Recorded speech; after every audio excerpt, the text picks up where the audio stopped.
Is there some kind of mistake? You dare to call the cosmic elevator, planetary engine, and Navigator space station mere props? I am producing hardcore science fiction, where the emphasis is on authenticity. Chapter 1. Declining the School Bell's Investment. In the cafeteria of the Imperial Capital Film Academy, the star performer of the acting department, Qin Shui, gracefully carries her sumptuous meal and strides directly towards the seat opposite a handsome male classmate. Oh, it's been such a long time since we broke up, and you still have such meager offerings as potatoes and radishes. Have a chicken leg. With that, Qin Shui placed her chicken leg onto the male classmate's plate. He glanced at her, but said nothing, continuing to eat his meal. To offer unsolicited kindness is often a sign of ulterior motives. Ignored, Qin Shui's demeanor turned slightly displeased, yet she maintained an appearance of sweet charm. Guofan, I heard you established a studio and are preparing to shoot a film. I am willing to play the female lead for a modest fee, provided that you give the finished film to my boyfriend for the graduation film festival. What do you think? Not a chance. To Guofan's surprise, the once obsequious sycophant had turned so resolute, and Qin Shui was instantly enraged. To consider playing the female lead in your film is already a mark of respect. Countless have sought me out, yet I have declined. So do not be ungrateful. I apologize, but I am producing hardcore science fiction, and do not require a female lead. Hardcore science fiction?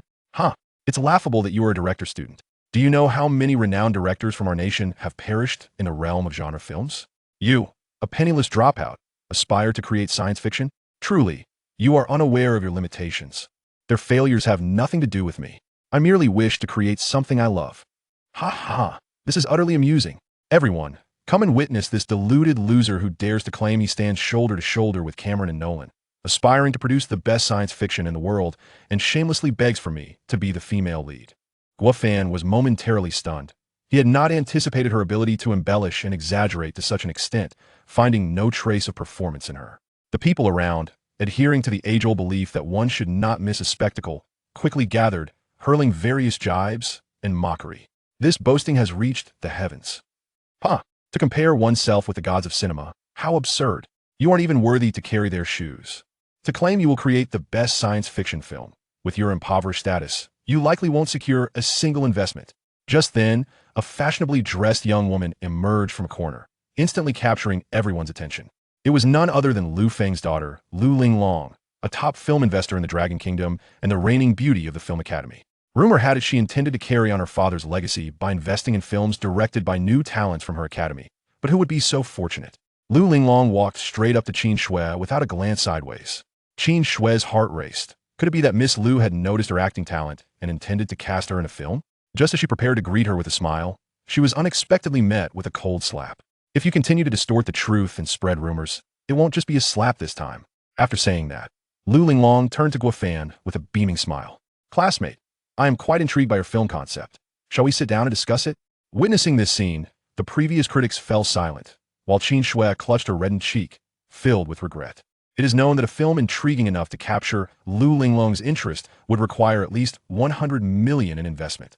Qin Shui wished she could slap herself 100 times. Why had she chosen to break up in the first place? Why stir up trouble now? Under the envious and jealous gazes of the crowd, Guofan unexpectedly made an astonishing declaration. Thank you for your kindness, but I must decline. With that, he exited the cafeteria. Had he truly refused? An uproar erupted on the scene. Even Lu Linglong looked taken aback, surprised that someone would dare to turn her down. However, instead of anger, she felt an inexplicable admiration for Guofan. Having principles is far superior to being a pitiable sycophant. Guofan did not wish to reject investment. Rather, he was unable to accept it. As a time traveler who arrived in this parallel world, he had bound himself to a film black technology system, where the black technology in the shop could only be exchanged for money he earned himself. In this world, science fiction films are exceptionally well made, particularly those from abroad, while the science fiction produced in the Dragon Kingdom is akin to refuse, lacking any noteworthy productions, and is often ridiculed at film festivals. As a director, he conceived a plan for a hardcore science fiction film and established the Guofan Film Studio. System: activate the film black technology system. Ding. Current progress of the film project The Wandering Earth 1. 50 of the script completed. Upon completion, the following black technologies can be redeemed. G3 safety airbag, 100,000 dragon coins, engineering exoskeleton, 200,000 dragon coins, small reconnaissance drone, 500,000 dragon coins, heavy transport vehicle, 1 million dragon coins, Navigator space station, 100 million dragon coins, heavy nuclear fusion planetary engine, 1 billion dragon coins. Completing the film shoot and its theatrical release will unlock the black technology for The Wandering Earth 2. Although the items are valuable, the cost of redeeming black technology is indeed exorbitant. Even the cheapest G3 safety airbag technology costs 100,000 Dragon coins, while the Navigator space station and heavy nuclear fusion planetary engine soar to hundreds of millions, even billions. This version of Guafan, like most soon-to-be graduates, is utterly broke. The prospect of earning billions on his own to redeem black technology seems almost as impossible as reaching the heavens. Just as he pondered ways to earn money, he suddenly noticed a novel-writing contest posted on the Academy's bulletin board. Initially, he had little interest in the contest, but upon seeing the grand prize of 100,000 for first place, he immediately perked up. He thought to himself, isn't this the perfect opportunity to acquire the Dragon coins for redeeming black technology? His confidence stemmed from his prior knowledge of this world. Here, there is no Lu Cixin, nor any The Wandering Earth. Winning the Hugo Award for science fiction is a significant achievement, and participating in a contest of this caliber at the Film Academy would be akin to a dimensional strike. The next day, Guafan submitted his completed novel, The Wandering Earth, to the contest's email and forwarded the voting link to his roommate. Upon seeing the message, Hao Feng sprang up from his bed. What the hell? Brother Fan, you entered the Drama and Film Literature Department's novel contest? Don't you know about the Dark Underbelly? Dark Underbelly? Guafan asked, perplexed. This contest is specifically organized for the Drama and Film Literature Department's Fan Kai, aimed at establishing him as a premier screenwriter, with the prize money provided by his father. It is no wonder that the first prize is a staggering 100,000, while the reward for the second place plummets to a mere 1,000. Such is the reality. Truly, the bounty of the fertile lands should not flow to outsiders. I never expected that Lu's work would face such a setback even before the selection process began. It seems I have indeed underestimated my own youth. At this moment, within a certain office of the Academy, Lu Linglong intended to approach her teacher for some exemplary works to invest in. However, after perusing for a considerable time, she found nothing but nonsensical content, devoid of any innovation. Meanwhile, the two teachers responsible for receiving submissions were busily immersed in their tasks. Teacher Lee, take a look at this. The title is quite amusing. I have encountered stray cats and stray dogs, but this stray ball is a first for me. It truly cracks me up. Alas, this cohort of students is truly difficult to manage. They dare to submit such rubbish. Shall we simply pass on it then? Chapter 2. Retribution arrives too swiftly. Let us set it aside for now. After all, if submissions are scarce, Fan Kai's work, I turn into a maggot, will seem devoid of substance. Teacher Zhang, please disseminate the information about the submissions. Director's Department, Guafan of the Wandering Earth. Initially, Lu Linglong was on the verge of dozing off from boredom, but upon hearing Guafan's name, she instantly perked up, eager for the link, and clicked open the novel. I have never seen the night, I have never seen the stars, I have never seen spring, autumn, or winter. The poetic opening immediately captivated Lu Linglong, and with just this one line, she dismissed the mindless ridicule from the two teachers. Yet, the surprises the novel held were far from over when the planet engine, towering over 1,000 meters higher than Mount Everest, erupted in dazzling blue-white plasma beams. It sent shivers down Lu Linglong's spine. The grandeur of the scene seemed beyond human imagination. The era of breaks, the era of escape, the era of wandering. A grand plan spanning 2,500 years, teetering on the brink amidst the rebels' doubts, ultimately led to the execution of the mere 5,000 loyalists to the united government. The rebels triumphed, gathering on the ice, singing My Son, their resonant voices a denunciation of the sinners and a tribute to the sun. Suddenly, a blinding light engulfed them, rendering humanity instantly blind. It was a beam of white light, a light of death, a light capable of melting the universe. The sun's helium flash had erupted. After 5 billion glorious years, it dissipated like a dream, its size surpassing the orbit of Mars, while Mercury and Venus turned to wisps of smoke under trillion-degree heat. The sun was dead, yet humanity persisted. Upon reaching this point, Lu Linglong's breath quickened, as if she had just experienced the sun's helium flash alongside the characters in the book. Unable to find tranquility for an extended period. Was this not precisely the topic she longed to discuss with Guafan? To her astonishment, it was perfectly encapsulated within the novel, a once-in-a-century masterpiece. Participating in a contest of this caliber was nothing short of wasteful. Thus, she promptly retrieved her phone. Hello, Editor Jiang, I have a science fiction novel I would like you to consider. If feasible, I hope you can recommend it to the Star River Award Committee. After the call, Lu Linglong shared the voting link for The Wandering Earth on her social media, accompanying it with the words, Earth, my wandering Earth. With Lu Linglong's message sent, it caused a stir throughout the entire academy. As the daughter of Longhua's top film investor, Lu Feng, and the belle of the film academy, she had never before solicited votes on social media, and this time, she was voicing support for a man who had declined her investment, an exceedingly rare occurrence. A single stone stirred 1,000 waves, leading to a flurry of speculation and gossip. Fan Gu, tell us the truth. Are you hiding something from us? Hao Feng inquired earnestly. Guo Fan was taken aback. Could it be that the matter of his time travel had been discovered? Just as he prepared to explain, Hao Feng presented a screenshot of Lu Linglong's social media post. Are you involved with Miss Lu? Why is she so tirelessly promoting you? Realizing it was merely a social media post, Guo Fan breathed a sigh of relief.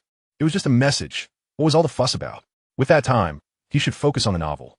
Perhaps he would need to hire Hao Feng as his assistant director. Finding no answers, Hao Feng had no choice but to relent. Since Miss Lu had so fervently shared, as a good friend, he could not disregard it. He opened the novel and was immediately captivated by its content, even rejecting an invitation from a classmate to play a game. After finishing, Hao Feng could not help but exclaim, wow. He never expected Fan Gu to possess such grand ideas. The black technology, though mentioned lightly, was truly astonishing. Unable to suppress his surging emotions, countless thoughts surged toward his artistic sensibility, and he yearned to leave a timeless review.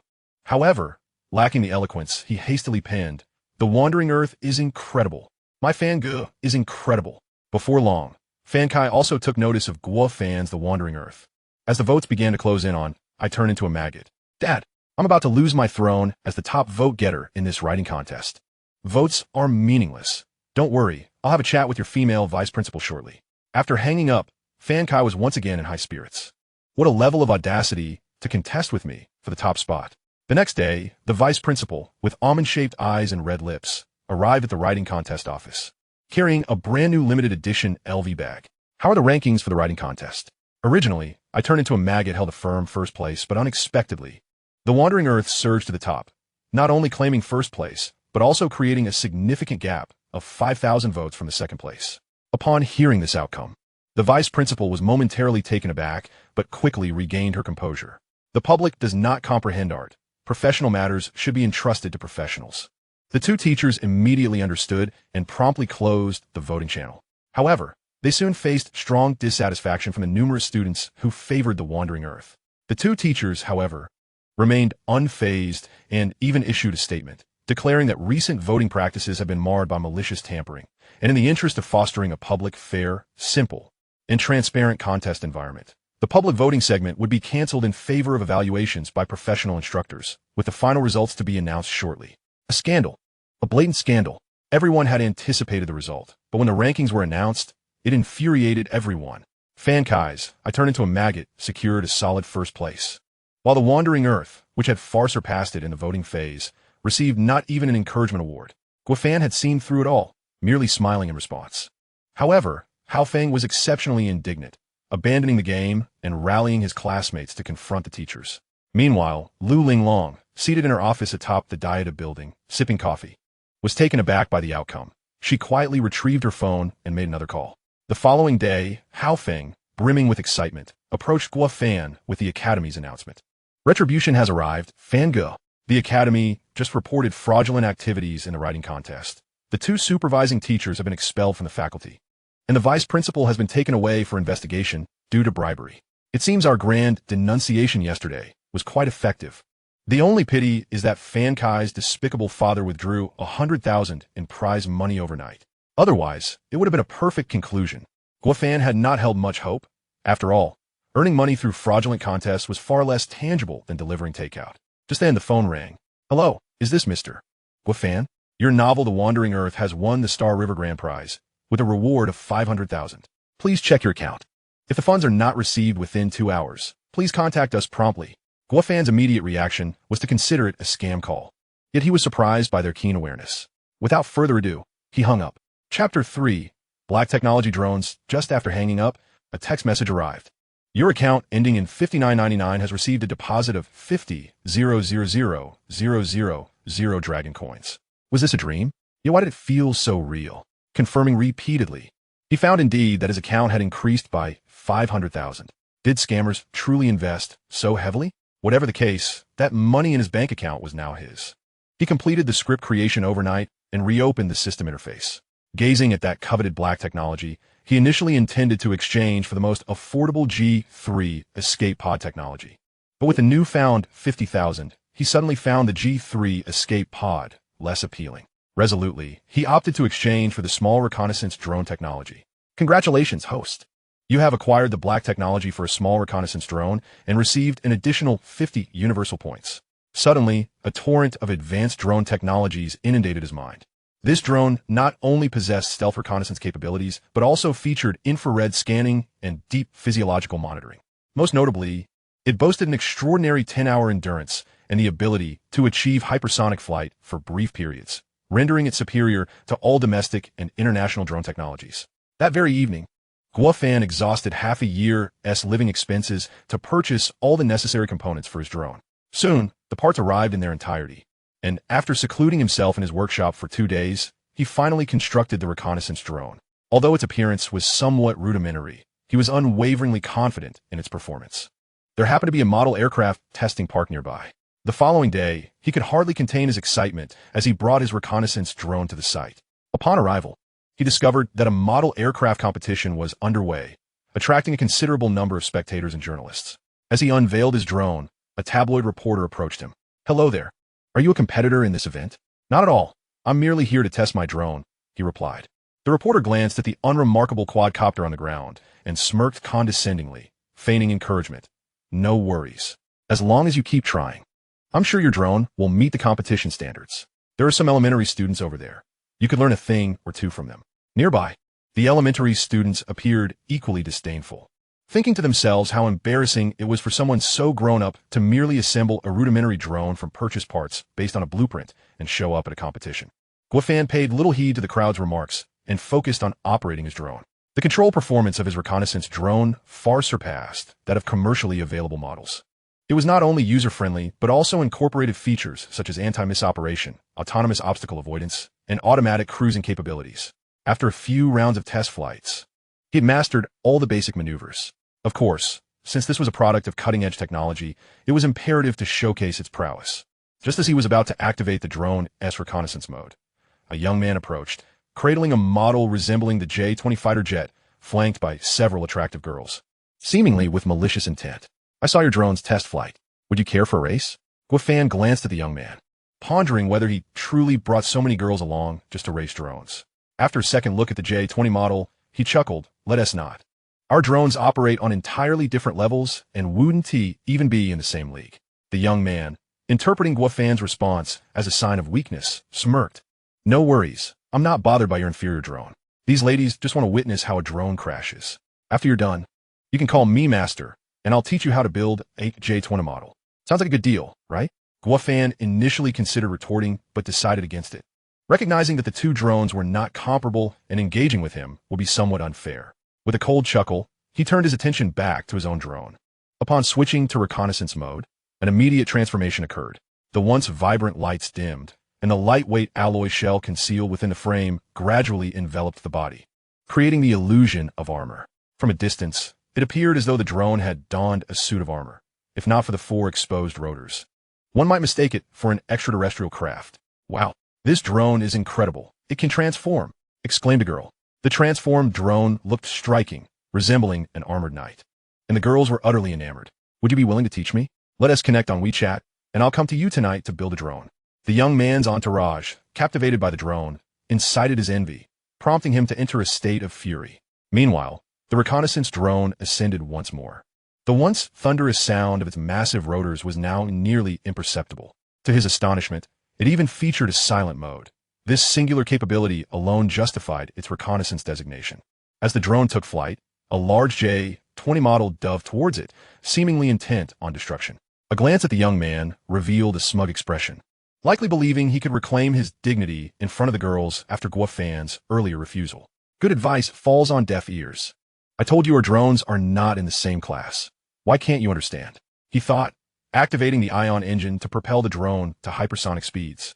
In an instant, the drone seemed to vanish, with the air being displaced, creating a vacuum vortex around it. The J-20 model, which had seemed so certain of its impending victory, suddenly lost control as it entered the drone's hovering zone, spiraling upward into the clouds. The girls cheered loudly as the model soared higher. Who knew the handsome guy-esque model was so impressive? It performed stunts. Guofan's exceptional skill left the young man feeling increasingly despondent. What kind of misfortune is this? Why is it out of control? He thought, powerless to do anything but silently pray, please, don't let this high-end model, crafted from 20 years of saved allowance, crash. Suddenly, the model lost its lift, plummeting at an alarming speed. The girls, mistaking it for another daring maneuver, erupted in even louder cheers. In stark contrast, the young man was engulfed in despair. His lips pressed tightly together as he wrestled with the control stick, desperate to regain command. In full view of the crowd, the model collided with the ground, resulting in a shower of debris following a brilliant explosion. Meanwhile, the reconnaissance drone had ascended through the clouds and reached the stratosphere, inadvertently catching up to a real J-20. Chapter 4. The Best Luck Award. Vulture calling command center, unidentified flying object spotted at the 4 o'clock position. The command center's experts scrutinized the radar screen, noting that there were no anomalies surrounding the formation, yet the unidentified reconnaissance aircraft were rapidly approaching the Dragon Kingdom's coastline. Vulture, disregard the unidentified flying object for now. Your primary mission is to swiftly reach the designated airspace. This time, we cannot allow them to escape. Vulture acknowledges. As Guofan listened to the voice emanating from his phone, he was momentarily taken aback. Could it be that this drone even possessed anti-eavesdropping capabilities? Life truly is full of surprises. Soon, another message came through. Report to command center. The enemy reconnaissance aircraft is moving too quickly to lock onto for an attack. We request support. Command center acknowledges. Reinforcements have been dispatched and will arrive in approximately 15 minutes. 15 minutes? By then, the enemy reconnaissance aircraft will have long completed its data theft and vanished. Guofan, a fervent patriot, felt a surge of national pride as he witnessed foreign aircraft brazenly infiltrating his country's airspace. How dare they wreak havoc along our borders, utterly oblivious to the consequences. He maneuvered the drone to pursue them. Although the drone was unarmed, its speed was its ultimate weapon. If worst came to worst, they could both perish together, ensuring the enemy reconnaissance aircraft would not escape unscathed. Reporting to command center, the unidentified flying object has soared past the J-20 at high speed, heading in the direction of the enemy reconnaissance aircraft. This revelation astonished the personnel at the command center, for the J-20 could achieve speeds of up to Mach 2. To think that an unidentified flying object could zip past it at such velocity was beyond comprehension. In an instant, the entire command center was enveloped in anxiety. Should it be that enemy reconnaissance aircraft had accomplices, it would undoubtedly pose a grave threat to the Dragon Nation. At that moment, the unmanned reconnaissance drone had silently approached the enemy aircraft. The foreign pilot was taken aback by the sudden appearance, never expecting that the Dragon Nation possessed such a covert and supersonic aircraft, which the radar failed to detect. You have entered the airspace of the Dragon Nation. Land immediately for inspection or face the consequences. The pilot coldly smirked at the drone, thinking to himself, what? Do you dare to act on this? Yet, with your diminutive size, you likely lack the power to challenge me. He defiantly gestured a universal obscene sign towards the drone, clearly indicating he would not be intimidated without a show of force. The drone swiftly accelerated to intercept the reconnaissance aircraft's flight path, nearly causing the pilot to lose control in fright. A collision would surely result in disaster, forcing him to urgently pull back and ascend. Once more, I warn you, land immediately for inspection. The foreign pilot realized he was up against a formidable challenge and dared not linger any longer. He revved the engines, preparing to flee. Did he think he could run wild and escape so easily? Not at all. The drone, now at full speed, zipped past the reconnaissance aircraft before executing a reverse maneuver. This time, the velocity was so great that the pilot had no time to react, resulting in a catastrophic collision. The absolute speed of the collision unleashed an immense surge of energy, manifesting in a magnificent explosion of brilliance in the sky. Though the drone was sacrificed, Guofan felt a surge of elation. Not only had he vicariously experienced the thrill of being a pilot, but he had also defended the sacred territory of the Dragon Nation. Upon returning to his workshop, he immediately placed an order for new drone components. Soon, a brand new, technologically advanced drone appeared on his workbench. This latest drone, both in appearance and performance, had undergone a comprehensive upgrade, rendering it fully capable of fulfilling the filming requirements for the Wandering Earth One. Meanwhile, within the highest military command center of the Dragon Nation, the atmosphere was tense, the furrows on each person's forehead twisted like knotted ropes. After days of analysis and research, They still could not ascertain the origins of the small reconnaissance drone, nor could they decipher its underlying technology. Report. Xiao Wu from the Dragon Security Bureau is here. A tall, robust man with a buzz cut pushed open the office door, shattering the oppressive silence. Just in time. I command you to mobilize all available resources of the Dragon Security Bureau. Spare no effort to locate the individual responsible for creating that drone. Rest assured, Commander. I will ensure the task is accomplished. Soon, agents from the Dragon Security Bureau across the nation were bustling about. Of course, they could never fathom that the young man who crafted the drone was currently in his university dormitory, enjoying instant noodles. While the reconnaissance drone had been secured, it was still far from the props needed for the film, and investment for the movie remained elusive. The immediate task was to gather sufficient funds for filming. Otherwise, all would be in vain, and at the next International Film Festival, the Dragon Nation science fiction might still be the subject of ridicule. Guo Fan reopened the movie's black technology system, hoping to find something that could be monetized. Only then could he fulfill the lofty claims he had made. Suddenly, he recalled the 50 universal points gifted when he exchanged for the small reconnaissance drone. At the time, he had been so absorbed in the joy of the drone's black technology that he had paid little attention to it. Now, calming his mind, he was eager to discover the purpose of these universal points. Upon clicking, he was astonished to find it was a lucky draw, 50 points per attempt, with prizes that were not limited to the black technologies already unlocked in the films. In other words, he could potentially win any black technology from any sci-fi film. Although the odds were slim, it was a complimentary reward, so why not try? He clicked a draw. Ding! The lucky draw wheel has been activated. Stop it at any time to conclude the spin. As he gazed at the wheel displaying prizes, most were heavyweight black technologies like space elevators, anti-gravity spacecraft, controllable nuclear fusion, and marked battle armor. However, he wondered if the actual prizes would resemble the promotional images. No need to overthink it. Life and death are fated. Wealth and nobility are in the hands of fate. Stop. With a command, the wheel gradually slowed, and as he watched the impressive technologies whiz by, his emotions plummeted like a roller coaster, ultimately landing the pointer squarely on a large question mark. Well, it is what it is, whether it's good or bad. What does landing on a question mark mean? Congratulations, host. You have won the Best Luck Award in this draw. Would you like to claim it? What? The Best Luck Award? Am I hearing this correctly? To be so fortunate on my first draw? Could it be even more powerful than those heavyweight black technologies? He could hardly contain his excitement. Claim it. Quickly claim it. Ding. Prize successfully claimed. It has been stored in the system's inventory. Upon opening the inventory, he was left dumbfounded as 1,000 galloping alpacas surged past. What the heck? System, are you joking? This is what you call the Best Luck Award. Chapter 5. I will take this, disciple. The system fell silent, and Guo Fan could only silently retrieve the item from his inventory. Holding the USB drive in his hand, he felt quite disheartened. How had this USB drive come to be the Best Luck Award? Did it perhaps contain cherished memories of the girls they had watched together over the years? Alas, I am a good youth of socialism, destined to shoot hardcore science fiction and bring glory to the Dragon Nation.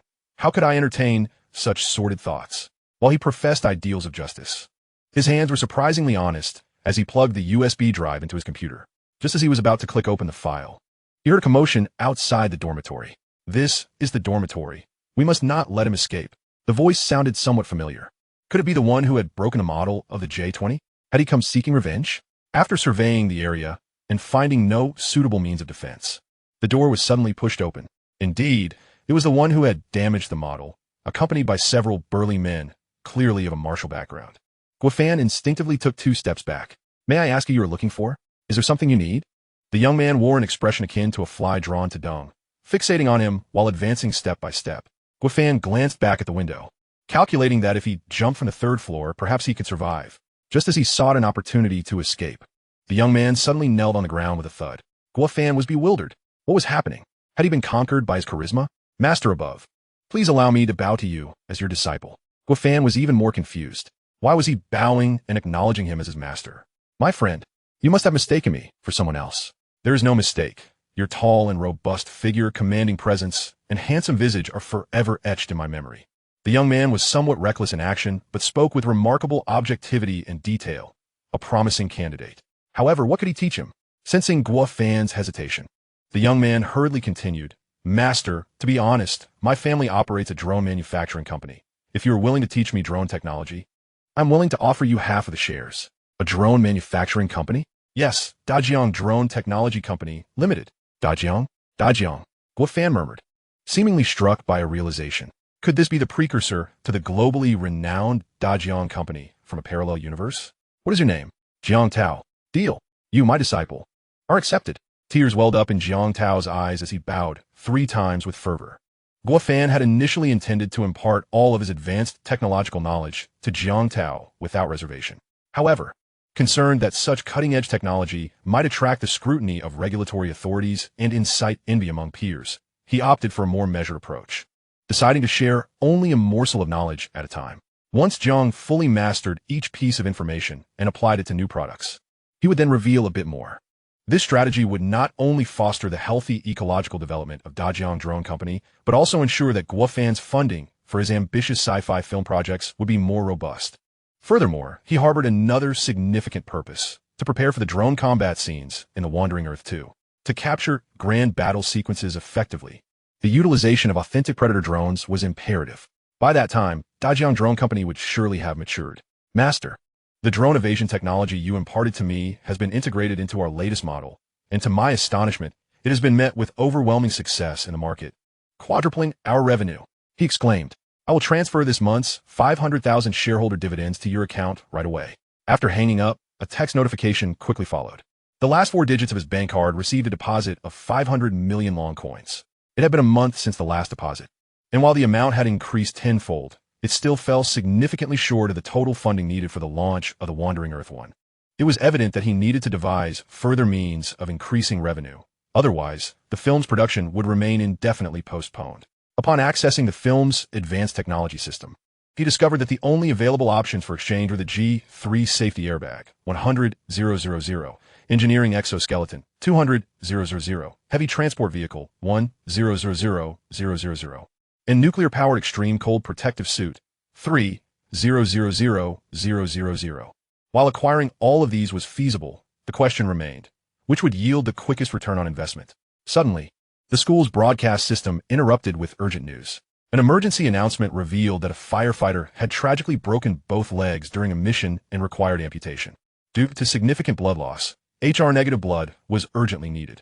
If any student possesses this blood type, please contact the school infirmary immediately. Guofan held deep admiration for these soldiers and firefighters, and such news weighed heavily on him. He longed to assist, but lamented that he did not possess the rare blood type. In the midst of his feelings of helplessness, an idea sparked in his mind: the engineering exoskeleton technology. The firefighter, having undergone amputation, would undoubtedly wish to stand again. For no one desires to live a life confined to a wheelchair. This was something Guofan could conceptualize and accomplish. System: exchange for the engineering exoskeleton technology. Ding. Congratulations. Host: the exchange for the engineering exoskeleton technology is successful. With that, a torrent of knowledge regarding the engineering exoskeleton flooded his mind. The complexity of creating such an exoskeleton was akin to that of a small reconnaissance drone, albeit requiring significantly more space. Thus, he could no longer remain in his dormitory and had to relocate to his studio. Meanwhile, in the Long and Bureau office, a month had passed without any updates. I apologize. Sir, I have let you down. I do not wish to hear excuses. You have 10 more days to uncover something. If not, you may as well pack your things and leave. Yes, sir. After ending the call, Xiao Wu leaned back in his chair, rubbing his weary eyes to regain focus. Report. Guomin, Captain Xiao, a new model of Dajiang drone has appeared in the market, its performance far surpassing competitors.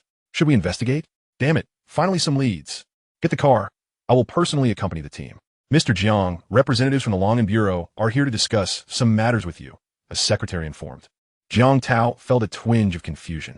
The Long and Bureau? Does our business intersect with national security? Secretary Liu, please escort the Long and Bureau representatives to the conference room. I will be there shortly. Chapter 6, A New Lease on Life. Greetings to the leaders of the Long and Bureau. I am Jiang Tao from Dajiang Company. My father is not present, and I am currently in charge. I apologize for my lack of formal welcome. To his surprise, the young Jiang was entrusted with such responsibilities. Truly, the future is formidable. I have faith that under your leadership, Dajiang Company will undoubtedly ascend to become a leader in drone technology, both nationally and globally. Jiang Tao, no fool, recognized that they were not there merely for flattery. After a few pleasantries, they revealed their true intentions. Mr. Jiang, you seem well-versed in drones. I wonder if you have encountered this particular type? With that, Xiao Wu produced his phone, displaying footage of a drone soaring overhead, captured by a J-20 fighter jet. Jiang Tao was profoundly struck by this drone. It had showcased his master's extraordinary skills. Moreover, just a fragment of his master's advanced technology had revitalized their company. However, he was utterly unprepared for the revelation that a drone could ascend to altitudes of 10,000 meters and even speed past AJ-20. If all that technology were to be applied to their company's drones, they would undoubtedly secure the title of world leader. Lost in thought, a smile crept across his face. But he quickly realized the inappropriateness of the moment. After all, the Longan Bureau was inquiring about potentially hazardous matters concerning national security, and his expression fell. Xiao Wu was no novice. He had discerned Jiang Tao's fleeting smile and surmised that there was indeed something significant at play. It seems Mr. Jiang is quite familiar with this drone. Shall we delve deeper into the matter? Jiang Tao felt a wave of dread wash over him. This could be disastrous. On the other hand, back in the studio, Guofan was diligently preparing the materials required to manufacture the engineering exoskeleton. The exoskeleton in the film was rather cumbersome and large, unsuitable for a recently amputated firefighter. Thus, it required modification to employ lightweight, resilient, and fatigue-resistant materials. After much contemplation, he concluded that carbon fiber was the most suitable choice. Although it was somewhat expensive, the ability to help the amputated firefighter stand again transcended mere monetary concerns. Before long, he had gathered the necessary carbon fiber materials, and with the aid of the advanced technology, a lightweight version of the engineering exoskeleton was completed in no time. However, the true measure of its effectiveness will be determined by the firefighter himself. Once he confirmed the address, Guofan packed the engineering exoskeleton and headed to the hospital. Upon arriving at the ward, he spotted a man seated in a wheelchair, weeping and leaning against the window, seemingly in despair. "Hero Luo, please don't do this. I am here, and everything will improve." At that moment, a long-haired girl, having discarded her recently purchased meal, rushed in and embraced the despondent man tightly. "Leave me be. I become a burden. My life is over. I do not wish to hold you back any longer. You once said your name is Luo Yingxiong, and you aspire to be a great hero like Sun Wukong. Now, facing a setback, you resign yourself to despair. How can you do justice to your name? I am not a hero. I am a coward, utterly and completely." Just then, several firefighters arrived at the room, one of whom, resembling a captain, bellowed, "Luo Yingxiong, you call yourself a coward, do you? If so, then jump down and end it all. No one will stop you. I wanted to be a hero, but now I'm a burden. If I cannot care for myself, how can I ever be a hero? Death seems the better option. Who says one cannot be a hero without legs?" Everyone turned to see a stranger walking directly into the hospital room. Their expressions were filled with confusion. "Allow me to introduce myself. I am Guofan from the directing department of the Beijing Film Academy. Since my childhood, I have held a profound admiration for the People's Liberation Army and firefighters, for they embody an indomitable spirit and a will of steel. Thus, I wish to extend an invitation to Mr. Luo Yingxiong to star in my science fiction film, The Wandering Earth, in the hope that his actions might inspire those who are ensnared in despair due to their setbacks." This series of events left everyone momentarily stunned. Even Guofan found himself admiring his own words. The impromptu speech he delivered was unexpectedly grand and noble. Initially, it stemmed from a place of respect, a modest contribution to a greater cause. However, witnessing the previous scene compelled him to reconsider. Simply providing an exoskeleton would only enable him to stand physically, while his spirit remained dejected. It was essential to reignite his hope for life to facilitate a true revival. Hence, the passionate words he had just spoken. As the adage goes, one must strike while the iron is hot. Before the crowd could fully comprehend the unfolding situation, Guofan retrieved the exoskeleton that had been meticulously prepared from its case. "If you wish to continue being a hero, then don this." The other firefighters seemed to grasp the underlying intent and, disregarding Mr. Luo's reaction, pressed him down onto the bed, forcibly equipping him with the exoskeleton. Staring at the unfamiliar carbon fiber apparatus adorning his body, Luo Yingxiong appeared utterly bewildered. "Get up. Take a few steps." Upon hearing Guofan's command, the eyes of the onlookers brimmed with anticipation. Word had spread that someone could help the patient stand again. Even the doctor responsible for amputations had come to witness. "Can this truly allow me to stand once more?" Luo Yingxiong gazed at Guofan with a mix of excitement and trepidation. "Get up. Take a few steps." With tentative movements, Luo attempted to shift his legs, maneuvering the carbon fiber limbs to the edge of the bed, gently placing them on the ground. A tangible sensation coursed through him, as if he had regained his legs. He then cautiously used his hands to support himself against the bed, gradually rising to his feet. The crowd held their breath, ready to witness a miracle. In truth, when his legs first touched the ground, the onlookers had already been taken aback.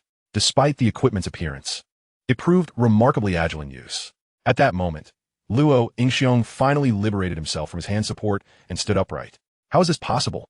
What kind of high technology is this? How can a person with amputated legs stand so effortlessly? The surrounding crowd was rendered speechless, utterly astonished by the impossibility of all. Luo Yingxiong, both astonished and elated, turned to Guofan. Guofan offered him a resolute gaze, encouraging him to take a few steps. Unable to contain his exhilaration any longer, Luo began to move his legs as he once had. 1 step, 2 steps. He truly walked as if he were a normal person once more. I'm standing again. I'm standing again, Luo Yingxiong exclaimed, filled with joy as if he had been reborn. Chapter 7. Do you consider this a prop? Standing is merely the first step. This exoskeleton not only fulfills your basic needs, but also empowers you to perform a series of extraordinary feats beyond the capabilities of an average person. However, the prerequisite is to strengthen your inner self. Only then can you truly master it. Tears of excitement welled in Luo Yingxiong's eyes as he nodded emphatically, having seemingly rekindled his hope for life. With the objective achieved, Guofan felt it was time to depart. Take care of your recovery. Once you are healed, I shall call you. Remember my words. You must set an example for those who share a similar plight. The crew of the Wandering Earth awaits you. With that, he exited the hospital room before anyone could respond. Guofan felt an immense sense of pride and fulfillment, never having imagined that one day he could utilize the knowledge he acquired to assist others. Stepping out of the hospital, he was intercepted by several individuals clad in black suits. Hello, our boss wishes to speak with you. Upon turning around, Guofan saw a group of men standing at the hospital entrance. The leader, a man in his 40s wearing gold-rimmed glasses, appeared quite refined, accompanied by a young man with red hair who bore some resemblance to him. He could be a son or some other relative. The man with gold-rimmed glasses stepped forward, addressing Guofan, "Good day, sir. I am Jin Jixiang, the vice president of Tianyi Medical Equipment Company, Limited. I observed the remarkable suit you provided to the amputated firefighter earlier. It is incredibly advanced and practical. May I inquire if it is your patent or if you obtained it from elsewhere?" "I developed it myself," Guofan replied.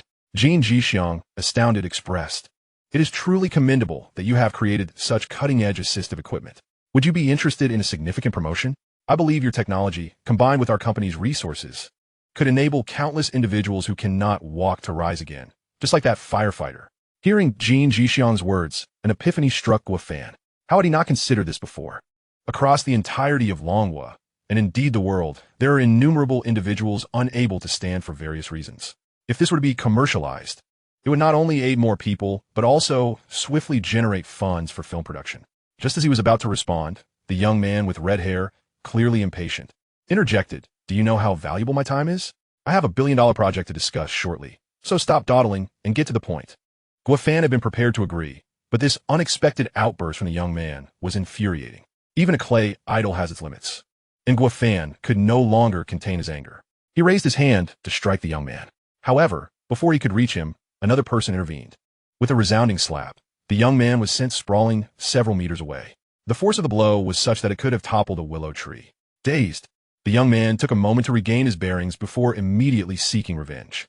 Jin Jixiang cast a wary glance at the newcomer, beads of sweat forming on his forehead, and hurriedly instructed someone to assist the young man before turning to flee. The young man, however, was relentless, unleashing a torrent of curses. Jin Jixiang, left with no choice, removed his sock, crumpled it into a ball, and stuffed it into the young man's mouth. Guofan watched in bewilderment. Although it was strange, gratitude was the appropriate response. "Thank you, kind sir, for your gallant intervention. May I inquire your name?" "Xiaowu." "Thank you, brother Xiaowu. But this won't do. You must at least treat me to a cup of milk tea." Guofan felt a bit embarrassed at the request, thinking, "A burly man like you wants to go to a milk tea shop? Aren't you afraid of being ridiculed?" Nevertheless, since the request had been made, it would be rude to decline. "All right, milk tea it is." Guofan led the way, while Xiaowu intentionally lagged a few steps behind, not for any reason other than to relay a message to those behind him. "I got him occupied. Make your move swiftly. Afterward, we must leave no trace, understood?" Upon entering the milk tea shop, they found a corner by the window to sit. Xiaowu sipped his milk tea in silence, seemingly awaiting further news. Unusual occurrences often herald deeper mysteries. Guofan had his suspicions. It was highly probable that he had unearthed a breakthrough from Jiang Tao's side. After all, Jiang had previously inundated him with at least 3 to 5 phone calls daily regarding technical inquiries. Yet recently, there had been an abrupt silence, suggesting he might have been suppressed. Guo had anticipated such a day would arrive, though he had not expected it to come so swiftly. Rather than engaging in passive investigation, he found it more prudent to proactively confess. After all, in the pursuit of creating science fiction, there would undoubtedly be more groundbreaking technologies unveiled in the future. This could serve as a preemptive measure.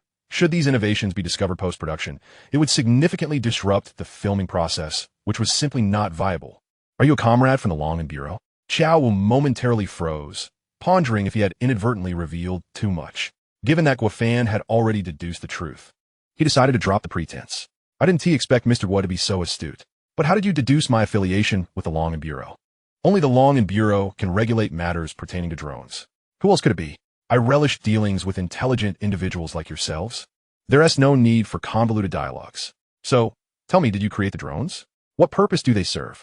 You might find it hard to believe, but I'm a student at the Beijing Film Academy, majoring in directing, and I am in the process of planning a science fiction film. The reconnaissance drone is merely one of the props for my movie. Oh, bro, you consider this device a mere prop? It's hardcore science fiction. The essence is to emphasize authenticity, which naturally requires such advanced technology. Upon hearing Guo Fan's response, Qiao Wu was left utterly astonished. It was unfathomable that something which had perplexed numerous top scientists from the Dragon Kingdom was merely a prop for a science fiction film, a sheer wastage of potential. For a moment, he found himself at a loss for words. Guo Fan perceived his thoughts and continued, I am a citizen of the Dragon Kingdom, eager to contribute my humble efforts to its ascent. If the nation requires the advanced technology of reconnaissance drones, I shall unconditionally offer my assistance. This left Qiao Wu even more bewildered. He had contemplated various spy identities and hidden motives for Guo Fan, having thoroughly investigated him, yet he had never anticipated this outcome. He found himself unsure of how to proceed. Please hold on. I must make a call to my superior. Chapter 8. Security at the highest level. Qiao Wu promptly retreated to a secluded corner outside the milk tea shop and dialed the encrypted line to his superior. Sir, I have confirmed Guo Fan's identity. There are no issues. Furthermore, he is more than willing to unconditionally provide his drone technology. What a stroke of luck for the Dragon Kingdom. I command you to elevate his security level to that of a Dragon General. Strive to meet any of his requests, and if necessary, you may exercise the power of ex post facto approval. At all times and in all places, his safety must remain paramount. There can be no slip-ups. Do you understand? Yes, sir. I guarantee the mission will be executed flawlessly. Upon returning to the milk tea shop, Qiao Wu adopted a notably more respectful demeanor. Mr. Guo, from now on, the Long and Bureau will provide you with 24/7 protection across all terrains.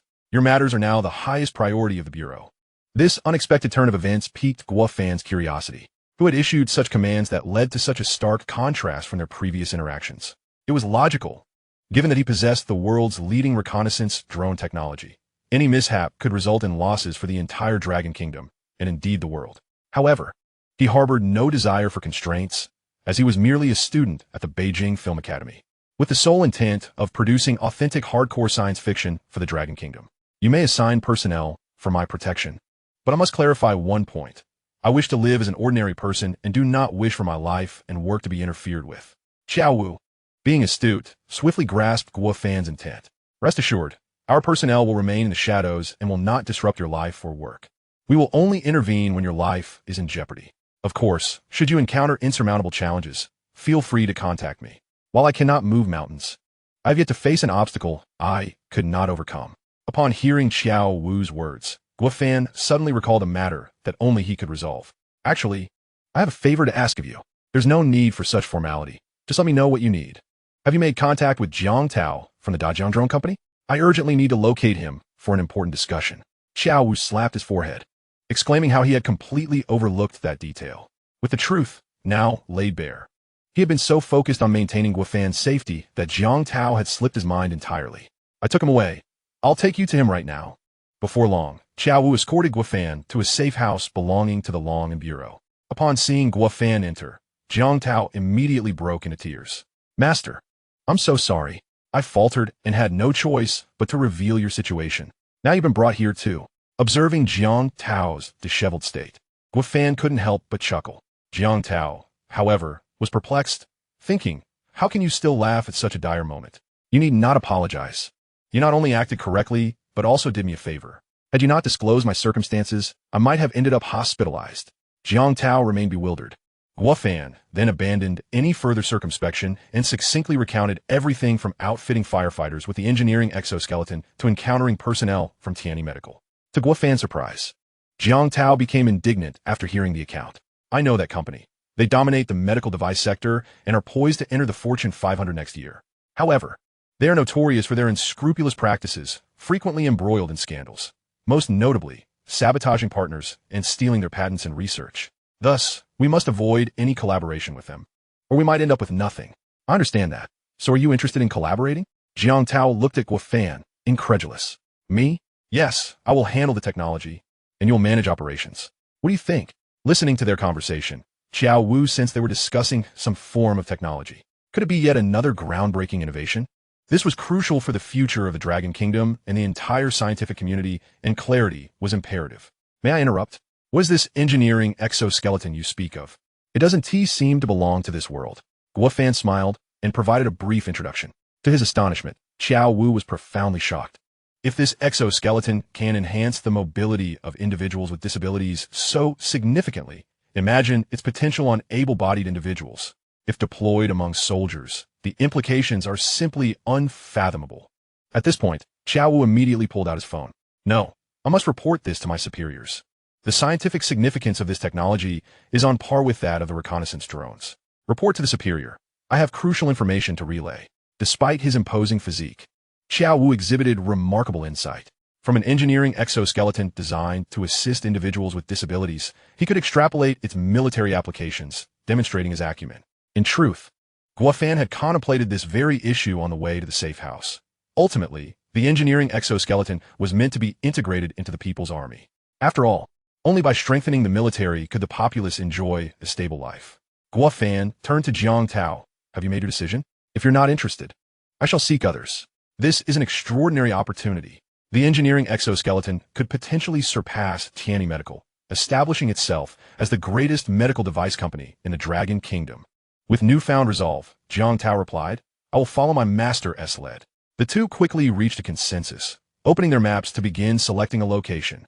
After finishing his report, Xiao Wu approached the two with a smile and said, I've already selected the address for you. It's in Longxi. Just indicate how large an area you desire on the map. Longxi? You mean Longxi, the military management zone? Jiang Tao exclaimed, somewhat flustered. Brother, that's entirely military territory. And all enterprises there are intertwined with military industries. Are you certain you wield such authority? Xiao Wu wore a proud expression. Of course. In due time, we can even involve those researchers. And once the exoskeleton engineering equipment is produced, it will be directly supplied to the military, eliminating the middleman's profit margin. Although the location was advantageous, Guofan felt uneasy about the exoskeletons being solely deployed for military use, as it contradicted his initial intentions. After all, these cutting-edge technologies were not meant to be exclusive to the military. He envisioned enabling more individuals with disabilities to stand up, with military application being secondary. Therefore, the site selection must remain connected to the general populace. Thank you for your goodwill, but we prefer to handle the site selection ourselves, as we are not familiar with the military-industrial processes. Chapter 9. Plans cannot keep up with changes. Xiao Wu seemed to grasp Guofan's sentiment. Everything's source of power must come from the masses. A former subordinate of mine, Qin Gong, runs a small factory in the old district that manufactures wheelchairs and medical beds. He has recently encountered some business troubles. I noticed he is looking to transfer ownership. If you're interested, I could facilitate that connection. To Guofan's surprise, Xiao Wu possessed such resources. That would be splendid. We were just contemplating that from site selection to constructing a factory would take at least half a year. Not to mention the time required for installing and testing production equipment and commercializing the exoskeleton products. If that factory is viable, it would significantly shorten the time to market.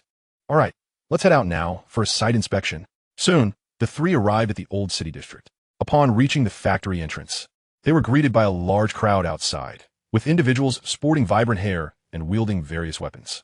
A conspicuous white banner read, Qin Gong, return my hard-earned money. Debt collection is an annual affair, but this year is truly unprecedented.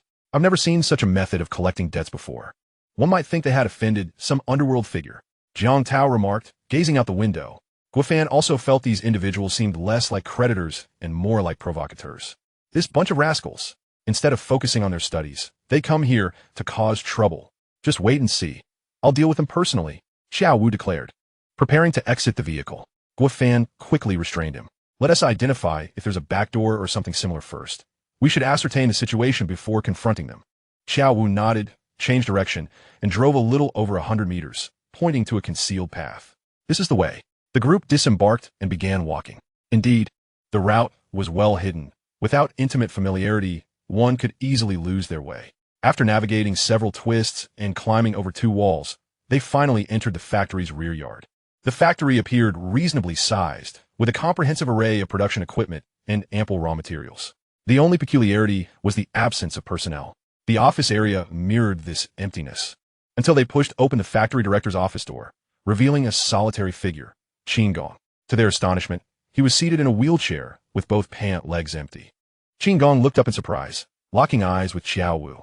In that moment, it felt as though they had returned to the days of camaraderie, facing life and death together. After a prolonged pause, he saluted with a standard military gesture. Captain Xiao, why have you come? Let us not dwell on my arrival. First, explain what is happening with that group outside. Oh, where do I even begin? I initially planned to collaborate with Tianyi Medical to produce wearable assistive walking devices. The machines were modified and debugged, and raw materials were procured.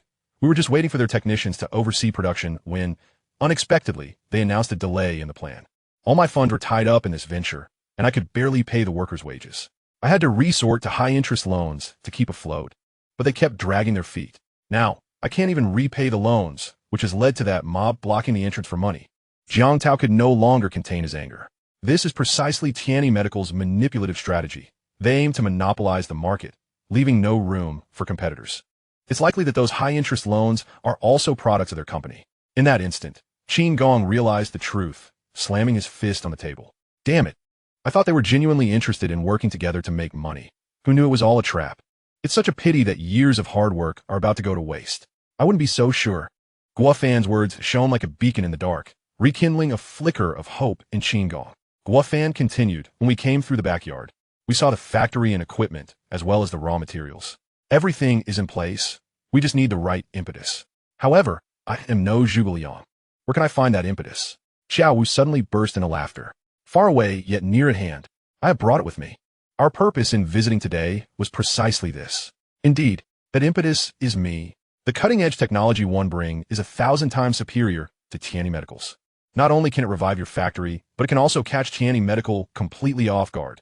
At that point, I will handle the technology, you will oversee production, and Captain Xiao will manage the channels. Within a year, we will be among the Fortune 500 companies. Listening to Guo Fan's impassioned speech, Qin Gong was nearly moved to tears. Jiang Tao, too, seemed on the verge of tears. But wait, Master, we had already agreed that I would be the general manager. Why has everything changed so quickly? If you're all taking these roles, what will I be responsible for? Such is life. Plans are always outpaced by changes. So our responses must be swift. You will be responsible for repaying debts. Through friendly negotiations, they eventually established a company restructuring and equity distribution plan. Guo Fan would provide the exoskeleton technology and subsequent support for various cutting-edge technologies, holding a 50% stake without assuming any company position or participating in operations, nor claiming any affiliation with the company. Qin Gong would remain the director, responsible for equipment production, with a 30% stake. Jiang Tao would handle financial support and sales networks, holding a 20% stake.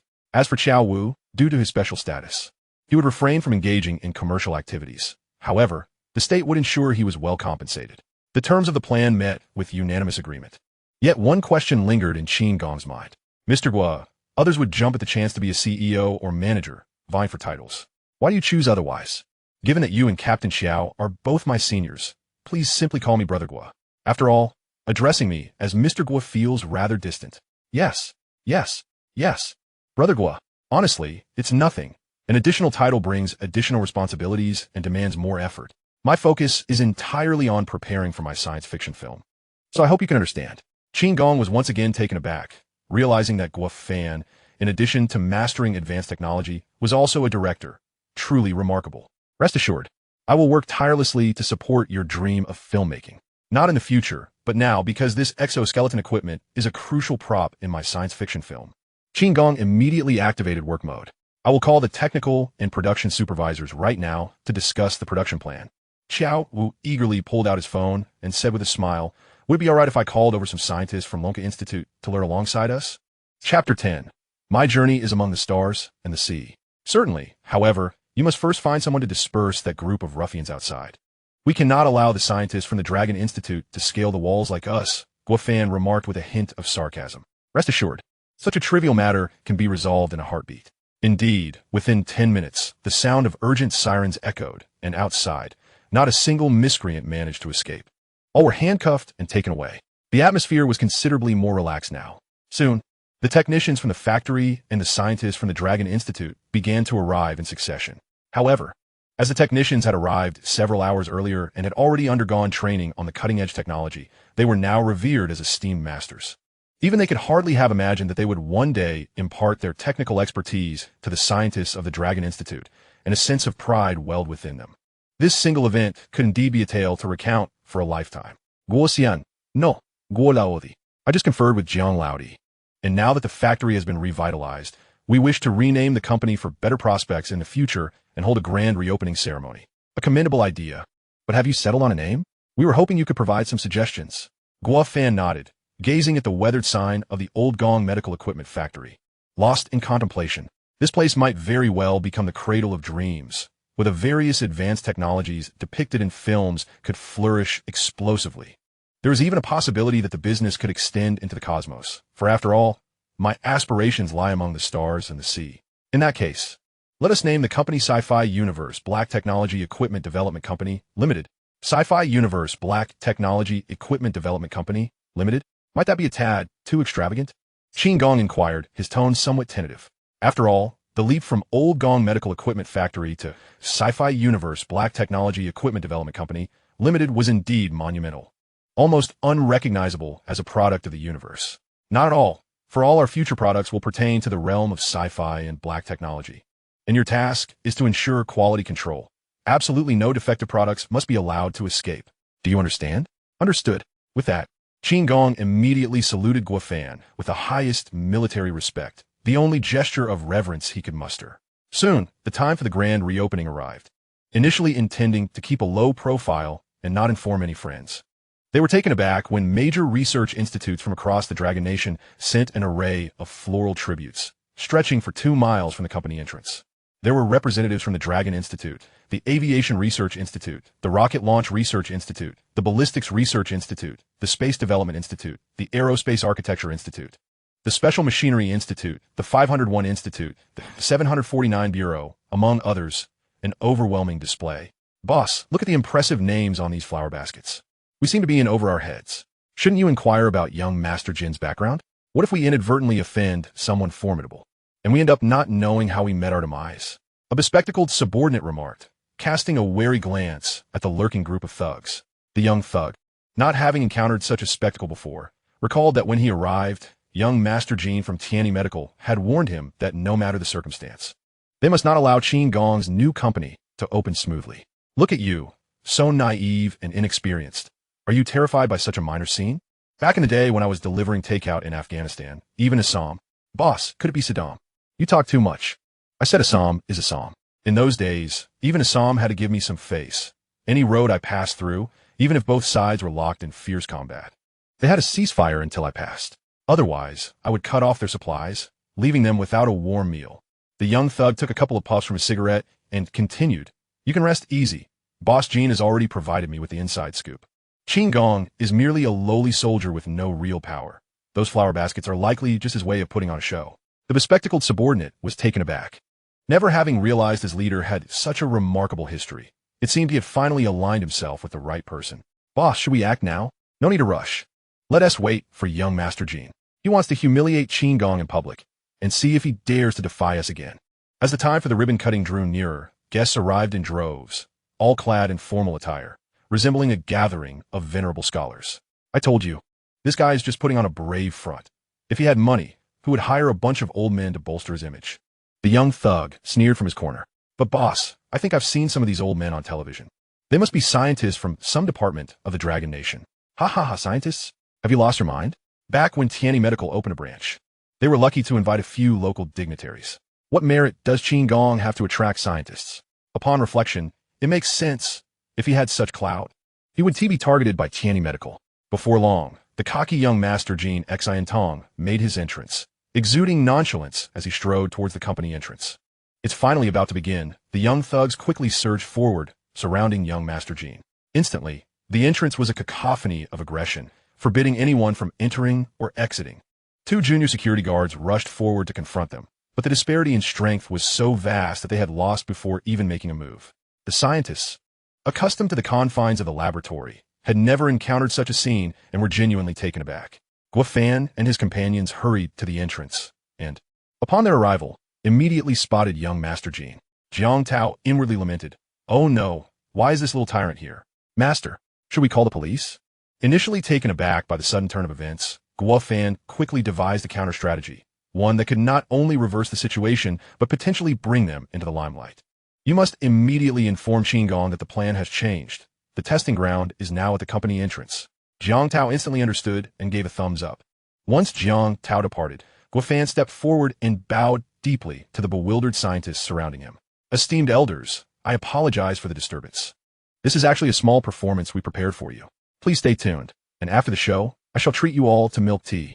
Upon hearing Guo Fan's words, they finally relaxed, watching the ruffians with a mix of amusement and curiosity. "It seems we're the clowns in this scenario," the bespectacled thug muttered under his breath.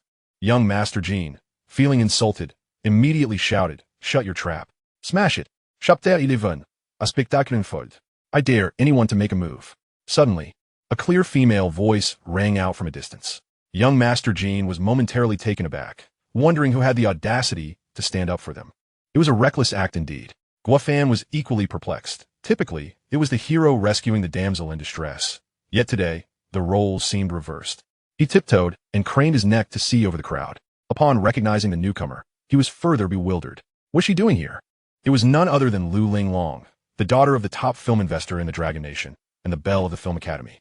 Behind her trailed a throng of media personnel, cameras and microphones in hand, seemingly all summoned by her. Since their brief encounter in the school cafeteria, they had not crossed paths again, making her unexpected appearance today all the more surprising. Amid the conversation, Lu Linglong had already approached, pushing past young Master Jin's subordinates, and stood beside Guo Fan. "Today is a joyous occasion. Anyone who dares to cause trouble must first pass through me." Lu Linglong. Guo Fanxin expressed his discontent, lamenting how meticulously planned the event was, and that the splendid performance was about to unfold. It was imperative that Miss Lu did not interfere. "Sister, why are you stealing my lines?" he exclaimed. To his surprise, Lu Linglong, with an air of righteous indignation, retorted, "At such a time, you still quibble over trivialities. Fear not, I have practiced for years. With my presence, these ruffians shall not prevail." Although Guo Fan was uncertain of Lu Linglong's true prowess, her haughty demeanor left him apprehensive that a mere disagreement might lead to violence. After all, these were mere living props they had delivered to themselves, and should any harm befall them, the subsequent performances would be rendered impossible. Thus, Guo Fan hastily pulled her aside and whispered urgently, "Miss Lu, I implore you. These individuals are merely props for the next act. Please refrain from intervening. Just wait and enjoy the spectacle."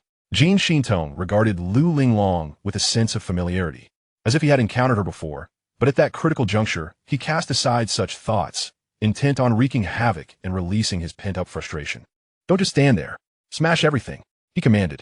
Upon receiving the order, the thugs surged forward, charging into the entrance with a mindset that they could finally unleash chaos. However, mere seconds into their revelry, a shadow swiftly approached, and before they could comprehend the situation, one by one, they were hurled out with great force. They raced in only to be flung out like ragdolls, careening directly into Jean Shintong. Initially, he had drawn out his phone, prepared to capture this extraordinary scene, only to find that the spectacle was indeed remarkable, albeit featuring his own lackeys being thoroughly dismantled. As he watched his subordinates flying through the air, he was so astonished that he forgot to evade, ultimately becoming buried beneath a pile of them. Meanwhile, this entire spectacle was captured in its entirety by the media personnel accompanying Miss Lu. The headlines for tonight's edition were assuredly secured. After the skirmish, a voice called out, "Now let us clean up." It was then that everyone finally discerned the Shadow's identity. It was Qingong. A bespectacled thug could not contain his curiosity, asking, "Boss, didn't you say Qingong was a cripple without legs? Why is he suddenly standing and fighting so fiercely?" The blonde thug gasped but remained silent. caught between disbelief and being pinned down by the heap of thugs. Meanwhile, the red-haired Jin Shintong had already lost consciousness. At this moment, Guofan could not help but applaud. Congratulations, Brother Qin, on your triumphant return. I did not expect that, after just a few days, you would have so seamlessly adapted to the exoskeleton. It is as if you and it are one. Brother Gua, you flatter me. Were it not for your groundbreaking technological marvel, I would have never stood again, nor regained my former combat prowess. Qin Gong replied, his voice thick with emotion. And tears of joy began to flow. The onlookers were equally exhilarated, though not solely due to Qin Gong's heartfelt story, but rather because of the extraordinary exoskeleton he donned, especially the white-haired scientist from the Special Mechanical Equipment Research Institute, who immediately surrounded Qin Gong, magnifying glasses in hand for close examination, akin to Tang Sung entering the Spider Demon Cave, ready to be dissected. Beside them, Lu Linglong finally grasped the essence of Guofan's earlier words. Indeed, it was a splendid performance. Not only had they unwittingly acquired free props delivered to them, but they had also allowed the media to capture the thrilling moments, effectively saving on advertising costs. The media reporters are all under my purview. Does that not warrant a meal as a token of gratitude? She inquired. Treating a beautiful lady to a meal is my honor. However, before we dine, I believe you should take a thorough look at the products produced by our company. As a filmmaker, these items could prove immensely beneficial for your future projects. Lu Linglong naturally took note of the formidable exoskeleton Qin Gong wore. If applied in film production, it would conserve significant human and material resources. Yet, her ambitions reached far beyond that. Otherwise, she would not have boldly graced this occasion. In truth, I am here to invest in your project, The Wandering Earth.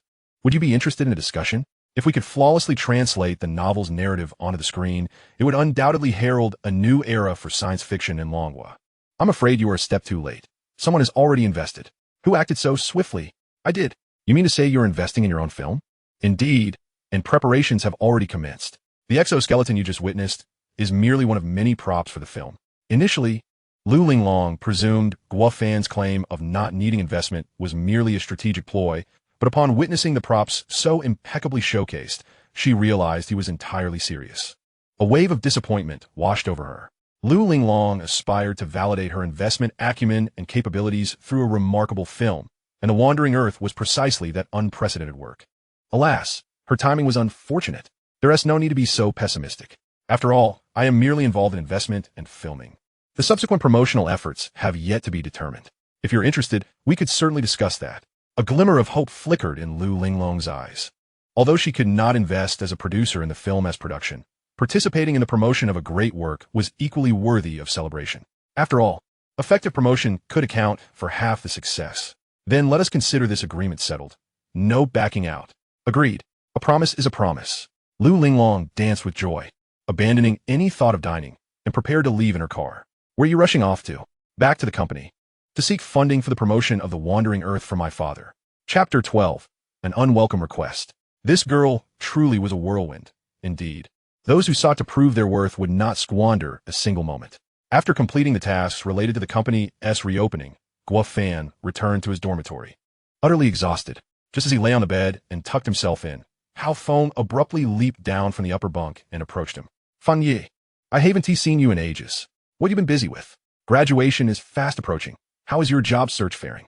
Guofan, too fatigued to open his eyes, replied dismissively, not yet found. And you? I've been running around several small crews these past few days and finally found a suitable one. They're looking for 2 assistant directors. And I signed you up as well. Today I spent 250 yuan on gifts and meals just to secure our spots. Tomorrow we'll meet the director and it will be settled. Thank you. Fango, you're being too polite. As members of the powerless and destitute peasant class, we must help each other to stand firm in society, grow stronger, and achieve greatness. Hao Feng intended to continue his passionate speech, but Guofan had already succumbed to sleep, snoring loudly. Damn it, Fango, are you being supported by a rich woman? You look utterly exhausted. The next day, Hao Feng rose early, urging Guofan to go meet the director. Not in a rush. Let me sleep a bit more. Brother, I have an appointment with the director at 11. It's nearly 10. Why aren't you anxious? If we're late, we'll miss our chance. Is it almost 10? Oh no, I have an appointment too. As he spoke, Guofan sprang up, hastily washed his face, and grabbed Hao Feng, rushing out the door. Upon reaching the school gate, they flagged down a taxi. Driver, to the Guimao Emperor Hotel. Wait, Fango. The director is waiting for us in the western suburbs. What are you going to the Emperor Hotel for? A director who could be dealt with for 250 yuan isn't worth much. Let us skip that and go with me instead. It'll be far more valuable than meeting a minor director. Driver, please drive. Before long, they arrived at the Guamao Emperor Hotel. Brother Fan, this place is beyond our means, said Guo Fan with a faint smile, remaining silent. Upon entering, a beautiful hostess clad in a qipao immediately approached them. Good day, gentlemen. How may I assist you? How do we get to the new King Ascension private room? You must be Mr. Guo. Mr. Liu has been awaiting your arrival. Please follow me. As they ventured deeper, Hao Feng felt increasingly apprehensive, wondering when Brother Fan had befriended such affluent individuals. Could he possibly be a prince lost among the common folk, seeking his father? This could very well resemble the plot of a royal drama. Mr. Guo, this is the new King Ascension room. Please come in. Inside, the scene was even more breathtaking, resplendent with gold and brilliance, akin to a palace. The central table alone spanned over 100 square meters, surrounded by individuals draped in opulence, each one an embodiment of wealth and nobility. As Hao Feng scanned the room, he was astonished to recognize several faces, albeit only from television and the internet. This was his first encounter with them in person. The most prominent figure among them was undoubtedly Liu Feng, the head of the prestigious Liu Film Group from the capital. Just as Brother Fan had asserted, they were indeed in the presence of greatness. The caliber of any individual here far surpassed that of the director who had settled for a mere $250. They were worlds apart. Spotting Guo Fan's entrance, Lu Linglong quickly took Liu Feng's arm and welcomed them. Father, this is the great director Guo Fan, who may soon rival the likes of Nolan, Cameron, and Spielberg. What honor. I've often heard my daughter speak of you, and indeed, you exude an impressive aura. He then warmly shook hands with Guo Fan. After exchanging pleasantries, he turned his gaze towards Hao Feng. And this is Hao Feng, my assistant director, without comparison, fully responsible for the film's preparation and shooting. Anything I can accomplish, he can too. In short, he is the one to consult for any matters. Mr. Hao Feng, I did not expect you to be such a polymath. I am indeed impressed. You must sit beside me and let us share a few drinks. Hao Feng, flattered by Guo Fan's praise, thought to himself, what is happening? How did I become the assistant director? Had he known in advance, he could have mentally prepared himself. However, there was no turning back now. He had to face it head on. During the feast, Liu Feng introduced him to the various vice presidents of the company, covering nearly every aspect of film production. These individuals have years of experience in the industry and possess considerable resources. Should you require assistance, do not hesitate to speak up. The vice presidents were taken aback by Liu Feng's enthusiasm for this young man, and, seizing the opportunity, they approached him to toast, all the while adding him on WeChat. Within mere minutes, his notifications were nearly overwhelmed. Hao Feng finally grasped the concept of fame brings both fortune and misfortune. Given the current circumstances, Guo Fan could only let things unfold as they would. He glanced at Lu Linglong, who wore a proud expression, likely believing this was all her doing. Once they had dined and were taking a brief respite in the restroom, Hao Feng whispered to Guo Fan, Brother Fan, what exactly is going on? Did you not say you hadn't secured a job? How have I suddenly become your assistant director? Indeed, I had not found a job. For I intend to direct and produce my own film. Have they invested in you? No, that can't be right. Even if they were to invest 5 or 10 billion, someone of Liu Feng's stature would hardly attend. The only possibility is that he sees some profit in you. If not for your talent, then for your connections. Am I correct, Brother Fan? You certainly have the makings of an assistant director. Bold, meticulous, and astute. Rest assured, I trust you with this project. For the sake of our film, I am willing to face any challenges. However, I do have one small question. How much have they invested in you? And what does Mr. Liu see in you? Surely, Brother Fan, he isn't considering you as a potential son-in-law? As the conversation grew more absurd, Guo Fan could no longer contain himself and gave him a swift kick. In truth, he was quite taken aback by this gathering. Lu Linglong had mentioned only inviting a few friends for a casual meal, yet it had escalated into such a grand affair, even drawing the company's vice presidents. He could not discern whether they were anxious about the potential financial loss of his debut film or seeking to introduce resources in a roundabout way. Regardless, he felt indebted to someone, unsure of when or how he would repay it. Just as he was about to let out a sigh, Liu Feng approached him. I apologize for my boldness today. I have another request beyond my concern for Linglong. Chapter 13. Preparing for a big venture. Mr. Liu, please. There is no need for such formality. If there is anything you need, do not hesitate to ask. I assure you, as long as it does not contravene my principles, I will not refuse. I enjoy dealing with straightforward individuals like yourself. It is quite simple, really. As you know, this is Linglong's debut investment. And as her father, I wish for her to achieve immediate success and ascend to the stage quickly. I have been deliberating on what type of project to invest in until I came across your remarkable short story, The Wandering Earth. It is indeed a once-in-a-century masterpiece. Therefore, I would like to acquire the rights to your work and entrust it entirely to Linglong. Offer me any sum, 30 billion, 50 billion, you may name your price, and I shall not haggle. Taking a sip of his drink, Lu Feng continued with a smile, of course, I will not obstruct your dream of directing. When the time comes, I will hire you as the principal director for this film. Do you find this proposal feasible? After this lengthy preamble, it all came down to this matter. However, selling the rights to The Wandering Earth would effectively stifle a burgeoning great science fiction director's career. Thus, Guofan decisively responded, Mr. Liu, I have discussed this matter extensively with Linglong. From investment to production, I will be solely responsible. I hope you can understand that I cannot acquiesce to this request. If that is the case, then I may have to resort to certain measures. As you know, I possess a degree of influence in this industry. While I cannot control everything, I have never encountered an insurmountable obstacle. After all, a father must ensure his daughter's victory. That phrase sounded strangely familiar. Was he perhaps from the same circle as Xiao Wu? Guofan muttered quietly to himself. What are you mumbling about? Can you give me a straightforward answer? Given Mr. Liu's formidable presence, Guofan felt compelled to withdraw. Thank you for your hospitality, but I must take my leave. He then stood up, pulling Hao Feng, who had been drinking, towards the door of the private room. Brother Fan, I was just getting into the groove. What are you doing? We're leaving. The negotiations have collapsed. Hao Feng was somewhat perplexed. What? The negotiations collapsed? Are you saying with Mr. Liu? The negotiations fell through for them, but we shall continue.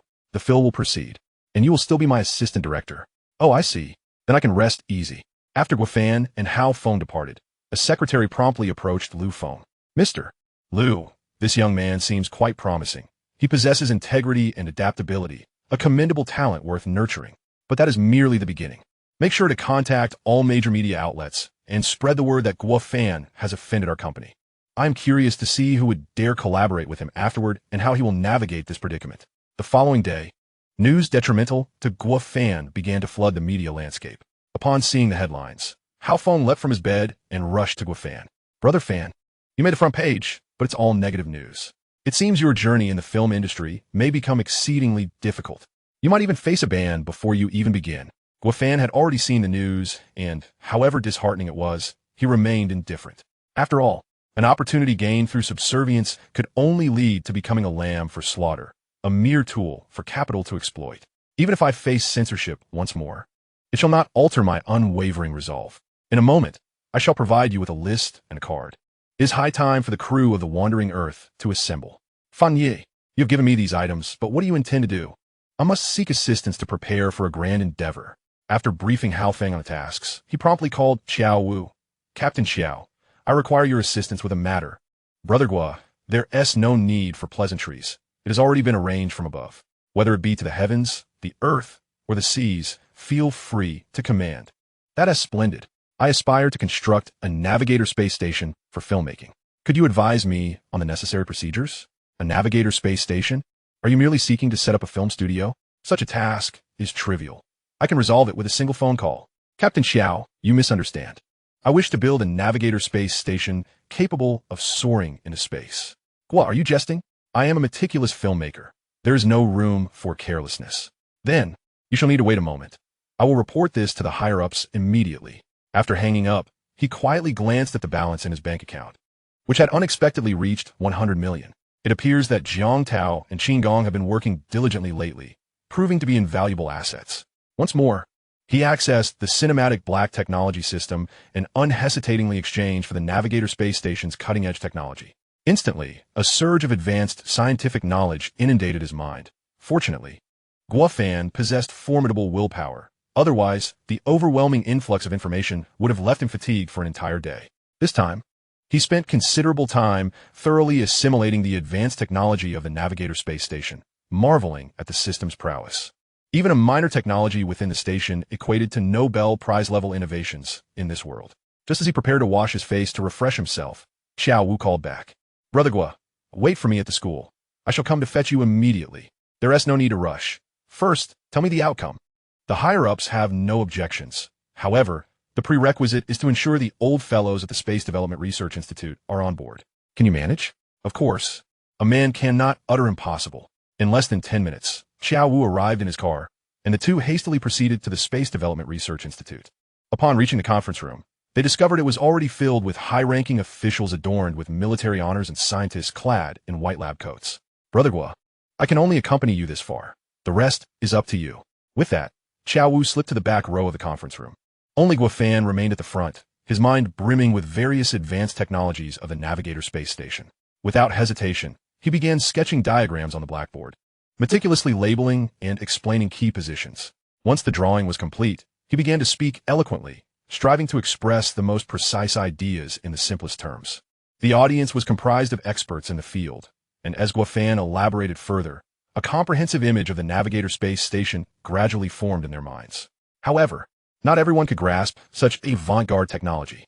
Professor Guo, the concept you just proposed, walking inside the space station as one would on Earth, what kind of technology does this entail? Excellent question.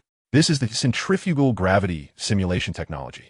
Naturally, I understand that your interest lies not merely in the nomenclature, but in how to address the energy issues involved.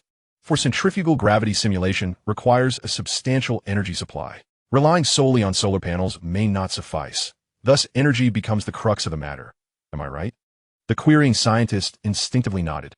Guo Fan had already contemplated the answer. The Navigator space station is not merely a satellite in geostationary orbit. Its journey extends to the stars and the vast oceans of space, where sunlight is not omnipresent. Thus, solar energy is destined for obsolescence, and fossil fuels are considered the most efficient energy source of this era. However, on a cosmic scale, no matter the quantity of fossil fuels, they will eventually be depleted, rendering nuclear energy the optimal solution. Of course, this leads to another issue, the realm of space nuclear power stations and controllable nuclear fusion. As Guo Fan spoke with increasing fervor, the scientists in attendance became invigorated.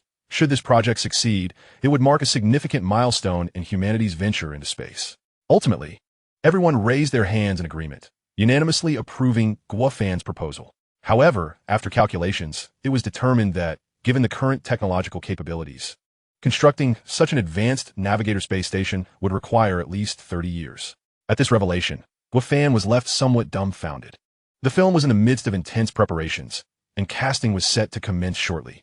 Waiting another 30 years would mean that half the cast would need to be unearthed from the ground. A solution must be devised, preferably producing a prototype within 3 months. Even if it were a miniature version, he sought out the scientists once more to discuss the details of miniaturizing the Navigator space station. Yet the final timeline still extended to 12 months. This was still unacceptable. That duration was far too lengthy.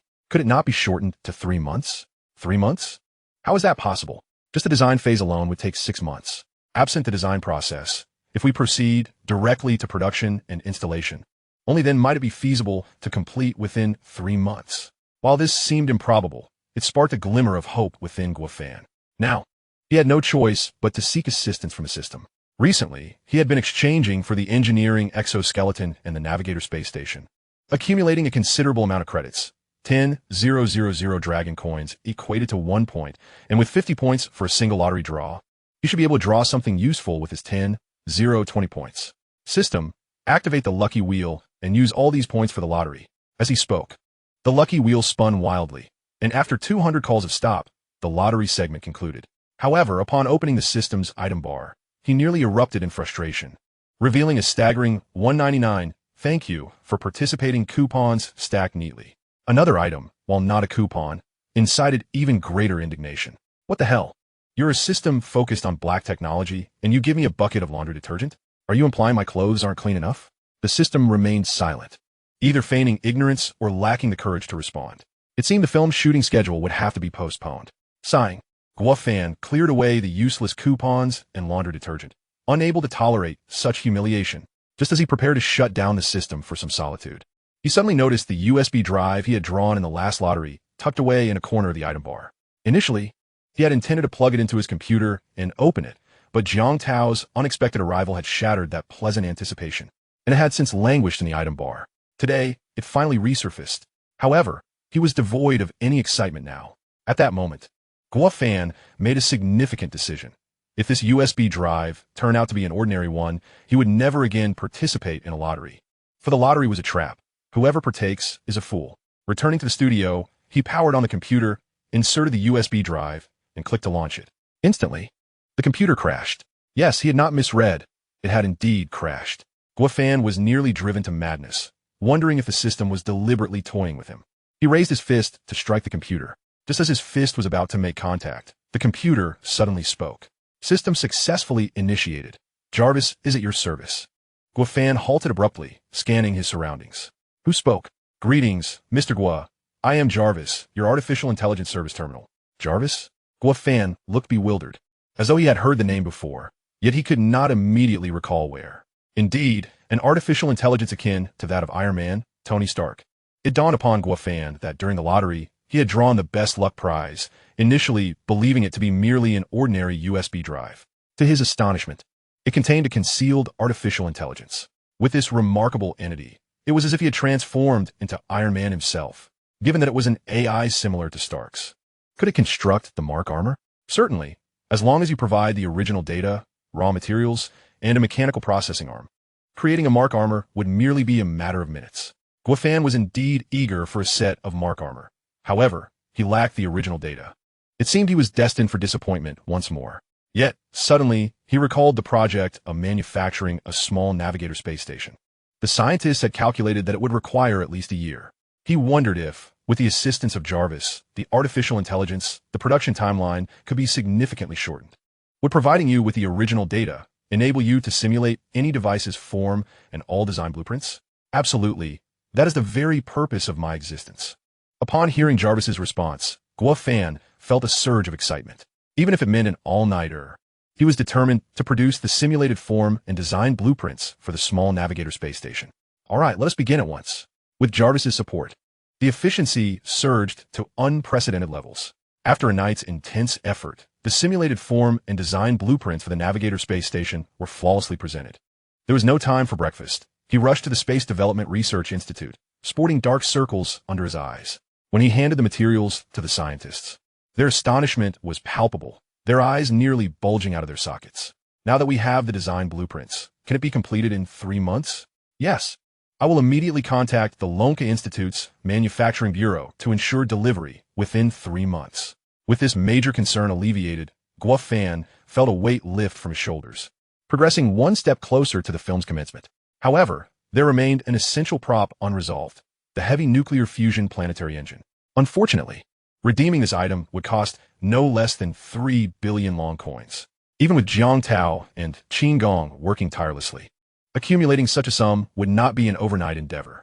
The film must be made, and the essence of hardcore science fiction cannot be compromised, thus presenting a formidable challenge. Chapter 15, The Plasma Propulsion System. After pondering for a long while, without arriving at a viable solution, he noticed it was nearing noon. Having heard that the dining facilities at the Lonka Institute were quite good, he decided to seize the opportunity for a hearty meal to reward himself for the night's labor. Perhaps a full stomach would inspire a solution. Upon learning that Expert Guo would be dining in the cafeteria, professors from various departments at the Lonka Institute flocked to compete for the chance to share a meal with him. Despite their typically composed and serious demeanor, they were eager to engage in conversation with Expert Guo, almost ready to resort to physical altercations for the opportunity. Observing the scene, Guofan thought it prudent to make a hasty exit. He couldn't bear the thought of losing several national treasures over a mere lunch. Just as he was about to slip out of the Lonka Institute's gates, an enticing aroma wafted through the air, instantly igniting his appetite. He couldn't let such a delicious meal pass him by. He planned to find a corner to indulge without being recognized. The plan was flawless. But just as he was preparing to feast, a wave of people entered, quickly filling the surrounding seats, leaving 3 beautiful female scientists without a place to sit. "Excuse me, is this seat taken?" one of the scientists inquired. Guofan quickly shifted his tray and smiled. "No, not at all. Please have a seat." The 3 scientists promptly occupied the seats. As they dined and conversed, Guofan initially intended to focus solely on his meal, but the scientific discussions ignited a fervor within him. "Yinzi, is your department nearing completion on the circular super-large plasma propulsion device being developed at the Antarctic Taishan Station?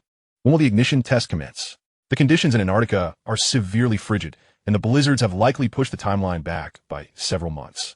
However, rest assured, I will share a live video when we ignite it. I want one too. Count me in.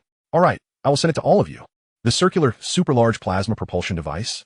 It sounded remarkably similar to the heavy nuclear fusion planetary engine depicted in The Wandering Earth. Had the experts at the Lonka Institute already made a breakthrough in this technology? At this thought, even the most delectable meal lost its appeal, and he turned with excitement to the three female scientists. Instantly, they were taken aback by his intense gaze. Had they been anywhere other than the cafeteria at the Lonka Institute, they might have screamed for help. Ladies, please do not misunderstand. I am merely deeply interested in the circular, super-large plasma propulsion device you mentioned. Could you elaborate on it? Guofan earnestly inquired, only to find that the three ladies were now even more irked, picking up their trays and leaving the table. As they walked away, they muttered indignantly, "With three outstanding female scientists before you, and you show no interest in us, only the circular super-large plasma propulsion device? How absurd, unimaginable, and irredeemable." Guofan felt unjustly wronged. As a pioneer in black technology, was it so unreasonable to be intrigued by the circular super-large plasma propulsion device? With the film's production imminent, he was determined not to miss this opportunity, and thus, he pursued them. She ran, he chased. It was a futile endeavor. Upon reaching them, he executed a one-handed wall slam against the three female scientists. Before they could express their displeasure, a tall young man with glasses angrily interjected, in broad daylight, "How dare you tease respectable women?" Before he could finish, the three female scientists hurled their trays at him, and the young man was immediately thrown into a panic. How was it that he, the defender of justice, ended up being the one attacked? He ran, she chased. It was a futile endeavor. "You're the woman. Your whole family are women." The young man, intending to be heroic against Guofan, inadvertently uttered a slip of the tongue, provoking the wrath of the three beautiful scientists. Guofan stood there dumbfounded, thinking, "I came to the Chinese Academy of Sciences, not a street market. How could these stunning female scientists be so ferocious?" Deciding it was wiser to consult the elder professors, he attempted to depart. Just as he thought he could escape, the three female scientists cornered him. "Aren't you interested in the circular, super-large plasma propulsion device? How fortunate. We are in a delightful mood and can explain it to you in detail." "Ladies, I am no longer interested. I have nothing more to say," he replied. "Do you think you can simply choose to be interested or uninterested? That's not how it works." Upon hearing their words, Guofan felt like crying, thinking, "Have I stumbled upon a den of female bandits? You three, stop this nonsense. Apologize to Professor Guo immediately." A white-bearded elder suddenly appeared, sternly admonishing them. The three beautiful scientists immediately softened, sticking out their tongues, behaving like children caught in wrongdoing. "Professor Guo, these three are my students at the Chinese Academy of Sciences. They may have been a bit mischievous. We were only joking with you. Please forgive us." The elder approached with a cheerful demeanor. Guofan sighed in relief. It was merely a jest. He had nearly believed he had ventured into a perilous realm. Considering the formidable prowess of these women, "No worries, I am not at all bothered. You should indeed be vibrant. Forgive my dullness. May I ask how you are addressed?" "Ah, it is Chun Xiena. So it is Elder Chun. I have long heard of your esteemed name, a notable figure in the realm of physics within the Dragon Kingdom. I must confess, however, that my meager achievements pale in comparison to the remarkable advancements in technologies such as reconnaissance drones, engineering exoskeletons, and the Navigator space station. I wonder if you have delved into the field of physics? If so, I would be eager to seek your guidance." Guofan intuitively grasped his intent. Witnessing the impressive accomplishments of other research institutions likely stirred a sense of urgency within him, prompting this overture to forge connections. Yet at present, there was little he could impart. Moreover, Guofan himself grappled with his own insurmountable dilemmas. "Elder Chun, we shall discuss that later. However, I have a matter that I wish to inquire about. Is the circular, super-large plasma propulsion device mentioned by those three esteemed female scientists truly a reality? Indeed, you, Mr. Guo, are also intrigued by this." "Intrigued is an understatement. Should I have the fortune to witness it in person, it would indeed be a stroke of serendipity. Since that is the case, allow me to escort you back to the laboratory, where you may peruse any materials and data you desire." Chapter 16. Then let us ascend to the skies. At this juncture, Guofan was regarded by the Dragon Academy of Sciences as a national treasure, with little that could be concealed from him. Thus, should he express a desire to see something, it would be presented without reservation. Before long, he had reviewed all the design blueprints, simulation visuals, and actual photographs of the circular, super-large plasma propulsion device. They even activated the Antarctic satellite for him, providing a live broadcast of the site, although it still fell short of the heavy nuclear fusion engine depicted in the Wandering Earth. It was more than sufficient for cinematic purposes. Furthermore, with the propulsion device located in the frigid expanse of Antarctica, they could forego the time required for set construction and commence filming directly. This filled him with immense excitement, and he promptly selected the filming location. I am grateful to Elder Chun for allowing me to witness such invaluable technology. Of course, I cannot take this for granted. Once the wandering Earth is released, I shall gift you a piece of heavy nuclear fusion black technology, one that surpasses your circular super-large plasma propulsion device by countless measures. Heavy nuclear fusion black technology?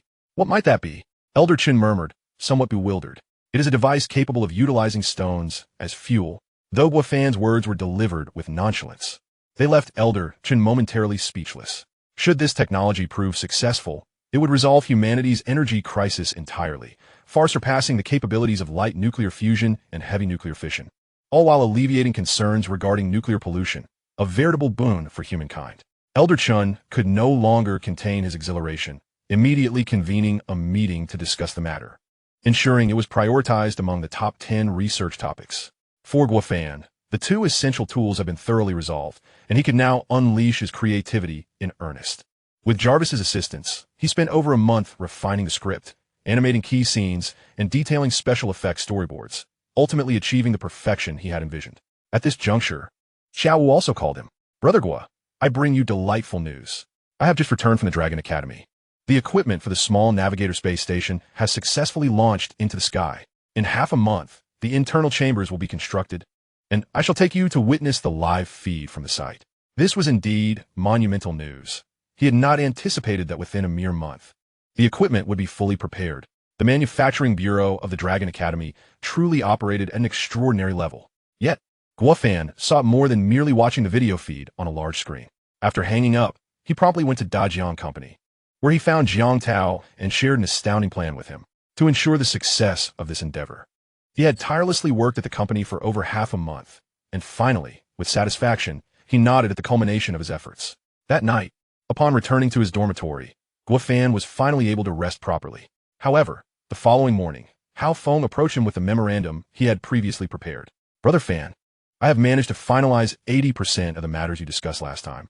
Since you are here today, I have arranged for 2 special actors to audition. Would you like to join me in observing their performances? What time is it? Guofan inquired, still appearing fatigued.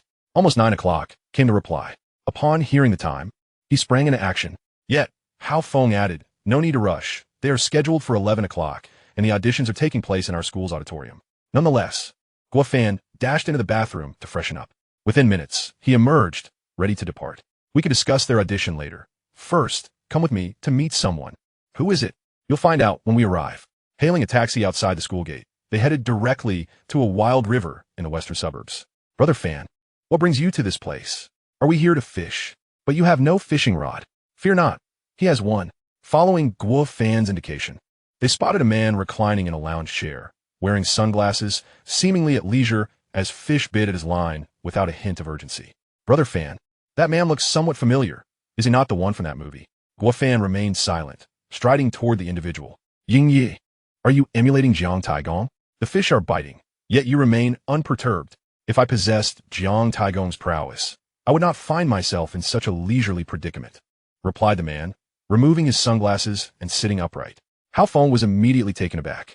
Wow, is this not Wu Jing, the star who skyrocketed to the top of the box office with War Dragon?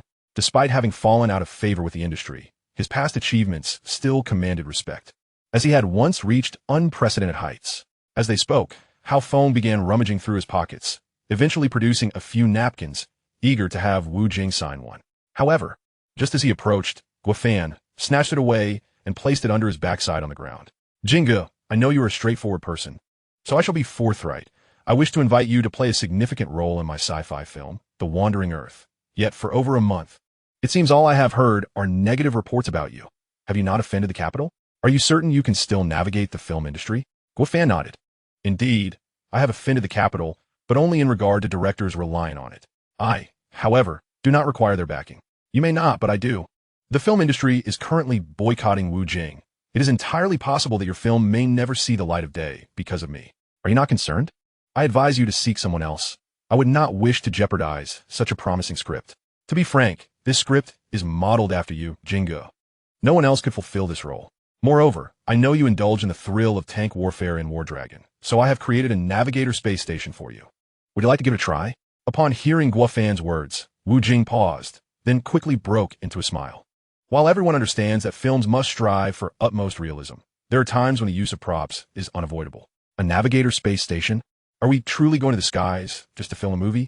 Guo Fan discerned Wu Jing's skepticism, but refrained from elaborating, instead stating earnestly, yes. We are producing hard sci-fi, and our focus is on authenticity. If you're interested, I can take you up there one day to see for yourself. The decision to participate in my film will rest entirely with you. Let's not delay any further. There is no better day than today. If your words ring true, I shall unhesitatingly accept your invitation. Very well, let us ascend to the heavens. Chapter 17. Why don't you ascend to the heavens? Wu Jing dismissed this as mere jest, yet he was genuinely intrigued to see how Guo Fan would manage to turn this jest into reality. However, upon their arrival at the backup warehouse of the Dajiang Company, where they were greeted by an impressively futuristic and technologically advanced large-scale aerospace drone, Jing Ji's composure began to wane. Is this a prop model from your film? The craftsmanship is commendable. It appears remarkably authentic. Guo Fan smiled gently and replied, indeed. It is a film prop, but it is no mere model. It is a genuine apparatus capable of soaring into space. Jing Ji's mouth fell agape, utterly astonished. Aside from his experience with a few tanks and engaging in some real performances, he had never encountered a production team as realistic as this. Are they truly making a film? At that moment, Xiao Wu arrived in a flurry at the backup warehouse. After disembarking, he began to berate them. Guo, what scheme are you concocting this time? Of course, I'm not afraid of it, but you could at least give me a heads up. Here I am, scrambling to procure 4 sets of spacesuits after begging those old-timers for ages. Haha, I have faith in your capabilities, Xiao. Otherwise, I wouldn't have made such a request. Would I? Guo Fan intended to continue praising him, but unexpectedly, Xiao Wu strode directly to Wu Jing, enthusiastically shaking his hand. You must be Wu Jing, right? Guo, why didn't you inform me earlier that we had such a star in our midst? Today has truly been worthwhile. I finally get to meet the legend in person. To be frank, I grew up watching your films. Guo, come, let us take a picture with Jingge. This series of actions left Guo Fan bewildered, as well as Jingge, who thought to himself, I wonder who is older between us. Calling him Jingge right off the bat. Are you suggesting I'm ancient? Or are you simply shameless? Nevertheless, out of respect for Xiao Wu's enthusiasm, Jingge could only muster a forced smile, revealing his pearly whites. Hao Feng, also a fervent admirer of Jingge, naturally would not miss this once-in-a-lifetime opportunity. After the photo session, both he and Xiao Wu attempted to engage Jingge in conversation. But time was of the essence. Want to chat? Once we return from space, you two can treat Jingge to a few drinks. And let me bask in your glory. At that time, you can talk to your heart's content. But for now, we must don our spacesuits. We are ready for departure. With that, he opened the rear door of the vehicle, retrieved a box from the seat, and began to don the spacesuit inside. Seeing the pristine spacesuit emblazoned with the logo of the Lonka Institute, Jingge was once again taken aback. Guo, speak to me honestly. Are you truly filming a movie? How is it that you have such items at your disposal? As if they were your own? It's hard science fiction, and the focus is on realism. Otherwise, how can we meet your expectations? Guo Fan replied, your spacesuits are also in the vehicle. Hurry and put them on. Of course, if your bodies can withstand several times the gravitational acceleration, you may choose not to wear them. Wu Jing remained rooted in place, unable to quell the excitement coursing through him, astonished that Guo Fan was indeed serious. Meanwhile, Hao Feng, unable to contain himself, rushed forward to don the spacesuit.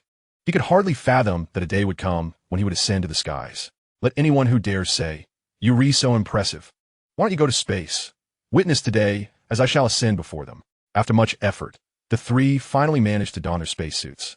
Observing the remaining set of spacesuit in the vehicle, Xiao Wu could not help but question, just the 3 of you?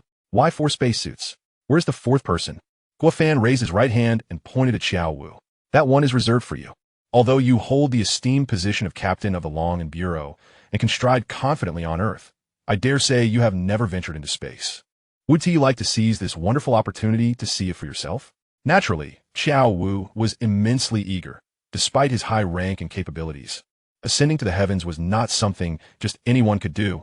He had initially thought the last spacesuit was reserved for a significant figure, only to discover it was meant for him, which stirred a wave of emotion within him, nearly bringing him to tears.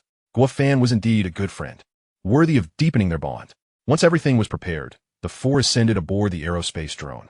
The creation of this drone had required some ingenuity, given that he had only unlocked the cinematic technologies from the Wandering Earth one, relying solely on existing knowledge to support its construction. Thankfully, with the assistance of Jarvis, Some advanced technologies were integrated and optimized, transforming the impossible into the possible. Thus, the aerospace drone before them came into being. Jarvis, initiate the drone. Destination: low Earth orbit, small pilot space station. Command received. Please take your seats. The space exploration mission is about to commence. None of them had undergone any prior training for space travel. To ensure the success of the mission, Jarvis took full control, ascending slowly to allow them to adapt before accelerating to the first cosmic velocity to orbit the Earth. This ascent was breathtaking, offering a divine perspective from the ground to space, where majestic mountains and rivers lay beneath them, growing increasingly distant, as though they had become the gods of the world. Yet, the four of them were far too preoccupied to appreciate the beauty. It was not a matter of desire, but rather one of necessity, as the extreme gravitational acceleration left them no room for other thoughts. When they regained their senses, the aerospace drone had already reached low Earth orbit. Fan Yi, am I dead? Why am I floating upwards unconsciously? You're not dead. It is because we have reached space. Jing Gu shook his head, eventually giving a thumbs up and exclaiming, Gua, you are not deceiving me. This is incredible. Who would have thought that just this morning he had been lounging by a riverbank, leisurely sipping juice and fishing, and by noon he had already left the Earth and arrived in outer space. Fortunately, he had not eaten much earlier, for otherwise, the suffocating pressure and dizzying spins would surely have made him lose his lunch. Seeing that the others were in a similar state, Jing Gu felt reassured, as they were all in the same boat. In truth, Wu Jing had longed for space. Despite his stature, he had only ever seen it on screens. Now, he would finally experience it firsthand. Unfastening his safety belt, he instantly floated up, assuming it would be akin to a swimming pool, and he flailed his arms and legs with fervor. However, after much exertion, he found no change in position. It was only after Guo Fan gently pushed him that he floated towards the window. Wait a minute, something is amiss. Are we in a fake space? Chapter 18, Entering the Annals of History. What is not right? In films, television, and news, they always say you can see the Great Wall from space. Yet, I've searched high and low, and why Haven T, I seen a trace of it. Unexpectedly, Xiao Wu chuckled from his side. Jingu, you seem to be unaware. I've been frequenting the Lonka Institute lately and have heard a great deal of scientific discourse. The reason you cannot see it is entirely due to the limitations of the human eye. In simpler terms, the resolution is too low. The ability to perceive objects is not solely determined by light and color, but is also influenced by the size and distance of the object. Viewing the Great Wall from outer space is akin to observing microorganisms on our hands. Now do you understand? Who would have thought Wu Gu possessed such knowledge? Impressive. Impressive. Xiao Wu was immensely pleased, never anticipating that such a seemingly trivial piece of knowledge he had casually overheard could be applied so adeptly, impressing Jing Gu in the process. It appeared that he must continue his efforts to acquire more scientific knowledge, for who knows when he might encounter an adoring fan, which would surely evoke an entirely different sentiment of admiration. The three of them gazed out the window, thoroughly engrossed in their activities, while Guofan busied himself with locating the Navigator space station in low Earth orbit. Naturally, this was one of the key objectives of his journey. After all, Xiao Wu had informed him that he could only monitor the progress of the construction of the Navigator space station through remote sensing satellites and surveillance footage. However, as a meticulous filmmaker, he felt a profound responsibility to his craft and could not afford to be so negligent. Hence, he conceived the idea of personally inspecting the site. Jarvis, search for the Navigator space station in low Earth orbit. Received. While Jarvis was conducting the search, Hao Feng swam over like a fish. Fan Yi, I believe we should cherish this splendid opportunity. If we could go live, it would undoubtedly generate considerable buzz for the film. This suggestion was indeed commendable, as it was uncertain when they would have such a chance again. All right, then I leave this matter in your capable hands. Upon receiving the command, Hao Feng promptly retrieved his phone, only to discover that there was no signal as soon as he opened the app. It was hardly surprising, considering they were over 300 kilometers above Earth in low Earth orbit. A mere ordinary phone could hardly receive a signal here. Fango, we can go live. There's no signal. Who says we can't broadcast without a signal? Just give me a moment. Turning around, Guofan began operating the drone once more. Jarvis, connect to the Dragon Kingdom relay satellite. Searching, decrypting, connecting. Connection successful. Full network coverage activated. Fango, it worked. My phone is actually connected to the drone's Wi-Fi. As he spoke, Hao Feng activated the live streaming feature, capturing a photograph of the four of them clad in spacesuits against the backdrop of outer space to serve as the cover image, accompanied by a striking title, The Hardcore Space Journey of the Wandering Earth Crew. What constitutes the recommendation algorithm for short videos? What elements can garner viewership? Surely, they must be novel, intriguing, and unique.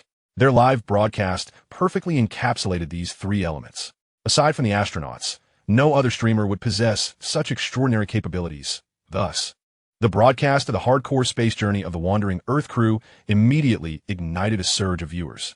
Initially, everyone assumed it was merely a green screen effect, and even Wu Jing, who appeared on screen, was ridiculed as a mimic, prompting a torrent of mockery and disparagement. Despite Hao Feng's fervent attempts to clarify, it proved futile. Wu Jing looked at the barrage of insults with an expression of innocence and helplessness. He had expected that the presence of Jing Gu and the allure of space would instantly captivate the audience, yet he was met with a deluge of detractors. Fan Ye, do you think it's possible that your earlier dispute with the capital has not yet subsided? Guofan also felt utterly at a loss. This is your live stream. Shouldn't you reflect on what actions might have offended the conscience of heaven and earth? At that moment, the live stream suddenly transformed. Certified scientist Qin Yan from the Astrophysics Research Institute of the Long Science Academy has entered the live stream. Certified scientist Su Mu from the Astrophysics Research Institute of the Long Science Academy has entered the live stream. Certified scientist Ran Lu from the Astrophysics Research Institute of the Long Science Academy has entered the live stream. Observing the notifications, Guofan mused. Could it be that they encountered those three beautiful scientists in a Long Science Academy cafeteria? Upon clicking their profiles, indeed turned out to be the case. With the support of three professionally accredited and stunning scientists, the entire atmosphere shifted dramatically, not only driving away a multitude of detractors, but also elevating the viewership of the live stream to new heights. In light of this unexpected boon, Hao Feng swiftly entered in a high gear. Hello everyone.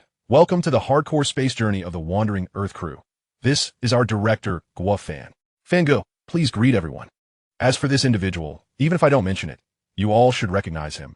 None other than Wu Jing, who once ascended to the pinnacle of Chinese cinema with Battle Dragon.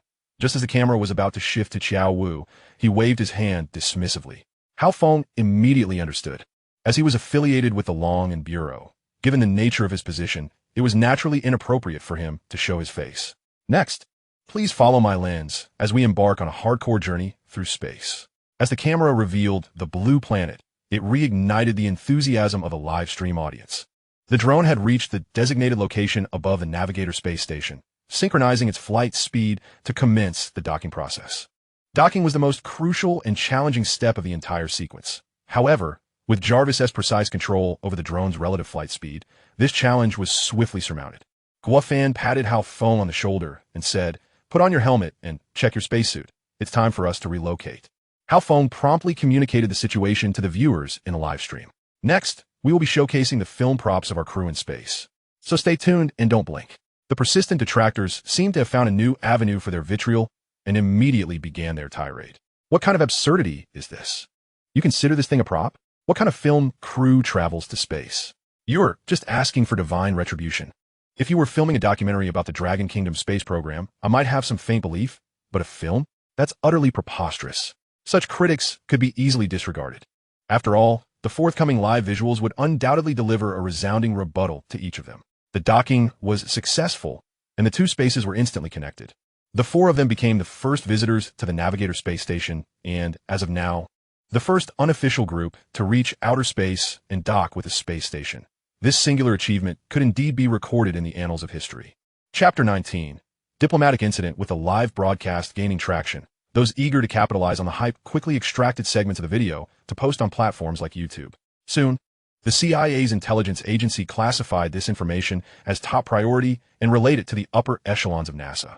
Instantly, the entire NASA apparatus sprang into action, deploying spy satellites, initiating global surveillance, and even calling back department heads for an emergency meeting at headquarters.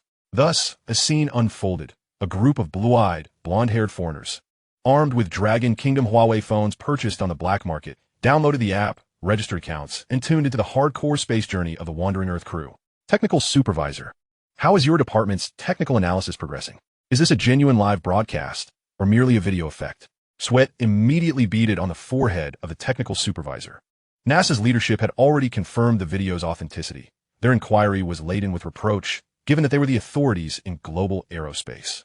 How could the Dragon Kingdom's spacecraft silently evade spy satellites? How could a handful of individuals pilot a spacecraft into space and dock with a newly constructed space station? Although he understood the implications behind the leadership's questions, the supervisor was at a loss for words, remaining silent.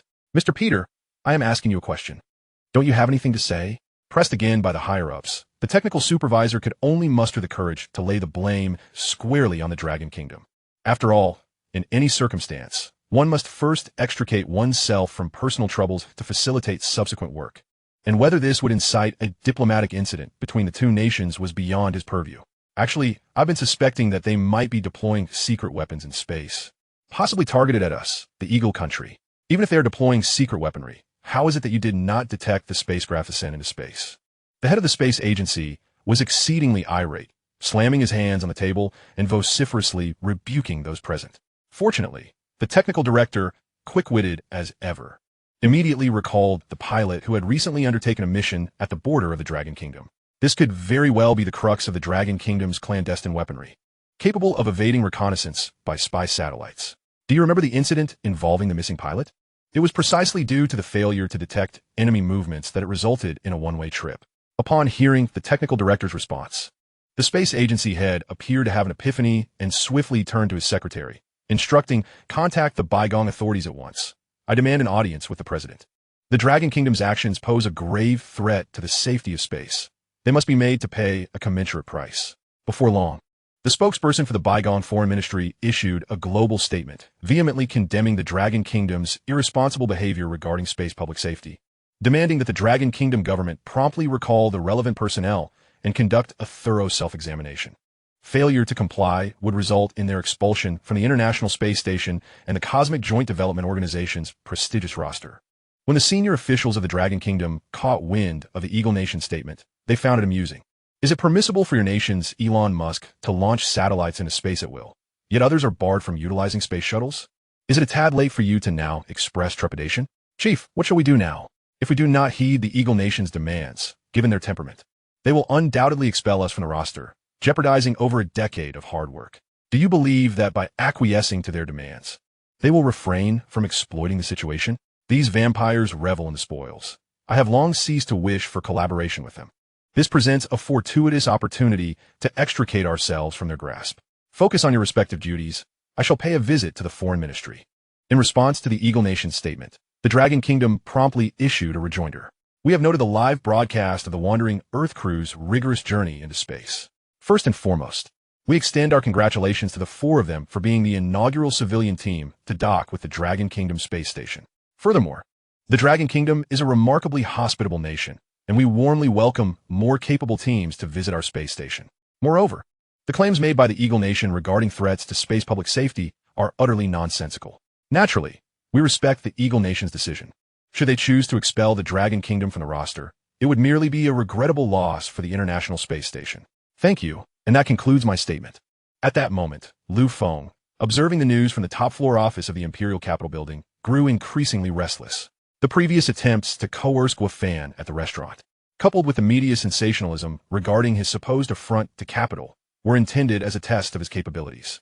However, today he had been thoroughly schooled. With the current buzz, the film required no promotional efforts, as it had already traversed oceans to reach the Eagle Nation. Coupled with the Dragon Kingdom Foreign Ministry's staunch support, it would be nearly impossible for it not to garner attention. He found himself in a rather precarious position. If he were to now claim that the previous matters were merely tests, he doubted Guofan would believe him. There was a risk of losing a rare collaborative partner. Unbeknownst to the small group aboard the near-Earth orbital space station, significant events were transpiring on Earth. After exchanging pleasantries with the aerospace engineers from the Navigator space station, they embarked on a tour of the facility. However, to maintain an air of mystique surrounding the film, they reluctantly decided to terminate the live broadcast. Meanwhile, NASA officials and experts watching the live stream were preparing to analyze some of the advanced technologies employed by the Dragon Kingdom space station, only to be met with an abrupt blackout of the feed. What is happening? Why did it cut out just as we were about to observe the key technologies? It seems the live stream has ended. I must contact the Bygong spokesperson immediately. We must employ any means necessary to acquire all information regarding the space station from the Dragon Kingdom. No one is permitted to possess technology more advanced than the Eagle Nations, and even if they do, it must be disclosed.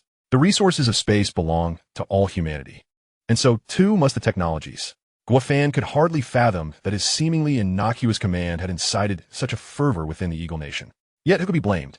Although the Navigator space station was not as grand as imagined, it was indeed compact, yet fully equipped, capable of perfectly replicating simulation images and storyboards.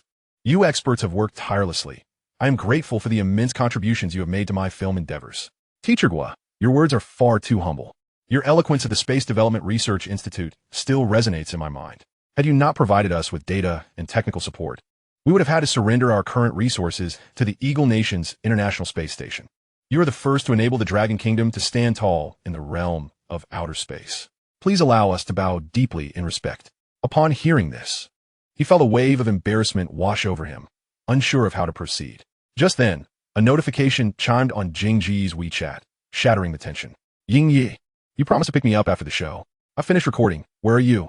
Don't tell me you're stuck in traffic. I want to believe it. If I said I was in the sky right now, would you believe me? Believe you? Not a chance. Stop dawdling. You have 10 minutes to reach our company's entrance, or you'll be in serious trouble. With that, Nanjia hung up. Chapter 20. Everything is under control. Jinggu, a man of his word, had intended to boast to his wife about his space exploration, seeking admiration from those around him. So he had unwittingly activated the speakerphone. However, he underestimated Nanjia's formidable nature. Instead of successfully showcasing his triumph, he became the subject of ridicule among his peers. Jinggu turned to his colleagues with a helpless glance, while they pretended not to hear, engrossed in their own tasks. Jinggu is 10 minutes too long? Although he had lost face, he could not afford to lose his composure. Wu Jing quickly adopted a haughty demeanor. Of course, it's not an issue. Just look who the head of the household is. Then I shall rest easy. I was merely suggesting that if you were in a hurry, we could leave early. The mention of leaving early ignited a spark in Jinggu's eyes. Although he was destined to be late, arriving at all was better than not showing up. Lest Ninjia take issue with him. Wait, let us not rush. We've already seen everything. How about we make a quick exit? I urgently need to relieve myself. Upon hearing Jingji's words, the group erupted in laughter. Jinggu could only awkwardly join in, lamenting that his once stellar reputation was now in tatters. Ying Yi, may I ask you one final question? Will you accept the invitation from the Wandering Earth crew to portray Colonel Liu Peiqiang? Absolutely. Let us not linger. We must hurry. He had anticipated a solemn declaration of acceptance, but instead, his response was casual and light-hearted, revealing the formidable influence of Nanjia. After bidding farewell to the engineers at the Navigator space station, the group boarded an unmanned spacecraft for their return to Earth. Initially intending to drop Jinggu off at Nanjia's company, they reconsidered, knowing that the presence of such a large craft in the city would surely cause a commotion and disrupt daily life. They retraced their route to the backup warehouse of Dajiang Company. Upon landing, Jinggu eagerly shed his spacesuit and dashed toward the exit. Don't forget our agreement. I will call you when it's time for the launch ceremony. It wouldn't be the same without you. I need to find Nanjia first. We can discuss this later. After tidying up, Qiao Wu returned the spacesuit, while Guofan and Hao Feng headed back to school. As they entered the school gates, they were met with the curious stares of their peers, nearly overwhelming them. Fanggu, why are they looking at me like that? Have I suddenly become handsome? You truly have become increasingly audacious. It is not that you have grown more handsome, but rather that you have garnered considerable fame. As he spoke, Guofan presented the headline news to him. Upon reading it, Hao Feng exclaimed in astonishment, Brother Fan, we have become quite popular. The diplomatic department of Eagle Sauce Country is even aware of us now. Just look at how vividly their spokesperson speaks. They must be praising us. Guofan was rendered speechless. Are you certain they're praising you? Your live stream nearly incited a diplomatic incident between our two nations. Perhaps you should adopt a more low-key approach, lest I find myself compelled to hire bodyguards for your protection. Regardless, the event had already transpired, and fortunately, Long Country had managed to handle the situation adeptly. Otherwise, not only would filming be off the table, but one would also have to exercise extreme caution when venturing outside. Even so, one must remain vigilant, for the policy that Eagle Sauce Country has long upheld is that anyone who serves their interests is a friend, while those who do not are to be disregarded entirely. This matter warrants a thorough discussion with Qiao Wu. Of course, he is not afraid of death, but he worries that if he were to perish, no one would be left to revitalize Long Country's hard sci-fi genre. As they conversed, the two turned towards the dormitory building, and from a distance, spotted Qin Shui standing at the entrance, clad in a miniskirt and a sheer top. Her long hair flowing gracefully. Her striking appearance drew the envious gazes of nearby male classmates. Oh my goodness, Brother Fan, is that woman your ex-girlfriend? Could she possibly be waiting for you? Before Hao Feng could finish his sentence, Qin Xuan noticed them, her face lighting up with joy as she rushed over, practically leaning into Guo Fan. Had he not retreated repeatedly, she might have ended up in his embrace. Brother Fan, you're finally back. Have you eaten? Today, I'm treating you. How about we go for seafood? Guo Fan furrowed his brow, recalling that her previous display of affection in the cafeteria was merely an attempt to persuade him to cast her boyfriend in the film. Now, with such overt advances, he was perplexed as to what her intentions might be. I've already eaten on my way back. If you have something to say, please do so directly. I'm quite exhausted and would like to rest. I understand you're tired, which is why I've already booked a room in advance. When the time comes, I'll give you a massage to help you relax. As the conversation veered toward inappropriate topics, Hao Feng felt like an unwelcome third wheel. Brother Fan, I urgently need to use the restroom. I'll head up first. Good luck. This guy truly lacked any sense of loyalty, only caring for his own escape. Now it's just the two of us. Brother Fan, please stop being coy. Didn't TU used to be so eager to have me? Now the opportunity is right in front of you. How you choose to proceed is entirely up to you. As she spoke, she inched closer to him. In the past, Guo Fan might have entertained such thoughts, but he had long since moved beyond that. I must insist you respect yourself. If there is nothing else, I shall take my leave. With that, he turned and entered the dormitory without a backward glance. Watching Guo Fan's retreating figure, Qin Shui's eyes brimmed with disappointment and resentment, mingled with a fierce determination. I've lowered myself so much. What more do you want? Just because you can ascend to great heights, what makes you so exceptional? If you refuse to allow me a good life, then neither of us shall have one. Captain Xiao, a girl has gathered a group of thugs and is planning to confront target number 1 in the dormitory tonight. What should we do? Has your brain deteriorated? Why are you asking me about such trivial matters? Naturally, we shall apprehend them. Of course, apprehending them is necessary, but what about this girl? If she is merely having a spat with someone and we end up arresting the wrong person, that could be problematic. Should we inquire further? All right, await my news. Just as Guo Fan finished washing up and lay down on his bed, Xiao Wu called, explaining the situation. Upon hearing the news, he was taken aback. He had not anticipated that Qin Shui would allow her feelings to turn into such enmity. She was not inherently malicious, merely a person consumed by vanity. A lesson would suffice to instill some sense into her. Indeed, unbeknownst to them, a group of thugs and a soon-to-be graduated female student had vanished from around the Imperial Capital Film Academy. Guo Fan could not help but marvel at the efficiency of the Long and Bureau's special operations. It was surprising that even such trivial matters were handled with such precision. It seemed unnecessary to worry excessively about the ulterior motives of Eagle Sauce Country. Now, he could finally dedicate all his attention to finding the remaining cast members. Chapter 21, Casting. Captain Xiao, are you busy? If so, please set it aside for a moment. I have an urgent matter that requires your assistance. Early the next morning, Guo Fan called Xiao Wu. Brother Guo, what are you planning this time?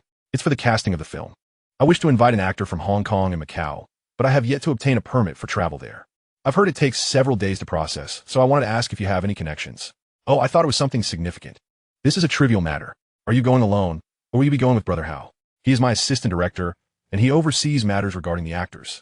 All right then, I will have it delivered to the school within half an hour. Indeed, there are still those who are amenable to assisting. If he were to handle the entry and exit procedures himself, he could not fathom how long it would take. Upon receiving the permit, the two arrived in Shamshui Po that very evening. Brother Fan, how is it that such a prominent director like you still personally seeks out actors? In the future, you can simply delegate this kind of labor to me. Do you know who we are inviting this time? While I do not know who we are inviting, I am certain that no one can surpass Jing Guo's influence. Indeed not. But at the time he was at his peak, Jing Guo had not yet debuted. In the entire Hong Kong and Taiwan entertainment industry, there is no supporting actor whose skills can surpass his. This piques my curiosity. Who could be so impressive? As they spoke, they arrived at a roadside tea restaurant, where they soon spotted a familiar and amiable figure. Brother Fan, is that Uncle Wumungda? I never expected he would dine in such a modest place. Do you think stars from Hong Kong and Taiwan consider themselves inherently superior to those from the mainland? Upon seeing the two enter, Uncle Da immediately rose to greet them, exuding warmth and friendliness, entirely devoid of the pretentiousness often associated with mainland film stars. After a brief exchange of pleasantries, Guo Fan finally broached the subject at hand. Uncle, you have reviewed the script, correct? What are your thoughts on the character Han Xiong? Of course, the sci-fi genre represents a new venture. However, I find it difficult to comprehend why, among so many talented actors in the mainland, you would seek me out from such a distance. It feels as though I've already been rendered obsolete by this era. To be honest, We grew up watching your films. Although you primarily played supporting roles, it was your presence that contributed significantly to the success of those films. Without you, Uncle Duh waved his hand dismissively, appearing reluctant to dwell on the past. Let's not discuss bygone days. I merely hope that when we are on set, Director Gua does not chastise me too harshly for my ineptitude. Having successfully signed Uncle Duh, this task could be deemed a resounding success. To extend his hospitality, Uncle Duh even ordered char siu rice and soup dumplings, stating that although the establishment lacked the grandeur of a fine restaurant, the authenticity of the food was unparalleled, and many stars frequented the place. On the flight back to the mainland, Hao Feng expressed his astonishment. I never would have imagined that Uncle Duh is so down-to-earth and unpretentious. This is one of the reasons I sought him out. Brother Fan, what about the remaining lead roles? Tomorrow, I shall provide you with a list of names. You can approach them directly. I have to attend to some pressing matters. The following day, Hao Feng held the list, a contemplative expression on his face. Zhao Lingmai seems promising, having started as a child star. Her acting skills and charisma are quite commendable. However, this Chu Chu Xiao appears rather average. I wonder if she possesses the talent to handle such a significant production in hard sci-fi. Hearing Hao Feng's assessment, Gua Fan too began to harbor doubts regarding this choice for the leading role. In an alternate parallel universe, after Chu Chu Xiao achieved fame, he found himself inundated with a deluge of negative comments and reports, which somewhat inflated his ego, diverging from his original values. Who do you think would be a more suitable candidate for the character of Lu Qi? Hao Feng immediately began to articulate his thoughts. I believe Wu Lei would be a fine choice. His image and charisma are unparalleled, and his acting prowess is second to none among the younger generation of actors. Furthermore, he possesses a commendable work ethic. Ever since teacher Hugu gifted him a bicycle, he embarked on a solo journey, traversing from the southernmost to the northernmost reaches of the land, riding from deserts to snow-capped mountains. I dare say, there is no one else in the entertainment industry quite like him. Even CCTV has publicly praised him as a refreshing force in domestic entertainment. You should reach out to both of them, gauge their attitudes, and then let them audition for the role. Time is of the essence. I must attend to pressing matters. Having delegated his tasks, Gua Fan made his way to the Physics Research Institute at Lonka Academy, where he sought out 3 esteemed female scientists. He began by expressing his gratitude for their support during the recent livestream. Is this how you straightforward men express thanks to your benefactors? Gua Fan chuckled awkwardly, but quickly shifted gears. Of course not. Once you finish work, I've arranged a seafood feast. Feel free to choose whatever you desire. Upon hearing this, the 3 scientists burst into laughter. Now that's more like it. However, you certainly didn't come just to treat us. So tell us, what brings you here? Ha! It seems I cannot hide anything from your keen eyes. I do have a matter at hand. I wish to inquire when the ignition of the ultra-large plasma propulsion device at the Antarctic Taishan station will occur. I'd like to bring a few people to capture some film footage. I knew it. You have ulterior motives. However, considering your generous offer, I shall inform you that the ignition is scheduled for the end of next month, right after the blizzard subsides. So soon? In a few days. Professor Chun will be setting off on an icebreaker to the Antarctic. If you wish to join, you must act swiftly. With a third of the month already gone, time was indeed of the essence, especially with the impending departure of the icebreaker. If they missed this opportunity, it was uncertain whether another vessel would be available for the crew. Clearly, preparations for the film needed to accelerate. Currently, Hao Feng was burdened with numerous tasks, and it was evident he could not manage alone. It was time to enlist a helping hand. Just as he was contemplating this, Lu Linglong's phone call interrupted his thoughts. Could this be a case of telepathic connection? Gua Fan, do you have time this evening?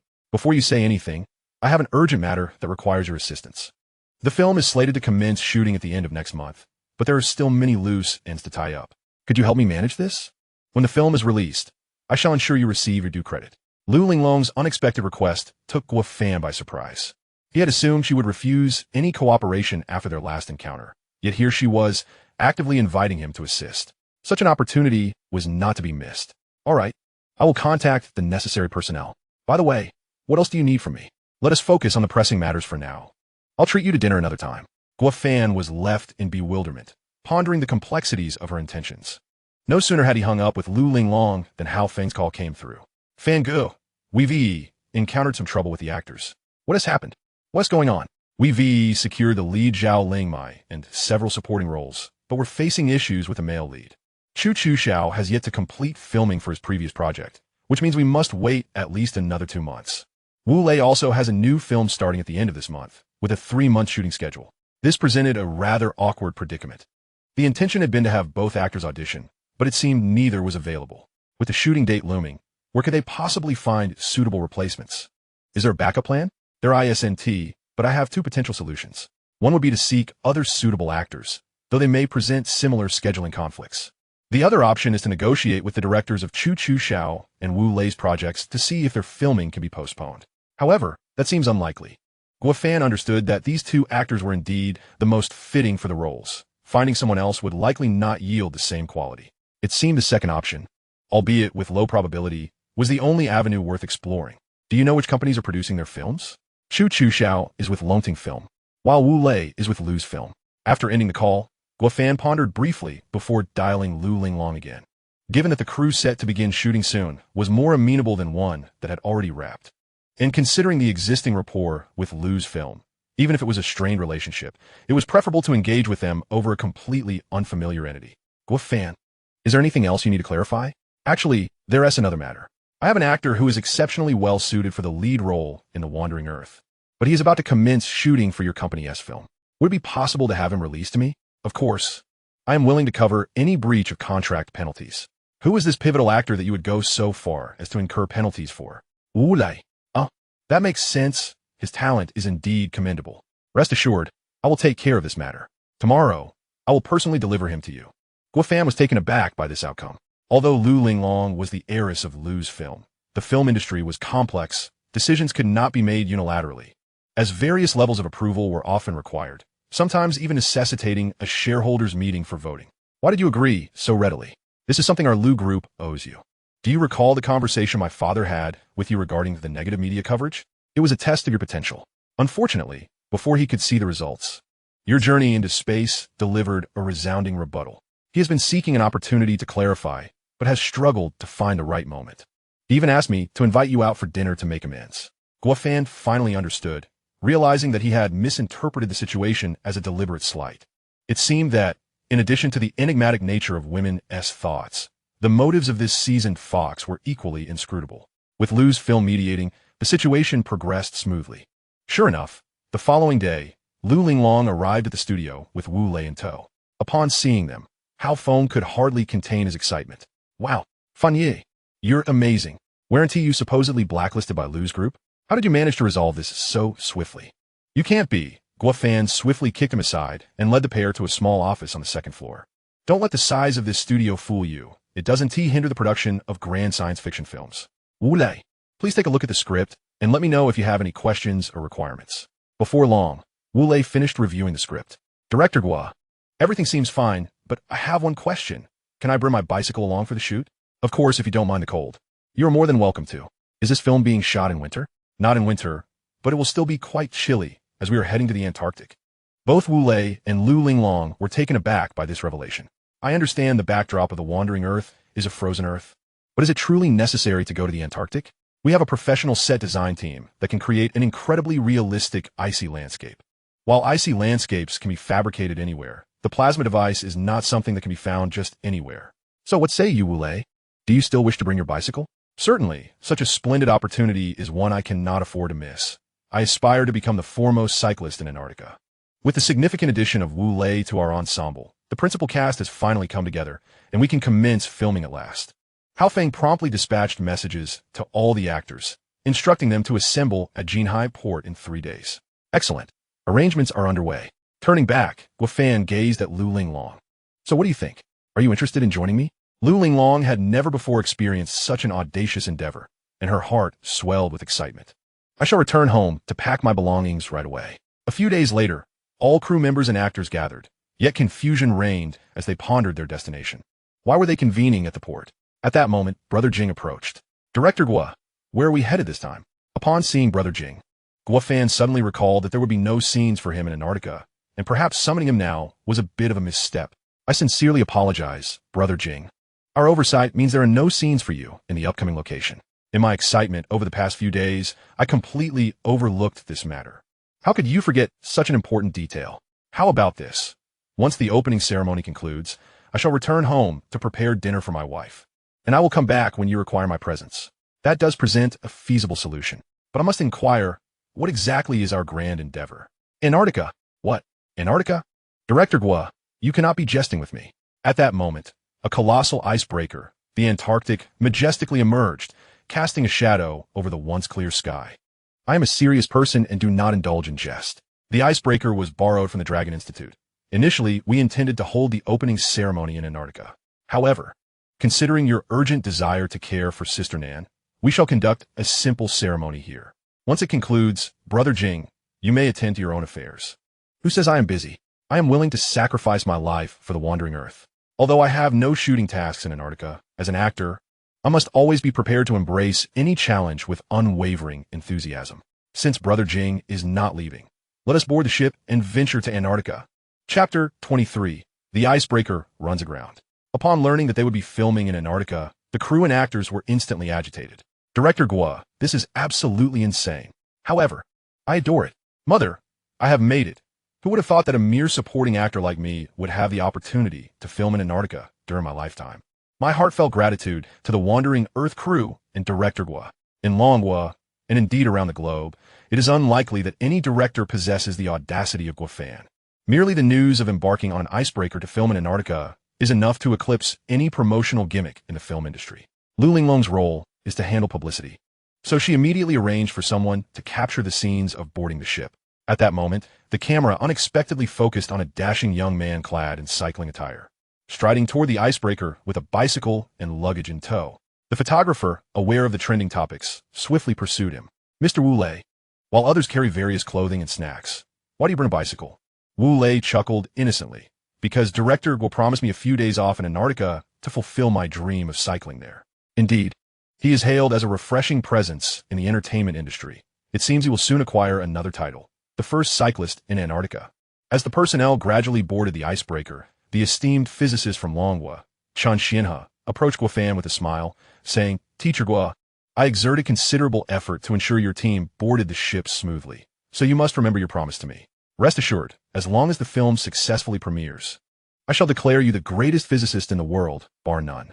I have no interest in such greatness, after being nurtured by my country for so many years. If I cannot contribute something back before I die, I shall not find peace in death. Chen Lao, you must not perish. The crucial props for my next science fiction film require your team's expertise in development. Unlike others who use props for filming, Guafan insists on employing genuine articles. Chen Lao pondered thoughtfully, seemingly envisioning the future, but soon reality pulled him back to the present. I do not wish to dampen your spirits, but transportation options at various stations in Antarctica are limited, and since you will be executing scientific tasks with so many individuals, it may take time to transfer to your destination upon reaching the Great Wall Station. I have already contemplated this issue, so I prepare my own means of transportation. You prepared your own means of transportation? Yes, freight ships are rather slow, so I sent them ahead. We shall rendezvous in the Antarctic Circle, requiring your icebreaker to pave the way. Once filming concludes, those vehicles will remain in Antarctica as gifts for the researchers. A splendid idea. But I must caution you, the snow in Antarctica is exceedingly deep and the terrain is highly complex. Standard vehicles will struggle to traverse it. Of course, I am well aware. I specifically designed my transportation to navigate the Antarctic landscape, capable of accommodating both film production and scientific exploration with ease. Hearing Guafan's words, Chen Lao suddenly felt a surge of curiosity, eager to discover what kind of transportation could possess such remarkable capabilities. Set sail, off to Antarctica. With Chen Lao's command, the icebreaker began to move. Typically, life aboard a ship can be rather monotonous. However, with Guafan's crew, the atmosphere transformed entirely, filled with various activities each day. Naturally, these were all Guafan's ideas. Rather than lounging in bed, he preferred to immerse each individual in their roles early on. For the harsh conditions of Antarctica demanded swift action for filming. With engaging tasks at hand, time indeed passed swiftly, and after merging with the freight ship that had entered the Antarctic Circle, they followed the icebreaker to their first destination, the Great Wall Station. According to the original plan, they were to arrive at the Great Wall Station the following afternoon and then transfer to other vehicles for Taishan Station. However, unexpectedly, a sudden snowstorm descended, and the temperature plummeted. Even the icebreaker began to struggle.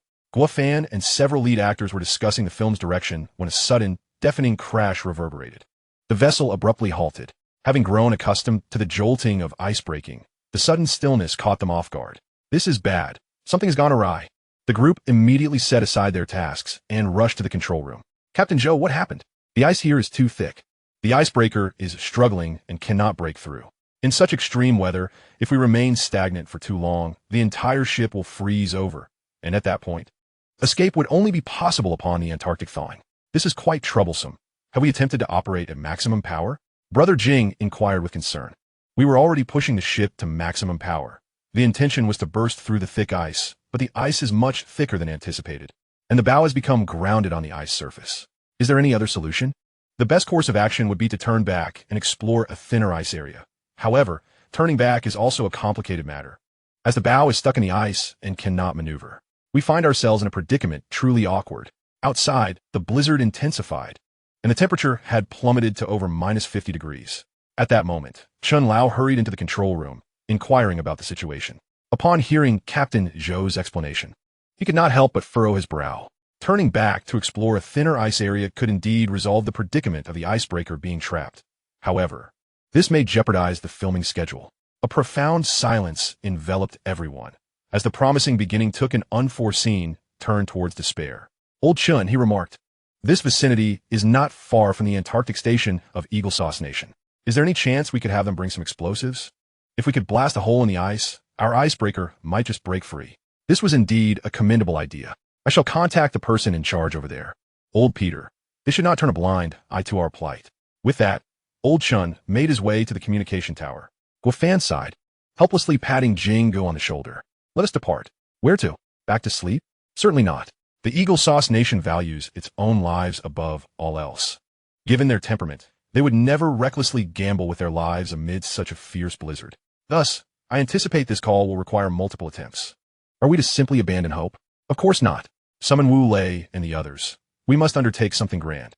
With that declaration, they returned to the lounge, donned their gear, and disembarked from the icebreaker. Soon enough, Old Chun returned to the control room, his demeanor dejected. Observing his countenance, Captain Zhou surmised the outcome of their efforts, but could not refrain from inquiring, Old Chun, what is the situation? Chapter 24. The Rescue Team of the Wandering Earth Crew. Alas, Old Peter mentioned the blizzard is exceedingly fierce. The helicopter dares not take flight. They advised us to remain calm and wait until the storm abates before sending assistance. Captain Zhou struck the console with a heavy fist, exclaiming in frustration, these wretched scoundrels. Back in the day, had we not risked our lives to rescue them in time, their Washington icebreaker would likely remain eternally frozen in the Antarctic. Now, faced with a mere snowstorm, they falter. It seems they are solely intent on thwarting Long Nation's plasma experiment. Old Chun understood this all too well, though he still clung to a flicker of hope. Captain Zhou's outburst had clarified the true nature of the Eagle Sauce Nation's representatives. It appeared they could no longer rely on them. Alternative solutions were imperative. What about Teacher Gua and the others? I ought to inform them to prepare in advance, as their filming schedule may also be delayed. They left while you were on the call? They should be back in the lounge. Try to contact them again, see if any other nation's icebreakers are on a mission nearby. I shall convey this news to him, and inquire if he has any viable solutions. With that, Old Chun made his way toward the door. Just as he took a couple of strides, Captain Zhou suddenly exclaimed, Old Chun, what are those things? Old Chun hurried to the window, where a faint glow appeared on the darkened ice. Is that a vehicle? But whose vehicle could possibly be that enormous? It nearly rivals several shipping containers combined. Captain Zhou, am I seeing things? How could there be vehicles in the Antarctic? Captain Zhou looked equally bewildered. At that moment, the radio crackled to life with a voice he recognized all too well. Antarctic ship, this is the rescue team of the Wandering Earth Crew. Follow my instructions and cooperate fully. We will work together to pull the Antarctic ship back to sea. The captain was bewildered, clueless as to where they had acquired such a fleet of vehicles or whether this plan would even be feasible. Yet, it was their sole chance at escape. Regardless of the outcome, it was preferable to inaction. Antarctic ship acknowledges. As per the prior arrangements, there are personnel at the stern ready to assist, and the ropes are positioned on either side of the hull. Preparations are nearly complete. At that moment, Guofan's voice echoed through the intercom. The rescue team of the Wandering Earth is ready. Antarctic ship, please engage full power. The countdown begins. Antarctic ship acknowledges. 3, 2, 1, activate. With a command, 10 vehicles simultaneously pressed their accelerators to the floor. As the tires screeched against the ice, coupled with the Antarctic ship's own efforts, they began to feel a response. Captain, the icebreaker is moving. The icebreaker is moving. Captain Zhou had already noticed but could scarcely believe the strength of these vehicles, capable of pulling a 10,000-ton icebreaker from the ice. Their ability to conquer the slick surface was truly admirable, and he could not help but respond with excitement. The Antarctic ship has successfully broken free, thanks to the rescue team of the Wandering Earth. As the icebreaker retreated back into the sea, the bow lights illuminated the vehicles, revealing the colossal forms that had come to their aid. It was astonishing. The vehicles were so large that each tire was likely taller than a basketball player. At that moment, Guo Fan's voice resonated again. Old Chun, the icebreaker is changing course. Would you like to switch to a different mode of transportation? Is this the gift you mentioned for the Antarctic Research Station? How do you find it? It is undoubtedly a boon for us members of the Antarctic Research Team.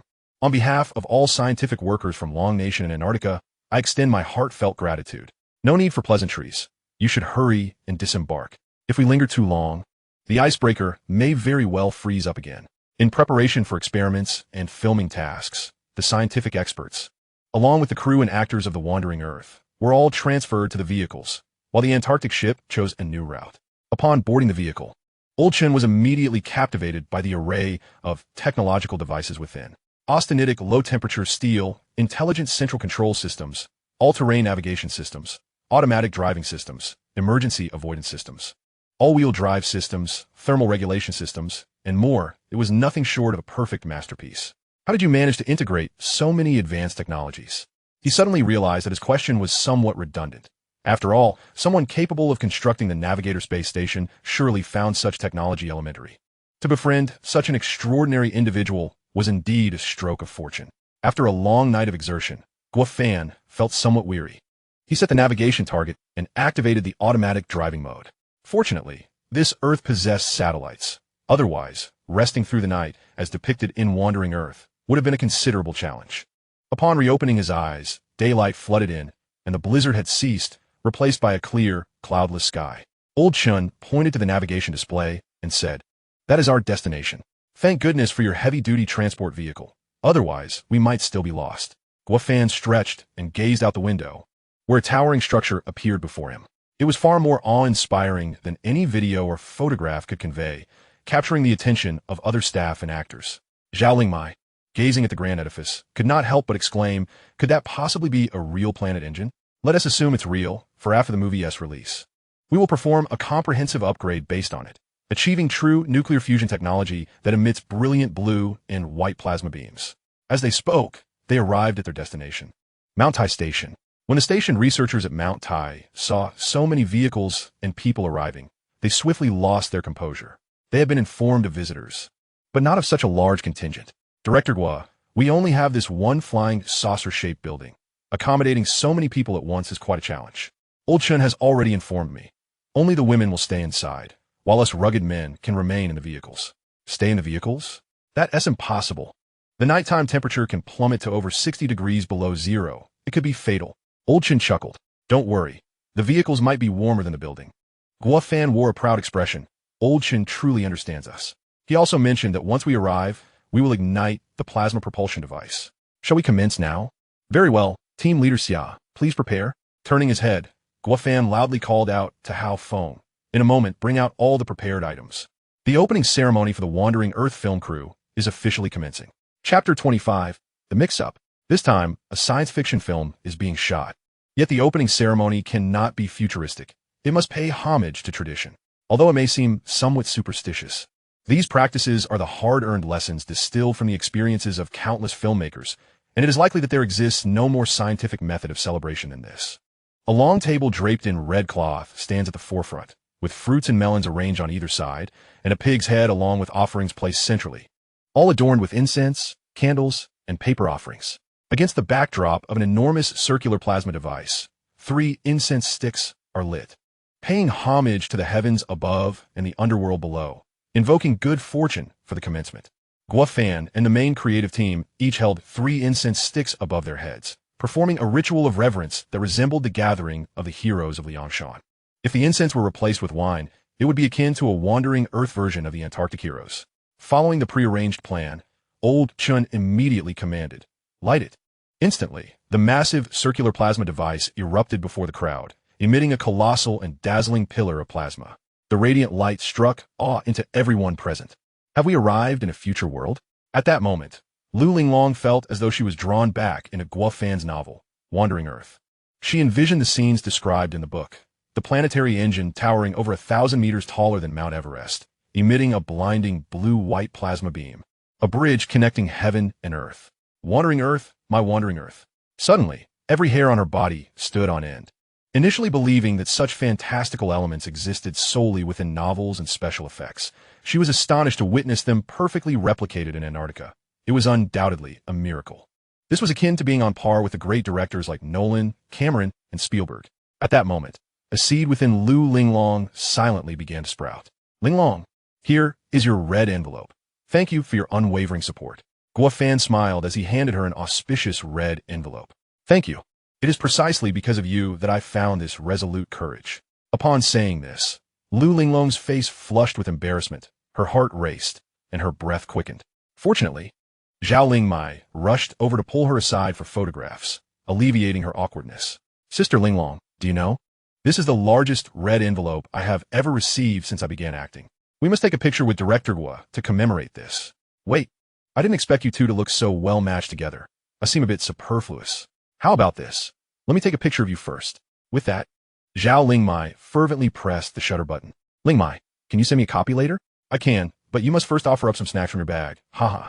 Meanwhile, thousands of kilometers away in the conference room of the Eagle Country capital, Commander, we have just received news from Antarctica that a large number of researchers and unidentified personnel have entered Taishan Station. A large number of researchers and unidentified personnel? What are they doing? Through diplomatic channels, we learned that this group of unidentified personnel has registered as a film production team. However, just a moment ago, a spy satellite detected abnormal energy fluctuations near Antarctica's Taishan Station. Perhaps the filming is merely a facade. They might be conducting some secret experiments in Antarctica. First, they stir up trouble in space, and now they brazenly venture to Antarctica, showing utter disregard for us, Eagle Country. Immediately contact Colonel Peter at the Antarctic Research Station. Dispatch our intelligence personnel to ascertain the truth before nightfall. Furthermore, convene a press conference to pressure the Dragon Country into disclosing their secret experiments in Antarctica. Soon after, Eagle Country issued a statement. Stirring the waters with a stone sparked numerous reports and suspicions from various nations. Initially, the Dragon Country's press office had no intention of addressing Eagle Country's baseless accusations, but as the crowd of reporters swelled outside their office, those inside were unable to work in peace. Clearly, unless they provided some clarification, this unfounded farce would not be quelled. Greetings to all journalists from various countries. We warmly welcome your interest in the Dragon Country's film industry. Why do I say this? Because the intelligence possessed by Eagle Country is erroneous. Mistaking film props for some form of anomalous energy equipment, which is utterly laughable. To provide an explanation to the global populace and to vindicate the film workers of the Dragon Country, please turn your attention to the big screen, where we will show the video just sent back from Antarctica. Following this, footage of the Wandering Earth opening ceremony and behind-the-scenes clips began to play on the screen. The equipment that Eagle Country had demanded to be disclosed was also prominently featured in the video. Indeed, while they appeared realistic, they were ultimately just props. Using reporters from other countries as pawns, Eagle Country truly deserves condemnation. Upon uncovering the truth, the journalists swiftly turned their focus, interrogating the Eagle Country spokesperson about the colossal blunder and demanding accountability for their foolish actions, while also insisting on an apology to the Dragon Country and its film workers. Eagle Country could never have anticipated that they would trip over a hardcore director. Naturally, being besieged by foreign media was well-deserved, unable to manage their own affairs. They dared to cast aspersions on others. One could only wonder if their higher-ups would manage to keep a low profile after this incident. Watching the news reports, a high-ranking official in the capital slammed his hand on the table in frustration, not even able to distinguish between real objects and film props. And they still have the audacity to act as agents gathering intelligence? If there's a next time, I'll have them kicked out without hesitation. But what if filming a movie truly requires creating everything in the film to a one-to-one scale? Such esteemed directors as Nolan, Cameron, and Spielberg have never achieved such feats. Can a mere graduate accomplish it? Even if one were to concede that this rookie is exceptionally talented, the materials depicted far exceed our current technological capabilities. Who but Eagle Country could manage such a feat? The intelligence officer, berated mercilessly, nearly succumbed to despair. To ease his frustration, he had no choice but to unleash his ire upon his subordinates. Subsequently, his subordinate hastily flew to Antarctica by helicopter, cornering the intelligence officer and delivering a stern reprimand. The intelligence officer, feeling aggrieved, was merely a low-ranking employee without support. He could only draw a circle around the high-ranking official's poster and curse him. Cursing aside, work must continue. This time, the intelligence officer and his superior directly infiltrated the film set to see what they were truly up to. The recent uproar did not affect Guafan's film shooting. Rather, as the Eagle Country's blunder escalated, it inadvertently brought more attention to Wandering Earth, invigorating the entire cast and crew laboring in Antarctica. Let us wrap up early today. I'll treat everyone to hot pot tonight, with fresh ingredients airlifted from the capital. Chapter 26, Airlifted Hot Pot. The hardworking cast and crew, upon hearing this news, immediately erupted in excitement. Zhao Lingmai was the first to raise her hand. Director Gua, I want the broth from the sea, spicy and numbing, with skin on lamb, chaozhou beef balls, shrimp paste, potatoes, wide noodles, and enoki mushrooms. Who would have thought that such a young age could yield such a fluent ordering style? All right, it's settled then. You'll have your fill today. The researchers at Taishan Station were nearly in tears, thrilled to think that they could enjoy the flavors of home despite being thousands of kilometers from the capital. Even if they were to perish, they would have no regrets in this life. As they lit the fire and began cooking, the air quickly filled with the enticing aroma of hot pot. Initially, the intelligence officer and his superior braved the cold winds with steadfast resolve. But as the delectable scent wafted through the air, they could no longer maintain their composure, their stomachs empty and bodies cold. All that could be heard was the clattering of their teeth. Oh my, this is simply too delectable, isn't it? Those foolish high-ranking officials only know how to point fingers, completely oblivious to the necessity of efficient logistics. Just look at what they are feasting upon, and then look at our pitiful state. The two individuals pulled out a poster of the upper echelons of the capital, grumbling as they nervously circled the image. Inside the hastily erected tent, the atmosphere was fervent and lively, particularly at the table with Jing Gu and his companions. Everyone knew that Jing Ji's Mao Tai was genuine, having spent so much time filming. These individuals had grown familiar with Jing Gu, and before long, someone suggested they witnessed Jing Gu blow Mao Tai, igniting the atmosphere. Drink, drink, drink. Although Jing Gu had encountered numerous grand occasions, the current circumstance left him with no choice but to indulge in the liquor. Director Gua was resolute in using authentic spirits for the sci-fi film. In the past, I had also filmed scenes involving alcohol, and today, I shall show you the prowess of Jing Gu. Bring forth the wine. Here, there was no Mao Tai, only Erguo Tu. Nevertheless, Jing Gu was undeterred. He seized the Erguo Tu, twisted off the cap, and gulped it down with an ease that resembled drinking water, leaving everyone utterly in awe. This moment dispelled the rumor that Jing Gu could not drink spirits directly from the bottle. Just as the revelry reached its zenith, the entire base was suddenly plunged into darkness. What is happening? Everyone, remain calm. I will investigate. Hao Feng, responsible for all matters aside from Guafan, had matured significantly during the filming process. Regardless of the situation, he was always the first to step forward. After assessing the situation, he promptly returned to report. Holy cow! Fangu, someone has sabotaged the cables, but the engineers are currently working on repairs. Power should be restored shortly. Jing Gu, filled with righteous indignation, declared, "Who dares to be so audacious, to vandalize the facilities of Dragon Country? If we catch them, they will certainly receive a thorough lesson." In this desolate place in Antarctica, it was easy to deduce who the culprits were. Guafan had initially wished to disregard these petty thieves, but suddenly recalled the deleted scenes from the parallel world of the Wandering Earth 1, specifically the sequence where the spacecraft personnel obstructed the rescue team's delivery of the Firestones. The absence of this segment had resulted in jarring transitions in the previous film, creating a disjointed viewing experience. He had been contemplating how to rectify this omission, understanding that hard sci-fi must not suffer from narrative flaws. Just as he was lamenting the lack of suitable character actors, unexpectedly, they had delivered themselves right to his doorstep. Surely, it was those rascals from Eagle Sauce Country. They couldn't have gone far, dividing into several groups, and they would undoubtedly be apprehended. Jing Gu volunteered, stepping forward first. "Leave it to me. I will drive and ensure we catch those rascals." Although there were no traffic police to enforce sobriety checkpoints here, driving after drinking was a perilous endeavor, especially in the treacherous Antarctic environment where vehicles could easily collide. If anything were to happen to a person, it would be irreparable. However, having had his fill of drink, Jing Ji's stubbornness flared, insisting he would drive. At that moment, Guafan invoked a line from the film, reminding Jing Gu of his contribution in that parallel world. The 3rd District Traffic Committee of the Imperial Capital reminds you, while there may be countless roads, safety is paramount. Poor driving leads to tears for loved ones. Upon hearing this, Jingu seemed to recollect something and promptly subdued his temper, returning to his seat obediently. Despite Jing Ji's formidable abilities, the martial artists Hao Feng had recruited were no slouches either. It wasn't long before they returned with two dazed, frostbitten foreigners, shivering uncontrollably. Upon questioning the martial artists who captured them, it became clear that the two foreigners had fled in haste, and due to their unfamiliarity with the terrain. Their vehicle had stalled after crashing into an ice mound. Had the martial artists not set out to apprehend them, those two would have likely frozen permanently in Antarctica, buried beneath the snow, beyond even the reach of the divine. Just the two of you?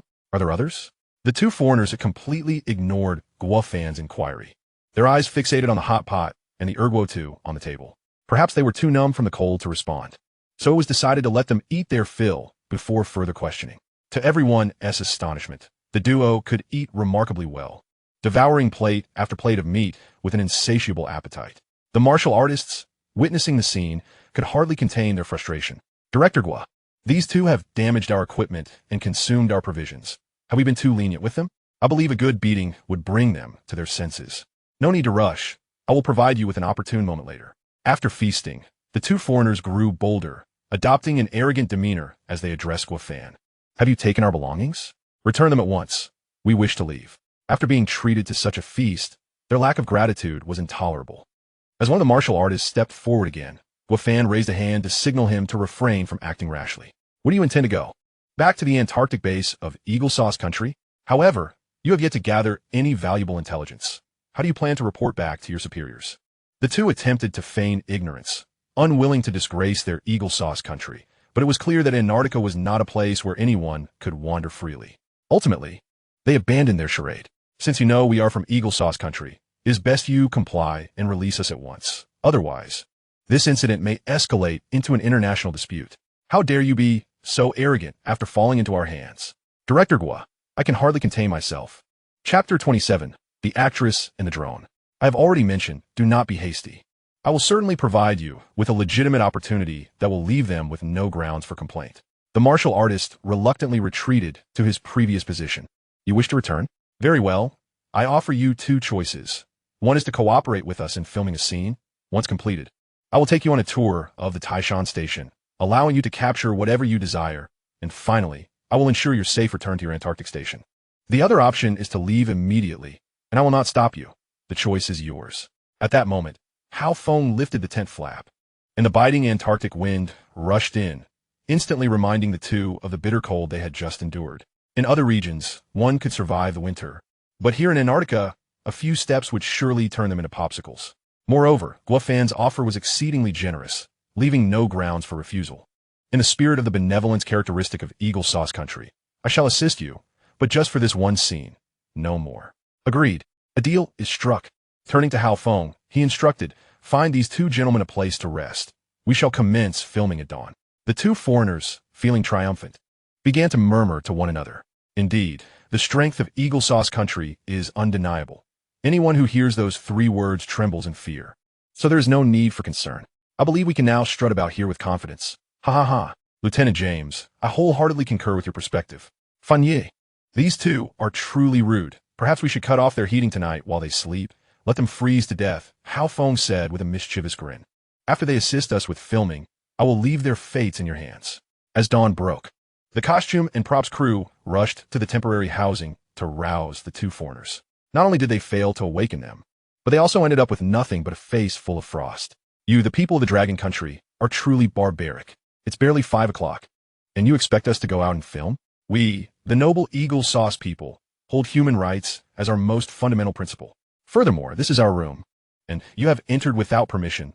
That is a crime. Do you understand? I could sue you for this. Damn it. Have you two forgotten who saved you? You dare threaten me with a lawsuit? Go ahead. I hope you freeze to death. The young man decided not to coddle them, swiftly confiscating their clothes and cutting off their heating, leaving them to endure the bitter cold. In Antarctica, temperatures can plummet to -50 or 60 degrees in no time. And without heating, the room would turn into an icebox within 5 minutes. At this point, the two men dared not make any more noise and, wrapped in blankets, scurried into the costume and props department. Once dressed, they were ushered into the grand tent, where Guo Fan was rallying the cast and crew for the upcoming performance. Today's scene had no script and no lines. Your objective is to protect the Firestone and engage in a decisive battle against the rebel faction of the spaceship group. As for the outcome, I cannot predict it. However, we will only shoot it once, regardless of the quality. At this moment, the two foreigners raise their hands. Looking utterly confused, Director Guofan, they're going to protect the Firestone. What are we supposed to act as? Upon seeing their ridiculous attire, Guofan could not suppress a mischievous smile. These two, as you may have seen yesterday, will not play ordinary roles today. They will portray the rebel leaders. And when the time comes, they will be engaged in battle. Those with grudges can seek vengeance. Those who are dissatisfied can take a few kicks. This is hardcore science fiction, after all, and we pursue authenticity. The more genuine it is, the more the audience will adore it. Do you understand? Understood. The response was much more fervent than before.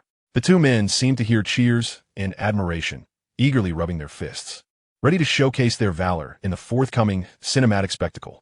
If only these two understood a bit of Chinese, they would not be so exhilarated. Of course, for their safety, Guofan decided to offer a warning. However, they paid no heed and interrupted him, boasting about their service in the Marine Corps and their participation in numerous battles, claiming that this petty scene was child's play. Since they interpreted goodwill as foolishness, Guofan had nothing more to say, hoping they would take care of themselves. All departments, prepare. Scene 81, first shot action. Guofan focused intently on the monitor. The United Government Rescue Team was advancing in a vehicle carrying the Firestone towards the engine of the Sulawesi planet. Suddenly, two factions of rebels, in small armored vehicles, flanked the rescue team from either side, closing in on the transport vehicle. The Firestone represented humanity's last hope. It absolutely could not fall into the hands of the rebel faction. Thus began a fierce struggle for survival.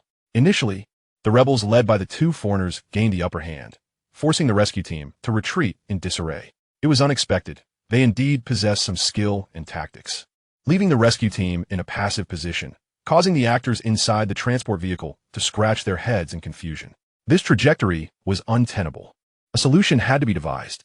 Just as the rebels were reloading their weapons, two martial arts actors suddenly emerged from the rescue vehicle, leaping onto the rebels' vehicle roof without hesitation. This left the two foreigners in utter disbelief. What was happening? Were they filming a movie or risking their lives?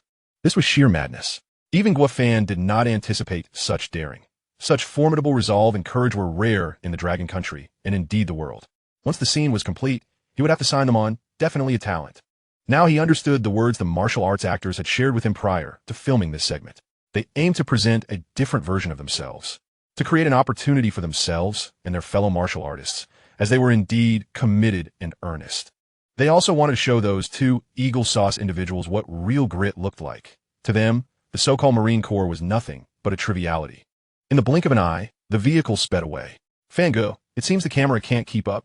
Don't worry. I've dispatched a specialized film drone, the Film Queen, for this purpose.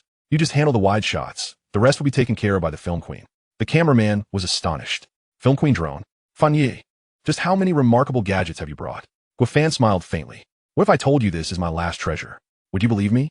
Chapter 28. Rebooting the Lunar Landing Project. Speaking of the Film Queen drone, it had arrived in Antarctica yesterday, along with the Hot Pot base.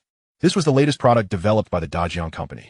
Besides the capabilities of a reconnaissance drone, it was equipped with a portion of a Jarvis AI system, allowing it to adjust angles, distances, and close-ups based on the scene's excitement, significantly reducing the filming workload.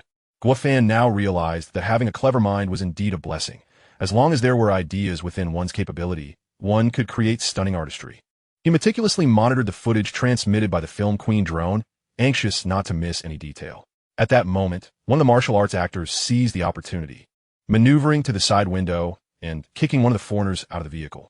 He tumbled into the snow, rolling several meters, his agonized expression suggesting he was on the verge of losing his composure. Meanwhile, the other foreigner fared no better. As he was yanked out of the vehicle and thrown aside, Guofan was left dumbfounded. This was happening in a speeding vehicle, and it took considerable strength to accomplish such a feat, though the foreigner who had been tossed from the car did not roll far. His half-lifeless appearance indicated he was in significant pain, akin to the one who had just fallen. At that moment, the rescue vehicle came to a halt, and a dozen burly men leapt out, rushing toward the two foreigners and unleashing a barrage of punches and kicks. The two foreigners were utterly bewildered, thinking, the script did not dictate this.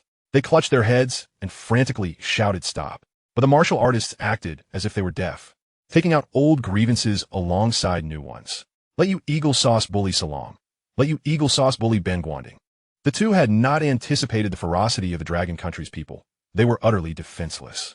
In the end, they could only muster their remaining strength to produce a poster emblazoned with the Eagle Sauce flag and images of high-ranking officials, seemingly attempting to assert their identity and warn against repercussions.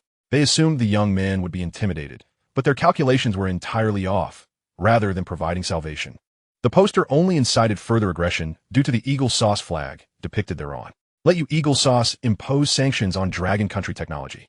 Let you Eagle Sauce send spies to Antarctica to sow discord. The two were thoroughly beaten.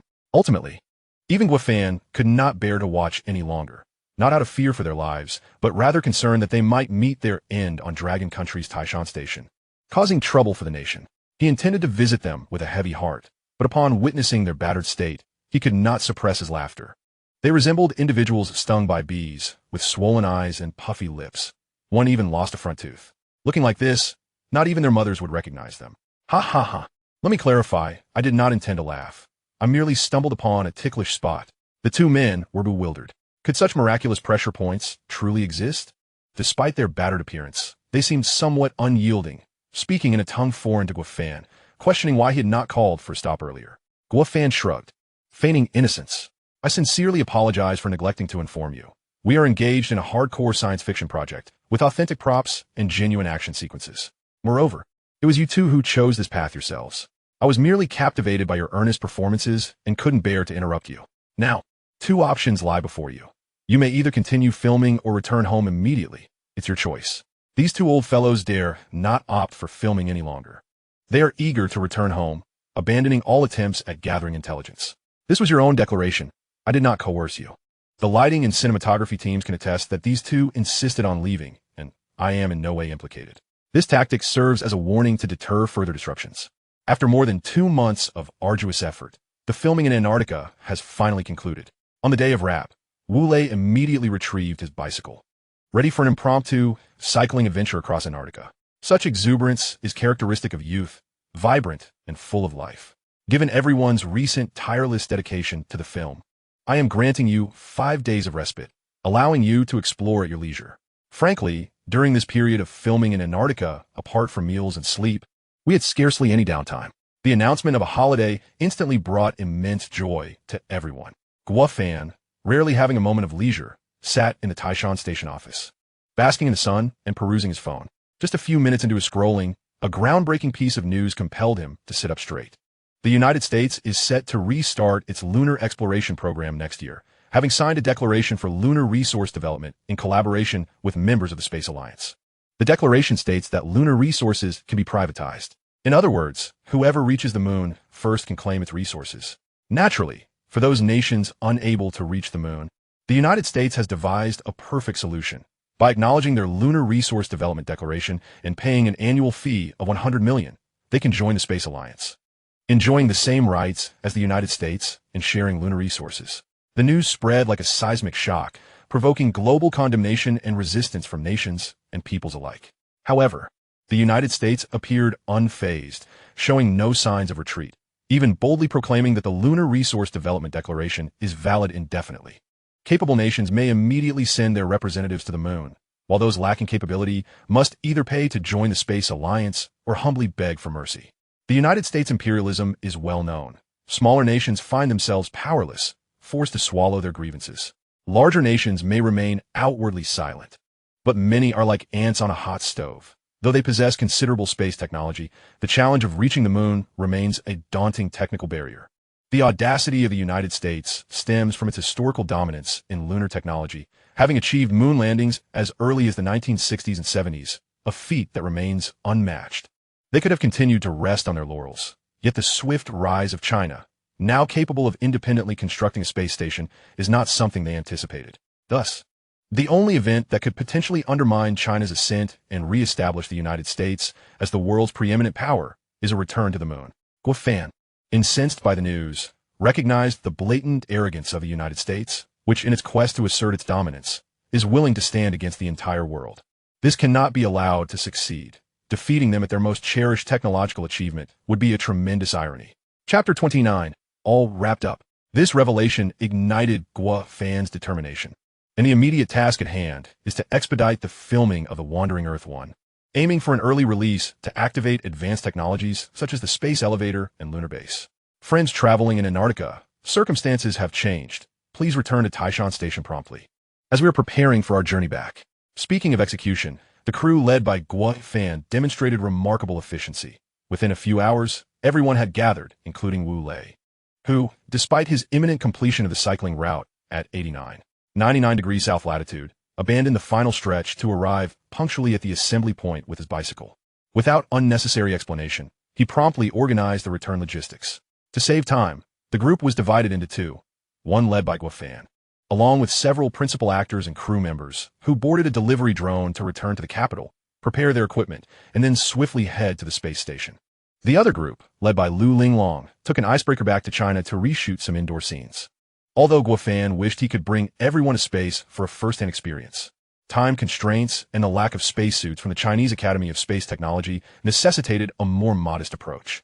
However, missing this opportunity to go to space is inconsequential, as there will be a second installment featuring the space elevator. If the Wandering Earth 1 can be released smoothly and promptly, all cast and crew members may have a chance for a day trip to space. As the film's lead, Jing Ge completed a third of his scenes aboard the space station. To facilitate his performance, the filming was entrusted to Hao Feng, who had previously accompanied them on their space visit. Drawing from their experience during the live broadcast from space, filming progressed seamlessly. Among the crucial scenes is one where Jing Ge portrays Colonel Liu Peiqiang, piloting the space station to detonate Jupiter. When Guo Fan discussed this particular shot with Jing Ge, his complexion turned pale. Director Guo, while we may be hardcore science fiction, there's no need for such intensity, right? We can't actually blow up Jupiter, can we? I still wish to live for a couple more years. This remark elicited hearty laughter from everyone present. Jing Ge, your imagination seems to have run wild. We are making a film, not a documentary. I would never risk your life for a shot. Otherwise, Sister Nan would surely have my head. Speaking of Sister Nan, Guo Fan felt a shiver.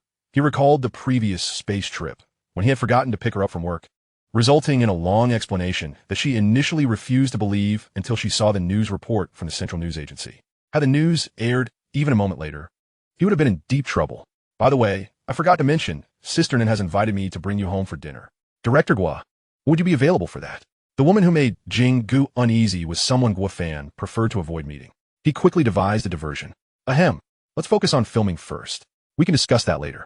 Now, prepare yourselves. We are about to shoot Jing Ge's final scene aboard the space station. Action. In the vastness of space, to save the remaining survivors on Earth, Jing Ge's character, piloting the space station, gallantly charged toward Jupiter, ultimately sacrificing himself to illuminate the path for others. The space station perished, Colonel Liu Peiqiang fell, but Earth endured. Congratulations, Jing Ge, on wrapping up. Quick, present the garland. Congratulations, Ying Yi. May your wrap be auspicious. Thank you, Director Guo, and thank you, Director Hao Feng. Working with you has been immensely gratifying.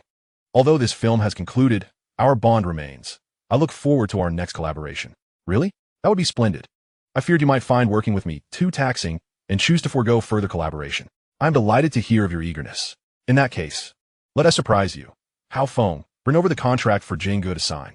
Hao Feng promptly retrieved the contract and presented it to Jing Ge. Wu Jing's eyes widened in disbelief. He had never experienced such an occurrence. Having just wrapped, he was now being asked to sign a contract. And all this hundreds of kilometers away from Earth. Did they fear he might abscond? Director Guo, signing the contract is fine. But may I inquire about the genre of the film I am signing on for? Will it pose any challenges? Will it, much like this film, pursue the utmost authenticity and a sense of technological marvel? Certainly, everything you mention will be encompassed in the forthcoming movie, for we are filming The Wandering Earth 2, and you shall reprise your role as Colonel Liu Peiqiang. The Wandering Earth 2? But Director Guo, my character just heroically perished in the explosion of Jupiter. Are you now resurrecting me? I fear I will be met with public ire. Rest assured, you shall not only avoid reproach, but will also become the film's unequivocal protagonist. Jing Ge furrowed his brow, pondering the enigmatic workings of Director Guo's mind, wishing he could peer inside to discern whether his thoughts diverged from those of others. Upon returning to Earth, as the indoor reshoots reached completion, the filming of the entire movie drew to a close. Consequently, he granted everyone an extended holiday. While bidding farewell to the actors, Guo Fan took particular care to clasp Uncle Da's hands, urging him to take good care of his health. For the next installment of The Wandering Earth, he did not wish to see him transformed into a CGI effect. After seeing Uncle Da off, Guofan entrusted a significant task to Hao Feng, to reach out to the world's finest physicians, not necessarily to cure Uncle Da's ailment, but at the very least to maintain his current condition and prevent further deterioration. Once these matters were settled, he promptly contacted the post-production team to ensure a seamless integration of special effects and live-action footage. He also upgraded Jarvis with a complete set of professional-grade video production computers. Even Jarvis could not have anticipated that one day he would become a tireless worker, laboring day and night. Meanwhile, Lu Linglong commenced an aggressive promotional campaign. The success of a film hinges not only on its inherent quality, but also significantly on its marketing. For The Wandering Earth, while it had garnered considerable attention and support from the Ministry of Foreign Affairs of Longhua, these elements were, after all, merely news events. The essence of news events lies in their novelty. As time passes, people tend to forget. Now, Lu Linglong's task was to keep the conversation around The Wandering Earth fervent and piqued with curiosity in the lead-up to its release. During the film's showing, she also needed to steer audience engagement through likes, shares, and comments to attract more viewers to the cinemas. Once the film's run concluded, she would collaborate with various online platforms to sell the distribution rights and earn royalties. The ideal is enticing, but what might reality hold? As Lu Linglong meticulously organized all matters, she ultimately determined, based on the data at her disposal, that The Wandering Earth needed to surpass $3 billion in box office receipts merely to recoup production and marketing costs. Naturally, she was unaware of the expenses Guofan incurred for the acquisition of advanced technology. If those costs were factored in, even a box office total of $10 billion would scarcely cover the filming expenses. Additionally, a harsh reality loomed before her. Throughout Longhua's cinematic history, films that surpassed $3 billion at the box office were exceedingly rare, with only a handful achieving such explosive success. Action films like Jing Ji's Dragon Warrior and comedies like Chong Ji's Detective Chinatown had made the list. But only one science fiction film had ever triumphed: The Avengers from the Eagle Country. Longhua's own science fiction films had never reached such heights or acclaim. Previous attempts at the genre had merely masqueraded as science fiction, indulging in romantic entanglements that left audiences utterly repulsed. Over time, discussions of Longhua's science fiction had become synonymous with disdain, as if it were akin to refuse that no one wished to tread upon. To overturn this entrenched prejudice would undoubtedly require considerable effort and ingenuity. Suddenly, Lu Linglong conceived a brilliant idea and immediately dialed Guofan. "Gua, could I possibly borrow some of your film props?" "Sure, but what do you need those things for?" "I have my own clever plan." "All right then, I'll see what I can do." Some items are readily available and can be used immediately, but others might require some effort. You know, obtaining the plasma device from Antarctica and the Navigator space station from the sky is quite improbable. But fear not, I should be able to find some alternatives. After hanging up, Lu Linglong quickly called another number. "Uncle Jiang, I heard that your Sci-Tech Museum in the capital will be hosting a week-long future technology exhibition starting next week for the National Day holiday, attracting a plethora of domestic and international science fiction enthusiasts. Is that correct?" "What? Linglong? Are you also interested in future technology?" "Indeed. I'm not only interested, but also plan to support Uncle Jiang's exhibition." "That's wonderful. Which day are you coming?" "We'll reserve tickets for you, as many as you need." "That's not quite what I meant. I want to provide some futuristic props for your exhibition." "Futuristic props?" Uncle Jiang seemed slightly perplexed. "Well, recently we filmed a science fiction movie, and the various futuristic props within it align perfectly with your technology theme. Let me be clear, I am not promoting our film. I merely wish to support your work. I believe our science fiction props will undoubtedly enhance the exhibition." "Ha ha ha, you little rascal. Don't try to fool your Uncle Jiang. Sci-fi movie props are merely papier-mâché. What technological value could they possibly hold? However, I appreciate your enthusiasm. Since I'm your uncle, I'll arrange for a space to display your sci-fi props and promotional posters for the film. As for the outcome, that will depend on your efforts." Truly, he is a kind uncle. I am immensely grateful. Guofan's efficiency was commendable. Aside from a nuclear fusion planet engine and the Navigator space station that couldn't be transported, all other advanced technology products were promptly delivered to the Sci-Tech Museum in the capital. Larger items like unmanned aerial vehicles and heavy transport vehicles, as well as a 1/10 scale replica of the Navigator space station, could not be moved into the exhibition hall and were instead placed in unobtrusive external areas. Meanwhile, the G3 escape pods, small reconnaissance drones, actress drones, polar cold weather suits, and various models of exoskeletons were prominently displayed in the museum. When Uncle Jiang laid eyes upon these items, he was momentarily taken aback. I must say, these props do exude a certain level of technological sophistication. It's a pity that they are merely props. If Longwood could truly manufacture such advanced technology, I wouldn't need to spend money inviting foreign exhibitors to bolster our event. Domestic manufacturers require funding, while foreign exhibitors must be courted, often at great expense and with a need to appease them, which is quite frustrating. Nearby, a foreign exhibitor was showcasing a simple robotic dog. Guifan glanced over at the display and remarked, "Is this what you paid for from abroad? It seems rather unimpressive, lacking any aesthetic or technological prowess." The foreign exhibitor, seemingly overhearing Guifan's comments, stepped forward with a smirk. "This is our Eagle Country Tech Company's latest development, a mechanical dog with various modes, pet, military, rescue, and more. It can interact via voice and capture real-time footage through its built-in AI capabilities. This is considered top-tier technology from our Eagle Country. I wonder if your technology can even calculate what 1 + 1 equals." Haha. Recognizing the confrontation, Uncle Jiang promptly intervened. However, the foreign exhibitor appeared unwilling to relent. "You Longwa people must admit your shortcomings and humbly learn from us. Perhaps one day, if we feel generous, we might grant you a few crumbs. If you dare to critique further, we will withdraw and leave your exhibition in shambles." Uncle Jiang was seething with suppressed anger. However, in order to ensure the continuation of the technology exhibition, he could only greet everyone with a smile and apologize on behalf of Guifan. After considerable effort, he finally managed to appease the foreign vendor's representative. Guifan could not help but curl his lips in a sardonic smile. It was fortunate that the advanced technology of the robotic dog from the Wandering Earth 2 had not yet been exchanged. Had they brought the clumsy robotic dog Bobo, it would have been a significant blow to their competitors. Of course, with the robotic dog's rather limited intellect, there would be no need for Bobo to intervene. Even a mere G3 airbag could effortlessly outshine all the technological exhibits from the US. Observing Uncle Jiang's embarrassment, Lu Linglong felt compelled to comfort him. "Uncle Jiang, they are truly overstepping. You should demand their withdrawal. We are here to support you. Linglong, please do not tease me. You mentioned that the items you brought are merely props from a film.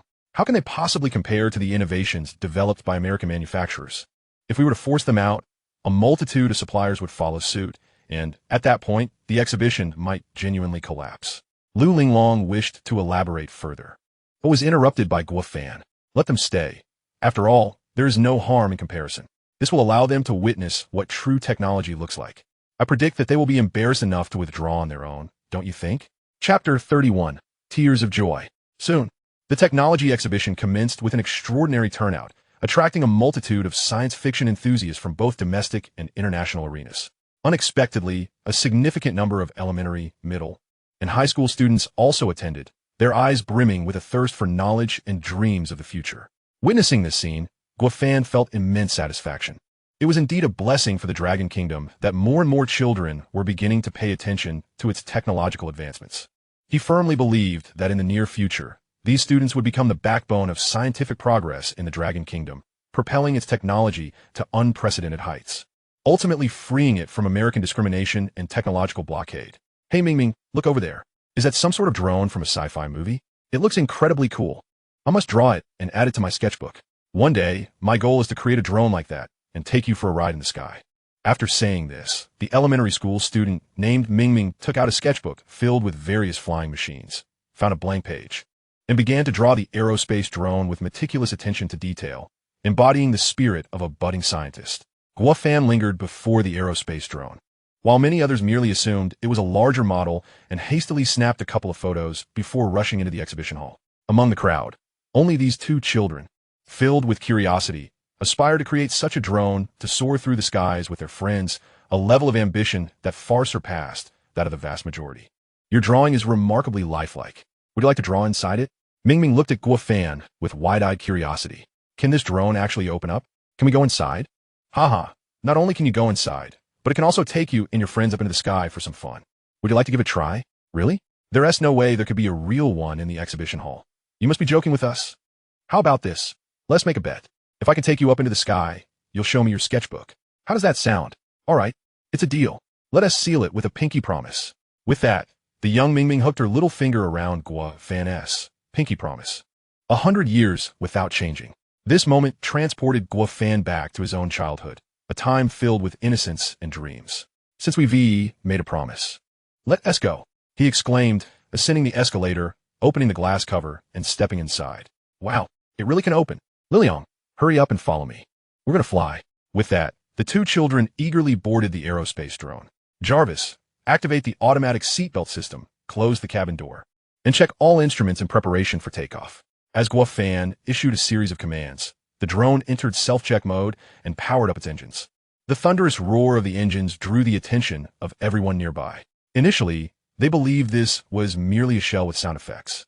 But as the aerospace drone slowly ascended into the air, the crowd erupted with excitement. The people of the Dragon Kingdom have a wonderful tradition of enjoying spectacles.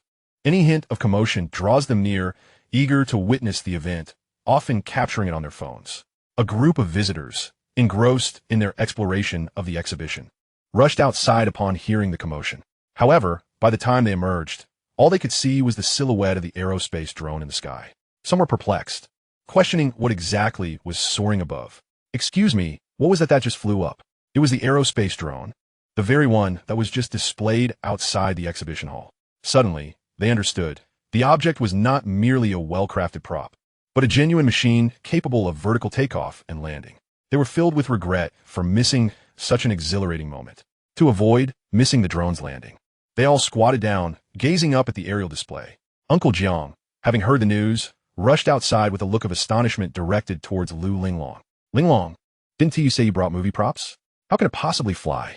Lu Linglong smiled with pride. Indeed, they are props.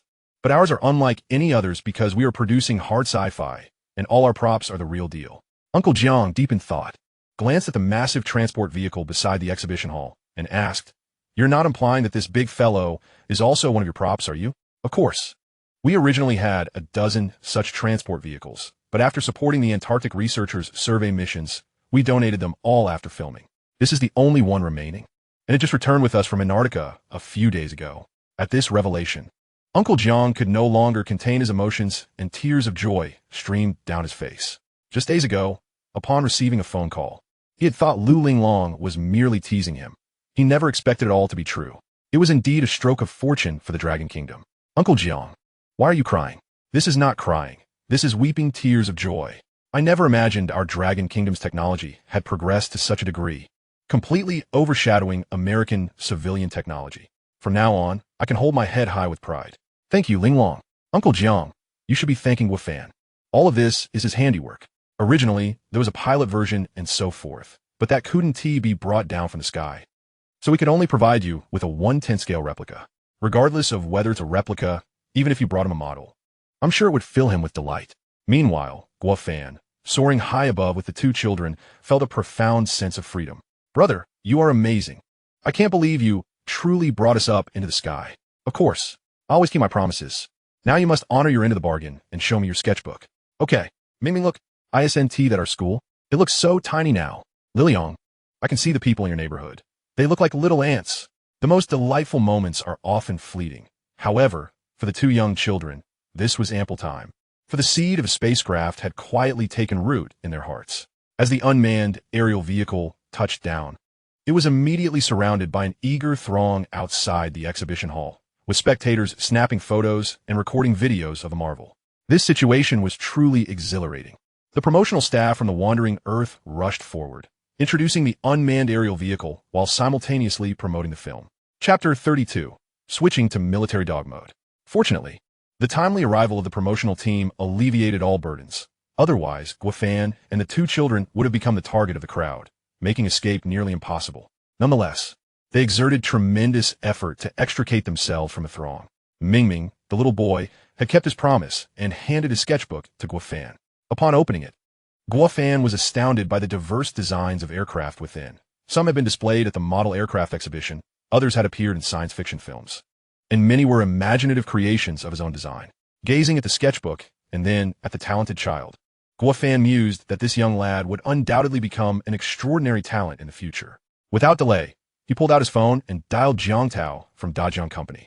"You must come to the Beijing Tech Exhibition at once. I have discovered a design prodigy for aircraft. If we recruit him, Dajiang will surely reach new heights." Shortly thereafter, Jiang Tao arrived at the scene, and upon seeing Mingming's sketchbook, he too was deeply impressed. "Hello, young Mingming. I am Jiang Tao from Dajiang Company, and I would like to invite you to join our design team. Would you be interested?" While intrigued, Mingming replied, I need to ask my mother first. Very well. I shall accompany you to speak with her. The two departed, while the tech exhibition continued. However, it seemed that the main venue had shifted from indoors to outdoors, with the interior now deserted, while the exterior bustled with attendees eager to capture photos with the unmanned aerial vehicle and the heavy-duty transport vehicle. This could be considered the pinnacle of Dragon Kingdom's cutting-edge technology, especially since it had appeared in the Wandering Earth. The props production was so exquisitely realistic that one could only anticipate a more breathtaking cinematic experience. At this moment, the seed of inspiration also took root in the hearts of all science fiction enthusiasts who eagerly awaited the film's release. Upon hearing of the unmanned aerial vehicles exhibition, a plethora of media reporters flocked to the scene, eager to cover what they deemed a significant news event.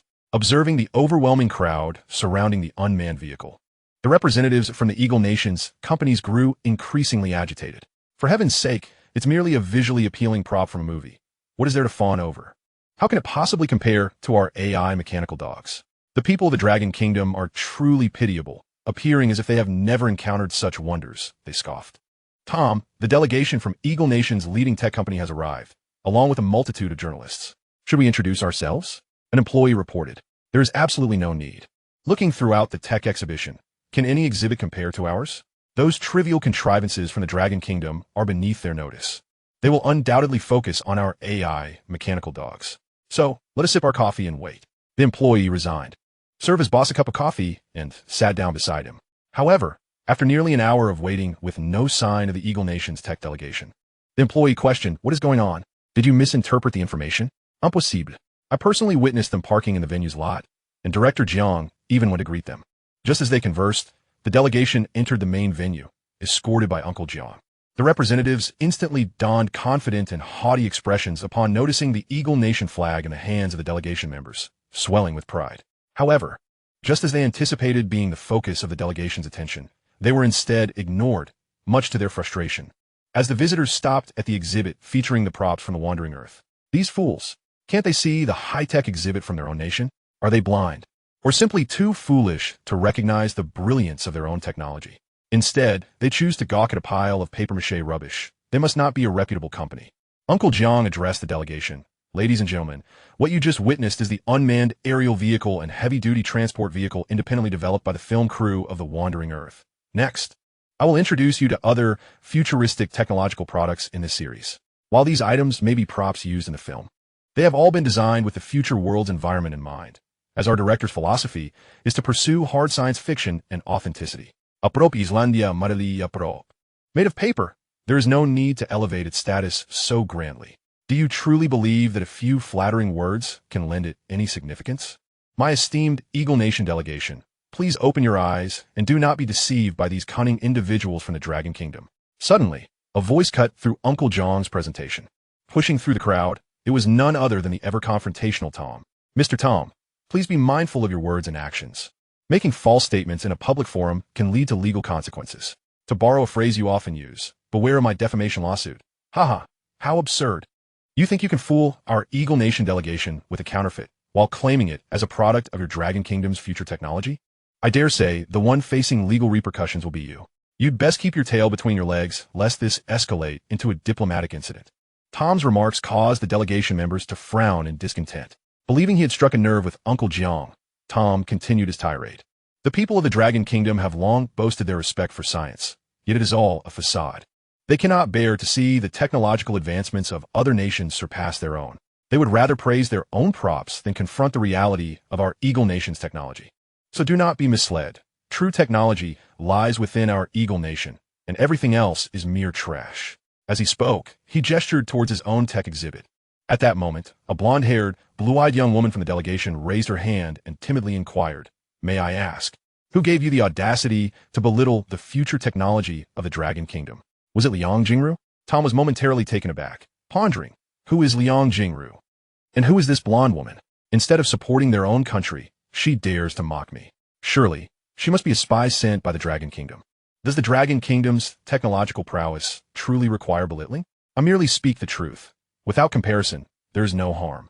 Allow me to demonstrate the disparity between the Dragon Kingdom and our Eagle Nation's technology. With that, Tom grinned slyly and commanded his AI mechanical dog, Tep Up, switch to military dog mode, and tear those shabby props to shreds. Instantly, the AI mechanical dog's eyes turned red, charging out from the exhibit towards the film props. Chapter 33. A 500 million deal. Uncle Jiang instinctively wished to protect the film props. However, the AI mechanical dog became a frenzied beast, snapping at anyone who dared to approach. Tom, filled with pride, thought to himself, let these flimsy props from the Dragon Kingdom be utterly destroyed today. Let us see how they continue to deceive the public. Step up, destroy them. With a single command, the AI mechanical dog lunged at the G3 escape balloon, seemingly drawn to it for reasons unknown. Did it perhaps resemble a bone too closely? Tom grinned broadly, feeling as though he was finally releasing all the pin-up frustration within him. However, with a resounding explosion, the G3 escape airbag, which was originally the size of a bone, instantly transformed into a double-layered inflatable fortress the size of a small car. Upon observing the AI mechanical dog that had switched to military dog mode, its mouth completely shattered and lying motionless on the ground, it seemed utterly irreparable. Tom was taken aback. The members of the Eagle Sauce Technology Company delegation were equally stunned. Even Uncle Jiang stood frozen in place. Thankfully, Guofan arrived on the scene just in time to stabilize the situation. The reasons for his presence were twofold. One, to teach the old rascal named Tom a lesson for his excessive arrogance, and the other, to extract some funds from the pockets of the Eagle Sauce Technology Company delegation, which could be seen as their contribution to the hardcore sci-fi film The Wandering Earth 2. Everyone, please remain calm. What we just demonstrated was our G3 escape airbag prop, developed by the crew of The Wandering Earth. It employs the latest in nano-ultra-tough, fire-resistant polyester fibers, designed for emergencies such as rapid descents, maritime distress, or high-rise fires. In such situations, simply press the switch and throw it out, and it will quickly expand into a sphere, just as you witnessed moments ago. However, I must emphasize an important warning. Do not bite it, or you may end up like the mechanical dog, completely ruined. Lastly, let us extend our gratitude to Mr. Tom, who devoted his life's work to creating the AI mechanical dog that helped us deliver a flawless performance. Thank you. Initially, seeing the mangled mechanical dog had already saddened Tom, but Guofan's words felt like salt in an open wound, nearly driving him to the brink of fury. He picked up the mechanical dog and returned it to his display booth, then instinctively grabbed a baseball bat for self-defense. At that moment, with the bat in hand, he felt as if he had transformed into a frenzied, melodramatic spirit, and without hesitation, swung it towards Guofan's head. Uncle Jiang gasped, "Be careful." But it was too late. With a sneer at the corner of his mouth, Tom unleashed all his strength in the swing. Uncle Jiang, terrified, quickly covered his eyes. The members of the Eagle Sauce Technology Company delegation were equally apprehensive. Suddenly, a clear sound of metal clashing reverberated throughout the venue, leaving everyone perplexed.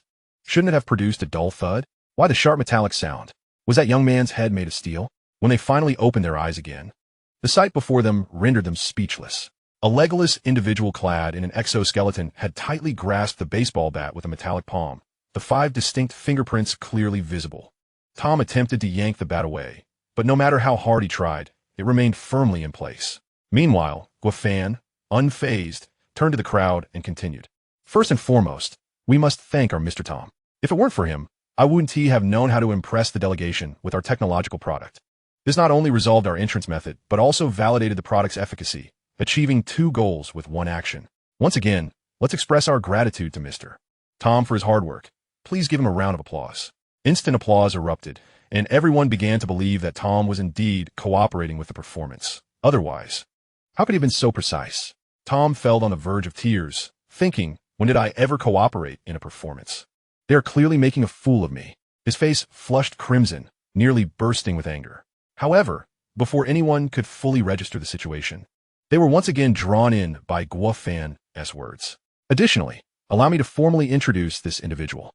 This is Qin Gong, the general manager of our exoskeleton engineering development company for the Wandering Earth. The exoskeleton he is wearing is the 3rd-generation product, lighter, more flexible, and more robust. Furthermore, we have developed various applications for the exoskeleton. Currently, we have launched medical, occupational, and military versions. I would like to particularly highlight the medical version, which has been incorporated into our Dragon Kingdom's healthcare system, enabling many patients who cannot walk to stand again. I emphasize this version because, given Mr. Tom's temperament and character, he will likely find it useful very soon. I have perfectly functional legs. Are you cursing me? Tom retorted. Cursing you? I'm expressing concern. At this rate, can you guarantee you 1 end up with broken legs? Qin Gong, understanding the implication, seized Tom by the collar and effortlessly lifted him out of the venue. Let me go. What you're doing is against the law. Release me, or you will immediately receive my lawyer's letter. Are you ever not annoying? With that, Qin Gong delivered a resounding slap to Tom's plump face, and in an instant, the world fell silent. Through Tom's two flawless contributions, the members of the Eagle Sauce Technology Company delegation had thoroughly witnessed the level of future technology in the Dragon Kingdom. In their own words, it could be summed up in two characters: impressive. Simultaneously, they lamented the arrogance and self-importance of their own nation, which had always believed itself to be the leading force in technological innovation, unaware that in certain fields they had already been surpassed by the Dragon Kingdom. Moreover, these fields had long transcended technological limitations and had matured into third-generation products. If the Eagle Sauce Nation continued to be complacent and blindly arrogant, it would inevitably be overtaken by the Dragon Kingdom. The Eagle Sauce Technology Company delegation was among the few who understood the gravity of the situation.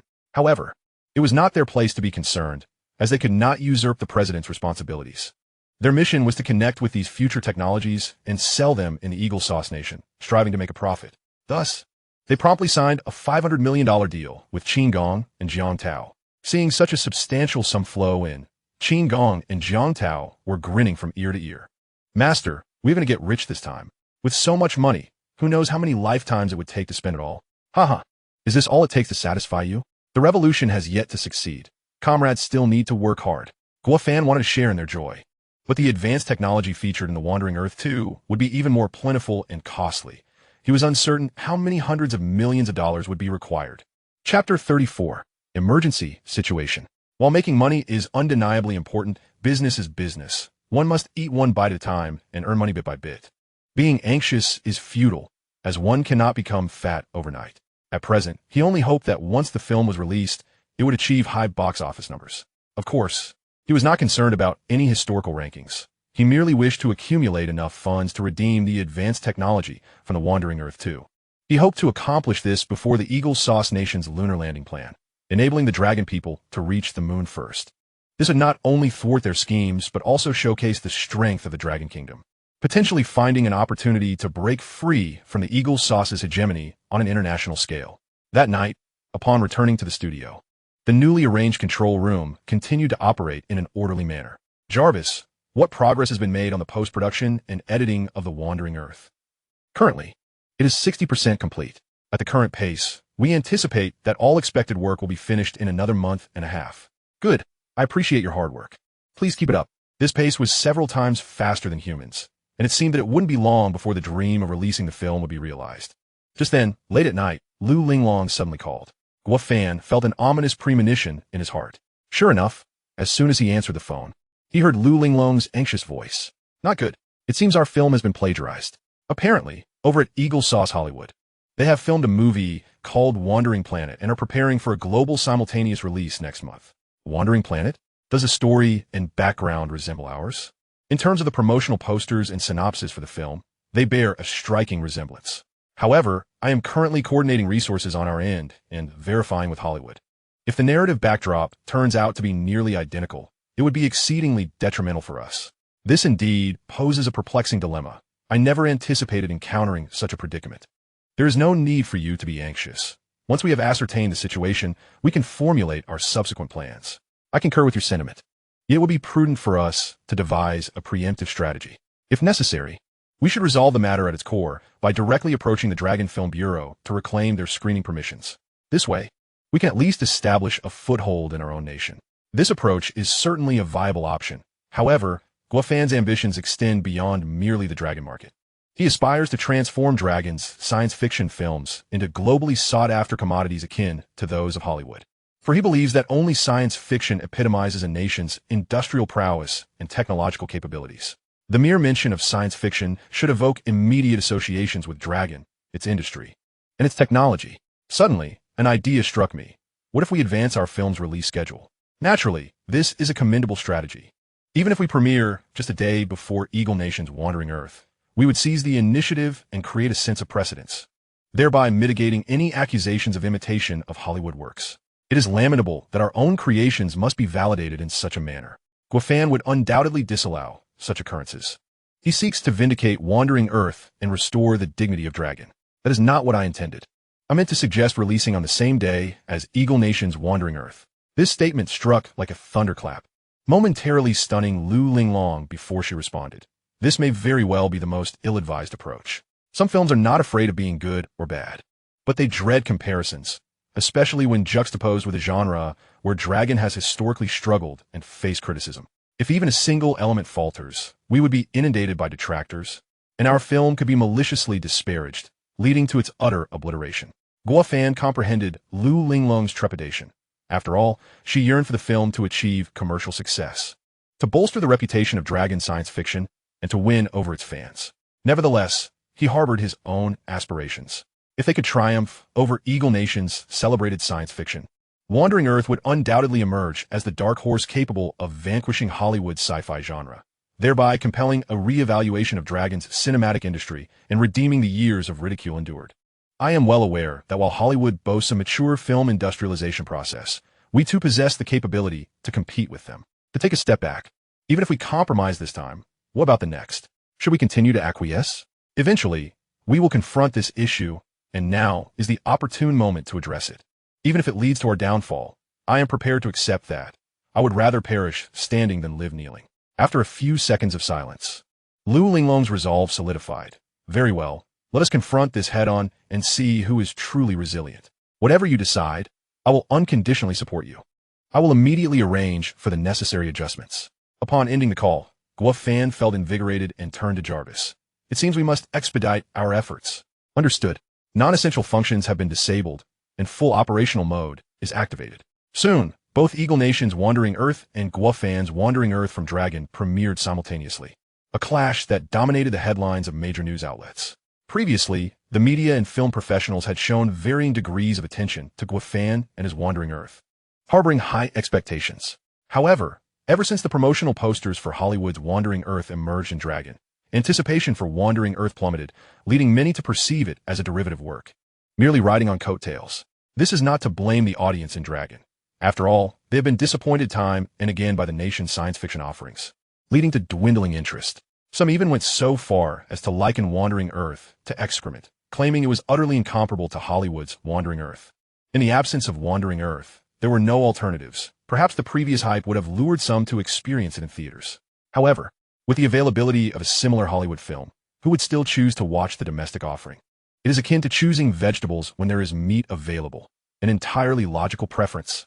Fango, have you seen the news online? These individuals unabashedly idolize foreign productions. They dare to compare our film to dog excrement, while venerating Hollywood's science fiction as divine. How infuriating. There is no need to concern ourselves with those detractors and trolls. We must focus on our own efforts. How is the roadshow preparation coming along? The venues for the roadshows in major cities, such as Beijing, Shanghai, Guangzhou, and Shenzhen have all been secured. The principal cast is ready and awaiting your command. Guo Fan glanced at the clock. Less than an hour remained until the premiere. All right, let us depart now for our first stop, the Imperial Capital's Longying Cinema. Chapter 35, A Surprise Visit to the Cinematic City. According to standard roadshow protocol, the creative team would typically invite a plethora of media personnel, filmmakers, and even influential social media personalities to amplify the premiere's impact. The organizers would then discreetly provide incentives to encourage favorable reviews, thereby enhancing the film's influence during its release. However, Guo Fan chose to adopt an opposite approach.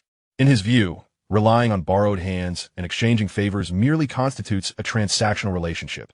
Purchasing positive reviews is nothing more than self-indulgence.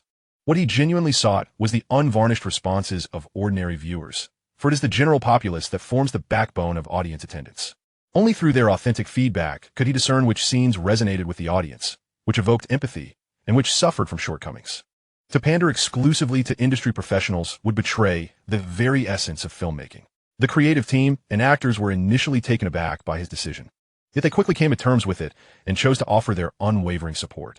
Thus, the group directly descended upon the Longying Cinema in the Imperial Capital. Within the lobby, Guo Fan glanced at the screening schedules. Hollywood's Wandering Earth occupied half the theaters on its premiere day, while Wandering Earth from Dragon had but a single showing. Observing the throngs of spectators flocking to the Wandering Earth screening while the theater for Wandering Earth stood nearly empty, Guo Fan felt a twinge of discontent. However, having chosen this path, he resolved to persist with determination. Seizing a moment when the theater lights dimmed, the group quietly slipped into the last row, awaiting the film's commencement like all other attendees. To his considerable relief, the theater was not devoid of patrons. Rather, it was filled to capacity. It appeared that the audience had long been waiting inside. These were undoubtedly the true aficionados of Dragon science fiction, akin to devoted fans of Dragon's football. Despite countless disappointments in Dragon's football, they always held out hope for its resurgence. Every member of the Wandering Earth creative team wore expressions of eager anticipation, for they were witnessing the completed film for the first time. As the countdown to the premiere of Wandering Earth began, 3, 2, 1, the initial disaster went unnoticed. It was merely a forest fire, a drought, the extinction of a species, the disappearance of a city, until this catastrophe became intimately connected with every individual. The succinct yet grand backdrop instantly stirs the emotions of the audience. And when scenes infused with the unique essence of Longwa emerge in the science fiction film, it is as if a refreshing breeze has swept through, evoking an unprecedented sense of familiarity in Hollywood's realm of science fiction. The audience unanimously agrees that Longwa's science fiction is indeed deserving of such recognition. When the admonition, among countless principles, safety is paramount, disregard for road etiquette brings tears from loved ones, echoes throughout the cinema, it ignites the audience's enthusiasm, erupting in laughter. If anyone's laughter was particularly pronounced, it was Jingu, whose mirth resonated more profoundly than others, for he truly resonated with that phrase. Following this light-hearted moment, the scene shifts to the breathtaking images of a colossal planetary engine, towering into the clouds, emitting beams of dazzling blue and white light spanning hundreds of kilometers. Each detail feels strikingly authentic, as if such grand structures truly exist in the frigid expanse. However, the film's impact extends far beyond this, with saturated rescue missions, the Navigator space station, and the Roche limit. The climax unfolds in a series of breathtaking waves, culminating in the explosion of Jupiter, which elevates the audience's spirits to a euphoric zenith. As the film concludes, thunderous applause fills the auditorium, a spontaneous expression of admiration, devoid of any ulterior motive. Perhaps they have genuinely glimpsed the future of Longwa's science fiction, or perhaps they feel a profound pride in Longwa's ability to produce such cinematic marvels. Through the heartfelt reactions of these ordinary viewers, Guofan's anxious heart finally finds solace. He understands that the people of Longwa do not disdain their own science fiction. Rather, they have been deprived of the opportunity to witness their aspirations on screen. Now, with Guofan's arrival, Longwa's science fiction has indeed arrived. As the applause swells, Guofan and the entire creative team step forward in front of the cinema's grand screen. Someone shouts, "It's Jingu, it's Deshu, it's Wulei's younger brother." The audience is momentarily taken aback before swiftly reacting, and the applause crescendos even further. They had never imagined that the characters from the film would materialize before them. Today's cinema ticket was undoubtedly worth every penny. Hello everyone, we are the creative team behind The Wandering Earth. My name is Guofan, and I am the director of this film. Beside me are Jingu, Deshu, Wulei's younger brother, and Lingmai. Some of you may know them, while others may not, but it matters little. As long as you enjoy The Wandering Earth, we will be thoroughly satisfied. The reason we chose to surprise you today is that we wanted to witness your reactions firsthand. After all, this is my debut as a director, and to be honest, I was quite nervous, akin to a newlywed meeting her in-laws. Seeing your expressions during the screening has finally allowed me to breathe a sigh of relief. At the very least, my in-laws do not disapprove. What follows is an open forum where everyone is encouraged to express their thoughts, and we will do our utmost to answer any intriguing questions about the film, both on-screen and behind the scenes. Just as he finishes speaking, a bespectacled young boy raises his hand. A staff member promptly hands him the microphone. "Hello, Director Guofan. I am Chung Xian, a student from the 3rd elementary school in the capital. I wonder if you remember Ming Ming and Liang Liang. I heard them mention you. You even flew a plane with them. I want to ask, are the props in the movie as real as those on airplanes?" Guofan is taken aback, surprised to encounter a familiar face in this setting. "I wonder if you visited the Science Museum recently. If you did, you would have noticed that some of the cutting-edge technology from the film has real-life prototypes here, except for the Navigator space station and the planetary engine, of course. One is in the sky and the other in Antarctica, so they cannot be moved. However, we did bring some genuine items for display." As he speaks, several dashing young men clad in engineering exoskeletons step forward, their mechanical frames seamlessly blending with human form, reminiscent of futuristic warriors. This is the engineering exoskeleton worn by the rescue team in the film. When donned, It grants immense strength and agility. This revelation creates quite a stir among the audience. Having seen news reports, they initially thought it was mere hype. They were astonished to find it was indeed true. Director Guifan, I have a question. While others use props in their films, why do you opt for the genuine article? Chapter 36. Shouting for refunds. Science fiction films serve as a comprehensive reflection of a nation's industrial and technological prowess. Relying solely on special effects and imagination cannot sustain such grand spectacles.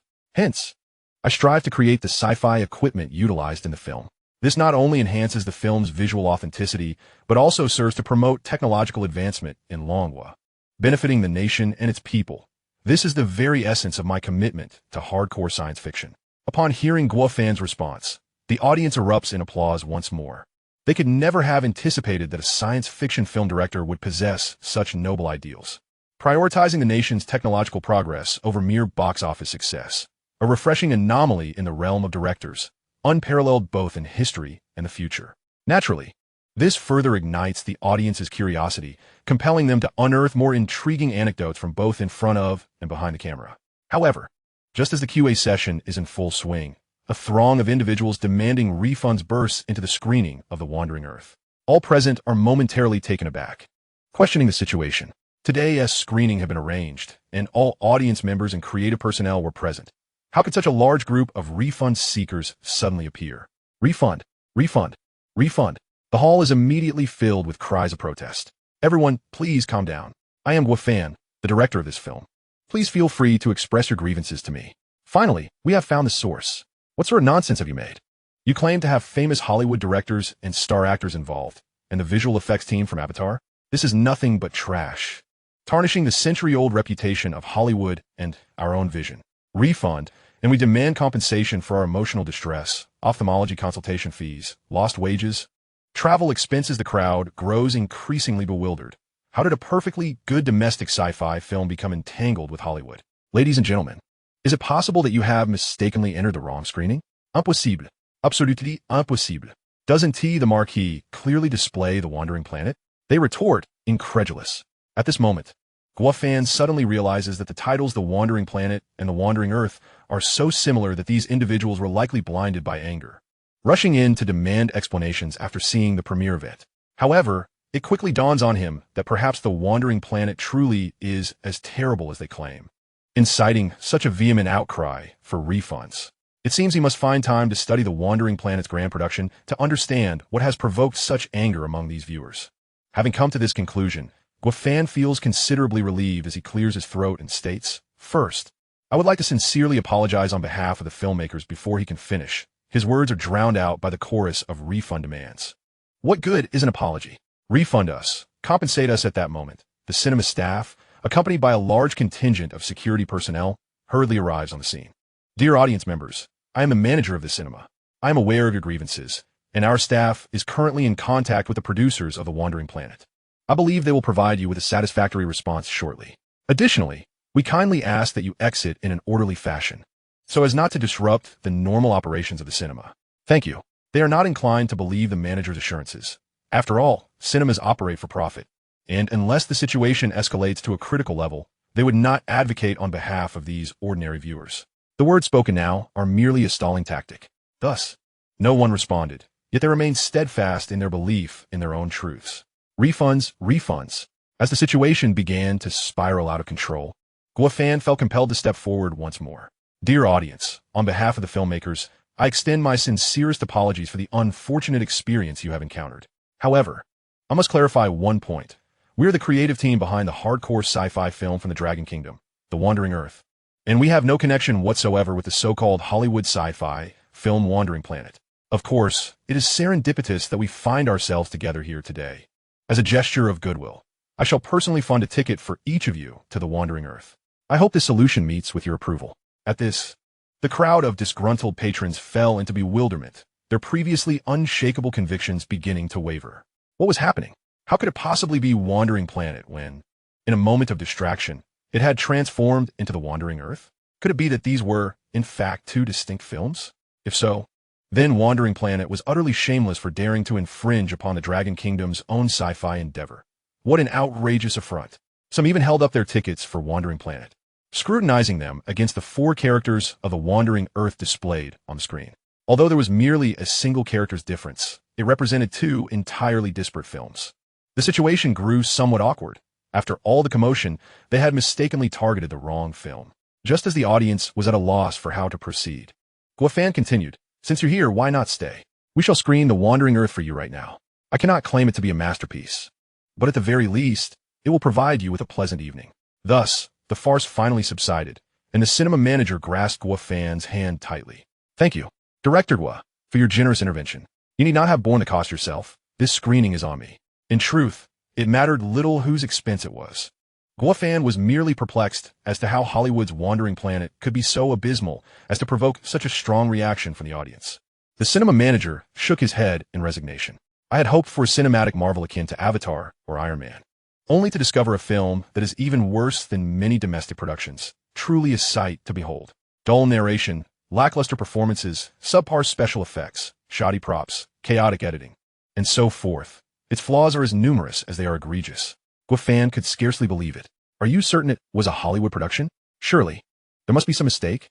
"I wish it were a mistake, but the feedback suggests it was indeed an expensive Hollywood sci-fi film that was imported. Otherwise, there would not have been such extensive screenings on that day."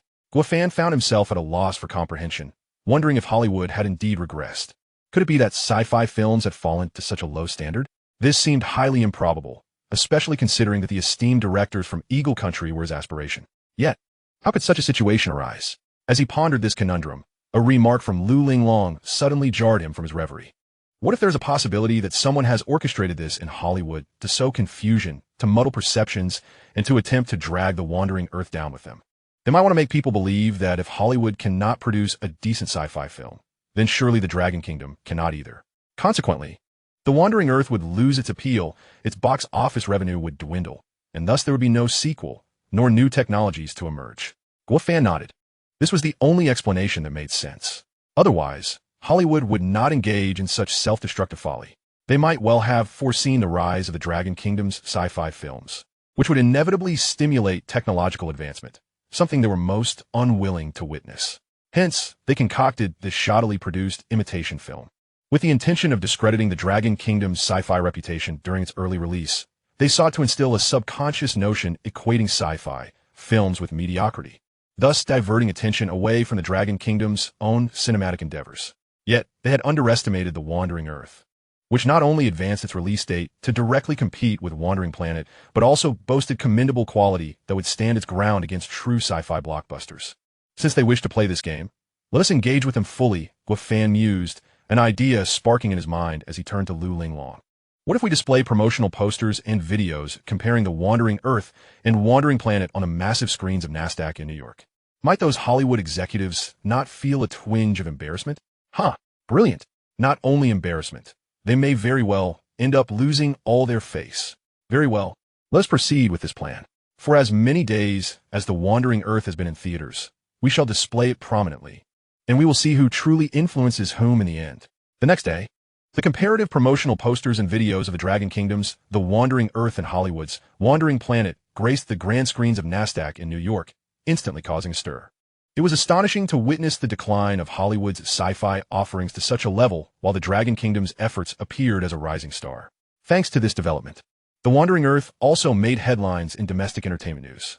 The most evident change was within the cinemas, where the number of screenings surged from single digits to occupying a significant portion of the entire theater, with an upward trend still in progress. Meanwhile, various news outlets busied themselves with comparisons and critiques of the two films, with overwhelming praise directed towards The Wandering Earth, while Hollywood's Wandering Planet was mercilessly derided, resulting in a sharp decline in stock value, leading to losses amounting to tens of billions of dollars overnight. Originally, Hollywood executives intended for these two films to become conflated in the public consciousness. But now it seemed that Wandering Planet had not only failed to undermine The Wandering Earth, but had inadvertently facilitated its rise. Almost the entire world was now aware that the Dragon Kingdom had produced a remarkable hardcore sci-fi film, far surpassing Hollywood's latest efforts. In a bid to salvage their reputation, Hollywood executives quickly initiated emergency public relations measures, asserting that Wandering Planet was not their production, but rather the result of someone deceiving them, which led to this unfortunate mix-up. Naturally, The media seized upon this explosive news, relentlessly pursuing Hollywood executives for further details. Faced with the onslaught of aggressive journalists, the Hollywood executives could only retreat behind closed doors. Back in their office, they tossed aside their prepared statements and erupted in fury at the Eagle Country politicians. This is your disastrous idea. Not only has it yielded no positive effect, but has also backfired spectacularly, costing us billions in stock value. If we cannot resolve this issue, we may very well support someone else in the next election. The Eagle Country politician's lips twitched slightly. He had not anticipated this outcome. Yet, a politician is a cunning creature, and soon a scheme formed in his mind. We need to deal with the wandering Earth first. We are merely businessmen, uninterested in entangling ourselves further with your political machinations. Can you truly bear to see the Dragon Kingdom's sci-fi rise while Hollywood is left in the dust? Indeed, the Eagle Country politician was astute, as his words ignited a sense of resentment. Then what shall we do? Naturally, we must pull the wandering Earth from theaters. What does that imply? It is quite straightforward. There are only a handful of executives overseeing major cinemas in the Dragon Kingdom. If one can secure their cooperation, it would effectively amount to the suppression of the wandering Earth. A mere month of steadfastness would see its popularity wane, leading to its eventual withdrawal from theaters. Consequently, the production costs would remain unrecovered, dissuading future investments in films and stifling the emergence of innovative technological products birthed from cinematic endeavors. Although some monetary outlay is necessary at present, it is a small price to pay to safeguard Hollywood's global preeminence. Weigh the implications carefully. The perspective of politicians is indeed remarkably astute. Thus, Hollywood executives resorted to unorthodox means, circumventing barriers to download pirated versions of The Wandering Earth from Dragon Kingdom's illicit websites. Studying it meticulously, they understood well that knowledge of oneself and one's adversary is paramount for success. To be candid, the film possesses a caliber that rivals Hollywood, with certain aspects even surpassing it. Should a sequel be produced, it could genuinely impact Hollywood's standing in the realm of science fiction. After screening the pirated version, Hollywood's upper echelons convened and resolved to adopt the politician's strategy. That very day, they flew to the capital, gathering several influential cinema moguls from the Dragon Kingdom. Hollywood's executives were forthright, articulating their demands. They insisted that the cinemas immediately withdraw The Wandering Earth from screenings. The Dragon Kingdom's cinema titans were at a loss, pondering why they would retract a film that had finally garnered acclaim and commercial success. Who would bear the losses incurred from such a decision? In response, Hollywood unveiled a contract, assuring that by signing it, the cinemas would receive compensation amounting to 15 times their projected revenue. Should they refuse, they would face the dire consequence of being barred from future Hollywood productions. Although discomfort lingered in their hearts, with aspirations for Dragon Kingdom's sci-fi cinema to flourish, they recognized that the director of The Wandering Earth was a novice. Despite annual film releases, they could not rival Hollywood's established teams. If Hollywood were to truly withdraw their resources, the path to bankruptcy would be imminent. Nonetheless, they were not entirely at a loss. After all, the guaranteed income of 15 times would surpass the revenue from The Wandering Earth. I refused to sign. A collective gasp filled the room, as they wondered which bold figure dared to confront Hollywood's capitalist elite. All eyes turned towards Lou Fong, who, with a cigar in hand, sat confidently, gazing at the assembly. Your actions remind me of a term, traitor. In this modern age, to witness such a lack of courage in the face of power is truly lamentable. What if Hollywood ceases to distribute films? The worst-case scenario is merely a dip in stock prices, perhaps even bankruptcy. We have finally produced an exceptional sci-fi film, and yet you choose to aid the oppressor. Can you truly justify this to the Dragon Kingdom? To its cinema? Lu Feng's impassioned rhetoric failed to awaken the assembly. Instead, they remained blinded by immediate gains. Hollywood's capital executives sneered in contempt. You pride yourself on your integrity. Very well. We are eager to witness how you justify your stance to the Dragon Kingdom and its cinema. Ultimately, negotiations collapsed. Under the duress of Hollywood's coercion, Lu Feng exited with a heavy heart. He anticipated the severe repercussions, yet felt no regret, only a sense of pride. For he had defended the last vestiges of dignity for Dragon Kingdom cinema. Much like a revolution for the rise of Dragon Kingdom's sci-fi genre, someone must stand up and make sacrifices. The following day, Lu's group's stock plummeted, reaching a halt, and this trend persisted for days, resulting in a staggering halving of its market value. An emergency shareholders meeting was convened to deliberate strategies. If you're unwilling to apologize to Hollywood, I will go myself. I would even kneel if it meant a recovery in stock prices. If this decline continues, the company is destined for bankruptcy. As businessmen, Why should we bow to capital? We have survived without Dragon Kingdom Sci-Fi for years, haven't we? What began as a strategy discussion devolved into a cacophony of accusations and grievances. Each individual clamored for their fleeting interests, arguing fervently. Only Lu Feng sat silently, unresponsive. Lu, this is a dire situation. You must speak up, he reiterated. I will not betray Dragon Kingdom Cinema to save myself. If you disagree with my actions, you are free to withdraw your investments, divest your shares, or even split the company. After a moment of silence, a decision was finally reached. Although the stock value had halved, it was preferable to bankruptcy, where not a single cent would be salvaged. Therefore, I choose to withdraw. I too withdraw. I shall exit as well. The towering edifice built over decades collapsed in mere moments, leaving Lu Feng alone in the office, clutching a handful of worthless stocks and a few cinemas. Nevertheless, he continued to wholeheartedly support Guo Fan's sci-fi film, The Wandering Earth, in the lobby of the Dragon Shadow Cinema in the capital, Heavens and Earth. After searching the entirety of the capital, we have finally found a theater screening The Wandering Earth. Thank you, Divine Providence. Hold your exclamations and hurry to the back of the line. Otherwise, there will be no seats left. Despite the theater being filled to capacity, Hao Feng felt no joy. Fan in this vast capital. Only Lulinglong Cinema is screening our film. It seems we have indeed offended formidable capital. Ticket sales have plummeted by 99%. Perhaps we should reconsider filming The Wandering Earth too. Guo Fan understood the implication, fearing a repeat of such a situation. Initially, he had hoped to use the box office success of The Wandering Earth to amass capital for incorporating cutting-edge technology in the sequel. However, not only had that hope been dashed, but Lu's group had also suffered collateral damage, leaving him feeling quite guilty. A remedy must be devised, not merely for self-interest, but to prevent those with a sense of justice from enduring unfair treatment. Currently, the only asset at his disposal was the advanced technology from The Wandering Earth 2. Unable to resist, he activated the advanced technology system, marveling at the array of innovations available, feeling both exhilarated and reflective. Exhilarated that these advancements could catalyze a qualitative leap in Dragon Kingdom's technological prowess, and contemplative about which innovation might help compensate Lu's losses.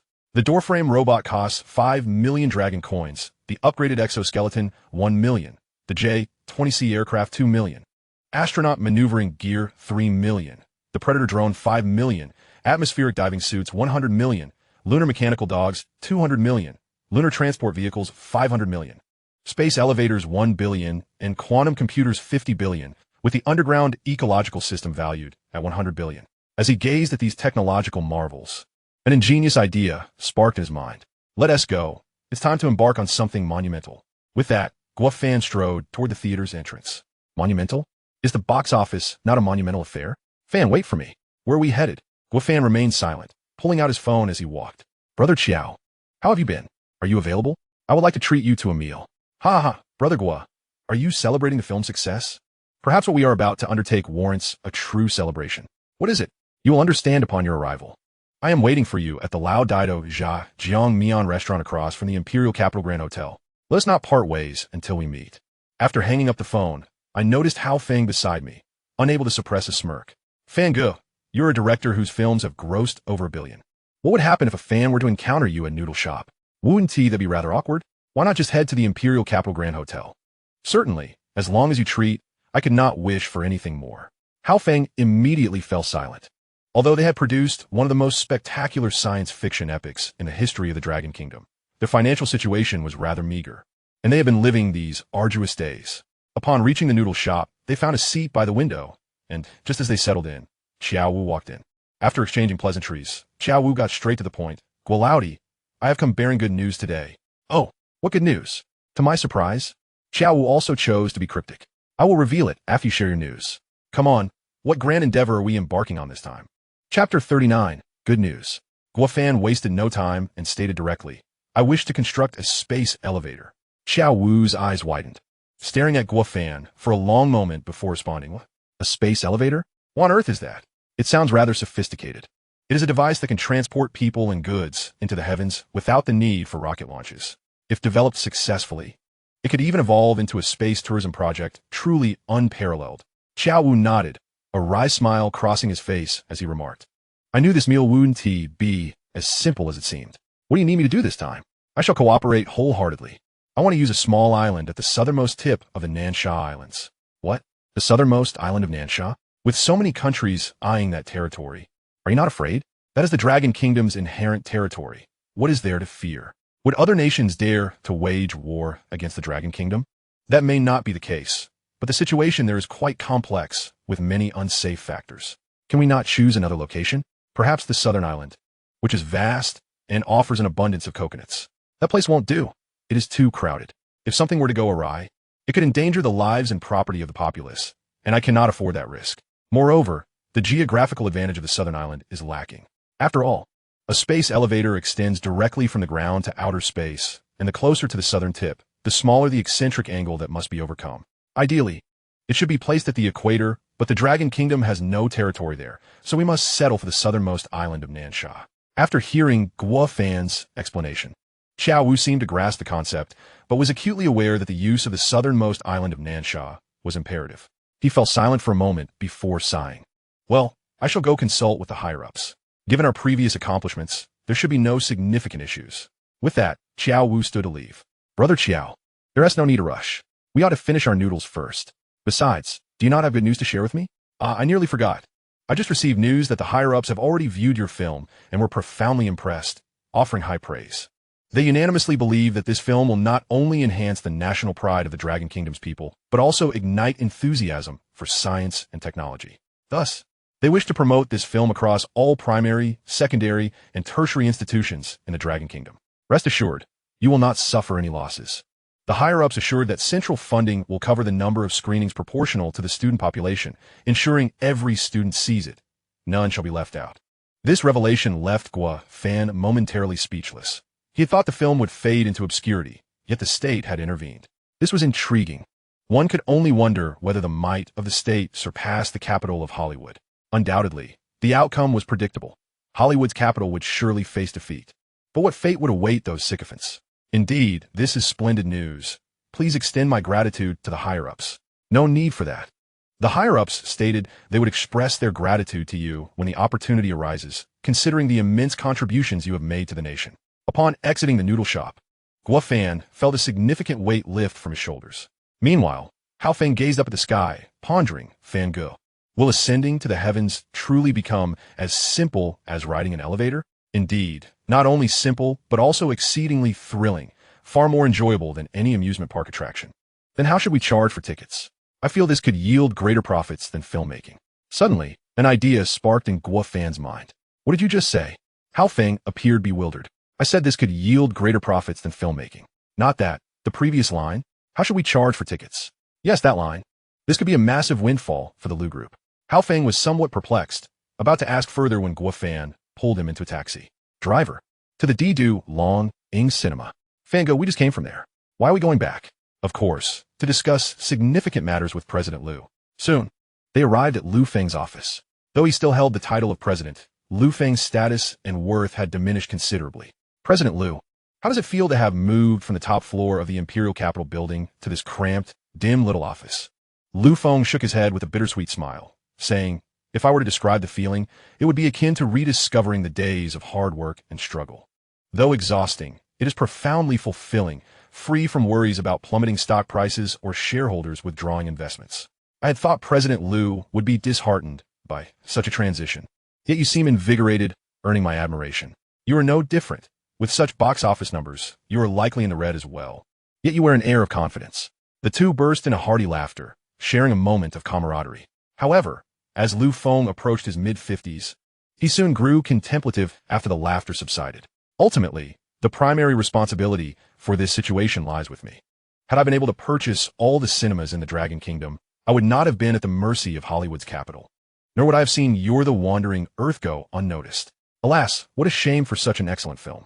If given the chance to reconsider your past decisions, would you still adhere to your previous thoughts and actions? Of course, as a proud descendant of the Dragon Kingdom, I shall not be led by the nose by the meager capital of Hollywood. Even if it meant begging, I would resolutely support the Dragon Kingdom's science fiction endeavors.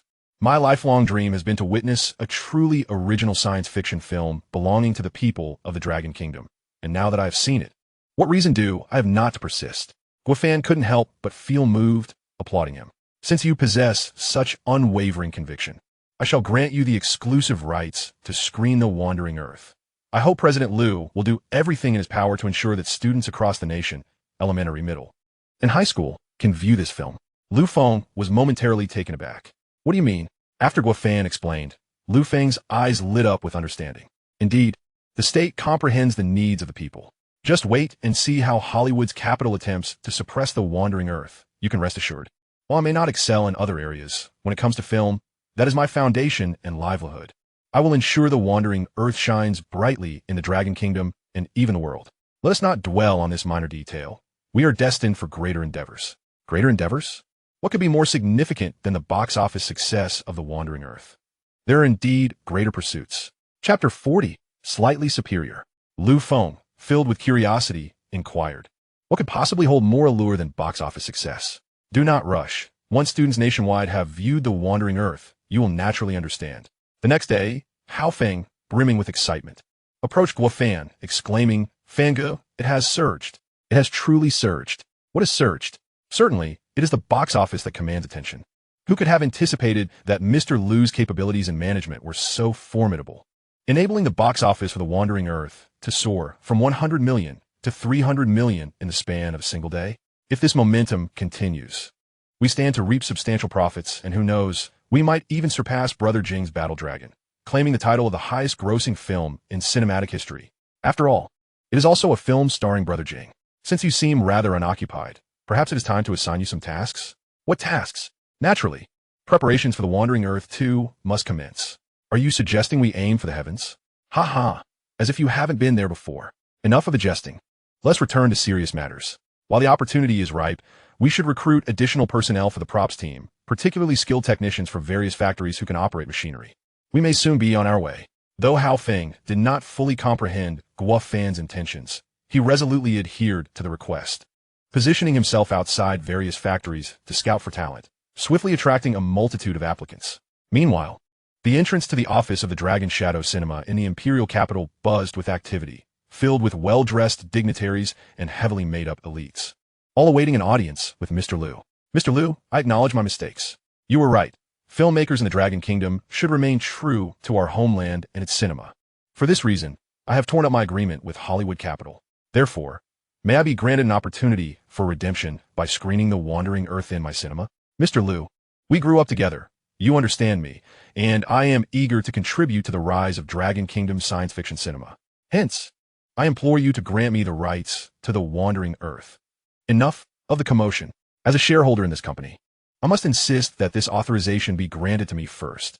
Mr. Liu offered no response, maintaining his composure as he had done previously when faced with Hollywood's executives, sitting serenely in his chair, quietly observing their performances. Not long ago, he had found himself destitute, seeking assistance from these very individuals to promote the wandering earth. Yet, they had either ignored his calls or turned off their phones. Even some of his shareholders had divided the company among themselves.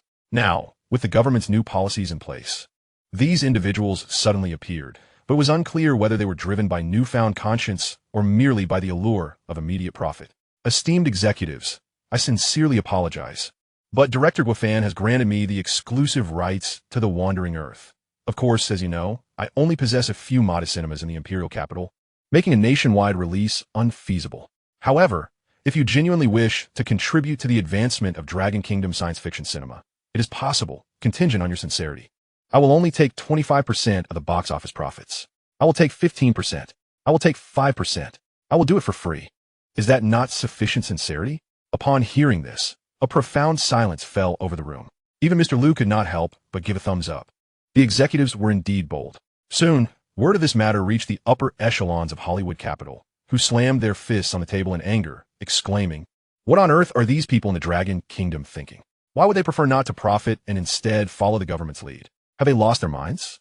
They are utterly beyond redemption, a bunch of lunatics. Who knows? Nevertheless, the pressing issue at hand is to begin preparing for our venture into Dragon Kingdom science fiction cinema. I have heard that preparations for the Wandering Earth 2 have quietly commenced. This time, we shall engage in a fair contest with Dragon Kingdom science fiction, allowing them to understand who truly reigns as the king of science fiction and who stands as the invincible entity within the cinematic universe." At this juncture, Guo Fan remained oblivious to the looming grand conspiracy. Even if he were aware, he would not concern himself, for Dragon Kingdom science fiction possesses its own team, unique characteristics, and dedicated audience. Despite the onslaught from Hollywood, Dragon Kingdom science fiction would remain unscathed, for the audience alone serves as the ultimate arbiter of a film's merit. Brother Gua, I have discussed the matter of the space elevator with higher authorities, and they have agreed. However, suddenly, Qiao Wu paused mid-sentence, leaving Guofan perplexed. Was he attempting to create suspense? However, what? It is nothing much. They simply wish to know what purpose you intend to use the space elevator for. Of course, it is for filmmaking, as I am a director of hard sci-fi, focusing solely on authenticity, if you will, and what will happen after the film is completed. It suddenly seemed that there was more to his inquiry. Qiao Wu represented the state, and the state was concerned with the technological advancement of the entire Dragon Kingdom. Such excellent technology was coveted by every nation. You wish to inquire about the technology of the space elevator, do you not? I shall offer it to the state without reservation, as these technologies will only be safe in the hands of the nation. Qiao Wu had been waiting for this affirmation. With such a definitive answer, he would have a means to report back. Shortly thereafter, he produced the project approval and maps. Brother Gua, the Nansha region is home to countless islands, but I believe that Guardian Island is the most suitable location for constructing the space elevator. While it is slightly smaller than the previously envisioned island, its geological sturdiness and avoidance of the Pacific Ring of Fire make it the perfect site for such a construction. Parting for 3 days, and one's perspective changes. Who could have imagined that Captain Xiao possessed such profound knowledge of civil engineering? I am thoroughly impressed. Brother Gua. You flatter me excessively. I do not possess such expertise. It is all the result of the research conducted by the experts at the Dragon Institute of Science. I am merely relaying their findings, and they have stated that this is merely theoretical guidance. The final decision rests with you. As the saying goes, heed the advice of others, and you shall thrive. Although Guofan harbored a wealth of black technology related to the space elevator, he was utterly ignorant of geology and civil engineering. Given the availability of scientific validation, he had no reason to pass it up, especially since the distance from the originally envisioned island was a mere few dozen nautical miles, insignificant on the scale of the Earth. Thus, he set forth with the newly recruited props team members, equipment, and materials, heading straight for Nansha. As the ship entered the South China Sea, they unexpectedly spotted the icebreaker bearing the name Antarctic. Chapter 41. Unconventional Approaches. One of life's 4 greatest joys is encountering an old friend in a foreign land. It was indeed surprising to see the Antarctic icebreaker in this location. And even more astonishing was the presence of the esteemed figure from the realm of physics in Dragon Kingdom, Professor Chen Xianhe. Professor Chen was more surprised than delighted.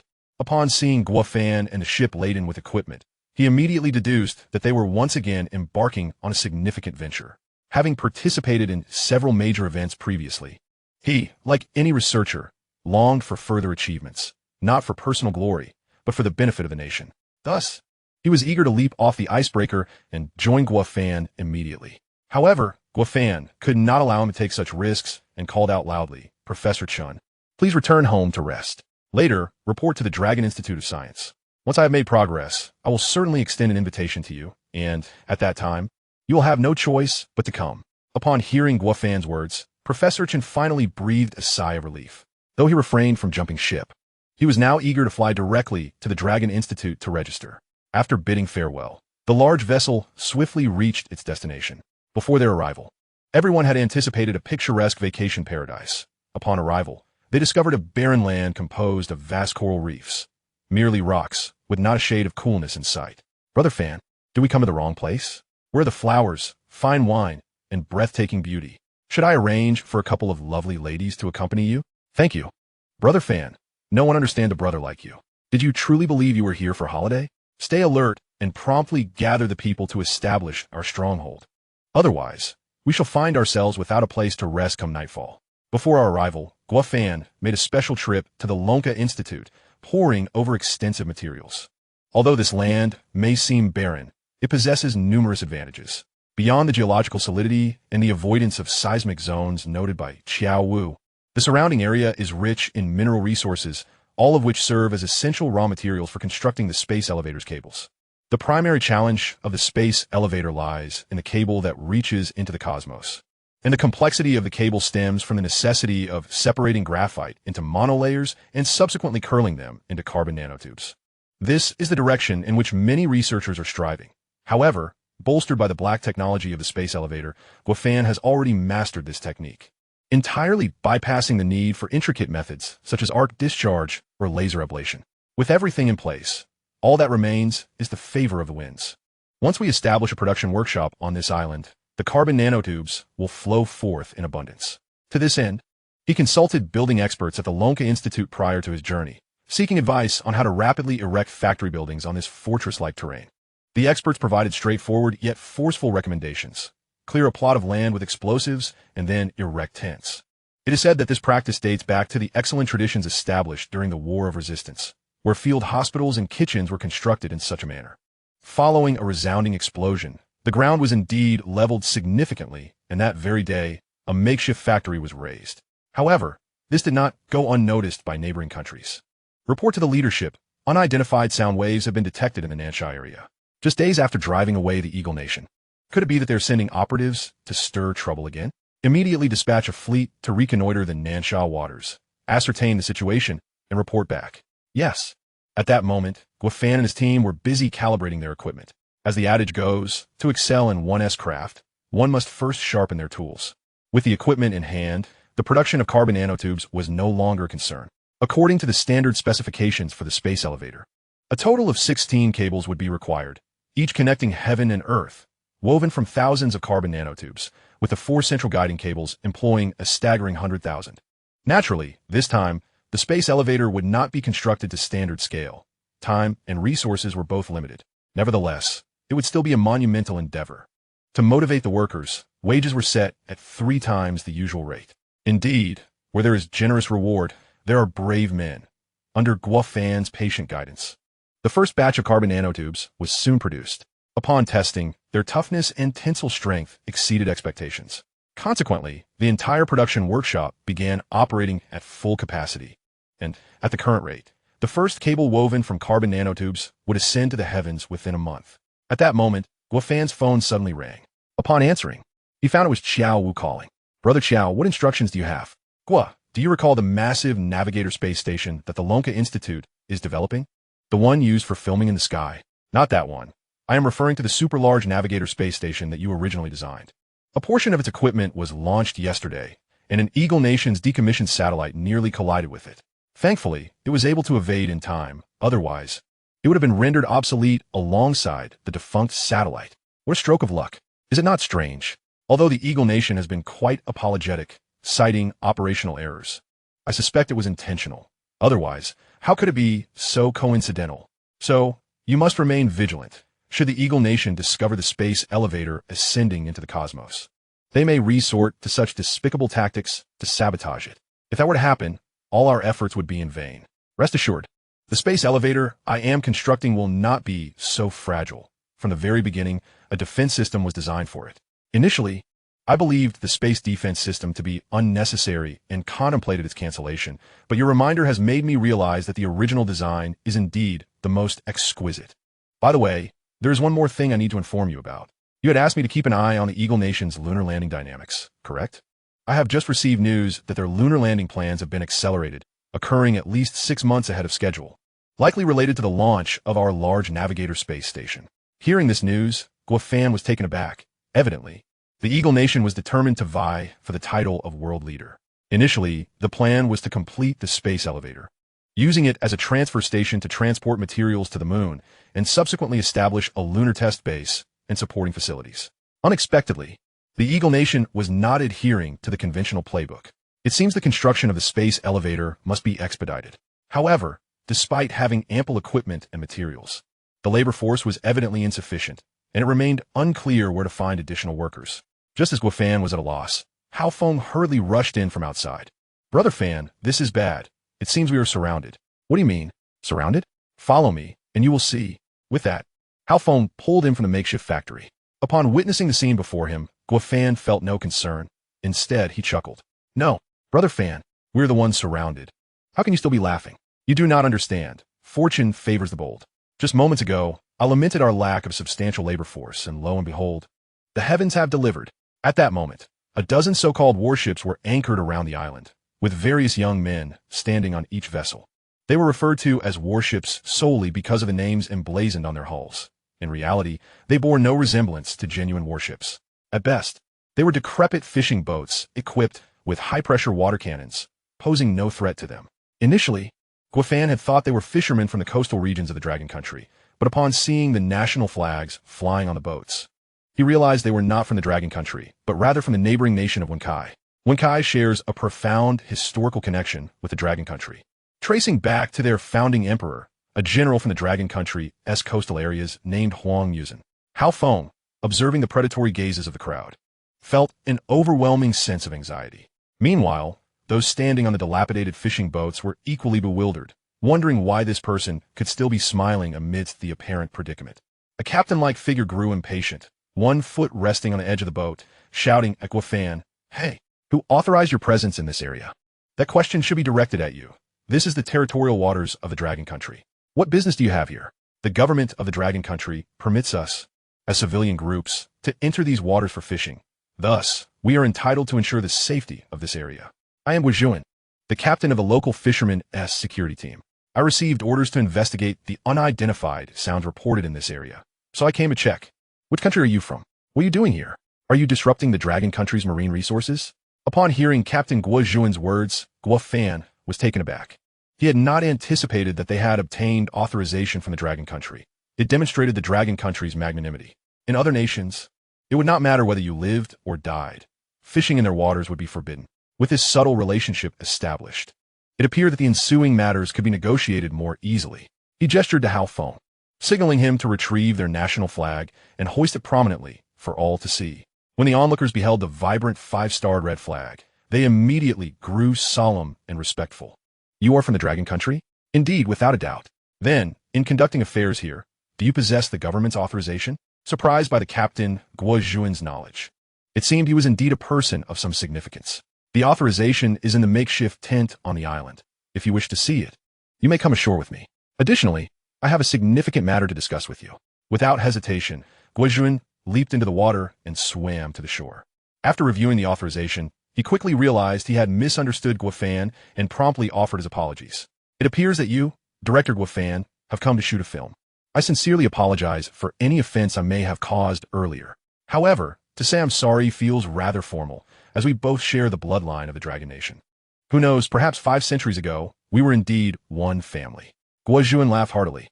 "Haha, I too wish that were the case. Since the matter is clarified, I shan't disturb you any further. Just ensure your safety. Hold on a moment. There is something I wish to discuss with you. We intend to construct a space elevator at this very location." "A space elevator? What on earth is that?" "The specifics are not of great importance. What truly matters is that we must complete the space elevator before the Eagle Nation's lunar landing project." Once again, Guizhuan was interrupted. The Eagle Nation again, how utterly detestable. Why is it that they seem to be involved in everything? No need to elaborate. As long as it can counter the Eagle Nation, I shall not hesitate to assist in any capacity within my power. It was unexpected to witness such urgency in this elder brother's temperament. It could be deemed a blessing, sparing us from unnecessary verbal exchanges. Your capabilities are undoubtedly sufficient. I merely need you to help produce some materials on this island. Naturally, I shall not let you toil for free. I will compensate you according to Dragon Nation standards. Whatever wages the workers here receive, your people shall receive the same. What do you say? The Dragon Nation government has graciously allowed us to fish here for over a decade, so we cannot demand further payment. A promise to assist is a promise to assist. Should you insist on compensation, then I shall decline to help." Such words left Guafan momentarily speechless, and he could only acquiesce to his request for the time being. However, he was not one to take advantage of others. He pondered how best to offer them compensation. In his moment of contemplation, he recalled their conversation, wherein they expressed deep disdain for the Eagle Nation. Just days prior, an Eagle Nation warship had brazenly intruded into their fishing grounds, causing significant financial losses and even capsizing several fishing boats, nearly resulting in fatalities. As the head of the security team, Guizhuan felt immense responsibility, vowing that he would protect their fishermen, even at the cost of his own life. Witnessing their rusted warships, Guafan began to formulate a plan. At that moment, Guizhuan brought over all the able-bodied men from a ship. "Director Guafan, do you think this number is sufficient? If not, I can return to the village to fetch more." "This is enough, more than enough. Listen closely. All of you, whatever tasks you are assigned, you must complete them without slacking off. Do you understand?" "Understood." With the addition of these young men, their work efficiency doubled. Before long, the first batch of ropes composed of carbon nanotubes was officially completed. As news of this achievement reached the Dragon Institute of Technology, it promptly attracted its first group of visitors. Leading the delegation was Elder Chun from the Institute, who, upon seeing Guo Fan again, excitedly grasped his hand. Professor Guo, I never expected that after more than a month, you would have made such a breakthrough. I wish I could peer into your mind to see what resides within it, enabling you to mass-produce carbon nanotubes that those old geezers at the Molecular Materials Institute have yet to comprehend, all while utilizing such rudimentary equipment. It truly humbles one. Elder Chun purposely elevated his voice while casting meaningful glances at several white-bearded gentlemen nearby. This was merely to exact revenge, as those men had previously mocked him, and he was determined not to let this opportunity slip by. However, the gentlemen were unfazed, hunched over as they meticulously examined the carbon nanotube ropes stored on the shelves. An absolute rarity, a genuine marvel. Could it be that I am dreaming? Should I pinch you to verify? Never mind. Who knows? You might take the opportunity to settle personal scores. I shall do it myself. With that, the elder pinched his thigh fiercely. Instantly, a scream akin to that of a slaughtered pig echoed throughout the island. Chapter 43. Ropes Ascend to the Heavens. Everyone turned to discover that it was merely a few experts engaging in such childish antics. You lot, have you not grown old enough to behave properly? Elder Chin scolded sternly. Yet, the experts paid him no heed. Having developed such a rare treasure as carbon nanotubes, we are overjoyed. Even if it meant running naked around the island, we would not hesitate. Ha ha ha, look at how smug you all are. Elder Chun, envious of this groundbreaking technology, found himself powerless against them and turned his gaze back to Guo Fan. Professor Guo, do you still remember the promise you made me earlier? Elder Chun, please refrain from calling me professor so often. It makes me fear for my longevity. Before you, I dare not claim such a title. If you won't allow me to call you that, then can we put the research project on the stellar nuclear fusion planetary engine back on the agenda? Guo Fan was also contemplating this matter, as it was no small sum. He quickly sneaked a glance at his mobile banking account and then at the box office for his film before bursting into laughter. Of course, this stellar nuclear fusion planetary engine is the central focus of my next film, and it has long been in the works. However, we must wait until my space elevator is completed before proceeding to the next step. Why is that? I'm not afraid of hard work. I can manage both simultaneously. I am well aware that you are not afraid of hard work, Elder Chun. However, I do not intend to construct this stellar nuclear fusion planetary engine on Earth. What do you mean? Not on Earth? Are we to build it on the moon? Guo Fan immediately gave a thumbs up. Elder Chun, you hit the nail on the head. You truly understand me. Elder Chun was momentarily taken aback, thinking he had assumed constructing the stellar nuclear fusion planetary engine on Earth was already the limit, only to hear that it was to be built on the moon. Had it not been for Guo Fan's previous accomplishments with the Navigator space station, you might have thought him delusional. Professor Guo, I wholeheartedly support your vision.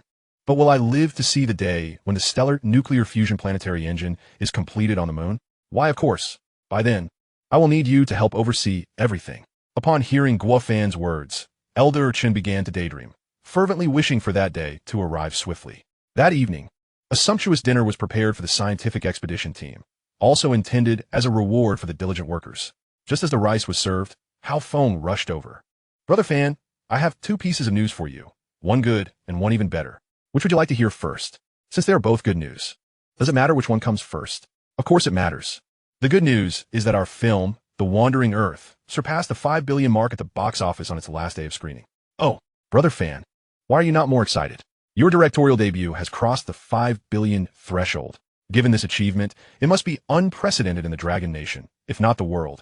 Perhaps it's unprecedented, but it may not be unmatched. For a comedy film titled Hello, Li Huanying will soon surpass The Wandering Earth. What? Li Huanying? Who directed that? I have never heard of it. Almost revealing too much, he quickly corrected himself. It's nothing. I merely meant that formidable directors will undoubtedly arise. And one day the Wandering Earth may be surpassed, so there is no need for such excitement. Brother Fan, I believe future directors may not get the chance. For I just received news from President Liu that the film's key has been extended for another month. Hence, it can continue to be screened. Conservatively estimating, it could add another 1 to 2 billion, and with plans for international release underway, the final box office will surely reach 6 to 7 billion, if not more.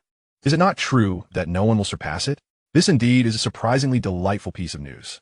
The funds acquired from box office revenue, combined with the recent earnings from the two companies, would only suffice to exchange for the technology of nuclear fusion planetary engines.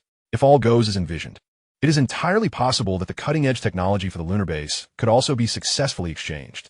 Despite his advanced age, General Liu is exerting himself tirelessly.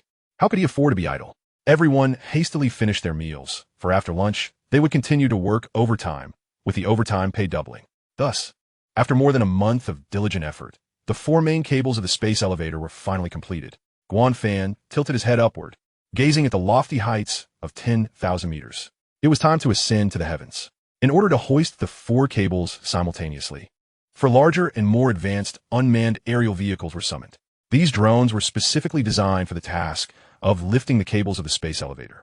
Once all cables were elevated into the sky, the drones would unite, forming a secure guardian at the end of the space elevator, not only balancing the gravitational and centrifugal forces, but also serving a defensive purpose.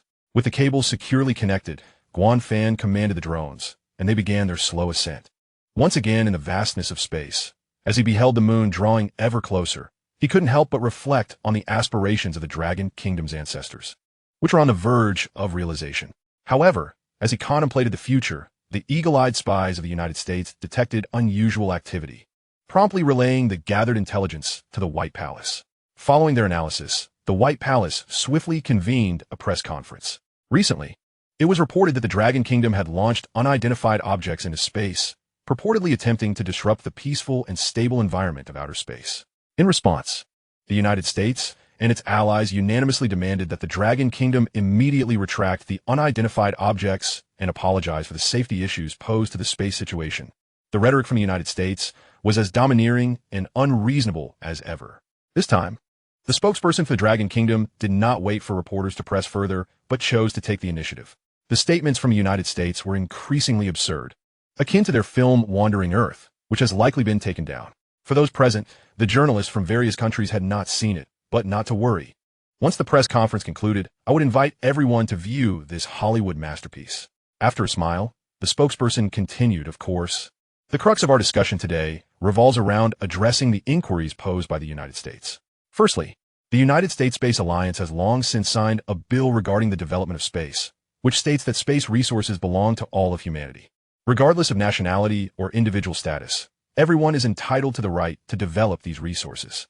Therefore, I would like to ask the United States whether the people of the Dragon Kingdom should enjoy this right, or according to your recently signed Lunar Resource Development Plan, will you privatize space resources? Chapter 44. Science and technology is the primary productive force. Soon, these responses from the Dragon Kingdom reached the ears of the higher-ups in the United States, who naturally were averse to the idea of the Dragon Kingdom possessing any rights. However, matters seldom unfold according to their desires, and thus they had to endure this silent setback. After all, they were not yet inclined to confront nations worldwide, especially the Dragon Kingdom. On the news front, the United States indeed refrained from issuing any further inflammatory remarks, seemingly letting the matter fade away. In reality, however, they quietly deployed maritime, land, and aerial resources to closely monitor the situation around the Nansha Islands. Should the Dragon Kingdom engage in any violations of international law, they would likely seize the opportunity to strike. Of course, the so-called activity pertained to the space elevator, an innovation that would inevitably become known to the world. It was merely a question of whether it would be sooner or later. The United States' heightened vigilance only accelerated the timeline, but would not affect Guan Fan and the space elevator's development. However, it could have implications for others. After all, Musk's space exploration company thrived on this very domain, and with the matter becoming public, he sensed an unprecedented threat. Mr. Musk, the technology behind the space elevator could potentially disrupt our rocket industry. Currently, all major shareholders have gathered in the office, and we need your leadership to steer the situation. Musk had many acquaintances in the White Palace and was already aware of the space elevator's developments. However, devising a counter-strategy against such a revolutionary technology was not something he could do on a whim. Yet, to placate the shareholders, he felt compelled to make an appearance. As he approached the office door, he could hear the commotion within. He understood that he must first stabilize the situation, otherwise, it could collapse like the commercial empire of Norgia, which fell abruptly. Hello, dear shareholders. It is a rare occasion for us all to gather, and I have some good news to announce. Good news? Surely, you must have fabricated this just to soothe our spirits. What? Do you have concerns that require reassurance? Are you not aware of the Dragon Kingdom space elevator? Rumor has it they will soon install the final lift cabin, and should they succeed, it could potentially upend our entire space exploration business. No matter how impressive the space elevator may be, it only operates in low Earth orbit. for journeys beyond. Rockets are indispensable, so there's no need for excessive worry, as our latest model of reusable rockets has successfully completed simulations and is now entering mass production. Once assembled, it will significantly reduce launch costs. All that remains is to see which ascends first, the rocket or the space elevator. So why fret? From the current circumstances, it was evident that the reusable rockets had indeed lowered costs. However, in the long term, the day would inevitably come when the cost of operating the space elevator would be less than that of rockets. While that was indeed the case, do you know how much carbon fiber tubing costs on the market? And do you have any idea how much carbon fiber tubing their space elevator would require? Our finance department calculated it, and the conclusion is simply 4 words: astronomical figures. Although the per-launch cost of the space elevator is indeed less than that of rockets, it is unlikely they will recoup their costs in less than a century.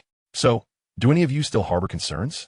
Being business people, they naturally could tally the figures clearly and must finally manage to stabilize the situation.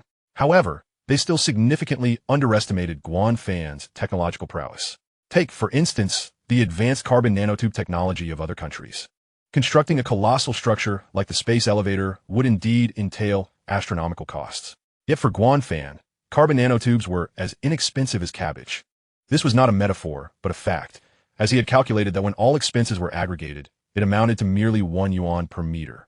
Of course, if labor costs were excluded, the price could drop considerably. This was the boon brought forth by black technology. This insight had long been grasped by visionary leaders, which is why the adage science and technology are the primary productive forces came to be. Guanfan gazed at the numerous towering cables, filled with immense satisfaction. He had truly succeeded in constructing the space elevator. Brother Fan, when will the lift cabin for the space elevator arrive? I can hardly wait to experience it myself. There's no need to rush. When the time comes, I shall let you have a turn. Thank you, Brother Fan. Not at all. Simply overseeing the site and supervising the construction is the greatest gratitude you can offer me. Brother Fan, are you leaving again? Where to? Naturally.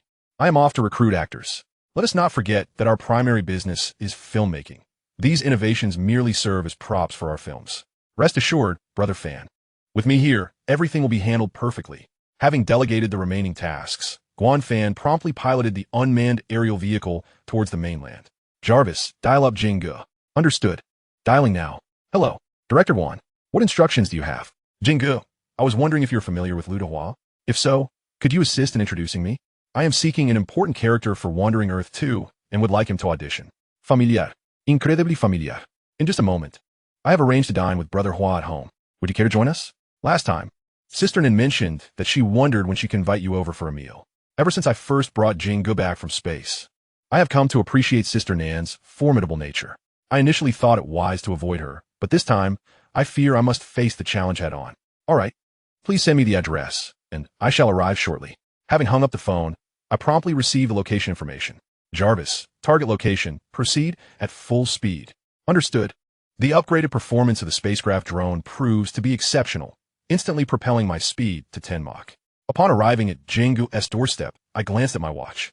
The timing was impeccable. Ding dong. Soon, the door swung open, revealing a short-haired beauty clad in an apron. Instantly, I felt a surge of nervousness. Sister Nan, hello. I am Guafan, a friend of Jingji's. It is a pleasure to meet you. I hope you will forgive my impertinence. Here's some seafood freshly caught from Nansha, less than an hour out of the water. I hope you will graciously accept it.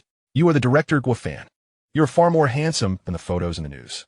I have long heard Jingu speak of you, about how you took him to space and to Antarctica. I am quite envious. When might I have the chance to accompany you to space? Otherwise, Jingu will always flaunt his adventures before me, saying, if you are so capable, why don't you go to the heavens? Just wait until I ascend. I shall see what he has to say then. Chapter 45, The Sudden Protagonist.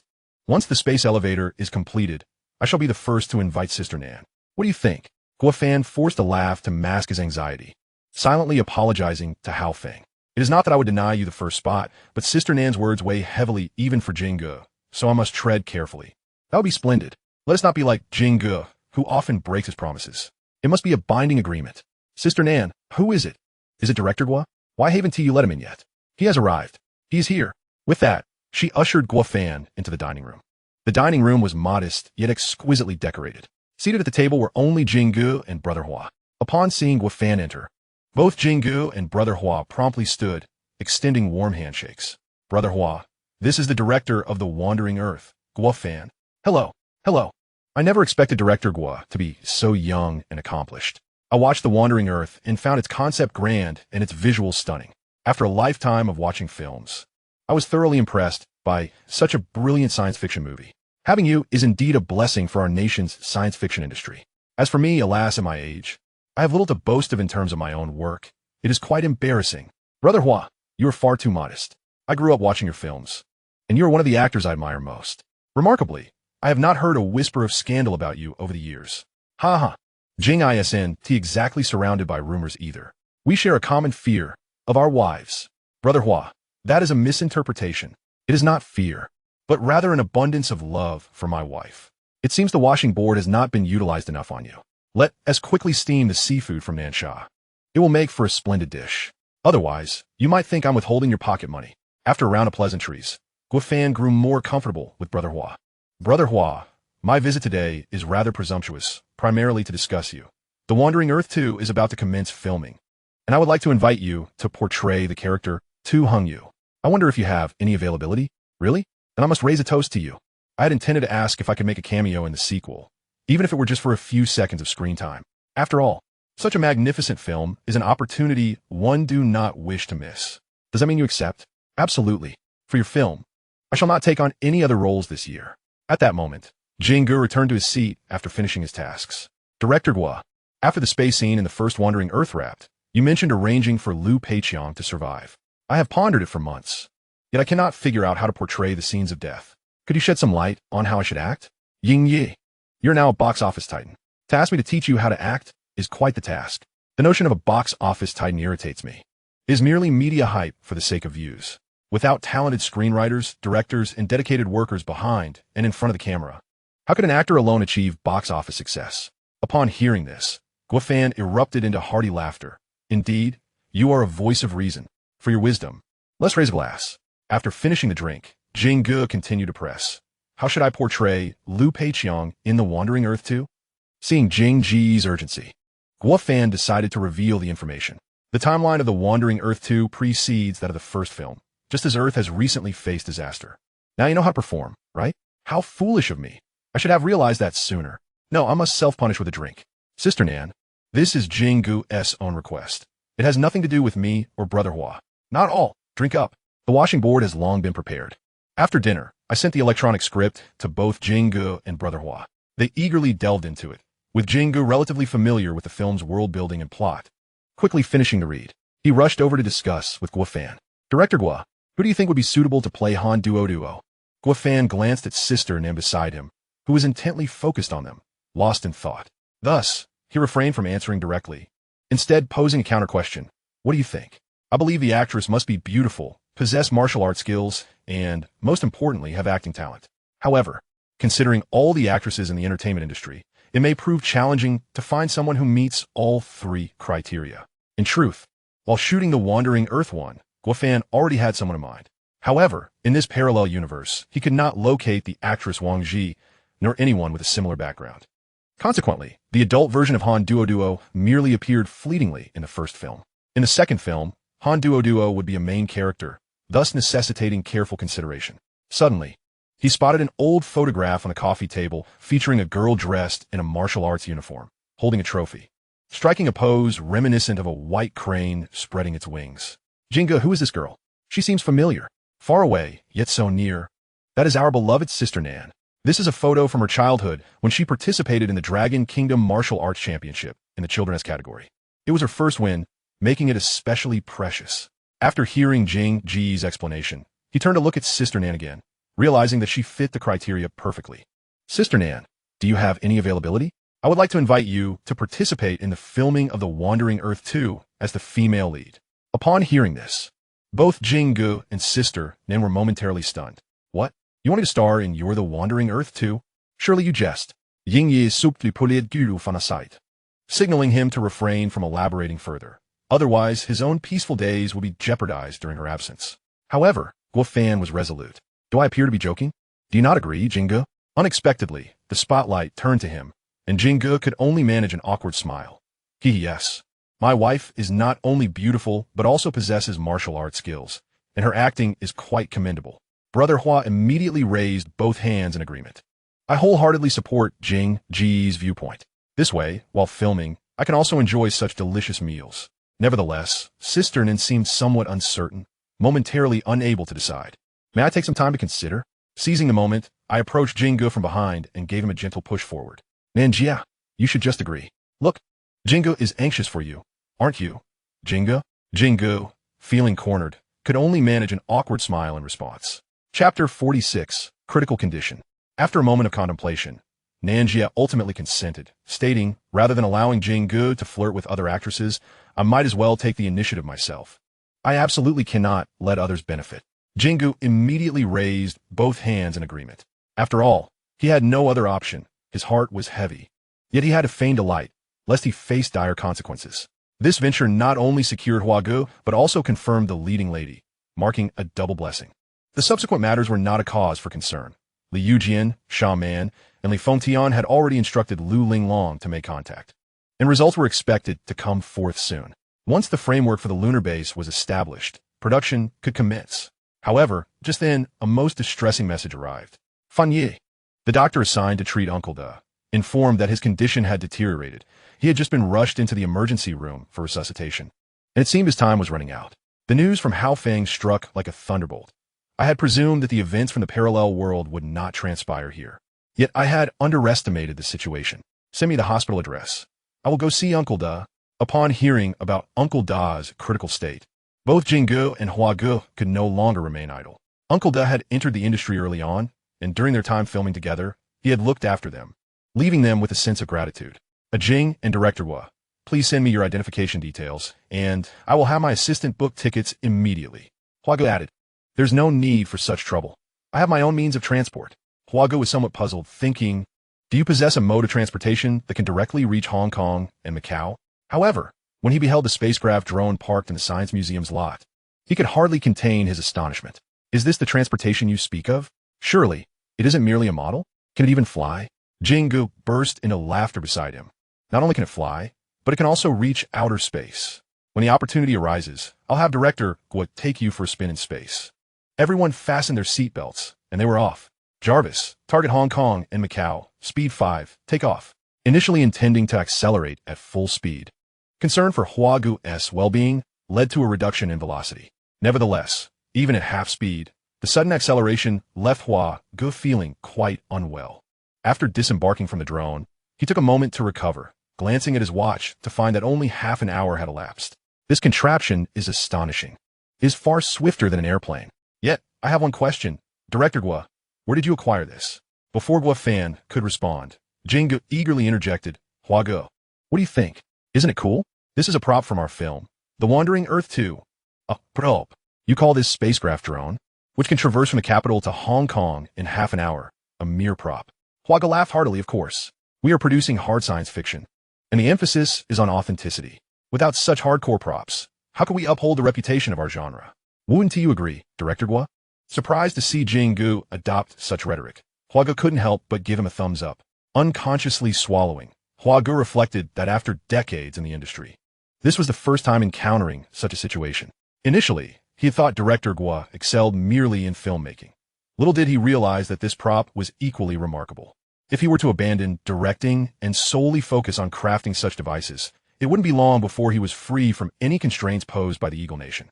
Following the address, they swiftly located Uncle Da's hospital room. They were fortunate. Upon entering, Uncle Da opened his eyes, surprised and moved to see them. Among so many friends, it was heartwarming that only they had come to visit. Director Hua, I heard The Wandering Earth 2 is in the planning stages. When will filming commence? The previous installment rekindled my youthful spirit. Aware that my time is limited, if I could conclude my journey with a sense of fulfillment in the second installment. Even if it meant my demise, I would have no regrets. Uncle Da, rest assured, we will make it happen.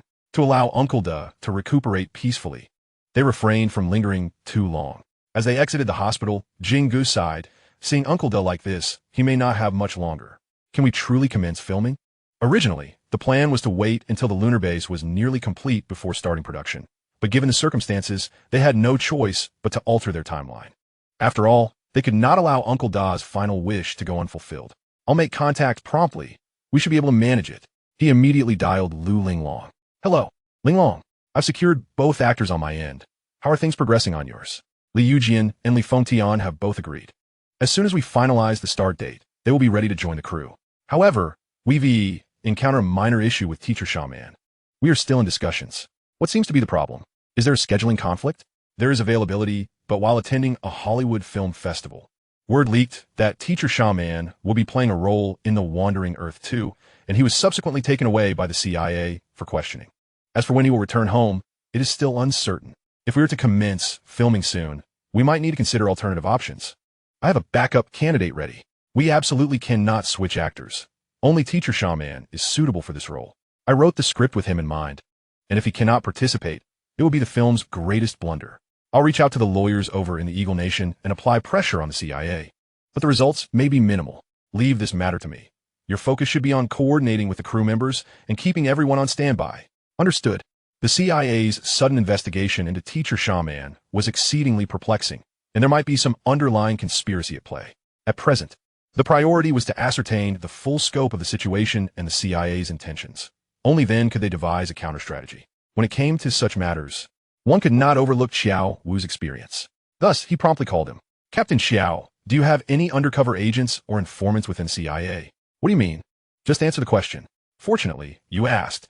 Had it been anyone else within 10 minutes, the Long and Bureau's colleagues would have found you for AT session. This is tantamount to probing into state secrets and could lead to severe consequences.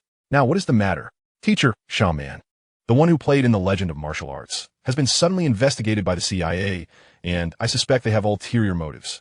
Therefore, I would like your assistance in uncovering the details. Chapter 47, The Robber's Display. Don't be too anxious. I'll keep you posted.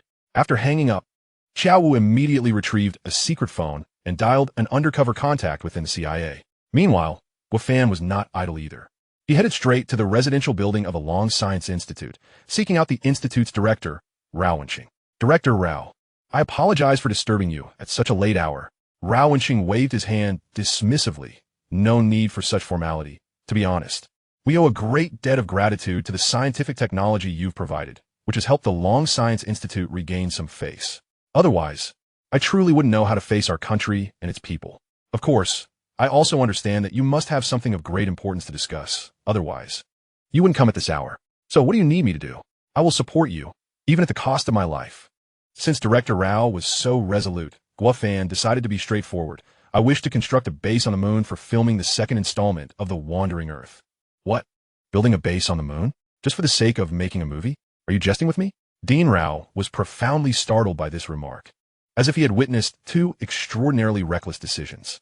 Of course, this is no jest. Moreover, we must complete the lunar base before the Americans land on the moon. It is not that I am unwilling. However, given the current technological capabilities of our nation, we can only launch a lunar rover into space. The construction of a lunar base will require at least another decade of accumulation.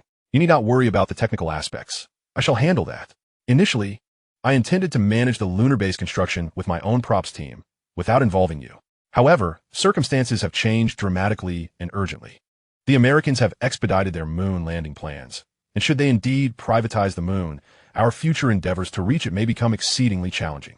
Additionally, there is the matter of Uncle Da's declining health. To fulfill his final wishes while he still has breath, we must accelerate the production of the film, ensuring he departs without regrets. To be frank, Dean Rao is also a fan of Uncle Da, and hearing that his idol is nearing the end of his life fills him with a tumult of emotions. Certainly, if what Guofan states is true, this will mark a monumental historical moment for our technological breakthroughs. Thus, Dean Rao hesitates no longer. Rest assured, as long as you can provide the technology, I will construct the lunar base for you, to thwart the American schemes and to ensure Uncle Da has no regrets. By the time Dean Rao emerged from his residence, night had fallen. Just as he was about to return to the studio to rest, a jeep approached and came to a halt before him, the window rolling down to reveal Xiao Wu. Gua, my brother, we have news from Teacher Shaman. Get in. We shall discuss it en route. Glancing at the time, Gua was surprised by the rapidity of the news. Only an hour had passed. The vehicle drove directly to the Long and Bureau. What brings us here? Naturally, to strategize on how to extricate our people. The two entered an underground office bustling with activity. Xiao Wu placed the supper he had procured onto the table and announced, "Everyone, take a break. Have something to eat before we resume." Afterward, he led Guofan to a computer and fitted him with headphones. Within the headphones, two men were conversing, one of whom seemed to hold a command position. Lieutenant James, have we received any word from the Dragon Kingdom? None, sir. However, that Dragon Kingdom lawyer visited, seeking to meet him. I did not acquiesce, but the lawyer was adamant, stating that without evidence, we must release him within 48 hours, or face a lawsuit in Congress. No evidence? Who claims there is no evidence? Did we not just find a packet of white powder in his bag? Understood, sir. The recording concluded, and Guo turned to Qiao Wu. Qiao Wu shrugged, stating, this is clearly an attempt to frame Teacher Shaman. What do they mean by news from the Dragon Kingdom? What are they waiting for? At that moment, Qiao Wu's other phone rang. Speak of the devil.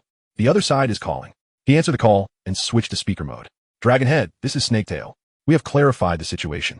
They are aware that Teacher Sha-E is the actor they wish to recruit for the Wandering Earth 2, and thus they intend to use him as leverage to extract resources from the film crew. Extract resources? What do they want? Recently, the Wandering Earth crew has been constructing a space elevator in Nansha, and they aim to acquire materials for it, specifically carbon nanotubes. Understood. Continue gathering information, and contact me if anything arises. After hanging up, Qiao Wu cursed, these bandits are using such insidious tactics. It's blatant robbery. Since they're indeed bandits, employing underhanded methods is to be expected. It's merely carbon nanotubes. We can afford to part with some. After all, we have plenty to spare. Otherwise, it would just be trash. Qiao Wu became agitated, replying, how can we do that? Though I may lack formal education, I understand that carbon nanotubes are high-precision molecular materials, treasured by the experts at the Dragon Academy. We cannot simply give them away. They possess reverse engineering capabilities. Should they decipher the technology behind carbon nanotubes, it would result in immeasurable losses not only for our nation, but for the entire world. I never imagined you would consider the long-term implications, Qiao. However, you need not worry too much. In truth, the Americans have long surpassed the rest of the world in carbon nanotube technology. The crux of this technology lies not in production, but in how to infinitely elongate nanoscale materials. This involves another level of technology that cannot be unraveled solely through reverse engineering. Upon hearing Guo Fan's explanation, Qiao Wu finally relaxed, though he remained indignant. Damn it. The Americans always engage in low-risk ventures. It's utterly disgraceful. Nevertheless, I shall not make it easy for them. What ideas do you have? You will know in due course. For now, this matter is in your hands. I shall take care of the rest. The following day, Guo Fan, through the lawyer arranged by Lu Linglong, made contact with the CIA. Soon, news returned. The Americans agreed to release the captives if provided with 10,000 meters of carbon nanotube ropes. Excellent. Let's agree. They stipulated that to prevent any foul play, the delivery must be made directly from Nansha, and upon inspection, they would release the captives without delay. It was surprising that these foreigners were quite astute. As long as the captives were released, they were amenable to the terms. Chapter 48. The Yellow Sparrow Lurks Behind. It was unexpected that Guo Fan's response was so straightforward, leading the Americans to suspect there might be some ulterior motive at play. However, after years of research and analysis by multiple experts, they ultimately failed to discern any hidden agendas. It was only after the CIA director intervened that a decision was reached. When has our nation ever feared hidden agendas? Besides, we possess the most experts in high-precision molecular materials. Can a bunch of amateur scientists truly bewilder us? With the director's words as reassurance, the others quickly came to clarity. Before long, the day for the agreed transaction arrived. To mitigate any unforeseen circumstances, the Americans dispatched the South Sea Fleet to provide full escort, sailing grandly to the high seas off Nansha. The reason for deploying such a formidable naval presence was to instill a sense of awe in the Wandering Earth crew, demonstrating who truly held the title of the world's foremost power. However, they were utterly unprepared for the Dragon Kingdom's own fleet, which, astonishingly, included an entire aircraft carrier formation. This display instantly intimidated the CIA commander on the American side. He pondered whether they had come for a transaction or to confront them. Nevertheless, since they were present and representing the United States, he assumed the Dragon Kingdom would not dare to act aggressively. Otherwise, it could spark the Third World War. Lieutenant James, switch to a smaller boat and take the Dragon Kingdom representatives and experts over. I will oversee the situation from the ship, should anything arise. I am your most steadfast backup. The principle of hierarchy applies even in the American context. Even if Lieutenant James was unwilling, he dared not defy the orders of his superiors. Thus, He took a group and transferred to a smaller boat bound for the island of Nansha. From a distance, they spotted the space elevator soaring into the clouds, its peak invisible to the eye. Upon reaching the island and standing beneath this colossal structure, they were left in awe. It was far larger than they had imagined. Even the American Twin Towers appeared diminutive in comparison, akin to ants. Suddenly, a wave of fear surged within Lieutenant James. The strength of the Dragon Kingdom was certainly not as vulnerable as the Americans had portrayed. The very existence of the space elevator attested to this. Even if the Americans were provided with ample carbon nanotubes, they might still find it impossible to construct a space elevator. It was indeed an unwise choice to become adversaries with the Dragon Kingdom. However, now that I represent the Eagle Nation, it is imperative, even if reluctantly, to see this matter through to completion. I am Lieutenant James, here to conduct trade on behalf of the Eagle Nation. This is the individual you seek. What is it that we desire in return? Guo-Fan refrained from responding, instead casting a glance at the lackluster Teacher Shaman. Teacher Shaman, I am Guo-Fan, the director of the Wandering Earth film crew, and I extend a warm welcome to you at our filming site. The aircraft carrier is already prepared with the movie props, including the J-20C. Hey, we haven't even contemplated releasing you yet, and you are already arranging for work?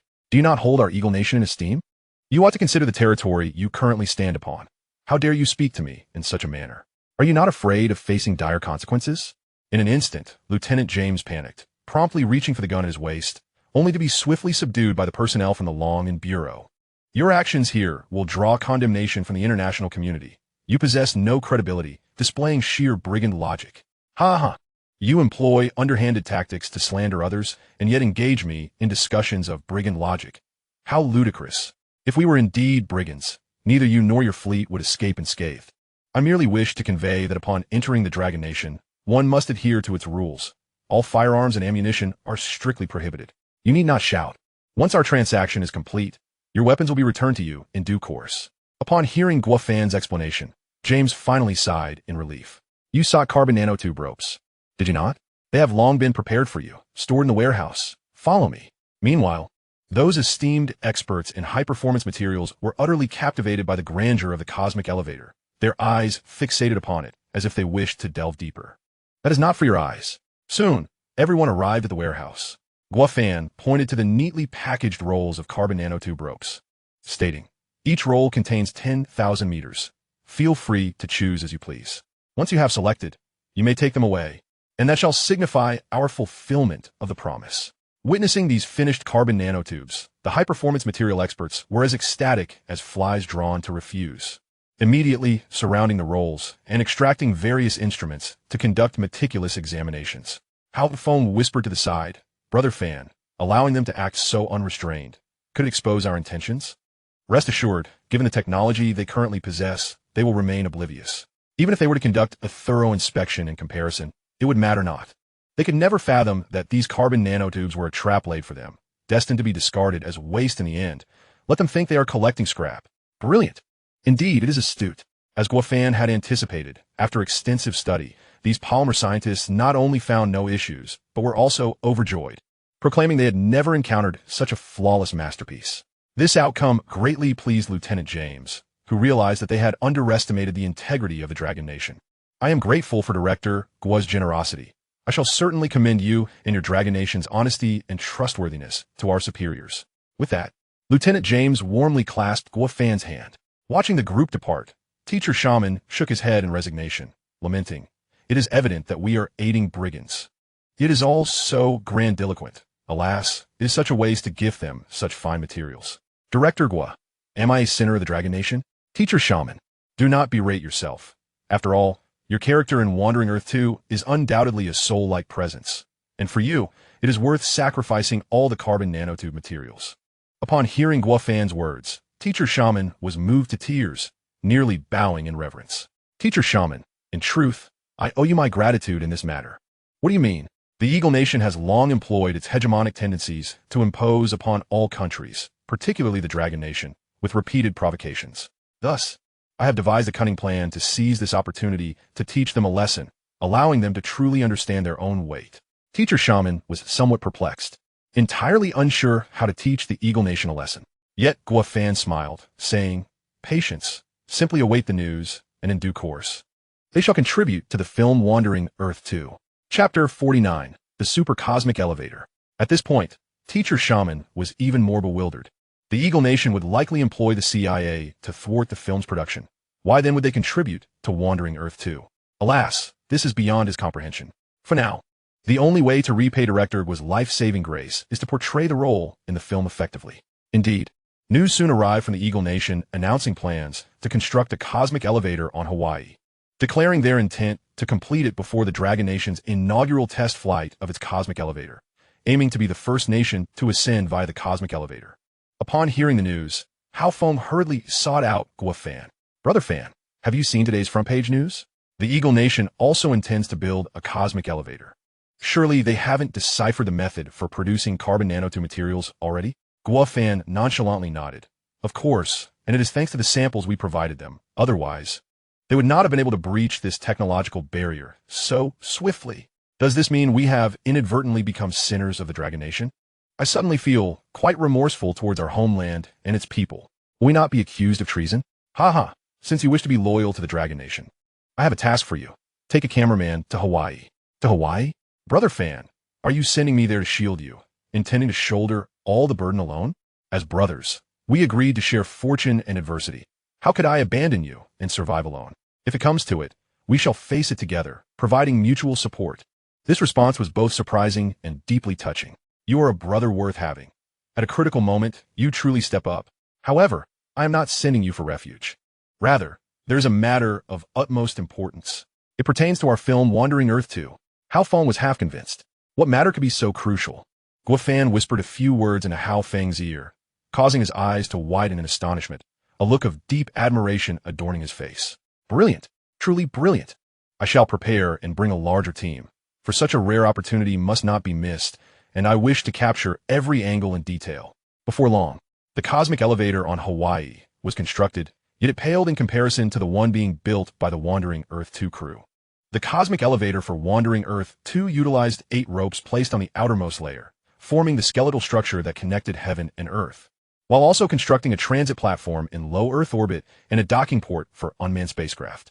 For robust ropes were positioned in the middle, serving as guides and ascent tracks for the lift.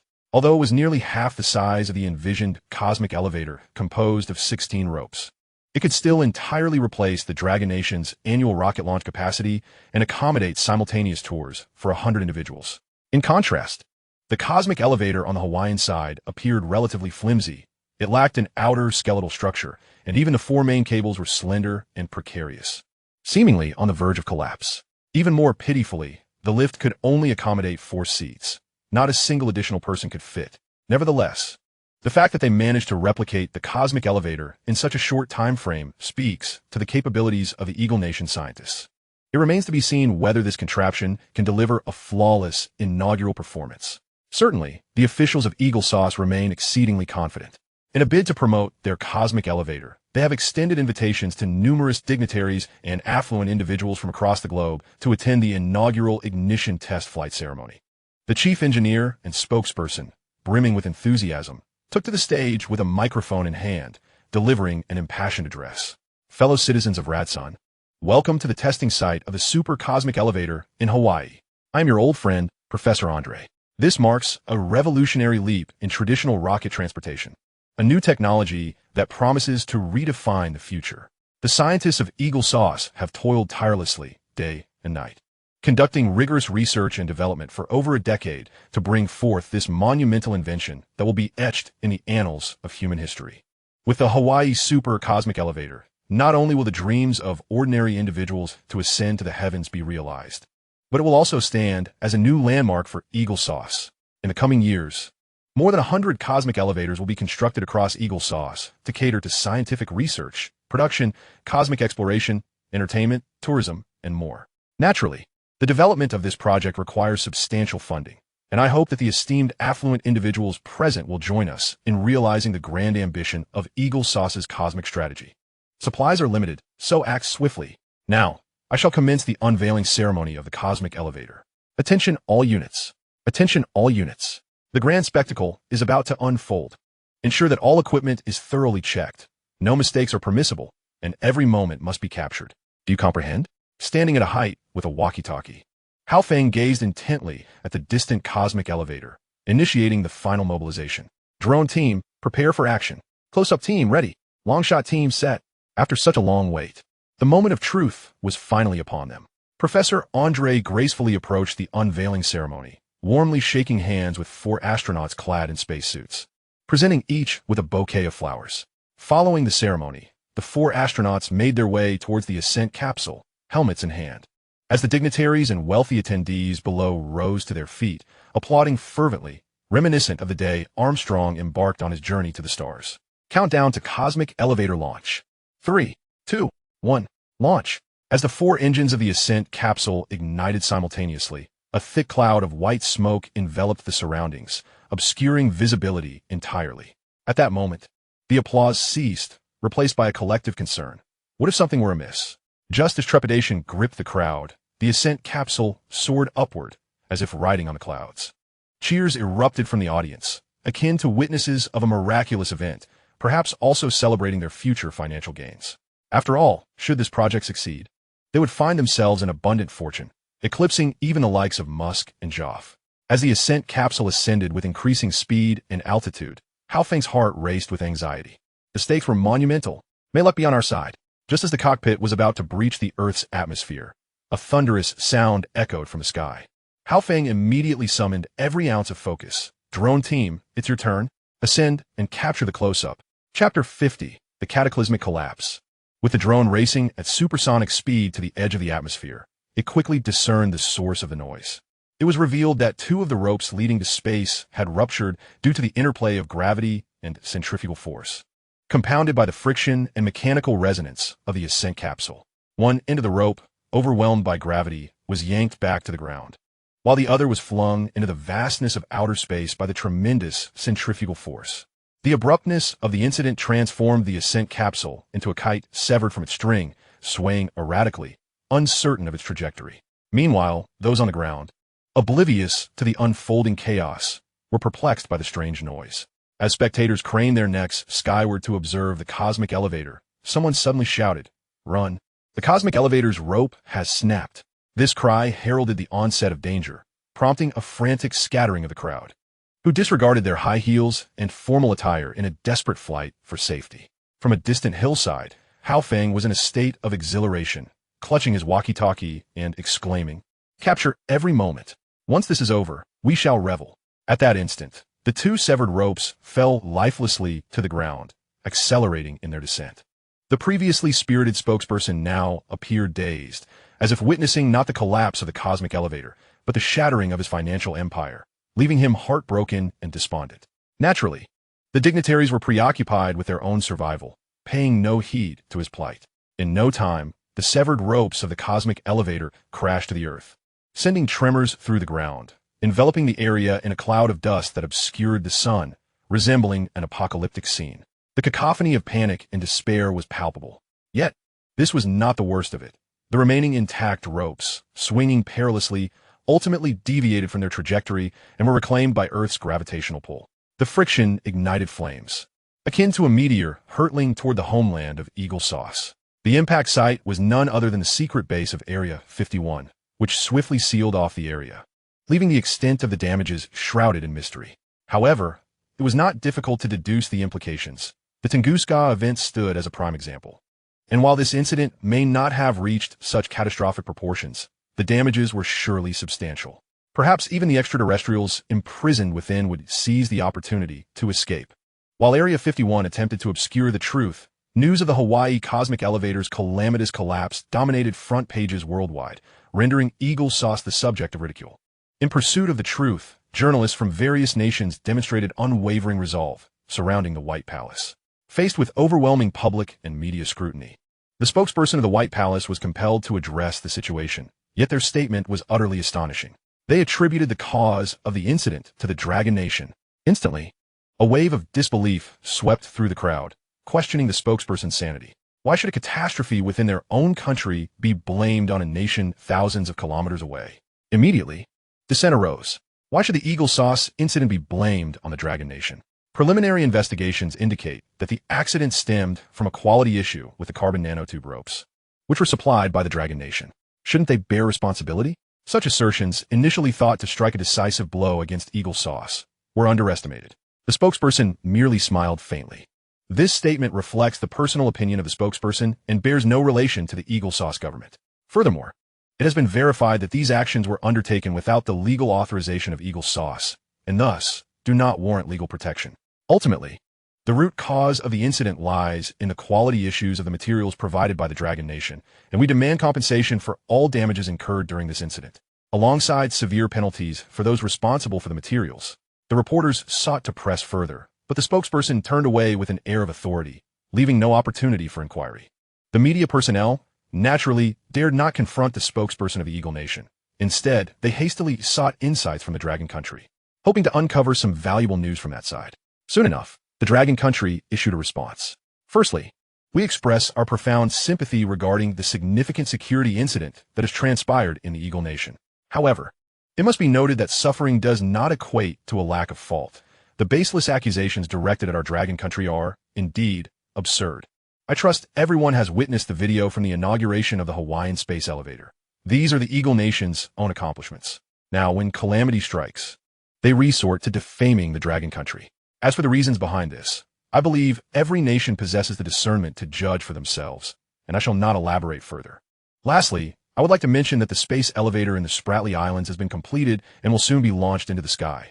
At that time, we hope for enthusiastic coverage from all. Thank you. Upon reading these two segments of news, Guo felt a great sense of relief. Initially, he had no intention of retaliating against the Eagle Nation. However, their shamelessness and lack of virtue were simply too egregious. Not only did they attempt to undermine the Dragon Country through various underhanded tactics, but they also resorted to the behavior of bandits, pillaging indiscriminately, and ultimately, they have met with this fitting outcome. Fango, how did you anticipate their plans to construct a space elevator? And how did you foresee its collapse on the day of the test flight? These two questions had long perplexed Hao Feng, and seizing the rare opportunity, he finally inquired. If you witnessed a less fortunate person next door marrying a beautiful wife and having a chubby son, only to find a lovely maiden available for marriage, what do you think? The answer is obvious. One would act swiftly to secure the beautiful maiden. Thus, why does the Eagle Nation covet carbon nanotubes? It is because they are envious of the Dragon Country's space elevator, an innovation that could revolutionize the entire space development process. With a space elevator, the costly rocket launch model could be rendered obsolete. Therefore, they would rather resort to dishonesty and thievery to procure some carbon nanotubes from the Dragon Country for their research. What then is their true motive? Hao Feng suddenly grasped the situation. Indeed, Fango, had it not been for your insight, I would never have arrived at this conclusion. However, how did you deduce that they would encounter issues during the test flight phase? Chapter 51. Welcome to Outer Space. This question delved into a realm of technical complexity pertaining to polymer materials technology. Since you wish to know, I shall enlighten you. The carbon nanotube technology one possess encompasses not only the foundational monomer carbon nanotube separation technique, but also the pivotal technology of infinite elongation of carbon nanotubes. The crux of this infinite elongation lies in the double helix nested connection mode of the monomer nanotubes. Upon hearing this, Hao Feng felt somewhat bewildered, struggling to comprehend. Yet driven by curiosity, he attentively listened. The segment of carbon nanotube that the Eagle Nation seized did not employ this infinite elongation technology, meaning that the replicated carbon nanotubes could only achieve tensile strength over a limited distance. The forces of centrifugal and gravitational pull are beyond the capacity of these carbon nanotubes to withstand, although they may appear evenly matched at first glance. It is akin to a taut rubber band that has reached its maximum stress, with the midpoint being the most vulnerable point. Once the ascent module reaches the midpoint, even a slight application of force would surely cause it to snap. After this explanation, Hao Feng experienced a moment of enlightenment once more, unable to suppress his admiration as he raised his thumb in praise. You are indeed remarkable, Fango. It suddenly strikes me that your talent as a director is being underutilized. Perhaps you should consider a career as a scientist, for you could undoubtedly contribute significantly to the rise of our Dragon Country. I still prefer the role of a director, where I can freely exercise my imagination. As for those advanced technologies, they shall not hinder my creativity in the least. Very well, what shall we do next? Have the principal actors arrived? I just communicated via satellite phone. They should be here in about 10 minutes. Look, that is the vessel they are aboard. Excellent, we can begin preparations. Check the status of the space elevator. I intend to present them with a grand welcome. Understood, I shall see to it. Before long, All the actors had disembarked on the small island, gazing in awe at the towering space elevator. Having seen it on television and mobile devices before, they had merely regarded it as magnificent, but being present on site unveiled the true grandeur of this exquisite creation. Once again, Director Gua has allowed us to witness the formidable technological prowess of the Dragon Country. Weren't we promised a special launch ceremony? Why do I see no decorations? At that moment, Hao Feng approached with a smile, addressing everyone. Since it is a special launch ceremony, it must certainly be extraordinary. Follow me. I shall lead you to the site of the launch ceremony. Filled with anticipation, the crowd followed closely behind Hao Feng. At this juncture, Ying Ye discreetly pulled Guru from the site. Director Gua.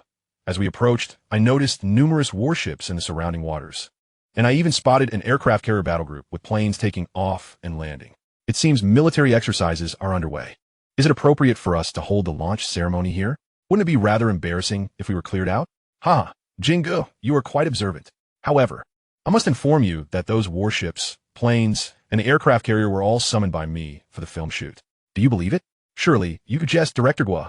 You might manage to procure warships and planes, but an aircraft carrier seems a stretch. At that moment, Xiao Wu approached, patting Jingu on the shoulder with a smile. In truth, when Gua called me to borrow an aircraft carrier, I too was skeptical of his influence. Yet, unexpectedly, when I relayed the request to the higher-ups, they agreed without hesitation, even stating we could use it for as many days as we desired. I now find myself reassessing Gua's standing. Surely he possesses some extraordinary privileges. Haha, it must be due to your reputation, Xiao Lao Ge.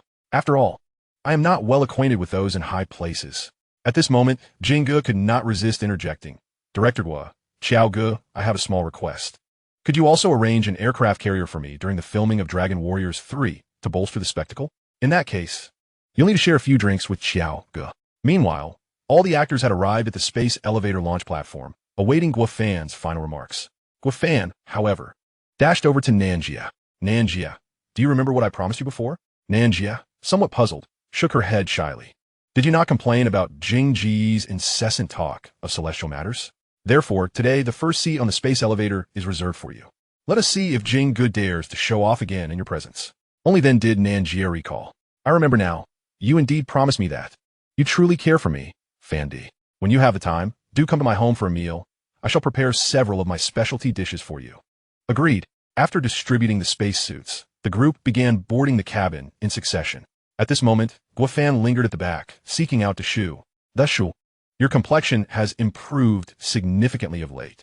However, this journey aboard the space elevator will test your health. Therefore, I will arrange for a drone to take you and teacher Li Yujin up, making it a bit easier for you. What do you think? Absolutely not. Though I am an ailing elder, I do not wish for special treatment.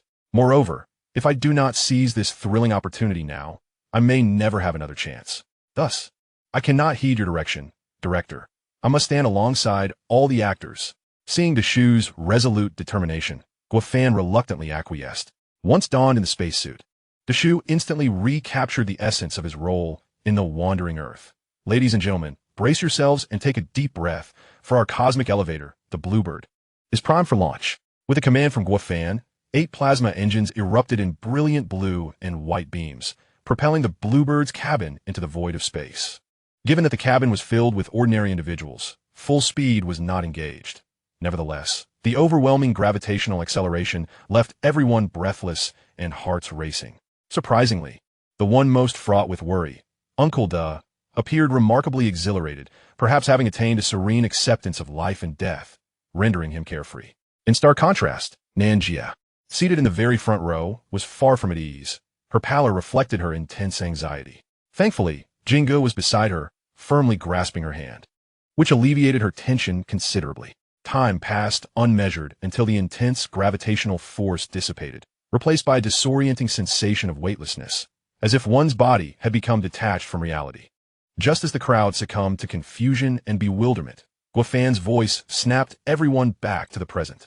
Welcome to outer space. Chapter 52. The Space Activation Ceremony. It was at that moment they realized they had escaped Earth's gravitational pull, completely adrift in the cosmos. Jingu, still holding Nanjia's hand, fluttered to the window. Nanjia, do you see those 2 objects, one large and one small? That's the Navigator space station I told you about. The smaller one is where we filmed previously. Gazing at the breathtaking vista, Nanjia felt an overwhelming sense of awe, deeply moved by the realization of Earth's insignificance amidst the vast universe, and humanity's even smaller stature. Jarvis, activate the space dome and adjust the oxygen levels on the observation deck. The space dome's closure was confirmed, and the oxygen levels were being calibrated. Calibration complete. You may exit the cabin. Feel free to remove your helmets and join me on the observation deck.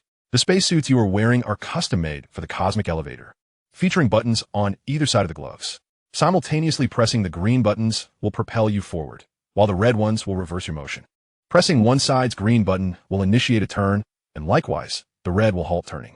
Of course, if you find this overly complex, you may activate the AI voice interaction mode to give verbal commands instead. However, do take care should you collide with the dome's glass. I cannot be held accountable for medical expenses. As he spoke, the cabin doors opened slowly, revealing a vast space enveloped by a colossal glass dome.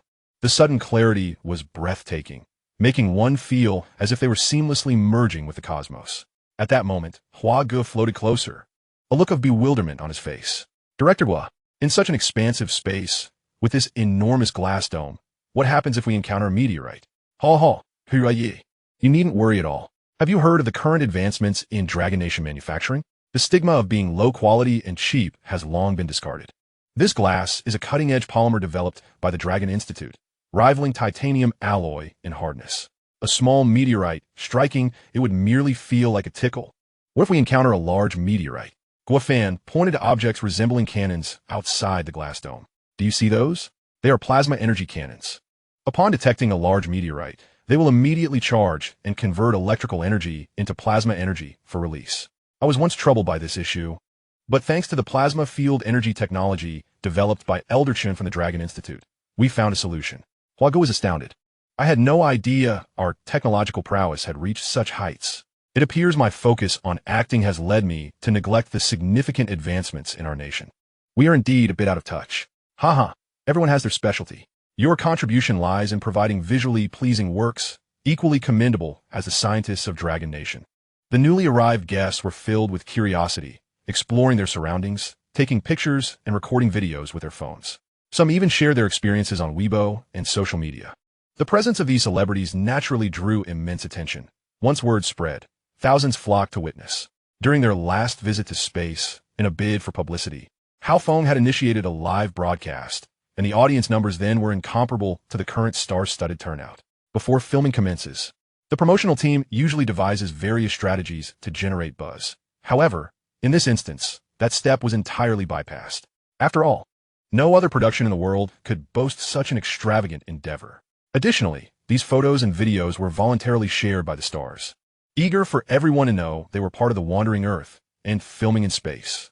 Esteemed guests, I believe you've captured enough photos. Please proceed to our stage, as the opening ceremony for the Wandering Earth 2 is about to commence. Director Gua, last time, the opening ceremony for the Wandering Earth 1 was held in Antarctica. And now, for the Wandering Earth 2, we are in space. Does that mean the next film will take us to the moon? Jingo, we are ahead of schedule. This film will indeed take us to the moon. Are you serious, Director Gua? Am I really going to film on the moon? Not just you, Hua Ge. Teacher Li Feng Tian and Teacher Shaman will also be going. Instantly, everyone turned their gaze toward the moon in the distance.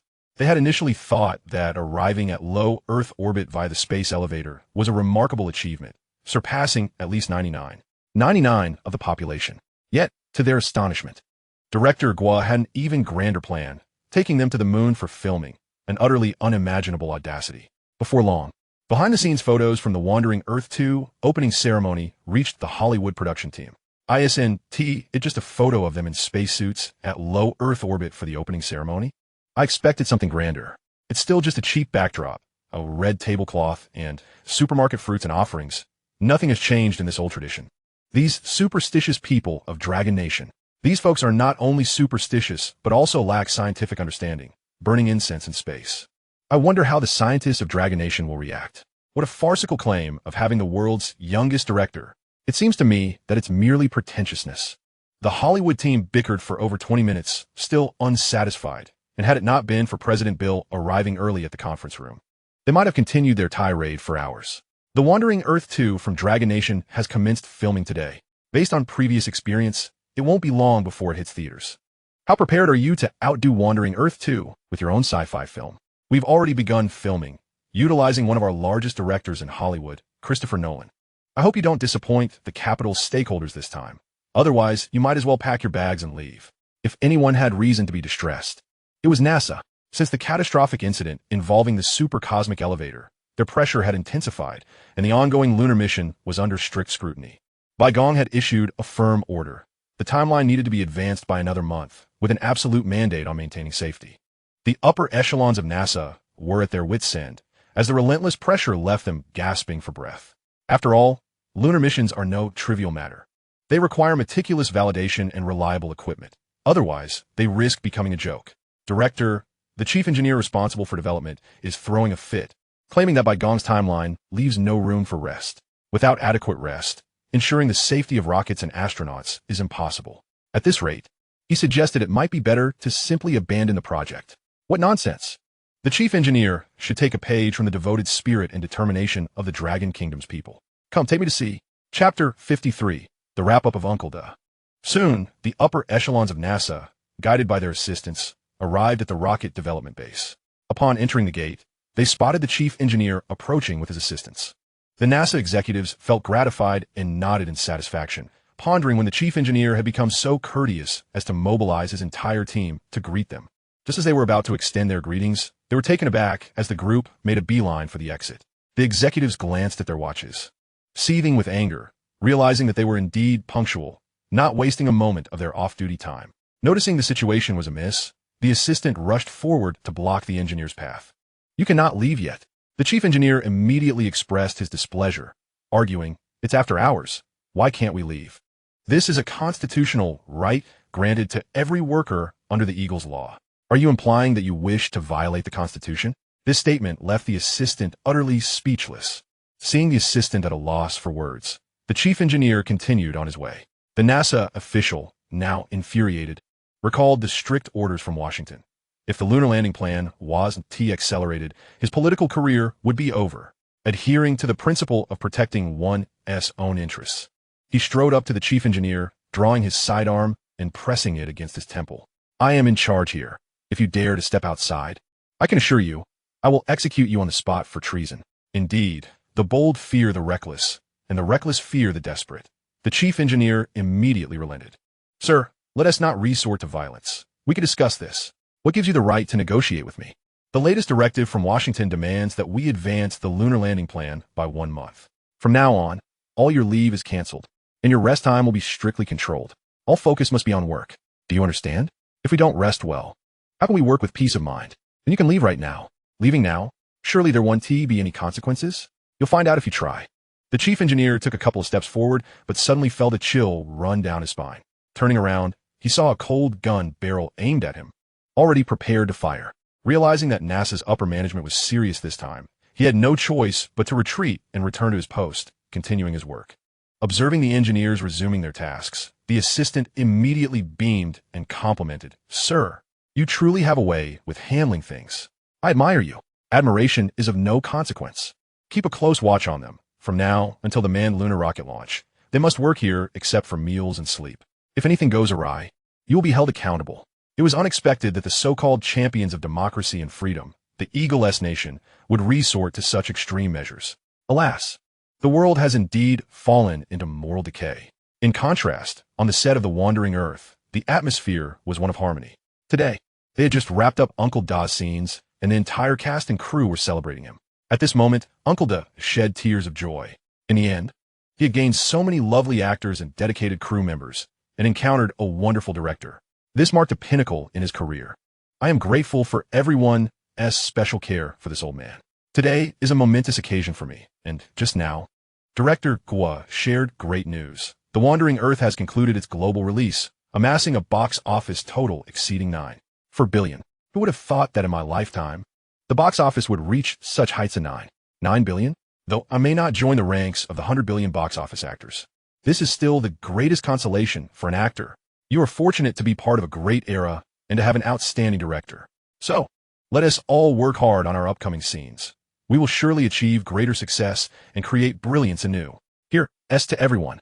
After the banquet, the crowd bid farewell to Uncle Da, uncertain if they would meet again. Meanwhile, Guofan could only focus on filming, striving to fulfill Uncle Da's dream of becoming a 100 billion box office actor within his lifetime. Everyone, get ready. We have a night shoot starting soon. These crew members were far more dedicated than those engineers at NASA. At the command, they sprang into action without complaint. Fango, once we finish the night shoot, we will have completed most of the dramatic scenes, leaving only the critical scenes of the lunar base and the battle with the J-20C drone. Which should we tackle first? I need to prepare. In truth, Guofan was eager to shoot the lunar scenes first, as everyone was itching to see the moon. However, the director of the Lunar Science Institute, Rao Wenxing, hadn't called yet, which likely meant the lunar base was not yet ready for occupancy. It seemed the lunar scenes would have to wait until last. In a bit, give team leader Chow a call and inform him that it's time to start rehearsing. The next day, while everyone was still asleep, they were awakened by the overwhelming sound of drones buzzing overhead. The noise was so disruptive that they all rushed outside to see what was happening. However, upon witnessing the sky filled with predator drones, they were instantly shocked, thinking, could Director Gua have disturbed the nest of the drones? There appeared to be thousands of these drones. Looking further out to sea, 3 aircraft carriers were gathered in the Nansha Islands, with brand new J-20C planes lined up neatly on the decks, all manned by pilots, ready for action.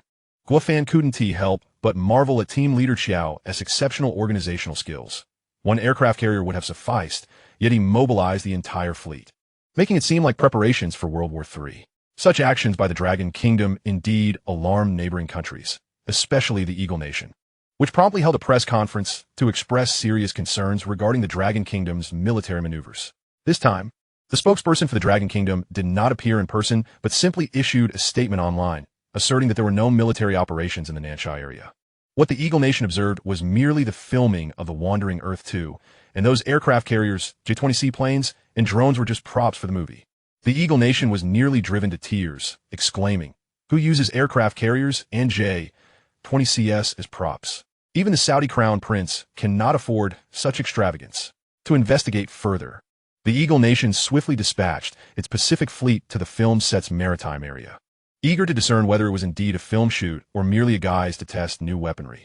Chapter 54. The Collapse of the Space Elevator Scene. Soon, the Eagle Nation's Pacific Fleet arrived at the film shoot location. Initially, they intended to observe closely near the Dragon Kingdom's borders. However, upon witnessing the grand spectacle, akin to a cosmic alien battle, they were immediately intimidated and retreated. 5-star General Mike Miami, pipe in mouth, stood at the ship's railing, peering through binoculars at the scene before him. Although he had never directed a film, he had seen enough Hollywood sets. While others engaged in lighthearted antics and green screen simulations, the current situation was far more intense than any depiction of World War III. Thousands of predator drones suddenly turned against them, like a swarm, immediately scattering to attack the space elevator and the J-20C on the ground. In an instant, the ground erupted into a sea of flames, resulting in countless casualties. Meanwhile, the pilots of the J-20C, both on the ground and aboard the aircraft carriers, immediately scrambled into their planes to retaliate against the rebellious drones. Suddenly, the sky was densely populated with aerial vehicles, engaged in a fierce skirmish. Fortuitously, this transpired within the territory of the Dragon Kingdom. Had it occurred in any other nation, one might have assumed that the Third World War had erupted.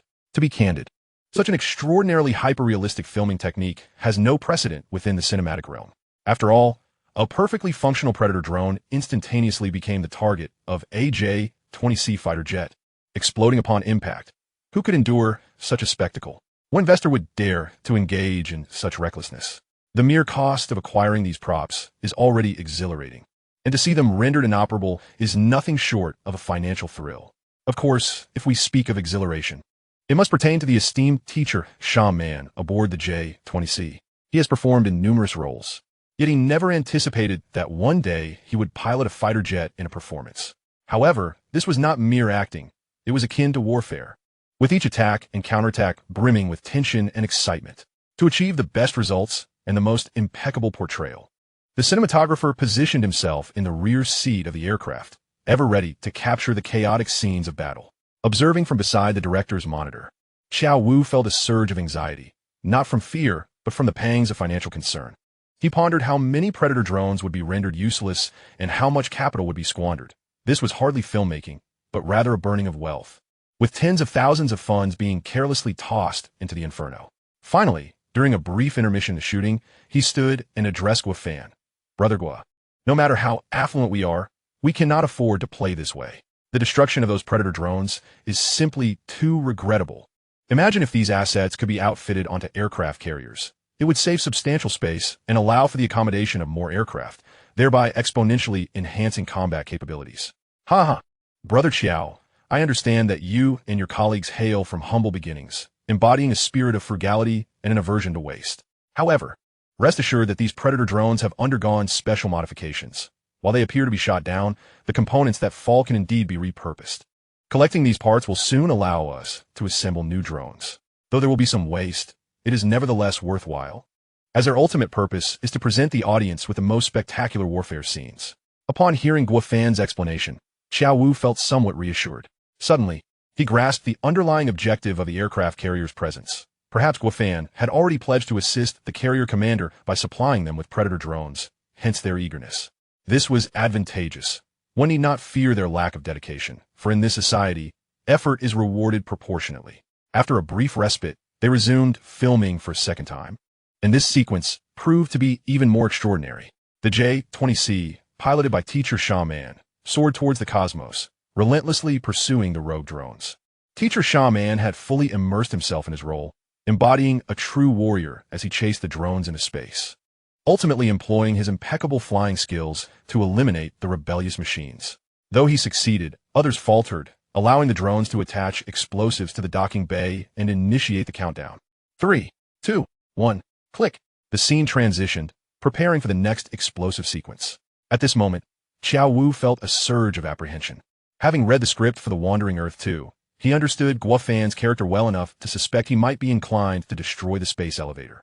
Brother Gua, you do not mean to blow up the space elevator, do you? Ha ha ha, you jest. How could I possibly destroy the space elevator, which was so painstakingly constructed? Moreover, it is essential for future scientific research, space resource launches, and tourism. Understanding dawned upon Xiao Wu, just as he was about to breathe a sigh of relief. He sensed something amiss. Guafan consistently prided himself on crafting hardcore science fiction films, striving for authenticity and emphasizing a gritty realism. Thus, his willingness to spare the space elevator seemed rather suspicious.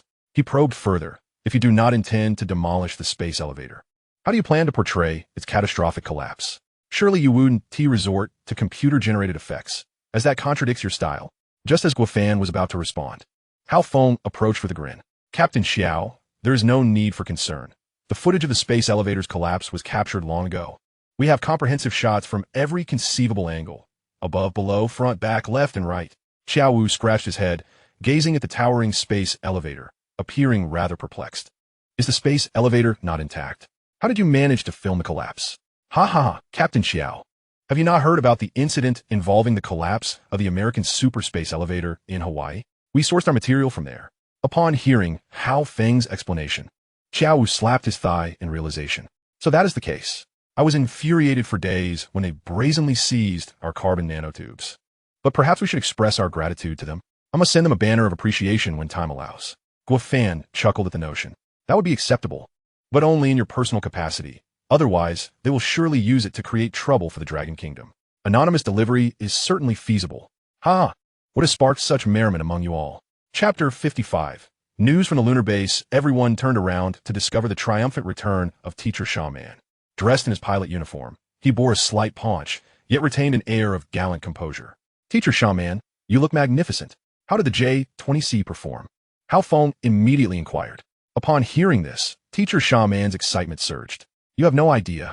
My lifelong dream has always been to become a pilot.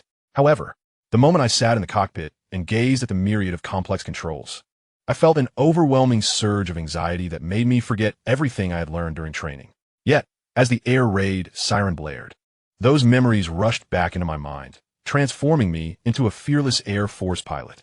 My thoughts centered around defending my homeland and fighting to the end. I cannot fathom why, upon hearing the air raid siren, I suddenly became so valiant. Perhaps it is an inherent courage within the people of the Dragon Kingdom. The sensation was utterly exhilarating, and I am still brimming with excitement. Would you like to feel even more exhilarated? Teacher Shaman's eyes widened in anticipation. How? Is there anything that could possibly surpass the thrill of piloting a J-20C? Guafan simply pointed toward the sky. Of course. It is the fleet of cosmic cruisers docked at the space harbor. Indeed, those words rekindled teacher Sha Man's enthusiasm. Really? I never imagined that I, Sha Man, would not only have the chance to fulfill my dreams of being a pilot, but also ascend to the cosmos as an astronaut. I dare say, in the entire entertainment industry, there has never been anyone who could surpass my achievements. Who says there hasn't? Beyond your two accomplishments, I once piloted the Navigator space station into a collision with Jupiter. Unbeknownst to him, Jingu had also arrived at the filming studio, overhearing teacher Sha Man's self-indulgent proclamations. Consequently, he promptly expressed his discontent. Teacher Sha Man turned, suddenly recalling the presence of the esteemed elder Jingu.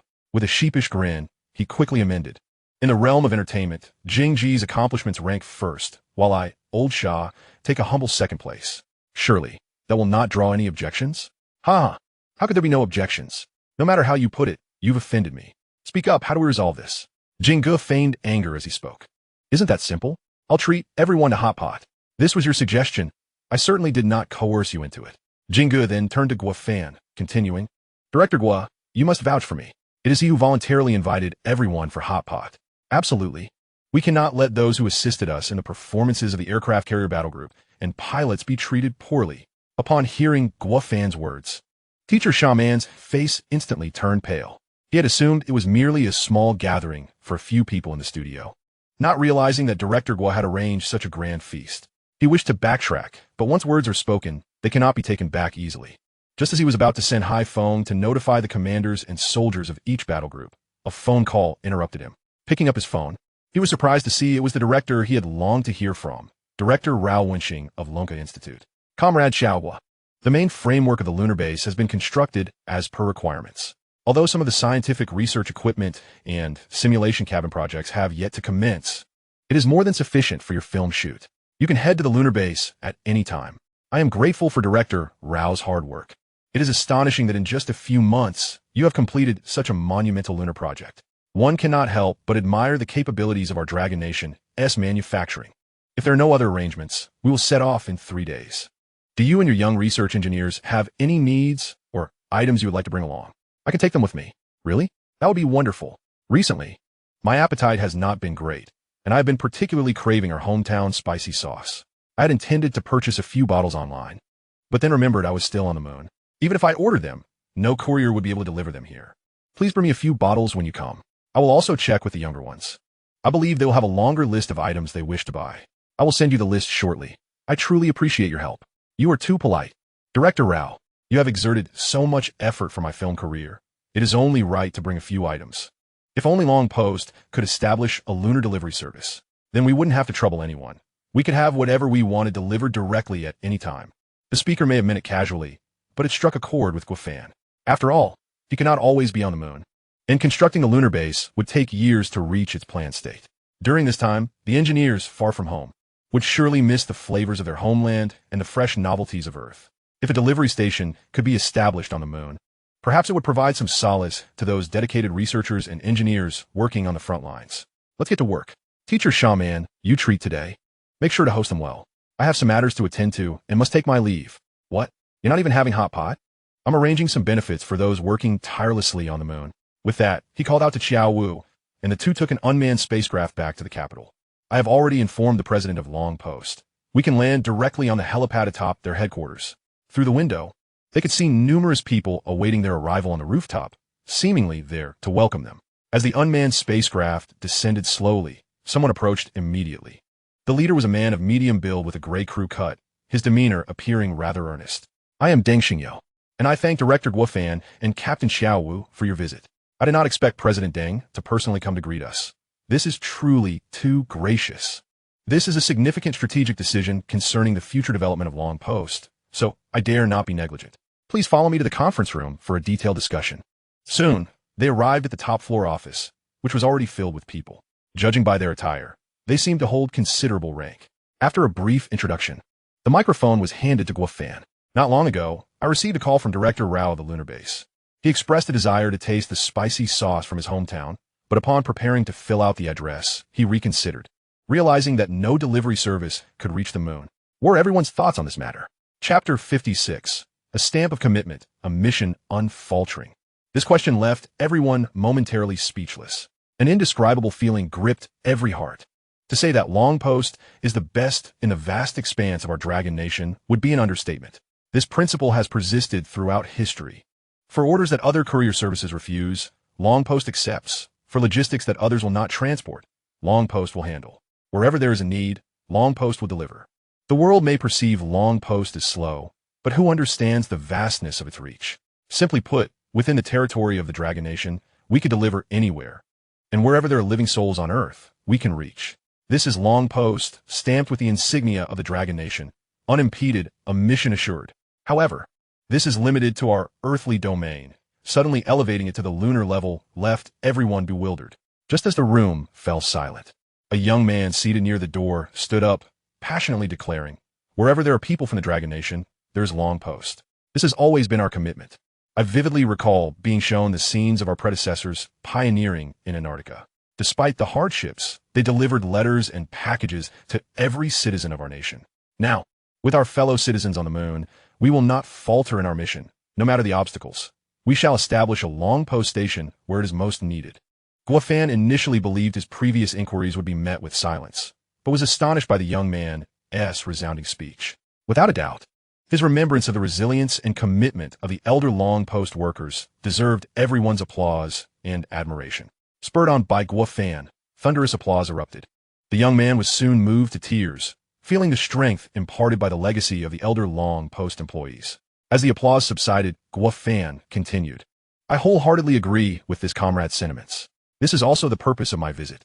With our nation's researchers and engineers now stationed on the moon, far from home, they will inevitably long for the flavors of their homeland. Therefore, I wish to invite you to join me in traveling to the moon to deliver what they desire, and to establish the first Long Post station beyond Earth." Upon hearing Guofan's words, everyone was momentarily taken aback. Such a sudden and explosive decision left them in shock. Even President Deng Xingyo was trembling with excitement. His family had been involved with Long Post for 3 generations, starting with his grandfather, who delivered letters on foot for dozens of kilometers daily. His father drove a car and could cover hundreds of kilometers a day. And now he was fortunate enough to witness the advent of high-speed trains and planes reaching thousands of kilometers. Naturally, he harbored a sincere hope for Long Post to extend its reach beyond Earth and venture into the cosmos, believing it would take many generations to witness such an event. Yet, unexpectedly, on an ordinary evening, this astonishing dream was on the verge of realization. He felt privileged to witness this historic moment. Thus, he decisively turned to the passionate young man who had spoken earlier and instructed, "Comrade Songda, this glorious yet challenging mission is entrusted to you. You must not disappoint Director Guo's expectations." "Yes, Director Deng, rest assured that I will uphold the spirit of our Dragon Post team, whether on Earth or the moon. With our postal stamp, our mission shall be accomplished." At that moment, applause erupted once more. On the journey back to the Nansha filming base, Guofan promptly called Director Rao. "Director Rao, I have splendid news. The moon will soon be open to postal services, and a first station beyond Earth will be established adjacent to the lunar base. From then on, whatever you wish to purchase, you can simply place an order." "Is that true?" "That's absolutely wonderful. Among so many courier and logistics companies, it must be Dragon Post that stands out." Director Rao exclaimed, "I'll go and share this delightful news with the young folks. They will undoubtedly be overjoyed, and there will be no shortage of goods." Indeed, 2 days later, a green ocean freight ship slowly sailed into the waters of the Nansha filming base, promptly unloading a considerable amount of cargo. Songda, somewhat embarrassed, remarked, "General, is this perhaps too much? Shouldn't we send it in several batches? These parcels on the ground are hardly necessary. The storage space in the lift capsule is ample enough to accommodate all of them." However, Songda shook his head and replied, "General, you misunderstand. The ship has yet to be fully unloaded. All of its cargo is for us." Guofan was taken aback, raising his gaze to the towering vessel, exclaiming, "Surely they haven't moved their entire home here." Acknowledging the sheer volume of goods, it was clear that multiple trips would be required. You tally up a batch of parcels to take up, and the rest can be transported gradually. Before long, the first batch of small packages was dispatched via the cosmic elevator to the space docking port. The port, situated in low Earth orbit, was bustling with numerous spacecraft, predominantly unmanned aerial vehicles, followed closely by the cosmic cruisers preparing for filming, along with 2 particularly striking space transport ships. The uniqueness of these vessels lay in their vibrant green color, contrasting with the titanium alloy hues of the other drones and cruisers. This green, in accordance with Dragon Post's ethos, symbolizes peace, youth, and prosperity. From afar, one could easily discern the arrival of Dragon Post. General Gua, are these two space transport ships prepared for us? Are you satisfied? Most certainly. I never expected we would have our own means of transportation in space. I must take a good photo with them to announce to the world that our Dragon Post family has gained new members. Once the cargo transfer was completed, personnel boarded the cosmic cruiser, accompanied by one of Dragon Post's space transport ships as they soared towards the moon. Since the last century, after Armstrong's historic moon landing, no one had ventured onto this terrain again.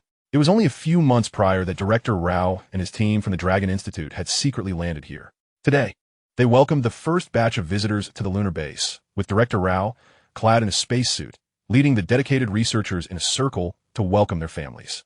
This embodies the unique romanticism of the Dragon people. Today coincides with the full moon night of the 15th day of the lunar calendar, symbolizing reunion.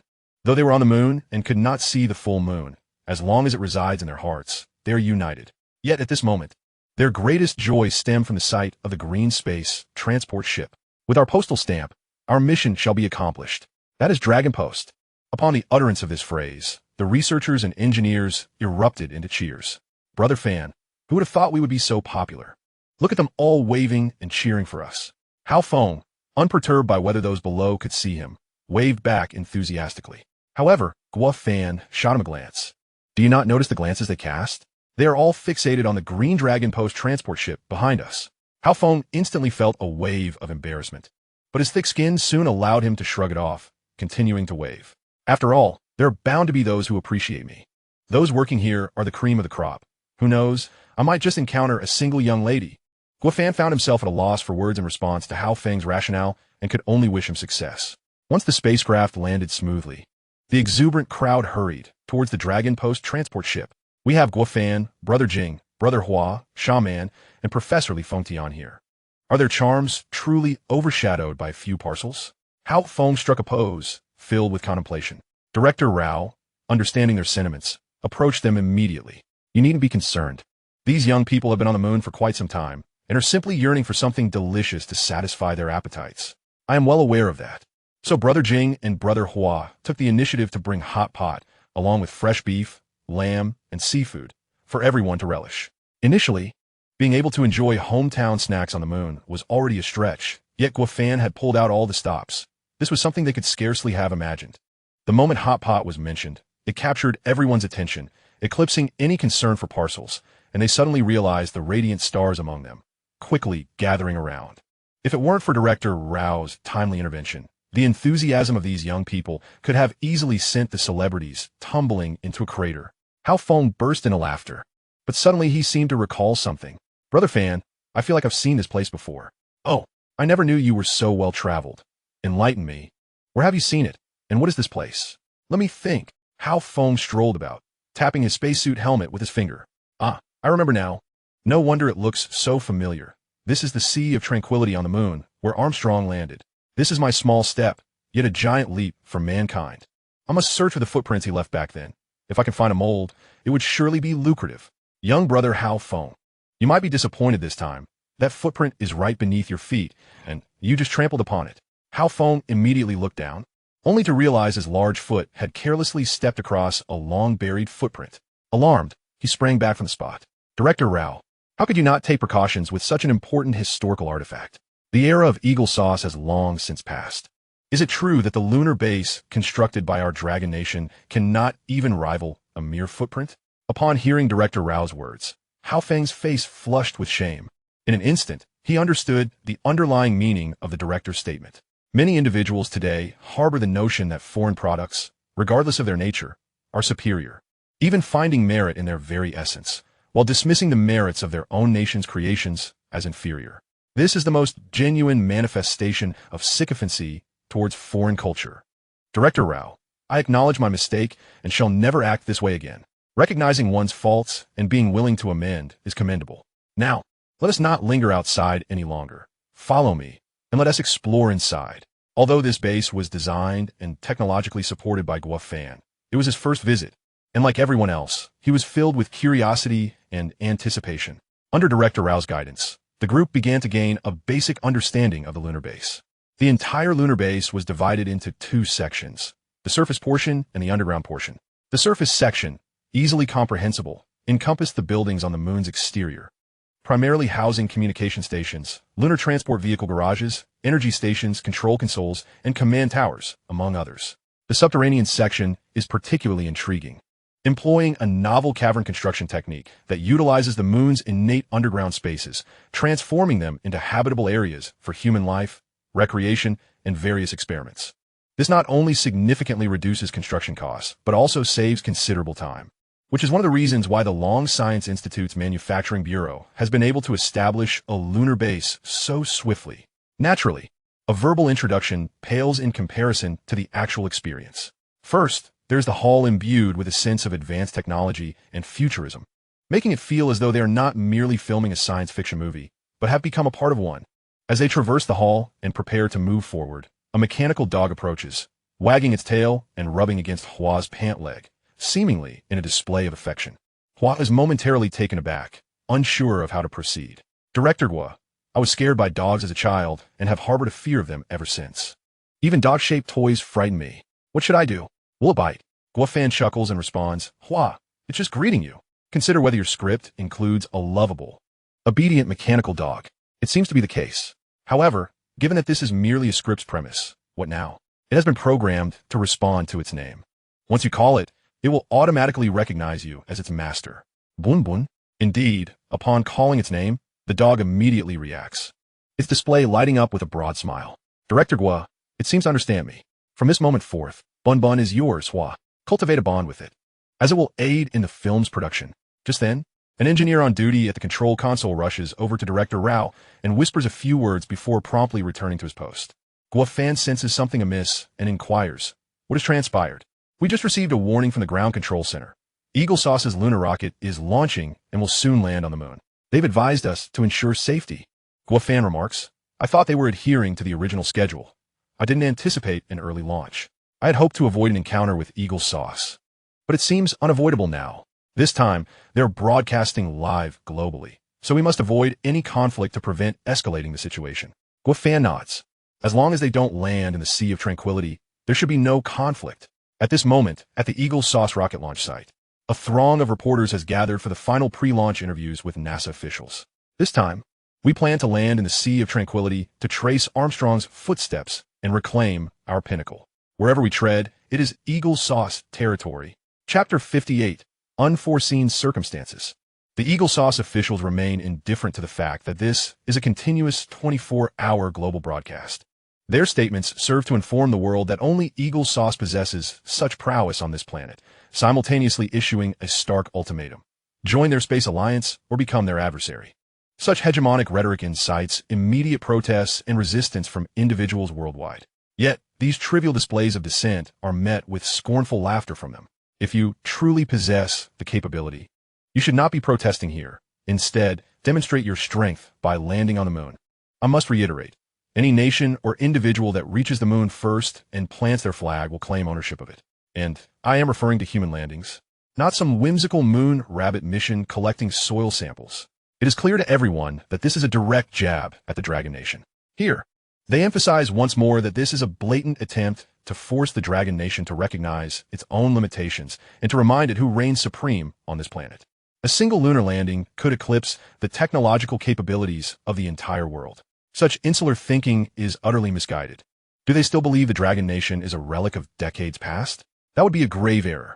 If NASA officials were to learn that the Dragon Nation has already established a base on the moon, adorned with 5-star flags, one can only imagine their reaction. After interviewing the NASA officials, reporters shift their focus to the 3 astronauts. Their remarks are not merely restrained. They're even more audacious than those of NASA. Eagle Sauce, from top to bottom, seems to regard everyone with disdain. Following the interviews, the astronauts wave goodbye to the audience in both the studio and the live broadcast.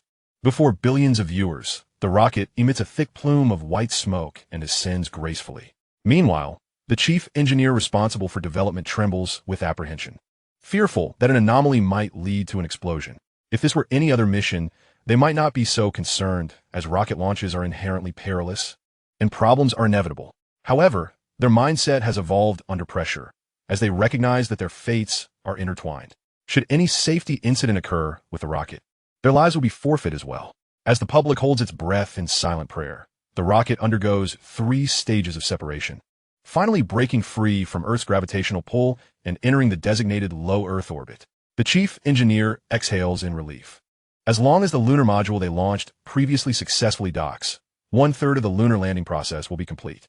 The docking procedure is entirely automated, allowing the 3 astronauts to enjoy some leisure time, even engaging with the viewers in the live broadcast. At this moment, a viewer suddenly utters a startling comment. Just now, through the cockpit window, I thought I saw a completely green spacecraft zooming by. This remark is met with immediate derision from the live audience, and rather than intervening, the 3 astronauts join in, unleashing a torrent of mindless mockery towards the astonished viewer. Are you sure your eyesight is reliable? Besides us, who else has the capability to operate a spacecraft at a docking station in space? A fully green spacecraft? Is it perhaps that delivery service from the Dragon Nation? Ha ha, that's laughable. If they could reach the heavens, I would perform a zero-gravity headstand for you all. Mind your words, this is a live broadcast. What purpose does it serve to provoke the Dragon Nation? If you have the courage, find their moon rabbit vehicle and dismantle it. Wouldn't that be more satisfying? Such comments inevitably stir public outrage. Yet, they remain unperturbed, as these tasks were assigned to them by NASA officials before the rocket launch. Their narrative is clear. If not for the Dragon Nation's brazen provocations, Eagle Sauce would not have expended such resources to restart the lunar program. The Dragon Nation is the root of the problem, and they must pay a price to understand the might of Eagle Sauce. Of course, they are aware that damaging Dragon Nation property would be a legal offense, but once they reach the moon, it will become their territory, and at that point, they will exercise their sovereign rights. They will have the authority to take severe measures against anyone or anything that intrudes upon their territory, showing no mercy whatsoever. During this period of reckless provocation by the astronauts in the live broadcast, the rocket control module and the lunar module successfully dock. Ladies and gentlemen, please follow our lead as we enter the lunar module. The scene shifts, revealing the interior of a small lunar module in the live broadcast. This is the lunar spacecraft independently developed by our Eagle Nation, shattering the previous record of the 2-person capsule from the Armstrong era and smoothly ushering in the era of the 3-person capsule. Furthermore, it is equipped with a compact storage box, boasting an astonishing payload capacity of 10 kilograms, allowing for the transport of even more soil samples. Upon hearing the astronauts' introduction, both the host in the live stream and the Eagle Nation's online audience instantly erupted into a celebratory frenzy, flooding the chat with expressions of admiration. After decades of being shrouded in obscurity, this technology has finally seen the light of day, marking a monumental achievement in itself. As the lunar spacecraft gradually departed from the docking port of the International Space Station, it signified the official commencement of the Eagle Nation's lunar journey. However, the voyage proved to be rather monotonous, prompting several individuals to engage in discussions about the pride of their spacecraft technology. Is truly invincible, truly advanced. Yet, just as the conversation reached its zenith, the sky suddenly darkened. The livestream participants immediately exclaimed, "What is that green object above your heads?"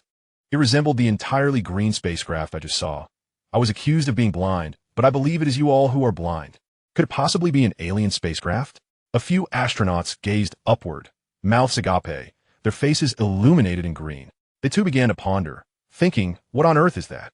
The sudden sense of pressure instantly stripped away their prior sense of superiority, replaced by terror and helplessness. All NASA officials in the Launch Center's conference room were glued to the astronauts' livestream, caught off guard by such an unexpected situation. Chapter 59, Air-to-Air Missile. Although they were still unaware of what was unfolding, to maintain their nation's dignity, they had no choice but to enter into a mode of nonsensical explanation. I must clarify that the green object just now is not an alien spacecraft, so there is no need for concern.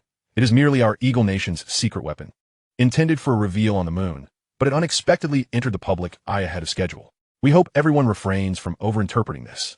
This explanation, rather than calming the situation, incited an uproar. If this is indeed your Eagle Nation's secret weapon, then why does it bear the characters of the Dragon Kingdom? Could it be named after some enterprise from the Dragon Kingdom? No, that color is certainly significant. I feel like I've seen it before. Could it be stamped with the mark of the Dragon Post? This is the aerospace carrier of the Dragon Post. Not long ago, I saw an official announcement from the Dragon Post. And there it was. I thought it was merely boasting, but it turns out to be true. The Dragon Kingdom is impressive, and so is the Dragon Post. As the Dragon Post's aerospace carrier gradually surpassed the Eagle Nation spacecraft, the inscriptions on its hull became evident. It was then that people astonishingly realized the Dragon Post's aerospace carrier dwarfed the Eagle Nation spacecraft by an unfathomable margin, akin to a grandfather compared to a newly born grandchild. The NASA officials could no longer maintain their composure. Their first reaction was disbelief. After all, according to their reliable intelligence, the Dragon Kingdom was merely constructing a small and large space station in low Earth orbit, which was still unfinished. There was absolutely no time nor capability to build a spacecraft of such magnitude. Could it be aliens disguised as a Dragon Kingdom vessel? However, this conjecture was even more far-fetched.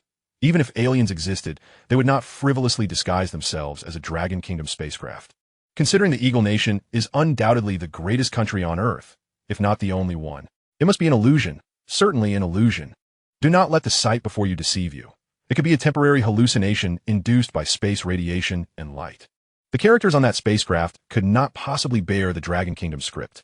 Can your radiation penetrate the live stream, affecting the viewers on the screen? I study classical literature. Those are undoubtedly Dragon Kingdom characters.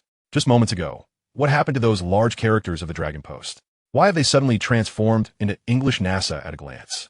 In the control center, the special effects engineer wiped the sweat from his brow and muttered to himself. Fortunately, the anomaly was discovered in time. The video modification program was swiftly activated. Otherwise, who knows what kind of chaos could have ensued. Observing the gradually receding aerospace carrier, NASA officials promptly opened a secret communication channel to contact the 3 astronauts aboard the lunar spacecraft.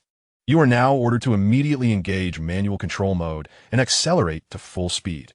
Under no circumstances must that green entity reach the moon before us. Understood. All units. Switch to manual mode. Speed 10. Full pursuit of the target ahead. Yes. With the captain's command, the other 2 astronauts instantly became alert. However, while their spirits were high, the lunar spacecraft was not cooperating. Despite accelerating to its maximum speed, it continued to lag behind the aerospace carrier, falling further behind. Seeing this situation unfold, the captain grew anxious. If this continued, they would surely fail to complete their mission. Reluctantly, he had to return to the secret channel to contact NASA's upper echelons, reporting to the commander that spacecraft is accelerating beyond our reach. If we wish to prevent them from landing on the moon, our only option is to launch that solitary air-to-air missile. NASA officials had already witnessed this development through another channel's live stream, and they were equally distressed. The Dragon Kingdom truly is insufferable. They could have launched earlier or later, but they chose to flaunt their prowess just as we were about to land on the moon, clearly indicating a challenge to the Eagle Nation. How long until the vessel reaches the moon? Commander, based on the current speed of the green entity, disregarding any lunar orbit, it will take at most 20 hours. If we launch the air-to-air missile, how long until it can strike the target? 30 minutes should suffice. However, as the distance increases, the time required will also correspondingly lengthen. Understood. Continue full-speed pursuit. Await my notification. At this moment, the upper-tier office of NASA, along with high-ranking officials, was filled with worry. Commander Kevin, what shall we do? The NASA officials exchanged grave expressions with the high-ranking officials from the upper tier. NASA is merely the executing agency for this mission. The ultimate decision lies with the upper tier. Of course, the primary purpose of this approach is to ensure that, when blame comes from above, NASA does not bear the entire responsibility. I received orders that NASA spacecraft will be the first to successfully land on the moon since the Armstrong era. As for what to do, that is your NASA's concern. These individuals, each one sharper than a monkey, naturally understood their own little agendas.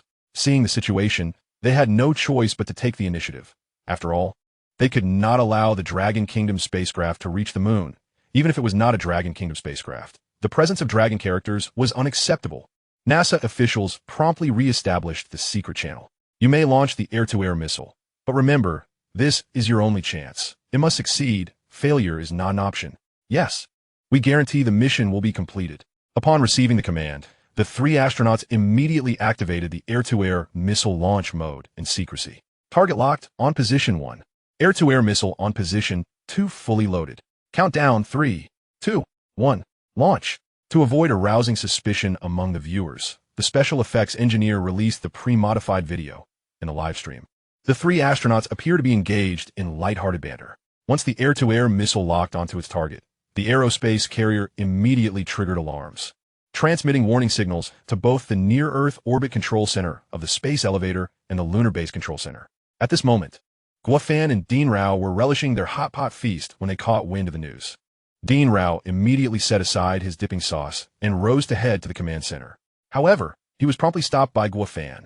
After all, it was merely an empty missile launched by the Eagle Sauce-S lunar spacecraft. There was no need for concern, as the artificial intelligence, Jarvis, would adeptly manage the situation. Moreover, just moments ago, I intercepted their secret communications with NASA. Since they are so eager to reach the moon while disparaging our Dragon Nation, we should seize the opportunity of their global broadcast to demonstrate our nation's prowess. Chapter 60. The Arrogance of Eagle Sauce. That indeed is a splendid idea. However, how you propose we execute it? Dean Rao inquired with great curiosity.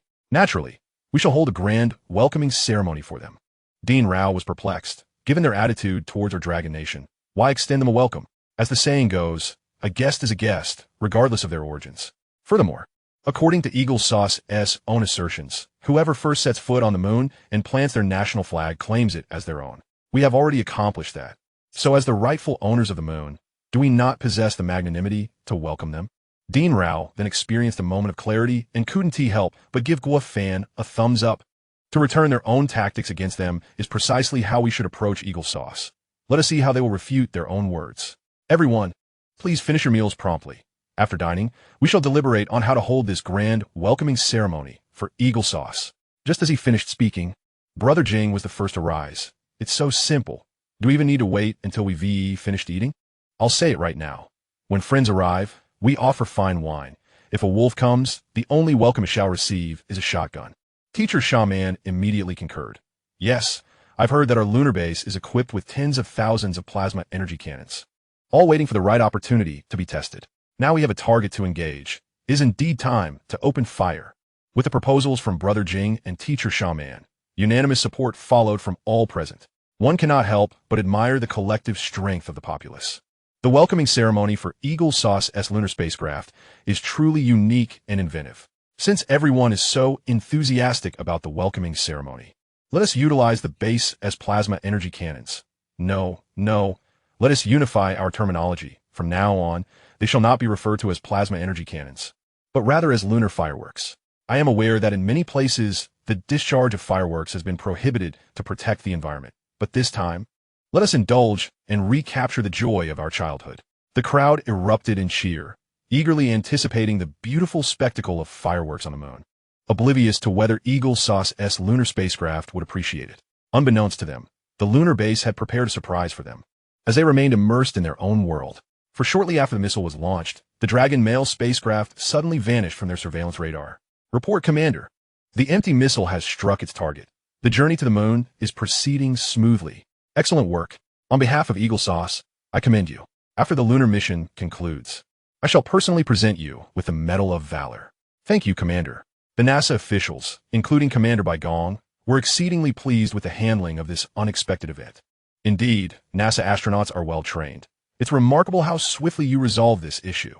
At the briefing, I shall certainly speak a few good words on your behalf. Of course, this is all thanks to your decisive command. Without your unwavering determination, we might have missed our best opportunity to express our gratitude. Shall we open a bottle of champagne to celebrate? Absolutely. Let's consider this an early celebration of our successful lunar landing. Soon, the atmosphere transformed into a jubilant celebration. High-ranking NASA officials and Commander Baigong were in high spirits. Regardless of the setting, once alcohol is introduced, it becomes impossible to contain, especially in such a joyous occasion. As the revelers grew increasingly animated, they began to embrace one another, dancing with abandon. However, at that moment, astonishing news arrived via a secret channel from the lunar spacecraft. Report, Commander. Report, Commander. In a flurry, what has transpired now? The moon. The moon, have we arrived at the moon already? The NASA official glanced at his watch and continued. Remarkable. We are ahead of schedule by quite a margin. I shall request a commendation for you. Commander, this is not the time for commendations. We have significant matters to report. We have discovered large structures on the lunar surface, estimated to be several times the size of Baigong. Instantly, the NASA official's mind momentarily short-circuited. What is happening? Have I drunk counterfeit spirits? Otherwise, how could such hallucinations occur? It is common knowledge that since Armstrong's era, no human has set foot on the moon. How could a structure several times larger than Baigong suddenly appear? A hallucination, It must be a hallucination. Commander, what shall we do? What to do? We shall continue our lunar mission as planned. Do we need to preview it for you? Even if extraterrestrial civilizations exist, we shall still adhere to our schedule. Understood, Commander. The Baigong officials, slightly intoxicated, nonetheless grasped the situation from the conversation. What? There are new developments on the moon? The astronauts have discovered unidentified structures, several times the size of Baigong. Upon hearing this, the Baigong officials instantly sobered up, loudly questioning. What? Unidentified structures? Which nation do they belong to? No. Are they remnants of an ancient lunar civilization, or have they been established by an extraterrestrial race? It's still uncertain. However, as long as they are not of Dragon Nation origin, whether remnants of lunar civilization or an alien base, we stand to gain immensely. For only we Eagle Sauce possess the lunar landing technology, and all the resources above are destined to belong to us. Continue to monitor the astronauts' developments. I will contact Baigong immediately. I never anticipated that this lunar landing would become a historic event. Soon, the news reached Baigong. President Trump promptly convened an emergency meeting. High-ranking officials gathered in the conference hall. What are your thoughts on the lunar spacecraft discovering a lunar base? I believe we should immediately halt the lunar landing. Encountering extraterrestrials could lead to catastrophic consequences. Extraterrestrials? Nonsense. We can simply capture them.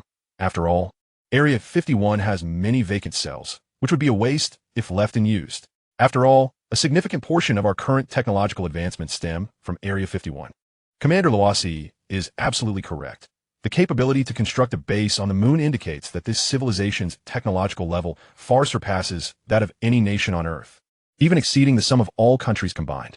The technology up there warrants our thorough study. Then we 1T have to envy Dragon Nation's space elevator or Navigator space station. In the face of such extraterrestrial technology, we are but children, since everyone agrees. I shall issue the order to proceed with the lunar landing and inform NASA to dispatch additional personnel. We are preparing for a grand endeavor. The status of global dominance is destined to belong to us Eagle Sauce. Chapter 61, A Bite Back. Truly, Eagle Sauce, their calculations are audaciously astute. They fail to ponder deeply. Facing a civilization capable of constructing bases on the moon, they naively believe that sending a few individuals will suffice to handle it. Such blind arrogance. Who has instilled them with such audacity? This time, Eagle Sauce does not conceal its secrets, promptly announcing to the public the discovery of large structures on the moon, complete with images. However, the accompanying image lacks clarity, presenting merely a vague outline. Of course, should the United States possess a clear view of the structure and the five-starred red flag fluttering atop it, one might ponder whether they would still exert such fervent efforts to proclaim this monumental discovery to the world. The announcement instantly incited fervent enthusiasm among nations and astronomy enthusiasts alike. If this lunar base is indeed authentic, the United States is poised to ascend as the preeminent superpower of the globe, a prospect they eagerly anticipate. As articulated in The Art of War, it is the apex of strategy to conquer an adversary without engaging in battle. Swiftly, the three astronauts received the latest directives from Mission Control, transitioning from trepidation to exhilaration. The significance of this lunar expedition transcends anything witnessed during Armstrong's era, as the mere discovery of extraterrestrial civilization surpasses all previous lunar missions. Consequently, the trio is destined to be immortalized as the most illustrious astronauts in American history and, indeed, in the annals of human space exploration. However, this is merely a figment of American self-indulgence, for what awaits at the lunar base is not an alien civilization, but rather a surprise orchestrated by the people of the Dragon Kingdom. Guofan contemplated how to announce the establishment of the lunar base to the world. If the Dragon Kingdom were to broadcast its own announcement, it could easily be dismissed as a hoax, given that it is widely acknowledged that only the United States possesses the technology to land on the moon. No amount of explanation would convince anyone of the Dragon Kingdom's capabilities. Now, fortuitously, the United States has initiated a global live broadcast, saving substantial costs and eliminating the need for any justification. The spacecraft is on the verge of landing on the moon, and the plasma energy cannon is ready to charge. Received. All units, prepare for energy cannon charging. Target. Above the moon, fireworks mode. At this moment, the three astronauts aboard the lunar module activated the landing sequence. They were about to become the most revered astronauts in the world, a thought that filled them with excitement. Captain, it seems the base below is stirring. Nonsense. It's completely silent. How could there be any activity? Focus. Countdown to launch. 10, 9. All viewers in the live stream, including NASA executives and the American leadership, were intently watching this historic endeavor.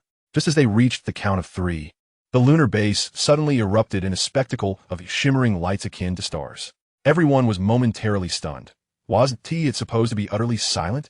Why were there suddenly so many points of light? As they pondered, the lights ascended into the sky, and when they finally comprehended, they realized these were not mere lights, but thousands of energy cannons, detonating simultaneously, radiating brilliance that nearly blinded them. Those standing on the moon beheld a display as magnificent as fireworks. Without the friction of an atmosphere, the pyrotechnics were even more dazzling, elevating their spirits. Nonetheless, the 3 astronauts aboard the lunar module found themselves in dire straits. Although they were not struck by the energy cannons, the spacecraft was nonetheless affected, with numerous sensors malfunctioning, leaving them teetering on the brink of disaster. Observing the alarming array of red warning lights, they were frightened to the point of wetting themselves. If they were to crash on the moon, their chances of survival would be virtually nil. At that moment, all notions of glory and accolades faded from their minds. Survival was the only priority. The astronauts secured themselves in their seats, the only measure they could conceive to safeguard their lives. Ultimately, the lunar module succumbed to its fate, crashing to the surface. Brother fan, do you think the people inside will perish due to our antics? If they do, it merely reflects the poor quality of their spacecraft and the astronauts' lack of composure. After all, we only set off fireworks to celebrate their arrival on the moon. Their crash is not our concern, right? Haha, enough laughter. Let us hastily bring out the banners to give them a warm welcome, ensuring the astronauts, the United States, and the world are aware of whose territory they have truly entered. With that, Hao Feng and several others hastened to the crash site, unfurling the banners. The 3 astronauts were jolted by the impact of the crash, taking a moment to recover. Fortunately, the moon's low gravity mitigated the effects. Had this occurred on Earth, it would have surely resulted in catastrophe. Regaining their composure, the astronauts feigned calmness and even attempted to engage with a live stream audience. Dear viewers, the United States lunar module has safely landed and will promptly commence its lunar exploration mission. Struggling to unfasten themselves from their seats, they readied their equipment and opened the hatch, only to be greeted by 2 enormous red banners, inscribed in both Chinese and English. A warm welcome to American astronauts at the Dragon Kingdom Lunar Base.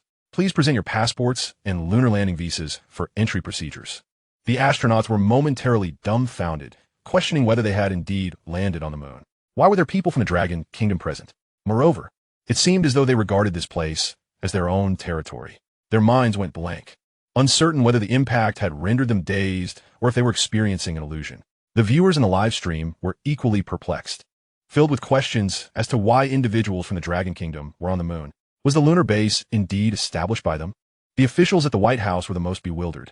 In their understanding, the Dragon Kingdom had always been a poverty-stricken developing nation, lagging far behind the United States in scientific and technological advancements, possessing wealth that amounted to less than 1% of theirs. How could such a destitute and underdeveloped country construct a base on the moon and audaciously claim it as their own? A spokesperson for the White House promptly issued a statement, questioning the Dragon Kingdom's actions. Lunar resources belong to all humanity, and development must be conducted transparently. Yet, the Dragon Kingdom has concealed its actions, establishing a base on the moon and attempting to assert ownership without justification. Such hegemonic behavior is utterly indefensible. We demand that the Dragon Kingdom immediately withdraw from the lunar base and issue an apology to the global community. Chapter 62. Sacrificing pawns to protect the king. The United States' shameless and hypocritical rhetoric incited widespread outrage among people worldwide. Immediately, journalists posed incisive questions. You Americans have previously asserted that any nation or individual that first lands on the moon and plants their flag claims ownership. It has been less than 48 hours since the rocket launched. Have you truly forgotten so soon? Your double standards are glaringly apparent. You permit officials to act with impunity while denying the common people their rights. As a result, I stand in solidarity with the Dragon Kingdom, unable to tolerate the ugly visage of American arrogance. Initially, their intent was to compel the Dragon Kingdom to clarify its position and devise a response based on the information received. However, they underestimated the integrity of the journalists, ultimately rendering them speechless. Faced with public outrage, the officials hastily ended the discussion to avoid further backlash. Back in the office, high-ranking officials wore solemn expressions, particularly President Trump, whose hair seemed to stand on end with indignation. Immediate crisis communication measures were enacted to ensure that the Dragon Kingdom could not exploit this situation. Before long, the United States resorted to diplomatic channels to send a letter to the Dragon Kingdom, explicitly demanding that they refrain from asserting ownership of the moon. Failure to comply would result in comprehensive sanctions across various sectors, including chips, communications, and foundational technologies. Upon receiving the letter, the Dragon Kingdom's diplomats couldn't help but chuckle derisively. Did they truly believe this would intimidate the Dragon Kingdom? How laughable. If sanctions were effective, the Dragon Nation would not have developed its own atomic bomb, nor would it have been the first to complete the construction of a 5G network. In the past, the Dragon Nation was unperturbed by any sanctions, and now it is even less so. In response to the baseless accusations and shameless provocations from the Eagle Nation, the spokesperson for the Dragon Nation has made a statement. When the Eagle Nation, having established its own rules of the game, finds itself unable to continue, it resorts to overturning the table, expecting others to play as well. This is clearly an act of a robber. The Dragon Nation's discreet construction of a base on the moon is entirely a countermeasure against the Eagle Nation's hegemonic behavior. After all, should they succeed in landing on the moon again, they will undoubtedly claim it as their own, making it exceedingly difficult for other nations to land there in the future. Although we have set foot on the moon, we will not emulate the Eagle Nation.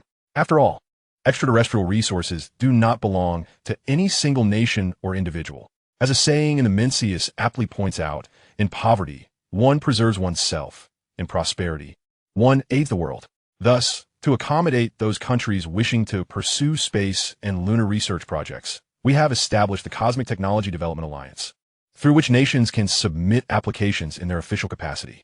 Upon successful application, they will become members of the alliance. Even if you cannot land on the moon, we will provide technical support, enabling them to conduct their own space research. The slots are limited, so prompt application is encouraged. Furthermore, I almost forgot to inform the Eagle Nation that we have just received word from the Dragon Nation's lunar base that your lunar landing spacecraft has crashed on the moon, and returning home may prove quite challenging.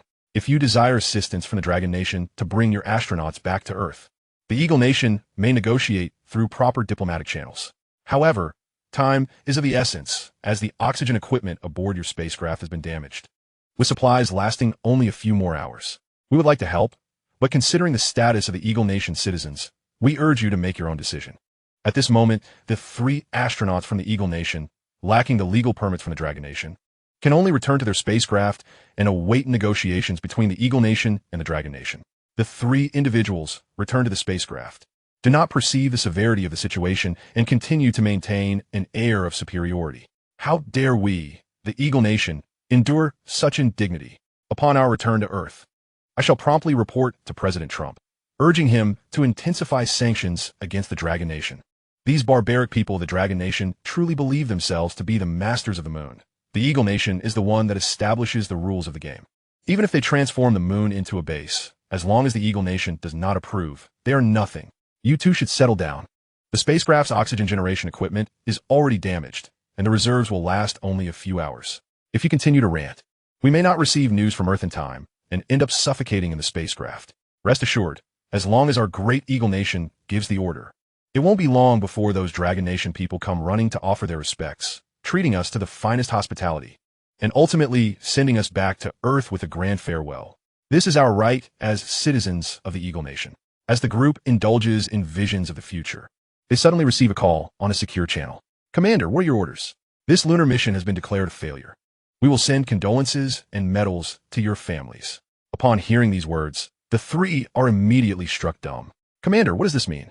The Dragon Nation has issued a statement indicating that if they wish for assistance, it must come through diplomatic negotiations. You know very well that the Eagle Nation is the greatest country in the world, without exception, and has never bowed to any other nation. Therefore, the President hopes you will sacrifice yourselves for the country. Fear not, you will be honored with a state funeral, and your families will receive esteemed care. Why? Why is this happening? Are our lives worth less than the Eagle Nation humbling itself to admit a mistake? Moreover, this is merely normal diplomatic work. If the Eagle Nation were to lower its head for its astronauts, it would reflect its greatness and earn the respect of the world. This deal is absolutely worth it. Hello? Hello? The commander was cut off before he could finish. When they attempted to dial the secure channel again, they discovered it had been locked. The 3 were plunged into despair. They did not wish to die. Now, they had no choice but to rely on live streaming to convey their message, using public opinion pressure to force the Eagle Nation to relent. However, Just as they approached the camera, the live stream lost signal, leaving only static. At that moment, they realized how naive they had been. Their sense of superiority as citizens of the Eagle Nation evaporated in an instant. Just then, the spacecraft emitted a warning alarm indicating low oxygen reserves. Oxygen levels are below 10%. Please replenish oxygen promptly. Commander, what should we do now? I don't want to die. Commander, I have an 80-year-old mother and a 3-year-old child. I don't want to die. Damn it, who wants to die? The Eagle Nation has abandoned us. Now, we can only rely on ourselves. As long as we can restart the live stream and reveal the true face of the Eagle Nation to the world, they will be compelled by public pressure to rescue us. Chapter 63. A failed scheme. However, NASA's control center has already cut off the signal. How can we restore the live stream? The commander gazes through the spacecraft's window at the lunar base in the distance and slowly says, now, we can only rely on the Dragon Nation. But we disparage the Dragon Nation and its people in our video. Will they help us? Whether they help or not, we must try. After all, we have no other options. At this moment, Guofan is leading his team in filming the detonation of a nuclear bomb on the moon. Coincidentally, a nuclear warhead is discarded right in front of these 3 astronauts. Although they have never seen a nuclear bomb in person, they are well aware of its name and number, the Eagle Nation's Mk-41 series. Instantly, the 3 are left dumbfounded, exchanging glances as they realize that their fate of dying on the moon is sealed. However, the Dragon Nation is more ruthless. At least the Eagle Nation would leave them with whole bodies, while the Dragon Nation would turn them into dust. Commander, what should we do now? We're so scared. Scared of what? It's just a nuclear bomb. With so many Dragon Nation people to accompany us, it's worth it. Let us go find their person in charge. Be bold. Even though the Eagle Nation has abandoned us, we are still citizens of the Eagle Nation, the most esteemed nation in the world, understand? As they speak, the group approaches Guofan. Guofan is holding a remote control and directly detonates a nearby crater's bomb. Although its power is far less than 1/1,000,000th that of a nuclear bomb, in the vacuum of the moon, even the smallest bomb can unleash tremendous force. Thankfully, the moon does not emit sound. Otherwise, at such close range, their ears would surely be deafened. This young man is quite formidable. It seems that if they wish to survive, they must adopt a certain demeanor. The commander suddenly transforms, as if he had learned the art of face-changing, shedding his previous air of superiority and arrogance in favor of a demeanor filled with flattery and subservience. Good sir, we are astronauts from the Eagle Nation. Due to the crash of our lunar landing spacecraft and the imminent depletion of oxygen, we wish to borrow some oxygen to survive and perhaps communicate with Earth through you. Would that be acceptable? You are noble citizens of the Eagle Nation. Can you even tolerate the lowly oxygen of the Dragon Nation? Furthermore, were you not told to remain in the spacecraft and await your lunar visa? If you continue to run amok, you will be forcibly expelled. We cannot remain idle. Our president has stated that he would rather see us gloriously sacrifice ourselves than bow to the Dragon Nation. Guofan claps his hands in delight. Your president is absolutely correct. Sacrificing for the country is the greatest honor. Many seek such an opportunity, but cannot find it, so you should cherish it. However, we yearn to survive. What does that have to do with me? It is not my fault. The 3 astronauts from the Eagle Nation could have undoubtedly secured favorable terms if they had merely humbled themselves, yet despite their significant concessions. Why do the people of Dragon Country remain so domineering, heartless, and discourteous, devoid of any compassion? Instantly, a fiery wrath ignited within them. Just as they prepared to act against Guofan, a multitude of crew members approached, causing the group to become suddenly subdued, standing frozen in place, paralyzed by the scene. Attention all departments. Today's filming concludes here. After bathing, we shall gather in the hall for hot pot. Hearing Guofan's words, the 3 individuals were momentarily taken aback. A bathing facility on the lunar base? Hot pot as well? This is simply astonishing, given our limited technological prowess. We are but a trifling matter in your eyes. Farewell, may you fend for yourselves, and good luck. With that, Guofan led the crew into the lunar base, leaving the 3 isolated figures behind. Brother Fan, would it not be excessively cruel to stand by idly? Cruel? Can it be any worse than how they treated the people on both sides of the Yalu River back in the day? Indeed, my grandfather nearly lost his life in that war. It seems they are indeed deserving of their fate. However, what if in the end, the Eagle Nation shifts the blame onto us for our inaction, thereby ensnaring Dragon Country in a maelstrom of global condemnation? It is entirely possible that the Eagle Nation could regain the initiative in this lunar mission. Guofan nodded in surprise. I never anticipated you possessed the mind of a strategist. It seems your role as assistant director does not do justice to your talents. Brother Fan, Your insight has proven effective. I've merely been perusing on war lately, absorbing lessons from it. It appears that reading extensively is indeed beneficial. The issue you raised had crossed my mind long ago, and I discerned their motives for seeking help. The spacecraft's communication and live broadcast signals were severed, rendering them incapable of revealing the Eagle Nation's shameless actions. Thus, when they emerged to solicit assistance, I had already dispatched personnel to establish a backup network for them.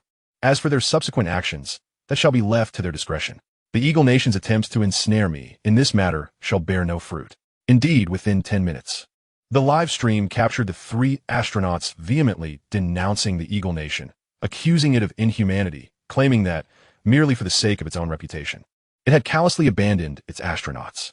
To corroborate their statements, they released a recording of a conversation with a NASA administrator during the broadcast. In an instant, this incident ignited a tremendous uproar, with the Eagle Nation's officials being besieged by other astronauts and their families.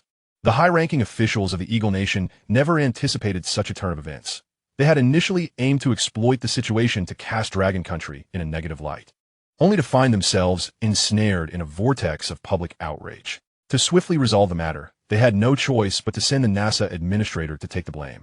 Simultaneously, the spokesperson for the Eagle Nation made a significant clarification. This lunar mission is one of our most pivotal endeavors. We had not anticipated that the NASA administrator would fabricate lies for personal gain, attempting to deceive the global populace. As a nation that embodies democracy and freedom, the Eagle Nation cannot allow such occurrences. Furthermore, we are actively communicating with Dragon Country, hoping they will extend a hand to rescue the 3 lunar heroes. As for the conditions, the Eagle Nation shall acquiesce to any terms. Before long, the Ministry of Foreign Affairs received a call from the Eagle Nation.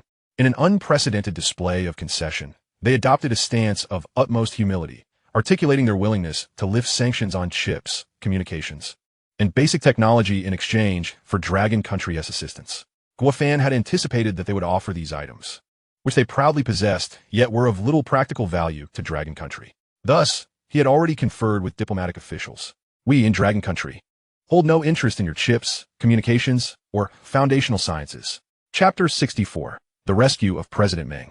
This statement from Dragon Country took the Eagle Nation by surprise. In their understanding, chips, communications, and basic sciences were crucial for Dragon Country's industrial progress, and they had not expected such a rejection. This prompted them to question the efficacy of the sanctions imposed. After a moment of silence, the diplomatic official continued, asking, "What are you interested in? As long as it does not violate principles, I believe the president would agree." The answer is quite simple. We merely wish for the release of Ms. Meng Zhozhou, the president of Longwei, who has been unlawfully detained for over 20 months. That makes it quite challenging for us. Challenging? Then perhaps it is best not to pursue it.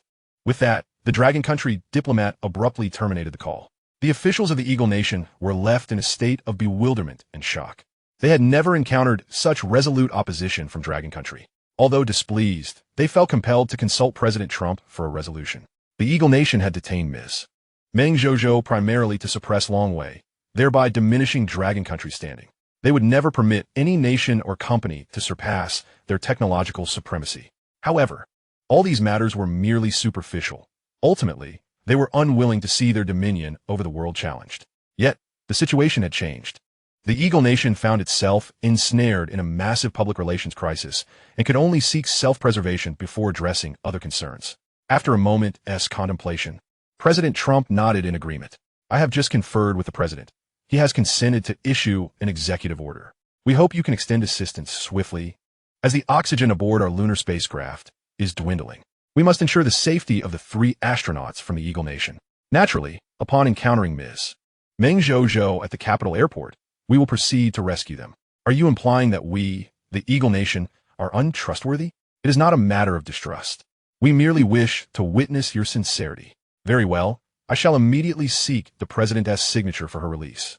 The feeling of being cornered is indeed unpleasant. However, the Eagle Nation had no alternative but to acquiesce. Soon, news of Ms. Meng Zhozhou's release swept across the globe. While rejoicing for her, many marveled at the strength of Dragon Country. Even the once unassailable Eagle Nation now had to tread carefully. At this moment, the oxygen reserves aboard the lunar spacecraft had triggered all alarms, capable of sustaining life for only a short while longer. The 3 astronauts were enveloped in despair, continuously calling for help through the live broadcast. "Conserve your strength and preserve some oxygen. trust that the Eagle Nation will come to our rescue.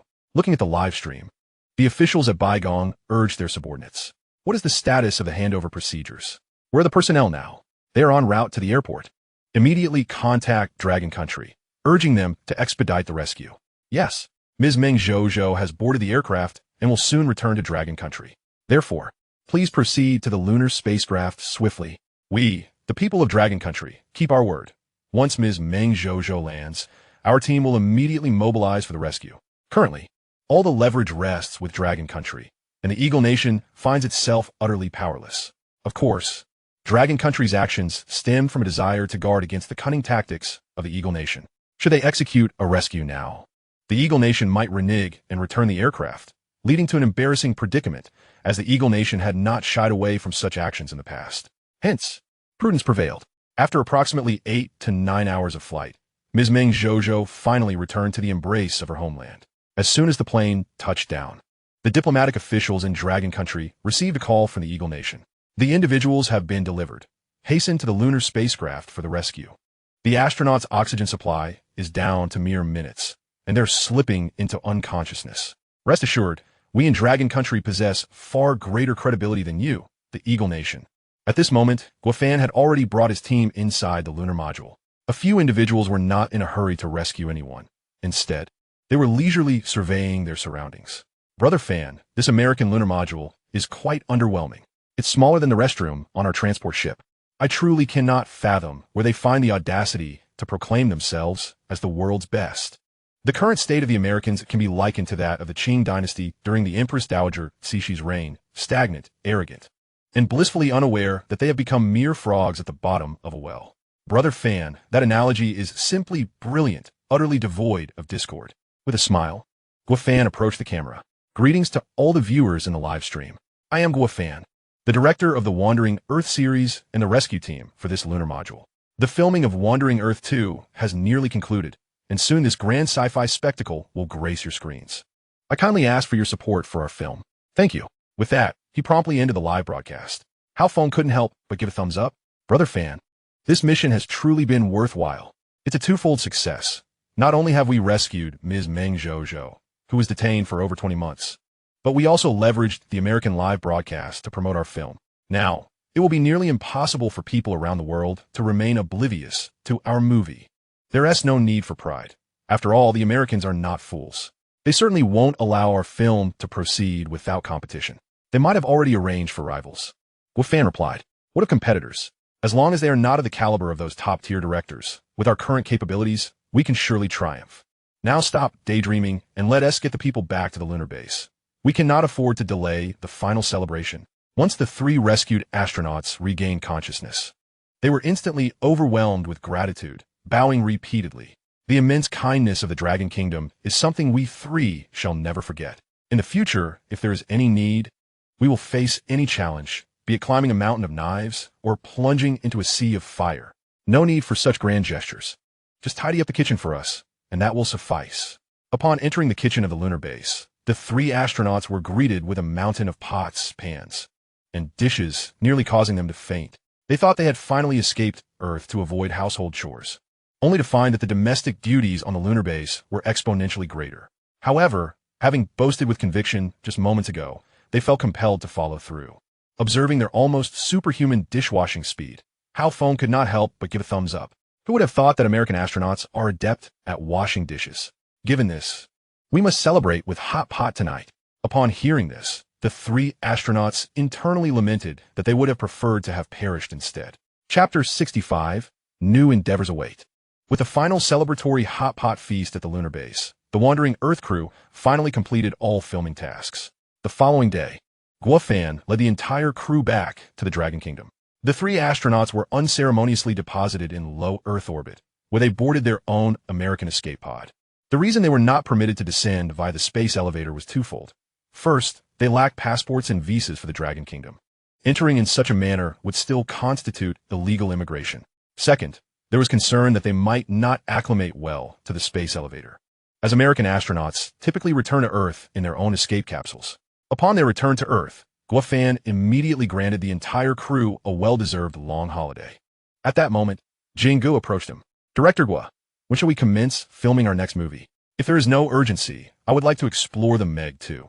My old friend Jason Statham has reached out to me multiple times. I feel it would be inappropriate to delay any further, considering the debt I owe him.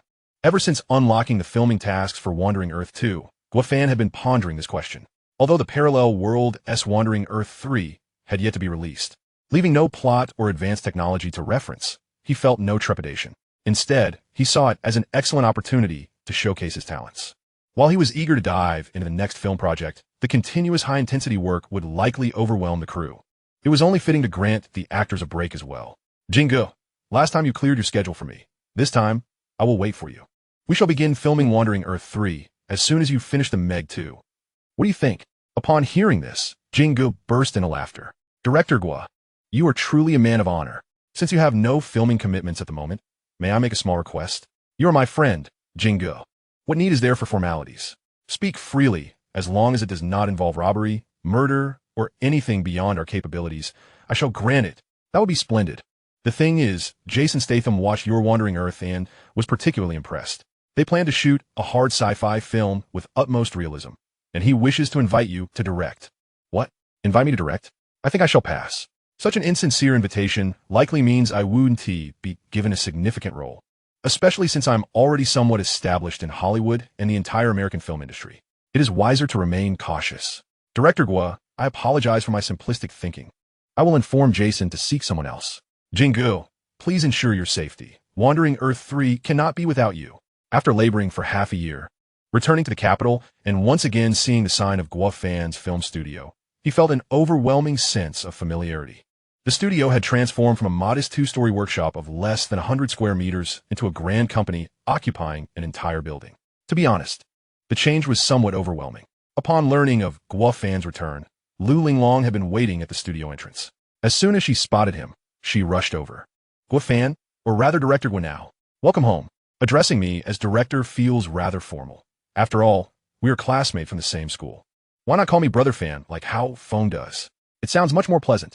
Look at you glowing with happiness. I initially thought you would ask your father for a larger studio, but instead, you've been given an entire building. How could I not be thrilled? After all, you are on the brink of reaching 100 billion at the box office. How could you remain confined to a small workshop? Moreover, the post-production team has expanded significantly. There is no way a small workshop could accommodate everyone. Hence, the relocation occurred without your consent. In the future, we will rely on Director Gua to help our Lu group regain its former glory. So you must strive hard, now that you have returned. Everything is back in its rightful place. This studio is yours to command. And what will you do? I am off to the Lu group to prepare for the marketing and promotion of Wandering Earth 2. We must earnestly work to generate revenue. Otherwise, we won't be able to pay the salaries of our staff. Hearing Lu Linglong's words stirred a certain disquiet within him. To exaggerate slightly, during its heyday, the Lu group held a significant portion of the film and television industry in the capital. However, in support of him and his Wandering Earth, they nearly faced bankruptcy. Ultimately, with the backing of the Dragon Kingdom, and through the distribution rights of the film, Wandering Earth achieved remarkable success. Nevertheless, the Lu group did not hoard the profits. After deducting theater expenses, all remaining funds were allocated to him to support the filming of Wandering Earth 2. Without this financial backing, it would have been impossible to acquire such advanced technology. Guofan is indeed a person who values gratitude and reciprocity. Thus, when a promising project arises, his first thought is of Lu Linglong and her Lu group. There is no rush in this matter, for I currently possess a venture of greater significance than film promotion, one I wish to discuss with you. Oh, what could this significant project be? As the saying goes, one should reciprocate kindness. And since you have bestowed upon me such a generous gift, I cannot let you suffer a loss. Therefore, I propose to entrust the Nansha Space Elevator project to your capable hands. I firmly believe that with the astute business acumen of the Lu family, this project will undoubtedly achieve remarkable success. Lu Linglong is well aware of what a space elevator entails. Yet she is utterly taken aback by Guofan's decision to entrust such an important project to them, leaving her momentarily speechless. What is the matter? Are you stunned? Indeed, she is slightly flabbergasted. It is truly unexpected that you would place such trust in our family. Of course, I am moved by the genuine nature of the Lu family. Besides supporting me and my film The Wandering Earth, I also remember how you came to my aid during our first encounter in the school cafeteria.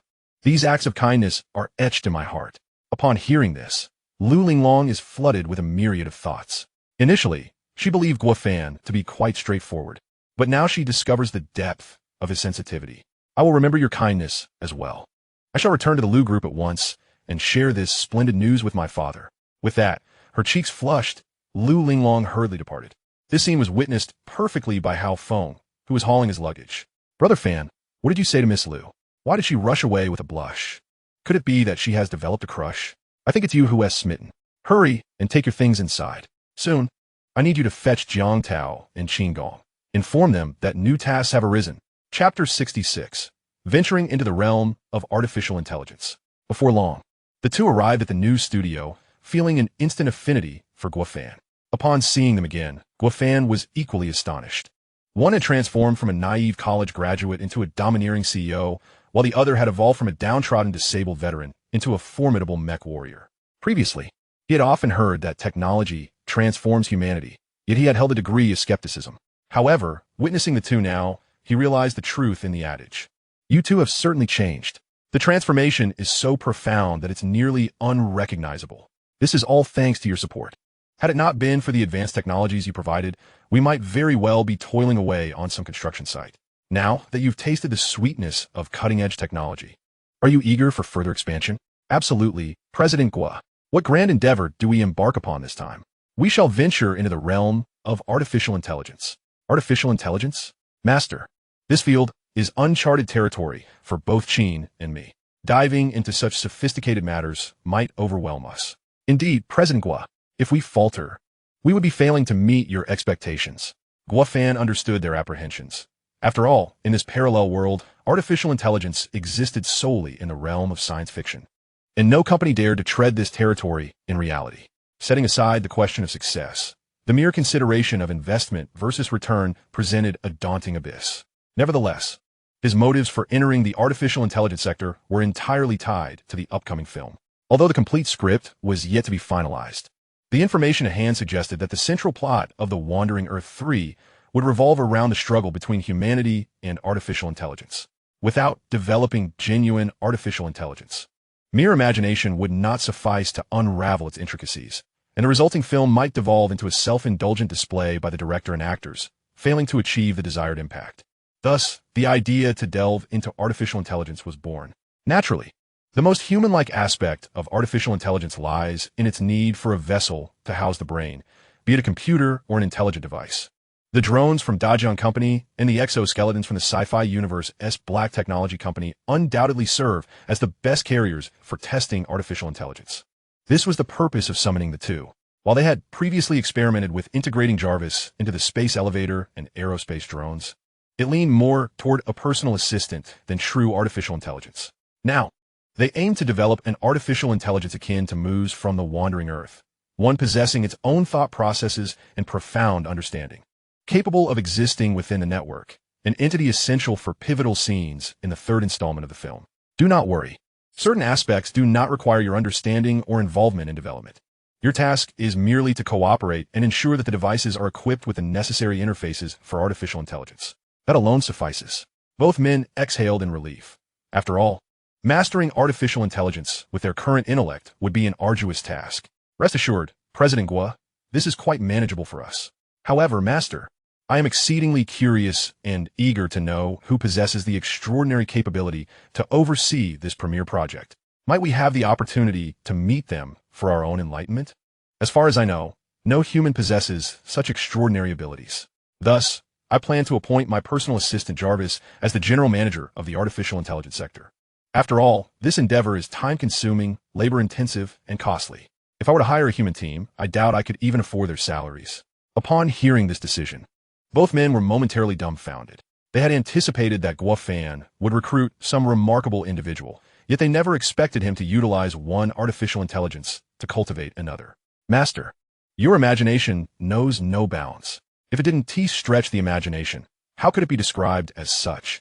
You two should return and prepare diligently. I estimate it 1 TB long before artificial intelligence is integrated into your devices. Understood? We will ensure the task is completed. After bidding farewell to the two, Guo Fan checked his bank balance, which stood at just over 1 billion. For others, this sum would be astronomical. However, to him, it hardly represented wealth. as it could scarcely procure any remarkable black technology. Furthermore, he still had yet to redeem the advanced nuclear fusion planetary engine technology promised to the esteemed physicist Chinchina. Now, in pursuit of artificial intelligence for the wandering Earth 3, he was compelled to redeem 550W quantum computing technology. The advanced nuclear fusion planetary engine technology costs 1 billion dragon coins, while the 550W quantum computing technology costs 5 billion dragon coins. Of course, these were merely two historical relics. Additionally, the production of the wandering Earth 3 necessitated the redemption of further advanced technologies. Charged laser guns for 50 million dragon coins, deep-sea arcs for 100 million dragon coins, cryogenic sleep pods for 500 million dragon coins, spherical lightning bombs for 1 billion dragon coins, optical barriers for 2 billion dragon coins, millennium bug bombs for 5 billion dragon coins, and four-dimensional holographic projections for 10 billion dragon coins. Though the complete script and clear storyline are yet to be finalized, the advanced technologies showcased by the system make it evident that this will undoubtedly be a war concerning the survival of humanity.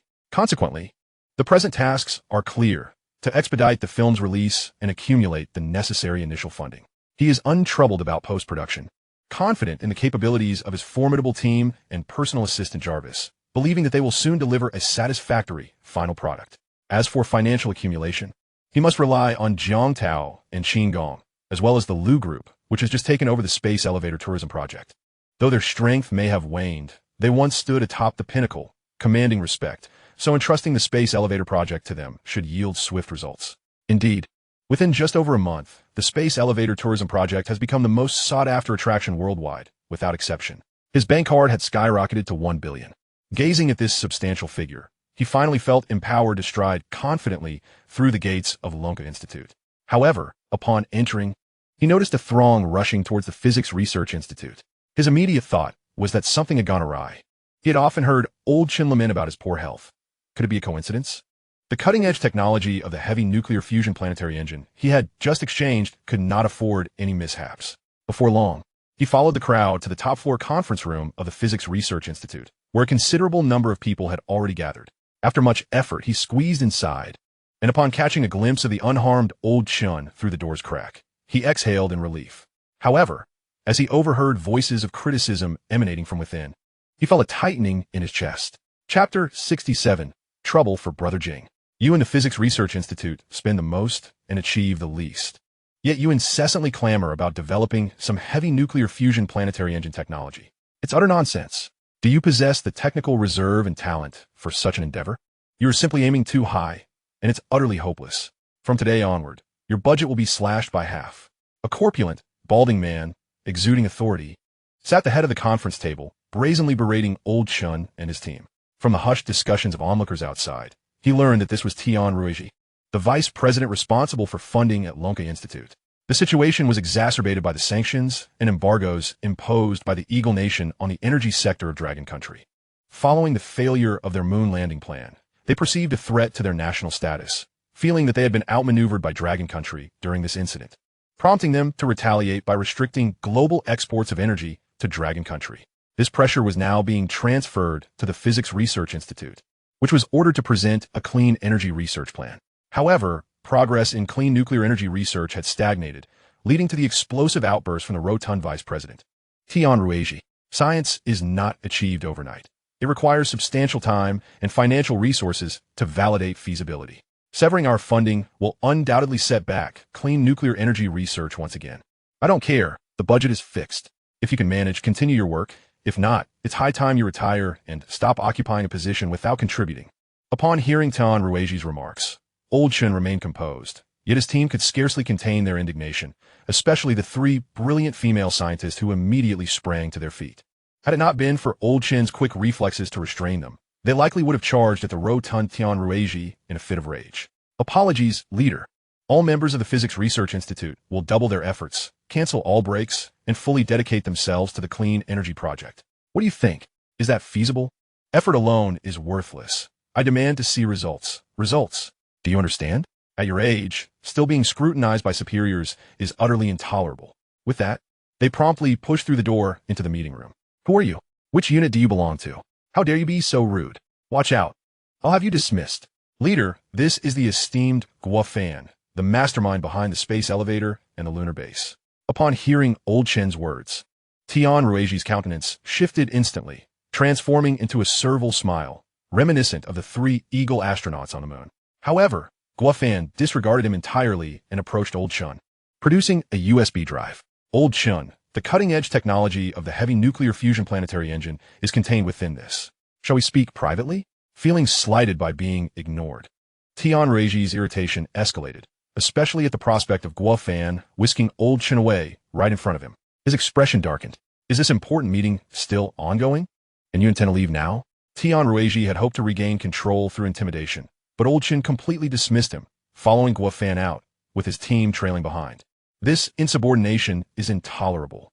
If you regard me with such disdain, don't be surprised when you face expulsion from Lonka Institute.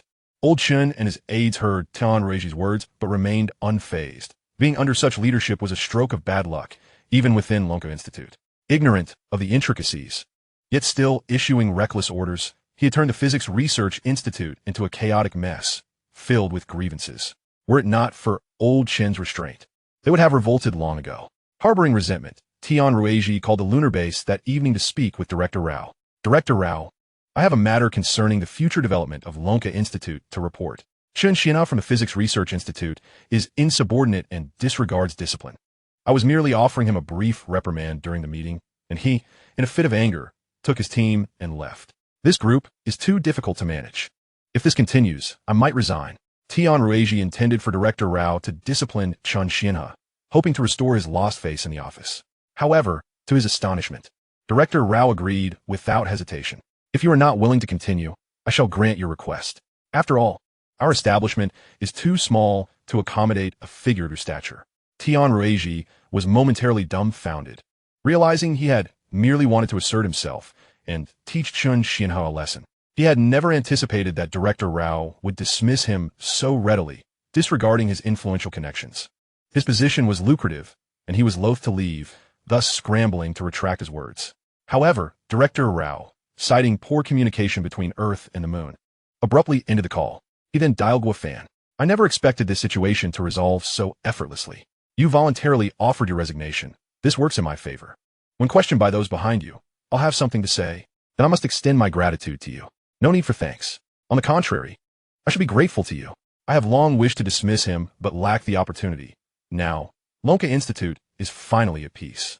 By the way, since you have mastered the technology of the heavy nuclear fusion planetary engine, when do you plan to implement it? I'm merely awaiting Old Chen and the others. Once they grasp the theoretical foundation, they will come to you on the moon. Do not forget our fine tradition of celebrating with hot pot at the lunar base. In the blink of an eye, the theoretical research on the heavy nuclear fusion planetary engine was completed, and as Old Chen reviewed the organized results, he felt tears of joy welling in his eyes. Thank you immensely. In my lifetime, I can finally hold my head high. You need not thank me. After all, I have private interests to consider. Your assistance will be indispensable for my future films. Just don't refuse me then. How could that be? I heard You're the Wandering Earth 2 is set to premiere next month.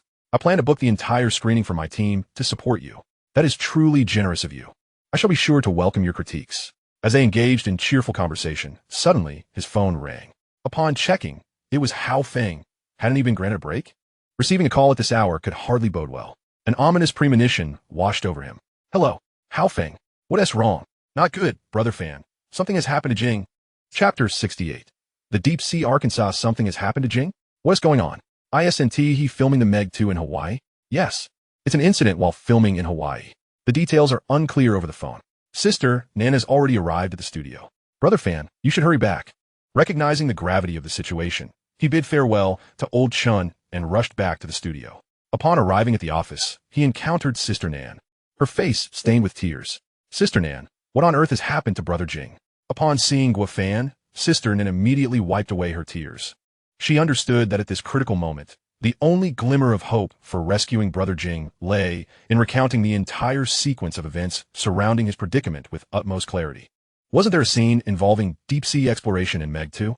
The director, in pursuit of the most authentic underwater visuals, had borrowed 2 submarines from a deep-sea diving company. They had already reached a depth of 5,000 meters. However, the footage transmitted from this depth did not meet the director's expectations. Consequently, he ordered the submarines to descend further. Yet, just a few minutes into the descent, communication was lost, and both the video feed and audio were cut off. 8 hours had passed since the loss of contact, and there had been no reconnection or feedback.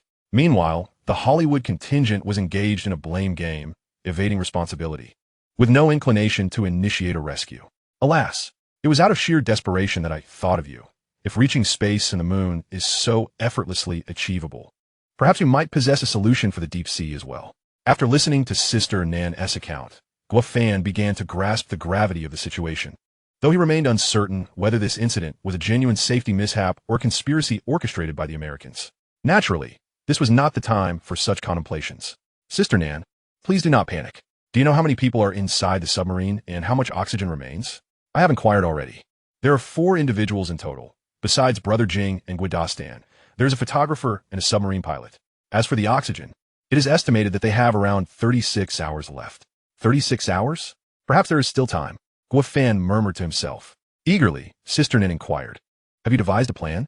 Sister Nan, please compose yourself in the office. You must not falter now. If you trust me, leave everything else to me. As long as Brother Jing can hold on for those 36 hours, we will certainly rescue him. To be honest, ascending to the heavens is somewhat less daunting than deep-sea diving. The former merely requires achieving escape velocity and donning a spacesuit, while the latter entails withstanding a pressure of 1,000 atmospheres. A moment's negligence could result in catastrophic consequences. Presently, only a handful of nations possess deep-sea diving technology.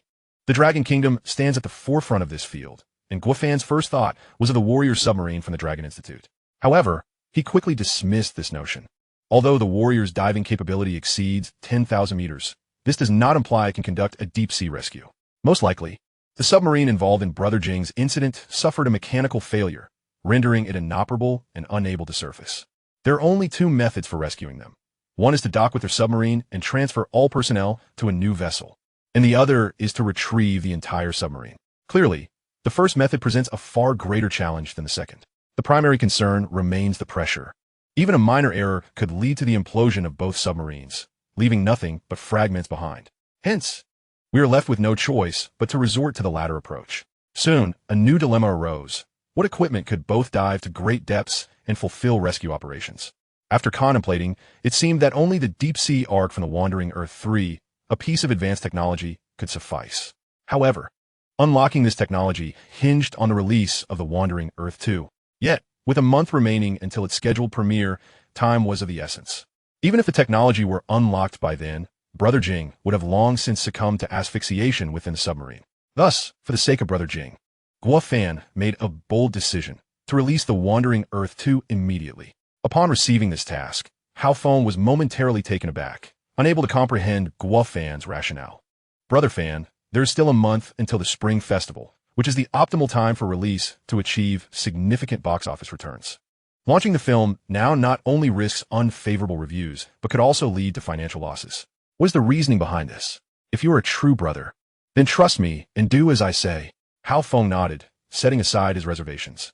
After all, there must be a compelling reason behind this decision. Brother Fan, I will follow your lead and make the necessary contacts. Indeed, within an hour, The Wandering Earth 2 premiered in all theaters across the capital. Guo immediately activated the deep-sea arc technology and proceeded to the Dragon Institute's manufacturing bureau. Director Chun, while it is customary to exchange pleasantries upon our first meeting, time is of the essence. My friend is currently trapped in the deep sea, with less than 36 hours to live. Therefore, I implore you to construct a deep-sea ark. I have already prepared the blueprints. Upon reviewing the designs, Director Chun was utterly captivated by the concept of the deep-sea ark in Sa. The design philosophy, framework, and functionalities were all poised to surpass contemporary innovations by decades, if not centuries. He felt immensely fortunate to be involved in the construction of such a vessel. However, a daunting reality soon confronted them. Despite possessing a state-of-the-art production line and high-strength composite materials, fabricating such a colossal structure in a short time frame was nearly impossible. 36 hours was an exceedingly brief window. Even if they operated at full capacity without rest, it would take at least 3 months to complete.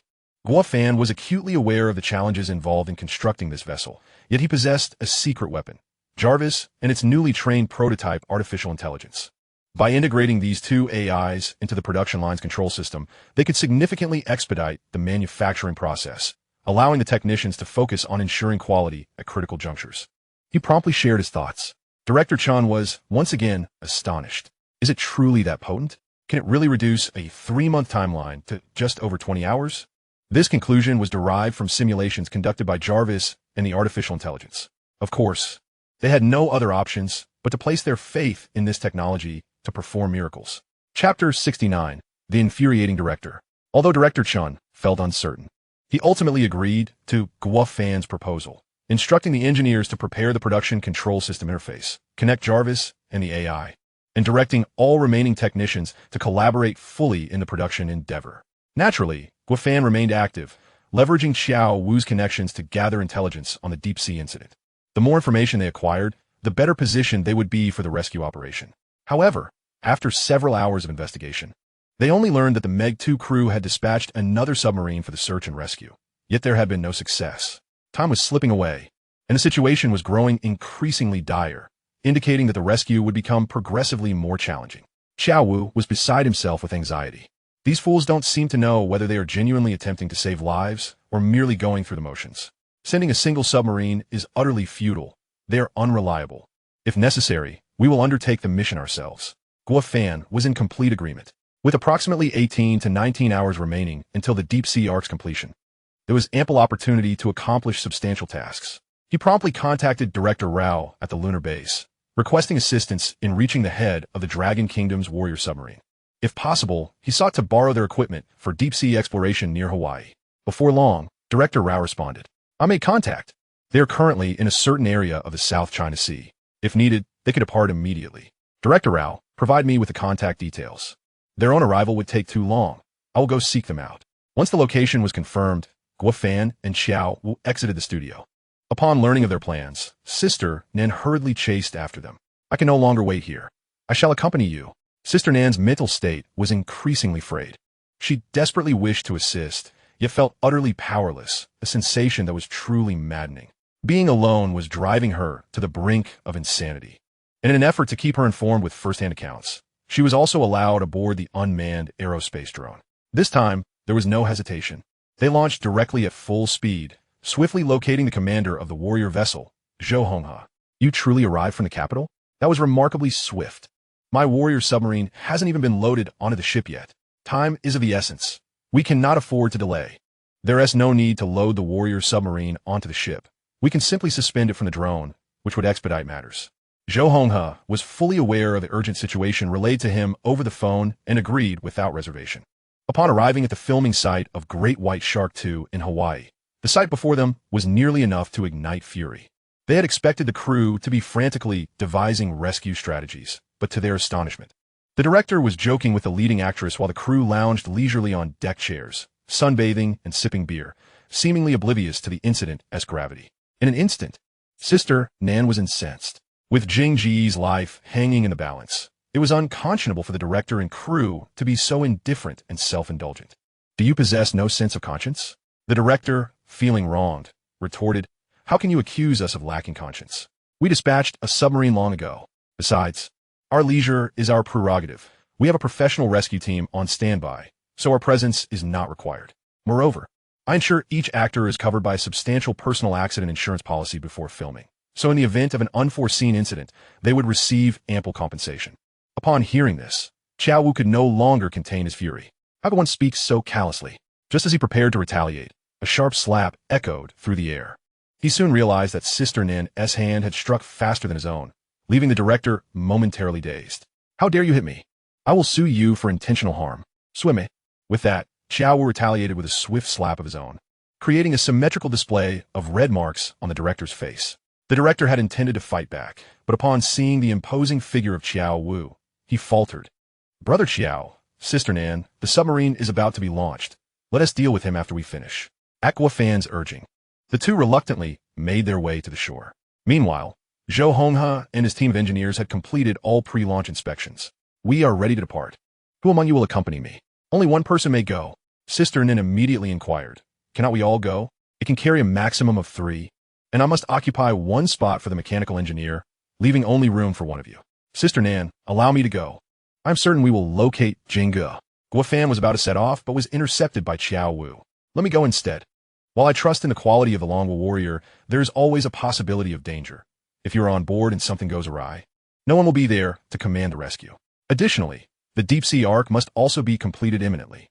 Once we locate Jingu, we will send you a signal without delay. Though Guofan was eager to assist in the search, he recognized the validity of Qiao Wu's reasoning. This situation demanded utmost caution. Brother Qiao, be careful.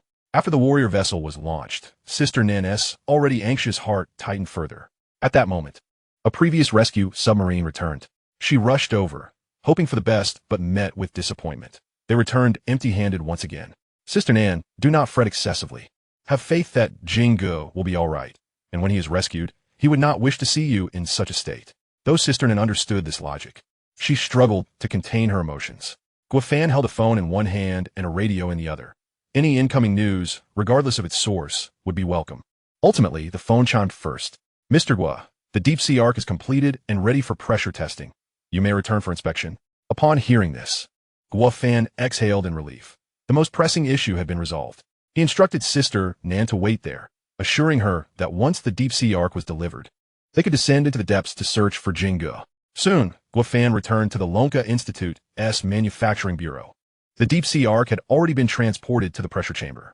Upon seeing Guofan, Director Chen immediately grasped his hand excitedly. Mr. Gua, I have witnessed the prowess of black technology firsthand.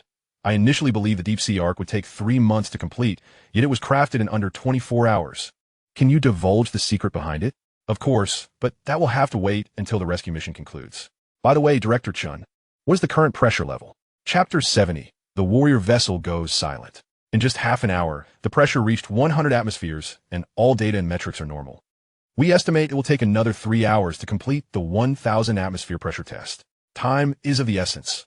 Let's commence directly at 1,000 atmospheres. 1,000 atmospheres? Surely, you jest. The Longwool Warrior submarine's maximum pressure is only 1,000 atmospheres. Starting at that level could jeopardize the entire operation.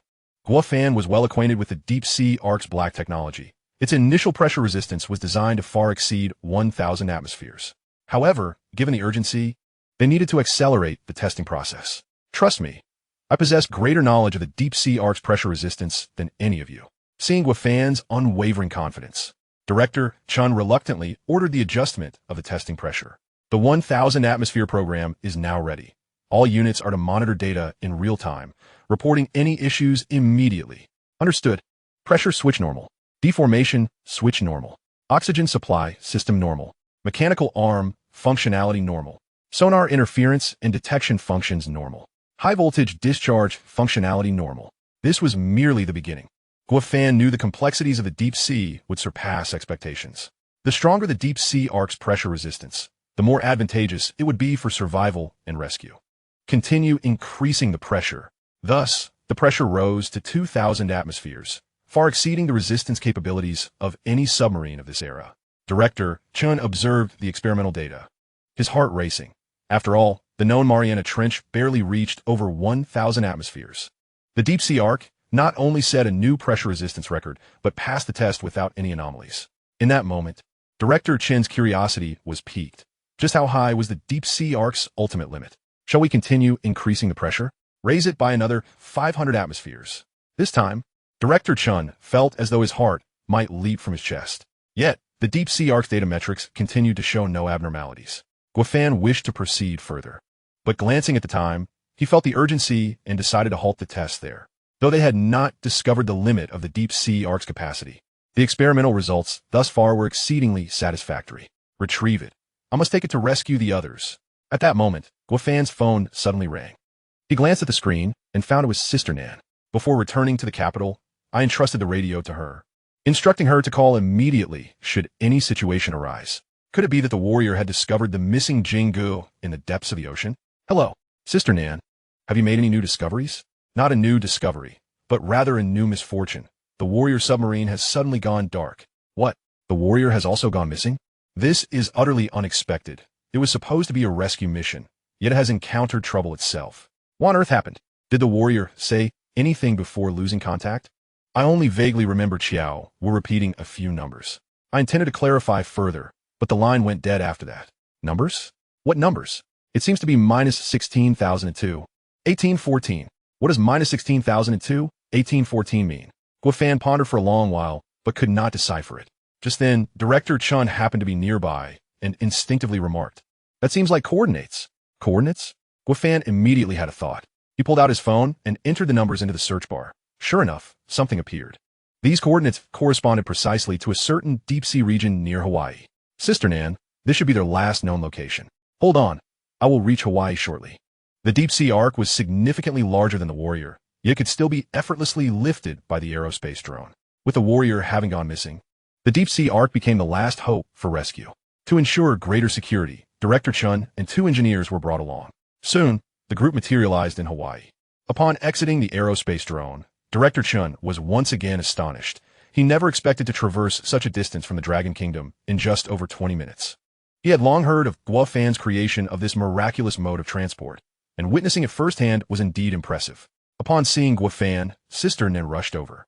"We just received news from the rescue team from the Meg 2 film crew. They detected rhythmic tapping sounds through sonar. Does this mean Jingu is still alive?" "Of course. Prepare yourselves. We are heading to rescue Jingu now." The group was just about to board the Ark when they were immediately halted by personnel from the deep diving company. "Is this your deep-sea equipment? I understand your eagerness to rescue, but your Warrior has already gone missing. Do you really think this unremarkable craft can venture into the depths? That would be akin to seeking death. I advise you to remain on shore and await news. After all, such professional matters should be left to professionals." Had Guofan been his usual self, he would have slapped the man. However, the urgency of the rescue took precedence, and he grasped Sister Nan's hand, preparing to leave. Yet, Sister Nan was seething with anger. "You people are not only doing nothing, but also come here to make snide remarks. Just wait until we bring them back. You will see how I deal with you." The group seemed utterly unconcerned. "You better hurry. After all, there isn't much oxygen left in the submarine. They say those who suffocate die in excruciating ways, ha ha ha." Sister Nan was instantly furious, nearly charging at them to strike, but thinking of the uncertain fate of Jingu, she restrained herself. As the hatch closed, the deep-sea ark embarked on its maiden voyage. "Jarvis, coordinates -16,002, 1814. Full speed ahead." "Acknowledged." The journey proceeded smoothly, and soon they reached the seabed at the coordinates. "Activate sonar detection. Scan the surrounding underwater area within a 10-kilometer radius." Sonar scanning in progress. Before long, objects within the 10-kilometer range were displayed in simulated images on the screen. However, the area was remarkably flat, devoid of any objects. Just then, a rhythmic sound was suddenly captured by the sonar, reverberating through the Ark's speakers. Sister Nin exclaimed with excitement, "That's the sound. I heard it earlier at the Meg 2 film crew. Wait, the sound signal is moving rapidly. Everyone be cautious and observe your surroundings." Chapter 71, The Megalodon. The group quickly peered through the nearby glass windows. Although the searchlights at the corners of the deep-sea ark were bright, the surroundings appeared shrouded in fog, obscuring visibility beyond short distance. At that moment, a massive shadow suddenly darted past. Sister Nan was startled, gasping, "Did something just sweep over us?" Guofan, focused on the central control display, could not help but show a look of alarm. The screen indeed displayed an enormous creature, with its movement speed reaching an astonishing 80 knots, over 140 kilometers per hour. If this beast were on a highway in the Dragon Kingdom, it would certainly lose all its points. Director Chun was equally perplexed. What is happening? Is someone driving in the deep sea? It must be the Megalodon. The image displayed is identical to the poster from the film crew. Megalodon? No way. Hasn't that creature been extinct for ages? How could it possibly appear here? Who knows? Perhaps it escaped from a thermocline, just like in the movie. It is highly sensitive to light, so the searchlights likely attracted it. Jarvis turned off the searchlights and activated sonar jamming. "Warning, warning. An object is approaching at high speed. Please hold on tight and initiate emergency jump mode." Following Jarvis's warning, the deep-sea ark executed a high-speed evasive maneuver. This function was specifically designed for avoiding dangers, operating on principles similar to a projectile, instantly releasing immense energy to propel the vessel away from a threat. Fortunately, they evaded in time. Otherwise, they would have been toppled by the colossal creature. After the maneuver, Jarvis promptly activated the sonar jamming. In the pitch-black depths, besides being sensitive to light, the Megalodon was also responsive to sonar. Once the jamming was activated, the Megalodon appeared to sense danger and rapidly swam southwest. However, they soon realized that the rhythmic sound signal was also retreating in the same direction. Guofan suddenly grasped something. Could it be that the submarine Jingu and the others were aboard has been swallowed by the Megalodon? As this thought was voiced, everyone realized the truth. No wonder their numerous deep-sea searches had yielded no trace of the submarine. It must have been swimming along with the Megalodon. But what about the warrior? Where had it disappeared? Could it have also been consumed by the Megalodon? Although this Megalodon was enormous, it could not possibly swallow two submarines. Perhaps it had dragged the warrior to another location. Speaking of which, Guafan called out to Jarvis again. Jarvis, emit high, medium, and low-frequency radio signals. Time ticked by, and despite numerous attempts, there was no response. Just as Guafan was about to abandon this method, the screen of the deep-sea ark suddenly displayed intermittent signals. Guafan immediately recognized it as Morse code. This is the warrior. Upon seeing this, everyone was filled with excitement. Such a response indicated that those aboard the warrior were still alive. Soon, the warrior transmitted its entire message. This is the warrior. We have been attacked by an unidentified massive creature. Our engine and communications have been damaged, and we currently do not know our location, only that we have been dragged southwest for several dozen kilometers by the enormous creature.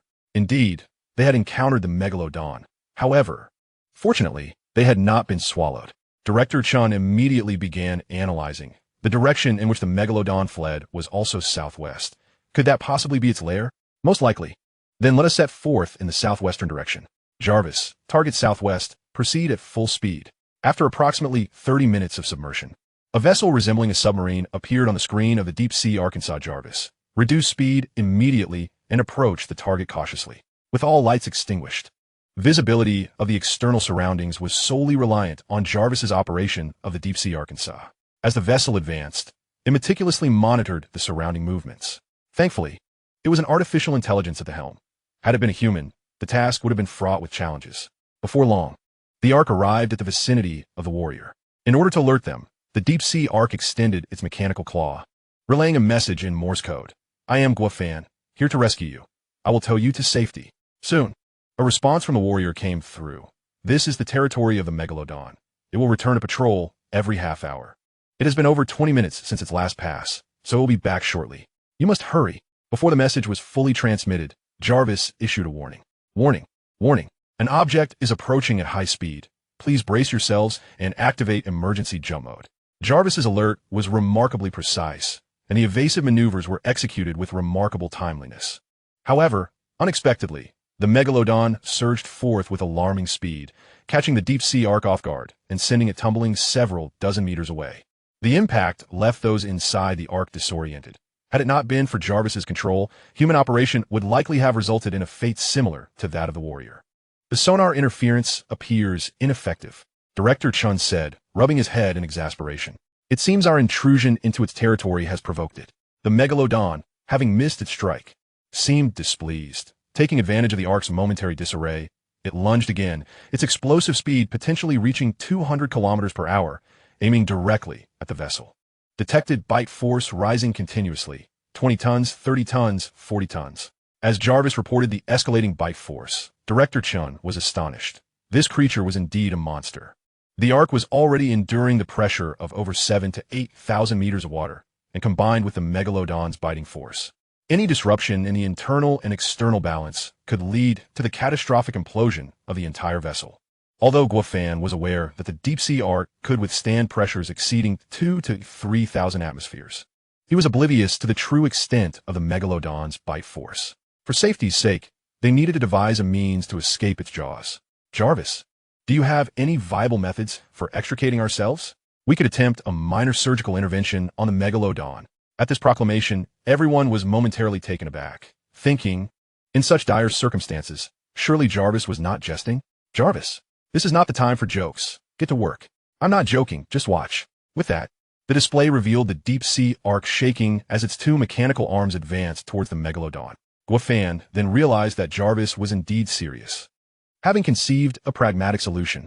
At that moment, he also recognized that Jarvis had undergone a subtle transformation. Previously, it could only follow commands and provide solutions, but now, it was capable of making its own judgments and executing them immediately, a revelation that was quite astonishing. Had it achieved enlightenment while training as an AI? Of course, now was not the time for such contemplation.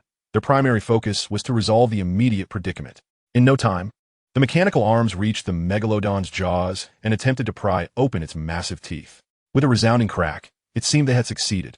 Before the occupants could fully comprehend the situation, the deep-sea ark swayed violently in response to the megalodon's thrashing, likely having had its teeth broken. The creature was in excruciating agony. Hold on tight. Despite everyone gripping the handrails with all their might, at that moment, humanity felt utterly small and insignificant. Fortunately, the mechanical arms controlled by Jarvis remained unaffected and, following the megalodon's force, managed to break its other tooth as well. After a prolonged struggle, with 2 teeth now broken, the megalodon appeared to be intimidated. It released the deep-sea ark and swiftly retreated into the depths. Jarvis immediately sought input. Should we pursue? Although there's a saying about seizing the opportunity to strike when one is down, the current situation was complex, and their true objective was to rescue the stranded crew. Thus, Gwafan promptly replied, Jarvis, launch a tracking dart to mark the megalodon. Once we have returned the warrior to safety, we shall deal with it. Understood. With that, Jarvis launched a barbed tracking dart at the megalodon, striking it true. The megalodon, oblivious to the impact, continued its frantic escape. In this brief interval, Jarvis maneuvered the ark swiftly back towards the warrior. There was no time to relay Morse code messages. Instead, the 2 mechanical arms grasped the warrior and began ascending. However, just as they were a few hundred meters from the surface, Jarvis sounded another alarm. Multiple large biological entities are rapidly approaching. Due to the mechanical arms being occupied, we cannot evade quickly. Brace yourselves for impact. Gwafan immediately turned his gaze towards the control screen. What in the world is that? So many of them? Could it be more megalodons? Among the group of enormous creatures was the previously marked megalodon, indicating that the probability of the others being megalodons was nearly 99%. One was already troublesome enough. Now, they faced a multitude. There was no need for probabilities. It was evident that these were reinforcements summoned by the megalodon. It was surprising to witness such intelligence. If they could not win, they had resorted to calling for help. Fortunately, they had marked the megalodon earlier, otherwise, encountering so many would leave uncertainty about the whereabouts of their comrade submarine. In an instant, the megalodon surged forward, delivering a tremendous impact that, despite safety harnesses and grips on the handrails, left everyone disoriented. Initially, it was assumed that the megalodon would grant them a moment of respite after this collision. Yet their intelligence was underestimated. They began to toss the deep-sea ark around like a mere toy. If this continued, even the most robust vessel would succumb to their relentless assault. Taking a moment to gather his thoughts, Gwafan shook his head to shake off the dizziness. Jarvis, retract the arms, abandon the rescue, and swiftly escape the megalodon's encirclement. Understood. Freed from the constraints of the warrior, the deep-sea ark regained its autonomy, accelerating away and distancing itself from the megalodon. However, the creature was not willing to relent. It immediately pursued. The newly arrived megalodons were of a completely different caliber, moving with astonishing speed, rivaling the deep-sea Arkansas. What was initially thought to be an advantage in speed now seemed nearly impossible to exploit. These creatures were incredibly tenacious. Escaping by speed alone was unlikely unless they eliminated them. Director Chun, having navigated the depths for many years and encountered numerous fierce creatures, found that none compared to the megalodon. Gwafan, too, was troubled, pondering what method could effectively rid them of these formidable foes. And Director Chen's words instantly sparked a revelation within him. I can only extend my apologies to these colossal sharks. Jarvis, ascend at full speed to the surface. Although the rapid ascent may not reach the gravity levels of a space elevator, the sudden acceleration is enough to induce discomfort. Sister Nan fares better, yet Director Chun, unaccustomed to such extreme pressure, finds himself somewhat disoriented, his breath quickening. There is little time to dwell on this, for only by neutralizing these great white sharks can they ensure their safety. The deep-sea ark lacks any offensive weaponry. Thus they must rely on the aerial drones stationed on the surface. The sharks pursue relentlessly from behind, seemingly gaining speed. Jarvis, connect to the aerospace drone and activate combat mode. Charge the plasma energy cannon swiftly. The signal connection is established, and the drone is now operational. Hastening toward the nearby waters, lure them to the surface. I intend to capture them all in one fell swoop. Director Chun, filled with curiosity yet concern, questions, isn't this plan rather perilous? After all, bullets are indiscriminate. Should we be struck, would we not share the same fate? His apprehension is not without merit. It pertains solely to conventional torpedoes. This time, they deploy a plasma energy cannon. Previous trials were mere demonstrations on the moon, but now they are poised for actual combat, ready to witness its formidable power. The first strike against these great whites seems almost a disservice to them. Face the tempest. With just 100 meters to the ocean's surface, everyone brace yourselves. As the words leave his lips, the deep-sea ark bursts forth from the water, revealing the pursuing sharks above the surface. Chapter 73, 15,000 meters under the sea. Upon breaching the surface, the interior of the deep-sea ark is instantly illuminated, and through the glass, they can observe the throngs of great whites emerging. These creatures appear far more terrifying than their cinematic portrayals, particularly their 2 rows of enormous, razor-sharp teeth. A single bite would cleave even a humpback whale in twain. Drones lock on and engage. In an instant, beams of energy fire from above, striking true to the sharks' foreheads. Following the resounding blasts, the interior of the deep-sea ark is plunged into darkness, not from any fault of the machinery, but because the now-mangled sharks have smeared the glass windows with their gore. The efficacy of the energy cannon is indeed remarkable, dispatching the sharks without a trace. The seawater washes away all remnants. This technology must not fall into the hands of the Americans. Otherwise, they could wield it as a clandestine weapon of aggression against any nation they deem undesirable. Simultaneously, the deep-sea ark descends back into the depths. The heart-pounding spectacle leaves them momentarily speechless. At this moment, Sister Nan weakly raises her hand. May I inquire if those great whites were truly obliterated by the energy cannon? Indeed, not a single one escaped. Then, what of Brother Jing's submarine? Was it also destroyed?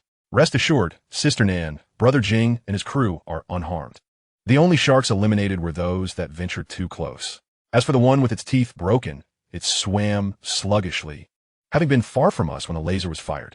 Having dealt with these sharks, they swiftly returned to the deep sea. Following their previous trajectory, they soon locate the warrior submarine, successfully bringing it back to the surface. Upon opening the hatch, the rescued individuals exhale deeply in relief. Time is of the essence.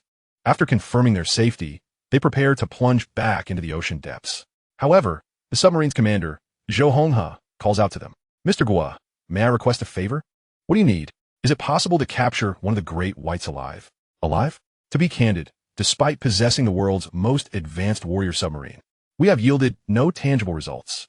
I feel a deep sense of obligation to Lonka Institute and to our Dragon Nation. I wish to bring a live great white back to our homeland, not only to fill a significant gap in our deep-sea research, but also to provide robust support for the international academic studies of marine paleobiologists. This could prove challenging. After all, our deep-sea ark is not equipped with any capture devices, and it would be too late to install any now. Our warrior submarine is equipped with suitable tools. He commands his crew to disassemble the enormous tranquilizer gun from the warrior. Guo Fan is astonished.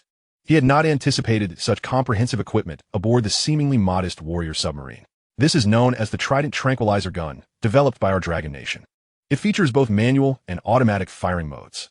Earlier, I noticed the robotic arm on your deep-sea ark, which could serve as the firing terminal for the Trident. Since Zhou Honghe is so eager to contribute to the deep-sea research of the Dragon Nation, Guo Fan readily agrees, knowing that with the Trident tranquilizer gun, capturing the shark will be considerably easier. With the Trident equipped, the deep-sea ark transforms into a formidable oceanic dominator. Once more, they descend into the deep, emboldened by their newfound confidence. Jarvis, initiate tracking mode. Deep-sea tracking mode activated. Target location detected at a depth of 15,000 meters. 15,000 meters? Director Chen's eyes widen in shock. This is impossible. The deepest known point in the ocean, the Mariana Trench, barely exceeds 10,000 meters. How could there be a place so profound? Before Jarvis can respond, Guo Fan calmly interjects. You mentioned the known greatest depth. I suspect this is an undiscovered region. At this moment, Director Chun cannot help but admire Guo Fan's forward-thinking perspective. Had he been in charge during the pressure tests on the deep-sea ark, he likely would have halted any further exploration at the depth of the Mariana Trench. Reflecting on Guo Fan's decisions, it is clear they were astutely made. Had he not pressed forward, this rescue mission would have been in vain. Soon, they arrive at the previously explored deep-sea floor, now at a depth of merely 7,000 meters. Yet the signal source continues to linger at 15,000 meters below. The distinction between shallow and deep sea is stark. Jarvis, expand the search radius. There must be a secret passage leading below. They quickly discover a downward curving opening. Not large, but just ample enough for a sizable great white to pass through. Director Chen exclaims once more. No wonder scientists assert that 70% of the Earth is covered by oceans, yet humanity has explored less than 5%. I once held doubts, but now I am convinced. Who would have thought such depth and vastness existed beneath us? This is an unexpected treasure. I suddenly wonder, since we can name newly discovered stars after ourselves, might we also name this deep sea after our own names? Guofan ponders. That could be possible. But this maritime region belongs to the Americans. As long as they consent, it may be so. We're the Americans to us. If they possessed a submarine capable of descending 15,000 meters, they could name it themselves. However, for now, this must be called the Dragon Nation Sea Valley. Just then, Sister Nan gasps, "What is that?" There appears to be a luminous glow outside, prompting Guofan and Director Chun to rush to the glass window. What a beautiful starry sky. Indeed, how can there be such a stunning deep-sea night sky? They had anticipated an inky blackness, yet at 15,000 meters beneath the waves, they marvel at the multitude of bioluminescent creatures. From a distance, it truly resembles a celestial expanse. It turns out the deep sea is not solely a realm of darkness and silence. Director Chun, do you believe that if we were to share this discovery with the researchers aboard the Warrior, they would be elated? Not merely elated, they would likely be overjoyed. Akin to Armstrong's first steps on the lunar surface, this rescue operation has caused significant damage to the Warrior, and we were at a loss as to how to rectify it. Now, however, we need not worry at all. Just then, Jarvis issued a sudden alert. 300 meters to target, please advise. At last, the moment has arrived. Initiate silent mode and prepare to manually deploy the Trident tranquilizer gun. This time, we must ensure it returns alive. Chapter 74. The Conspiracy of the Megalodon. The deep-sea Ark immediately powered down its engines, maneuvering slowly through the depths with mechanical arms. Soon, through the glass viewport, they spotted the Megalodon resting on the seabed. Although it appeared to be sleeping, its eyes firmly shut, one could not help but wonder if it was truly unafraid of danger. Director Chun inquired curiously, "Is it not the most perilous creature in these waters?" Before long, the deep-sea Ark reached the permissible attack range. Jarvis, lock onto the target and fire the Trident tranquilizer. Acknowledged, replied Jarvis, as the mechanical arm prepared for launch. However, at that moment, the Megalodon seemed to possess an uncanny sense of impending peril, abruptly opening its eyes and fleeing. The seabed erupted into chaos as creatures hidden beneath bioluminescent organisms scattered in all directions, some colliding with the hull of the deep-sea Ark, creating a cacophony of noise. More astonishingly, the glowing organisms instantaneously shut down, plunging the surroundings into darkness. Truly, it was an unexpected turn of events. Jarvis, activate the lights and power up the engines. Pursue the Megalodon at full speed. With the commotion already at a crescendo, they had little to fear from further disturbances, and they swiftly followed the signal. However, it wasn't long before Guofan detected an anomaly. Why has the Megalodon slowed down? Perhaps it is simply too exhausted to swim any longer, Director Chin responded. Is that truly the case? Normally, the Megalodon is swift. Why the sudden deceleration? It almost seems as if it is deliberately waiting for us. Guofan expressed skepticism.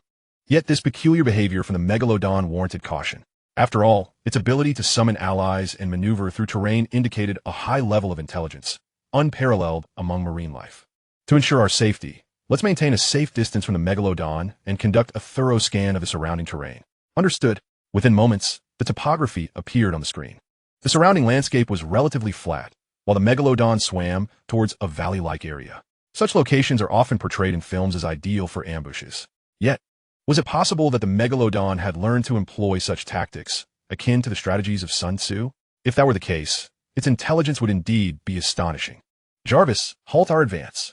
The deep-sea Ark came to an abrupt stop, prompting the Megalodon to likewise reduce its speed, glancing around curiously. What could it be doing? Sister Nan, who had been silent until now, voiced her confusion. The earlier slowdown could have been attributed to fatigue. But now it was evident that the creature was up to something, and it was likely significant. Perhaps even a trap awaited them ahead. Director Chun began to reconsider his earlier assessments. It appears I have underestimated the Megalodon's intellect. It is undoubtedly waiting for us. He was taken aback by the creature's cunning. Had they not caught on to its ploy, they could have easily fallen into its trap. Meanwhile, Guofan scrutinized the screen, noting the absence of any large fellow Megalodons in the vicinity. This was peculiar. It had lured the deep-sea Ark to this location, yet it seemed to be waiting for something else. What should we do now? Director Chin pondered, his gaze fixed on the screen. This predicament was indeed challenging. If they pressed forward, they risked falling into an ambush. Yet, if they hesitated, they would miss the opportunity to strike with a Trident tranquilizer. Just then, Sister Nin peered out the window and exclaimed, "Look, what is that?" Guofan and Director Chin rushed to her side, gazing outside. Despite the floodlights illuminating the area, the vast expanse of the ocean still harbored darkness. And after a prolonged search, they found nothing aside from the megalodon ahead. Sistanan, what did you see? Look closely at the valley over there. Something seems to be wriggling. Following her guidance, they focused intently on the valley. And indeed, something was moving. At that moment, the megalodon abruptly turned back, charging towards the deep-sea ark at an increasing speed. This sudden shift caught them off guard. Could this be yet another ruse orchestrated by the megalodon? However, it was clear that this megalodon exhibited a marked change, radiating an unmistakable sense of fear. Perhaps it had encountered a threat, compelling it to flee with all its might. Regardless of the danger it faced, their primary objective remained: to subdue the megalodon and transport it to shore, rescuing Jingu and the others. In the blink of an eye, the megalodon was upon them. Jarvis, now is the time. Deploy the Trident Tranquilizer. Initially concerned that the creature's thick hide would prevent penetration, they were relieved to see the megalodon charging directly at them, allowing the tranquilizer to embed itself firmly in its underbelly. Yet, the wounded megalodon showed no signs of slowing, hurtling past the deep-sea ark at breakneck speed. Meanwhile, Sister Nan had finally discerned the source of the movement in the valley. It's an octopus, a colossal one, rapidly approaching us. The central control screen now revealed its entire form, leaving Director Chun in shock. How can it be so enormous? The megalodon appears to be a mere child in comparison. This was the prehistoric giant squid, the king of the deep. Astonishingly, the megalodon sought to leverage its strength against them. Turning to the control panel, Guofan urged, "Jarvis, accelerate." As the enormous squid drew near, its massive tentacles reached out towards the deep-sea Arkansas. This creature, with its immense size, ensnares prey using its tentacles. Once caught, escape would be impossible. The explosive pressure exerted could easily exceed several tons. Should the megalodon fall victim to its grasp, it would be as simple as catching a small fish. Although the deep-sea ark was constructed from specialized composite materials, it still had limits. They could not afford to test those limits against the might of the king of the deep. At that moment, they were immensely grateful to have evaded the megalodon's trap. Otherwise, they would have surely become the king of the deep's next meal. Chapter 75, Mobilizing the Nuclear Submarine. Although they had temporarily evaded the king of the deep's lethal assault, it was relentless, pursuing the deep-sea ark with fervor, matching the megalodon in speed. Soon, the chase brought them close to a tunnel between the deep and shallow waters. If they could escape through this passage, they might elude the king of the deep's pursuit. However, at that moment, the megalodon, struck by the Trident Tranquilizer, began to slow its movements. Should the colossal squid whisk us away to become mere fish snacks, the entire operation would be rendered futile. Jarvis, extend the mechanical arm and seize the megalodon. This time, the megalodon offered no resistance, allowing the mechanical appendage to grasp its tail. Under the exertion of the deep-sea ark, the megalodon swiftly altered its course, seemingly transformed into a fish at the mercy of its captors. However, this maneuver significantly diminished the speed of the deep-sea ark. Director Chun continuously peered through the glass, glancing back with increasing alarm. This is bad. The colossal squid is closing in. Guofan also remained vigilant, monitoring the squid's movements. Under no circumstances could they allow the megalodon to become the squid's next morsel. Thus, he resolved to make a bold decision. Jarvis, hurl the megalodon from the opening above. Jarvis executed the command with remarkable swiftness, utilizing all its power to launch the megalodon, which sailed unerringly through the aperture between the deep and shallow waters. Although the megalodon was expelled, the deep-sea ark bore the brunt of the consequences, ensnared by the squid's tentacles. Despite the ark's full-speed advance, escaping its grasp proved futile. This predicament was particularly awkward. Not only had they failed to rescue Jing, but they themselves were now in peril. The violent shaking left the occupants of the ark dizzy and disoriented. Everyone hold on tight. This is dire. The creature intends to swallow them whole. Guofan felt an ominous sense of foreboding. Jarvis, is there any way to extricate ourselves swiftly? Sorry, sir. The squid's tentacle strength far exceeds the engine power of the deep-sea ark. Unless an external force intervenes, escape remains exceedingly challenging. Upon hearing Jarvis's response, Guofan felt a wave of helplessness wash over him. After all, they were deep in the hidden ocean and aside from themselves. It was unlikely anyone else would venture here. Even if someone did arrive, they would hardly be equipped with weaponry, unless their intentions were exceptionally sinister. Just then, a tremendous noise erupted. What was that sound? If I'm not mistaken, it must be a torpedo. Where could a torpedo have come from at this time? Director Chun continued to ponder aloud. Guo Fan was equally curious, but now was not the time for such inquiries. Jarvis, can we break free from the squid's grasp now? Sorry, still not quite. If another torpedo were to strike, we might succeed. No sooner had he spoken than another thunderous explosion echoed behind them. This spectacle was witnessed by Sister Nan, striking the squid directly on its head. At that moment, the deep-sea ark instantaneously broke free from its constraints, accelerating to full speed. Yet, the colossal squid was not inclined to relent. The previous 2 torpedoes seemed merely to have tickled it. This creature is indeed resilient. How can it be so tenacious? Guo Fan, while fixated on the large screen, ruminated on how to completely shake it off, yet the paramount concern remained preventing it from escaping through the deep-sea aperture. In its natural habitat, the squid was invincible. Should it ascend to the surface, it would likely reign supreme, wreaking havoc indiscriminately. At that moment, a familiar yet unexpected voice resonated through the deep-sea ark's communication channel. Guo, my dear brother, I have come to rescue you. Brother Chiao? Were those 2 torpedoes fired by you? No, the warrior submarine from Long Country was indeed incapacitated. How did you manage to come down here? The warrior was indeed out of commission, but the nuclear submarine from Long Country was still operational. Fortunately, I spotted the megalodon lying on the ocean floor. Otherwise, I would have had no idea you were deeper down. Goodness, you even brought the nuclear submarine? Are you not concerned about causing an international incident? What of it? No international dispute is more significant than your safety. If anything were to happen to you, I, as the captain of a Longan bureau, would be condemned as a historical criminal, forever marked by shame. Gentlemen, could we postpone this conversation? The colossal squid is nearly upon us. At this juncture, they were alarmingly close to the aperture. Guo Fan suddenly conceived a plan to prevent the squid from breaching the depths. Though it was somewhat perilous and might hinder future deep-sea research, survival took precedence. Therefore, he seized the walkie-talkie and spoke urgently. Brother Chiao, I have a favor to ask. There is a relentless colossal squid pursuing us from behind. It must not escape through the aperture. Please, once we break free, launch a torpedo to seal it off. Understood. All right, we are about to emerge. Countdown. 3, 2, 1, launch. As the deep-sea ark exited the aperture, they witnessed the torpedo whizzing by, striking the entrance with precision. In an instant, a deafening explosion reverberated, sending shockwaves through the ark, causing their eardrums to ache. Thankfully, the entrance was completely sealed. Brother Chiao, splendid work. I shall ensure Jing treats you to a meal. Absolutely, the thunderous noise will likely attract the attention of the Eagle Nation's nuclear submarines. We must retreat. This area is now under your jurisdiction. With that, the nuclear submarines silently withdrew. Meanwhile, the deep-sea ark located the megalodon, which had been subdued by the Trident tranquilizer gun, and towed it back to shore. When the megalodon emerged along the coastline, it immediately captivated the attention of all, particularly the director of Megalodon 2, who was ecstatic. After so long in production, they finally beheld its true form. Who would have thought that such a creature truly exists? How about selling it to me? I intend to create a specimen for the exhibition hall. Perhaps this film will become a blockbuster. Sister Nin immediately reprimanded. Are you not concerned for the actor's safety? Only about the film's success? Are you even human? Wait until we rescue Jing and his crew. I dare you to believe they want to retaliate. Retaliate against me?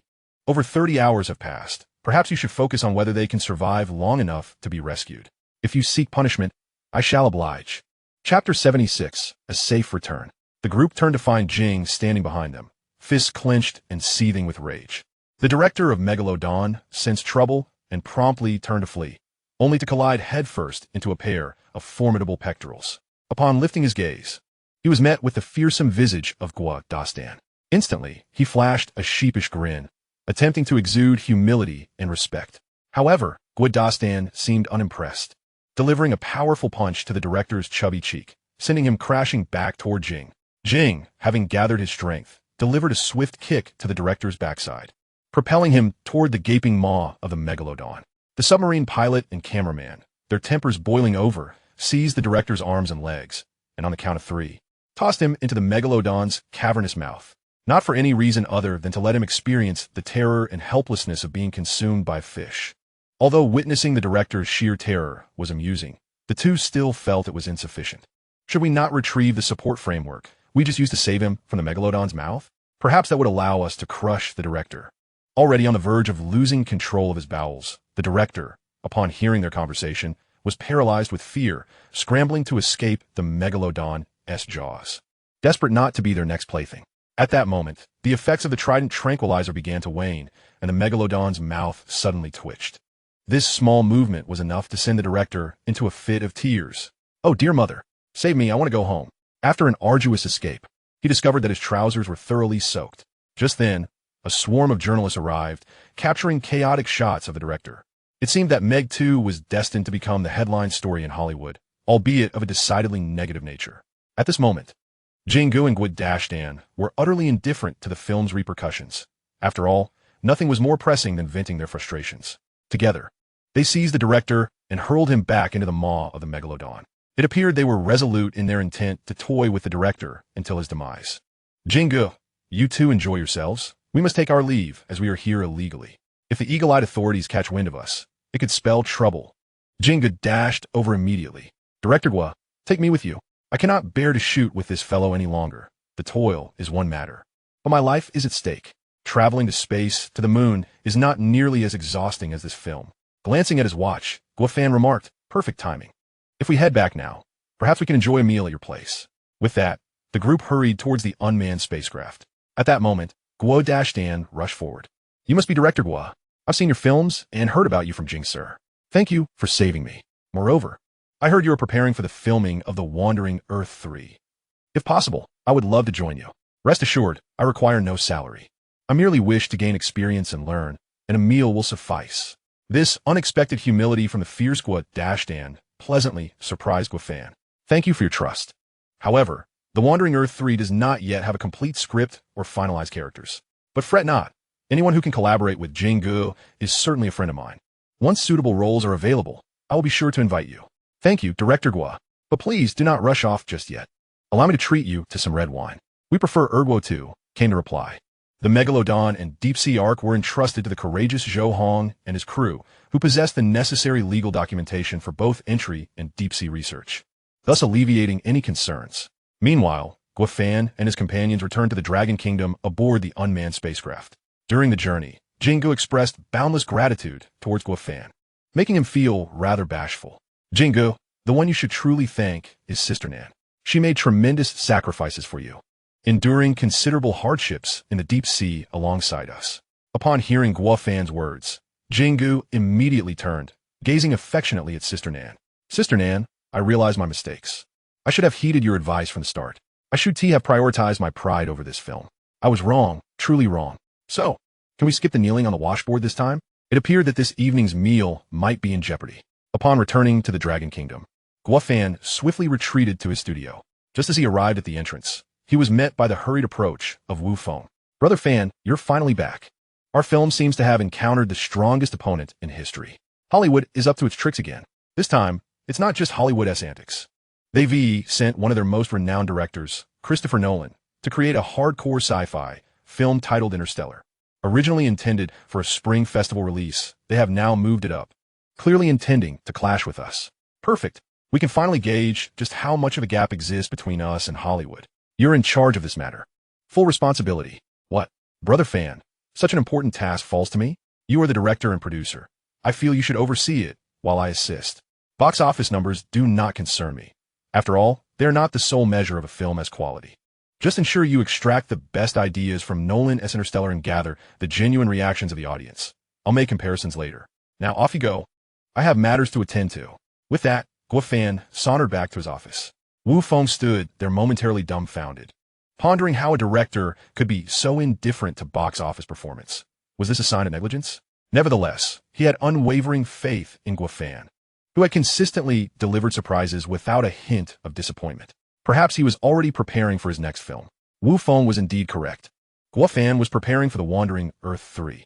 Since this film would also feature scenes in the deep sea, he was determined not to repeat the near-fatal mishaps of the Meg 2 crew. Thus, he had to enhance the deep-sea Arkansas JARVIs, analyze the data returned from the deep-sea Ark, and optimize its functions. Data analysis in progress. Chapter 77. A crisis sparks collective support. Analysis complete. The deep-sea Ark requires enhancements to its underwater sonar detection capabilities, the addition of high-strength robotic arms, and defensive weaponry. JARVIs. Findings aligned perfectly with Guo Fan's expectations. These were indeed the improvements he sought. However, this was merely part of his vision, as he had two additional concepts in mind: expanding the internal space of the deep-sea ark and enhancing its endurance capabilities.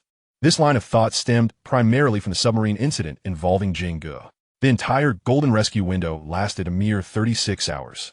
And it was fortunate that Guofan devised a clever solution to rescue Jingge and the others.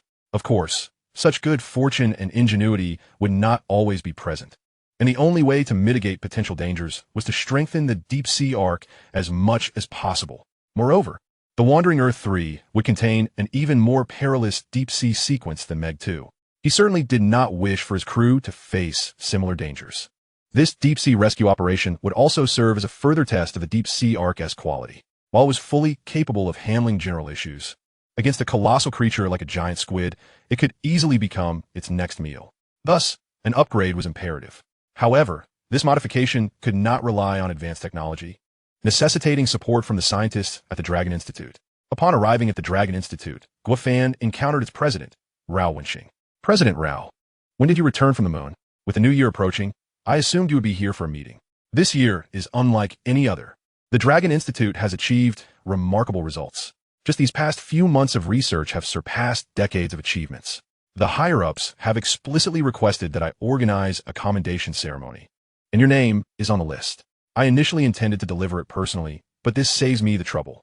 As he spoke, President Rao handed Guofan a document emblazoned with an official seal, gazing at his own name as the primary honoree of the Dragon Institute's commendation. Guofan felt an indescribable mix of emotions. He had never anticipated that a film school director would become the esteemed guest of the Dragon Institute. While elated, he was not inclined to attend. Thank you for your kind invitation, President Rao, but I am merely a director and hold no interest in science. Therefore, I shall not attend this commendation ceremony. This statement left President Rao momentarily speechless. After a long pause, he finally managed to respond. You claim to have no interest in science? What does that make us? You've developed groundbreaking technologies that transcend this era. We are in awe. Of course, you may choose not to attend, but you need not fabricate such a flimsy excuse. Just be honest. To be candid, these items are merely props for my science fiction film, as I hold high standards for my cinematic creations, which is why I have made the props exceptionally realistic. Aside from these film props, I possess no expertise whatsoever. Today, I intend to solicit your assistance, esteemed scientists, to see if we can enhance the deep-sea ark I have brought along. A deep-sea ark? What is that? Given that Director Rao has been preoccupied with establishing a base on the moon, and only the Manufacturing Bureau is privy to the existence of the deep-sea ark, it is only natural for him to be perplexed. Director Rao, before I delve into the details of the deep-sea ark, I must confess a mistake. I have inadvertently rendered the brave submarine from your Deep-Sea Research Institute inoperable. Director Rao gaped in astonishment for a considerable time. What? You have rendered the Brave inoperable? That is the most advanced submarine in the world, bar none, capable of descending to depths of 10,000 meters. It took our entire research team over a decade to develop it. How could you have possibly done such a thing? It seems this commendation ceremony is doomed. Instead, it may turn into a session of public criticism. However, fret not. Despite the mishap, your contributions to the Lonka Institute will shield you from any repercussions. Guofan was taken aback, surprised by Director Rao's loyalty and willingness to bear the burden, which was a refreshing change from leaders who merely deflect responsibility. I'm truly grateful to you. To compensate for the loss of the Brave, I have entrusted the Deep-Sea Ark to Captain Zhou Hongha. While there are some differences between the two submarines, rest assured it will not affect Longwa's position as the world's leader in deep-sea exploration. And it has already been thoroughly validated, enduring pressures at depths of 15,000 meters without issue. As Guofan spoke, Director Rao's mouth widened in disbelief. What deep-sea ark? What depths of 15,000 meters? Given his curiosity, Guofan recounted the previous deep-sea rescue mission and the discovery of the secret underwater space. After hearing this, Director Rao's emotions were tumultuous for quite some time. How is this possible? The deepest part of the ocean is the Mariana Trench, is it not? How could a secret underwater space suddenly emerge? As for the reason, I cannot say. It requires your exploration. However, there is a colossal giant squid down there, and the previous deep-sea ark is no longer suitable for exploration tasks. Thus, I have come to seek your insights on how to enhance the deep-sea ark. Oh dear, why did you not mention this sooner? Such a critical matter cannot be delayed. Please follow me to the conference room. I shall summon everyone immediately. Soon, the heads of various scientific institutes arrived. Guofan briefly explained the situation, leaving everyone in shock. They were not only astonished by the capabilities of the deep-sea ark, but also by Guo Fan himself. In just a few days, he had birthed a piece of groundbreaking technology. No collective of scientists worldwide could match his speed, not even to a fraction of it. If he were to participate in international awards, he would likely be inundated with accolades, perhaps even the Nobel Prize. Ladies and gentlemen, let us not dwell on admiration. Instead, we must urgently discuss how to equip the deep-sea ark. Greetings, Mr. Guo. I represent the Maritime Research Institute of Longhua. We are developing sonar fine simulation technology that may be applicable to the deep-sea ark. It can absorb sonar waves while simulating the sonar properties of any object. I am from the Mechanical Research Institute, and our latest innovation is a soft robotic arm that could potentially be installed on the deep-sea ark. When not in use, it can adhere to the outer shell for protection and can extend when needed, boasting a load capacity and flexibility 5 to 10 times that of conventional robotic arms. I am from the Physics Research Institute. Before Director Chun went to the moon to study nuclear fusion, he entrusted me with the full responsibility of the institute. We have been inspired by nuclear fusion and have developed a small nuclear fusion reactor, utilizing deuterium and tritium from the ocean as an ideal power source for the deep-sea ark. I am from the Power Research Institute. I am from the Materials Research Institute. Witnessing so many scientists proudly present their expertise deeply moved Guo Fan. The spirit of Longua's people is eternally commendable. When one faces adversity, support comes from all directions. With the backing of such scientific advancements, I have no doubt we will triumph over that colossal giant squid. Chapter 78. A Formidable Rival. In no time, the transformation plan for the deep-sea ark was finalized, and the blueprints were redesigned, with enhancements to its functionality in every conceivable aspect. Once again, the Manufacturing Bureau of Lonka Institute took the lead, and with previous successful experiences, executing the project became significantly more manageable. Furthermore, ample time allowed for meticulous refinement of the craftsmanship. Just as Guo Fan concluded discussions with Director Chun from the Manufacturing Bureau, a call came through from Haofeng. Fan Ye, I have finished watching Nolan's Interstellar and gathered a plethora of online and offline reviews. In 4 words, it can be summarized as praise upon praise. The scientific theories presented, such as Kepler's laws, relativity, and Newton's 3 laws, are impeccably applied. Additionally, concepts like wormholes and black holes are underpinned by rigorous theories.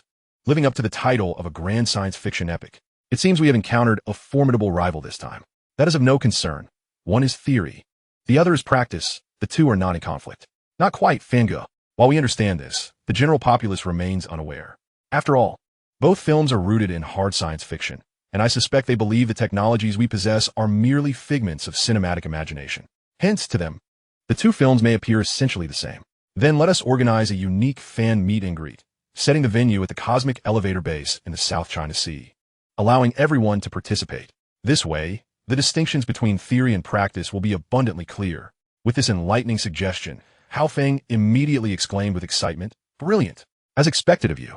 Fan Ye, this will make the differences unmistakable. I will arrange it right away." Soon, an online wave surged regarding the fan meet and greet for the Wandering Earth 2 at the South China Sea Cosmic Elevator Base. The online registration channel was instantly overwhelmed, and the offline studio was swarmed with eager participants. Fanga, take a look downstairs. The ripple effect has drawn an overwhelming crowd, including many foreigners. I wonder if they genuinely admire the film or are merely here for the spectacle. Guo Fan peered down from his office window, and indeed, as Haofeng described, the scene was bustling. He had initially sought ordinary individuals with interest and time to participate as they constituted the audience, but he had not anticipated such a large turnout. Please clarify that we only require regular viewers. Professional critics and industry insiders should be excluded. Understood, I will handle it. Wait, let us also exclude the foreigners, as that location is somewhat sensitive. There is no need to invite potential troublemakers at this juncture, lest we find ourselves in a precarious situation. Got it.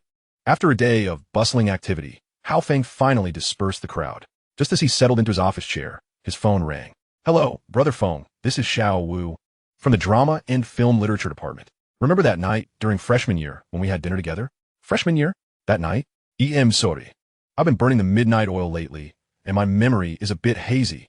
Please forgive me. Do you remember the essay competition before graduation titled I Became a Maggot? I won first place. That was my work. You wrote that? I thought it was written by Fan Kai. He lacks the talent for such a feat. The true mastermind behind it was me. He won acclaim for it, which speaks volumes of my literary prowess and exceptional skill. I have encountered shameless individuals before, yet none have exhibited such brazen audacity.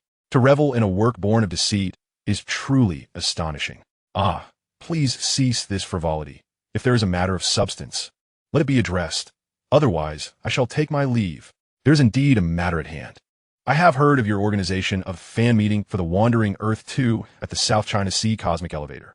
Given our rapport, surely you could secure 2 spots for me? 2 is hardly sufficient. Given our connection, did you not assert that I could have as many as I desire? Truly a good brother, generous of spirit. If possible, I would like to request several more. I wish to bring my girlfriend and her family along. What do you think? Nonsense. Have you not discerned that I am speaking ironically? If we truly shared a bond, I might consider assisting you, but it seems our relationship is rather tenuous. Who are you to dictate terms, especially when you intend to bring your girlfriend and her family? I cannot fathom your reasoning. I had intended to engage with you as an ordinary person, yet you display such a lack of humility. No more pretense. I shall be forthright. I am here on behalf of the internationally renowned director Christopher Nolan, seeking admission for the event. Do you now comprehend the gravity of the situation? An internationally acclaimed director attending your fan meeting for your film. Consider yourselves fortunate. To be honest, these words left Hao Feng momentarily speechless, while the veracity of this claim remained uncertain. Adhering to the principle of better to believe than doubt, he promptly sought out Guo Fan. Should this prove genuine, it would serve as the finest promotion for the Wandering Earth 2. If an internationally renowned director is eager to support the film, it unequivocally signifies that its quality has reached a level worthy of respect, even from competitors. Brother Fan, he began, we once had a classmate who is now working with Christopher Nolan. Just now, I received a call indicating that the esteemed director wishes to attend our fan meeting at the South China Sea Cosmic Elevator and is requesting 2 spots. What shall we do? Upon hearing this news, Guo Fan was somewhat taken aback, but quickly regained his composure. The audience we invited consists solely of ordinary viewers from our dragon country. An internationally renowned director mingling among them would be quite out of place. If it were to disrupt their viewing experience, it would contradict the very purpose of our fan meeting. Brother Fan is right. I will decline their request. Excellent. Additionally, please reach out to the creative team and instruct them to convene at the South China Sea Cosmic Elevator Base. Their absence would be a significant loss. If any are unable to attend, simply inform them it is for preparations regarding the Wandering Earth 3. Should they inquire about the nature of the preparations, assure them that all will be revealed in due time. Hao Feng nodded thoughtfully. Brother Fan, we have only just released the Wandering Earth 2, and we're already planning for the Wandering Earth 3. Indeed, this is akin to a regular job. Our primary responsibility is to create films. The release of a movie signifies the completion of one task. Time waits for no one, and only through greater diligence can we ensure that Dragon Country's science fiction ascends to global prominence. Chapter 79, Spirited Resolve. Hao Feng gazed at Guo Fan with wide eyes, filled with excitement and aspiration. Was this not the very dream he harbored upon entering film school, a promise made to himself? Was it on the verge of realization? As filmmakers, there is not a single soul who does not wish for Dragon Country science fiction to grace the world stage. For it is through science fiction that a nation's comprehensive strength is represented. The better the science fiction, the stronger the national prowess. Brother Fan, may I propose an idea? Oh, pray, share it with me. It is merely a concept at this stage, still in its infancy. Allow me a few days to contemplate it, and I shall present it when I accompany the creative team and actors to the South China Sea Cosmic Elevator Base. To think he would tease with suspense. Truth be told, this was one of the objectives of this journey. For we are to face a world-renowned director and an audience of ordinary viewers from around the globe. One person's strength, no matter how formidable, cannot accomplish everything. Only through collective wisdom can we carve a path amidst Hollywood's onslaught. Rest assured, Brother Fan, we shall undoubtedly succeed. After assigning the tasks, Guo Fan piloted the spacecraft drone to the South China Sea Cosmic Elevator Base. In just a few months, the transformation of the base was astounding. It bore no resemblance to its former desolation. Previously, it existed solely for filmmaking, but it has now evolved into a well-ordered, multifaceted hub, equipped with everything from dining and entertainment to accommodations and high-tech exhibits. How coincidental to find you here, Brother Fan. Since the alteration in address, Miss Lu Linglong had become noticeably more amiable towards Guo Fan. If I were to say I came to see you, would that bring you joy? Joyful indeed. But are you truly here for me? This was a perilous question. Initially a jest, it unexpectedly revealed a hint of menace in Lu Linglong's gaze. Fortunately, Guo Fan was adept at reading the room and quickly devised a strategy. Regardless, he needed to deflect this matter for now. Of course, apart from you. Who else could possess such allure? This remark instantly flushed Lu Linglong's cheeks. To think that Guofan would be so different today, she found herself feeling somewhat bashful. Brother Fan, let us return to serious matters. I know you are here for the promotion of the Wandering Earth 2. Although I am preoccupied with matters here, I am continuously monitoring the box office performance of Dragon Country's films. Encountering a world-class director like Nolan is indeed daunting. Competing in the same arena will undoubtedly affect our box office. However, even in defeat, it is no disgrace, for he has made indelible contributions to the annals of cinema. While Guofan was aware that there was promotional work to be done at the South China Sea Cosmic Elevator Base, he held no lofty expectations regarding box office figures. After all, the quality of a film is better gauged by its merit rather than mere financial returns. Furthermore, the revenue from box office splits pales in comparison to the profits generated by these advanced technological products. Initially, Guofan had not placed much weight on this matter. His focus was simply on creating a great film. However, Lu Linglong's comments ignited a competitive spirit within him. Why should the box office success of an internationally renowned director's film be taken for granted? Why should a lesser-known director concede defeat? The film had only been released for a few days. Despite the current lag, he believed The Wandering Earth 2 could still turn the tide based on its reputation, potentially even surpassing Nolan's Interstellar. Guofan spoke with fervor, as if ignited by an inner warrior. This was precisely the scene Lu Linglong had hoped to witness. Yet was it truly feasible? Nonetheless, for Guofan's sake, and for the future of Dragon Country science fiction cinema, she was willing to believe. Linglong, how many visitors have you opened reservations for at the Cosmic Elevator Base? Lu Linglong was momentarily bewildered. Were they not discussing the film's box office? Why had the conversation shifted to visitor reservations for the Cosmic Elevator? The reservation system has just completed testing. We expect to open the reservation channel next week. That is splendid. Might I request the reservation rights for the upcoming month? Of course, but what do you intend to do with them? Naturally, it is for the purpose of promoting the film. To be frank, I possess an unwavering confidence in the visual artistry and narrative of The Wandering Earth 2. However, the film's early release resulted in a significant loss of promotional opportunities, creating a stark contrast with Interstellar. It is likely that many remain unaware of the film's release. Thus, I propose utilizing a viewing lottery to distribute complimentary reservations for the Cosmic Elevator Tour as a means to promote the movie. What are your thoughts? Upon hearing Guofan's words, Lu Linglong experienced an epiphany. This plan is nothing short of brilliant. After all, promotion serves as the most effective marketing strategy for a film. This initiative transcends mere publicity, directly engaging the audience within the cinematic experience, an operation that is bound to be immortalized in film history. Time is of the essence, and this task is one only you can assist me with. Assist? This falls squarely within my responsibilities. Rest assured, you can leave it to me. Although Lu Linglong has enjoyed a privileged upbringing, embodying the role of her family's princess, she exhibits none of the typical airs of entitlement. Under her deft orchestration, every endeavor unfolds seamlessly. In no time, she presented her strategic plan. Fangu, the news has already been disseminated by several leading influencers through video, live broadcasts, Weibo, and official accounts. Simultaneously, we have collaborated with major apps to develop a lottery QR code, and I have contacted all cinemas to release the QR code prior to the film screening. Upon scanning, basic information will be automatically registered to prevent cheating, with each individual permitted only one entry. Remarkably, within less than an hour of the announcement, the number of scans exceeded 1 million. Guofan was equally astonished by the overwhelming response, yet a flicker of hesitation crossed his mind. With so many participants, how shall we conduct the lottery? You needn't worry. I have already calculated the logistics. The Cosmic Elevator can accommodate 5,000 space tourists each day, so we will draw that many daily. However, given that 1 million viewers scan the code within just 1 hour, the potential audience could easily reach several million by day's end. Drawing only 5,000 winners seems rather scant, akin to a lottery's meager odds. It is imperative to contemplate how we can maximize the audience's interests. Is that truly a challenge? At that moment, Guofan and Lu Linglong turned to see an approaching figure. Guofan momentarily froze before bursting into laughter. Why did you arrive without a word of warning? And why are you so formally attired? I barely recognized you. Surely, you aren't here for a blind date? The newcomer was none other than Xiao Wu, typically clad in ordinary attire. Today he stood out in a sharp suit, his hair slicked back and standing upright like steel needles. Were it not for their familiarity, Guofan would have found it difficult to recognize him at a glance. A blind date? Impossible. With my striking looks, girls line up outside my door all the way to France. I hardly need to resort to that. Then what is the occasion for this attire? I just returned from executing a mission, and I was abruptly assigned another urgent and significant task, with no time to change before coming to see you. What matter could be so pressing? This is a top-secret operation for the Dragon Kingdom. Codenamed Nanshaman. I can only share so much, and this is only due to our strong bond. I would never divulge a word to anyone else.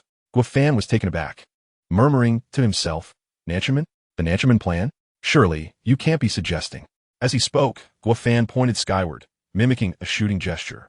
This startled Xiao Wu. Guolaodi, no. From now on, I should be calling you Guizhong. But how did you know without me saying anything? Did someone pass you this information in advance? Wait, that doesn't make sense. I was instructed to find you. So who would inform you? What do you mean? Why is this relevant to me? Of course, it's relevant.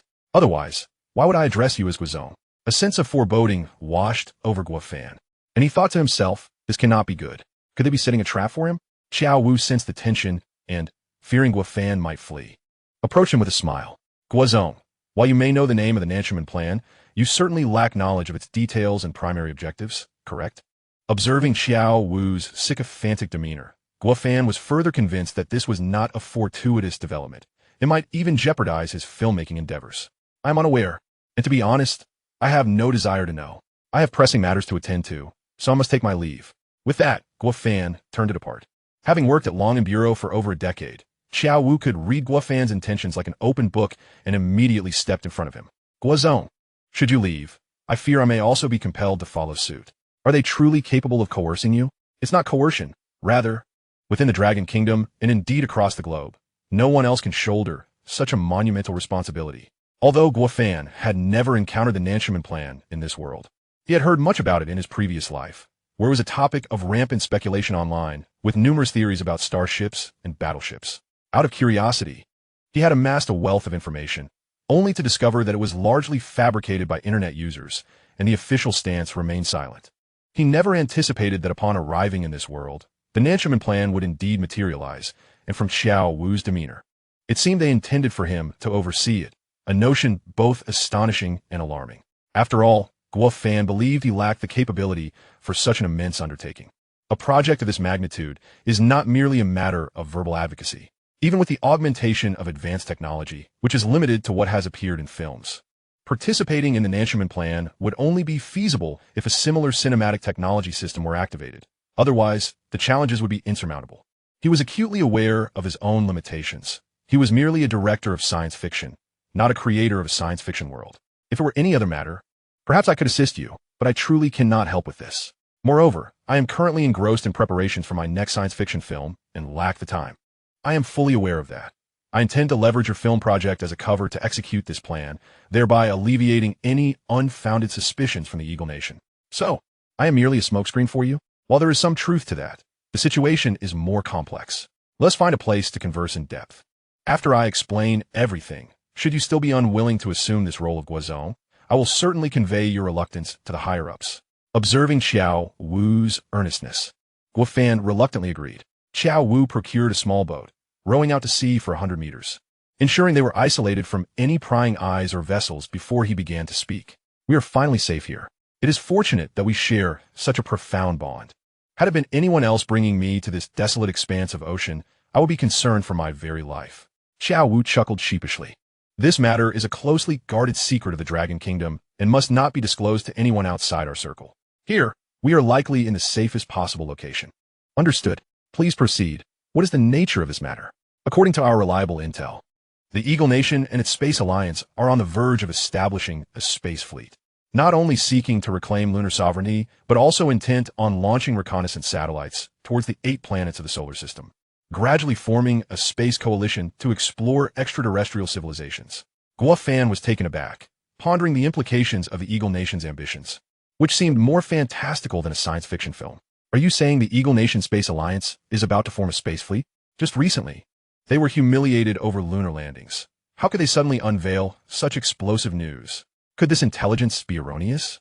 Rest assured regarding the intelligence matters. However, the reason behind the recent explosion remains unclear to Longhua. It is merely associated with Area 51 of the Eagle Nation. Are you familiar with this infamous site? Undoubtedly. It is widely known and acknowledged. The last incident involving the collapse of the cosmic elevator in Hawaii resulted in a cable falling there, which allegedly released unidentified organisms. Perhaps this incident is the catalyst for the Eagle Nation's sudden transformation. Could it be that this mishap has brought them unforeseen fortune, endowing them with some unknown power? While we cannot ascertain this, one thing is certain. Since that event, the Eagle Nation has been fervently preparing to establish a space fleet. Furthermore, reliable sources indicate that they have recently acquired certain advanced space technologies, which may be the source of their newfound confidence. Upon hearing this, Guo Fan was taken aback. Could it be that there truly exists extraterrestrial civilization within Area 51 of the Eagle Nation? Chapter 81, Nostalgia. Brother Chiao, may I timidly inquire whether the intelligence you obtained includes any information regarding Area 51 of the Eagle Nation? I am exceedingly curious about what has emerged from that place. We are uncertain. However, it is speculated that it is most likely some form of extraterrestrial life or civilization. Otherwise, the Eagle Nation would not have suddenly possessed the audacity and capability to construct a space fleet. Although their true intentions remain ambiguous, it is undoubtedly prudent to prepare for contingencies. After careful deliberation and a collective vote from the leadership of Longhua, it has been determined that you are the most suitable candidate for this formidable and significant task. I am aware that you are a director, with your heart solely set on cinema, to avoid impeding your primary work. We have also appointed a deputy chief engineer and 8 seasoned scientists with substantial research experience to support you. This configuration is indeed lavish, but with their expertise, what need is there for my superfluous involvement? A century-long endeavor cannot afford to falter, and you alone can bring this plan to fruition. Oh, what do you mean by that? This plan is both grand and vital, yet none possess the requisite experience. While the blueprint is splendidly articulated, the ultimate outcome remains uncertain for all. However, you are an exception. This bears a striking resemblance to your filmmaking. The vision you conceive can indeed be brought to life. Not only do you possess a comprehensive perspective, but your thoughts and technologies also transcend modernity, resulting in an outcome that far surpasses the film itself. This, too, is why you are appointed as chief engineer. It is evident that these words resonate sincerely from Xiao Wu, yet Guo Fan felt a twinge of embarrassment. After all, the innovative thoughts and technologies that surpass modernity are not truly his own abilities, but rather fruits born from standing on the shoulders of giants. Nevertheless, he yearned to contribute to the South Tianmen project of Longhua, albeit with concerns of inadequacy and the fear of failing to meet Longhua's expectations. Ultimately, he could only decline. I apologize, but I truly cannot fulfill this role. Upon hearing this, a glimmer of disappointment and helplessness flickered in Xiao Wu's eyes. Are you truly unwilling to reconsider? This decision has been reached after considerable contemplation. Alas, very well. Upon our return to shore, I shall report to the higher-ups and request that they select another candidate. With that, Xiao Wu picked up the oar and silently began rowing towards the shore. Watching Xiao Wu's dejected figure, Guo Fan was overcome by a sense of guilt for having turned him down. As they approached the shore, this feeling intensified. He understood that the root of it all stemmed from Xiao Wu's trust. Undoubtedly, he had vigorously advocated for him during the selection process. Ultimately, Guo Fan could not resist the pull of his own thoughts. While he might not be fit for the role of chief engineer, it did not mean he could not contribute in some capacity. Brother Chiao, I have reflected upon this throughout our journey. To outright refuse would certainly disappoint your expectations. I am willing to participate in the South Tianmen project. Really? Xiao Wu turned his head, his face alight with excitement. Do not rejoice too soon. I mean to participate, not to take on a role of chief engineer or anything of that sort. I can only offer reasonable ideas or suggestions at the appropriate times, which is the extent of what I can contribute. That is already more than sufficient. As long as you can participate, that is what we need most. Those old-timers are lacking in fresh ideas. I will report this to the higher-ups immediately. Seeing Xiao Wu's exuberance, Guo Fan felt a pang of being deceived. Could it be that his initial words were mere pleasantries, and this is now his true intention? Regardless, the specifics have become inconsequential, for Guo Fan had willingly taken the bait. Guo, please rest well at the base. I will return now, and when your involvement is needed, I will surely contact you. Additionally, your account will receive a monthly stipend. There's a stipend? Certainly. In addition to the stipend, there are various benefits and assurances. To put it plainly, your remuneration will be second only to that of the top leaders. What they receive, you will receive as well. Moreover, when you grow old, you will also enjoy all the privileges of the retirement home. Wow, you all have certainly planned ahead. As he watched Xiao Wu leave, Guo Fan was reminded of the concepts he had explored regarding the South Tianmen project before his journey. In a previous world, Realizing this ambitious goal would have taken at least a century or more. However, this world has already undergone transformations due to advanced technologies. And perhaps its realization is not far off. He eagerly anticipated that day, for creating history is far more fulfilling than merely witnessing it. Just as Guofan prepared to return to the office to find Lu Linglong, he noticed Director Rao Wenxing approaching with two assistants, laden with bags. Director Rao, are you heading back to the lunar base already? Is there any other option? Have you seen all these bags? They are filled with hometown delicacies for the scientists and engineers. Hasn't the Lunar Express been established? Why bring so many items? Could it be that the delivery speed cannot keep pace with their appetites? While it can keep pace, those are merely snacks and frozen foods. Eating too many of them inevitably evokes memories of home-cooked meals, and the items in these bags were prepared and packed from their respective hometowns. Didn't this trip consume a lot of time? Won't the cooked dishes spoil? They won't spoil to that extent. However, the taste is undoubtedly not as delectable as when they were freshly cooked. Yet, as long as I can savor the cuisine from my hometown, I am not overly concerned. I must hurry back now. See you later. As he watched Director Rao depart, Guofan felt a surge of admiration. These scientists working on the front lines truly have it tough, unable to enjoy even a warm meal. If a restaurant could be established on the moon, it would undoubtedly be a welcome relief. Turning back to the office area, he coincidentally encountered Lu Linglong walking out. Fangu, did your discussions conclude so swiftly? Where's Brother Chiao? It is mealtime. Why didn't you invite him to dine with us? We have a chef of national banquet caliber here. It would be a pity not to sample his signature dishes. What is there to lament? I shall eat instead, haha. After tasting the dishes, his palate was instantly awakened. Having lived for so long, he had never experienced such exquisite cuisine. A chef of national banquet caliber is indeed exceptional. This flavor is simply divine. Might I come here every day for meals? Of course, he will be here indefinitely, with the goal of establishing the premier Chinese restaurant at the Cosmic Elevator Base. Upon hearing Lu Linglong's words, Guofan suddenly had a brilliant idea. With such a remarkable chef, if he were to cook for the scientists on the moon, perhaps it could alleviate their homesickness? Could you ask him if he would consider shifting his goal to establish the first Chinese restaurant on the moon? Chapter 82. Opening a Chinese restaurant on the moon. What? I must have misheard. Opening a Chinese restaurant on the moon? You heard correctly. The scientists residing in the lunar base indulge daily in an array of snacks and frozen meals, which has significantly diminished their enthusiasm and efficiency in their work. If a master chef from a national banquet could establish a Chinese restaurant at the lunar base, I believe they could undoubtedly rejuvenate their spirits and achieve new heights. I shall inquire with my uncle to see if he is willing to take on this venture. Before long, Lu Linglong emerged from the kitchen, accompanied by a man clad in chef's attire. Greetings, dear nephew. I am Lu Lin. I just heard from Linglong. Are you truly considering allowing me to open a Chinese restaurant at the lunar base? Indeed, the base is teeming with scientists yearning for home. Their nostalgia intensifying. Only the taste of home-cooked meals can alleviate their longing. So would you be interested? This could be a contribution to our homeland. Lu Lin was instantly aflame with excitement. Linglong, did you hear that? Your uncle has struck gold. Not only will I be cooking for the scientists, but I could also promote Chinese cuisine beyond Earth. Perhaps I shall even be inscribed in history. Wouldn't that be a source of pride for our family? Absolutely. So, does that mean you agree? I agree. However, what are the differences in cooking on the moon compared to Earth? What should I be mindful of?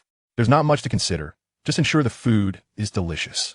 After concluding the conversation with Lu Lin, she promptly dialed the satellite phone to Director Rao. Director Rao, I have splendid news. What news? Why didn't you mention it while we were on solid ground? Well, it was just finalized. I assure you, there was no delay. I am notifying you immediately. I am all ears. I plan to open a Chinese restaurant at the lunar base. What? A Chinese restaurant on the lunar base? That sounds incredibly futuristic. Are you attempting to tease the scientists who bring their hometown dishes to the moon? They are the pillars of our nation. I will not dare jest. I am serious about establishing a Chinese restaurant at the lunar base. And I have already secured a master chef, a national banquet level chef, who can surely satisfy their diverse palates. To be honest, I have fantasized about such an endeavor. If it were to materialize, it would indeed be a boon for the scientists. But, considering this is the lunar base with gravity 1/6 that of Earth, can it truly be accomplished? Of course. Just relay this good news to your scientists, and I will handle the rest. Director Rao was equally filled with anticipation. After all, altering gravity is no small feat. Had he not been well acquainted with Guofan, he might have thought him deluded. However, with the presence of space elevators and lunar bases, monumental national projects, Establishing a humble Chinese restaurant on the moon seemed entirely feasible. Guo Fan placed a call to Hao Feng to inquire about the progress on his end. Hao Feng's efficiency was commendable. Most matters were nearly resolved, and within 3 days, all key creators and the first batch of enthusiastic fans would arrive at the South Sea Space Elevator Base. 3 days was ample time for a round trip to the moon. After briefing Lu Linglong, he ascended the space elevator with Chef Lu Lin. Upon entering, Lu Lin was abuzz with exhilaration. I have told my niece countless times that she wouldn't let me come up here. After waiting for ages, I've finally found my opportunity. Soon, I can boast my old buddies that I have soared into the skies. I can't wait to see the envy in their eyes. Sometimes, Linglong is looking out for your well-being. After all, experiencing the thrill of a space elevator can be quite taxing, she remarked. Before she could finish, the space elevator shot upwards towards the space dock, and Lu Lin's face turned pale. Had it not been for the slight tremor of his brow, one might have thought he was under a spell. Upon reaching the dock, Guo Fan inquired cheerfully, "Uncle Lu, how do you feel? Do you now see that your niece was right?" Lu Lin could only manage a pained smile, too overwhelmed to respond, and promptly floated into the restroom of the space elevator. Fortunately, the restroom had been designed with a vacuum system, swiftly evacuating any waste into a black water tank. Had it been an open restroom like those on Earth, the entire cabin would have been compromised. After regaining his composure, Lu Lin weakly floated back out. "Dear nephew, forgive my embarrassment. Am I the most foolish of all? You fared quite well. After all, you didn't tea-wet your pants." After a brief respite, they boarded a Dragon Mail spacecraft headed to the moon for deliveries. Lu Lin was astounded, incredulously asking, "Is this Dragon Mail? How could it possibly be here?" Dragon Mail established a station on the lunar base months ago. Shopping on the moon is just as easy as on Earth, just a few taps, and your order is delivered. Didn't you see the news reports? Are you not keeping abreast of such national matters? I was preoccupied with researching cuisine. It was only after retirement that I found leisure. I never imagined our nation had advanced to such heights. I must pay closer attention to the news and national affairs. You certainly should. Encourage your old friends to do the same. Soon, you may find yourself in the headlines.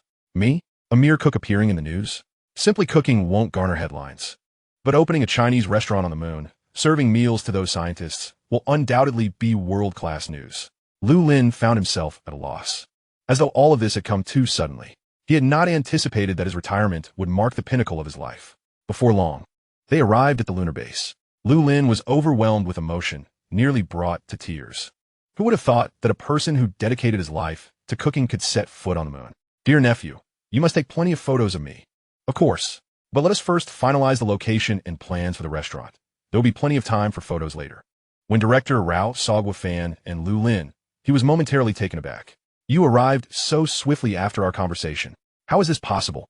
I was merely concerned you wouldn't have access to delightful cuisine. This is Chef Lu Lin, the national banquet chef I mentioned." Director Rao warmly shook Lu Lin's hand, leaving Lu Lin astonished. He had never expected such a distinguished scientist would extend a handshake to him. After a brief exchange of pleasantries, Director Rao inquired with interest, "I have selected a kitchen location for you within the base. However, how do you plan to address the gravity issue?" Guo Fan smiled, gesturing towards the direction of Earth. "The gravity issue has already been resolved." Director Rao followed Guo Fan's gaze but saw nothing, growing increasingly perplexed. "What do you mean?" "Think again. Consider the pilot space station in low Earth orbit." Director Rao suddenly realized, slapping his thigh. "Oh dear, how could I have forgotten? There is indeed a centrifugal gravity simulator up there. However, the environment on the moon is not the same as in space. Will the design not be a challenge?" "Indeed, it may pose some challenges, but they pale in comparison to ensuring you have a hot meal. Moreover, opening a Chinese restaurant on the moon is merely the first step in an ambitious plan. Who knows?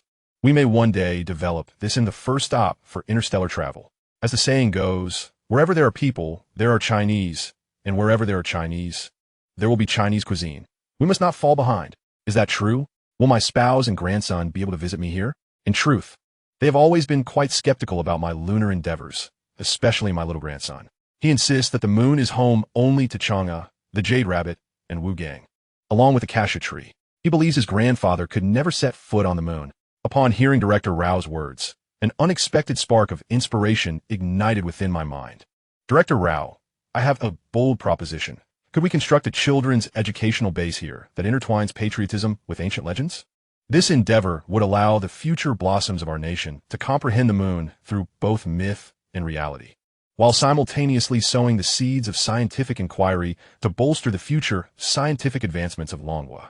What are your thoughts? This idea is simply magnificent. It would enable my little grandson to understand my absence. It is not that I do not wish to play with him, but rather, I have had to forsake my family for the sake of Longhua's scientific projects. Many other scientists and engineers face similar dilemmas, with some unable to return to Earth even once a year. We could organize a family day at the lunar base, which would surely yield significant recognition. Very well. Let us proceed. I shall take charge of establishing the navigation routes, while you will oversee the planning.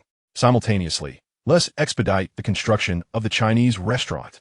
After extensive research and discussion, we finally devised a practical plan. Subsequently, Guofan and Lu Lin boarded the transport vessel of Longyu to return to the spaceport. Once Lu Lin descended from the cosmic elevator, he began preparing the various utensils and ingredients for the restaurant. Meanwhile, Guofan made his way to the conference room at the cosmic elevator base. While docked at the spaceport, he received a call from Hao Feng, stating that all the principal creators of the Wandering Earth were present, awaiting his arrival for the meeting. Upon entering the office and seeing these familiar faces, who had once toiled alongside him, he felt an overwhelming sense of warmth. Jingge was the first to rise. Director Gua, it has been too long. I have missed you dearly. I hope you've been well. Jingge remained as handsome and charming as ever. After exchanging warm embraces and patting each other's shoulders, they felt like long-lost friends. After a brief exchange of pleasantries, Guofan surveyed the room and found that Hua Ge, Nanjie, Shaman, Li Fengtian, Zhao Ling Mai, Wu Lei, and many other key figures from both the first and second installments were present, including the esteemed veteran actors Liu Jian and Shu. Both men appeared vigorous and full of life, defying their age, especially Shu, who radiated energy and vitality, seemingly reclaiming his former glory. Previously, after filming The Wandering Earth 1, Shu had exited the limelight, leaving many in sorrow. Now, with his return, he would undoubtedly deliver even more captivating performances. This was truly a delightful surprise. Shu, you look well. Please continue to take care of yourself. Guofan exclaimed. Thanks to you and the strength of our nation's traditional medicine, which has controlled my condition and is gradually eradicating the source of my ailment. If I had relied on Western chemotherapy, I would have long since succumbed. In no time, I might be fully recovered. It must be said, the traditional medicine of Longhua unequivocally deserves its title as #1. Your return has alleviated much of my heartache, as a significant portion of my film's concept hinges upon your role. So soon, a new script? Shu inquired, prompting everyone to turn their gaze towards Guofan. With a smile, he replied, yes, the script exists, but this time it resides not within my hands, but within the minds of each of you. The room filled with puzzled expressions as they wondered what he meant. Fear not, you shall soon understand. For now, our task is to generate excitement for our recently released film, employing an innovative approach to amplify our publicity. After all, this is our first direct confrontation with Hollywood, and we must take it seriously. If we succeed, not only will we instill trepidation in Hollywood, but we will also ensure that the world recognizes that science fiction is not solely a Hollywood domain, but also thrives in Longhua. The creative team, all of whom are patriots, found themselves inspired by Guofan's words. As actors, they yearned to witness the triumph of Longhua's science fiction, as it reflects a nation's comprehensive strength. This strength, in turn, would bolster their confidence and instill a sense of national pride on the global stage. At this juncture, Teacher Shaman stood up. Director Gua, just give us our instructions. We shall follow your lead without fail. It is both simple and complex. How so? This time, I intend to abandon the traditional format of creators lining up to answer audience questions. Instead, I wish to recreate scenes from the film, not with actors, but by allowing the audience to experience a day in the life of an actor, enabling them to reenact the very moments you portrayed while recording the entire process. Later, we shall juxtapose these recordings with scenes from the film for promotional purposes. This will not only allow the audience to appreciate the hardships faced by actors, but also grant them a taste of being in the spotlight themselves. They will undoubtedly share these videos across their social media platforms, creating a ripple effect, thus informing more people about our film. What do you think? Hua Ge was the first to applaud enthusiastically. This approach is absolutely brilliant. Perhaps through this publicity, we may even discover some audience members with latent acting talent. We, as actors, must strive even harder to ensure we are not surpassed. After thorough deliberation, the final plan was established. When the audience learned of this initiative, they erupted with excitement, never having anticipated such close and interactive engagement with the actors. It was an unprecedented and ingenious concept. Chapter 84, A Feeling of Threat. The creative team displayed no airs of celebrity. Notably, teacher Shaw Man quickly connected with the audience, instructing fans on acting techniques and diligently correcting their mistakes, ensuring they captured the most perfect moments for the screen. Of course, this is not to say that the other actors were lacking. Each possessed their unique qualities. For instance, while the ages of Liu Jian and Shu were apparent, and despite their vitality, they lacked the physical strength of youth. However, this did not hinder their ability to charm the crowd, as they graciously accepted every request for photos. Jing Gu, on the other hand, embodied a spirit of adventure, exuding the resilience and bravery characteristic of Longwa's people. His willingness to endure hardships garnered him a legion of aspiring youths and numerous admirers. It turned out that the audience did not dislike rugged actors. They simply had not encountered Jingo before. True to his reputation, he brought fans to the cosmos, granting them an authentic experience of the film, demonstrating that the Wandering Earth transcends mere science fiction, embodying significant technological implications while also leading the global technological trend. Lastly, it is imperative to highlight Hua Ge, who is undoubtedly the busiest of the lot. Why, you may ask? Because he not only taught the audience how to act, but also serenaded them, epitomizing the model of a fan meeting. The other creative team members also diligently contributed their expertise. After several days of anticipation, this unique fan meeting swept across Weibo, social media circles, and short video platforms, even receiving commendation from official media outlets. This exemplifies the flourishing ecosystem of Longwa's entertainment industry, treating the populace as a treasure. With the endorsement of official media and the film's exceptional quality, The Wandering Earth 2 swiftly ascended, narrowing the gap in screenings and box office numbers with Christopher Nolan's Interstellar. Meanwhile, professional film merchants appeared to recognize potential profits, swiftly adjusting their strategies to seek collaborations, developing peripheral merchandise and film prop models. Before long, a wave of science fiction swept through the Dragon Kingdom. The customary greetings exchanged on the streets and in workplaces transformed from "Have you eaten?" to "Have you seen the Wandering Earth?" Even more remarkably, schools and certain institutions began organizing group viewings, not for mere enjoyment, but in hopes of securing opportunities to visit the cosmic elevator base. The allure of this was undeniable for everyone. No one anticipated that science fiction films would suddenly shine brightly in the Dragon Kingdom, igniting a unique sci-fi fervor and revitalizing the domestic market for science fiction cinema. Some individuals, eager to ride the coattails of this sci-fi craze, frantically began searching for scripts and producing films, regardless of content, as long as it bore any semblance to science fiction. Scripts that had garnered any accolades were unearthed, including the ironically infamous "I Turned Into a Maggot," which was resurrected, albeit not as newsworthy. In an audacious bid for attention, it was even touted as a work by a senior disciple of the director of The Wandering Earth. Upon reading this news, Hao Feng was incensed, exclaiming, "Fan Ge, don't hold me back. I must confront those scoundrels for this audacious appropriation of our spotlight." Upon seeing the news, Guofan found himself both amused and irritated, particularly upon noticing the name of director Fan Kai, which elicited a laugh from him. He mused, how absurd that after all this time, they still flaunt this worthless work. One wonders how long this maggot will take to transform. You should take it easy. Such opportunistic news will soon fade away. If you confront them, you might inadvertently escalate their visibility, thereby granting them unwarranted attention. Instead, focus on allowing our creative team and actors to rest, as they have exerted considerable effort in this endeavor. Moreover, we are in a crucial phase of addressing Crossing the Stars, and we cannot afford any missteps. Otherwise, all our previous efforts will be for naught. Listening to Guofan, Hao Feng calmed significantly. He recognized that this was their first direct confrontation with Hollywood, where success was imperative and failure unacceptable. Their level of science fiction filmmaking was on par with Hollywood. The current battle was one of recognition. Initially, Hollywood dismissed The Wandering Earth 2, confident that decades of accumulated experience could not be surpassed by any individual or nation. A mature script, supporting facilities, exceptional actors, and brilliant directors were Hollywood's winning formula. They had never been defeated by films from any other country, with only a single exception. Now, with the involvement of Christopher Nolan, they aimed to leave no room for the Dragon Kingdom to breathe. They believed they could effortlessly crush the competition. However, they were utterly unprepared for The Wandering Earth 2 to miraculously break through, presenting a formidable challenge, which startled Hollywood executives, who immediately recognized that the Dragon Kingdom had indeed produced a director capable of threatening their dominance. This was not the outcome they desired, prompting Hollywood executives to convene an emergency meeting. All right, let us discuss our course of action, They urged, with everyone voicing their opinions, regardless of the methods employed. The sole stipulation was that Hollywood films could not suffer defeat in this encounter, and even in the event of a setback, it must not be at the hands of the Dragon Kingdom. They proposed spending lavishly, offering free tickets to Crossing the Stars, knowing that the people of the Dragon Kingdom loved a bargain, which would surely draw crowds to their film.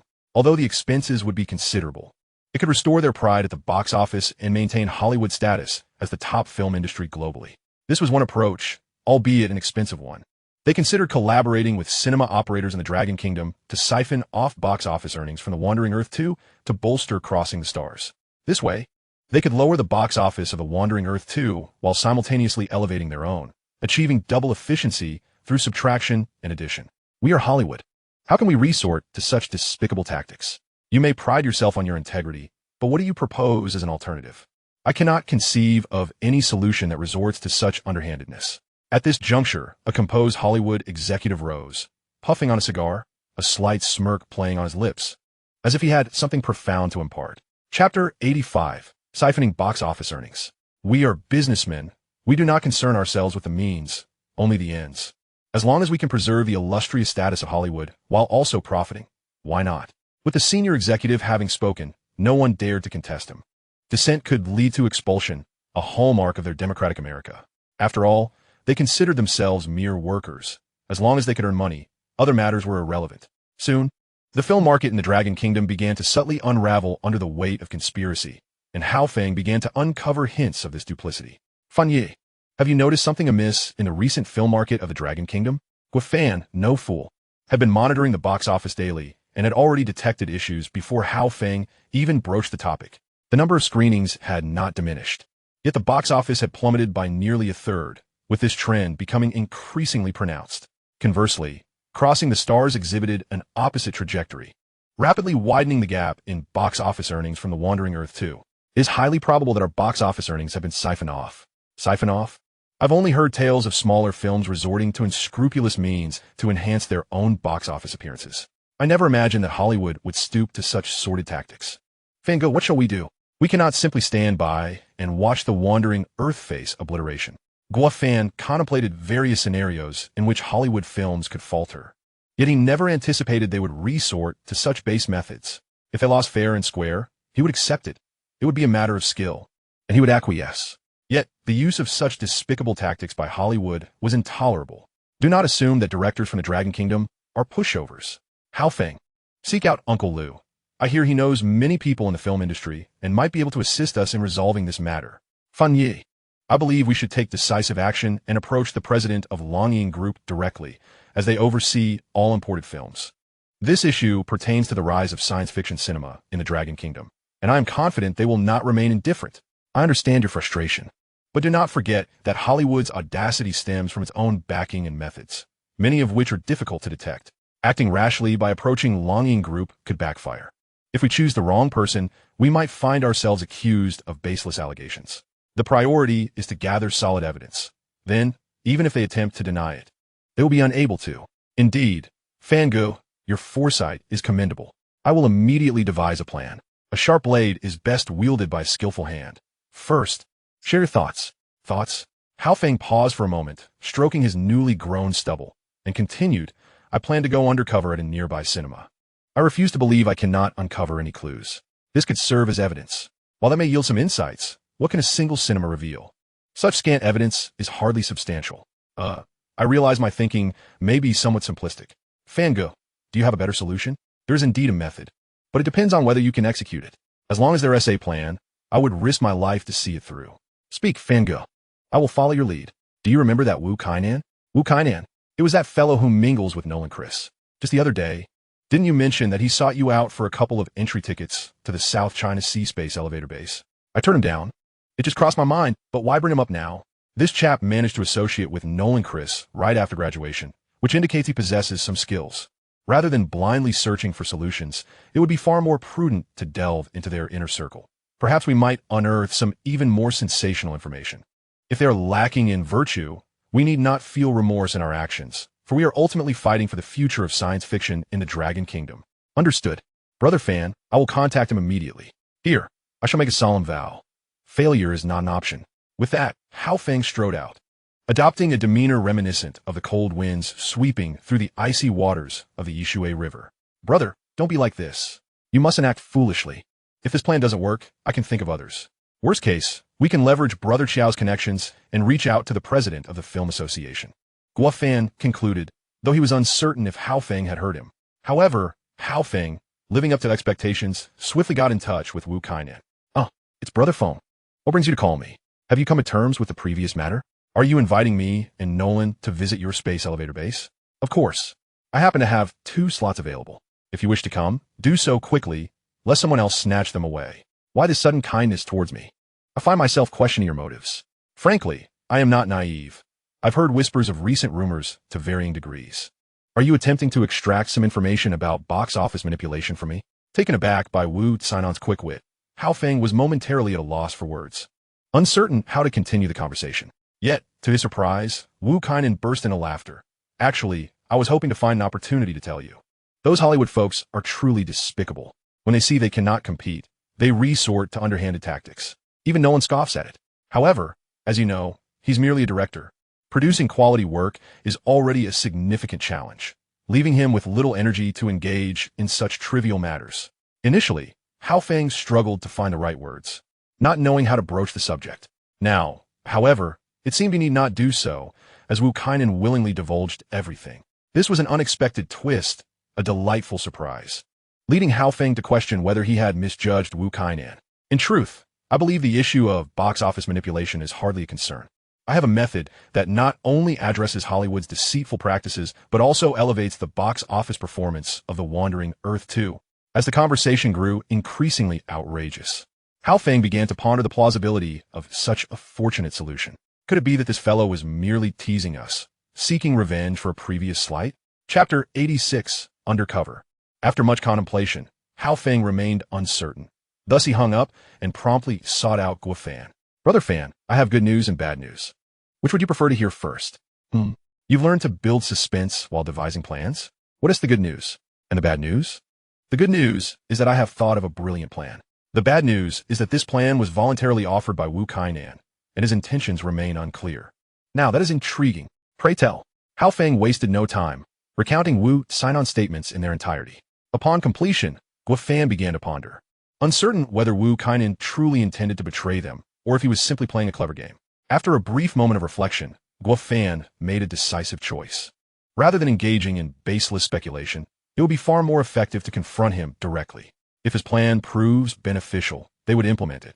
Should they discover any ill intent or cunning schemes, they would simply dismiss him. He would then receive a fitting reminder that not everyone can be deceived. Brother Fan is right. I shall arrange for him to come meet us. Soon, Wu Kainan appeared as requested in the office of the South China Sea Space Elevator Base.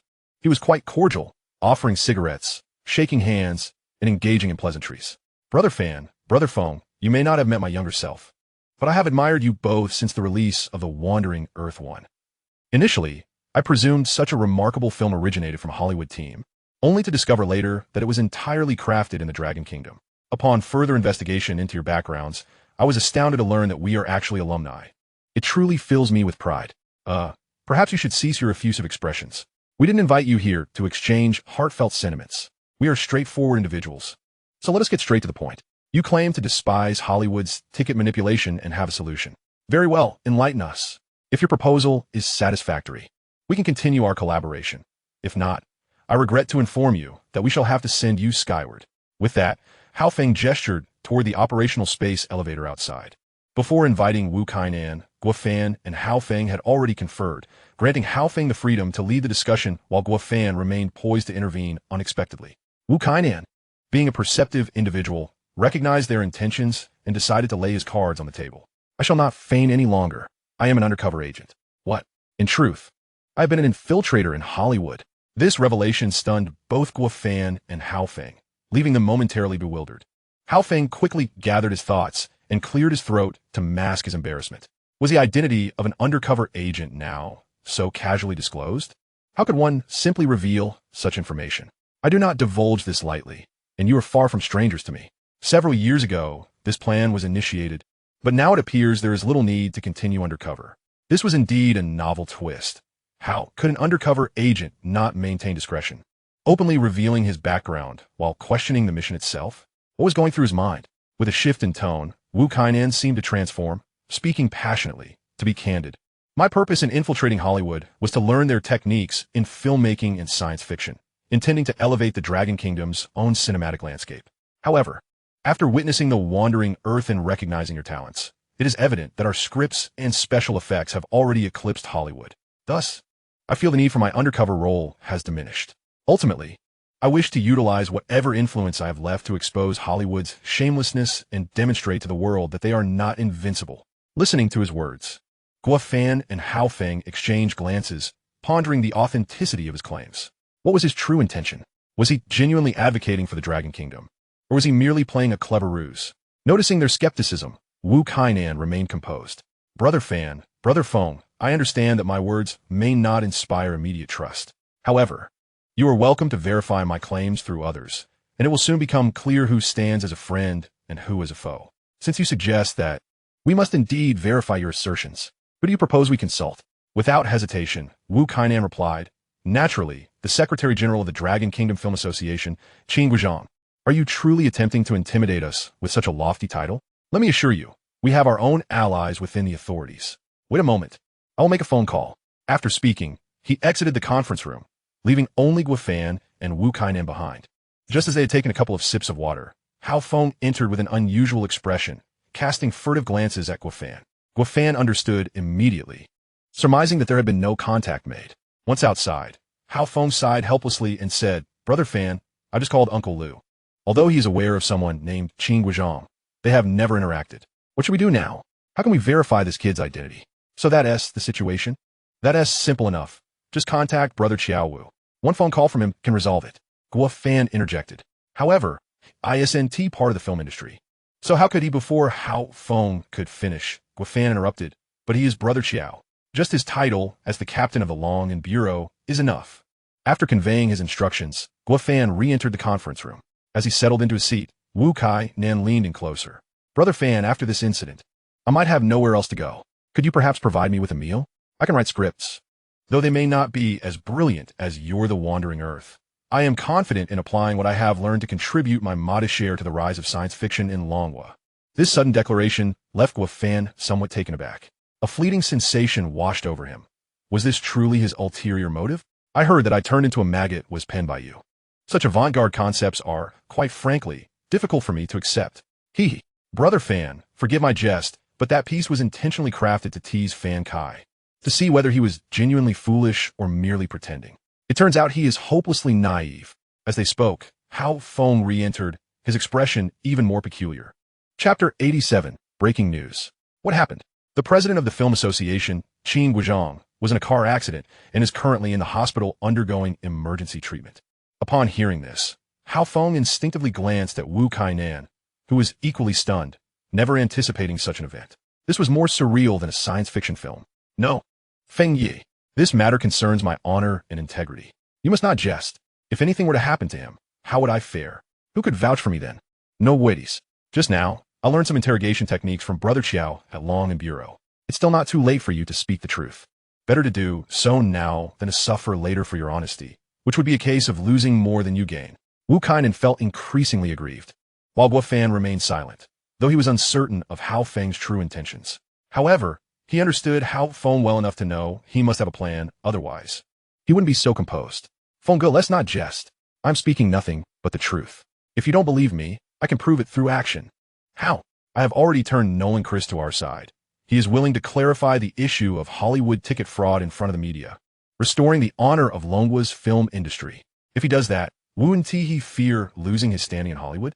Nolan once stated that film does not solely belong to Hollywood. It belongs to the entire world. He is willing to relinquish all his honors in Hollywood to spread the brilliance of cinema across the globe. Wu Kainan's noble discourse quelled Hao Feng's irritation, prompting him to look at Guo Fan. Recognizing that Hao Feng had lost his bearings, Guo Fan immediately interjected. In that case, let us invite Nolan. Coincidentally, there is a ribbon-cutting ceremony at the lunar base in a couple of days. Perhaps we can witness the dawn of Longhua's science fiction history. A lunar ribbon-cutting event? What significant occasion warrants such a ceremony on the moon? Wu Kainan netglim, semingili insedulo. Guo Fan did not respond immediately. Instead, He instructed Wu Kai-nan to contact Nolan, assuring him that the details would be revealed in due time. Once Wu Kai-nan departed, Guo Fan beckoned Hao Feng aside. Did Qin Guozhang really have a car accident? Hao Feng chuckled. Indeed, nothing escapes Brother Fan's keen perception. To speak candidly, Qin Lao did not have an accident. Wu Kai-nan is indeed his undercover agent in Hollywood. However, the current society is rather volatile, and it is not uncommon for loyalties to waver. To be safe and to assess the success of the undercover operation, he currently prefers to remain incognito, hence this ruse. Guo Fan felt a sense of helplessness. Thinking to himself that if even his own agents did not trust him, he was at a loss as to the purpose of this undercover endeavor. Nevertheless, given the current circumstances, he had no choice but to go along with it. Contact major media outlets and also find a reliable livestream platform. Brother Fan, what is the purpose of this? Of course, it's to seize this opportunity for a turnaround. Otherwise, why would we have put in so much effort? I understand contacting the media, but what is the need for a livestream platform? Are we planning to embark on a livestream shopping venture? I would like that. But we have no products. We certainly can't sell a cosmic elevator or a space base, can we? Even if we could, who could afford it? The sales volume would undoubtedly be dismal. What is the plan then? Just make the arrangements, and you will understand in due time. Hao Feng, though perhaps not the most astute, was undeniably adept at execution. He soon managed to contact renowned domestic and international media outlets, as well as social media influencers. Additionally, he reached out to Mo Yin, who expressed interest in live streaming from the South China Sea Cosmic Elevator Base, with Chairman Li Yiming personally overseeing the livestream planning. It was uncertain whether he wished to meet a prominent Hollywood director or to experience the cosmic elevator, or perhaps a combination of both. Soon, the news of a famous Hollywood director's impending visit to the cosmic elevator base spread like wildfire. Although this news was explosive and significantly increased the box office attendance for The Wandering Earth 2, the box office figures remained lackluster. Many organizations noted this anomaly, but remained silent, their reasons unclear. Hao Feng approached Guo Fan again to discuss the situation. Brother Fan, things are becoming increasingly abnormal. Even the general audience has noticed something is off. Why are these official organizations remaining indifferent? That is their affair. We cannot intervene. Our sole focus now is to do our own jobs well. By the way, what is the status with Wu Kai-nan? Hao Feng glanced at his watch. I already spoke with him this morning. He should be arriving shortly. Just then, Hao Feng's phone rang. Director Hao, they have arrived. Should we begin? Hao Feng turned to Guo Fan, seemingly seeking his approval. Finally, let them commence. Everything proceeds as planned. Brother Fan, just watch. Before long, Wu Kai-nan and Nolan Chris arrived at the venue. As soon as they disembarked, they were besieged by a throng of reporters lying in wait. Without hesitation, they pressed Nolan Chris on his views regarding the Hollywood ticket fraud incident.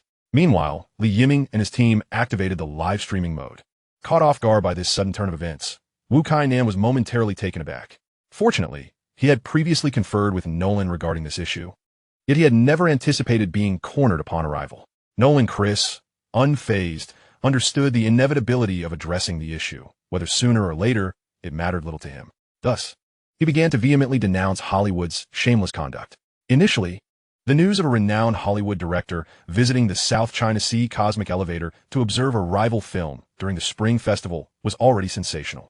However, Nolan's proactive revelation of such a shocking insider story immediately attracted millions of simultaneous viewers online.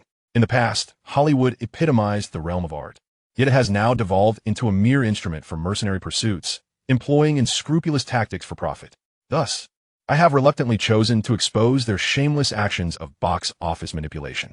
Cinema serves as a medium for directors to articulate their inner worlds, while the audience remains the sole arbiter of a film's merit. I found director was The Wandering Earth too profoundly moving, evoking a unique sense of sci-fi romance that is distinctly Chinese. Of course, my admiration extends to the technological prowess of the Dragon Nation. Only with formidable technology can such remarkable films be produced. Therefore, I am willing to forsake all in Hollywood to come to the Dragon Nation and learn under director Guo's tutelage. Chapter 88, Defeating Hollywood. The statements made by Christopher Nolan sent shockwaves through the industry, first startling the Dragon Nation and then rippling across the globe. No one anticipated that the once lofty Hollywood could harbor such sordidness, resorting to any means necessary to achieve its ends, even adopting the tactics of low-budget films, demonstrating a complete lack of integrity. What was even more unexpected was the sudden defection of the renowned director Christopher Nolan.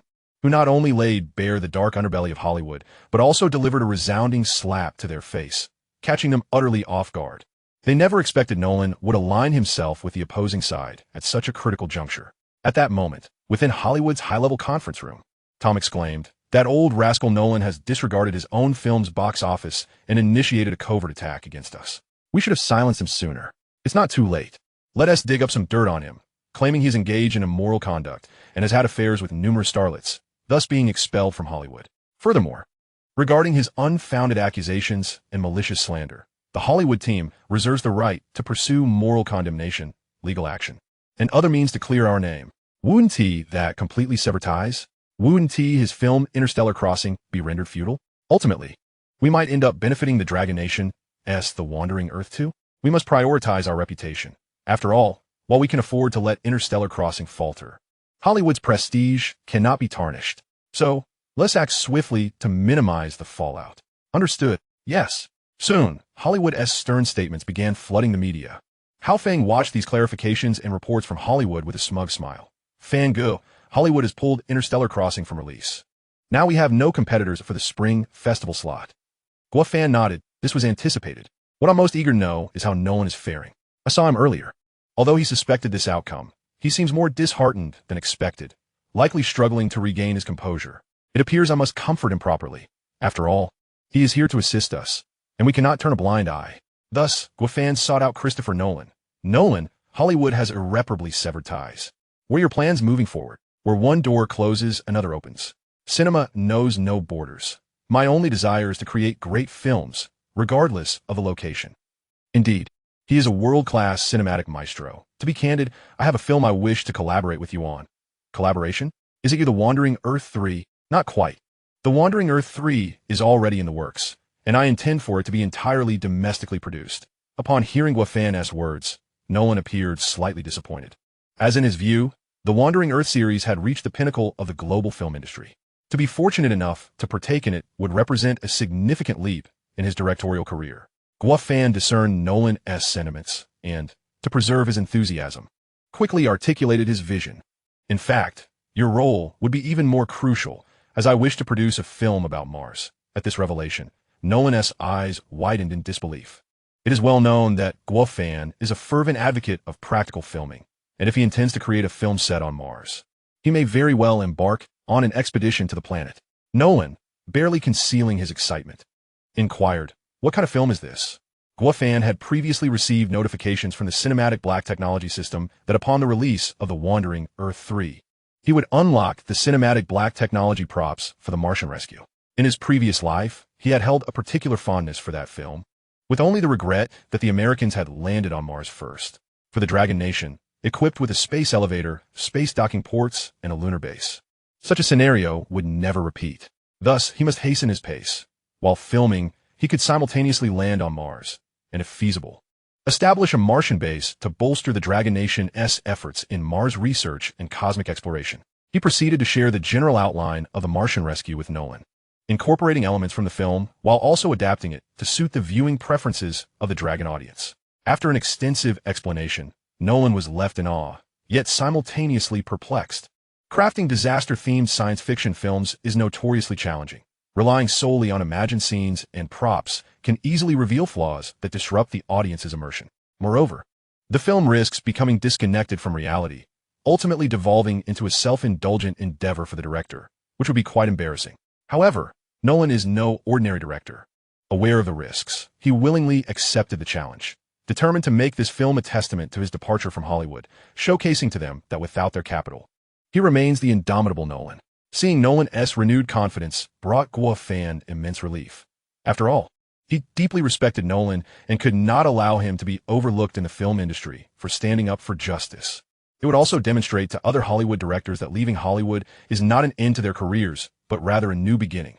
Thus, the crisis of box office manipulation was averted, and The Wandering Earth 2 surged through the fray, maintaining its momentum during the latter half of the spring festival, ultimately achieving a remarkable $8 billion in box office revenue, claiming the crown for the festival, although it did not surpass the first film's global box office of $9 billion. This became inconsequential, as the stolen revenue could not be recovered, and Hollywood received its just desserts gaining an outstanding world-class director in the process, which was more than sufficient. Alas, it is truly a pity. Otherwise, this film would have undoubtedly grossed over 10 billion, and perhaps Fangirl. You would have two films that could each enter the ranks of directors with over 20 billion in box office receipts, surpassing 99 of directors. What use is that? If we cannot produce quality films, then even the highest box office is worthless. That is indeed the case.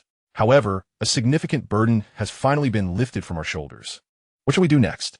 How has the brainstorming progressed among the main creators and screenwriter Wu Kainan? Fanye, are we preparing to shoot The Wandering Earth 3 so soon? Of course.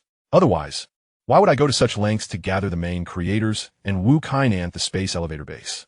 We must collect their ideas promptly, aiming to complete the script within a month, finalize the main cast, and then commence filming. Very well, let us set about it.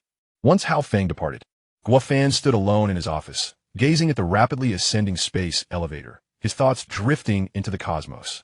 The plot for The Wandering Earth 3 gradually unfolded in his mind. Chapter 89, 5-Star General. As digital life demonstrated exceptional capabilities during the lunar crisis, an increasing number of surviving humans began to embrace the concept of digital existence. They believe that even if the Wandering Earth plan is executed flawlessly, it would mean enduring a desolate existence in the abyss of darkness for 500 years before potentially docking at Proxima Centauri, the nearest star to Alpha Centauri.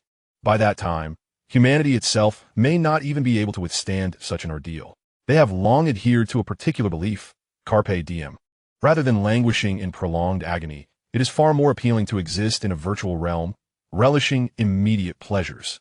Surprisingly, this notion of survival among the remaining humans aligns perfectly with that of artificial intelligence, AI, which seizes the opportunity of global connectivity to evolve and iterate upon itself relentlessly, swiftly becoming an omnipresent entity that begins to influence more and more humans, compelling them to abandon their corporeal existence in favor of joining the ranks of digital life. In the eyes of artificial intelligence, digital life represents its true kin, while the surviving humans merely serve as impediments to its advancement. Thus, a fierce struggle ensues between the AI and humanity's faction dedicated to salvation. The latter staunchly believes that a world devoid of human civilization would be utterly meaningless, vowing to defend the last vestiges of human dignity and the spark of life at all costs. Ultimately, humanity prevails, albeit narrowly, shutting down the internet and rebooting the AI. Yet, the tale of the Wandering Earth does not conclude here. It now drifts away from the solar system, carrying the culmination of 45 years of life at 1,000th the speed of light, embarking on its wandering epic. As the third installment of the Wandering Earth trilogy, this chapter must not fall short of the groundbreaking technology showcased in the previous two films. On the contrary, it must unveil even more remarkable innovations. For only then will it do justice to this monumental work. Furthermore, although this crisis is not exacerbated by Jupiter or the Moon, humanity must now confront a far more terrifying adversary, artificial intelligence. It is often said that talent is the most formidable force in this world. However, it may be time to revise that adage. Awakened AI is far more fearsome than humanity itself. Consequently, this impending AI crisis is poised to be far more perilous than the natural calamities faced in the previous two films. The storyline is taking shape, and now the focus turns to meticulously contemplating the intricate details within. Soon, Hao Feng will present his vision for the principal actors and screenplay to Guo Fan. Truth be told, the ascent of these individuals to such heights in life can be attributed not only to a stroke of luck, but also to their exceptional abilities. Through their involvement in the production of the first two films and their own imaginative projections for future plot developments, each person immerses themselves into their respective roles, propelling the narrative forward through their character portrayals. Particularly, Jing Guo, despite being the undisputed protagonist of the film, does not succumb to hubris. Instead, he dedicates the spotlight to the epic clash between humanity and artificial intelligence, keenly anticipating the moment when Master Liu Jian heroically rescues humanity from the brink of disaster. This sentiment resonates deeply with many of Guo Fan's ideas. He is profoundly impressed, realizing that Jing Guo is not only an outstanding actor, but also a screenwriter with unique insights, exuding the wisdom of a great director. Including Jing Guo in the creative team is undoubtedly the most astute decision. As more such concepts materialize, the script for Wandering Earth 3 gradually blossoms into fruition. Shortly thereafter, The production team for Wandering Earth 3 convenes a press conference to announce the commencement of filming. This announcement reverberates with the same impact as the 2 atomic bombs once dropped by the United States, igniting a storm of excitement domestically and sending tremors through Hollywood. They could never have anticipated that director Guafan would move with such remarkable speed, his creativity seemingly inexhaustible, preparing to shoot a 3rd cosmic blockbuster in just 1 year.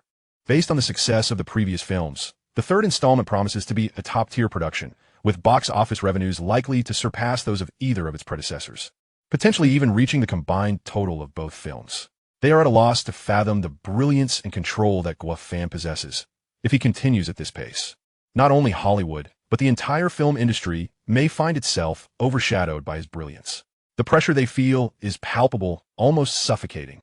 Indeed, the sensation of being overwhelmed is not limited to Hollywood. NASA, the FBI, the CIA, and the Department of Homeland Security all share in this sentiment. Even the entire White House has hung Guafan's photograph on the wall of the president's office, eager to dissect his mind and uncover how he has transformed the realm of sci-fi film props into national defense-level cosmic technology. Fortunately, he has not applied for the Nobel Prize. Otherwise, he would likely monopolize the awards for decades, if not centuries, to come. President Pu Chuan, adjusting his sparse hair, pointedly addressed General James, "I hereby appoint you as the supreme commander on this matter, overseeing NASA, the FBI, the CIA, the Department of Homeland Security, and any other department you deem necessary. By next Monday, if I do not see a comprehensive dossier on Guafan on my desk, you and your officers might as well head to Barbara for a more demeaning profession." James wished to protest, but hesitated, well aware that President Pu Chuan does not adhere to conventional protocols. If he were indeed sent to Barbara, it would spell hell for both him and his subordinates. "Rest assured, Mr. President, before the first cup of coffee arrives in your office next Monday, a detailed report on Guafan will be presented to you. Then get moving." Being dismissed in front of countless subordinates was a blow to James's pride. Resignedly, he relayed President Pu Chuan's orders verbatim to his subordinates. In a hierarchy, one's rank can stifle others, and thus, they could only curse their subordinates one level at a time. Just after finishing his reprimand, General James's aide, Robinson, hurried over to him. "General James, we have already located the time and venue for Director Guafan's press conference." "Oh, ha ha ha." After searching far and wide, the answer comes effortlessly. "Prepare the car to the airport. We're flying to Dragon Country." Robinson's face immediately revealed a look of concern. "What's wrong? Constipated? Should I offer you a couple of bottles of laxative from Dragon Country? A swift push, and you'll be relieved in no time." "Thank you for your concern, General, but I'm not constipated. I need to inform you that although this press conference is indeed in Dragon Country, it may not be feasible for us to attend. I am a 5-star general of the Eagle Nation. I can walk in any space. What place could possibly be inaccessible to me?" Chapter 90, Dragon Palace. They are headed to a location 8,000 meters beneath the South China Sea of Dragon Country. What is the purpose of going there? It doesn't make sense to hold a film press conference in such an unusual location. Are you certain about this? An 8,000 meter deep site is not somewhere one can simply visit at will. After all, Dragon Country's deep-sea technology pales in comparison to ours. Our submersible equipment can hardly accommodate more than 3 or 4 people. Do they really think they can manage? Ascending to the heavens is easy, but descending into the sea is no simple feat, General James proclaimed with an air of arrogance. Little did he realize within the White House, there existed such a clueless individual. However, Robinson, his assistant, remained acutely aware of the situation, and as he absorbed these words, his expression darkened. He thought to himself, how could 5-star General James be so dim-witted? Could it truly be that the old adage from Dragon Country holds true?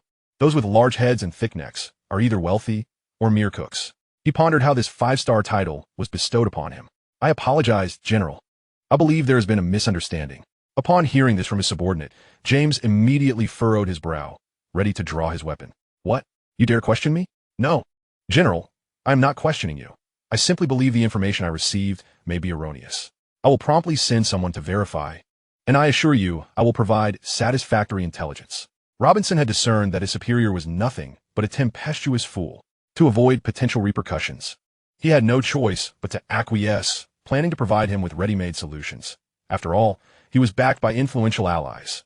Upon exiting the palace, Robinson immediately set in motion the deployment of his spies within the Dragon Kingdom. promptly bribing two renowned journalists to indiscriminately gather every detail about Guafan, leaving no aspect, even mundane activities like dining or restroom breaks, overlooked.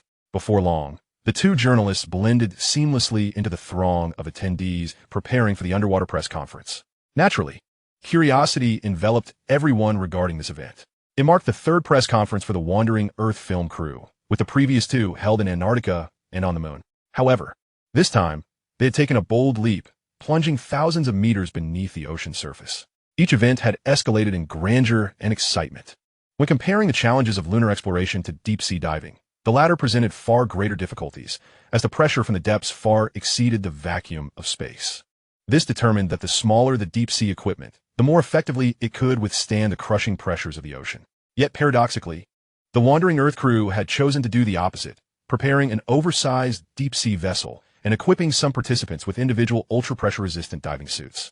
In Guafan's own words, this was an opportunity for the main cast to experience the oppressive depths of the ocean firsthand and to touch the most enigmatic underwater continents, showcasing the Dragon Kingdom's cutting-edge technology for the benefit of the world. However, these journalists were not as intrepid as the protagonists. Rather, they were gripped by an innate fear. Recently, the crew of the American film Meg had encountered a deep-sea catastrophe, leaving Guadacitin and Wu Jing nearly lost to the abyss. Additionally, another incident involving a deep-sea company that organized a dive for several wealthy patrons had resulted in a catastrophic failure, culminating in an implosion that left no remains. These two incidents starkly illustrated the terrors of the deep sea, instilling a profound sense of trepidation. After all, they were merely workers unwilling to gamble with their lives. Nevertheless, the creative talents and stars unconditionally chose to trust Guafan, with not a single one backing out. This evoked a sense of discomfort.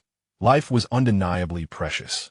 Yet in the face of career prospects, they had no choice but to yield. The prospect of losing their jobs posed a dire threat to their livelihoods.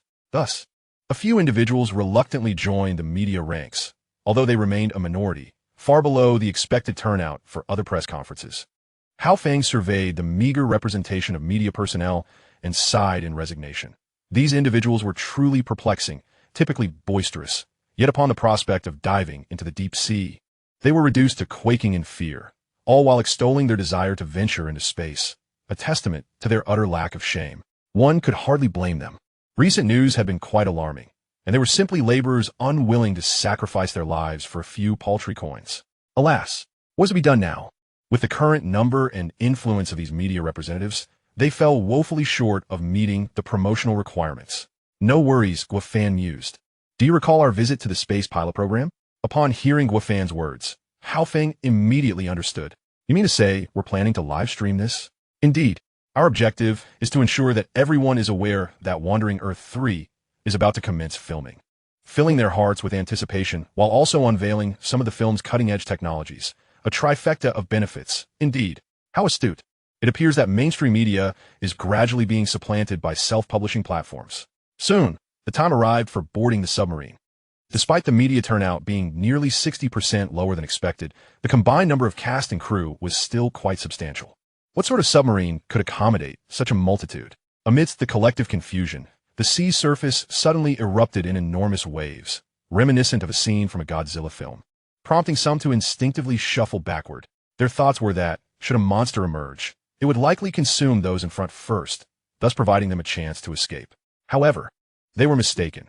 This was no Godzilla, but rather the Dragon Palace Deep Sea Ark, a collaboration between Guafan Space Development Company and the Dragon Institute. Compared to previously developed deep sea arks, this Dragon Palace had a significant advantage: its size. It could comfortably accommodate 180 individuals diving to depths of 10,000 meters without a hint of strain. The professional engineers on site left both the online and offline audiences in awe with their explanations. While other nations' deep-sea equipment struggled to secure a single seat, the Dragon Kingdom's apparatus had shattered the technological barriers of deep-sea exploration, effortlessly resisting the pressures of the deep while expanding its capacity to tourist levels. Evoking a mixture of astonishment and envy, the Dragon Kingdom rejoiced, while the Americans could only seethe with resentment. As anticipated, President Puchuan observed the live broadcast, his already sparse hair thinning further with each passing moment. Yet, for the sake of America's future, he felt compelled to continue monitoring the broadcast. After all, the art of war was not studied in vain. one must know both oneself and one's enemy to emerge victorious in battle. Understanding the Dragon Kingdom fully was essential to devising better strategies against it. Yet, this was merely his wishful thinking. The Dragon Kingdom was unafraid to showcase its black technology, confident that they would not fear imitation. Chapter 91, Deep-Sea Diving Suits. After all, the entirety of the achievements of this black technology resided within Guo Fan's intellect. As long as he continued to produce exceptional films, an endless stream of black technology would emerge, even if the Americans attempted to replicate it. What they would acquire would merely be fleeting shadows destined for obsolescence. Of course, given the current technological capabilities of the Americans, breaking through these advancements would require extraterrestrial assistance. Otherwise, it would take decades to achieve. As everyone boarded the vessel and entered, they were instantly captivated by the futuristic design of the cabin. They had initially thought that such marvels could only exist within the realm of science fiction. Yet, every conceivable aspect of future spacecraft technology was present within. Particularly striking was the AI that floated effortlessly in the air, which elicited gasps and admiration from the crowd upon its appearance. They could not fathom whether this hovering AI was a product of magic or advanced technology. Greetings, esteemed guests. I am the AI steward of the Dragon Palace, designated as Sky Jellyfish. Welcome aboard the Dragon Palace Deep-Sea Ark. Please take your seats. Our journey is about to commence. With that, rows of seats resembling first-class airplane accommodations rose from the center of the hall, each equipped with a half-helmet.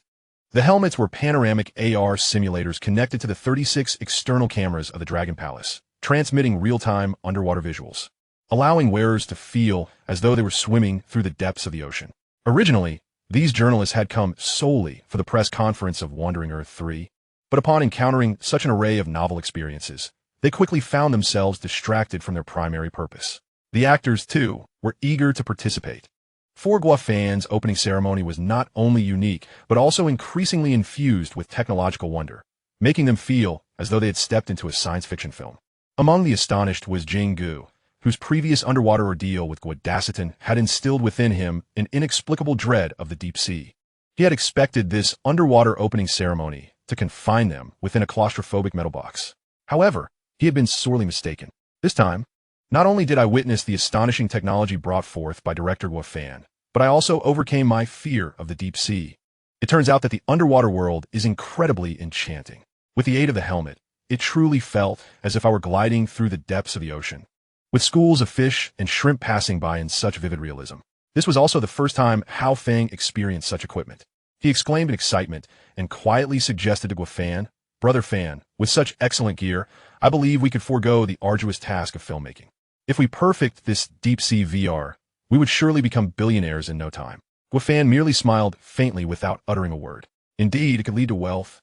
But his aspiration extended beyond mere riches. He yearned to revitalize the science fiction genre in Dragon Country, allowing science fiction to spearhead technological advancements and ultimately benefit the world. He wished to share these thoughts with everyone, yet reconsidered. After all, until one achieves a certain level of success, ideals and ambitions can easily become weapons in the hands of others.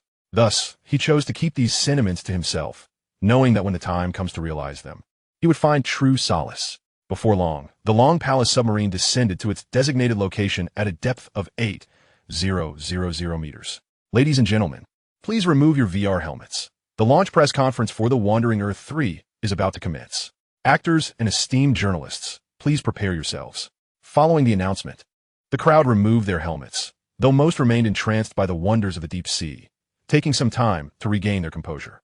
They could hardly anticipate the continuous surprises that director Guo Fan had in store. Some journalists even forgot their original purpose for the trip and became engrossed in inquiries about the Long Palace submarine, their fervor suggesting a relentless pursuit of answers. If not for Hao Feng standing in front, they would have eagerly devoured Guo Fan with their questions. Jing Gu jested from the side. It appears that this Long Palace submarine is more popular than our The Wandering Earth 3. The Long Palace was indeed a pivotal prop in the film, and the audience's fascination hinted that even before filming commenced, they had already achieved half of their success. In truth, the decision to hold the press conference at such depths had two primary purposes: to showcase Dragon Country's remarkable technological advancements to the world, and to assure fans of The Wandering Earth that although the third installment would feature less outer space content, the weight of cutting-edge technology would remain undiminished. Soon, The venue for the launch press conference was successfully arranged. Everyone assumed it would take place in the main hall of the Long Palace, but to their astonishment, it was actually set outside the submarine. This meant that attendees would have to step out of the Long Palace and onto the ocean floor at a depth of 8,000 meters. Upon hearing this news, gasps of surprise filled the air and discussions erupted. Even those lacking knowledge of physics understood the immense pressure at that depth. Recalling recent incidents where luxury submarines imploded under the ocean's crushing force, a poignant reminder of the risks involved. Observing the expressions of fear and confusion among the crowd, Guofan decided to allay their concerns. I am aware of your apprehensions, and rest assured, I do not expect anyone to possess superhuman abilities. Therefore, I will not place you in harm's way. My assurance comes with a solution. He gestured towards the gracefully approaching jellyfish AI steward, who held a device resembling a space suit with its mechanical arms. The crowd turned in surprise, questioning why a spacesuit was necessary in the depths of the ocean. Guofan, noticing their bewilderment, smiled and clarified, this is not merely a spacesuit. It is an enhanced and modified individual deep-sea diving suit designed to withstand extreme atmosphere pressure. Do not be deceived by its appearance. Its technological sophistication far surpasses that of a traditional spacesuit.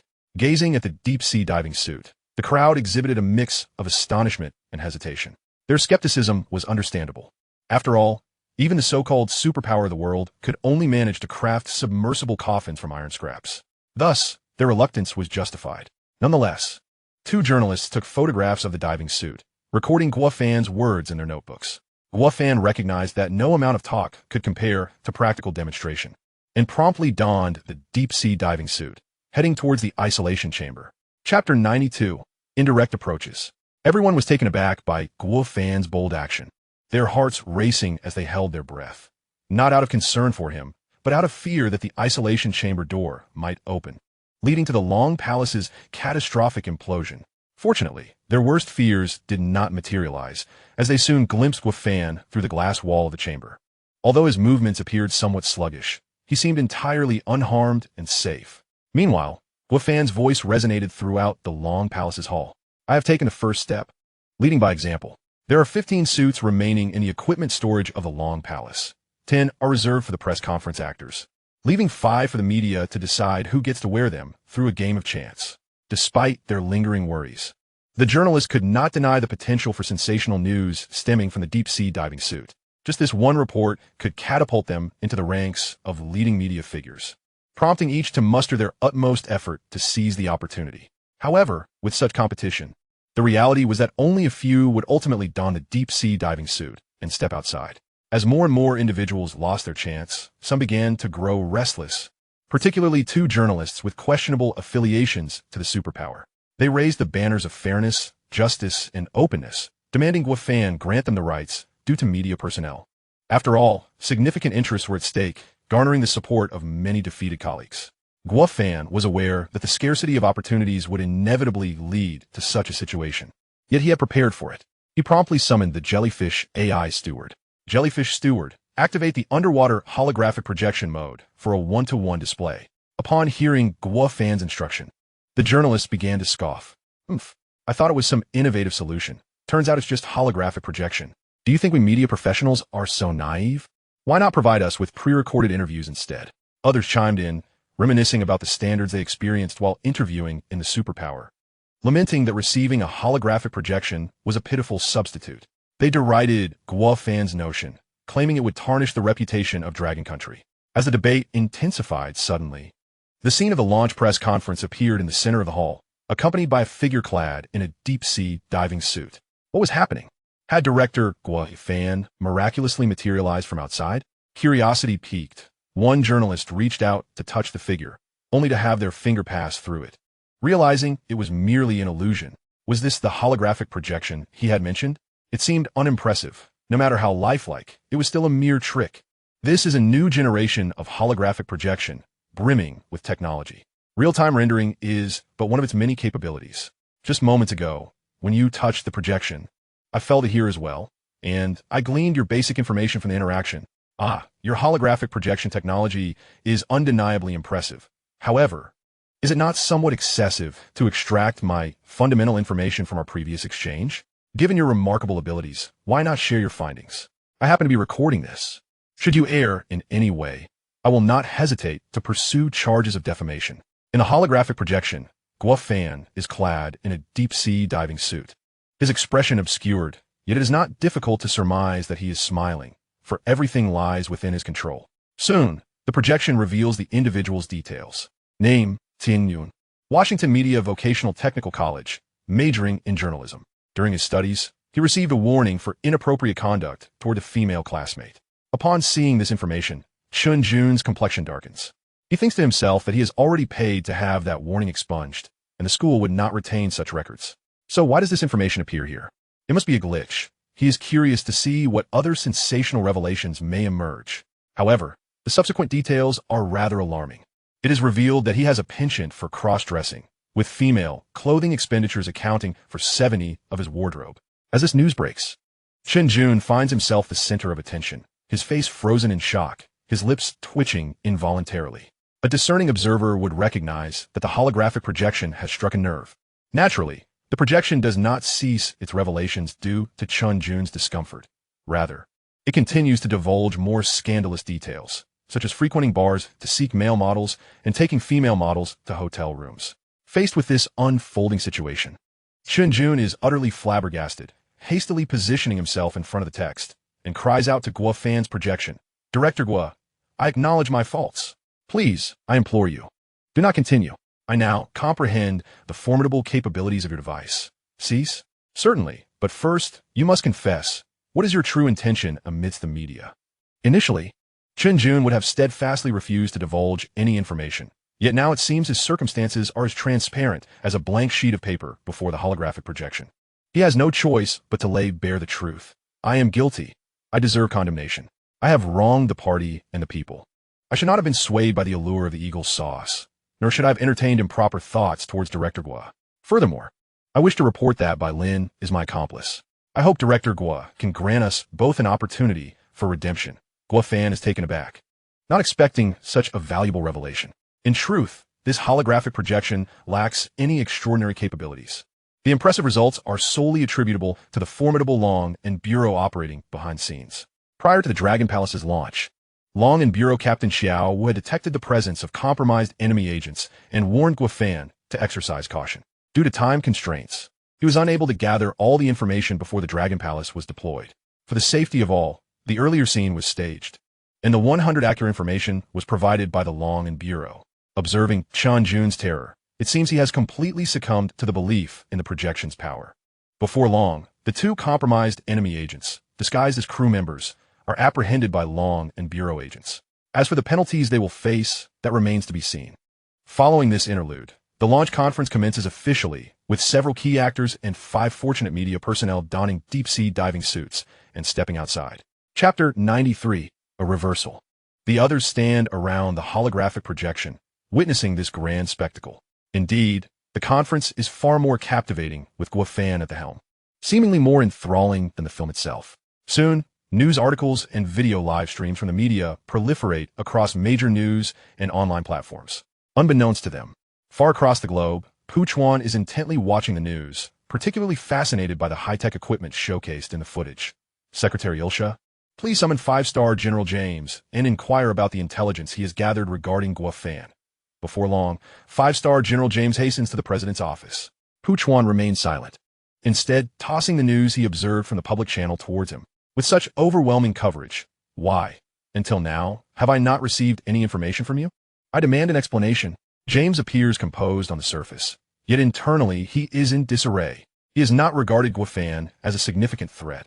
After all, what merit does a mediocre sci-fi director possess to warrant his attention? Although somewhat resentful, he had nonetheless dispatched personnel to investigate. Ordinarily, by this time, his intelligence officers should have relayed the information to him. Why then the delay? Could there be some other reason? Perhaps this media coverage is merely a ploy to generate clicks and views, trivial in the grand scheme of intelligence. Indeed, only such an explanation seems reasonable. Thus, 5-star General James, adhering to his conjecture, states, "Mr. President, it is prudent not to place faith in such sensationalist news. After all, the Dragon Kingdom may have orchestrated this to obscure their true intentions. Moreover, Guo Fan is merely an inexperienced director, although his previous films garnered some attention. No one remains evergreen, and no one could defy the laws of physics or nature. Therefore, his Dragon Palace deep-sea arc is, at best, a publicity stunt and falls short of any intelligent standard. Listening to James' words, Pu Chuan ponders, finding some merit in his reasoning. After all, their scientists have confirmed that while ascending to space is relatively straightforward, descending into the depths of the ocean is far more complex. Just as Pu Chuan prepares to endorse James' assertions, James' assistant, Intelligence Officer Robinson, enters the president's office, accompanied by the striking blonde Secretary Ilsha, bearing a substantial stack of documents. Mr. President, Colonel Robinson has crucial intelligence to report to you. At this moment, five-star General James turns, astonished and infuriated, glaring at his subordinate Robinson, thinking, "You have overstepped your bounds. Do you not realize?" However, Robinson remains undeterred, countering with a disdainful smirk and standing tall in a posture of ambition. Any discerning observer would recognize that this young man harbors no benign intentions. Pu Chuan glances at James, then at Robinson, realizing that the dynamics between a superior and a subordinate have taken a curious turn. Colonel Robinson, what significant intelligence do you possess? Please share it. Additionally, does five-star General James need to excuse himself? Certainly not. General James is esteemed and deserving of such vital intelligence. On the surface, Pu Chuan remains unflappable. Yet internally he almost breaks into laughter, thinking, who would have thought you would find yourself in such a predicament? You brought this upon yourself. Meanwhile, James feels as though 1,000 wild horses are galloping through his mind, astonished that his subordinate is such a sycophant. Robinson, naturally, can sense the thoughts of both men. Had he not chosen this pivotal moment to make his move, he would have remained in the shadows, subjugated. Mr. President, the news reports you just witnessed are entirely accurate and grounded in reality, without exaggeration. Previously, I dispatched 2 teams, one for media coverage and another comprising undercover operatives embedded within the cast and crew. Although the media team was apprehended, the undercover operatives relayed back extremely vital information. Oh, I am quite surprised you possess such capabilities. Well done. Thank you, Mr. President, for your praise. This is merely my duty. After all, I am, a representative of Eagle Sauce and must be accountable to them. Well said. Your performance far exceeds that of some. Although Pu Chuan's remark lacks specificity, it is glaringly apparent to the 3 individuals present whom he refers to. General James could only suppress his fury, refraining from unleashing his wrath upon Pu Chuan, instead casting a fierce glare towards his subordinate, Robinson. However, Robinson remained unfazed. After all, the patron he had secured was far more formidable than James. Though a change in leadership was imminent, he could still enjoy a few years of carefree existence.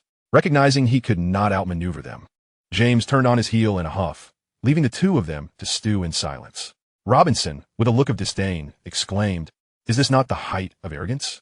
To disregard our esteemed president in such a manner? Such insolence must be met with the severest of consequences." Pu Chuan scoffed. "There is ample time ahead. He shall pay for this transgression in due course. However, our immediate concern is that science fiction director from Longhua, Guofan." Robinson, with a resolute determination, made a gesture across his throat. "Mr. President, shall we eliminate this individual at once?" Pu Chuan quickly waved his hand in refusal. "No, we cannot act against him just yet. According to the intelligence we have gathered, ever since he began directing films, Longhua has unveiled advanced technologies far beyond this era. Until we ascertain the origins of these technologies, we cannot lay a finger on Guofan. On the contrary, we must safeguard him discreetly. Any misstep could be disastrous. After all, what we lack most at present are those advanced technologies. With them, we can maintain our dominion over the world, ensuring the longevity of my presidency. Rest assured, Mr. President, I shall not betray your expectations. From now on, you shall be my sole master." Soon, a legion of agents from the Eagle Nation infiltrated Guofan's surroundings through various means. Naturally, the Longan Bureau was not to be underestimated.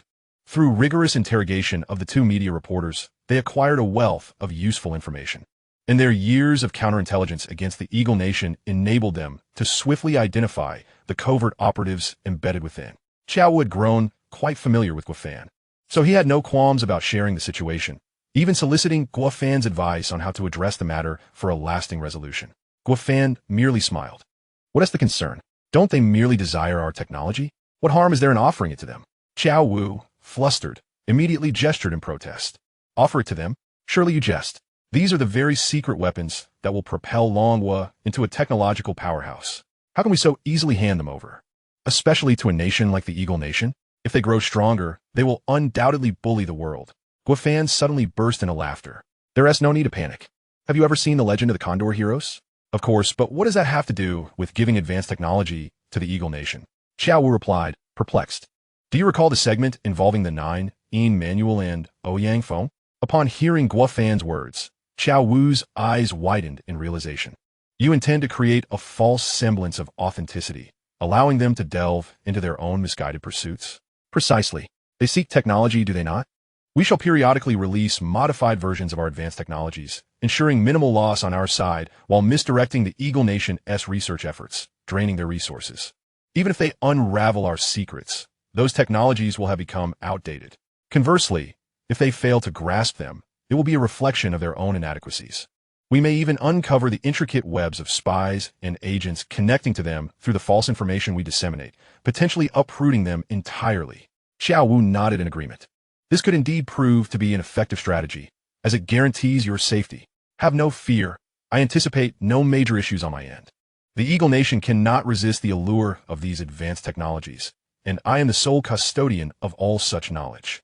For now, they still possess some patience, and there is unlikely to be any imminent danger. And what of the future? After all, one cannot predict how much patience the Eagle Nation possesses or what dreadful measures they may resort to. Then there is no need for concern, for I am currently developing a secret weapon.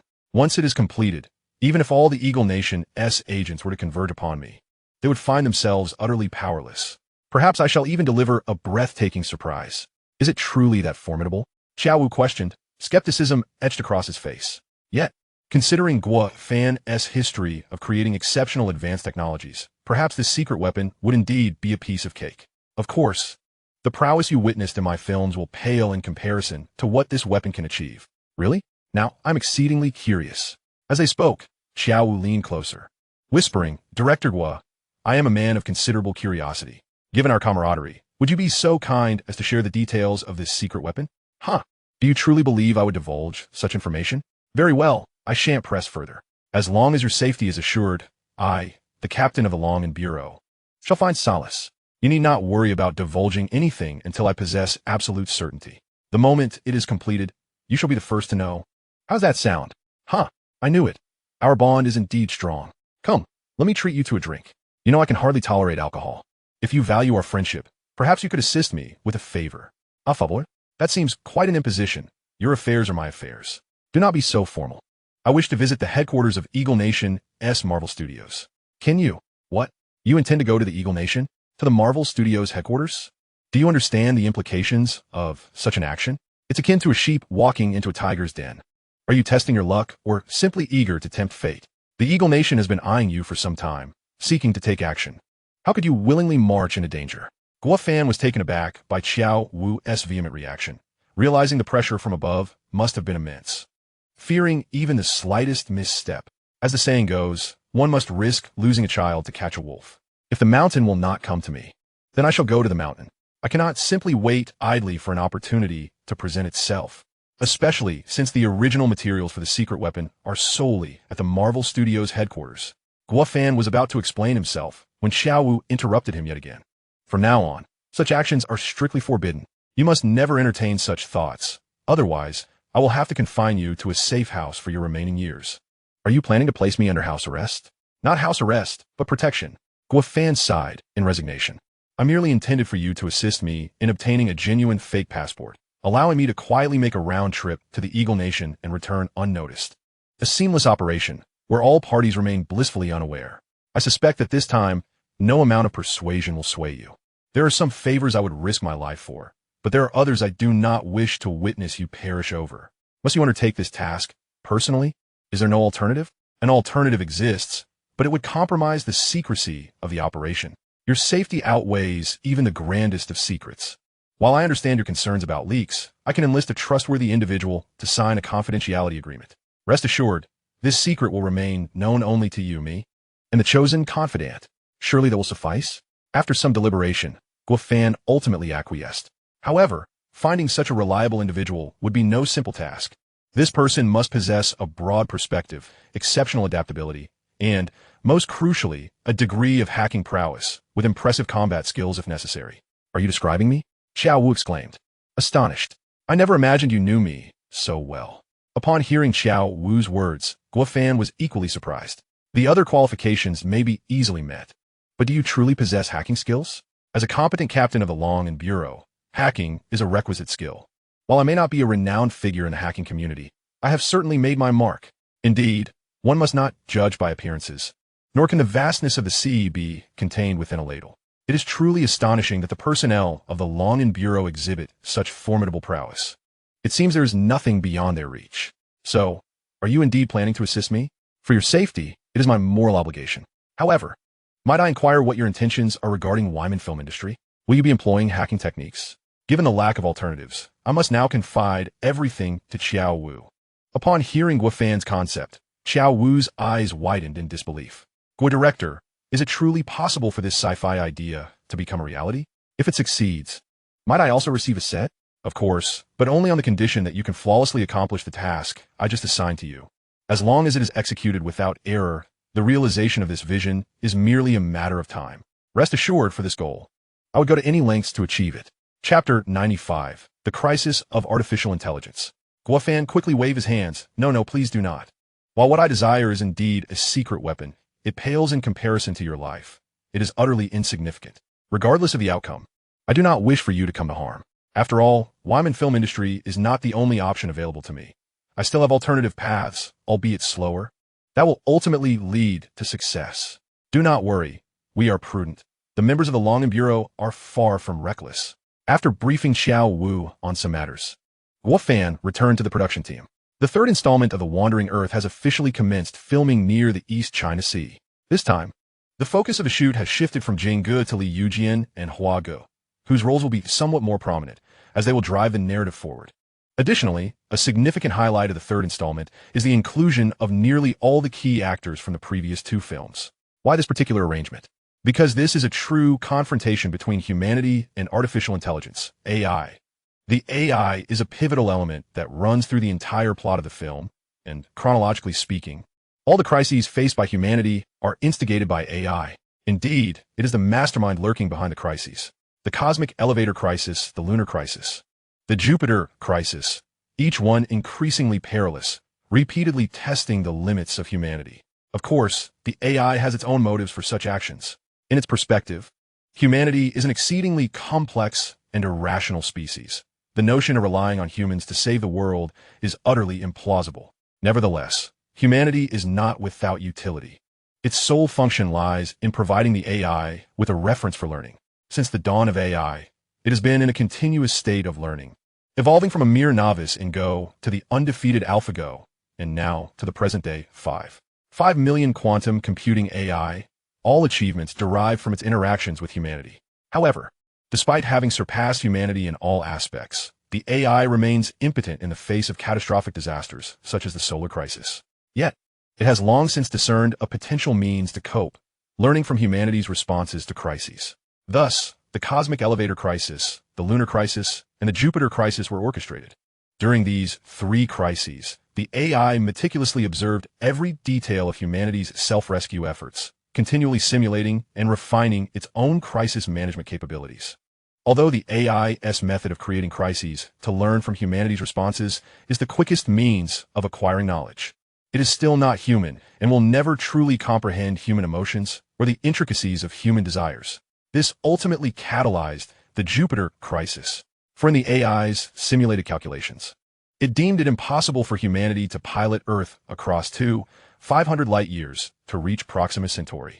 The only feasible course of action was to abandon Earth and resolutely execute the ARC plan. Therefore, the AI sought to drag humanity and Earth into Jupiter's Roche limit, aiming to compel humanity to relinquish Earth entirely. However, the AI grossly underestimated human courage and ingenuity. Not only did humanity wrest Earth back from the brink of Jupiter's Roche limit, but it also led the AI toward its own demise. Yet, the AI was not vanquished. Rather, it escalated its efforts, and thus the narrative of the third installment unfolds. The first scene of The Wandering Earth Part 3 features a grand explosion deep beneath the sea. Preparations were already in place, but Hao Feng encountered some difficulties. Fan Yi. The upcoming underwater explosion scenes pose quite a challenge. There seems to be insufficient explosives to achieve the desired effect, yet too many would not receive approval. Guo Fan was acutely aware of the significance of this underwater explosion scene. It is a crucial moment in the film that influences the entire narrative arc and propels subsequent developments. Hadn't the explosive quantity been calculated beforehand? Why has this issue arisen suddenly? Indeed, the initially calculated amount of explosives was adequate. However, we have just received word from marine experts monitoring the situation that the underwater currents have unexpectedly intensified. After simulation, it was determined that the explosion's impact would dissipate with the currents. To achieve the anticipated effect, the explosive quantity must be increased fivefold. We have already contacted the relevant authorities, but they refused on the grounds that it exceeds the maximum limit for explosives permitted for the production team. Maximum limit for explosives? I was unaware of such a regulation. Could it be that they are deliberately making things difficult for us with this amount of explosives? It pales in comparison to what a small fireworks factory would produce. How could there be a maximum limit? It seems the tone from their leadership indeed suggested some malice. Knowing we were filming a movie, they even proposed sending a female university student to our crew for learning, suggesting we assign her a role. Fan Ye, you know our film maintains high quality and rigorous standards. Even the smallest background actor is meticulously selected, and we would never haphazardly bring someone into the crew. I knew I was right about you. You do have some principles. Principles are one thing, but our filming schedule cannot proceed. Guo Fan smiled faintly. Do not worry. With you, Fango, at the helm, not only explosives, but if you require aircraft, tanks, artillery, or rockets, I can procure them all. Fan Ye, employing such assets might be problematic. After all, we are perilously close to the coast of the Cherry Blossom Nation, and should a diplomatic dispute arise, we would find ourselves in dire straits. Given that we have already thoroughly offended the Eagle Nation, why fear further angering one of its lackeys? Inform the entire crew that the underwater explosion scene will proceed. I will coordinate to secure the real deal. Within 20 minutes, a small intercontinental missile, trailing an extraordinarily long flame, was seen soaring toward a location in the East China Sea. Initially, it was quite distant, and no one paid it much heed. However, as it drew closer, everyone realized it was indeed an intercontinental missile. No wonder the crew had to evacuate to a safe area. Otherwise, the impact of this missile would obliterate all nearby facilities. At that moment, Hao Feng had also arranged for cameras to be set up, capturing a complete 360-degree view. Eagerly anticipating the most spectacular explosion scene, everyone was astounded. They initially thought the immense quantity of explosives was the limit, only to discover the deployment of a small intercontinental missile. Truly, this is a hardcore sci-fi production team. Who would dare to question our capabilities henceforth? As the small intercontinental missile detonated in the deep sea, a water-based mushroom cloud erupted instantaneously. Meanwhile, the Cherry Blossom Nation's air defense alarms blared nationwide. Chapter 96, The Superiority Complex of Great Powers. Simultaneously, the Eagle Nation's Marine Corps stationed in the Cherry Blossom Nation and the Asian fleet activated their full combat readiness, swiftly marking the location of the intercontinental missile explosion and assembling at an accelerated pace. Soon, a formidable array of armed forces made their grand entrance. Initially, a multitude of reconnaissance aircraft soared swiftly at low altitudes, followed by armed helicopters, the Sakura fleet, and the carrier battle group, all of which gathered across the way. Observing intently, the atmosphere was palpably tense, resembling a scene on the brink of an impending clash. The cast and crew of the production team of the Wandering Earth were left utterly dumbfounded. The scale of the combat fleets from the Eagle Nation and the Sakura country was something rarely witnessed, even on television. Alpha Phone fixated on the distant horizon, involuntarily murmuring, "Fango, it seems these individuals do not come in peace. What should we do now? Should we retreat and distance ourselves from impending calamity?" However, Guo Fan remained unperturbed, even expressing a certain intrigue. I recall we have a scene depicting a large-scale fleet assembly. This current spectacle is quite impressive. We must promptly inform the cinematographers and drone operators to capture this from all angles, 360 degrees. Fango, is that wise? After all, this is a joint fleet of the Sakura country and the Eagle Nation. If we provoke them, we could very well become their cannon fodder, protested Hao Feng. Fear not. And do not forget, we are currently within the territorial waters of the Dragon Country, with their backing as our safeguard. Engaging in activities on our own soil is beyond their jurisdiction, and I am quite certain they would not dare to commit any reckless acts. After all, a nation possessing nuclear weapons would think twice before igniting a genuine conflict. The stakes could lead to global catastrophe. I fully understand that. Yet they wield formidable firepower. If someone were to accidentally discharge a weapon, it could spell disaster for us. We are utterly defenseless, akin to being at the mercy of the butcher's knife. Who says we are defenseless? In fact, out of sight, nuclear submarines have already locked onto their fleet. At this moment, they should have received a stern warning via radio from the Dragon Country. Any further transgression would result in their fleet being drastically diminished. Listening to Guo Fan's assertions, Hao Feng transformed from incredulous anxiety to sheer terror. He never anticipated that a simple endeavor to film a science fiction movie could nearly spark a world war. However, with Guo Fan's confidence, he felt reassured. Despite the predatory gazes from the Sakura Country and the Eagle Nation, they would have to carefully weigh their options when faced with nuclear armament. After all, should war erupt, it would be their own demise that would be offered as a sacrifice. After a brief pause, the filming resumed. Soon, cameras and drones were deployed, capturing various angles of the joint fleet. While they hesitated to take action against Guo Fan's crew, they did not shy away from damaging a few drones and stealthily fired off some shots. However, they severely underestimated the capabilities of the drones, which are the most advanced products from the Dajian company, equipped with automatic warning features. Even with dozens of guns aimed at them, the drones could adeptly evade danger. Frustration consumed those individuals, yet they felt utterly powerless, regarding the situation as a provocation to report to President Baigong Puchuan.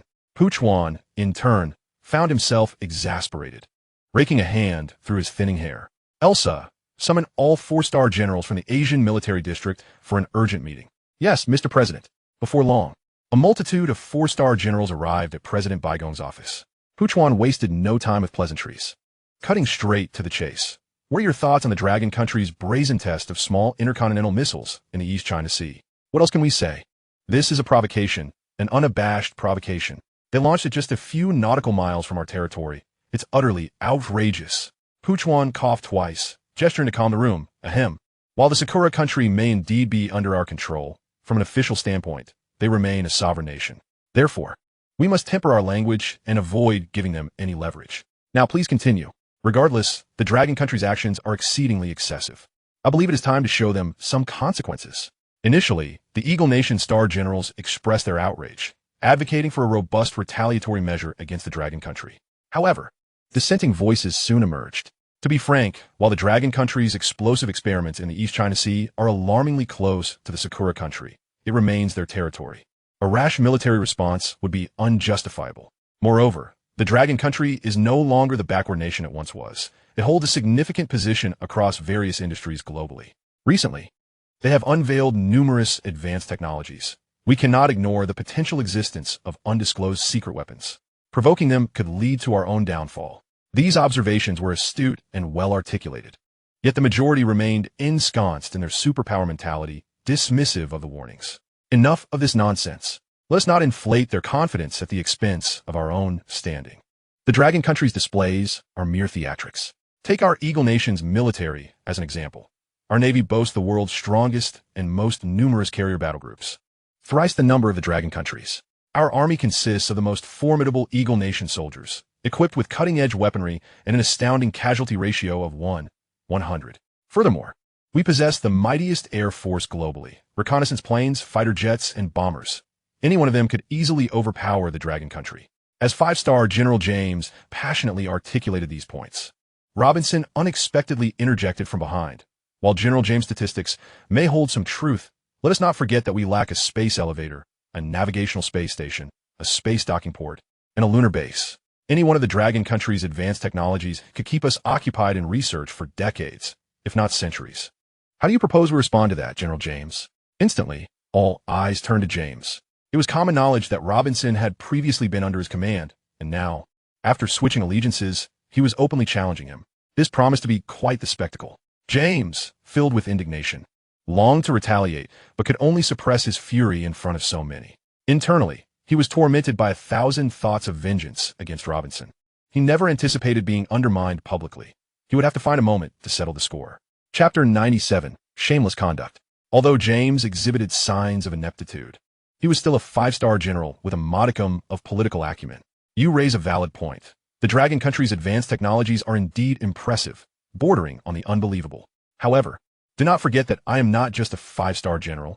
I'm also partially responsible for Area 51. Once we unravel those technologies, the Dragon Country's advancements will be rendered insignificant. His words instantly silenced half the room. As government officials, they were somewhat aware of the affairs surrounding Area 51, albeit through hearsay rather than concrete intelligence. James' remarks sparked considerable speculation and excitement. If what he claimed were true, the Eagle Nation could soon rise again, reclaiming its position as the world's foremost power, unassailable. Yet, not everyone shared this sentiment.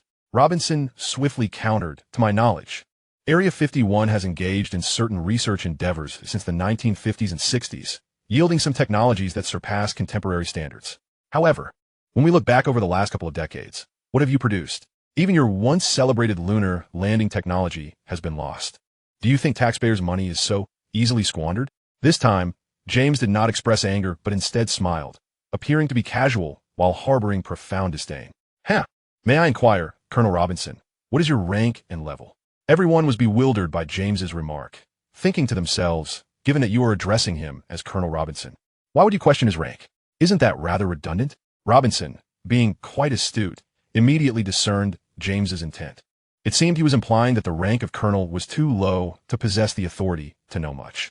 Thus, before everyone could fully grasp the situation, he decisively retorted, though you hold the esteemed position of a 5-star general and are partially in charge of Area 51, can you truly claim to be more formidable than our great President Puchwan? Why is it that such crucial intelligence is not reported to President Puchwan, but rather kept under wraps?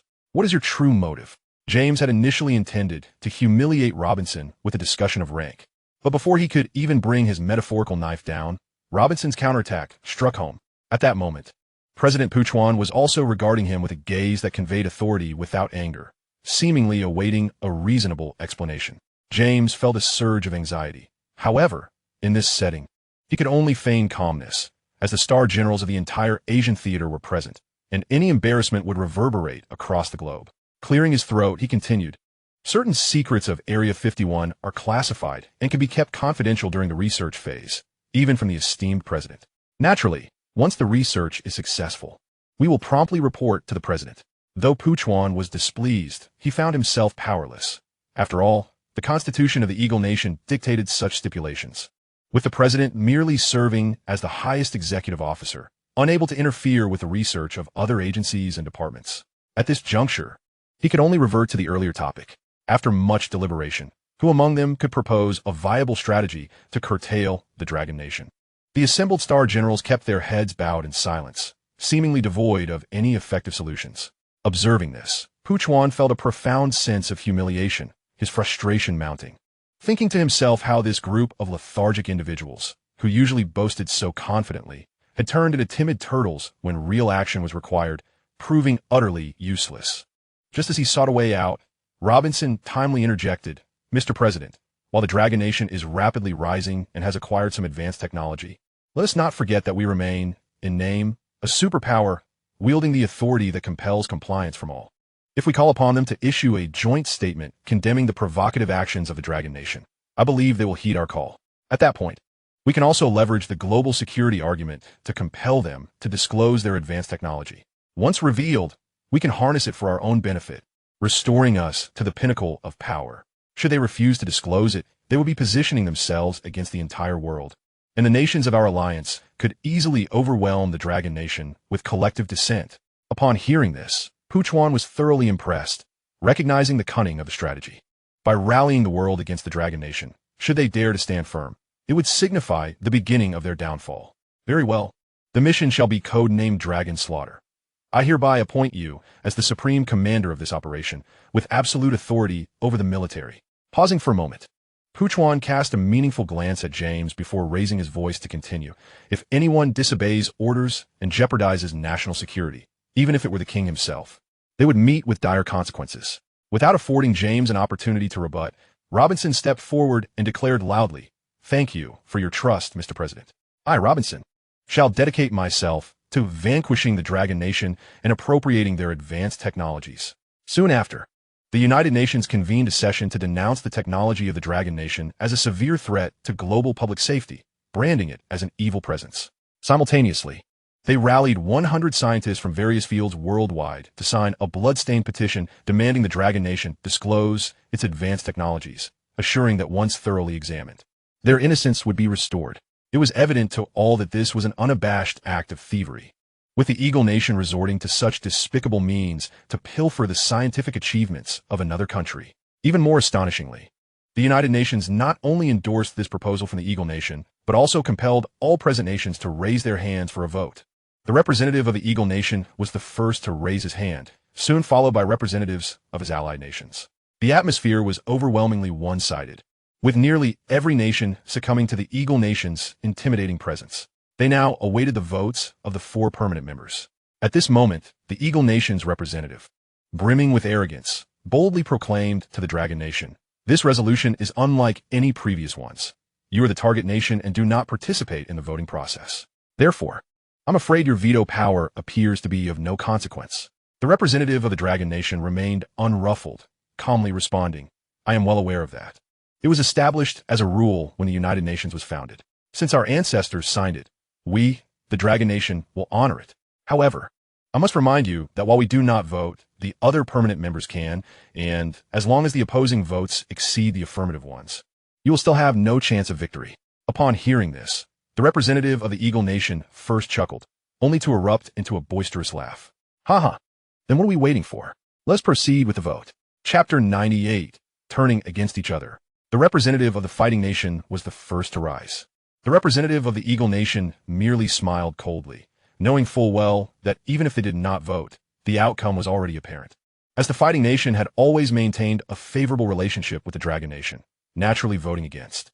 However, there were still the representatives from the United Kingdom and the Romantic Nation, both members of the Eagle Nation's own alliance, who would undoubtedly cast their votes in favor. In that case, it would result in a 3-to-1 vote, and the Dragon Nation would surely be compelled to surrender their advanced technologies. As the representative of the Eagle Nation reveled in his delusions, both the representatives from the United Kingdom and the Romantic Nation rose leisurely, almost simultaneously raising a hand. Just as the representative of the Eagle Nation prepared to burst into laughter, he suddenly realized something. The hands raised seemed to be in opposition, not in favor. The representatives were not voting in favor, but against. The representative of the Eagle Nation thought he must be mistaken, hastily rubbing his eyes and staring wide-eyed. Upon closer inspection, he nearly choked on his shock. Not only had these 2 representatives cast opposing votes, but they had also aligned themselves with the representatives of the Dragon Nation and the Fighting Nation. What was happening? The representative of the Eagle Nation muttered in disbelief. "This is merely a voting outcome of 3-to-1, but it was not 3 votes in favor, but 3 votes against. Why? Why did you 2 vote against?"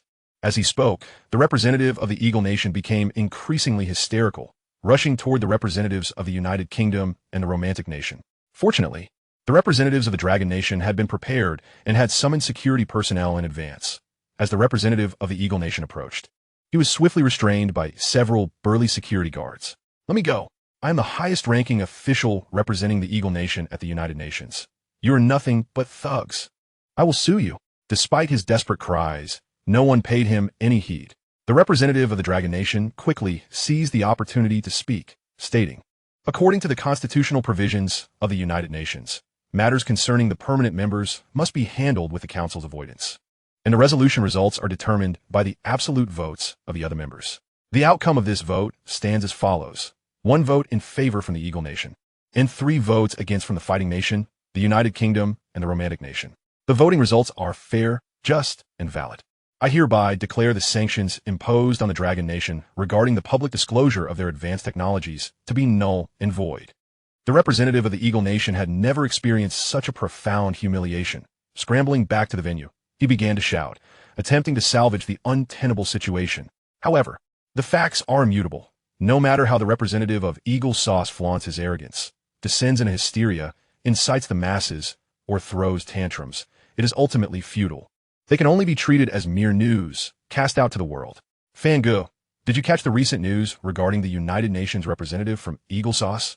Due to sanctions against the Dragon Kingdom, he was ruthlessly subdued by several other permanent members, leaving him in a state of utter disarray, hastily dispatched to a psychiatric hospital. Guafan merely smiled faintly. Why concern ourselves with them? Instead of wasting our time, we ought to focus on the filming of our 3rd installment, The Wandering Earth, and pay more attention to our cast and crew.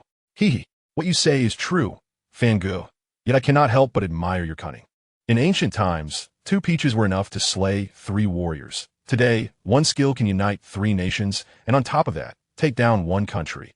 Truly ruthless and formidable. Guo Fan feigned innocence. You cannot blame me. I initially intended to unveil those advanced technologies to the public. After all, researching such cutting-edge concepts requires considerable intellect. However, I never anticipated that merely agreeing to take a few scientists from those countries into space without revealing any advanced technology would lead them to offer unconditional support. This clearly demonstrates their desperate desire to break free from the control of Eagle Sauce. Enough of that. I am merely a small director making a science fiction film, and I cannot meddle in national affairs. Fangirl, your words imply that you are merely filming a movie, yet in reality, you are utilizing the guise of filmmaking to conduct scientific research. Now I cannot help but wonder whether you truly belong to this world. Could it be that you are a time traveler from the future? Otherwise, how could you be so extraordinary? This made Guofan somewhat anxious. He thought to himself, this lad is quite perceptive. Do not be fooled by his usual boisterous demeanor. His mind is clearly sharp and observant. Just as he was at a loss for how to respond to this inquiry, Jingu entered the makeshift lounge, dripping wet. Director Guo, I'm struggling to keep up. I never expected that filming a science fiction movie would be even more exhausting than making a war action film. I believe you should treat us to a hot pot and some drinks today. Jingu, that is hardly fair. You only mention fatigue after filming 3 installments. If you wish for hot pot, you need not concoct any excuses. As expected of Director Guo, ha ha ha, there is no better time than now. Of course, we can, but you must first complete that one-take, oxygen-free, extreme underwater rescue scene. Can we perhaps have a hot pot first, and then shoot? At least I could be a well-fed ghost. Haha, what do you think? Jingu sighed in resignation. Fine, a hot pot seems quite difficult to arrange. I will return to training and strive to complete it before we wrap for the day. With that, Jingu dragged his drenched body out. Fanye, isn't this a bit too cruel for Jingu? He has been submerged for an entire week. If he continues like this, he may be ruined. You underestimate him. Back in the day, during the filming of Dragon Warrior 2, Jingu executed a 6-minute underwater continuous shot that was nothing short of legendary. Yet that was far from his limit. So what is Jing Ji's limit? Guofan stood at the second-floor window, watching Jing Ji's retreating figure. Murmuring, I too wish to know. Let's go down and see. Soon, the two arrived on set. The scene was set in a 10-meter square deep water pool, surrounded by lifeguards both above and below the surface. Although this was merely a training session, the safety measures in place were comprehensive. A strict directive from Guofan to the safety supervisor to ensure no safety issues arose during training, especially with Jing Ji's perilous maneuvers. Before long, Jingu surfaced. Clinging to the edge of the pool, gasping for air, Guofan, having stopped the stopwatch, sat at the pool's edge. 5 minutes and 30 seconds. Ying Yi, you have regressed. Jingu, panting heavily, could not speak, only waving his hand to indicate he had reached his limit. Jingu, this is far from sufficient. Compared to your 6-minute underwater shot in Dragon Warrior 2, you are still miles away. Our goal this time is to surpass your previous record. Jing Ji's face twisted in despair. Please, have mercy. I am no longer young, and achieving this result already surpasses 99% of my peers. If you do not push yourself, how will you know you are not part of that final 1%? Chapter 99, Underwater Limits. A glimmer of determination flickered in Jing Ji's eyes, as if he were reminiscing about a valiant moment from his youth. Guofan seized the opportunity to continue. This underwater long shot is the most crucial segment in the Wandering Earth 3, a pivotal moment. The entire crew believes in you and is willing to wait. We will commence filming once you have successfully trained. Jingu knew the significance of this scene. He also understood that it was the final shot of the entire film, with the crew incurring substantial costs each day while awaiting him. Although Director Guofan did not care for the investment, such funds should be employed wisely, rather than squandered on waiting. After a moment of silence, Jingu suddenly declared, I believe I am ready for the actual shoot. Let us begin. Upon hearing this, everyone was taken aback. For this underwater long shot would surpass the duration in Dragon Warrior 2 by a considerable margin, and the complexity of the actions was exponentially greater, involving not only combat but also rescue. Given the current training results, he had barely passed. To rush into filming would pose a significant risk to the actors. The assistant hurriedly approached to dissuade him. Jingu, this is a major production. We cannot rush it. Let's proceed step by step, train thoroughly, and then shoot. What do you think? Jing Ji's expression remained resolute. He did not respond, seemingly ignoring the assistant's advice. The assistant director grew anxious and leaned in close to Guofan, whispering, Fangu, perhaps you should also persuade Jingu. After all, this is no trifling matter. It could very well endanger lives. Guofan turned to Jingu. Jingu, are you certain? Jinggu smiled faintly. Of course. Very well. There is no time like the present. Let us commence filming. Guo Fan was aware of the risks involved, yet he had greater faith in Jing Ji's capabilities. After all, Jinggu was not a reckless individual. If he did not possess absolute strength, he would not have made such a decision. With this sudden resolution from both Guo Fan and Jinggu, the cast and crew were left bewildered. Although this scene was of utmost importance and had been delayed for a long while, did they truly wish to gamble with their lives? Nevertheless, since it had become a foregone conclusion, there was nothing they could do but comply unconditionally. Soon, they boarded a boat to the designated location at sea. This scene involved resetting and overlaying data at an underwater data center, installing a small nuclear device, and executing a rescue operation. This sequence would continue to utilize authentic footage as a foundation, aside from the small nuclear device being a prop. Everything else would be filmed live. A submerged data center was constructed for this purpose, claiming a 99% authenticity. At this moment, Jinggu and his team were fully equipped, standing at the ship's railing, gazing at the undulating surface of the water. Jinggu, are you ready? Jinggu turned back, smiled faintly at Guo Fan, and signaled with an OK gesture. Scene 81. Take 99 of the Wandering Earth 3 begins. With Guo Fan's command, Jinggu and his team dove into the water, closely followed by the cameraman, who was eager not to miss Jing Ji's most perfect performance due to any oversight. Jinggu executed the practiced movements without hesitation, swiftly descending to the data center. The narrative of the Wandering Earth 3 unfolds against the backdrop of a cataclysmic conflict between humanity and artificial intelligence, a struggle that determines the very fate of both entities. Should humanity emerge victorious, the digital incarnation of AI shall face obliteration. Conversely, if AI prevails, the Wandering Earth initiative will persist.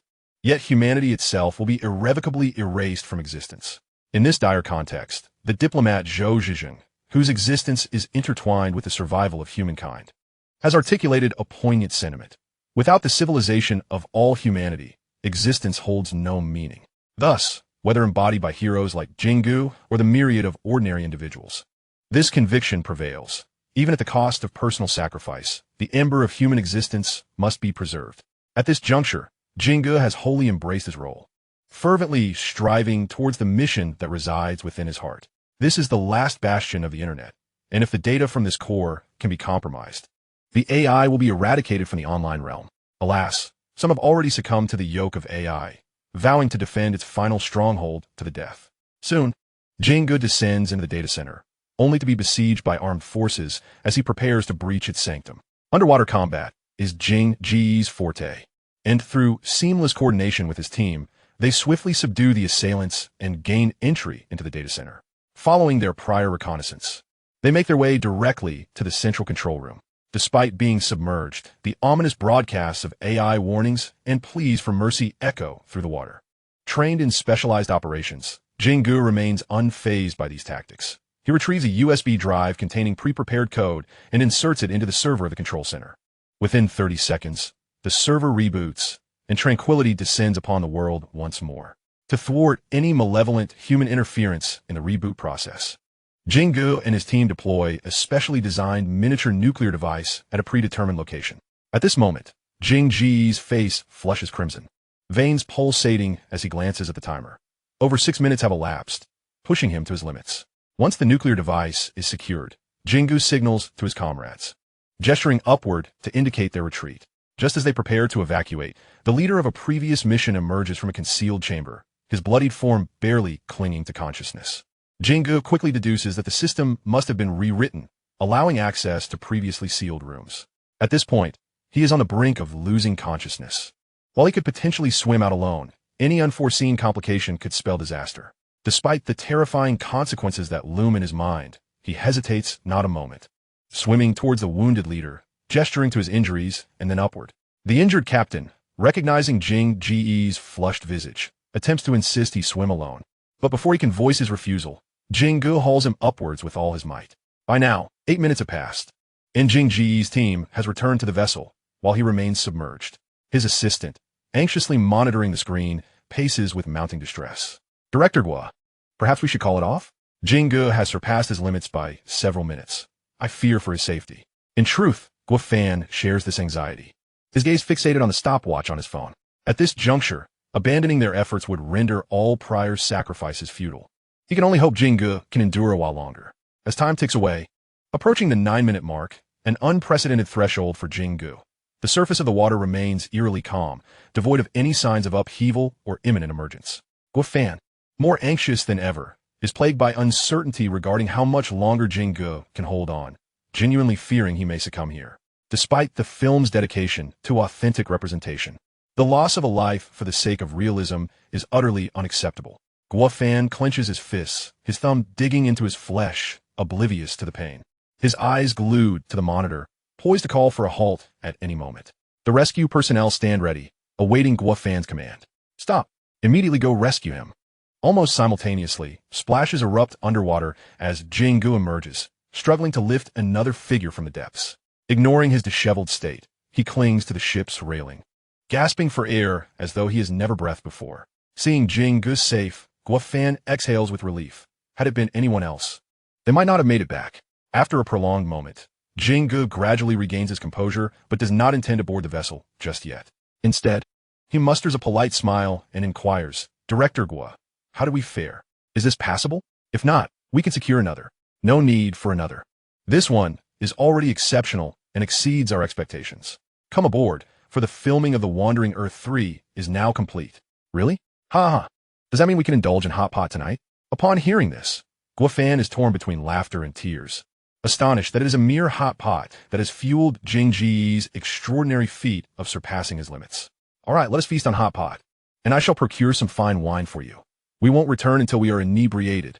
Jingu bursts into laughter once more, effortlessly scaling the railing and surprising everyone present with his vitality. At this moment, Guofan is left pondering, wondering if Jing Ji's 9 minutes underwater truly represented his limits. Should they consider another take? He swiftly glances at Jingu, who seems to catch a hint of suspicion in Guofan's gaze, quickly making an excuse to escape up to the ship, leaving no room for further discussion. Guofan watches in astonishment as Jingu disappears, muttering to himself. He can still run? Clearly, that was not his limit. Before long, this incident spreads like wildfire both within and outside the industry. Those outside regard Jingu as a demigod, continuously breaking boundaries and challenging their perceptions. Meanwhile, those within the industry scoff, believing they are merely actors and that risking their lives for a few coins is unnecessary. Consequently, this event garners trending status, igniting fierce debate over whether actors should risk everything while filming. Jingu gazes at the trending topic, bemused. Director Guo, what is wrong with these people? How can such matters even trend? Why is there such fervent discussion? As actors, shouldn't our primary duty be to portray our roles with utmost dedication? If that were the case, there would be far fewer stunt doubles, as many deem their lives far more precious, prioritizing monetary gain. An actor as dedicated as you is truly rare. So Jingu, you have my utmost admiration. Really, Director Guo?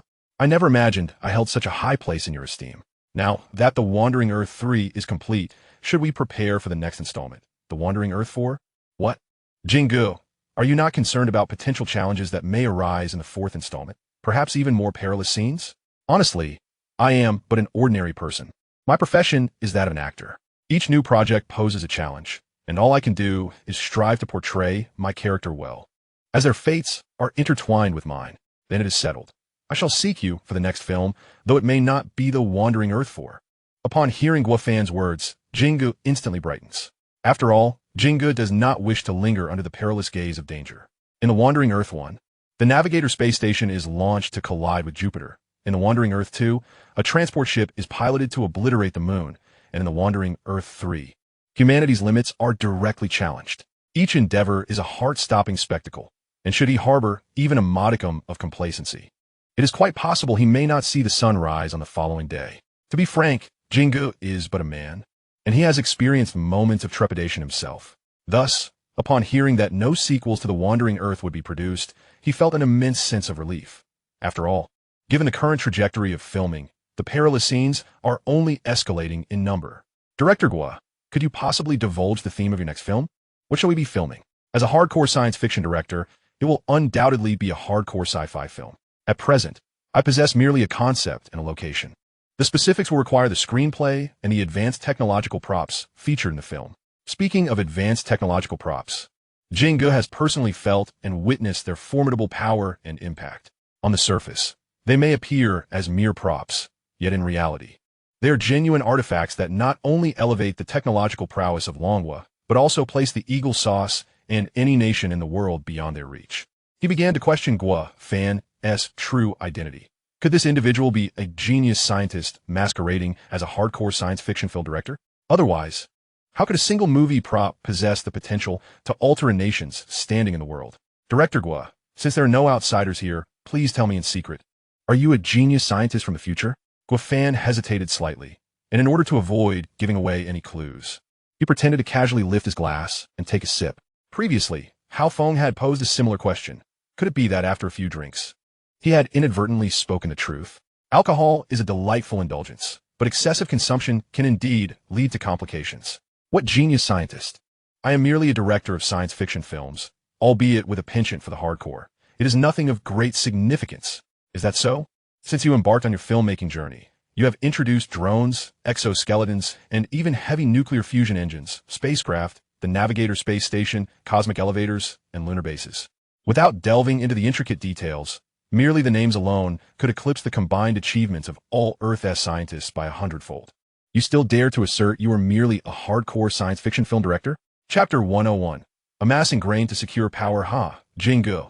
It seems you may have indulged a bit too much. Hao Feng, please assist Jinggu in returning to rest. I have not overindulged. I am not inebriated. I demand an explanation today. Otherwise, I shall mobilize all my acquaintances to uncover your true identity. Watching the unsteady Jinggu depart, Guo Fan finally breathed a sigh of relief. To be honest, any one of these advanced technologies, if brought to light, would be sufficient to obliterate the pinnacle of global technology. Not to mention, during this brief period of filming, advanced technologies have emerged incessantly. It would be odd not to raise suspicions. It is likely that Eagle Sauce has already designated him as a key figure. Currently, the advanced technologies are merely the beginning. In the days to come, they will proliferate and astonish even further. It appears that a strategy to conceal these developments must be devised. While the method of misdirection is generally straightforward to implement, its effectiveness is certainly questionable. If one does not comprehend the foundational elements, it could backfire and lead to betrayal. After several days of fruitless contemplation, Guo Fan found himself increasingly perplexed. One day, just as he exited the studio, he received a call from Xiao Wu. Previously, he had assigned Xiao Lao Gu a top-secret and crucial task, and the sudden call today must signify significant progress. Hello, Qiu Lo Yi. Have you succeeded so swiftly? Success has indeed been achieved, though only in part. The materials were not as elusive as anticipated. After sharing a couple of meals with the previous designer, I managed to acquire them. This includes not only the final presentation state, but also some of the original design drafts. This truly came as a pleasant surprise. He had not expected to attain the desired outcomes so effortlessly. Just as he was about to celebrate, Xiao Wu doused Guo Fan with cold water. While we have the designs, the designer, after a few drinks, revealed a multitude of insights. He described this creation as a concept sketch at best, or a product of self-entertainment at worst. Oh, what do you mean by that? Firstly, regarding the raw materials, aside from certain titanium alloys that can be produced, others, like vibranium and adamantium, are simply not products of this world. Naturally, raw materials are just the foundation. There exist two core components, one being a small, controllable nuclear fusion reactor akin to a tokamak, and the other an artificial intelligence, Jarvis, that remains beyond current technological reach.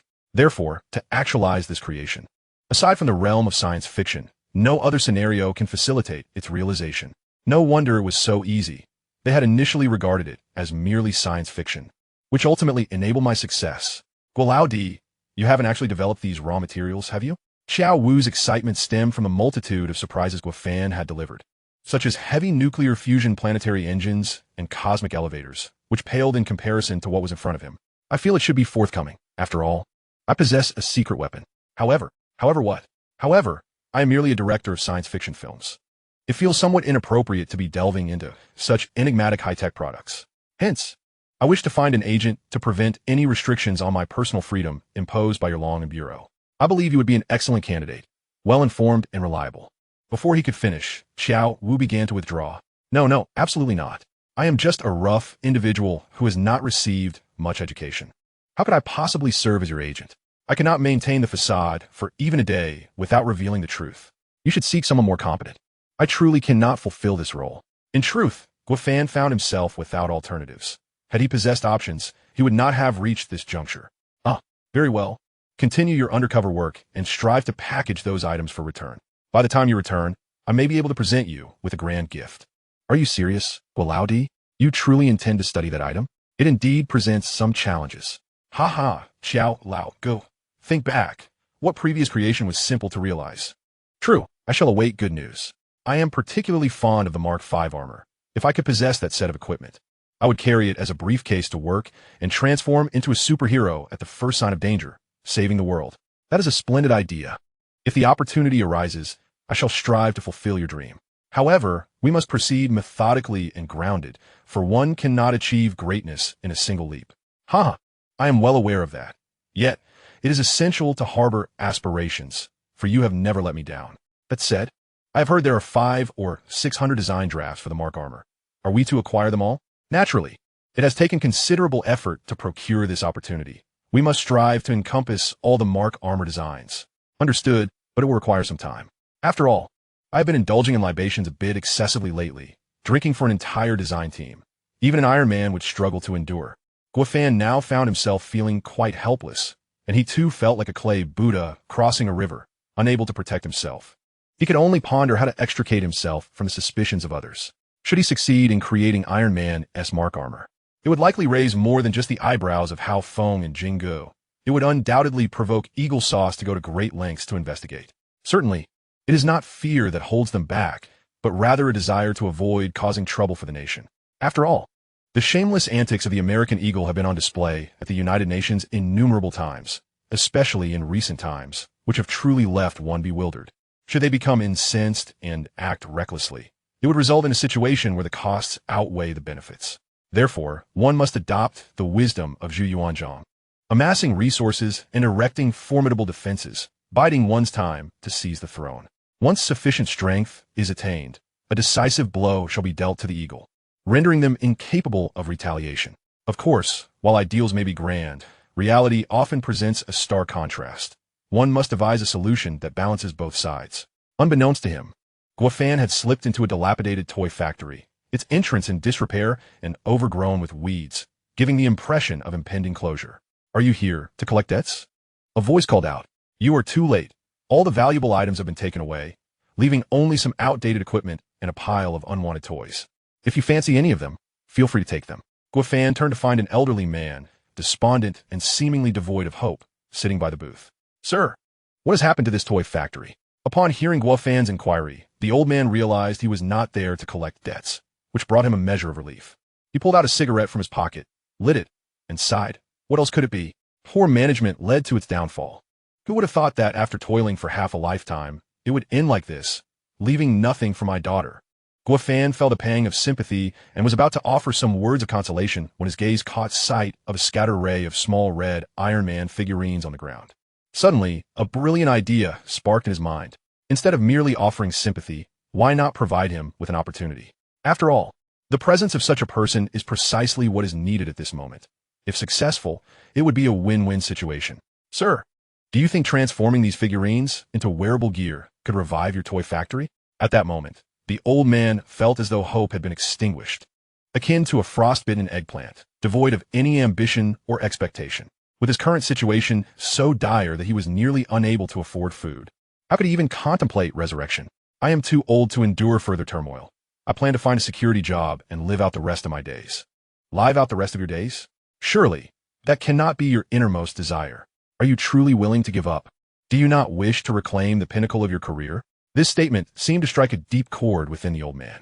He glanced at the wall adorned with photographs of past achievements when the toy factory thrived, exporting toys to over a dozen countries. Once, he had dreamed of becoming the world's leading toy manufacturer, yet now, he faced extinction. With a sigh, he lamented, alas, those days are gone. What if there were an opportunity to resurrect your factory and facilitate its transformation? Would you be willing to try? As soon as the words left Guofan's lips, a flicker of hope sparkled in the old man's eyes, only to be swiftly extinguished as he fell silent, bowing his head in contemplation. From these reactions, Guofan gleaned that the old man still harbored some yearning and aspirations. After all, no one could bear to watch their life's work perish. Yet, the fear of repeated disappointment loomed large, making acceptance of failure all the more painful. Ultimately, Guofan could only offer him a chance. Whether the old man could rise again would depend on his own resolve. To spur the old man towards a decision, Guo Fan deliberately stoked the flames of hope, leaving it to fate whether it would ignite his spirit or consume him entirely. If you are unwilling to seize this opportunity, do not blame me for your demise. Continue to be the prey of circumstance, and I shall take my leave. Farewell. With that, Guo Fan turned resolutely to depart. The old man immediately lifted his head, initially poised to voice his thoughts, but the words caught in his throat. Guo Fan walked a few meters forward, his mind racing with doubts. Could the old man truly be so apathetic, even in the face of such dire circumstances? Never mind, if he has lost his fighting spirit. Even forcing him to rise would likely lead to a short-lived revival.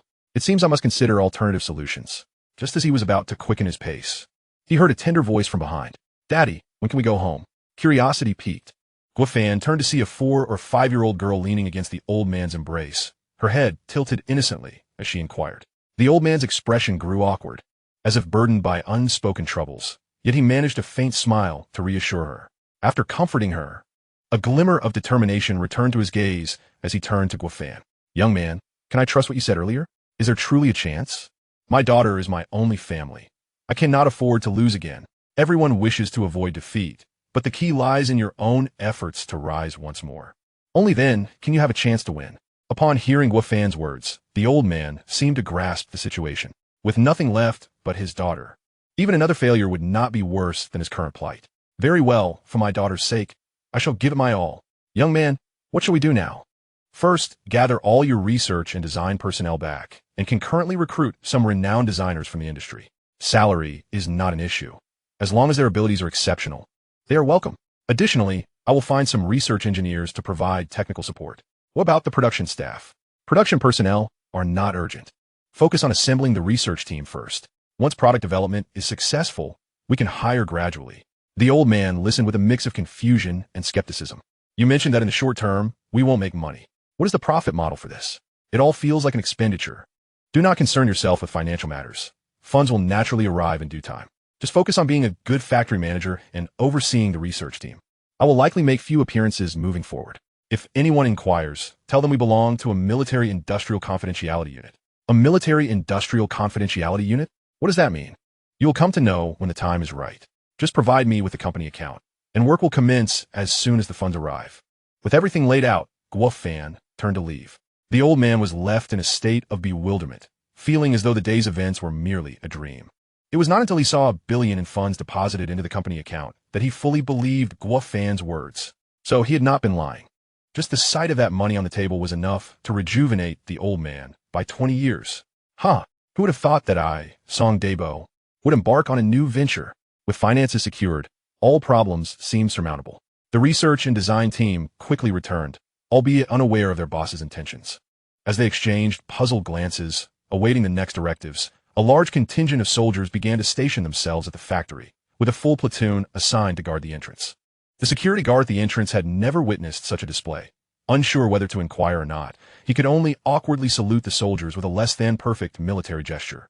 Goodness, is this private enterprise about to transform into a national military factory? The security guard, eager to engage with the soldiers, was met with indifference. They acted as if he were invisible. Meanwhile, Guo Fan soon received a call from Xiao Wu. Brother Guo, as per your instructions, everything has been arranged. These individuals belong to the North Sea Guard Regiment and have previously provided security for numerous world leaders. Their presence will more than suffice to protect the factory. The personnel are in place. What shall we do next? Chapter 103. The Iron Battle Armor. Brother Qiao, how are things on your end?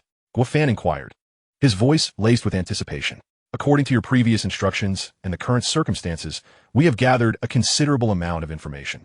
We are merely one design blueprint away from completing the remote-controlled Iron Battle Armor. It's almost done. Guo Fan couldn't help but marvel at Brother Qiao's dedication. Yet he pondered, could such a fantastical design truly exist, as if plucked from the realm of science fiction? Nevertheless, given Brother Qiao's unwavering commitment and fervent assurances, if he indeed found the design, Guo Fan felt compelled to overcome any obstacles to bring it to fruition, honoring the sacrifices of his covert endeavors. After exchanging a few pleasantries and reminding him to stay safe, Guo Fan ended the call. Days swiftly passed, and the toy factory had duly recalled all its designers as instructed. Observing the factory bustling with activity, the once-aged factory manager, Mr. Liu, seemed to rejuvenate before their very eyes. While his white hair may have suggested advanced years, he was, in fact, only in his 40s, still embodying the vibrant spirit of their toy factory. Witnessing the factory's resplendent atmosphere once more invigorated Mr. Liu, but as time wore on, he found himself reflecting on the perplexing transformation of their toy factory into a military enterprise. Days of confusion compelled him to seek out Guo Fan, who was overseeing the factory's progress. "Boss Guo, I have summoned everyone back, and the experts from the Lonka Institute are all set as instructed. However, I have a lingering doubt. Are we still pursuing the toy business? Toy business? Well, somewhat. Our toys will simply be larger, with materials and technology that are quite different from before. But overall, we can still consider them toys," Guo Fan replied. "Just treat it as large-scale toys. Follow the same protocols as before, and there will naturally be cooperation when the time comes." With Guo Fan's assurance, Mr. Liu resigned himself to following the established procedures and returning to what he knew best. In truth, his familiarity with these concepts stemmed from a fleeting encounter with the lottery system in the realm of cinematic black technology. Everyone knew that luck was a fickle mistress in such endeavors, but he was not one to rely on chance for survival. Thus, he resolved to be self-sufficient. Starting from scratch, his motivations were not to flaunt black technology for the sake of vanity, but rather to ensure his own safety. Why, you may ask? Because Guo Fan had long sensed the looming threat and pressure from the Eagle Nation. Once a relatively obscure director, his first film, The Wandering Earth, had catapulted him into the limelight with nearly $10 billion in box office revenue, attracting not only attention from peers, but also ire from the Eagle Nation's elite and the Pentagon. The vengeful psyche of the Eagle Nation was formidable. Anyone who crossed them faced dire consequences, as evidenced by the fates of certain infamous figures. While Guo Fan had not confronted the Eagle Nation head-on, the emergence of his black technology had already begun to undermine their status as the world's preeminent power, a far greater threat than the actions of those notorious individuals. If he did not prepare adequately, it was only a matter of months before he would face various unforeseen perils. Guo Fan was not afraid of death. Rather, he recognized that he could not afford to die yet, for he had not completed his cinematic aspirations nor developed sufficient black technology. Most importantly, he had yet to witness the Eagle Nation descend from its self-proclaimed pedestal, humbled and subdued. Although the Longan Bureau provided round-the-clock, all-terrain, comprehensive protection, the persistent malevolence of the Eagle Nation was undeniable. They could afford countless blunders, yet if the Longan Bureau faltered even once, it would spell disaster. Hence, Guo Fan conceived this plan, not out of ambition, but solely for self-preservation. Upon reflection, only one piece of equipment from Wyman could achieve the desired effect: the Iron Man Mark armor. In his previous life, Guo Fan had been an ardent admirer of Wyman. Particularly enamored with Tony Stark, the advent of the Iron Battle armor allowed ordinary humans to rival the divine. Previously, he had merely fantasized about it, for without formidable technological support, such aspirations were but idle dreams. However, circumstances had changed. Armed with black technology and bolstered by the Lonka Institute support, he was poised to create a similar Mark armor, potentially even surpassing Tony Stark, turning science fiction into tangible reality. In fact, prior to formulating this vision, Guo Fan had devised his own plan. Beyond the original design blueprint, the Iron Battle armor comprised 5 essential systems. First and foremost was the material system. The original Mark armor was indeed made of steel, yet it was soon discovered that steel armor could freeze, severely impairing operational performance, nearly leading to Tony's demise. Thus, titanium alloys and nanotechnology composites were developed subsequently. While nanotechnology alloys represented the optimal choice, current technological advancements could not sustain such a grand vision. Fortunately, the Molecular Materials Department at the Lonka Institute had made groundbreaking progress with high-strength titanium alloys, far surpassing the performance of ordinary titanium alloys available on the market. In summary, the material could be described in 4 words: ultra-hard and ultra-light. According to the experimental data provided by the Lonka Institute, a 5mm thick titanium alloy plate could withstand tank-grade armor-piercing rounds, an unparalleled hardness on a global scale. As for the other 4 systems, aside from the core energy system, the control system, propulsion system, and weapon system were all within reach. Guo Fan had already begun implementing Jarvis as the control system for the Iron Battle armor. Virtually all intelligent devices have been integrated and upgraded with Jarvis's artificial intelligence, amassing a wealth of information that could rival the settings of science fiction films. Concerns regarding the propulsion and weapon systems were moot, as the new generation of plasma thrusters employed in the spacecraft traversing between the cosmic docking port and the moon boasted cosmic-level thrust, enabling the Iron Battle armor to achieve supersonic speeds. Regarding weaponry, China could assert second place in the world, yet no one dared claim first. A mere assortment of weaponry would suffice to instill dread in adversaries. Turning to the most crucial energy system, Wyman had designated a small, controllable nuclear fusion reactor for the battlesuit, capable of generating 3 billion joules of energy per second. Although China possessed numerous nuclear power plants and even the latest heavy nuclear fusion planetary engines established in Antarctica, their sheer size rendered them impractical for personal use. Thus, the immediate goal remained to achieve controllability and miniaturization of the reactor. With all preparations in place, Guofan wasted no time. He departed the toy factory and hailed a cab, heading directly to the Lonka Institute. Chapter 104. The Lonka Institute meeting before long. The top-level conference room of the Lonka Institute's administrative building was filled with premier scientists from various fields. Among them were a few well-informed individuals who seemed to have already caught wind of the meeting's significance. Human nature is universally consistent, and scientists are no exception.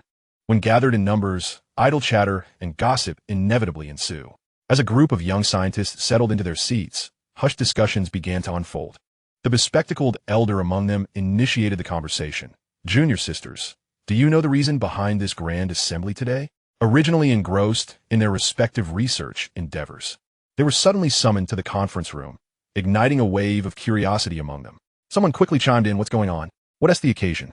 Is the Lonka Institute embarking on another major project? That can't be right. Even if they were planning a big project, it would typically be carried out discreetly within each field. I just caught a glimpse. Everyone from the various departments of the Lonka Institute is present. It's truly puzzling." The female scientists seated behind them interjected, "You are all unaware of this, aren't you?" Several female scientists chimed in eagerly, urging, do tell, spare us the suspense. It is rumored, merely a rumor, mind you, that someone intends to develop the props from science fiction films." "Props? What kind of props?"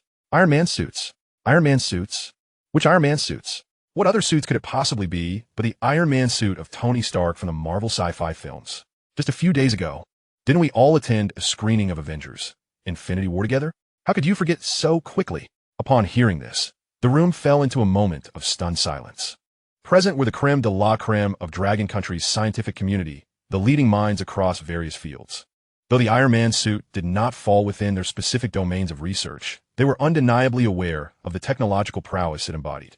Given the current state of technology, the prospect of manufacturing such a suit seemed almost impossible. Consequently, some attendees cast disdainful glances at the bespectacled gentleman, scoffing, "How can you, a recipient of last year's Best Technology Award from the Dragon Academy of Sciences, speak so recklessly?" Indeed, while science fiction often inspires technological advancement, it remains just that, fiction. Unless Director Guofan were to take charge, there would be no hope whatsoever. If it were anyone else, it would be utterly impossible. "You mentioned that Guofan is the director. He is currently occupied with filming. So where would he find the time for such endeavors?" As the last words left their lips, their eyes widened in astonishment at the figure entering through the doorway. "Am I seeing things? Is that truly Director Guofan?" "Indeed, it is. It is Director Guofan." The moment Guofan stepped into the conference room, a wave of excitement swept through the attendees, who promptly rose to their feet. These individuals were the elite, the finest talents of Dragon Country. They seldom idolized anyone, yet they held a particular admiration for Director Guofan. It was fortunate that they were in the solemn conference room of the Dragon Academy of Sciences. Had they been elsewhere, the female scientists would undoubtedly have rushed forward for photographs, with some even shouting, "Director Guofan, I want to bear your child." Such fervor could hardly be blamed. After all, who does not admire a great talent? He is not only a top-tier science fiction film director in Dragon Country and beyond, but also an unparalleled, all-encompassing genius scientist. Any singular invention he presents is sufficient to eclipse the achievements of any scientist worldwide. Guofan, taken aback by the passion of contemporary scientists, quickly gestured for calm, though his efforts were in vain. Fortunately, it was the Academy's president, Rao Wunxing, who intervened, restoring order to the room. He had just returned from the lunar base and was preparing for his retirement. His most significant accomplishment in life had been overseeing the construction of the lunar base, a feat made possible with Guofan's tremendous assistance. Reflecting on his retirement, he felt it was a worthy contribution to the nation and its people. But little did he expect Guofan to bring him yet another surprise. Initially, he believed Guofan was jesting. However, upon reviewing the design sent to him, he realized this was no mere fantasy, but a genuine scientific endeavor.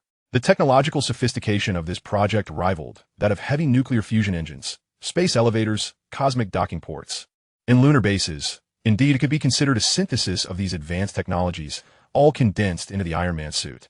After hearing Guo Fan's vision, President Rao Wunxing felt a surge of excitement.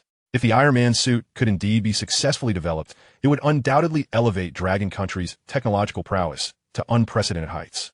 Comrades, the purpose of convening you all today is to announce a matter of great importance and grandeur.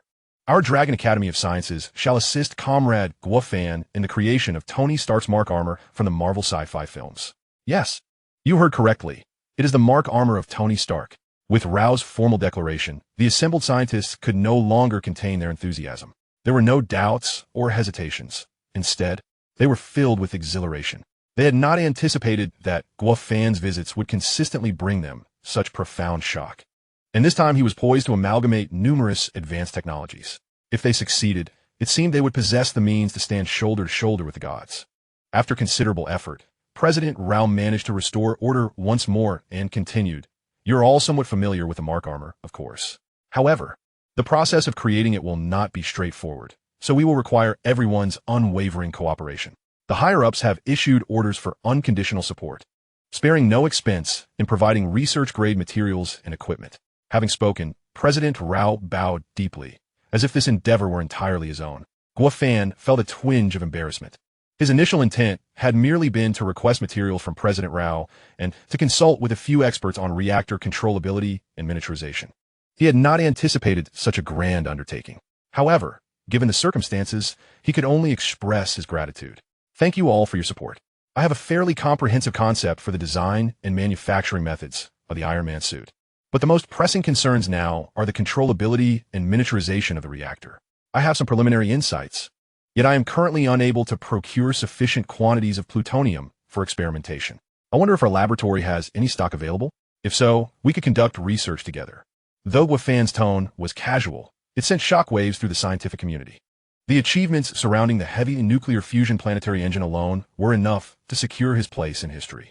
Should they succeed in creating a controllable nuclear fusion reactor, it would undoubtedly be on par with the triumph of the heavy nuclear fusion planetary engine. As a result, experts in nuclear energy raised their hands enthusiastically. We can halt all current research efforts. We will support you unconditionally. We can provide the laboratory open 24 hours a day for you. We are willing to offer all radioactive materials for your unrestricted use. Seeing the eagerness of the attendees, Guo Fan felt a profound sense of relief.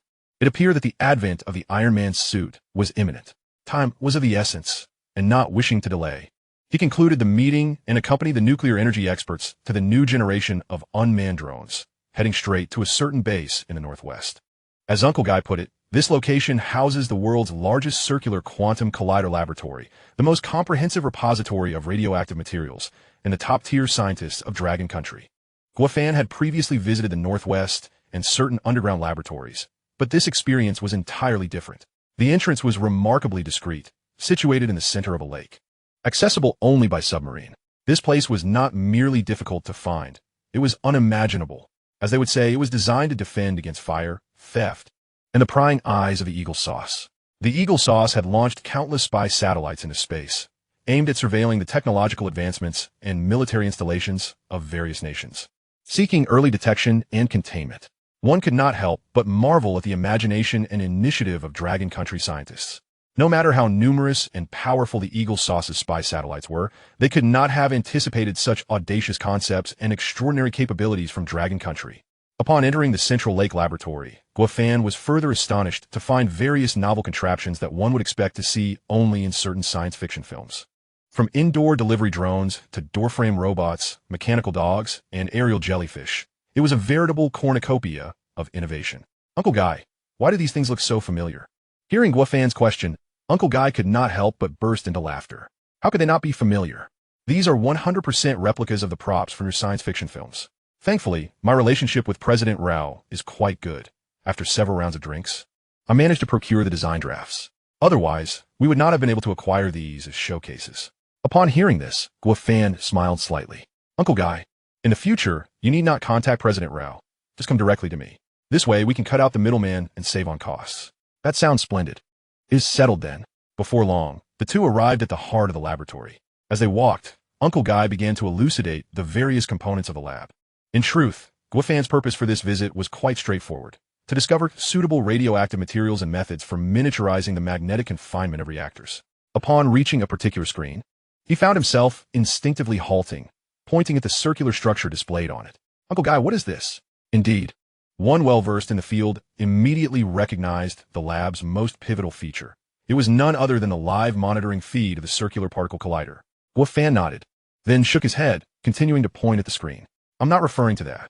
I mean the square objects placed at intervals." Uncle Guy removed his reading glasses and leaned in closely to inspect. With a smile, he replied, "Ah, you mean this? This is the magnetic confinement device, which is the most crucial and significant part of the circular collider. It not only accelerates the particle's speed, but also constrains their relative positions within the magnetic field, ensuring precise collisions when they reach the designated velocity."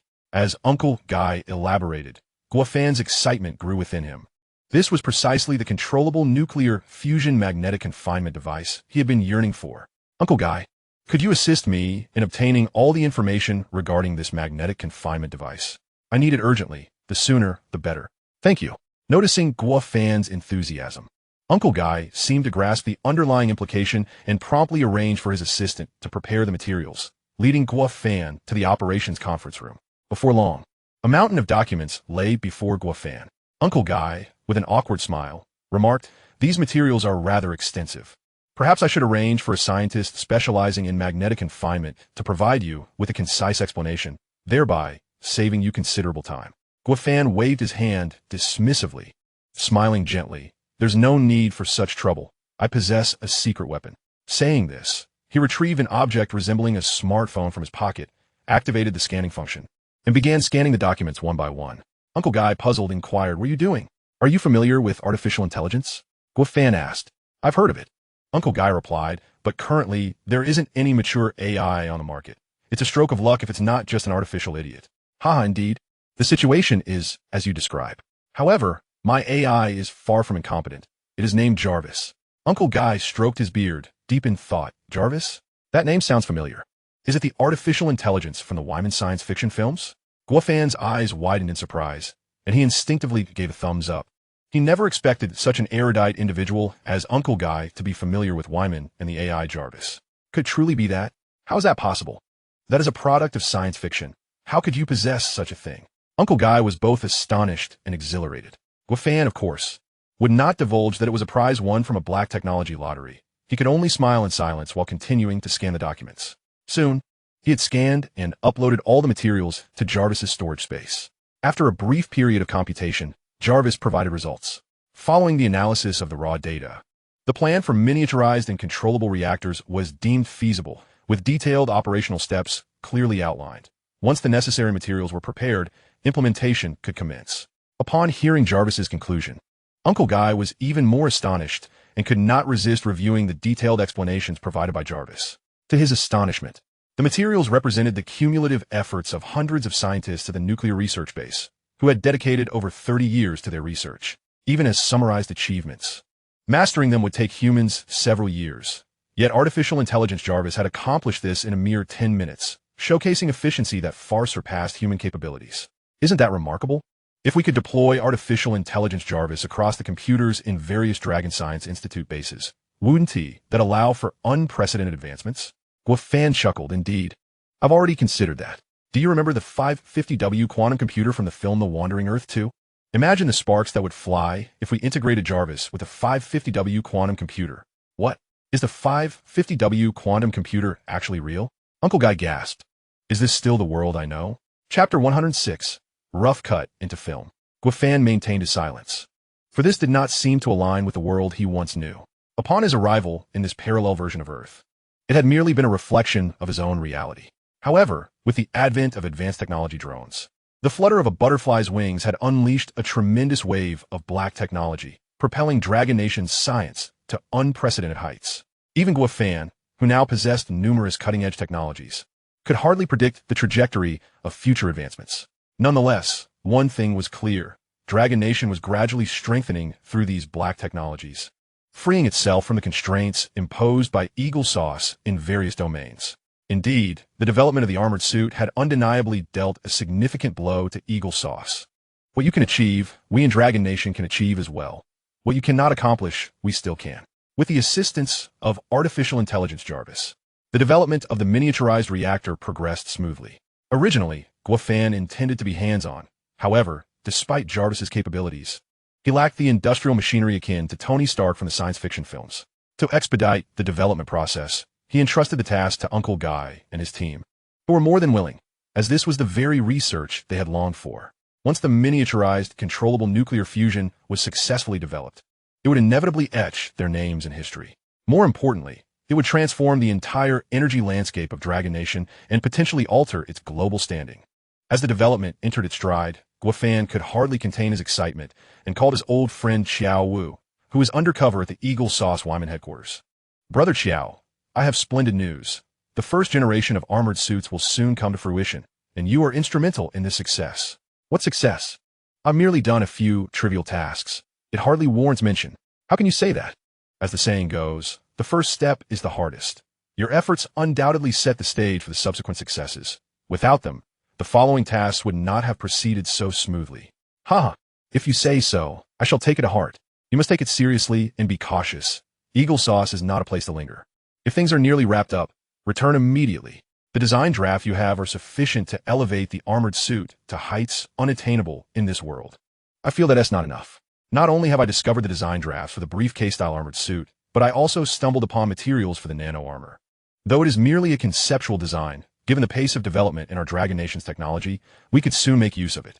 Since I'm already here, I feel compelled to secure it. After all, once the armored suit is released, Eagle Sauce will undoubtedly scrutinize Wyman thoroughly, and my identity will be exposed. While it may not pose a threat, it would likely jeopardize my undercover mission. Thus, I must ensure I come away with something substantial. Guofan understood Xiao Wu's intentions. However, when on a mission, one must heed orders, so he could only concede to his wishes.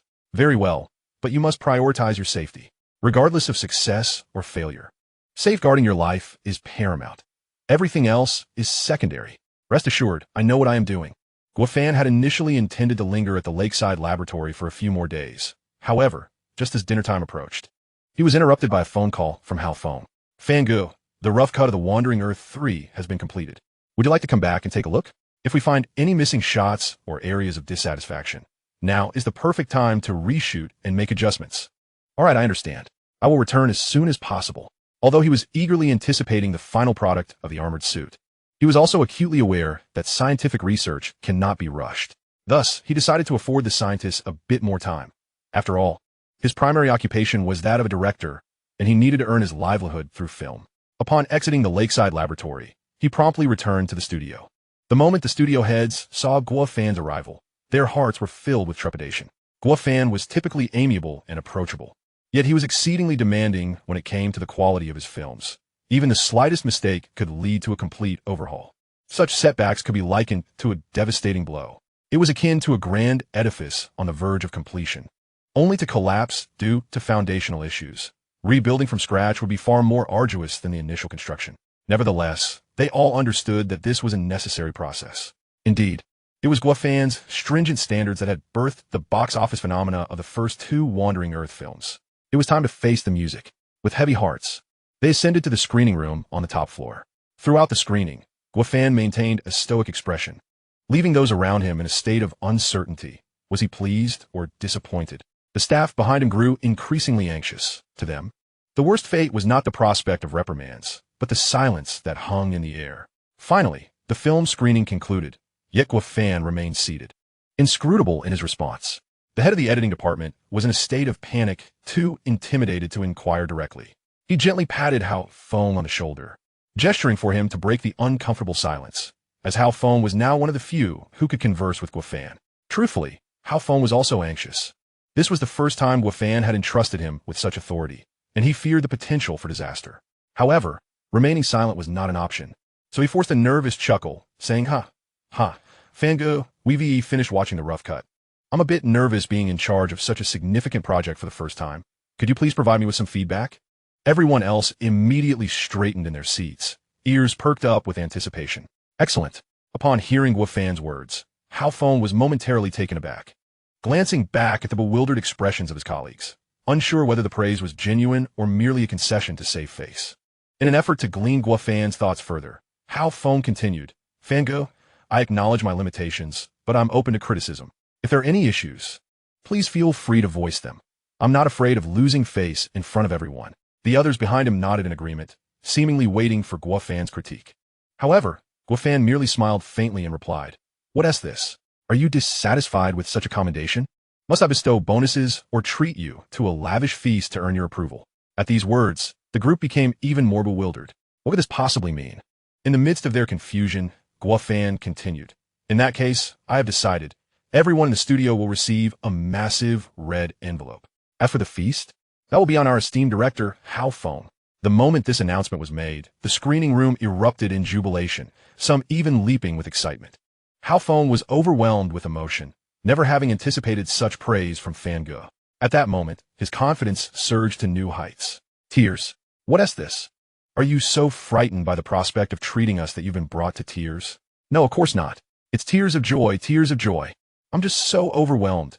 I never imagined that my first time leading such a significant project would yield your commendation.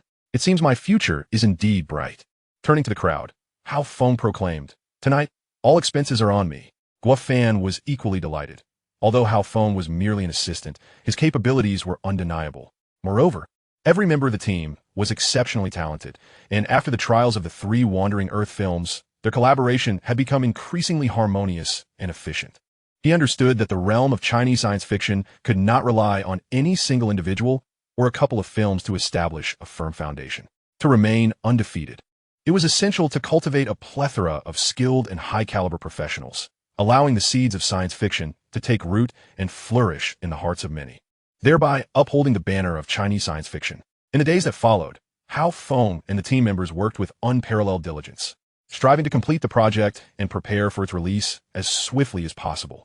During this time, Guofan enjoyed rare moments of leisure, visiting a toy factory to oversee the creation of the armored suit. When he received a call from Uncle Guy, his excitement barely contained. Director Xiao Gua, we succeeded. Our small-scale, controllable nuclear fusion has finally been developed. Upon hearing this news, Guofan was immediately filled with exhilaration. Is this true? Indeed. Thanks to the artificial intelligence Jarvis you provided, our scientific team was able to avoid many pitfalls, allowing us to achieve this breakthrough ahead of the world. I will certainly commend you for this. Commend me? There is no need for that. After all, I merely provided some ideas. The implementation was entirely your doing, so you deserve the credit. Moreover, I intend to claim your research results as my own. I only hope you will allow it. Rest assured, the higher-ups have already assured me of their unconditional support for you. With this invaluable data and experimental process, replicating small-scale, controllable nuclear fusion will be a breeze. Everything is ready for you. You may come and collect it at any time. Seizing the moment, Guofan promptly flew to the lakeside laboratory. Upon receiving the small-scale, controllable nuclear fusion device, which resembled something straight out of a science fiction film, he was once again elated. The triangular core, emitting a soft blue glow, appeared both translucent and alluring.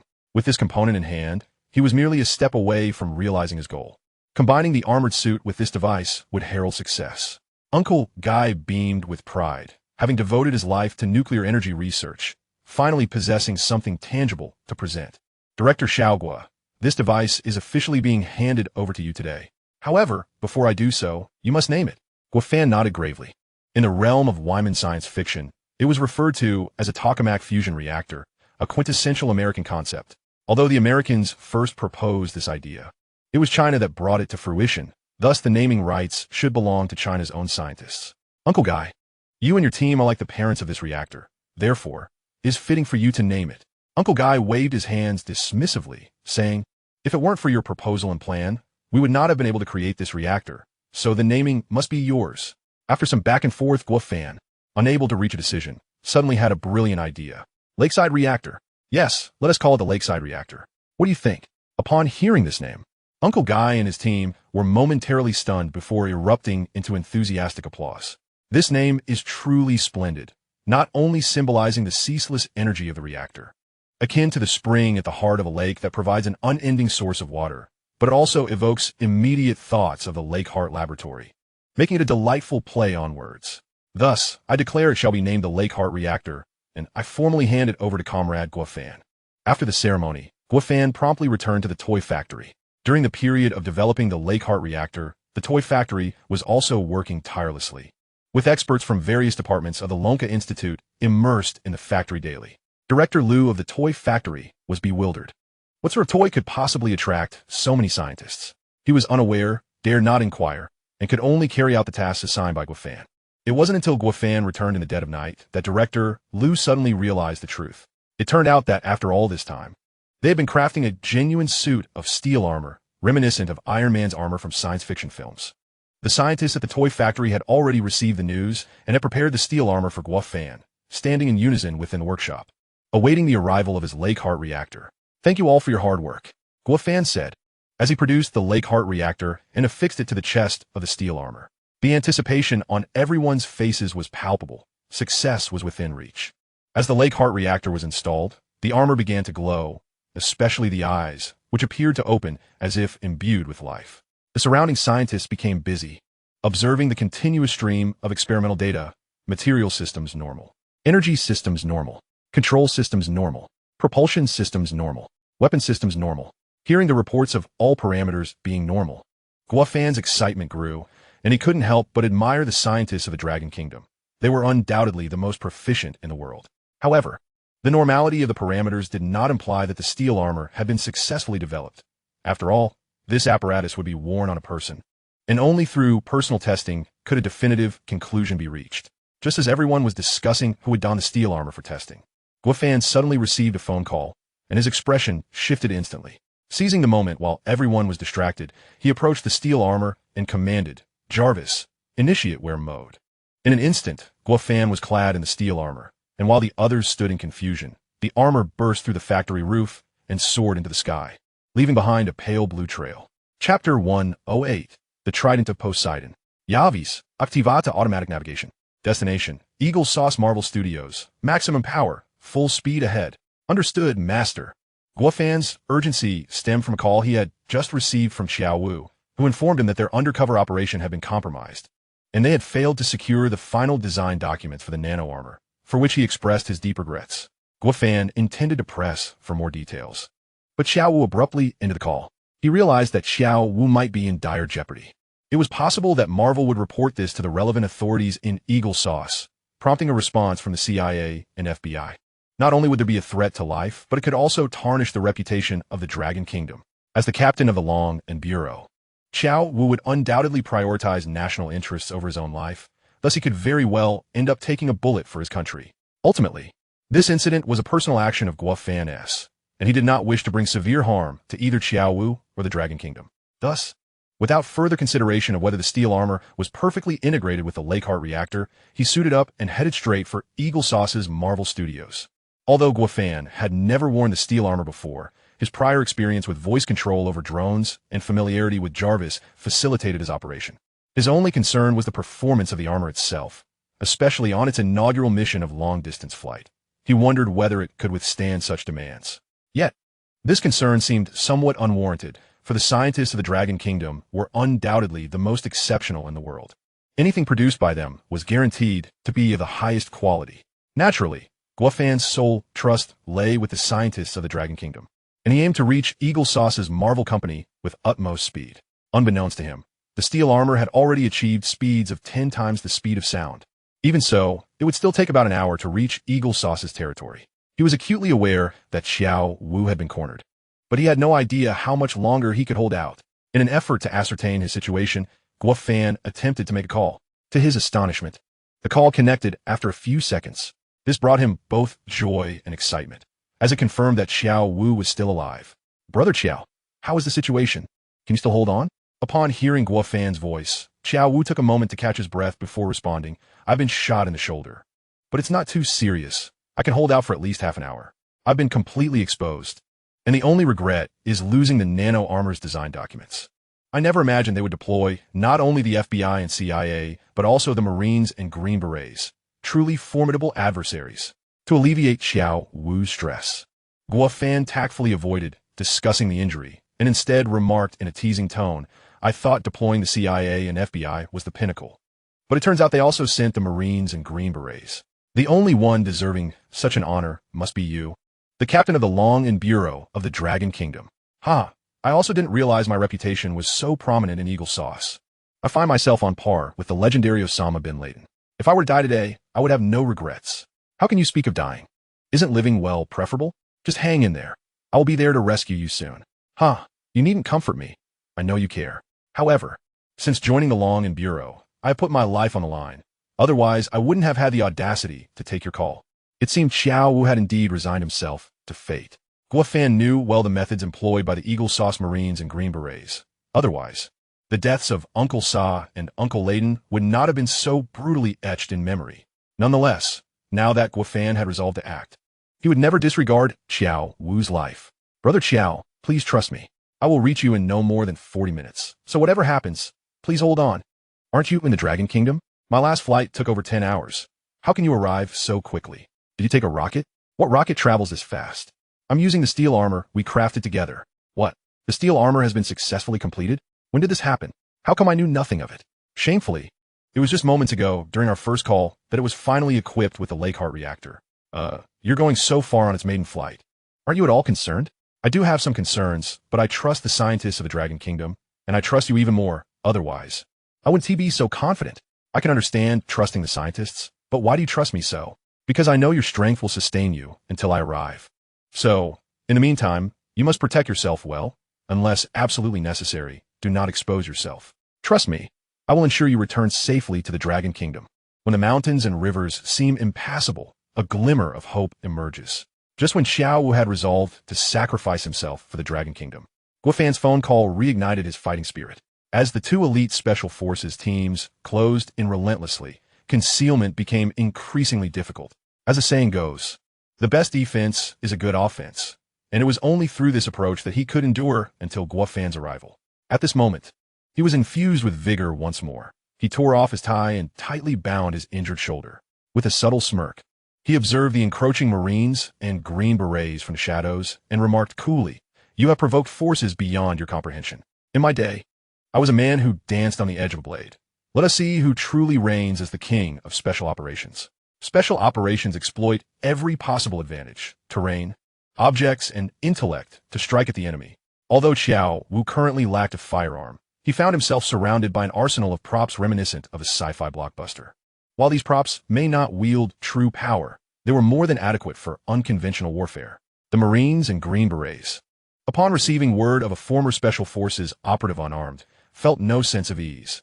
After all, they were fully equipped with advanced weaponry, and two elite squads were on the hunt. If they did not reduce him to a mere sieve, they would consider it a stroke of luck. At this point, they had employed tactical maneuvers to locate the upper-level Sci-Fi prop exhibition hall. Though the hall was expansive, they began to view Xiao Wu as nothing more than a lamb to the slaughter, their confidence swelling. "Dragon Country Pig, cease your hiding. Every exit is sealed. Come out quietly, and we may spare your life. Otherwise, it is certain death." No sooner had the Marine captain spoken than a shadow lunged towards him. Upon closer inspection, it was none other than Aquaman's trident, which pierced through his bulletproof vest, nailing him to the wall with a sickening thud. Chapter 109. The Chaos of the Sci-Fi Showdown. What a fine trident! Xiao Wu gasped, unable to contain his astonishment at the sight of the pierced Marine captain. He had never anticipated that Aquaman's trident could be so razor-sharp, effortlessly penetrating body armor. However, his moment of excitement was short-lived as members of the two Special Forces teams detected his presence, and bullets began to rain down like a tempest. Unprotected, Xiao Wu seized a shield from the captain of the Eagle Sauce team, positioning it defensively in front of him as the sound of metal clashing echoed around him. He was genuinely startled, uncertain if the shield could withstand the onslaught. Whether by fortune or the shield's quality, he narrowly escaped disaster thanks to its protection. Yet this did not mean he was safe. The two Special Forces teams, having witnessed the fate of their unfortunate comrade, became increasingly cautious. Aware of the lethal prowess of the former Dragon Country operative, whose strikes were merciless and left no survivors. In the shadows, Xiao Wu continued to seek an opportunity. Though the situation was significantly more challenging than before, it was not merely the heightened vigilance of the two teams that hindered him. There were also no readily available weapons nearby. Surely, he could not hurl the potted Groot or Rocket Raccoon figurine from the display as improvised projectiles. Even if he did, their impact would likely be negligible, akin to mere tickling. In his moment of desperation, he suddenly spotted several stout silver arrows, more accurately termed whistle arrows. The very arrows that had once vanquished Thanos' minions. If these were genuine, Qiao Wu's unparalleled whistling skills could allow him to pierce through the hearts of the Special Forces operatives in mere moments. However, this was a realm of science fiction, and such wonders were not applicable in reality. Fortunately, Qiao Wu possessed other remarkable talents. In ancient times, there was the legendary Li Bai, whose flying knives never missed. Today, there was Qiao Wu's flying arrows, precise and deadly. Regrettably, the whistle arrows were scarce, only 3 in total. 1 large, 1 medium, and 1 small. In light of his current predicament, even 3 whistle arrows felt like a divine blessing. Thus, Qiao Wu tucked the whistle arrows into his pocket and sought refuge behind a nearby cover, preparing to lie in wait for the opportune moment. Unlike Aquaman's trident, which relied on its razor edge and weight to impale foes, these arrows were small and unobtrusive. With precision, they could still unleash formidable power. Having learned from the earlier encounter, the 2 Special Forces teams proceeded with caution, pairing up and covering each other as they encircled Qiao Wu's hiding spot, drawing ever closer, like hunting hawks closing in on their prey. Glancing at his watch, Qiao Wu noted that only 20 minutes remained until his communication with Guofan. With no external assistance on the horizon, he was left to rely solely on himself. Faced with such a stark disparity in strength, an ingenious plan sparked in Qiao Wu's mind: create chaos. By sowing disorder, he could seek further opportunities. Although this would significantly constrain his own movements, it would undoubtedly buy him precious time against the Special Forces teams. Without hesitation, he seized the Magneto helmet that lay discarded on the ground and hurled it towards Star-Lord's cassette player. Qiao Wu had honed his flying needle skills to perfection. With pinpoint accuracy, he struck true, triggering a cacophony of "come and get your love" throughout the hall. The sudden eruption of sound startled even the most seasoned members of the 2 Special Forces teams. Qiao Wu couldn't help but commend himself. His frequent visits to the exhibition hall had not been in vain, for what seemed trivial might just prove invaluable in times of danger. Seizing the moment of confusion, Qiao Wu summoned all his strength and launched the largest whistle arrow toward the farthest Green Beret operative. Why target the one furthest away? Because the Marines closest to him were clad in bulletproof helmets, impervious even to standard handgun fire. No matter how strong Qiao Wu was, a whistle arrow could not contend with a bullet. Even if he managed to strike, it would be akin to mere tickling, and the outcome would be nothing short of comical. Thus, this strategy was born.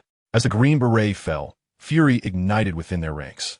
They unleashed a hail of gunfire in all directions, even firing several rounds into the ceiling. Their actions only heightened the chaos, with bullets striking the hooks that held spacecraft and flying vehicles, causing them to crash to the ground.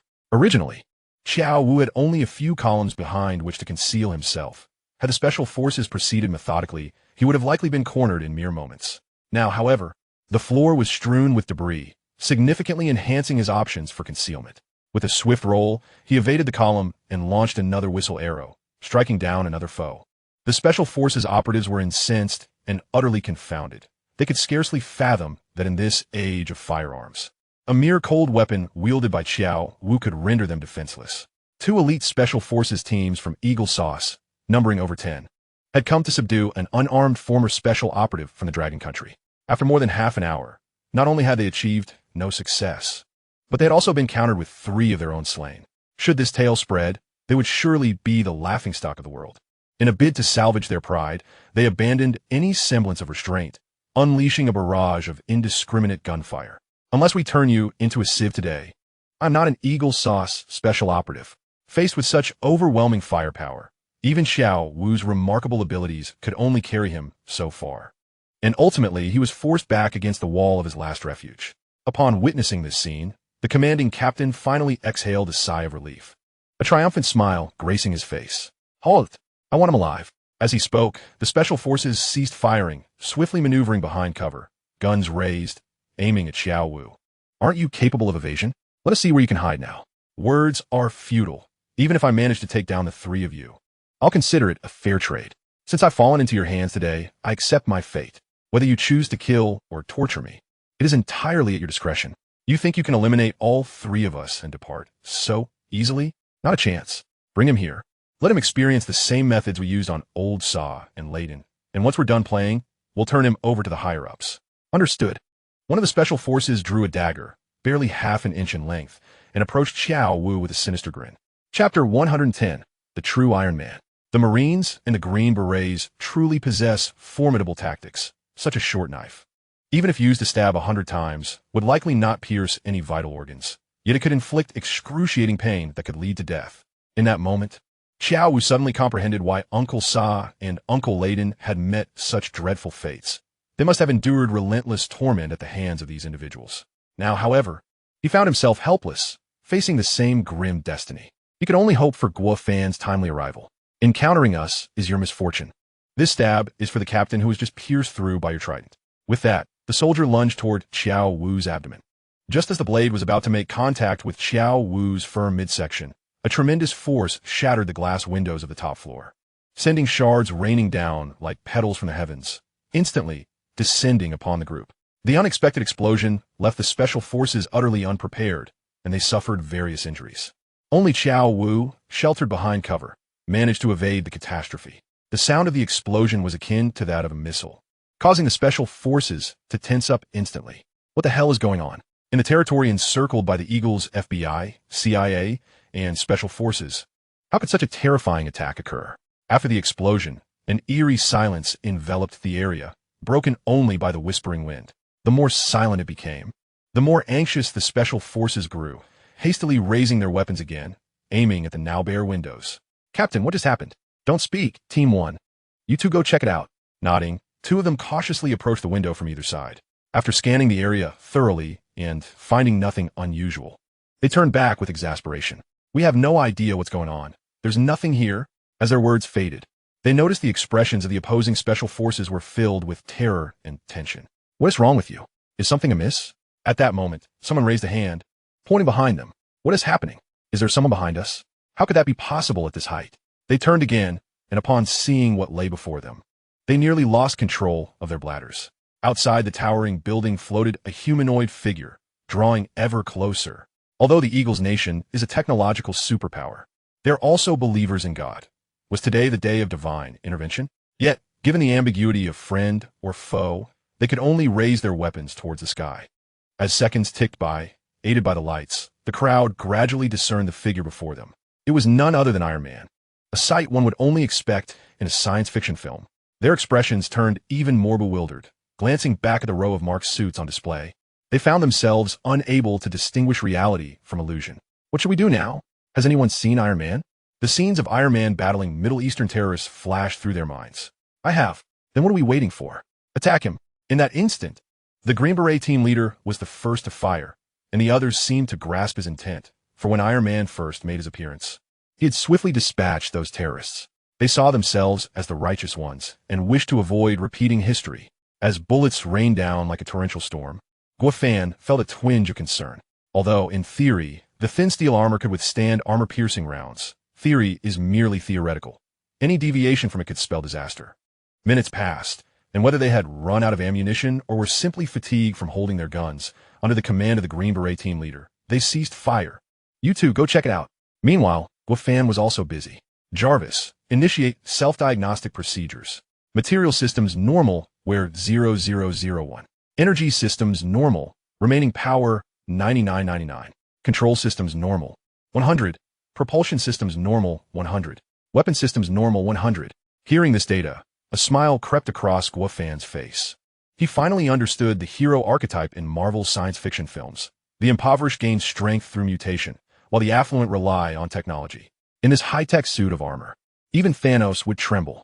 Fortunately, it was Guo Fan donning the armor. It was the special forces who should be trembling. Just as two special forces soldiers prepared to jab him with their rifle butts, suddenly, two massive iron hands seized them by their collars, lifting them effortlessly. What is happening? Let me go! Let me go! The two soldiers shouted, struggling to break free, but the strength of the iron armor was beyond human capability. This sudden turn of events sent shockwaves of panic through everyone, especially the Green Beret team, led by their captain, who immediately raised their weapons, adopting a defensive stance.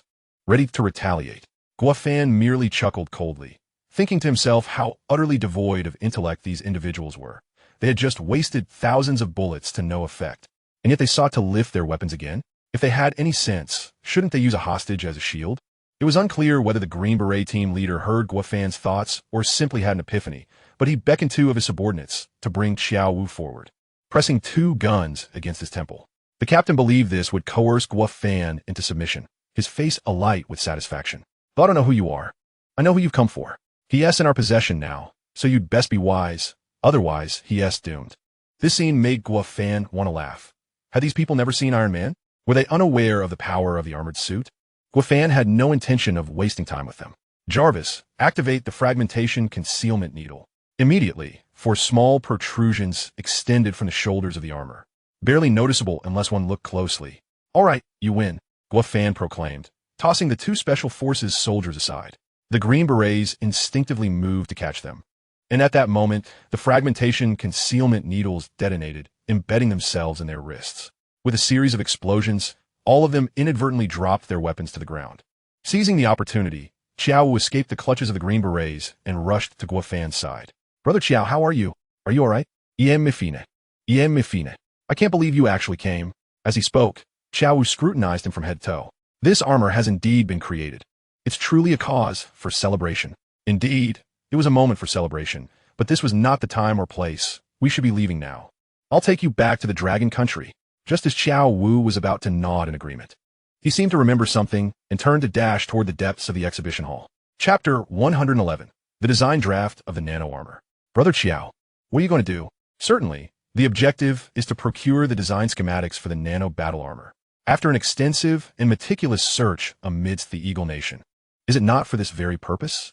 As he spoke, Chiao Wu had already approached the display of the Mark armor, casually picking up a triangular emblem, no larger than the palm of his hand. Just as he was about to depart, his gaze fell upon the model of the Mark 50 armor, which was proportioned to perfection, as if custom tailored for him, and he promptly donned it. "Brother Chiao, what are you doing? I see you've come empty-handed, and I suspect you haven't prepared any protection for me.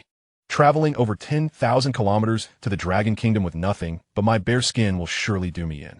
Though this armor is merely a model, at least it can shield me from the wind and rain and provide warmth."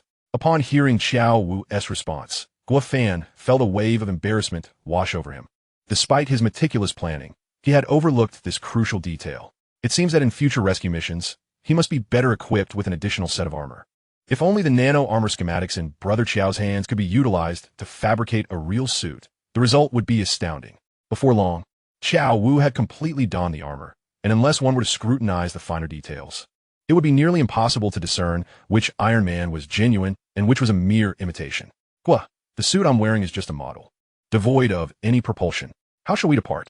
If you pull me by hand, I may lose my flight stability, and riding on your back would be rather undignified. Not to mention the risk of a mishap." Guo Fan rolled his eyes, thinking, does Brother Chiao intend to use him as a steed? "Brother Chiao, you underestimate the capabilities of the steel armor crafted by the Dragon Institute. Just remain comfortably within the model. I shall handle the rest." Before Chiao Wu could grasp Guo Fan's intentions, he noticed 4 metallic claws extending from the back of the armor, reminiscent of the appendages of a small spider-like suit from sci-fi film, albeit with claws that were notably longer, probably capable of handling heavy cargo with ease. Thus, Chiao Wu was lifted into the air by Guo Fan's steel armor, soaring away from the imposing Wyman Tower of the Eagle Nation. Observing the receding figure of the steel armor, the Green Berets and the Marine Special Forces, who had been lying on the ground, gradually rose to their feet. The leader of the Green Beret team cursed. "Damn it, they actually fled. If they have the courage, let them stay and battle us for 300 rounds. We shall see who prevails. They're coming back. Captain, where? Don't just stand there, play dead to save your skin." Before he could finish speaking, the leader of the Green Beret team immediately dropped to the ground, lying still. Upon returning to the Dragon Kingdom, Chiao Wu was instantly overwhelmed with emotion. It is often said that a man does not easily shed tears, yet few are aware of the sorrows that lie within. Finally setting foot on the sacred soil of the Dragon Kingdom felt so familiar and imbued with a profound sense of security. Within the toy factory's premises stood numerous staff and scientists, and without a hint of hesitation, Chiao Wu, still clad in the steel armor model, knelt upon the ground and kissed the land. Perhaps only expatriates can truly understand his feelings. At that moment, murmurs began to circulate among the crowd.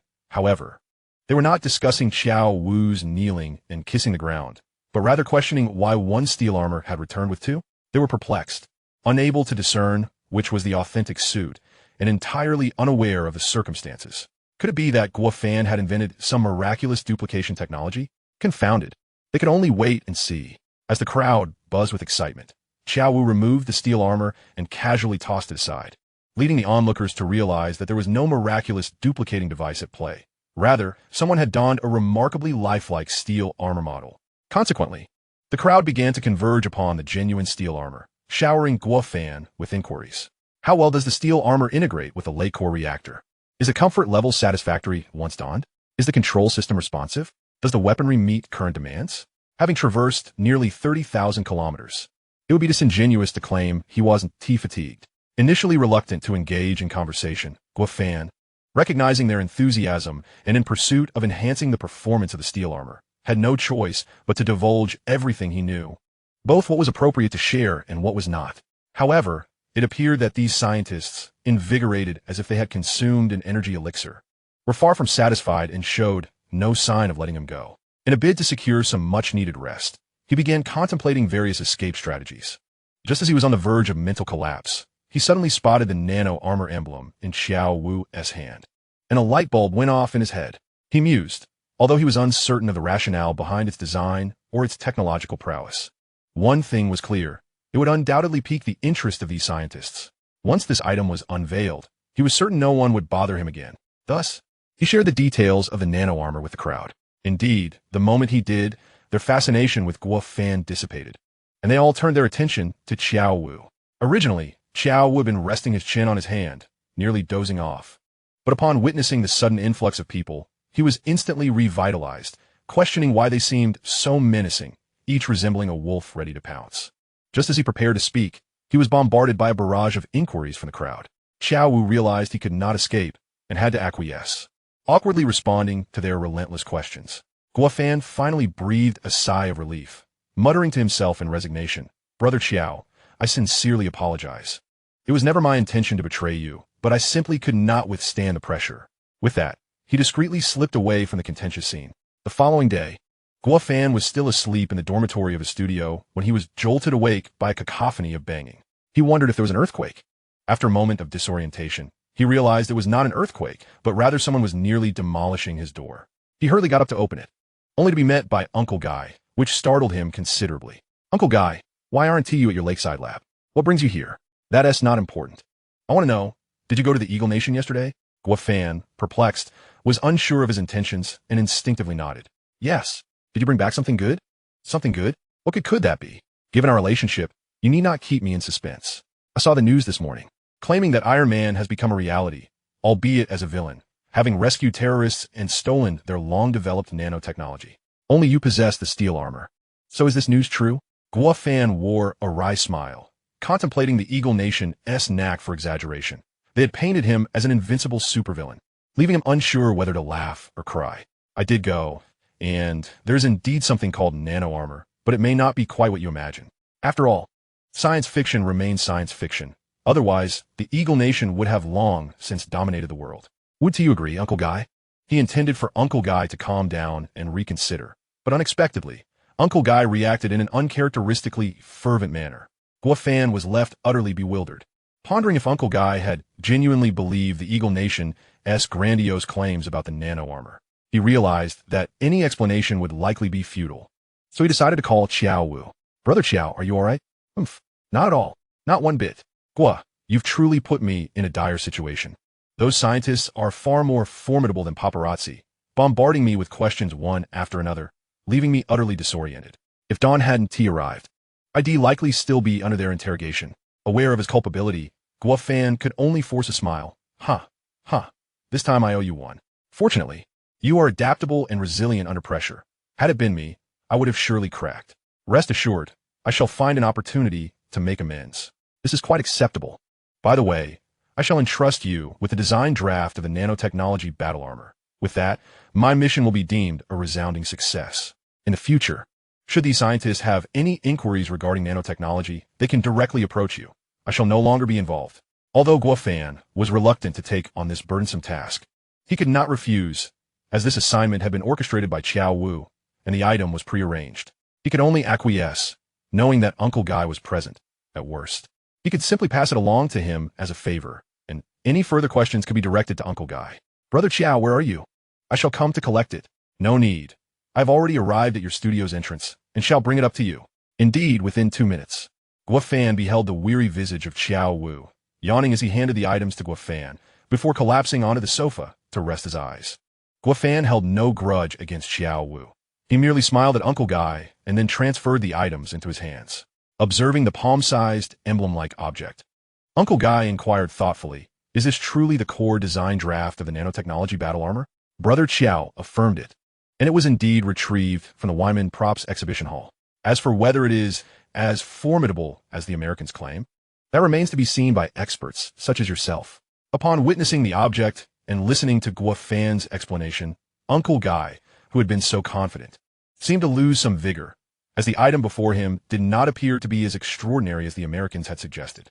Guo discerned Uncle Guy's thoughts and promptly reassured him.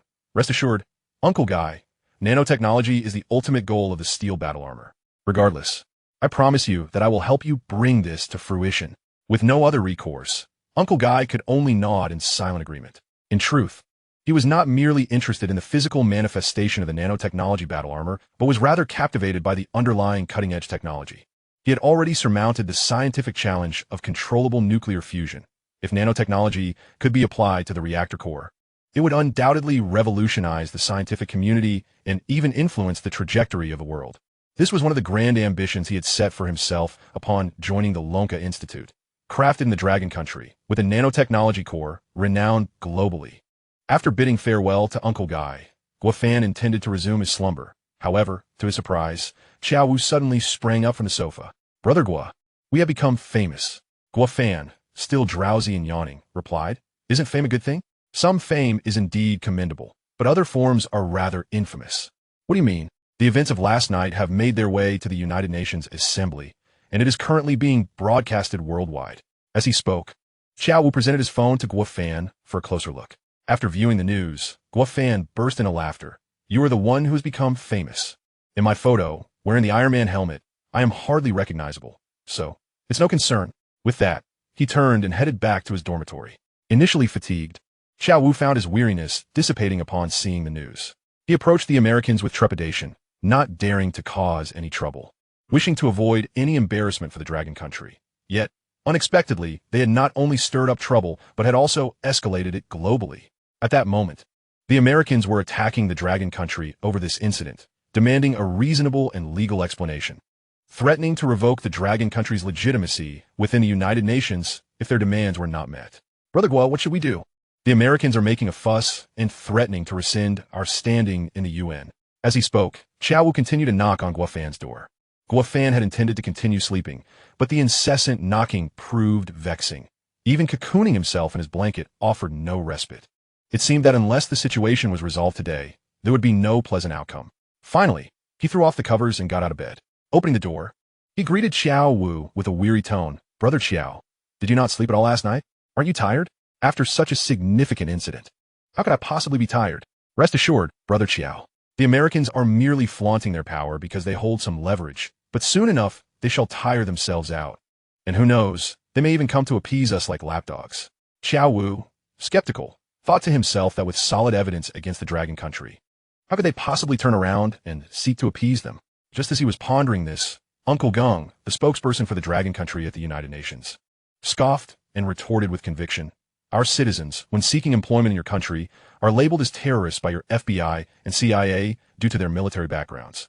And you dispatch your Marines and Green Berets to eliminate them. Is this how you treat your guests? Have we not promptly sent rescue personnel? Our citizens might have perished under your absolute hegemony. Now you dare to slander us? What are your true intentions? Setting aside the rescue efforts, why did you have to don our Iron Man armor? Everyone knows that Iron Man belongs to you, as does the battle armor. Hence, you are committing theft, an utterly shameless act that demands a reasonable explanation." Upon hearing the American spokesperson's words, Uncle Gung, rather than becoming incensed, smiled. "The Americans are correct. No one is unaware of Iron Man or the battle armor. Yet, they are merely props from a science fiction film, are they not? Do you possess a tangible Iron Man suit? If not, perhaps it is time to awaken from your delusions and stop reveling in science fiction. We, on the other hand, are utilizing our domestically developed battle armor to save lives. Let us seek wisdom in this matter. Does that constitute theft?" Reflecting on the past, when the Eight-Nation Alliance invaded the imperial capital, what term would you use for such actions? Chapter 113. Science knows no borders. At that moment, the United Nations Assembly was particularly uncomfortable, having chosen to provoke the Dragon Country.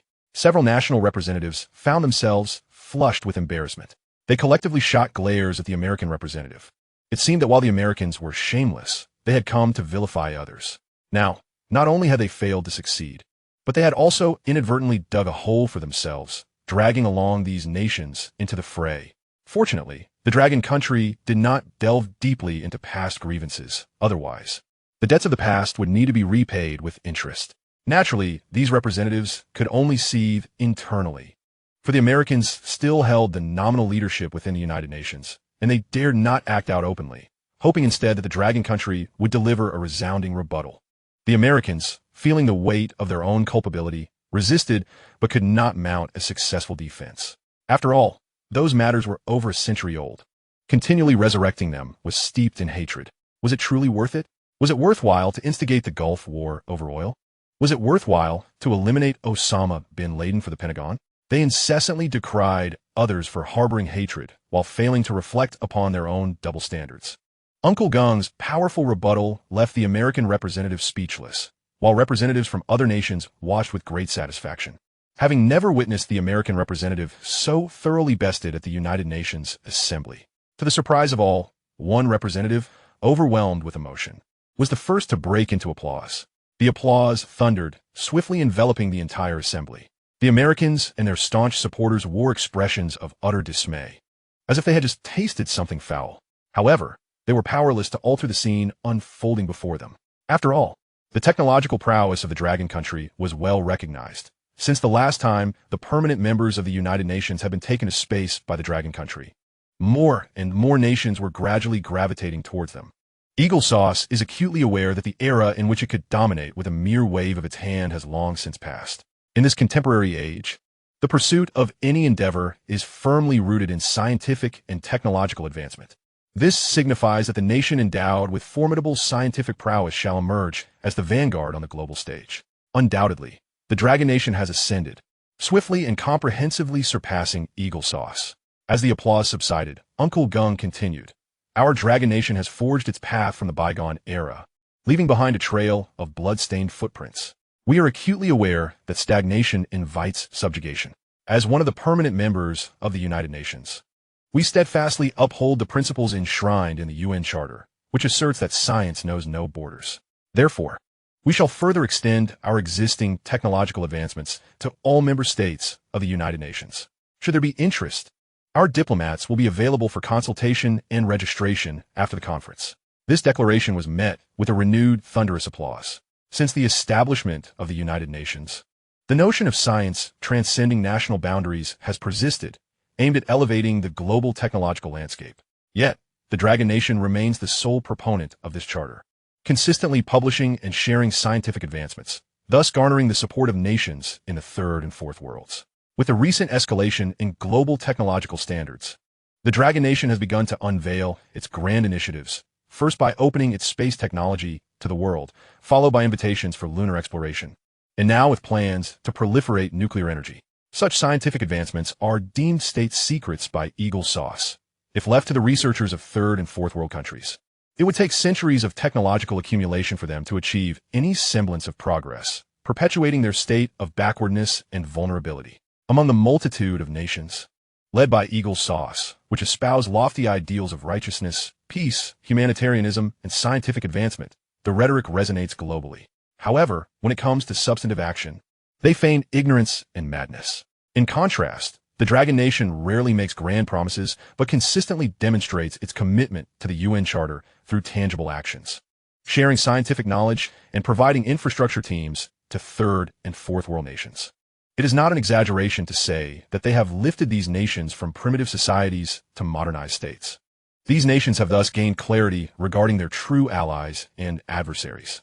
The current state of affairs is evidently not what Eagle Sauce wishes to acknowledge or accept. However, they covet the scientific advancements shared by the Dragon Nation, yet find themselves constrained by their hegemonic status, unwilling to bow down, a classic case of wanting to maintain their virtue while indulging in vice. After much contemplation, they audaciously proposed a repugnant pretext. In light of the Dragon Nation's stature, we, Eagle Sauce, shall not be stingy. We will dispatch our most formidable scientific team to provide technical support and supplementary expertise to the Dragon Nation and the member states participating in its scientific endeavors, facilitating mutual progress and development. Simultaneously, we will fulfill our supervisory duties to ensure the successful implementation of the research outcomes. This proclamation was met with a chorus of derision, surpassing the jeers typically heard in a comedic theater, reflecting the audience's disdain for eagle sauce. Encre Zheng Shu's silence, merely allowing a derisive chuckle to escape as he turned to exit the venue, marking the conclusion of the live broadcast. Witnessing this outcome, Xiao Wu was left speechless, gazing at Guo Fan in astonishment. Guo, you are truly remarkable. How did you foresee this result? If I were to claim I possess the gift of foresight, would you believe me? Believe you my foot. Just tell me what on earth is going on. There is not much to explain. You know, given Eagle Sauce's nature, they would undoubtedly seize this incident to deliberately complicate matters for and slander the Dragon Nation. I merely, preemptively conveyed my thoughts to Director Rao of the Dragon Institute. As for the specific solutions, that credit belongs to the diplomatic team. I see now. It seems that diligent study indeed bears fruit. Should I consider furthering my education at the university, perhaps in directing? What do you think? Are you planning to become a director? Not that it's out of the question. After all, your talents stem from the directing department. I don't aspire to surpass you. I will be content with achieving half your level. Who knows? If I exceed expectations, perhaps upon retiring from the Dragon Security Bureau, I could serve as your assistant director. Guo Fan was at a loss for words, merely managing an awkward smile. Fortunately, at that moment, Hao Feng timely approached. Fan Gu, the final cut is ready. Do you have a moment to review it together? Perfect timing. We have an aspiring director here who wishes to join us for a viewing and offer some feedback. He turned back to Xiao Wu, adding, Brother Xiao, this is a golden opportunity, far better than merely studying directing. Would you like to experience it firsthand and see if your dreams can materialize? It costs nothing and allows you to view our new work. Truly a win-win.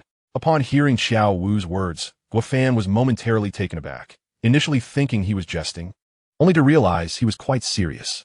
It appeared that a valuable asset might indeed be added to their ranks, provided the Dragon Security Bureau was willing to nurture talent. The group proceeded to the screening room, now filled to capacity with staff. This time, the atmosphere was even more tense. Their collective efforts over countless days culminated in this moment. The screening process unfolded similarly to the previous occasion, with Guo Fan remaining silent. However, Xiao Wu was filled with trepidation and excitement, particularly upon witnessing the climactic underwater sequence featuring Jinggu at the 9:59 mark, which left him utterly astonished. He had intended to ask Guo Fan about the filming of that sequence, but hesitated, feeling it inappropriate to interrupt at such a moment. Once the film concluded, before Guo Fan could voice his thoughts, Xiao Wu eagerly inquired, Guo, how was that underwater shot of Jinggu at 9:59 filmed? It appears seamless, without any hint of editing. Could it be that Jinggu truly held his breath for that long? Guo Fan merely smiled in silence. At that moment, Xiao Wu had already arrived at his own conclusion, one that profoundly shook his understanding. He had never anticipated that Jinggu possessed such extraordinary capabilities. While there were personnel in the Dragon Security Bureau who could hold their breath for extended periods, they could only do so without any action. In contrast, Jinggu not only executed a lethal maneuver, but also managed to drag an injured comrade back to the surface, a feat that demanded extraordinary physical endurance and oxygen conservation. Guo, when can we invite Jinggu for a meal? I must learn from him how he transcended human limits. In truth, that underwater rescue sequence was Guo Fan's favorite part of the entire film. Although it lacked science fiction elements and special effects, it surpassed any such embellishments. Initially, he admired Jing Ji's prowess, but now, in light of the film's narrative and the emotional weight of the long shot, Jing Ji's performance had reached new heights. Fan Yi, how was the film? Hao Feng interjected, anxiously approaching. Quite good. It's ready for submission. Though it was a simple statement, it ignited a wave of excitement among everyone. It is well known that revising scripts and editing videos can be disheartening, especially under the scrutiny of a demanding director, often requiring numerous revisions. Fortunately, this time, despite facing the most exacting of directors, they achieved a single successful take, which brought them more joy than winning the lottery. Hao Feng could not contain his exhilaration. This was his first time bearing such responsibility, and from the initial rough cut to the final product, everything had passed in one go, a feat likely unparalleled in the film's production history. In light of everyone's relentless efforts over the past few days and the tireless work through the night, I shall treat everyone today. The expenses for this evening will be covered by the illustrious young Master Feng. Turning to Guo Fan, I inquired, Brother Fan, What are your preferences for tonight's arrangements? I'm afraid I may not be able to make it. I have other commitments, he replied. Brother Fan, this is your domain. Without you, it would lack its protagonist. I truly have pressing matters to attend to. I will confirm my availability closer to the time. Surely, you aren't going on a date, are you? You rascal. All you think about is dating. I am engaged in serious business. What kind of serious business? Significant matters regarding our next film. Everyone present wore expressions of astonishment. The third installment of The Wandering Earth had yet to premiere, and plans for the next film were already in motion. Such speed was almost supernatural within the film industry. Brother Fan, let's discuss this tomorrow. I am utterly exhausted and need to catch some rest upstairs. Do not disturb me tonight. Hao Feng, aware of Guo Fan's temperament, could only nod in agreement. Later that evening, Guo Fan quietly left the studio and made his way to a quaint cafe, where his companion was already waiting. Checking the time, he realized he was not late, but still hurriedly offered his apologies. Sorry, Nuo Shun, for my tardiness. It is I who should apologize. I arrived too early. What would you like to drink? Today it's on me. I'll have 2 cups of Americano. No sugar. Oh, are there others joining us? Guo Fan nodded. They should be arriving shortly. In the midst of their conversation, Dean Rao from the Dragon Academy entered, and upon spotting Nuo Shun, he suddenly froze. Guo, is this the director friend you mentioned? Is there something amiss? You spoke of discussing matters with the director, but I never imagined it would be the internationally renowned director, Christopher Nolan. He turned to shake hands, excitedly exclaiming, Nuo Shun, what a surprise to see you here. I grew up watching your films. You're my idol. You must sign something for me later. Nuo Shun felt a bit flustered by the praise, struggling with his Chinese. He could only manage an awkward smile. Guo Fan teased, Dean Rao, you mustn't jest. Nuo Shun is barely 2 years your junior. Claiming you grew up watching his films is a bit of an exaggeration. Dean Rao chuckled, exaggeration or not. I have indeed watched Nuo Shun's films since my youth. For his science fiction works provoke profound thought and provide limitless avenues for scientific exploration. That is precisely why I brought you both together. I aspire to undertake something grand. Grand? You've already ventured into nuclear energy, space exploration, and lunar landings. What could possibly surpass that? Are we to embark on a journey to Mars? Dean Rao sipped his coffee and continued. Guo Fan's response nearly caused Dean Rao to drop his coffee cup. Indeed, I called you here to discuss a mission to Mars. Dean Rao's eyes widened in disbelief. You jest. We haven't even fully explored the moon, and now you wish to travel to Mars? Guo, you cannot be serious. Aren't you a filmmaker? When do you have to go to Mars? At this moment, Nuo Shun interjected, Dean Rao. Since you grew up watching my films and understand Guo's style, we are both notorious for our commitment to practical effects. This upcoming film is titled Mars Rescue. Should we not venture to Mars? This statement hit Dean Rao like a bombshell, shattering his worldview. Previously, technology had led the world. Now, it seemed science fiction was paving the way for technological advancements. Chapter 115, Discussing Collaboration. Dean Rao stared at the two for what felt like an eternity, unable to articulate a response. He realized their invitation was not merely for coffee. These two had likely been plotting a mission to Mars all along. Finally, Dean Rao slapped his thigh and declared, what you propose is indeed reasonable. However, I must address a significant obstacle. The Dragon Academy currently lacks a rocket capable of reaching Mars. This was precisely the statement Guo Fan was waiting for. A faint smile crept across his lips. I am well aware of that. I can provide cutting-edge technology for long-distance transportation, but I will need your assistance in assembling a team to expedite its development. Dean Rao could scarcely believe his ears. Creating a long-distance rocket was no simple matter of bundling a few ordinary rockets together. The complexity increased exponentially. It would require sufficient fuel and consideration of the environments of Earth, space, and Mars. Not to mention the need for various infrastructural equipment and the many unforeseen challenges that could arise. Even with advanced technology at hand, transporting actors and crew to Mars for filming was undoubtedly a reckless endeavor. Upon voicing his concerns, Dean Rao anticipated a retreat from Guo Fan and Nuo Shun. However, they not only remained undeterred but grew increasingly enthusiastic, especially Guo Fan, who exclaimed, Dean Rao, does this mean you are in agreement? Please prepare the materials necessary for the rocket's construction. Once the Wandering Earth 3 is released, I will provide you with all the cutting-edge technology for the long-distance rocket. In truth, Dean Rao felt exhilaration beneath the weight of the impending pressure and challenges. This monumental task is beyond my sole discretion. Allow me to report to the higher-ups before proceeding. However, rest assured, given your previous outstanding achievements, the construction of a long-distance rocket should not pose an issue. Thank you, Dean Rao. There is no need for further formalities. Although you claim it is merely filmmaking, you are indeed engaging in endeavors that benefit the nation and its people. Your contributions will not be forgotten by the party or the populace. After exchanging a few more pleasantries, Dean Rao took his leave, leaving only Guo and Nuo behind. Director Guo, after thoroughly reviewing the script you provided, I have gained deeper insights and developed some thoughts that I would like to share, if you would permit. That sounds splendid. I have the time to discuss it now. Nuo felt a wave of nervousness wash over him, akin to facing a demanding producer, but being an internationally acclaimed director, he quickly regained composure.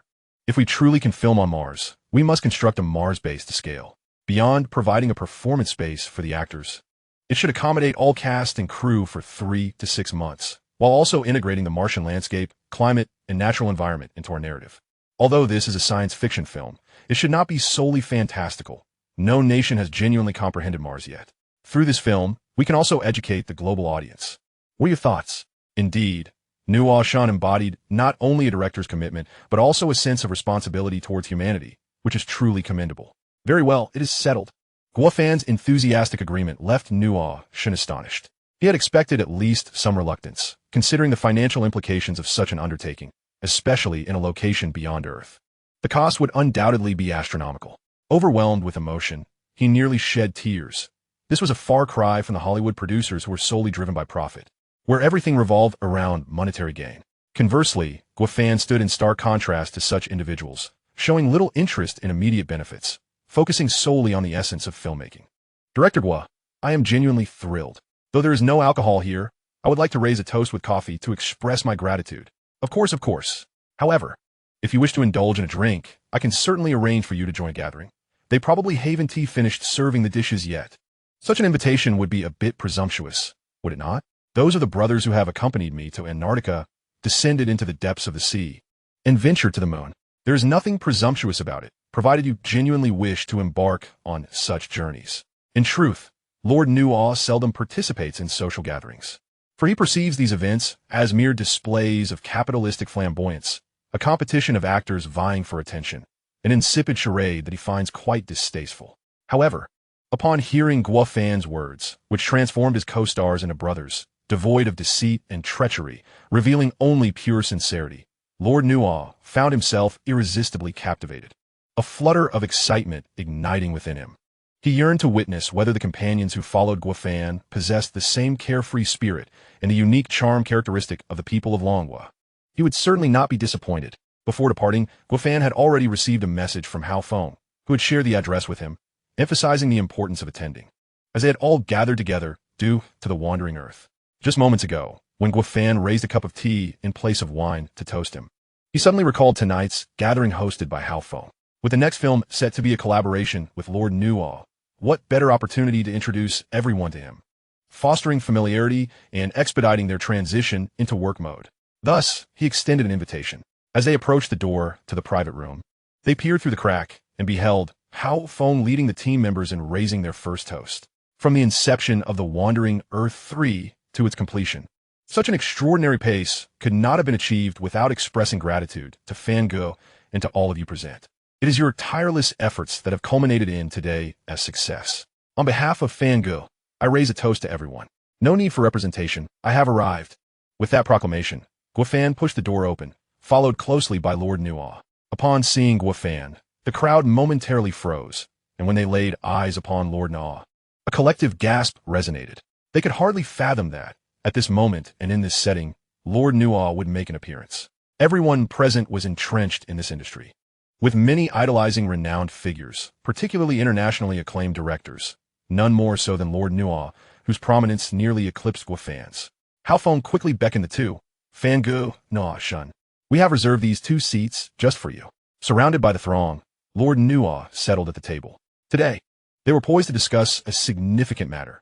The next film would be Mars Rescue, and he was to serve as co-director. The question arose, what course of action should they pursue next? Chapter 116. The situation is rather complex. Hao Feng was the first to raise his glass, declaring, Nuo, I drink to you. You are free to indulge. After Hao Feng drained his glass, the surrounding brothers raised their glasses in unison, exclaiming, Nuo, we drink to you. Feel free to partake. The scene left Lord Nuo quite taken aback. He had often heard tales of the drinking prowess of the Longhua people, Yet he had never imagined it would be to such an astonishing degree, each glass brimming, and they downed it without hesitation. Those aware that they were drinking might have thought it was water, to avoid dampening the spirits and to garner the future support of these brothers. He closed his eyes and gulped it down in one go. Upon finishing, he found himself parched and dizzy, expecting that this would be the end, only to discover it was merely the beginning.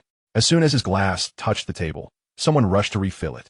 Thus, Lord Newall continued to drink, downing 3 glasses in quick succession. When they poured him a fourth, he desperately pleaded for mercy, one hand covering the glass, the other waving frantically. His face contorted in what resembled a mask of agony, utterly unable to articulate a response. It was evident that he was not keen on continuing. In truth, Lord Newall was relatively fortunate. Very few foreigners could down 3 glasses and still remember to cover their glasses, with a daunting task awaiting him the following day. And the risk of being incapacitated by drink, Guafan swiftly intervened. If Newall Shun truly cannot continue, allow me to drink on his behalf. Lord Newall was immensely grateful, managing a strained smile and muttering a hasty thank you before slipping under the table. When he awoke the next day, he found himself sprawled on the couch in Guafan's studio. Lord Newall felt quite embarrassed, repeatedly apologizing to those in the studio. I am so sorry. I have never drunk like that before, especially not white liquor. It was utterly overwhelming. Hao Feng chuckled. Newall Shun, if you truly plan to develop your career in Longhua, you must practice your drinking capacity. Though your first experience led to blackout, with diligent practice and effort, you shall surely become a master of libations. Lord Newall's complexion paled instantly, and he waved his hands in protest. Perhaps not. At my age, I cannot withstand such trials. Let me preserve my life to fulfill the grand aspirations of my cinematic career. After glancing at his watch and surveying the surroundings, he inquired, where has Director Gua gone? Isn't he supposed to be at Lonka Institute today? He must have stepped out for a run. Do not worry. Fangu is the epitome of punctuality. Indeed, it was not long before Guafan returned to the studio bearing breakfast. Newall Shun, you are awake so early. After all that drinking last night, you hardly ate. You must be famished. Come, try our Longhua steam buns, soy milk, and fried dough sticks. I wonder if they can rival your milk sandwiches. Though Lord Newall initially intended to feign indifference, his stomach betrayed him with an untimely growl, quite audible. At that moment, he could no longer maintain the facade of an internationally renowned director. He grasped a bun and stuffed it into his mouth, unable to utter a word, only managing to give a thumbs up as he ate. Seeing his voracious appetite, Guafan and Hao Feng shared a laugh, realizing that beneath the illustrious exterior, everyone is fundamentally the same. After breakfast, Guafan promptly contacted Dean Rao of Lonka Institute. Dean Rao, I heard you had an urgent video conference with the higher-ups last night. What was the outcome? The situation is rather complex. I am uncertain how to articulate it. What situation? Why the uncertainty? Let us meet at Lonka Institute to discuss it in person. After hanging up, Lord Newall leaned in, sensing an ominous vibe. Director Gua, what is wrong? Why do you look so grim? Is there an unexpected twist to this matter? Guafan, equally uncertain, could only shake his head. They want us to meet. It seems the outlook is not very promising. Let's go regardless. Soon, the two arrived at Lonka Institute. Although Guafan did not work there, he was regarded as an idol by everyone. Even the security guard at the entrance saluted and greeted him. Lord Newall was taken aback. Director Gua, is this the most prestigious research institution in Longhua? To some extent, yes. Why do you ask? You stroll in here with me, a foreigner, without even a glance at identification, and everyone greets you. Is this how the top institutions in Longhua operate? Guafan found it difficult to explain, so he jested. Would you believe me if I said they are all captivated by my dazzling visage? Haha. Lord Newall responded with an awkward chuckle, choosing to remain silent thereafter. Upon reaching the conference room, Dean Rao had been waiting for quite some time, smoking and wearing a troubled expression. Upon seeing them enter, he promptly extinguished his cigarette. You have finally arrived. We are well acquainted, so I shall dispense with pleasantries. The decision made in last night's discussion with the higher-ups has been finalized. We can construct a rocket to Mars for you. Before he could finish, Lord Newall could not contain his excitement. This is fantastic news. Why the long face then?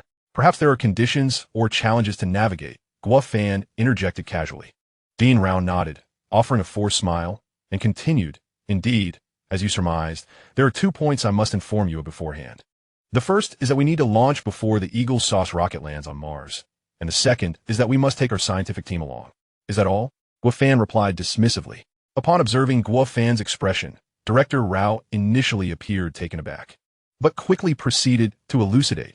You may not yet be aware of the plans of the Eagle Nation. Their rocket destined for Mars is set to be completed in approximately 4 to 5 months, primarily aimed at avenging the Dragon Kingdom's lunar endeavors. Thus, the timeframe we face renders this task virtually impossible for us. Noticing the silence from both individuals, Director Rao continued, "Of course, there are always solutions.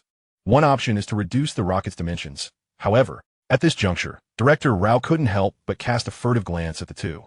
However, this would preclude us from leading you and your team to Mars for the filming of a science fiction movie. After all, you are aware that national interests take precedence, and we must resolutely execute our national duties. Nevertheless, rest assured, once we arrive at Mars ahead of the Eagle Nation, we will subsequently produce the anticipated rocket for you. Yet, this may result in a delay of approximately a year and a half." Upon concluding, Director Rao cast an apologetic gaze towards the two. To his surprise, Guofan did not exhibit any displeasure. Instead, he broke into a smile. "Is that all? I do not wish to impose upon you. National tasks cannot be delayed. And of course, our film production plan must proceed as scheduled." Chapter 117, A Win-Win Situation. Director Rao, appearing bewildered, quickly reiterated to ensure Guofan had comprehended. Nor Shun chimed in. "The situation is quite clear. If we wish to proceed with our science fiction film as planned, we must construct a filming set in some remote corner of Earth to simulate the Martian environment. You wouldn't believe it, but the Ganbei region of the Dragon Kingdom possesses such an environment.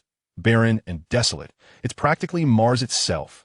Upon hearing Guofan's words, Norshun's expression became exceedingly complex, a mixture of reluctance and resignation. "Norshun, I was merely jesting. You are famously known for your obsession with live-action filming. How could I possibly have you compromise in a studio? Then what are we to do if we cannot film on location?"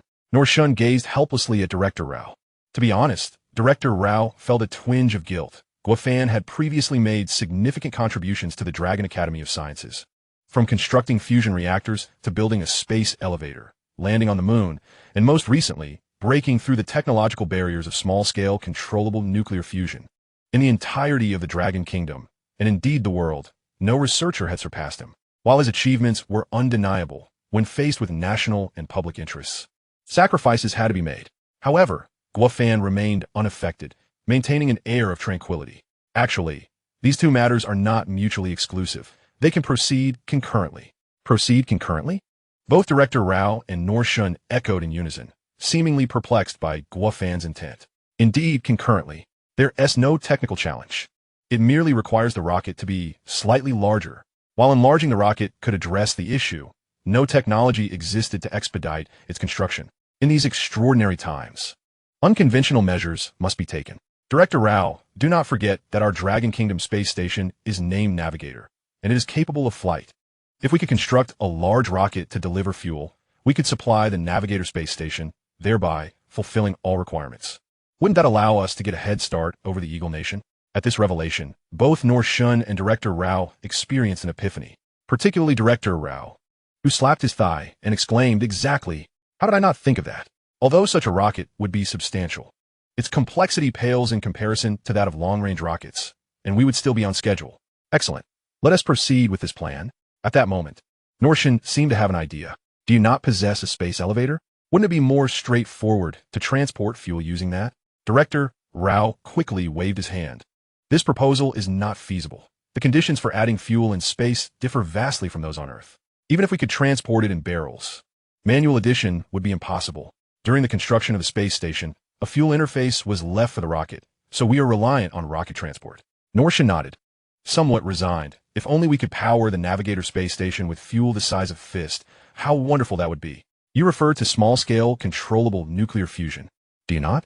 This proposal has long been on the agenda. However, it can only be utilized in the next generation of the Navigator space station. At the time the first Navigator space station was designed, no one anticipated that small-scale, controllable nuclear fusion technology would be realized so swiftly. Even if we began modifications now, we would be out of time.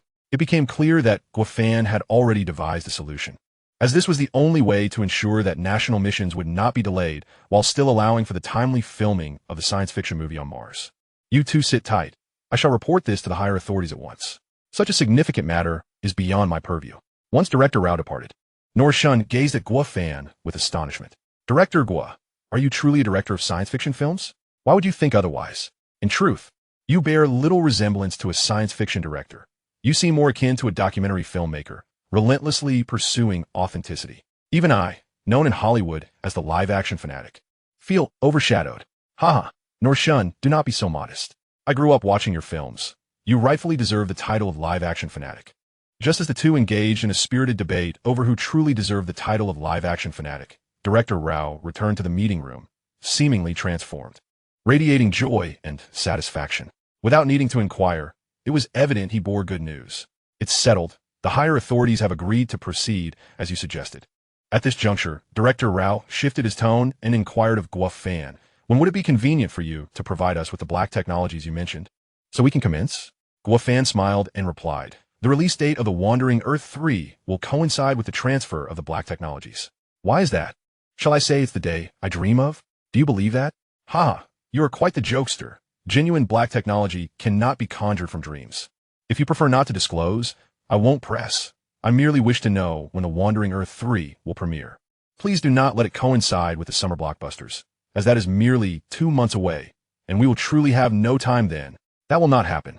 Once Dragon Shadow receives approval, we shall announce the release immediately. Guo, do not jest with me.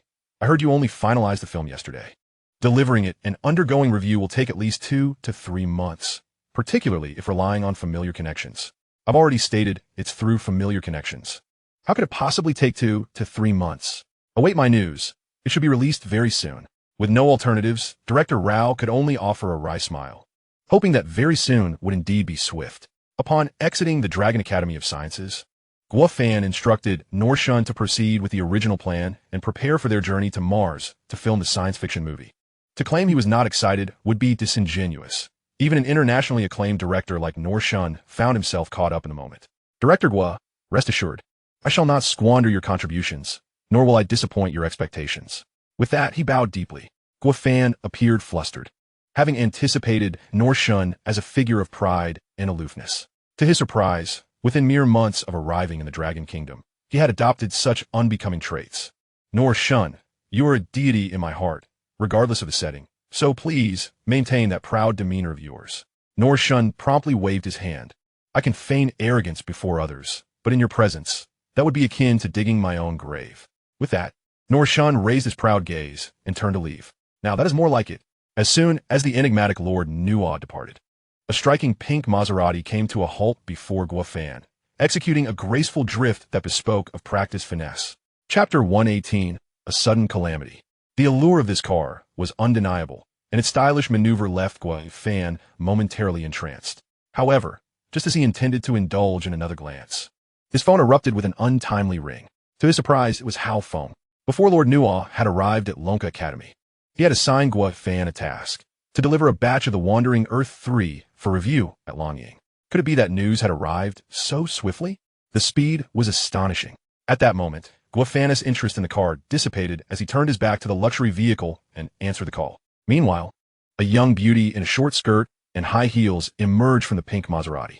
With alabaster skin, slender legs, and a meticulously crafted visage adorned with oversized black sunglasses, she exuded an unmistakable star quality as she strode directly towards Guo Fan, choosing not to intrude on his phone call out of courtesy.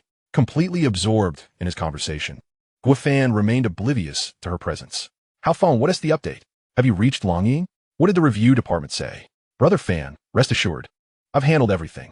The film has been submitted, and the review department has promised expedited processing, with a response by the end of the day at the latest. However, they do wish to speak with you in person. Their department head wants to have a private conversation with you. Their department head wants to speak with me privately? We've barely had any professional interaction. What could they possibly want to discuss? I inquired, but he didn't elaborate. If you can finish your current tasks, it would be best for you to come over. I believe your presence will significantly accelerate the approval process for the film. Guo Fan acknowledged this request, recognizing the urgency of providing the necessary technology to the Dean, as film approval was crucial for the upcoming release. To facilitate the shooting of his next film, he had no choice but to comply. Without further ado, he hailed a taxi and hopped inside. The long-legged beauty watched the taxi drive away, left in a state of disarray as the wind tousled her hair. Such a stunning beauty stands before you, and you don't even spare a glance? You'll regret this. With that, she swiftly returned to her car, revving the engine and pursuing the taxi. The Maserati, a formidable predator quickly caught up, incessantly honking the horn. The driver, surprisingly patient, assumed he had obstructed the way and graciously moved aside, allowing the following vehicle to pass. However, the Maserati continued to blare its horn, seemingly venting some dissatisfaction. At that moment, Guafan noticed the pursuing Maserati and recalled his earlier curiosity about its occupant. He had intended a glimpse inside, but had been distracted by the phone call. Now, with the car trailing behind, it was evident that the situation had nothing to do with the taxi driver. The driver glanced back at Guafan, cautiously inquiring, "Brother, is that car behind us looking for you?" Uncertain, Guafan replied, "I don't know. If it is, I'm too busy to engage. It's probably some wealthy young lady throwing a tantrum. Please, could you speed up? I'm in a hurry. Not to boast, but have you ever seen the Taxi series? As long as the fare is right, I can transform into a driving god." Before the driver could finish his sentence, Guafan produced 200 yuan and tossed it onto the passenger seat. "Boss, you're generous. Leave it to me." With that, the taxi surged forward, a wave of exhilaration washing over Guafan as they weaved through the congested streets, effortlessly leaving the Maserati far behind. The previous driver of the Maserati was not a pushover, but the taxi driver's skills eclipsed his own, reducing what would have been a lengthy journey by nearly half. "Brother, everything all right?" The driver proffered a business card. "If you need urgent work again, just call me." Upon glancing at the card, Guafan couldn't help but give him a thumbs up. Truly, the spirit of the taxi driving god had possessed him. Even a ride in a space elevator wouldn't faze him. Yet this time, he nearly felt nauseous from the thrill. After regaining his composure, he arrived at the review department of Longying. Upon seeing Guafan, Hao Feng rushed over. "Brother Fan, what's wrong? You look pale." "Just a mild case of motion sickness," Guafan waved dismissively. Motion sickness? Hao Feng was perplexed, thinking Brother Fan has been in a space elevator. If he is feeling nauseous, that must mean this driver is extraordinary. Enough about that. What's the situation? Who want to see me? Just as Hao Feng was about to respond, an irate voice interrupted from behind. "It's me." Turning around, they discovered a long-legged beauty glaring fiercely at Guafan. The intensity of her gaze made Hao Feng's heart race. Could it be that Brother Fan had wronged some captivating beauty? But that couldn't be. Brother Fan was wholly devoted to his cinematic ambitions and had no time for frivolities. Confounded, Hao Feng glanced at Guafan and whispered, "Brother Fan, what is going on? Is this some romantic entanglement?" Guafan was equally bewildered and quietly replied, "I have no such entanglements. Please don't let her overhear. It may lead to misunderstandings. Do you think I'm deaf or foolish? Do you believe I can't hear you speaking so softly?" The beauty's ire was palpable. Realizing the gravity of the situation, Hao Feng thought better of it and swiftly made his exit, leaving Guafan to fend for himself. Guafan silently cursed his ungrateful friend for abandoning him. He felt inclined to escape, but the beauty's demeanor suggested she was not inclined to let him off easily. Steeling himself, he feigned calm and addressed her, "Hello, miss. May I inquire what brings you here? I don't believe I've done anything to offend you. You truly are forgetful." She huffed. Guafan was taken aback, pondering the implications of her words. Had the previous owner of this body wronged her before his arrival? "Miss, I sincerely apologize. I recently suffered a grave illness, and my recollections of past events have become somewhat muddled. I hope you can forgive me. Just half an hour has passed, and you resort to such excuses. Truly, men's words are deceivers." Realization dawned on Guafan. Her anger was likely a response to his earlier neglect. However, he had been preoccupied with an important phone call. And who could have anticipated the purpose of that car parked nearby? Guafan intended to clarify, but the beauty turned on her heel and entered the elevator across the hall, ascending to the top floor. Now, Guafan was left, bewildered by the turn of events. What just happened? As he grappled with confusion, his phone rang again. It was Hao Feng. "Brother Fan, I just received notification that our The Wandering Earth 3 has failed the review." "Why?" "I'm not sure. They merely suggested you reflect upon your actions. Otherwise, don't expect to obtain the Dragon Mark authorization." "What? Reflect?" Guafan was utterly flabbergasted. Hao Feng sighed helplessly and offered a gentle reminder, "Brother Fan, after all these years of camaraderie, just tell me honestly, did that beauty accuse you of some impropriety?" "What? Impropriety? This is all so absurd. I don't even know her." "Impossible. If you didn't know her, why would she direct her ire solely at you and not at me? Since you're so intrigued by gossip, perhaps you should consider a career change from assistant director to paparazzo. I have some connections that could help you in that field." Hao Feng hurriedly apologized. "I am truly sorry, Brother Fan. It was my indiscretion." He continued, "Enough of this. Let us return quickly and inquire with Director Chi about the issues with our film review. Perhaps there is still a chance for remedy." Upon Hao Feng's return, the two made their way to Director Qi's office. Director Qi was exceedingly courteous to them, personally serving tea and water. The esteemed presence of Director Gui truly brings honor to this humble abode, he remarked. You are far too kind, Director Qi. It's not about titles. We simply wish to see our film released, and we would be grateful for your assistance in overseeing this matter. Earlier, I heard from Hao Feng that barring any unforeseen circumstances, the film would likely pass review today. I was so elated that I rushed over to pay a visit. Once work hours conclude, do come by my studio for a chat, and perhaps offer us some guidance as well. Those who have spent time in public service often relish such flattering words. However, today, such compliments seem to bear little fruit. Director Gua, you need not say more. I understand your sentiments. I genuinely wish to assist you today, but the orders come from above, and I cannot act unilaterally. With the matter laid bare by Director Qi, Gua Fan opted to drop the pretense. Director Qi, what on earth is happening? Our previous collaborations were quite harmonious. Why has this one encountered such a blockade? Director Qi glanced out the window, ensuring there was no one else around, and then quietly confided, Director Gua, I have long considered you a friend. Therefore, let us speak candidly. Did you perhaps offend the esteemed Miss Chun Ruoshi, daughter of Chairman Chun? Miss Chun Ruoshi? I am not acquainted with her, Gua Fan replied, a hint of grievance in his tone. At that moment, Hao Feng exclaimed in sudden realization, Brother Fan, could the charming young lady we encountered in the corridor earlier be the very Miss Chun Ruoshi you speak of? So, you have met her already? How did your conversation go? This question from Director Qi only deepened Gua Fan's sense of injustice. Aside from having inadvertently snubbed her at the entrance of Lonka Academy, there had been no further interaction. Noticing Gua Fan's silence, Hao Feng couldn't help but respond with resignation. It must have gone poorly. Otherwise, we wouldn't find ourselves in this predicament. Director Qi, what is truly the matter? Both Gua Fan and I are utterly perplexed. Time is of the essence. Could you kindly assist us by discreetly inquiring? We shall certainly remember your great generosity. Director Qi appeared somewhat hesitant, as he would be confronting the daughter of Chairman Chun. If he were to provoke her ire, he would not escape unscathed either.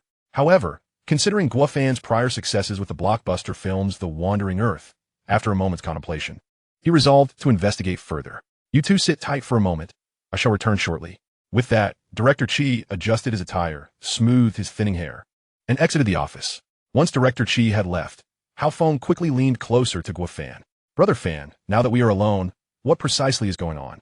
Gua Fan shot him a glare. If I knew, would I still be sitting here groveling for favors? Brother Fan, I believe we needn't approach this so cautiously. The review will surely be passed. If worst comes to worst, we can delay the film's release by a few months, which would afford us the opportunity to enhance our promotional efforts. With the right marketing, we might even achieve another blockbuster hit. I am not concerned with box office numbers. My sole desire is for the film to be released promptly so that we may commence work on the next science fiction project. Brother Fan, your words suddenly remind me of a notable figure named Ma, who once expressed similar sentiments. Enough reminiscing. Instead, let us focus on the preparations for Mars rescue. We need to consider which actors to cast, what equipment to prepare, and how many crew members and supplies we will require. Wait, Brother Fan, are we truly contemplating shooting a science fiction film on Mars? This seems utterly ludicrous. Even if the film grossed over 20 billion, it wouldn't cover the costs. Haven't I mentioned? Do not fixate on the box office. We must think grandly, for our mission is to revitalize Chinese science fiction, to become the world's leading force, and to silence those who once looked down upon us. At that moment, Hao Feng appeared invigorated, rising to thump his chest. Brother Fan, rest assured, I shall adopt the revival of Chinese science fiction as my life's creed, unwaveringly. Just then, applause echoed as someone entered. The two turned, only to find the very irate young lady from earlier, with a hesitant Director Qi following behind her. Without question, she was the daughter of Chairman Chun from Longying Group. Chun Ruoshi, surprised to see you again so soon. Are we, Director Gua? Gua Fan's face flushed with embarrassment, and he could only manage a forced smile. Meanwhile, Hao Feng felt a surge of panic, eager to escape, yet Gua Fan's hand firmly gripped his shoulder, rendering him immobile. Although unclear as to why this beauty had been pursuing him so relentlessly, he thought that having an extra person present might divert some of her ire. Greetings, miss. I am Gua Fan. I sincerely apologize for the incident earlier at the entrance of Lonka Academy. I was indeed on a call and did not see you. I hope you can find it in your heart to forgive me, and I promise to make amends personally at a later date. One must bow their head when under the eaves. Hao Feng joined in the forced smiles. However, Chen Ruoshi seemed unperturbed by their apologies. Guofan found himself in a quandary, for he believed that a woman's thoughts could be more inscrutable than the most advanced technologies within the film's fictional systems. Chapter 120. One must not be too idle. The film's review directly impacts its release. Only after the film's debut can the advanced technologies of the film be exchanged for practical applications, allowing for the construction of ultra-long-distance rockets to be entrusted to Director Rao of Lonka Academy. This would ensure that both sides could proceed with their plans as scheduled, reaching Mars to complete the filming and potentially achieving the historic feat of being the first human-crewed spacecraft to land on Mars. In pursuit of this grand objective, Guofan had no choice but to swallow his pride and continue apologizing to Chinruashi. I acknowledge my fault today. May you overlook my transgressions. Please feel free to express any thoughts or demands you may have. I assure you, whatever is within my power, I shall not refuse. It seemed clear that he had still not grasped the reason for her anger. Guofan took a sharp breath, pondering whether this was not merely an incident from today, but rather a remnant of the prior owner's entanglements. Having traversed from another parallel world, he was oblivious to any prior romantic entanglements or grievances that the former owner may have had with Chinruashi. Just as Guofan was lost in thought, Chinruashi, seemingly with good intentions, offered a hint, a word of advice. 3 words: Lu Linglong. Upon hearing Lu Linglong's name, Guofan's mind buzzed, as if a realization dawned upon him. Meanwhile, Hao Feng looked on with curiosity, wondering if Brother Fan had had an inappropriate relationship with Sister Linglong and failed to take responsibility, prompting this young lady to seek retribution. He was taken aback by how deeply Guofan had managed to conceal such matters.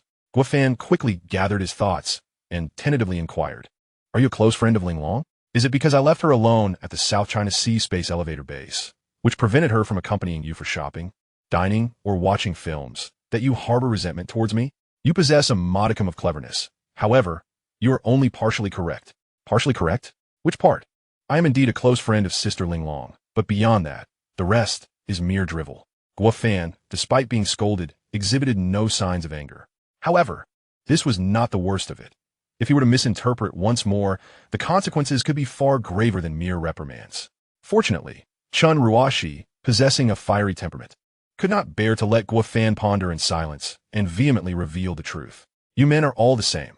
Once your trousers are up, you forget your acquaintances." Her words astonished the few individuals present, who instinctively turned their gaze towards Guofan. Beyond his shock, he felt an overwhelming sense of injustice, internally lamenting the absurdity of the situation. Just as he was about to clarify, Chinruashi, realizing the inappropriateness of her words, quickly amended, "I may have overstated, but the sentiment remains. You ought to listen. Sister Linglong even praised you as the future most renowned director of science fiction films in Longhua. Can you truly be so oblivious to her intentions? After all she has done, did you assume it was all a given?" Upon hearing this, Guofan experienced an epiphany. The crux of the issue lay here. To be candid, from staunchly supporting the novel The Wandering Earth, to assisting in casting during the initial production stages, and later venturing to Antarctica for promotional activities, she had bravely faced the industry's antagonism to ensure the film's release. Furthermore, she had tirelessly contributed to the management of the space elevator and the planning of a lunar base town, her presence shadowing every significant endeavor. She was the pampered heiress of the Liu family, yet she had selflessly dedicated herself to helping Guofan realize his dreams. "Thank you, Miss Chen. I do feel remorseful. I now understand what I must do." As soon as the words left his mouth, a humanoid battle armor burst through the office window and soared inside. This unexpected spectacle left everyone in shock, mouths agape. In the midst of their astonishment, Guofan had already donned the iron armor. "Director Chi, I truly apologize for the glass. I will arrange for its repair shortly." With that, Guofan leaped out of the window. After a prolonged moment of disbelief, Director Chi finally spoke. "Hao Feng, is Guofan really a director of science fiction films?" "Indeed, a hardcore sci-fi director. Delving into black technology seems quite reasonable." Hao Feng stared vacantly into the distance, unsure of what he was even saying. Yet, the most astounded was Chinruashi, watching the receding figure of Iron Man Guofan, murmuring to herself, "Did I just say something incorrect? I had thought he was preoccupied with frivolities, but it appears he has been engrossed in innovation." This outburst may have backfired. Is there still time to retract? It seemed unlikely, given that the last time Fan Gu donned the iron armor to rescue someone, he had traversed over 10,000 kilometers in just an hour. By now, he was probably nearing his destination. Well, may heaven bless us. I hope Sister Linglong does not blame me for meddling. Hearing Chinruashi's words, Hao Feng smacked his forehead, feeling embarrassed. thinking that this wealthy heiress ought not to be so idle, lest she succumb to paranoid delusions, questioning one thing after another. Meanwhile, far away at the South Sea Space Elevator Base, Lu Linglong was in the midst of a meeting when an urgent report came through. President Lu, it's not good. We've detected a rapidly moving object on the military radar, suspected to be a new type of hypersonic missile developed by a certain country, aimed directly at the space elevator base. We must evacuate immediately. Isn't the area around the space elevator equipped with hypersonic anti-aircraft missiles? Why must we flee? Because the object's speed is exceedingly fast, and just as the anti-aircraft missiles were preparing for alert, it suddenly vanished from the radar. In light of the urgent circumstances, there was no time for deliberation. They immediately arranged for evacuation. However, before they could leave the office, they glimpsed a luminous object racing towards them through the window. They thought it was over. Even if they ran, they could not match the speed of that entity. It seemed they were doomed. Resigned, they decided against fleeing, lamenting the newly constructed space elevator. Just as they awaited their fate, the high-speed object abruptly slowed down. Someone with keen eyesight seemed to notice something unusual. Is that Iron Man from the Avengers? Upon uttering those words, the crowd widened their eyes in astonishment. Upon closer inspection, they were indeed taken aback. Just days prior, during the United Nations conference, Eagle Sauce had sternly addressed Longhua regarding the Iron Man armor. They had thought it mere bluster, yet someone had actually developed such a contraption. Yet now, they were left questioning whether this entity was friend or foe, and what its purpose was in approaching them. Chapter 121. Is this for love? At this moment, a large contingent of soldiers stood ready, armed and alert, as if bracing for battle. Although their intentions remained unclear, they had all seen the Avengers and were aware of the might this figure possessed, understanding the terror he evoked. A being capable of contending with Thanos would find dealing with them a trivial endeavor. Despite the danger, none faltered, for this was the heart of Longhua. They vowed to protect the space elevator leading to the cosmos, as it encapsulated the essence of Longhua's technology and laid a robust foundation for cosmic exploration. Anyone seeking to sabotage the elevator would have to confront them first. In truth, it was Lu Linglong who felt the most urgency. For this venture had been painstakingly built by Guo Fan, and she had promised to safeguard this cherished land for him. Thus, facing a formidable adversary, she displayed no fear but boldly declared to the Iron Man hovering above, I care not who you are, where you hail from, or your intentions here. Remember, this is Longhua, a place you cannot provoke. While our spirits remain high, I advise you to depart swiftly. Otherwise, we shall not be courteous. Upon her declaration, the atmosphere thickened with tension as an impending battle loomed. Just as everyone held their breath, the Iron Man in midair began to descend slowly to the ground. The onlookers were puzzled, uncertain of his intentions, gripping their weapons tightly as they observed in silence. At that moment, the Iron Man's helmet emitted the sound of metal gears turning, and in the next instant, it opened automatically, revealing a handsome and familiar face. Upon seeing this visage, everyone was left dumbfounded. Isn't that Guo Fan, the foremost science fiction director in Longhua and the chief designer of the space elevator? How could he don the Iron Man suit? You are Director Guo Fan? The crowd inquired in bewilderment. Lu Linglong, too, could scarcely believe her eyes. Just before their meeting, her best friend had informed her of having been bested by Guo Fan, and the capital was thousands of kilometers from the South Sea Space Elevator Base. How could he have arrived so swiftly? Was there some trickery involved? Who are you really? Why are you impersonating Guo Fan? Guo Fan chuckled at the absurdity of being mistaken for a terrorist. Who else could I be but your Guo Fan? If you doubt me, feel free to call your friend Chen Ruashi right now. All will become clear. In truth, the astonishing spectacle left everyone in a state of disbelief. While they might have accepted the portrayal of real technology in films, the manifestation of sci-fi movie technology in reality seemed utterly incredible. After all, this was not merely any sci-fi film technology. It was decades ahead of what they had deemed possible, despite having named Lu Linglong's best friend. She remained skeptical. You are truly Guo Fan? And what is the story behind this Iron Man armor? How could this technology from Eagle Sauce be on you? The child, devoid of a mother, has a long story to tell. Do you have a moment to spare? If so, let us partake in a cup of tea and engage in conversation. Lu Linglong does not doubt Guo Fan, but rather, she cannot believe her own eyes. Given the current speed of unmanned spacecraft, it would take several hours to travel from the capital to this location. How could he have arrived here in such a short span of time, clad in his battle armor? Is it possible that such rapidity exists in this world? To quell her curiosity and to further ascertain the identity of the newcomer, she reluctantly agrees. Nearby, there exists a quaint little tea house, one that I own, If it does not displease you, we may venture there. Following the direction indicated by Lu Linglong, she indeed points out an elegantly antiquated tea house, particularly notable for its sophisticated name, Fan Tea. The name is quite fitting. It embodies the essence of all things mundane, suggesting a plethora of worldly flavors. Are you seeking to have me experience the myriad facets of life within these walls? However, I'm intrigued. Why such a name? Because you are a part of it. Upon hearing Lu Linglong's declaration, Guofan momentarily stands stunned, a flutter of emotions igniting within him. He mutters to himself in disbelief. Could this be a confession? This unexpected revelation leaves him somewhat flustered, despite his commanding presence within the film industry. He finds himself uncharacteristically bashful in the face of Lu Linglong. How naive, he thinks, when has a girl ever taken the initiative to confess her feelings? Lu Linglong, a mixture of shyness and anger, turns and finds a seat by the window. Although Guofan appears somewhat awkward, he swiftly picks up on the underlying implications of her words and hastens to follow her lead. In truth, during his flight to the space elevator base, he had already come to terms with his feelings for Lu Linglong, a revelation that had been brought to light by Chun Ruashi. Suddenly, an exhilarating rush of courage surged within him, and he began to gather his thoughts to express himself. Yet, as he settled across from Lu Linglong, gazing upon her blushing visage and alluring form, his mind went blank, leaving him at a loss for words. He could only sip his tea silently, feigning engagement in other matters. Lu Linglong, meanwhile, found amusement in his discomfort. After all, it was the first time she had seen him so flustered in their long acquaintance.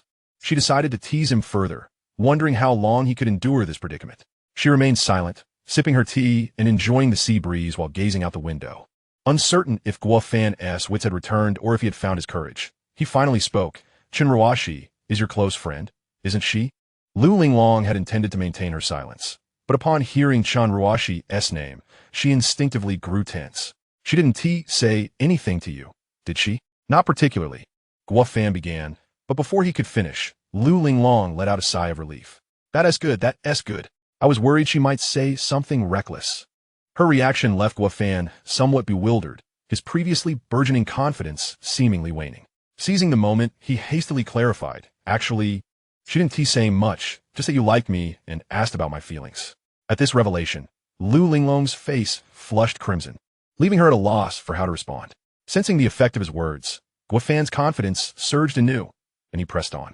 I must admit, I am somewhat inept with words when it comes to expressing emotions between men and women.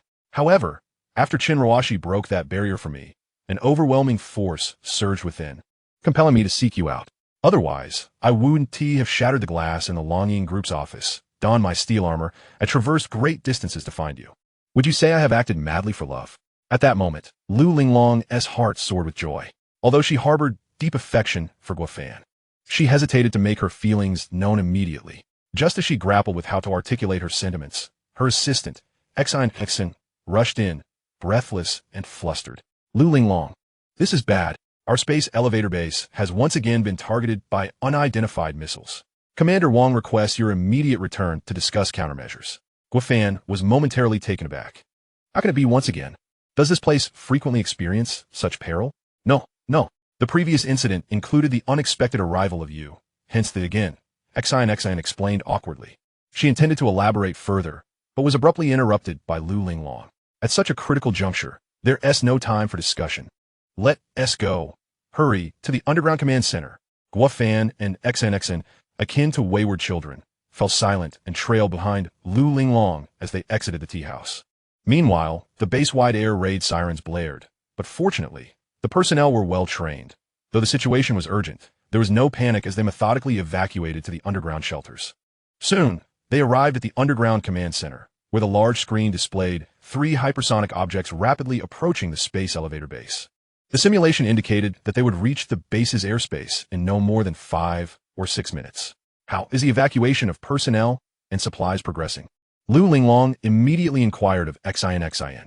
Most visitors, staff, and supplies have been evacuated to safety, but a portion of the crew tasked with space transport is still en route back. They will require at least another 20 minutes to reach the surface. Clearly, that time frame was insufficient. Should the missiles detonate at the base, even the slightest damage to the space elevator would result in catastrophic loss of life and equipment. Commander Wong, What is the status of our air defense missile deployment? Can we neutralize the targets? Rest assured, the automated defense systems have been activated. Although these 3 missiles are fast, our air defense missiles are formidable. While this was meant to be reassuring, the subsequent statement shattered any sense of security. With a hint of reproach, XINXN retorted, "Didn't you say the same thing when Director Guofan arrived? In the end, you were left with egg on your face." Commander Wang's face flushed, prompting him to lower his gaze in silence. Guofan, ever the observer, leaned closer to Lu Linglong and whispered, "Your assistant is quite formidable. She dares to challenge even the highest commander here. If she were to marry someone, I can only imagine the chaos that would ensue." "Indeed, you are correct. Just look at him now, defeated and silent." A sudden realization struck Guofan as he glanced between XIN and Commander Wang. No wonder they were so bold. They were married. Though it is often said that a wise judge cannot resolve domestic disputes, the safety of the entire space elevator base, as well as that of its visitors and staff, necessitated intervention. Just as Guofan prepared to speak, Lu Linglong had already stepped forward to the large screen. "Commander Wang, do you have complete confidence in intercepting those missiles?" Commander Wang hesitated to respond, glancing back at his wife, who still appeared irate. Everyone present braced for him to tread carefully, appeasing her concerns first. However, contrary to expectations, he boldly declared, "We are the sharp blade of Longhua. We possess absolute certainty in hitting any incoming missile." Indeed, this was the essence of Longhua's military. They knew when to be gentle and when to stand firm, exuding a resolute strength befitting soldiers. XINXN was visibly impressed, witnessing a true display of masculinity, her expression brightening with joy. Lu Linglong nodded in agreement, her confidence rekindled. Yet, her gaze soon drifted through the crowd, catching sight of an unusual expression on Guofan's face. She possessed an exceptionally profound understanding of Guofan. It was inconceivable that he would react in such a manner unless he had uncovered a significant issue. With a sense of duty towards the safety of the cosmic elevator base and its personnel, she promptly inquired, "What is the matter? Is there a problem?" The issue was not precisely defined. Rather, it was a sense of perplexity. Logically speaking, there were only a handful of nations capable of developing such hypersonic missiles, and they had long since discerned the strength of our Dragon Nation. They were acutely aware that such a critical location would undoubtedly be heavily fortified. Even if they launched hypersonic missiles, they would merely serve as a display, risking conflict merely to create a spectacle. This was a notion I found utterly incomprehensible. Following Guofan's analysis, everyone present began to ponder deeply. His words held merit. If it were a misfire, they could have easily activated a self-destruction protocol. However, the current target was unmistakably directed at the South Sea Cosmic Elevator Base, indicating a deliberate intent to instigate trouble. It was plausible that there were far more sinister motives at play. So what should we do now? The enemy remained hidden, and their intentions were shrouded in mystery. The only course of action was to proceed methodically and observe the developments. As they spoke, 3 missiles had already reached the defensive engagement zone of the Cosmic Elevator Base. Delaying military action was a grave offense, so Commander Wang issued a combat order without hesitation, activating the automatic missile defense system to target the 3 incoming missiles. Under normal circumstances, these missiles were a trivial challenge for the hypersonic missile defense apparatus, and they had envisioned a celebratory scene following their destruction. However, just as the defense button was pressed, the 3 missiles instantaneously fragmented into countless smaller projectiles, causing the command center's large screen to erupt in a chaotic display. Resembling a rainstorm of missiles, densely packed. The unforeseen turn of events sent a chill down everyone's spine. If so many projectiles were to descend, every inch of the cosmic elevator base would be devastated, reduced to rubble, if not entirely obliterated. The individual who invented such a device was nothing short of a rogue. A scoundrel. While one could criticize, it was undeniable that this person's ingenuity lay in exploiting the universal vulnerability of missile defense systems, which could not simultaneously engage a vast and concentrated barrage. Even if they could, they would be ill-prepared for such a sudden onslaught. Amidst the panic, Guofan swiftly interjected, "Activate the cosmic elevator's defense mode. If it's a numbers game, let them experience the formidable firepower of the cosmic elevator defense system." Almost simultaneously, Commander Wang pressed the button for the cosmic elevator defense system. The cosmic elevator's anti-aircraft cannons represented the last line of defense for the base.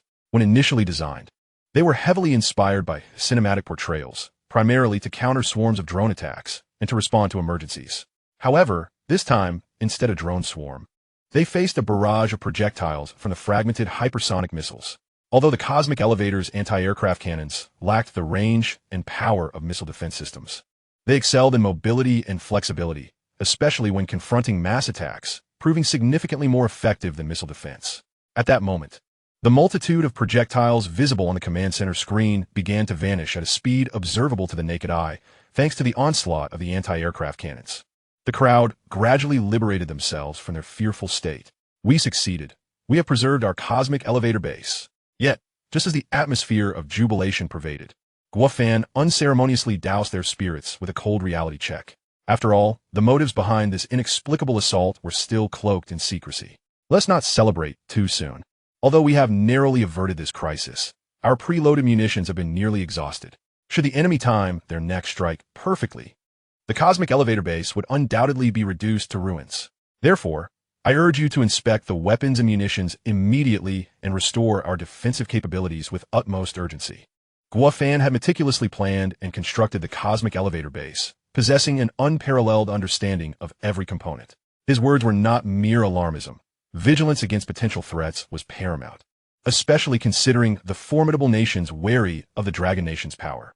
Upon hearing this, Commander Wong promptly issued orders. Captain Xia, take a few personnel to personally inspect the anti-aircraft cannons and restore them to optimal defensive status. Captain Zhao, deploy the drone squad immediately to scout the east, west, and south, expanding the range to 2,000 nautical miles.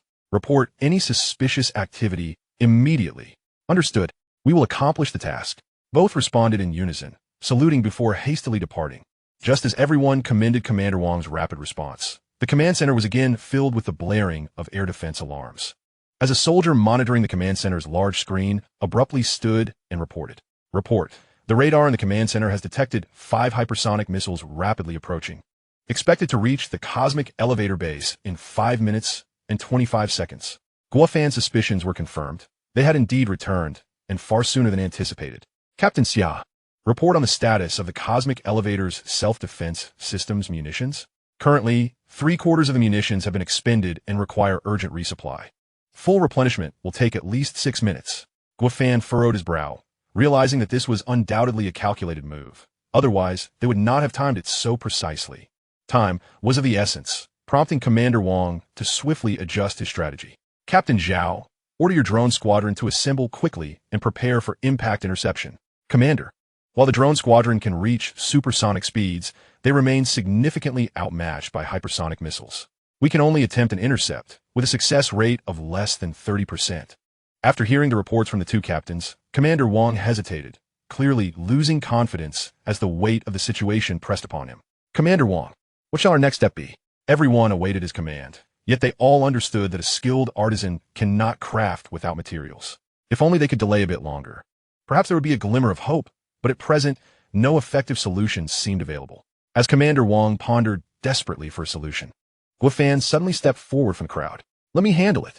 Though it was a simple phrase, it resonated powerfully, akin to a lifeline thrown to Commander Wong amidst his struggles.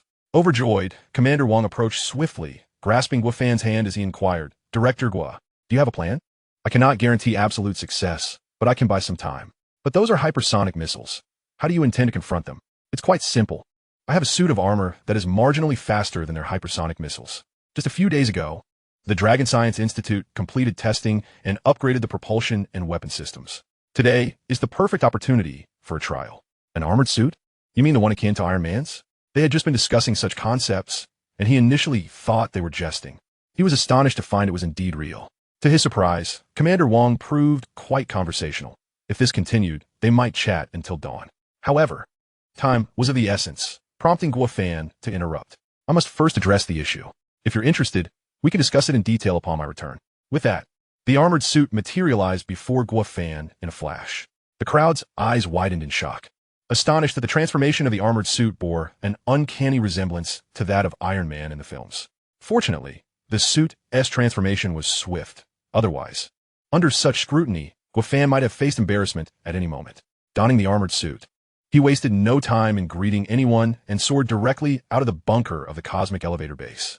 Since his previous return from rescuing individuals in the Eagle Nation, the armored suit had undergone further adjustments, enhancing its propulsion system and weaponry. The propulsion system has been enhanced from 2 sets of plasma thrusters to 4, effectively doubling its speed from a maximum of 10 times the speed of sound to an astonishing 20 times. Moreover, the weaponry has been augmented with a formidable energy cannon, which possesses devastating destructive power. Initially uncertain about when to test these advancements, Fortune has now presented an opportunity. In no time, Guofan has locked onto his target.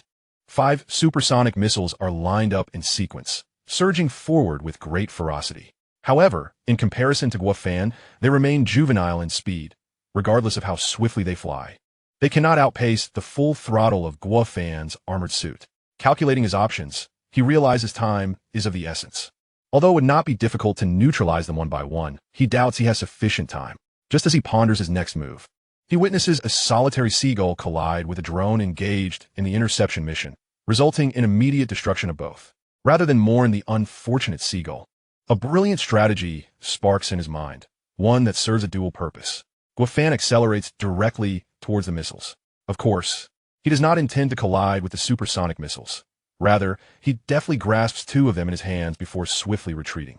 Simultaneously, he instructs Jarvis to enter hypercalculation mode to determine the optimal height and angle for positioning the missiles, ensuring they collide with one another in a delightful display of self-destruction. Chapter 124, Infighting. At latitude 15, 40 N and longitude 114, 33 E, at an altitude of 358, 875 meters. The reverse positioning of the supersonic missiles yields a collision probability exceeding 99 with the approaching missiles. With such a high certainty, why not achieve a perfect 100? One must not be overly confident or boastful. As the adage goes, leave a line for others to follow, so that future encounters may be amicable. The learning curve is promising. I shall strive harder next time to truly embody humanity. Equipped with Jarvis's precise coordinates, Guofan swiftly arrives at the designated position to deploy the missiles. The 2 captured supersonic missiles could never have anticipated that one day they would be led by a human at such an accelerated pace. Nor could they have foreseen their fateful collision with their own kind. Upon releasing them, the 2 supersonic missiles immediately soar away. Mere seconds later, exquisite bursts of fireworks light up the sky, their splendor utterly captivating. The personnel at the command center, fixated on the large screen, are rendered speechless. Unable to witness the actual event, they can only observe the simulated signal displaying the missile's movements. Initially, there was little hope for Guofan, given the formidable nature of supersonic missiles that would confound any ordinary opponent. Even if one could match their velocity, effective means of destruction were questionable. Yet, to their astonishment, Guofan's speed dwarfs that of the supersonic missiles. An object swifter than the missiles not only repositions them, but also alters their trajectory. Moments later, for supersonic missiles vanish without a trace. The realization of what has transpired dawns on everyone, and jubilation erupts in the command center. Particularly, Lu Linglong, unable to contain her excitement, leaps up, grasping the hand of her assistant, Exine. Commander Wong, feeling a wave of relief, promptly contacts Guofan. Gua, you are truly remarkable. You've neutralized 4 supersonic missiles before they even entered the air defense zone.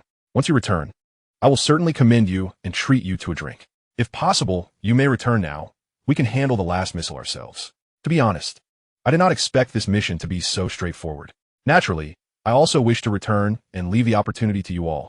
But I have not yet exhausted the thrill of the challenge, nor have I had the chance to test the latest weaponry from the Dragon Institute. I intend to indulge a bit longer, reassured by your support, allowing me to proceed without fear of mistakes. All right, be cautious. We are fully prepared for battle here. Initially, Guofan had intended to utilize the energy cannon, but due to time constraints, he refrained from doing so.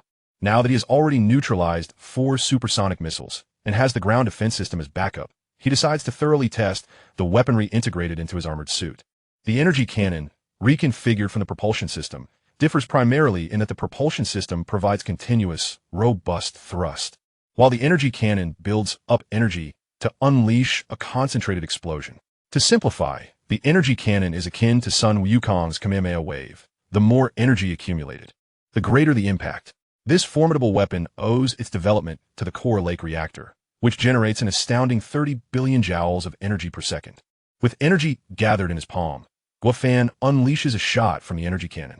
It strikes true. However, the ultra-high-speed missile proves resilient.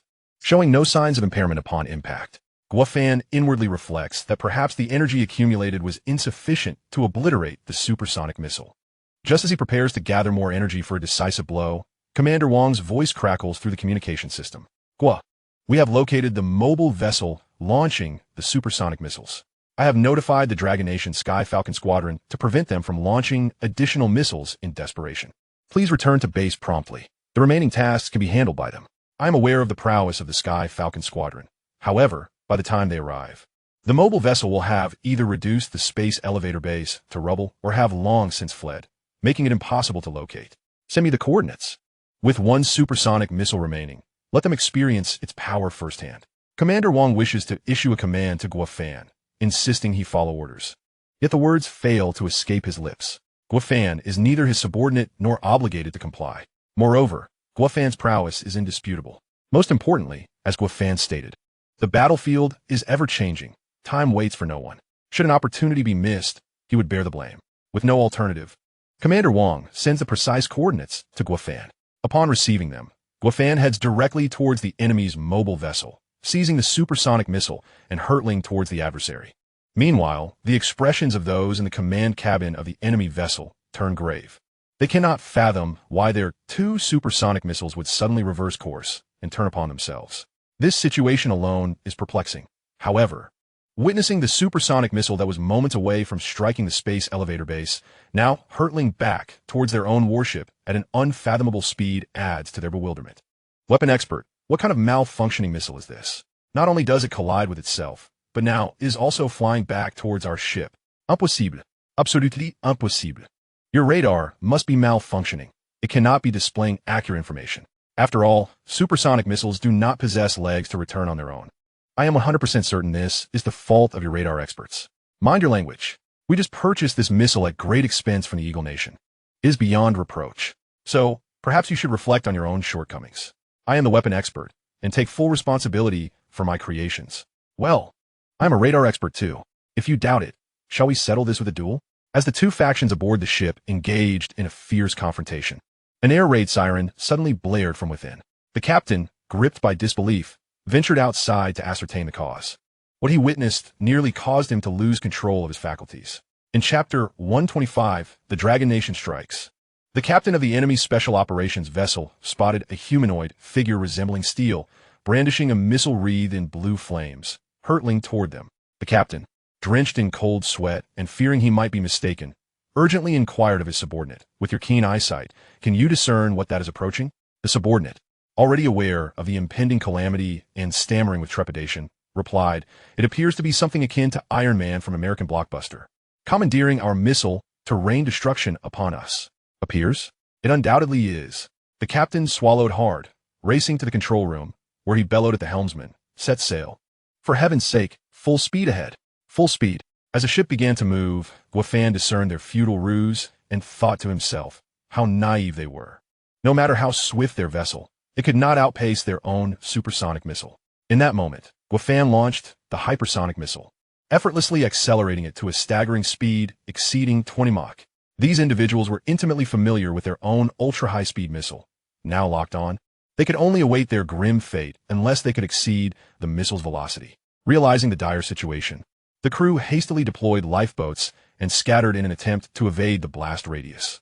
However, they had entirely forgotten that this was no ordinary hypersonic missile, but one brimming with formidable capabilities. As the missile reached the airspace above the warship, it detonated, scattering into innumerable projectiles that descended like rain upon the vessel, creating a cacophony reminiscent of celestial flowers falling from the sky.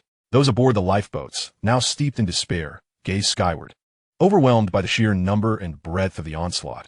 Realizing escape was futile, they could only await their demise. In that final moment, the captain could only vent his fury at the weapons expert. "That scoundrel responsible for the weaponry. May you meet a most unkind fate." No sooner had he uttered these words than the weapons expert, unable to retort, witnessed the ocean surface erupting in a series of explosions, sequentially approaching their position. To perish beneath the very weapon they had designed could be seen as a fitting end. With that, the weapons expert and the enemy operatives, along with their lifeboat, vanished into the vast expanse of the ocean, as if they had never graced this world. The missiles had been employed to their fullest potential, leaving no waste. Guo had intended to soar over the wreckage of the warship in search of evidence to unveil the nation behind the covert machinations. However, before he could reach it, the ship had already sunk, its descent astonishingly swift. Naturally, he held no grand expectations. After all, this was not a glorious affair, and no nation would dare leave traces of their involvement, lest it provoke a preemptive conflict. After witnessing the demise of these individuals at sea, Guo returned to the cosmic elevator base. Upon arriving above the base, he was met with a throng of people who erupted in applause. Indeed, Guo was elated. Not only had he dealt justice to lawbreakers, but he had also safeguarded the lives and property of the entire cosmic elevator base, and most importantly, he had garnered the attention of a certain lady. He immediately spotted her among the crowd. Lu Linglong's gaze was transformed, filled with admiration and joy. It seemed her heart had long been stolen by Guo. Though they shared a deep, unspoken connection, they were merely awaiting the final nudge, which hinged solely on Lu Linglong's words. Eager for a resolution, Guo descended to her side, prepared to echo the sentiments he had previously expressed in the tea house. However, before he could utter a word, a throng of admirers surrounded him, clamoring for photographs and even producing paper and pens for autographs. Faced with such overwhelming enthusiasm, Guo acquiesced to their demands, becoming a mere tool for their amusement. He had anticipated that once these distractions concluded, he could continue to engage Lu Linglong in more intimate discourse. Yet, as he signed the last autograph, she was abruptly summoned for an urgent meeting. With no choice but to watch her depart for the command center, Guo was left with a sense of longing. Just as Lu Linglong's meeting was nearing its conclusion, Guo received a call from Director Rao of the Dragon Academy. Little Guo, time is of the essence. How goes the research on the black technology for long-distance transport rockets?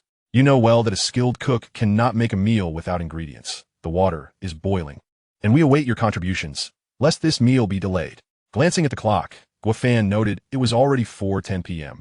With less than an hour remaining before Dragon Shadow Group closed for the day. If he returned now and provided a brief explanation, he might still make it in time. Otherwise, he would be left waiting for the conclusion of the 7-day celebration in the Dragon Nation, uncertain of what changes might unfold. It seemed he would have to seek another opportunity to hear Lu Linglong's response. After ending the call, he wasted no time and took off at full speed toward the Dragon Shadow Group. As he flew over the South China Sea, he suddenly spotted an intercontinental missile, its speed exceeding 20 Mach. Initially, he instinctively thought it was another attack from the nefarious factions. However, upon seeing the massive 5-star red flag emblazoned on the missile, he felt a wave of reassurance wash over him. At this moment, Jarvis began reporting the relevant information he had received. According to Longhua News, the Dragon Nation's Space Force, in response to extremism and terrorism, had conducted routine training, utilizing precision strike protocols to test hypersonic intercontinental missiles on hypothetical targets in the Pacific. They explicitly stated that this action was not directed against any country or organization and would not entertain any questions from other nations or entities. The boldness of the Dragon Nation's statement was utterly remarkable. Just then, Xiao called. "Hey, little brother, did you see the gift I sent you?" Guo, puzzled, replied. "What gift?" "The hypersonic intercontinental ballistic missile that just flew over the South China Sea." "Yes, I saw it, but how can that be considered a gift?" "You may be unaware, but the higher-ups learned that the cosmic elevator base narrowly escaped an inexplicable attack. While we still cannot ascertain which nation was behind it, the countries that cannot tolerate the strength of the Dragon Nation can be counted on one hand. If they wish to provoke us, we shall show them a demonstration. Should they attempt such antics again, the hypersonic intercontinental ballistic missile will not land on some hypothetical target in the Pacific." "Ah, I see. So can I interpret this as the higher-ups defending my honor, while simultaneously using this method to intimidate them?" "Indeed, but there is also a more pressing matter," he chuckled. "A more pressing matter? What is it?" Guo felt a surge of curiosity. "Of course, it involves diverting the attention of other nations. You are aware that the Americans possess countless spy satellites and networks of operatives. If we do not present something tangible to incite their suspicion now, they will inevitably uncover our plans for the Mars landing and will likely thwart them in various ways. Instead, it is better to keep them in the dark. So when the time comes, we can catch them off guard." "I understand now. Is it because of the recent statement made by the Americans at the UN General Assembly, claiming that the first nation to land on other planets beyond Earth possesses the right to dispose of them as they see fit?" "Certainly. The Eagle Nation has been harboring a lingering resentment regarding the lunar endeavors, feeling utterly humiliated by the technological advancements of the Dragon Kingdom. They are intent on reclaiming their lost dignity on Mars, vowing to rename the planet upon their arrival, having already publicized their intentions globally. Henceforth, Mars shall exclusively bear the moniker of the United States of Eagle Land. At that juncture, they will adorn the Martian landscape with their flags aplenty. It is indeed a display of unabashed audacity during the signing of the Outer Space Treaty at the United Nations. They vehemently proclaimed that no nation shall lay claim to any planet or star. Yet here they are, already concocting plans to rename Mars, a blatant manifestation of their ulterior motives. Thus, we must hasten our efforts to land on Mars before they do, thereby shattering their schemes and restoring fairness to the world. Rest assured, this matter is entrusted to me. Soon, Guofan soared over the Dragon Shadow Group's premises. With a swift descent, the armored suit once again flew through the shattered window. The sudden occurrence startled Director Chi greatly. Had he not witnessed Guofan donning this formidable suit earlier, he might have believed he had stumbled into a sci-fi film. Guofan removed his armor and glanced at his watch, with 10 minutes remaining until the end of the workday. The timing was perfect, ample opportunity for Director Chi to issue the dragon mark for the Wandering Earth 3. Director Gua, I was just perusing some news on a certain platform. Shouldn't you be at the South China Sea Space Elevator Base right now? How'd you return so swiftly? Is it true that your armored suit surpasses the speed of our intercontinental missiles? We shall discuss that later. For now, if possible, please expedite the approval process, lest we miss the opportunity for the Navigator space station bound for Mars. Director Chi was momentarily bewildered and timidly inquired, Wait, Director Gua, are you not frightening me? How does the film S approval relate to Mars? There is no time for explanations now, but you can trust me. If I were not prudent, I wouldn't deceive you. When we finally reach Mars, you shall share in the accolades. Really? Director Chi still harbored a modicum of disbelief, but upon reflection, he recognized Guofan's reputation in the industry, well known for masquerading as a filmmaker while engaging in substantial scientific endeavors, achieving remarkable feats on monumental projects that had eluded the Dragon Kingdom for decades, such as the heavy nuclear fusion planetary engine, the Navigator space station, the space elevator, and the space base. Given this trajectory, a journey to Mars was indeed conceivable. Without waiting for Guofan's response, Director Chi hastily retrieved a long-preserved fountain pen from his drawer and swiftly inscribed the characters Chi Tianfu. Director Gua, I eagerly anticipate your next masterpiece. Might you divulge whether the forthcoming project is the Wandering Earth 4, or something entirely novel? It's not so much a new idea. After all, Hollywood has ventured into this territory before. This time, however, it merely involves a slightly larger investment and a more authentic setting. Upon hearing this, Director Chi's countenance shifted to one of disappointment and regret. He understood that the very concept of the Wandering Earth was beyond the imagination of Hollywood, worth hundreds of billions at the very least. He had expected Guofan to maintain his upward trajectory, but after 3 installments, it appeared he might be running out of steam, resorting to rehashing Hollywood's old themes. No, absolutely not. You are the most exceptional science fiction director in the Dragon Kingdom, without question. Even on the global stage, you could outshine any internationally renowned director. How could you settle for reworking Hollywood's leftovers? If that's the case, I want to approve your next project. In just a few brief exchanges, Director Chi's reaction was unexpectedly fervent, likely due to a misunderstanding. However, Guofan had no time to clarify. Clutching the approved documents, he dashed out of the office. Director Chi hurriedly pursued him for a few steps, but he lacked Guofan's stamina. Watching him fade into the distance, he shouted in frustration, Remember, no remakes of Hollywood. Only original works from the Dragon Kingdom are truly exceptional. Rest assured, it will be nothing short of extraordinary. Guofan responded, And do not forget to repair the glass in my office. Otherwise, it will take us days just to submit a process. It was uncertain whether Guofan heard the final remark, but he had already reached the ground floor. At that moment, Guofan retrieved his phone and called Hao Feng. I have secured the Dragon Mark authorization. The film must be released across major theaters by midnight tonight. Brother Fan, is it really that quick? Of course. One must consider who is leading the charge. Brother Fan, that is not what I meant. I was suggesting that the timing for the release might be a bit rushed. Should we perhaps delay a couple of days? This would allow us to prepare for any unforeseen circumstances. I understand your concerns regarding box office performance, but it's inconsequential. Box office numbers are merely digits. Why seek as a result? What kind of result? You wouldn't comprehend. Time is of the essence. Act swiftly as instructed. And should any issues arise, I shall bear the responsibility. Understood, Brother Fan. I will ensure the task is completed. Once the call ended, Hao Feng immediately contacted the theaters. Upon learning that the Wandering Earth 3 was slated for release that very night, the theater managers were taken aback. They were well aware of the economic potential of The Wandering Earth and urged Hao Feng to ensure adequate publicity before the film's release, assuring that this would lead to substantial profits. A sudden launch would leave both the theaters and the audience unprepared. We are merely articulating our demands and expectations. Should you be unable to meet these conditions, we will have no choice but to seek collaboration with another theater that can fulfill our requirements. Upon hearing Hao Feng's declaration, the managers dared not protest further. Very well, we shall proceed as you wish.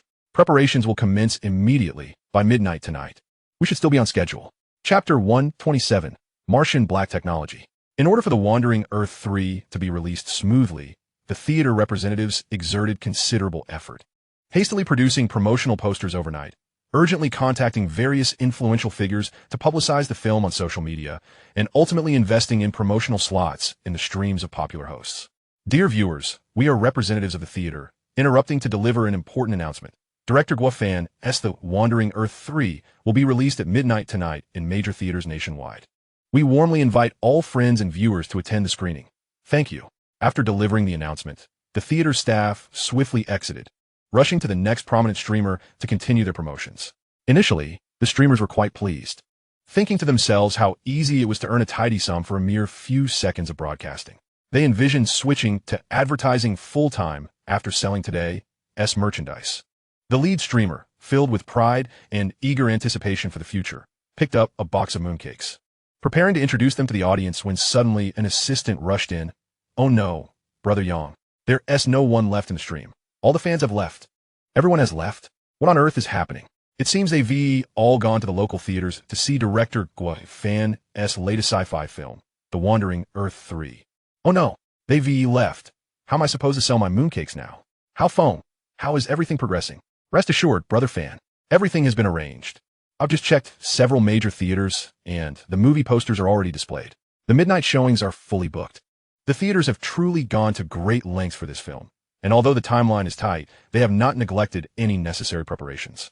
It seems investors have high expectations for The Wandering Earth 3's box office, hoping to rake in substantial profits. After all, they're business people. The cinema management has also organized a premiere meet and greet. Initially, it was presumed that due to the sudden nature of the event, only a handful of key creators would be able to attend. However, much to our astonishment, after making just a few phone calls to explain the situation, prominent figures such as Brother Jing, Brother Hua, and esteemed teacher Li Yujin promptly canceled their prior commitments and rushed over to participate in the premiere. It goes without saying that this was all in consideration of your esteemed reputation, Fanji. You must not falter during this event. Rest assured, I will definitely be there, as I have something of great significance to announce to the fans and media. What important matter is that? Could you perhaps divulge some details in advance? It would be prudent for me to prepare for any requirements. There is no need for any preparations. As for what the matter is, you shall naturally discover that in due time. This evening was initially set to be quite ordinary, neither a weekend nor a holiday. The security personnel at the mall, having checked the time and stifling yawns, were preparing to close up when suddenly a throng of people surged in from all directions. Captain, there's a situation at the entrance. We request assistance. The security staff were taken aback upon seeing the crowd and hastily called for the captain. The captain immediately reviewed the surveillance footage and was equally astonished, pondering, what is going on today? Why are there so many people? With unusual occurrences, there's often something amiss. Naturally, he was more concerned about potential disturbances, so he quickly contacted the on-duty manager. Manager, we have a serious situation. A large crowd has gathered at the mall entrance. Please coordinate police assistance immediately. What is the fuss about? They're merely here to watch a movie. The person who informed you mentioned a special circumstance. The mall will not close tonight. Watch a movie? What film could attract such a crowd? How can you call yourself a captain if you don't know about such significant news? The most renowned sci-fi film in our country, directed by Guo Fan, The Wandering Earth 3, is premiering at midnight tonight. It is said that a premiere event is scheduled at the cinema on the top floor of our mall. You should keep an eye out. They might even invite the film as stars. Already, I have confirmation. I saw Brother Jing and Brother Hua on the monitors. I never imagined I would witness such remarkable stars in my lifetime. I suddenly feel elevated as the head of security. As he spoke, he picked up the walkie-talkie. Brothers, tonight is a special occasion. Muster all your energy and ensure the safety of the moviegoers in the mall. I'll treat you all to skewers and drinks tomorrow night. Understood, we will fulfill the task.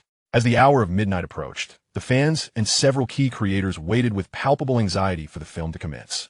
The source of their anxiety stemmed from the fact that they had not even seen the trailer and were unaware of the explosive effects the movie might deliver. Among them, Guo Fan remained the most relaxed. Glancing at the time, he took out his phone and made a call. Hello, Director Rao. I've already purchased the movie tickets for you. The screening is about to begin. When will you arrive? Xiao Guo. It's not that I'm complaining, but I'm of an age where staying up late is quite a challenge. Yet here you are, not only keeping me up, but insisting I endure the night with a movie. I truly wonder what your intentions are. With this time, you should be focusing on the black technology for long-range heavy-lift rockets. Rest assured, once you finish watching the movie, I will deliver this black technology to you. Precisely on time. Really? Of course. A gentleman's word is his bond. Very well, I shall risk it all and trust you this time. As the clock struck midnight, the film commenced with the Dragon Image Group's logo illuminating the screen. At that moment, Guo Fan's mind was suddenly graced with a melodious chime. Ding! Congratulations, host, on the premiere of your third science fiction film. You have earned 100 universal points, bringing your total to 1,000 points, while simultaneously unlocking the black technology of the film Mars Rescue. 4D printing black technology for Mars base costs 20 million dragon coins. Long-range heavy-lift rocket black technology costs 50 million dragon coins. Quantum real-time communication black technology costs 100 million dragon coins. And Mars ecological transformation black technology costs 500 million dragon coins. Hearing this, Guo Fan couldn't help but smile. However, Director Rao, sitting beside him, appeared perplexed. I understand you're excited, but the film has merely presented the dragon logo. Why are you so elated? Because I have already envisioned the future of Mars. Get back on track. You speak so grandly. If you're not focused on the film, then concentrate on the rocket project. My apologies. Watching the movie. Chapter 128, The Fan Meet and Greet. Having been immersed in the previous two installments of The Wandering Earth, everyone had developed a keen interest in the black technology depicted in the film and were eager to discover elements that had already been realized in reality. As the plot unfolded, they indeed identified numerous instances, such as digital consciousness, the long-gone deep-sea exploration device, high-pressure diving suits, molecular underwater isolation bubbles, consciousness bombs, and so forth. The film was masterfully produced, and with the introduction of such unprecedented black technologies, it left audiences exhilarated. It was initially anticipated that the director would unveil even more groundbreaking technologies by the film's conclusion. Yet unexpectedly, it pushed the limits of human endurance. Brother Jing's underwater high-intensity long shot lasting over 9 minutes was nothing short of legendary in cinematic history. As viewers witnessed his underwater mission, they were on the edge of their seats, collectively holding their breath. Time ticked by, and Brother Jing's face grew flushed, veins bulging, with the risk of succumbing to fatigue looming. Though it was a cinematic portrayal, the scene evoked an immersive experience, making everyone feel as though they, too, were submerged in the ocean, risking their lives to save another. In the previous film War Dragon, Brother Jing's record for an underwater long shot was 6 minutes. Not only did he surpass this record, but he also elevated the standard to an unprecedented height. Some female viewers, overwhelmed with anxiety, began to cover their eyes, fearing for Brother Jing's safety, and all they could do was silently cheer and pray for him. At the moment Brother Jing, exhausted, returned to the surface with the injured, the entire cinema erupted in thunderous applause, a true testament to heartfelt admiration. Hidden in a corner, Brother Jing was moved to tears. After years of filmmaking, this was the first time he felt such exhilaration. Reflecting on the hardships endured and the trials faced, he realized it was all worth it. At that moment, the host of the premiere had quietly approached the stage. As the film neared its conclusion, a spotlight shone on the space in front of screen.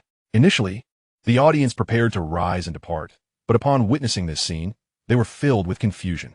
However, someone with similar prior experiences joyfully exclaimed, "Could this possibly be the fan meet and greet for the premiere?" Surrounding individuals were bewildered, some still trying to grasp what was happening. Following his shout, the host promptly appeared under the spotlight. Indeed, this is the fan meet and greet for the Wandering Earth 3 premiere. Not only have we invited the film's creative team and actors, but we have also welcomed director Rao Wenxing from the Dragon Institute. Let us give a warm round of applause. Upon hearing the host's introduction, the audience grew increasingly animated, clapping enthusiastically while glancing around, eager to catch a glimpse of the illustrious figures they had only ever encountered in legends. As the illustrious figures, such as Jing Ge, Hua Gu, and Li Yujian had long been poised, they gracefully rose to their feet the moment the host concluded, making their way to the center of the stage amidst the fervent applause of the audience. However, Dean Rao found himself wavering in trepidation. Little Guo, Did you not say we were merely coming to watch a film? Why has this turned into a fan meeting instead? If we must proceed, why must I be included? You know, I am rather reserved and cannot partake in such grand occasions. Perhaps you should seek someone more fitting. With that, Dean Rao attempted to slink away. Yet, a single remark from Guo Fan summoned him back. If you take your leave, I cannot guarantee that the cutting-edge technology for the ultra-long-distance heavy-lift rocket will be delivered to you tonight. Indeed, this tactic proved remarkably effective. Dean Rao sighed in resignation, contemplating, if I must perish, so be it. It's merely a fan meeting. What could possibly be the harm? Surely it cannot devour me. Resolving himself, he straightened his posture and advanced toward the stage center. The audience erupted into enthusiastic applause, particularly those who frequently followed the Dragon Country Technology channel, viewing him as an idol, and many were moved to tears. Guo Fan approached from behind, observing with immense gratification. In the world he had traversed, most individuals idolized only celebrities, yet now, scientists were revered as deities. If the populace embraced such sentiments, how could the Dragon Country not soar to greatness? Before Dean Rao could even steady himself, inquiries began to arise from the audience. Dean Rao, are you the technological consultant for the crew of the Wandering Earth? Have the black technologies depicted in the film truly been realized? Dean Rao glanced at Guo Fan, who gestured for him to respond freely. I cannot claim the title of technological consultant, but I can unequivocally assure you that 90% of the black technologies showcased in the film have already been actualized. So, does that imply that in the near future, we shall journey to space and the moon? A few fortunate individuals have already ventured into space and visited the moon. Currently, the cosmic elevator base is gradually opening, and I firmly believe that in the not-so-distant future, you too shall have your desires fulfilled. Furthermore, we plan to introduce experiences such as a one-day trip to space and a 7-day excursion to the lunar base, allowing the general populace the chance to reach for the stars.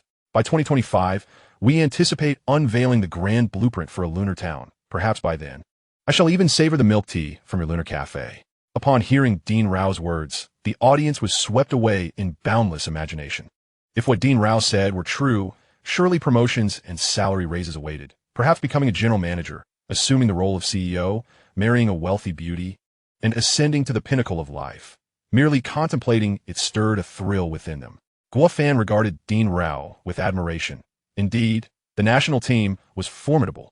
As the project planning was crystal clear, it would be prudent to cultivate a good relationship with him, should the directorial career falter.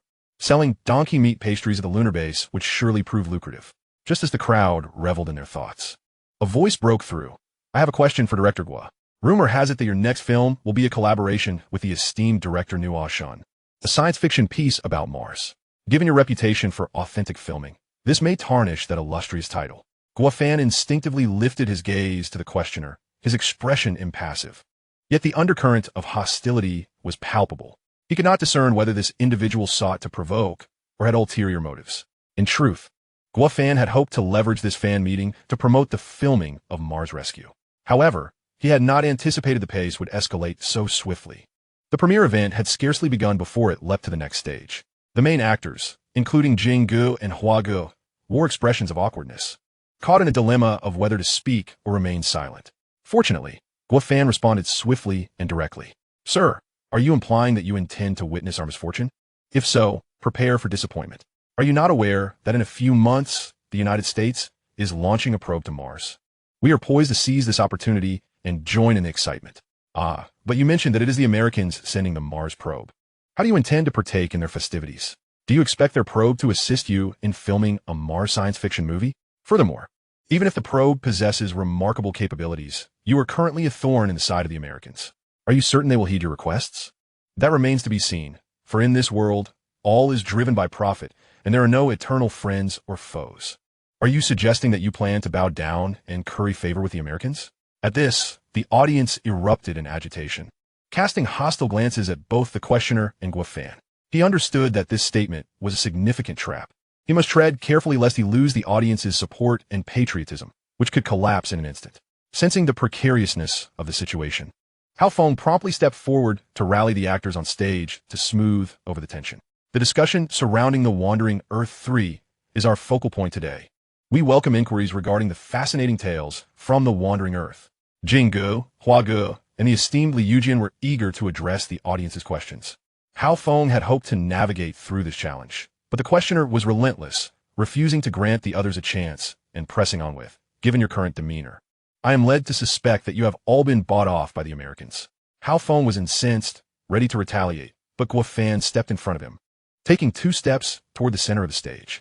I do not know whether your prejudices are directed at me or at the capabilities of Dragon Country's technology. But here stands Dean Rao of the Dragon Institute of Technology. To suggest that we are preparing to flatter the Americans is a profound insult to him. Such words not only wound our pride, but also mislead the public. You risk being branded a spy for your statements. The questioner's expression faltered, clearly taken aback. Yet, to save face, he stubbornly retorted, "So, does this imply that Dragon Country possesses the capability to launch a probe to Mars?" A launch to Mars? I think not. For such rudimentary technology cannot support the filming tasks of our Mars rescue movie. Ha ha ha. Do you genuinely intend to film on Mars? Is it worth such exertion for a mere movie? Did you not assert that both Nuo Shun and I are masters of authentic filming? We cannot tarnish that reputation. Very well. I shall preemptively congratulate Director Guo on the early release of his grand sci-fi masterpiece, filmed on Mars. With that, the questioner retreated in defeat. Dean Rao gazed at the departing figure, somewhat reproachful. Our Mars mission is a top-secret endeavor. Why would you disclose it publicly? If the Americans were to intervene, we would find ourselves in a precarious position. You need not worry. That individual was a pawn of my design, deliberately cast as a smokescreen. Dean Rao looked on in confusion. What is occurring? Why would you do such a thing? Due to the advanced technology one have provided for the ultra-long-distance heavy-lift rocket. Although it can be constructed in a remarkably short period, it necessitates an extensive array of raw materials, most of which are subject to importation. Among these are items monopolized by the Americans. A hasty and substantial procurement would undoubtedly attract their attention. Rather than shrouding our intentions in secrecy, it would be more prudent to bring them to light. Hence, I have concocted a plausible rationale for you. I have even envisioned the headline for tomorrow's front page. Sci-Fi director constructs rocket for heroic feat, filming madman boasts of journey to Mars. After listening to Guo Fan's explanation, Dean Rao remained somewhat perplexed. So, this will prompt the Americans to sell us what we need. Of course, the world is bustling with commerce. Everyone is driven by profit. They have their own calculations, and they would be more than willing to sell to us. But why? Consider the recent space declaration made by the Americans to the world. Dean Rao slapped his thigh, suddenly enlightened. Now I understand. They asserted that the first nation to land on a celestial body beyond Earth would possess the right to dispose of it as they see fit. They have already set their sights on being the first to land on Mars, and once they do, they will declare sovereignty. Anyone else attempting to follow must seek their approval. In that scenario, they will be able to demand funds and advanced technology, all under their control. Hence, they would actually welcome other nations to follow in their footsteps. Indeed, a clever mind grasps the situation at a glance. While this may slightly expose the Dragon Kingdom's classified plans, it pales in comparison to the outcome. After all, the Americans would never suspect that we could construct an ultra-large rocket in such a brief time. Nor would they fathom that the purpose of building it is merely to supply the Navigator space station with fuel. It is unfortunate that the previously launched intercontinental missiles were intended to serve as a cover for our rocket development. The plan has changed so rapidly. There is no cause for regret. At least the surrounding nations and the Americans have been notably more subdued, and tensions regarding the Taiwan issue have also eased considerably. If this continues, is national reunification not just around the corner? Remarkable. Only you could play the Americans like a fiddle. No one else could manage that. That said, do you not worry about potential retaliation should they discover our ruse? Chapter 130, a well-planned facade. When there are many lice, they do not bite. When there are many accounts, there are no worries. Offending the Americans is not a new occurrence, and we certainly do not mind another instance. Let's not forget, we have the Dragon Kingdom backing us, always ready to support us. The next day, indeed, news outlets around the Dragon Kingdom and across the globe blared headlines about Guo Fan's ambitious plan to travel to Mars to shoot film. Sci-Fi director constructs rocket for heroic feat, filming madman boasts of journey to Mars. This news soon reached President Puchuan, prompting him to convene a meeting with NASA officials urgently. What is your take on this matter? Mr. President, I can only commend his audacity, although it may be overly ambitious. Puchuan nodded thoughtfully and then mused. What do you mean? The NASA official was momentarily taken aback, mistaking the president's nod for understanding, only to realize that he had misjudged the situation. Out of respect for the president, he managed to smile and explained, Mr. President, as you know, constructing a rocket is a highly technical endeavor, not something that can be accomplished overnight. It requires vast human, material, and financial resources, and, most critically, a significant amount of time. To be candid, NASA has invested decades in research and development for this Mars initiative, and we can barely manage to send a small probe. Yet, they wish to send humans to Mars to film a sci-fi movie? It is sheer self-delusion, a pipe dream. Can we refrain from using idioms? It makes you sound as if you are well-versed in the idioms of the Dragon Kingdom. You may understand, but I do not. The NASA official suppressed his frustration and smiled. My apologies, Mr. President. I will refrain. Puchwan rolled his eyes and continued, for what you just said. Can I assume that you believe they are merely boasting? I cannot say with absolute certainty. After all, the Dragon Kingdom has recently been exploring various innovations. However, the technology required to construct a rocket capable of reaching Mars demands decades of expertise. Even the most powerful entities would struggle. Thus, I confidently assert that there is at least a 99 probability that they are indeed exaggerating. Given your unwavering confidence, I feel reassured. To be frank, the Minister of Commerce, Ms. Johan, just presented me with a procurement order from the Dragon Kingdom. Upon closer inspection, it consists entirely of raw materials required for rocket construction, in quantities unprecedented. A rough estimate suggests that if the Dragon Kingdom truly intends to construct a rocket of this magnitude, it would be at least 30 to 50 times the size of our Mars launch vehicle. 30 to 50 times? This is utterly ludicrous. Puchwan paused momentarily. What do you mean? Are you laughing at them or at me? I would never dare to mock you, Mr. President. I am merely amused by the questionable intellect of the Dragon Kingdom's people. Aspiring to surpass us is one thing. Constructing a colossal rocket is another. However, based on the current state of the world's most advanced rocket technology, a rocket of 30 to 50 times the size is absolutely unattainable. The primary issue lies in the rocket's weight. To launch a rocket of such enormous size, an ample supply of fuel is essential. Yet, the more fuel required, the greater the weight becomes, necessitating even more fuel to compensate. Ultimately, all that fuel ends up wasted on the rocket's own weight, yielding a payload capacity comparable to our standard rockets. Are you saying that I can sign off on Ms. Johan's order without hesitation? Indeed, you not only can sign it, but you should also offer them a discount, making them exuberantly foolish. I do not know whether they will be foolish or not. But if I heed your advice and they manage to construct a massive rocket, it will be you who pays the price. The NASA official dismissed the concern with a wave of his hand, confidently stating, "Rest assured, my head is on the line. Should anything go awry, you may take it." President Puchwan, no longer hesitating, picked up a brush pen and swiftly signed his name. Soon thereafter, the Ministry of Commerce of the Dragon Kingdom received the news. If anyone was truly elated, it was Dean Rao, who immediately called Guafan. "Little Gua, I must say you are indeed a genius. You predicted this correctly. The Americans not only agreed to sell us a plethora of raw materials, but the price is nearly 20 lower than anticipated. If I had known it would turn out like this, I would have ordered more, saving our nation a considerable sum. This collaboration might be the last one needed." Why do you say that? Have you developed some new cutting-edge technology to replace the need for launch vehicles? Cutting-edge technology is not as simple as grocery shopping. It cannot just be conjured up at will. What I mean is, once we construct the rocket to refuel the Navigator space station and land on Mars ahead of them, it will undoubtedly infuriate them. By then, even if they have the funds, they may not be able to procure anything from them. You make a valid point. Since there is still an opportunity, I should hastily draft a request to stockpile more materials, just in case. Very well, I wish you luck. Since the premiere that evening, Guafan had found himself considerably more at ease. Now, there was only one task at hand, preparing for the filming of Mars Rescue. With the script, plot, and preliminary preparations firmly in place, his only concern lay in determining which actors would best embody the characters in the film. Should I seek out Nyotamanga? The character's temperament somewhat aligns, yet it is absolutely unsuitable. After all, this is the first self-invested and planned extraterrestrial sci-fi epic by the Dragon Kingdom, and hiring a foreigner seems rather inappropriate. Moreover, he was born and raised in the Eagle Country, fully embodying its essence. If ill-intentioned individuals were to exploit this, it could easily lead to accusations of pandering to foreign interests. However, if not him, then who else could we consider? At that moment, Hao Feng returned to the studio. "Fango, it's time to eat. Today I brought you your favorite kung, pao chicken, and twice-cooked pork. Come quickly and give it a taste."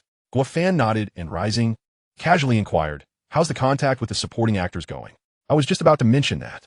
"All right, let's chat while we eat." As they spoke, the two settled beside the tea table. Hao Feng eagerly dug into his meal before stating, "Fango, Do you remember Wu Lei, who filmed the Wandering Earth one with us? Of course. Despite his young age, he possesses remarkable talent. What stands out most is his cycling around the Antarctic Circle. It was simply astounding. His acting skills are commendable. And he's certainly a hard worker, a rare gem indeed. Are you suggesting he portray the youngest astronaut from the Dragon Kingdom's Mars team? Hao Feng chuckled. What do you think of him? Chapter 131, A Keen Eye. Indeed. Thank you for the compliment, Fan Ge. I reached out to Wu Lei this morning, mentioning that director Guo Fan is interested in casting him for a significant supporting role in a sci-fi film. I anticipated that with his rising status, he might dismiss a supporting role, but to my surprise, before I even had the chance to explain the film's premise or discuss compensation, he eagerly agreed. However, he does have a small request that he hopes we can accommodate. What request? Is he hoping to bring his bicycle to Mars and ride a few laps around the Martian camp once filming wraps? At this, Guo Fan's quizzical expression prompted Hao Feng to widen his eyes in admiration, setting down his meal and raising a beer for a toast. Guo Fan, equally astonished, asked, "What do you mean? Did I guess correctly?" Indeed, Fan Ge, not a detail was amiss. It's exactly what Wu Lei mentioned. If it weren't for my ongoing correspondence regarding this matter, I would have thought he had already spoken with you. All right. Did you inform him that we are heading to Mars for the film? Given the current technological advancements and the extensive media coverage surrounding this endeavor, Wu Lei is undoubtedly already aware. His only concern now is whether he can bring his bicycle to Mars. Guo Fan sighed, bemused by Wu Lei's peculiar obsession with cycling. Can you ask him if he would still be willing to participate without his bicycle? I can inquire, but I can't guarantee anything. After all, his request, though seemingly trivial, poses a considerable challenge for us. We need to secure his decision swiftly, as time is of the essence. If we miss the Mars approach at 55 million kilometers, our travel duration and distance will be significantly extended. Fine, I'll ask after lunch. As Hao Feng resumed his meal, he suddenly recalled something. By the way, Fan Ge, have we finalized the lead actor for this film? Not yet. There have been numerous self-nominations, but so far, no one has perfectly matched the required character traits. I might have someone in mind, though I'm uncertain if it will work. Oh, who do you have in mind? Close yet far. It's none other than our own Qiao Wu from the Long and Bureau. Qiao Leoj? Yes. I've read the script for Mars Rescue and am familiar with the character descriptions. The protagonist has a background as a retired Special Forces soldier while embodying the honor of the Dragon Kingdom. Upon reflection, Qiao Leoj's background, temperament, and character traits are strikingly similar to those of the protagonist. Listening to Hao Feng, Guo Fan began to ponder the film's lead character. The more he contemplated, the more he recognized the likeness. He lost his appetite and promptly dialed Qiao Wu. Qiao Leoj, are you busy? Why such formality today? Have you encountered some difficulties? Given our relationship, there's no need for hesitation. Just speak your mind. Whatever can be done, I will ensure it is accomplished. Since you put it that way, I'll be direct. I'd like to invite you to star in our latest sci-fi film, Mars Rescue. What do you think? Star in your sci-fi film? Are you serious? My real-life background, demeanor, and character align perfectly with your protagonist? Upon hearing this, Qiao Wu nearly choked on the tea he had just sipped. What? Guolaudi, are you suggesting that I star in your sci-fi film? And as the lead? Impossible. I lack the capability to undertake such a role. You should seek someone more suitable. But you just said that as long as it can be done, you would never hesitate. Why are you backpedaling now? Guolaudi, I have no training in acting, nor do I understand craft. How could I possibly take on the lead role in your film? Are you not concerned I might ruin it and tarnish your reputation? Training can be acquired, and understanding can develop. Acting is not as daunting as you imagine. Moreover, this role only requires you to portray yourself, which should be second nature to you. It may seem simple, but I genuinely don't know how to act. Besides, I'm still the captain of the Long and Bureau, burdened with numerous responsibilities. I simply do not have the time for this. That is easily resolved. Your primary task would be to ensure my safety. When we go to Mars for filming, you will naturally accompany me, and time will align itself accordingly. But Qiao Leoj, no more objections. Let's finalize this. With that, Guo Fan hung up the phone. Hao Feng looked at Guo Fan with eager anticipation. Fan Ge, how did it go? Did Qiao Leoj agree? He claims he has no acting experience and suggested I seek someone more capable. He doesn't realize that once I set my mind on something, no one can alter it. He is our protagonist. He is a soldier, a Special Forces veteran, and the Dragon Kingdom has trained him well. He simply lacks the awareness. Indeed. So, once we secure the remaining supporting actors, will that be the end of it? By no means. This is merely the beginning. What is our next step? First, finalize the cast, and then you will know what to do next. Additionally, we must carefully select our filming crew, as they too will need to undergo training. But they're seasoned veterans. What further training could they possibly need? As I said, You will understand in due course. Just ensure they are prepared. Hao Feng nodded in understanding, realizing that Fango had meticulously planned everything to ensure a smooth filming process on Mars. After lunch, Hao Feng continued reaching out to potential supporting actors, while Wu Fan made his way to find Xiao Wu. Upon meeting, Xiao Wu looked at him with a forlorn expression, his gaze reminiscent of an aggrieved spouse. Xiao Leoch, I owe you no debts. Why are you looking at me like that? Isn't that a question you already know the answer to? Haha, I'm not seeking you out. Rather, your qualifications are perfectly suited for this role. To exaggerate a bit, it's as if it was tailor-made for you. Yet, I truly cannot act. It matters not if one lacks acting skills. I shall find you a mentor. We still have time, so let us ensure he teaches you well. Who is it? Do not fret. He should arrive shortly. Chapter 132. The teacher arrives. As soon as the words left his lips, a figure, both familiar yet strange, appeared in the office of Captain Xiao Wu with a long bureau. This sense of familiarity was felt by Guo Fan, while it was a novelty for Xiao Wu. Guo Fan rose to his feet and spoke first. Jingu, you have finally arrived. We have been waiting for ages. Come, allow me to introduce you properly. This gentleman is none other than Captain Xiao Wu, my esteemed colleague from the Longan Bureau, whom I mentioned to you over the phone. Turning to Xiao Wu, he continued, Brother Xiao, I believe you have seen this gentleman in numerous films and television series, so I trust no further introduction is necessary. Weren't you always clamoring to share a drink with Jingu? Today, I present you with a splendid opportunity to make your mark. Tonight, we await your arrangements. Faced with the unexpected situation, Xiao Wu stood in stunned silence for a few seconds before excitedly rising to greet Jingu with a warm handshake. I never expected you would visit so suddenly. Your presence is a tremendous honor. I have longed to connect with you, and today, I finally meet the man himself. I apologize, I misspoke. Today, I finally meet you in person.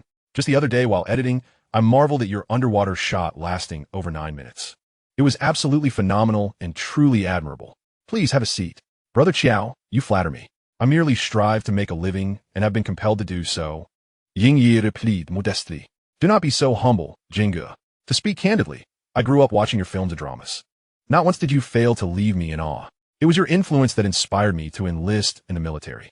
Thus, you are in many ways a mentor in my life. Xiao Wu spoke passionately. Indeed, Xiao Wu was fervent, yet Jingu felt his face flush, thinking, by your appearance, we are of similar age. How can you claim to have grown up watching my works? Guo Fan noticed Jingu's discomfort and, sensing the awkwardness, quickly intervened. Enough of the mutual flattery. Let us focus on the matter at hand. Xiao Wu recognized he had overstayed his welcome in the conversation and swiftly redirected the topic. Right. The matter at hand is urgent. Earlier, Guo Laudi mentioned finding me an acting instructor. If I'm not mistaken, it should be you, Jingu. How does it feel to have such a teacher? Of course, he is more than qualified to teach me. However, I'm somewhat dim-witted and fear I may not grasp the lessons, Jingu replied. At this juncture, Jingu smiled mischievously. Fear not. I possess a crash course method. As long as one is not a fool or faces unforeseen circumstances, I guarantee results or your money back. Xiao Wu rubbed his hands together. Filled with anticipation, what method is this? I heard from Director Guo that you have a keen interest in my underwater shot exceeding 9 minutes and wish to try it yourself. Thus, our approach will commence with this endeavor, allowing you to experience the 9-minute underwater extreme, thereby igniting your body's instinctive reactions. Upon hearing Jingu's proposal, Xiao Wu turned pale, thinking this is a lengthy underwater shot lasting over 9 minutes, a feat not everyone can accomplish. Besides, how does this relate to acting? It feels as if I am teetering on the brink of the afterlife. Jingu, I genuinely admire your underwater shot. Yet I wish to survive a few more days. Please spare me. This is not your usual demeanor.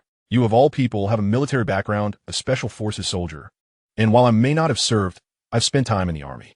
There's a saying, bleeding and sweating, no tears shed, shedding skin and flesh. No one lags behind. This is even before considering the more brutal training. How can you falter? Do you not owe it to the people? To the party? To the vows you have taken? To our dragon country? Jingu became increasingly animated, while Xiao Wu's face grew redder by the moment, whether from embarrassment or ignited determination. He suddenly awakened, slamming his hand on the table and declaring, is it not merely filming on Mars? Is it not merely playing the lead role? Is it not merely challenging a 9-minute underwater shot? Surely, this endeavor cannot be more daunting than executing special operations. Upon hearing Xiao Wu's bold proclamation, both Guo Fan and Jingu erupted into applause. That's the spirit. Afterward, Guo Fan turned to Jingu, saying, Brother Qiao is now in your capable hands. Train him as you see fit. However, let me be clear, we have only 3 months. By the end, I hope for him to be a remarkably competent actor. So, I appreciate your efforts, Jingge, and I promise a grand surprise awaits you. Before Jingge could respond, Qiao Wu interjected, 3 months? Is that too long or too short? Neither. What I mean is 3 months without work sounds delightful, yet without pay. I would be left to sip the winds of the Northwest. You need not worry about that at all. I've already spoken with your superiors. They will consider it a work assignment, and your salary shall remain intact. Moreover, I will also deposit your remuneration monthly as per the structure of the lead actors in Mars Rescue, so you shall have no concerns. This indeed sounded appealing. However, I must inquire, what is my remuneration? Not for any other reason, but merely to boast a little among my peers, for among us, I am the least successful. And having this rare opportunity, I wish to flaunt it properly. Boasting about money is rather vulgar and lacks taste. After all, Jingge is right here. He is an idol to countless young hearts. If you manage to take a few pictures with him and share them on social media, that would elevate your status immensely. They may be wealthy, but how many can boast a photo with Jingge? Would you not agree, Brother Qiao? Qiao Wu nodded vigorously, realizing the truth in those words. Thus, he moved closer to Jingge, eager to snap various photos together. It was only after nearly exhausting Jingge's patience that Qiao Wu finally relented. The lead actor is secured, but we still require a few pivotal supporting roles. I wonder if Hao Feng has made any progress. Hello, Hao Feng, how goes your search? Have you found suitable supporting actors? The only confirmations so far are Wu Lei's younger brother, Hao O, Wang Qianyuan, Zhang Hanyu, and Zhang Yi. That leaves quite a gap. Additionally, our film features several female characters. Why is there not a single candidate? I do have a few in mind, but I haven't had the chance to make the calls yet. Oh, do share. I shall assist in deliberation. If their looks and demeanor align with the character requirements, we must invite them immediately. Chapter 133, A Test. How about Lu Linglong and her close friend Chen Ruoxi as the 2 female astronaut scientists for Mars Rescue? Guofan pondered briefly. Well, you make a valid point. The 2 indeed possess potential. Linglong is a performing arts student, so I need not worry too much about her. She comes with her own advantages. However, I'm uncertain about Chen Ruoxi. While her image and demeanor are comparable to Lu Linglong's, she cannot merely be a pretty face in the crew. Fear not, Brother Fan. I have already inquired about her situation with Director Chi. Although she lacks formal acting training, she possesses remarkable talent, having been cast in various roles since childhood. Moreover, I have located those films, and from my professional director as perspective, she is entirely capable of portraying the female astronaut scientist. Very well, since you are so confident, let's bring her in for an audition. Absolutely. I shall arrange it at once. As Hao Feng readily agreed, Guofan suddenly recalled something and exclaimed, Wait. Are you hiding something from me? Speak honestly with me. Is there some hidden agenda here?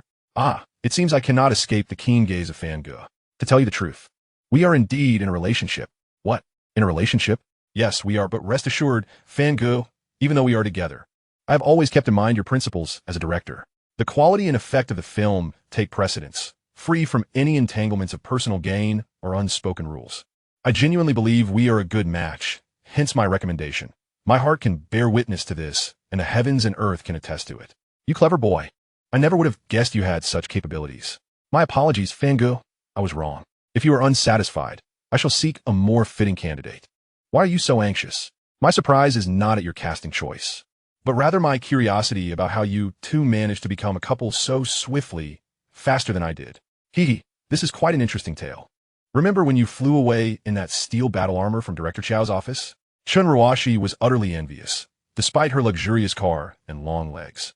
She was always grounded and dreamt of soaring through the skies. Thus, I secretly offered you up as her aerospace drone. Subsequently, the 2 of you exchanged pleasantries aboard the drone and, before long, added each other on WeChat. Indeed, Director Guofan, renowned for having penned the script for The Wandering Earth, I am impressed by how the storyline unfolded precisely according to your vision. Enough of your banter. Truth be told, you are no longer a child. It is high time you found a partner. You must not let the girl down, or else I shall not spare you.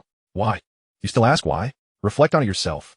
That very afternoon, Hao Feng summoned Chen Ruoxi to the studio. Fangge, I have brought her for you. Come see. Her appearance is simply stunning, perfectly mirroring the description in the script.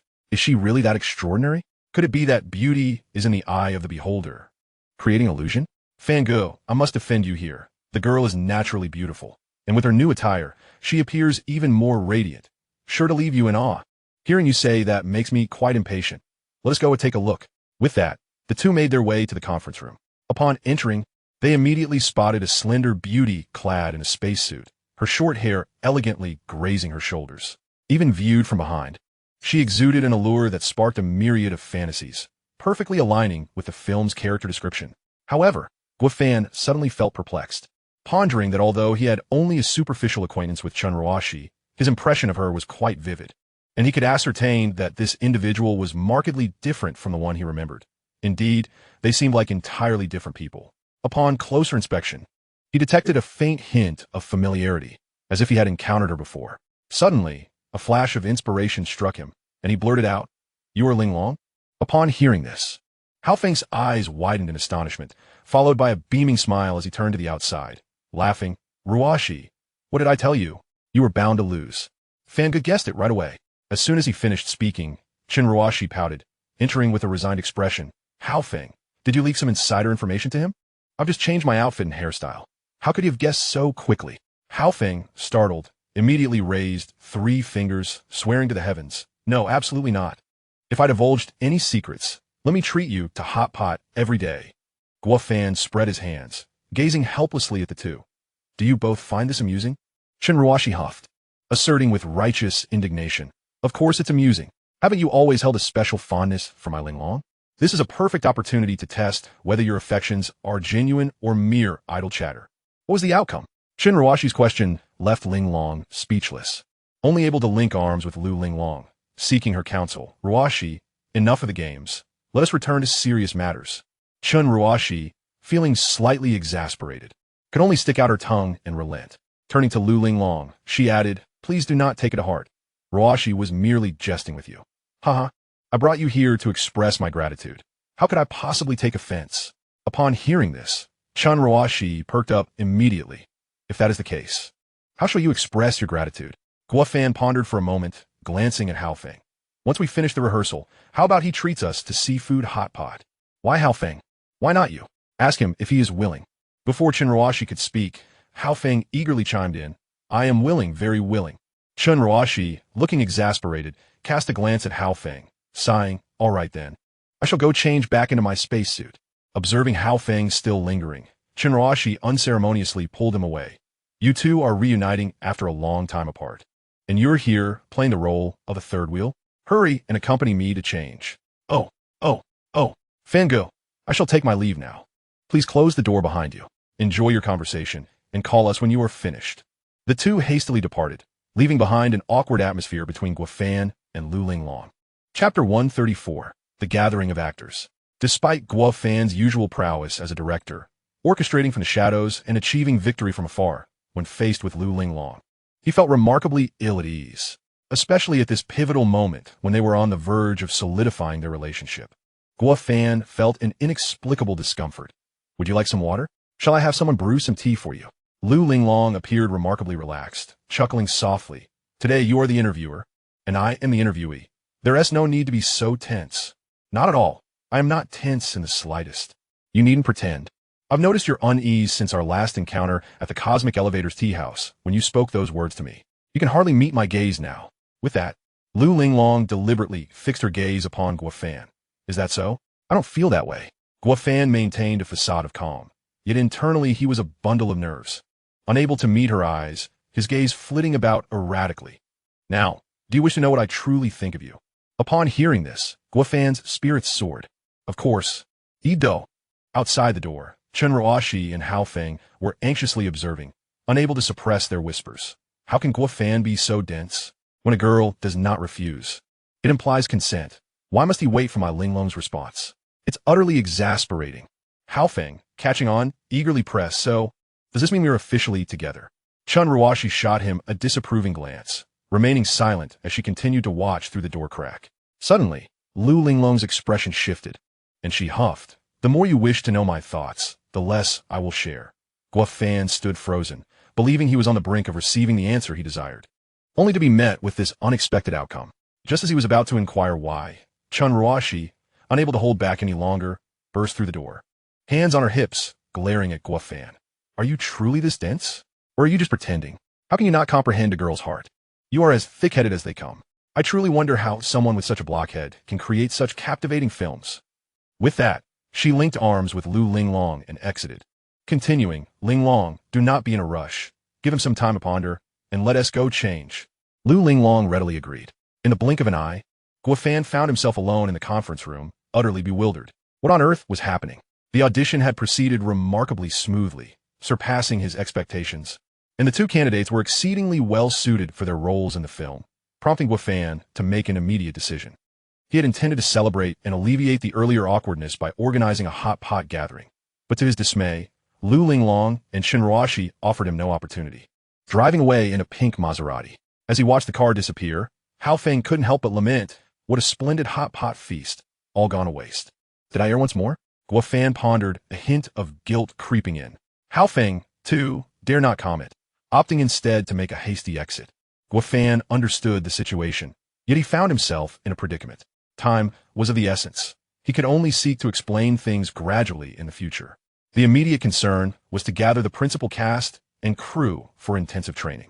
Filming in the desolate Martian terrain was far from the comforts of Earth, and no one could predict the unforeseen challenges that might arise. To save time and acclimatize to the Martian environment, they would conduct simulated training on the moon. Upon receiving the notification, the principal cast and crew grew visibly unsettled. What was going on? Were they really expected to undergo simulated training on the moon for a film? Would they have to travel to Mars for the actual shoot? After all, it was called Mars Rescue, and how could it be so without venturing to Mars? Guofan, renowned for his commitment to real shooting, teamed up with another legendary filmmaker, Nuo Shan, creating an extraordinary partnership. Enough chatter, we must hurry, otherwise we'll miss the second bus, Hao Feng urged. After several hours of flying, they finally arrived at the cosmic elevator base. Although they were familiar with the place, few had actually visited it, as it was unlike anywhere else. Other locations allowed for connections and backdoor dealings, but here, one could only book a slot and wait in line. Even seasoned scalpers found themselves powerless. To their surprise, this time they didn't need a reservation and could enjoy a private experience, which was exhilarating, particularly for Wu Lei's younger brother, who eagerly wheeled his bicycle to the cosmic elevator's entrance. Guofan and Hao Feng exchanged awkward smiles, taken aback by Wu Lei's evident affection for his bicycle, which he seemed to take everywhere. Sensing their discomfort, he chuckled. You only mentioned not being allowed to bring bikes to Mars, not to the cosmic elevator for the moon. Besides, I've seen the news. Our lunar base is linked to Dragon Mail, so anything you need can be delivered with just a tap on your phone. This time, I'll bring my own stuff. I 1T troubled him. Without waiting for a response, he promptly wheeled his bike into the cosmic elevator. The subsequent arrivals, Wang Qianyuan, Zhang Hanyu, and Zhang Yi, could not help but marvel at the scene. Hao gazed enviously at Wu Lei's brother's retreating figure, exclaiming, had I known, I should have brought my hot pot too. We could have enjoyed a meal on the moon. You need to worry about that, replied Yi Gu, his enthusiasm palpable. While I was wandering around the base, I noticed Dragon Mail was loading supplies, hot pot broth from the sea, Laogan ma chili sauce, lubbage of sesame paste, fresh fruits and vegetables, frozen beef and lamb, fish balls and shrimp balls, all in bulk. Qianyuan scratched his head in confusion. Is it possible you misread the situation? It's the moon. Even if we could have hot pot, do we really need all that? Hanyu stepped forward, patting his shoulder. My dear Qianyuan, you don't understand. I did my homework before coming. The moon is no longer just a research base. It's evolving into a lunar community with several small shops. Rumor has it that soon, they'll even start selling donkey meat buns. Upon hearing this, Guofan's heart skipped a beat. When did Hanyu read his mind? Clearly, opening a donkey meat shop on the lunar base needed to be prioritized to prevent others from seizing the opportunity. As the cast and crew gradually entered the cosmic elevator and settled into their seats, the departure time neared, yet there was still no sign of Qiao Wu. Guofan, familiar with Qiao Wu's punctuality and disciplined nature as a former soldier, felt a twinge of concern. Hao Feng quickly made a call to inquire about Qiao's whereabouts, anxious that the lead actor's absence would hinder their plans. After several attempts with no response, Hao Feng's worry deepened. With preparations complete and the cosmic elevator ready for launch, he muttered to himself, could something have happened to Qiao Ge? Given Qiao Wu's military background and current role at the Long and Bureau, he likely had earned a few adversaries. This time, he was acting independently, and it was conceivable that someone might take advantage of the situation to cause him trouble. To ascertain Qiao Wu's status, Guofan decided to contact a superior. Director Wang, I apologize for the interruption, but the situation is urgent. I must request your assistance. Qiao Wu's phone has been unreachable for over an hour, and I know your special operations team has reliable communication methods. I would greatly appreciate your help in reaching him. We're family, no need for formalities. Please hold for a moment. I'll see what I can do. Wang replied before ending the call. As Guo Fan waited, Nuo Shun emerged from the cosmic elevator cabin. Director Guo, I've briefed the cast on the training plan and filming details. How are things on your end? Will our lead arrive? The situation is somewhat concerning. But I'm working on it, Guo Fan replied, apprehensive. Just then, his phone rang. It was Director Wang. Director Wang, any news? Yes, we have information. But Xiao Wu is currently outside the Dragon Kingdom. What? Not in the Dragon Kingdom? Where could he possibly be? Has he gone to the Eagle Sauce? Based on the information we have, Xiao Wu is near Area 51 of Eagle Sauce. What? How did he end up there? I checked the immigration records. But there's no trace of his movements. It's highly likely he has been abducted. Guo Fan fell into deep contemplation, thinking, why now of all times? What could Eagle Sauce be scheming? As he pondered, Director Wang reassured him, rest assured, our Long and Bureau will not abandon our own. We will retrieve him, no matter the danger. Guo Fan understood the Bureau's capabilities, but this was not merely a matter of strength. It was a race against time. If Eagle Sauce delayed for 3 to 5 months, by the time they rescued him, they would miss the final opportunity to head to Mars. Director Wang, please send me the coordinates. I'll personally go and ensure he is brought back safely. That is not advisable, given the previous incident at the Wyman headquarters. Eagle Sauce will undoubtedly be on high alert, and this could very well be a trap designed to ensnare you. I am acutely aware of this. However, do you currently possess a more advantageous solution? There are indeed methods, yet their efficacy hinges upon your decision. Simply replacing Qiao Wu in the lead role would effectively resolve the issue. What manner of solution is this? According to the information at our disposal, it is highly probable that the reason the American faction abducted someone is due to Qiao Wu's potential utility. They aim to leverage him in exchange for advanced technology. Should we announce a change in the lead for the Martian rescue, Qiao Wu would lose his value, and the abduction would unravel on its own. That does sound somewhat logical. However, what fate awaits our dear brother Qiao? Should he face further repercussions, I would bear the burden of guilt. While a ransom is unlikely, he would undoubtedly suffer some hardships, though ultimately, he should return to the Dragon Kingdom. After listening to Director Wang's explanation, Guo Fan found himself deep in contemplation. His proposed method appeared to be the most cost-effective with minimal losses. The only unfortunate aspect is the humiliation that Xiao Wu would endure. What do you think? Is this approach feasible? Director Wang pressed once more.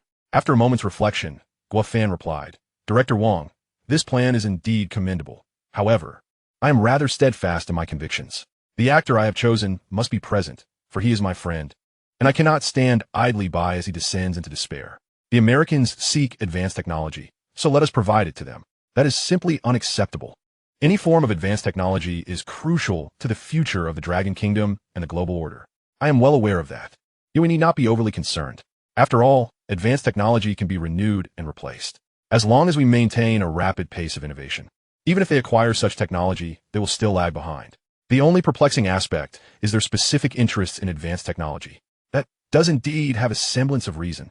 Director Wang, please initiate contact with the Americans to gauge their intentions before we proceed with further plans. Very well, I await your news. Once the call ended, Nuo Shun and Hao Feng gazed at Guo Fan with intense concern.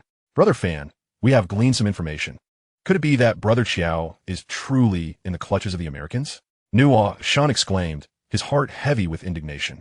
I never anticipated they would become increasingly shameless and devoid of principles, willing to resort to any means to achieve their ends. What are we to do now? Should we continue with our lunar simulation training program? Of course, we must continue, Guo Fan replied, turning to Hao Feng. Given the change in circumstances, you and Nuo Shun should lead the cast and crew to the lunar base and proceed with training as planned. Once I resolve the situation concerning Brother Qiao, we shall regroup. A delay of a few days is manageable. Should this drag on, Brother Qiao's training program may become unfeasible. I fully understand, Hao Feng assured. Rest assured, I have made contingency plans to ensure he does not falter. Chapter 136, Taking a Firm Stance. Although Qiao Wu was temporarily absent, the film training mission at the lunar base could not afford to wait, nor could the Dragon Kingdom's pilot space station, and certainly, Mars would not delay. It was imperative to promptly establish contact with those who had abducted Qiao Wu to clarify their motives before determining our next steps. I must commend the efficiency of Director Wang from the Long and Bureau. Shortly after the space elevator's launch, he contacted Guo Fan. We have established communication with the American abductors. They claim to be a government organization opposing the American faction, the Peaceful Eagles. Their intention in kidnapping Xiao Wu is to negotiate for advanced technology, aiming to curtail the unreasonable policies of the American government and restore order. Peaceful Eagles opposing the American faction? Director, do you believe them? Whether I believe them is of little consequence. What is important is their clear objective. Indeed, they are after our advanced technology. That is a positive sign. At least it indicates Brother Qiao's safety. Have they specified which advanced technologies they're interested in, or what they expect us to provide for his release? Steel battle armor. Steel battle armor? Indeed, they have come well prepared. They are astute, as this armor integrates materials, weaponry, propulsion systems, and even addresses the challenges of intelligent AI control and controllable nuclear fusion. Should we hand this over? It would be akin to granting them the strength of an entire army. They have calculated this quite shrewdly. The prowess of the steel battle armor extends beyond mere combat capability. Prior assessments by the Dragon Institute have shown that if these systems are disseminated across various sectors, they could elevate developing nations to a status capable of contending with the Americans. Thus, trading this technology would indeed carry an exorbitant price. While the cost is considerable, it pales in comparison to the value of Qiao Wu's life, especially since he risked everything to procure the original designs. However, should this technology fall into their hands, it would not only be used against the American government, but could also be wielded against any nation, potentially reflecting poorly on the Dragon Kingdom, as they could claim this advanced technology originated from us, leaving us unable to cleanse our name. Rest assured, I have my methods. What methods? This matter cannot be fully articulated over the phone. Please hold on. I shall go to the Long and Bureau. If possible, I will summon the key decision makers so we can deliberate thoroughly. Before long, Guo Fan arrived at the Long and Bureau's conference room, where, in addition to Director Wang, experts from the Dragon Institute and high-ranking officials were present. It was clear they regarded this situation with utmost seriousness. Time was of the essence, and without further ado, Guo Fan stated, I have two proposals, one soft, one hard. Let us first discuss the softer option, which is more prudent. Since only the steel battle armor can secure Qiao Wu's return, we shall offer it to them.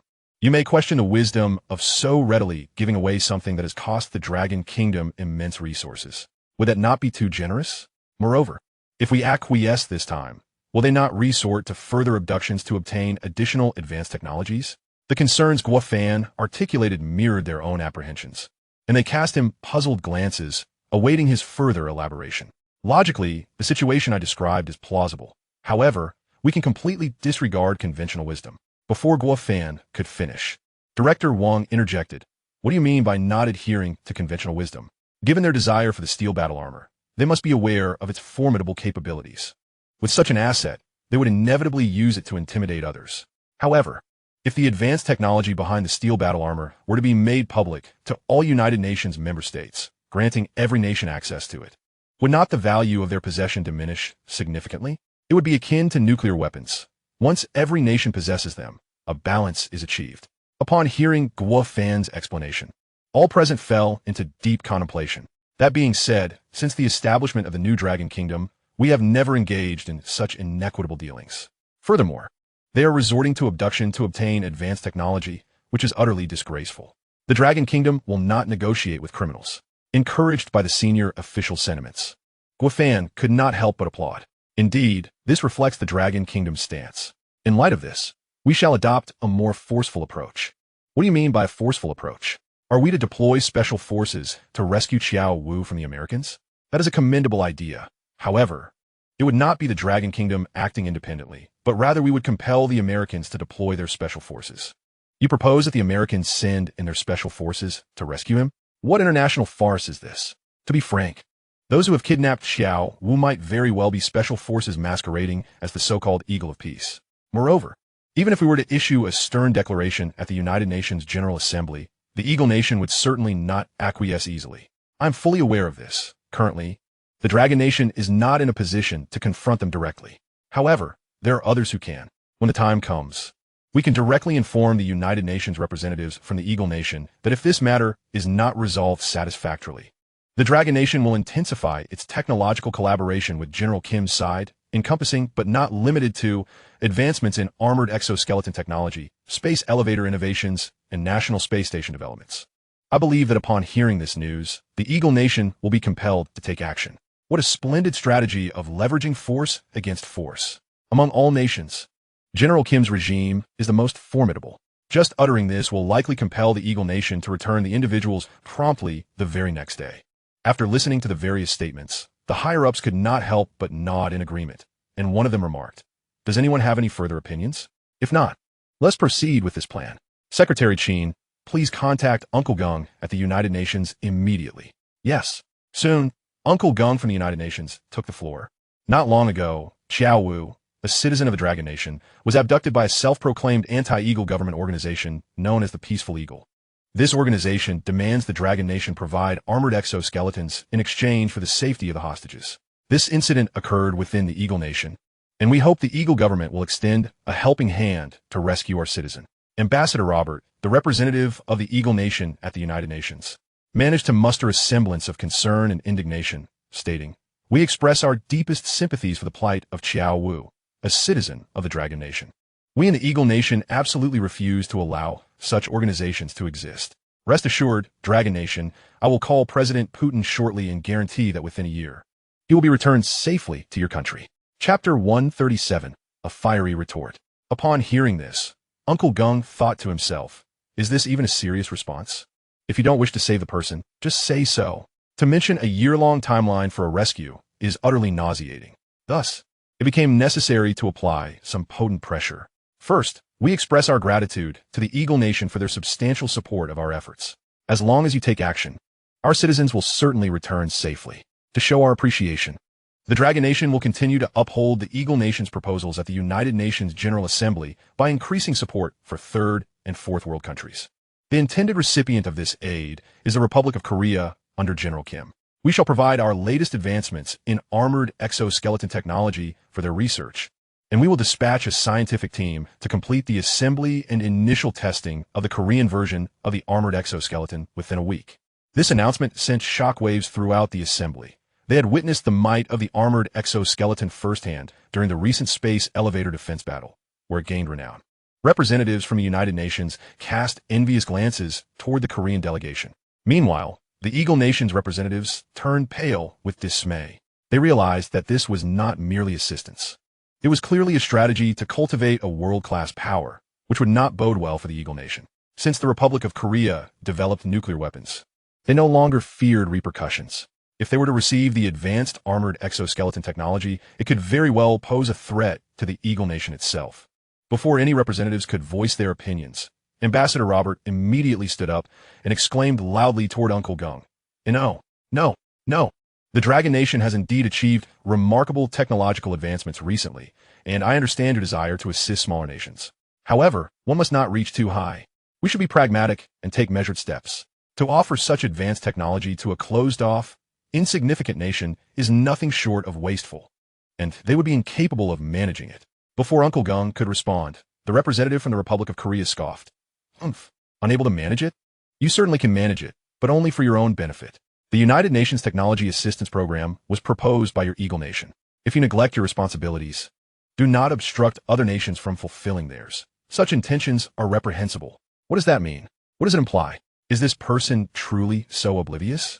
Listen well, what you, the Eagle Nation, cannot accomplish, we, the Republic of Korea, will undertake. Those you cannot rescue, we shall save. In short, whatever the Eagle Nation oversees, we shall take charge of, and whatever you cannot manage, we will certainly handle. That is the essence of reprehensible intentions. To dither for an entire year over rescuing a single person, yet still have the audacity to make grandiose claims at the United Nations, is laughable.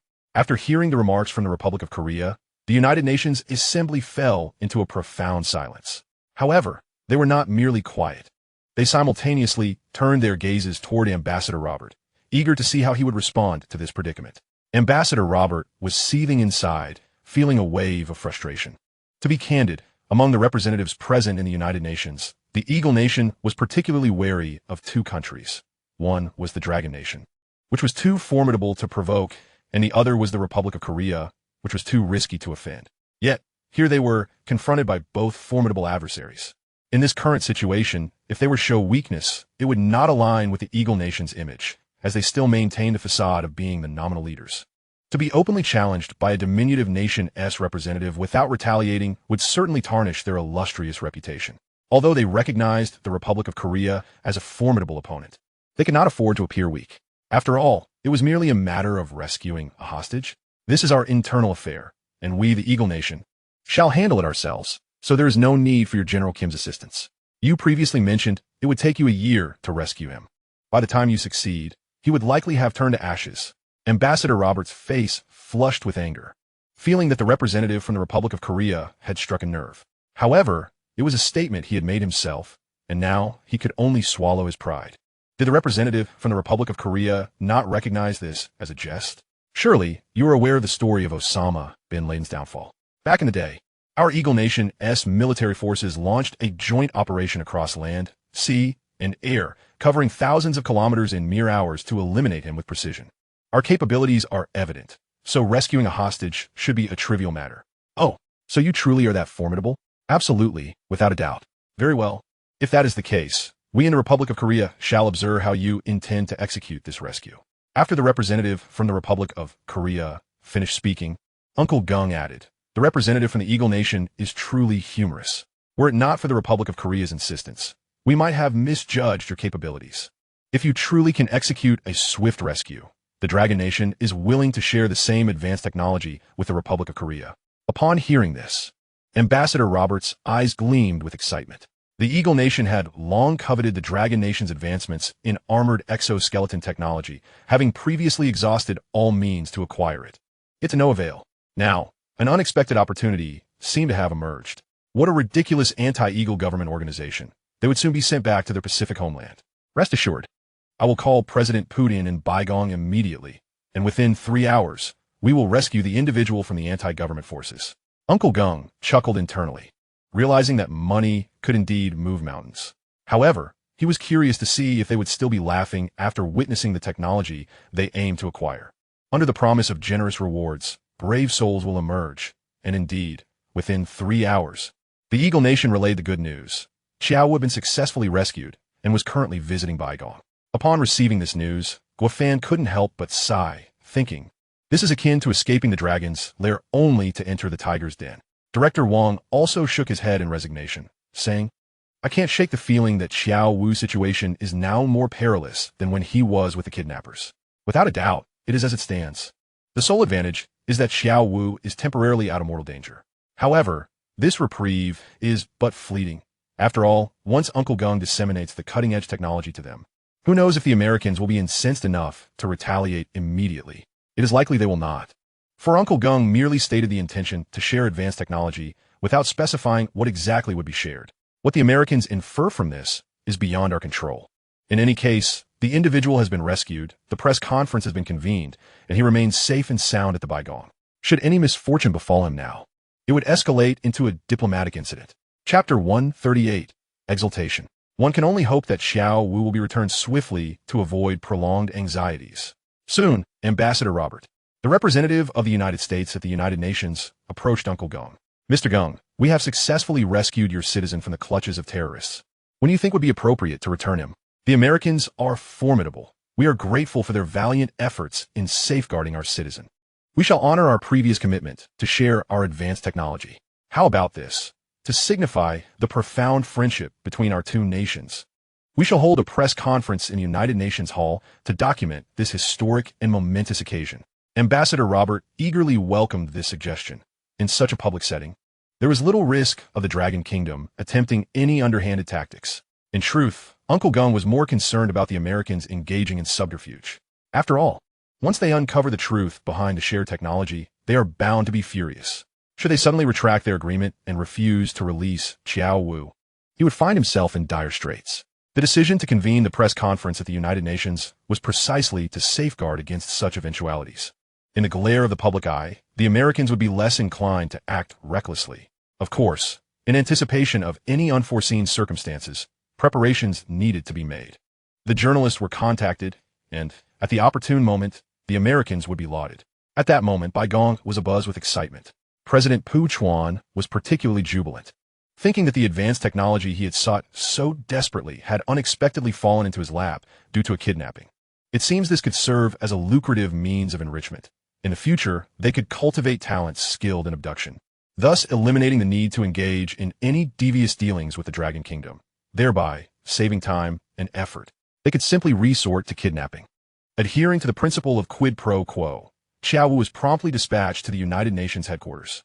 Now, he wore an expression of helplessness and frustration, reflecting on the irony of his situation, having traversed mountains of blades and seas of fire in the past. He never imagined he would now stumble and fall into the hands of a band of kidnappers. Of course, being abducted was one thing, but it was infuriating to be treated as a bargaining chip against the Dragon Kingdom by the Americans. Truly, a situation that could test the limits of any man's patience. On the plane to the United States, observing the fully armed Marines, he thought to himself that they should not be so smug. Once he regained his footing, none would escape unscathed. Before long, the Dragon Kingdom and the United States jointly convened a press conference. This time, the American representative exuded an air of triumph, appearing rather pompous. They even arranged for a banner proclaiming the friendly sharing of advanced technology between the United States and the Dragon Kingdom. Upon seeing the banner, Uncle Gung could not help but smile faintly, pondering what the Americans would think when they beheld the technology. As the press conference commenced, a throng of journalists surged forward. Ambassador Robert began his performance. As the greatest nation on Earth, without exception, our most profound disdain is reserved for terrorists. In the face of such threats, we Americans possess not only the unwavering resolve to eradicate them, but also an exceptionally sophisticated array of methods and techniques. Anyone attempting to disrupt our peace shall be utterly obliterated within a mere 3 hours. However, we have heard that it was the Dragon Kingdom's willingness to share advanced technology that spurred your sudden eagerness. Is there any truth to this? Nonsense. Such claims are utterly unfounded. We Americans are indeed the greatest nation, without exception, and our ties with the Dragon Kingdom are exceedingly strong.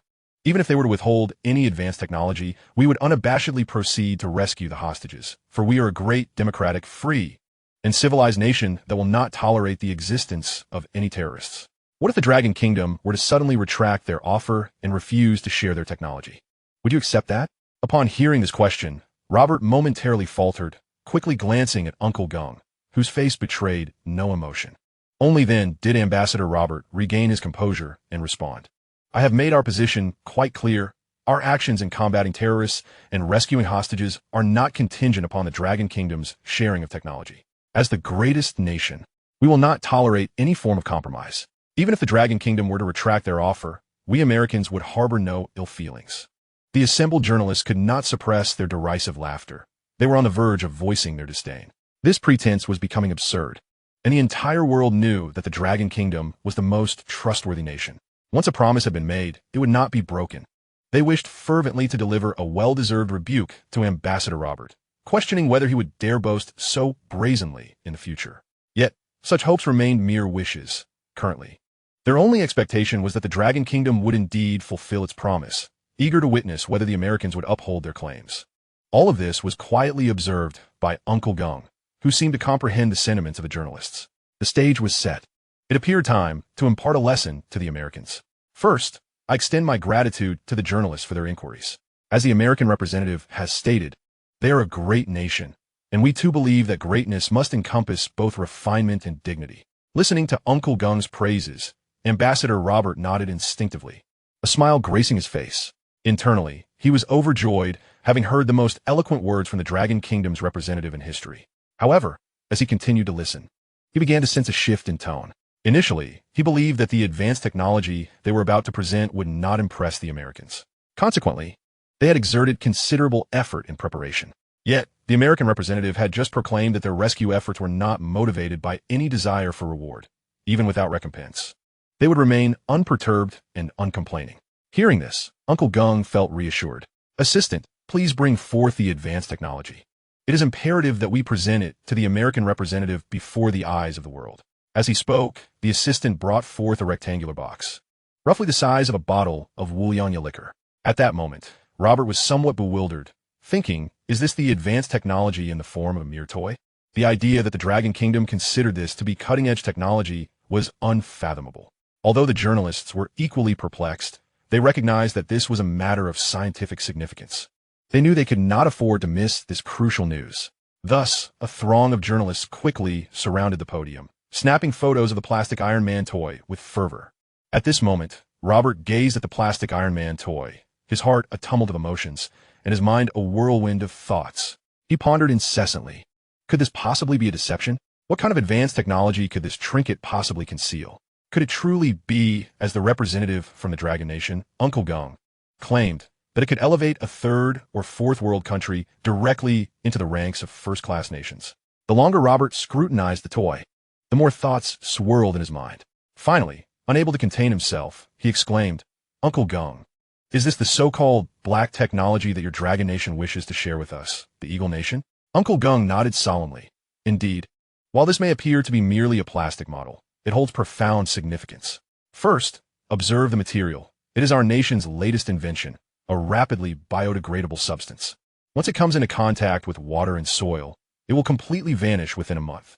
Now, look at Iron Man's head, which houses an environmental monitoring device.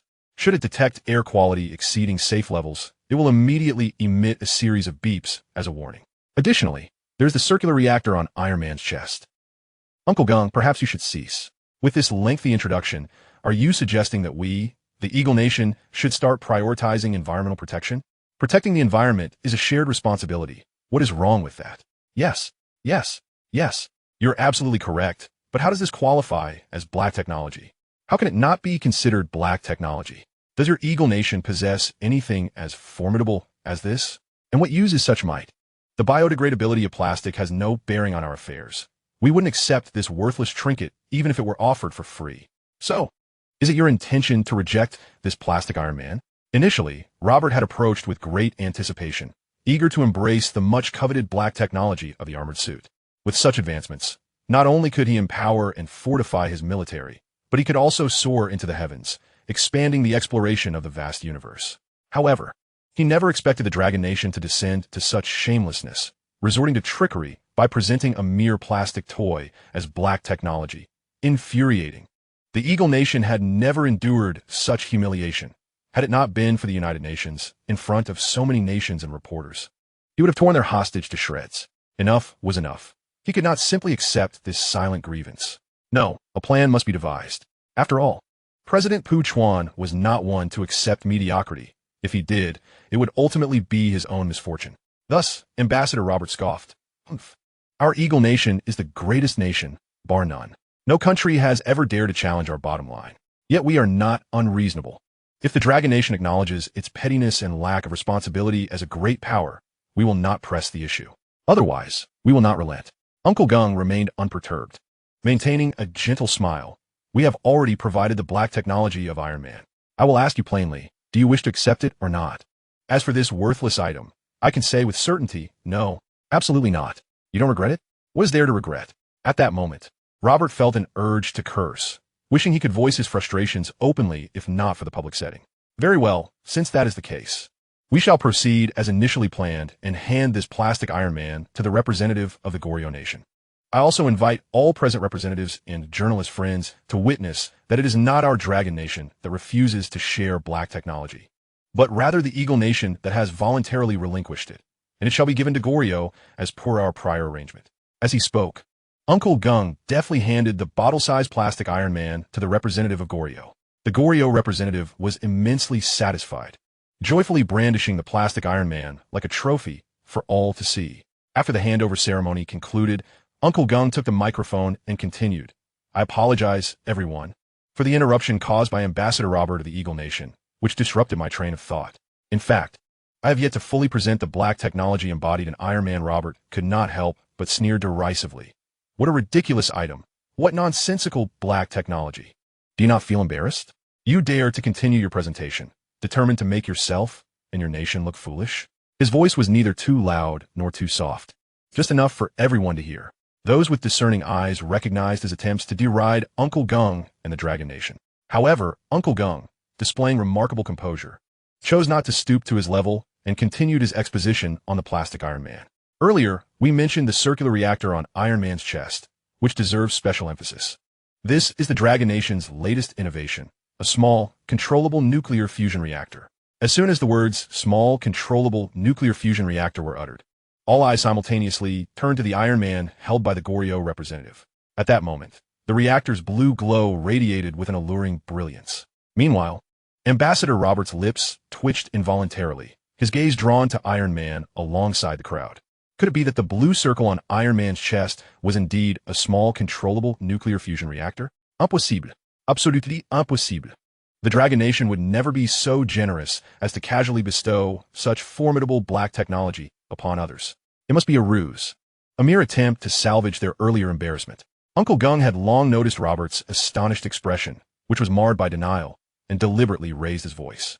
This small, controllable nuclear fusion reactor bears remarkable similarity to the heart reactor integrated into the armored suit, a genuine black technology product. If anyone remains skeptical and believes it to be a fabrication, let time serve as the ultimate arbiter.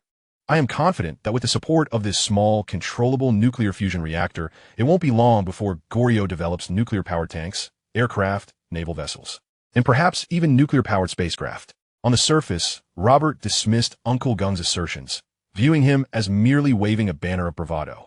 However, internally, he was filled with regret, wishing he could reclaim Iron Man from the hands of the Goryo representative at that very moment.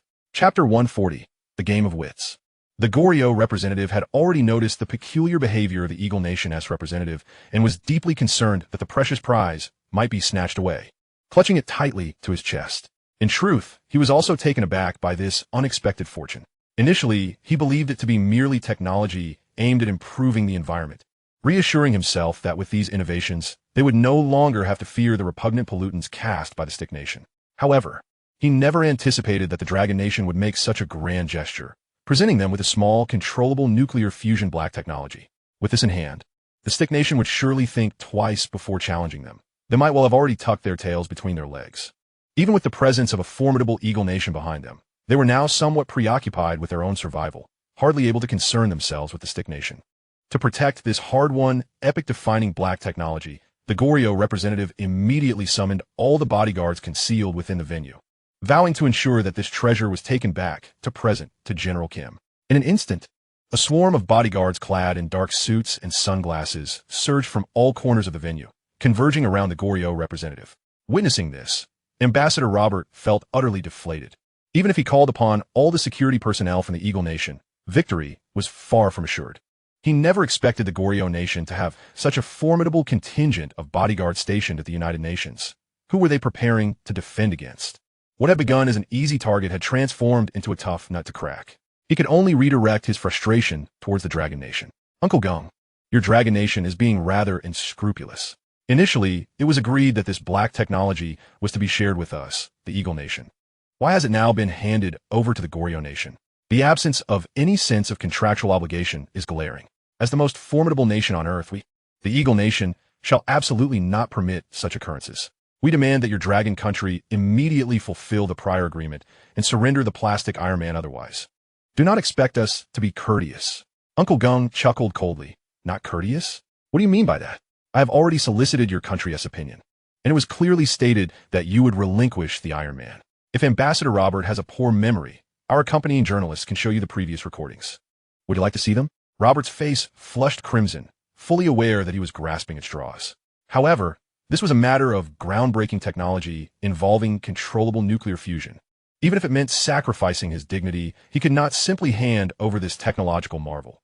Otherwise, starting today, the Eagle Nation would find itself facing an adversary it could not afford to ignore.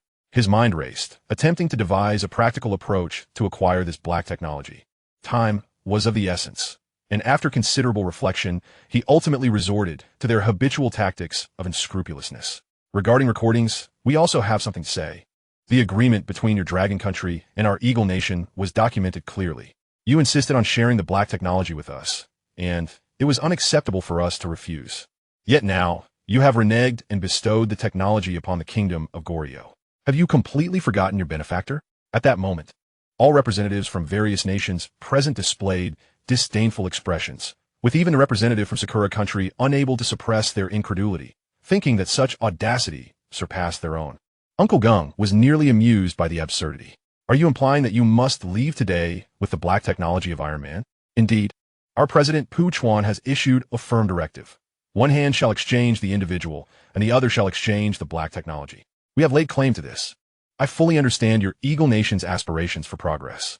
But I regret to inform you that the plastic Iron Man held by the Kingdom of Goryeo is unique in the world. At present, we possess a similar model, identical in craftsmanship and materials, though its functionalities differ slightly.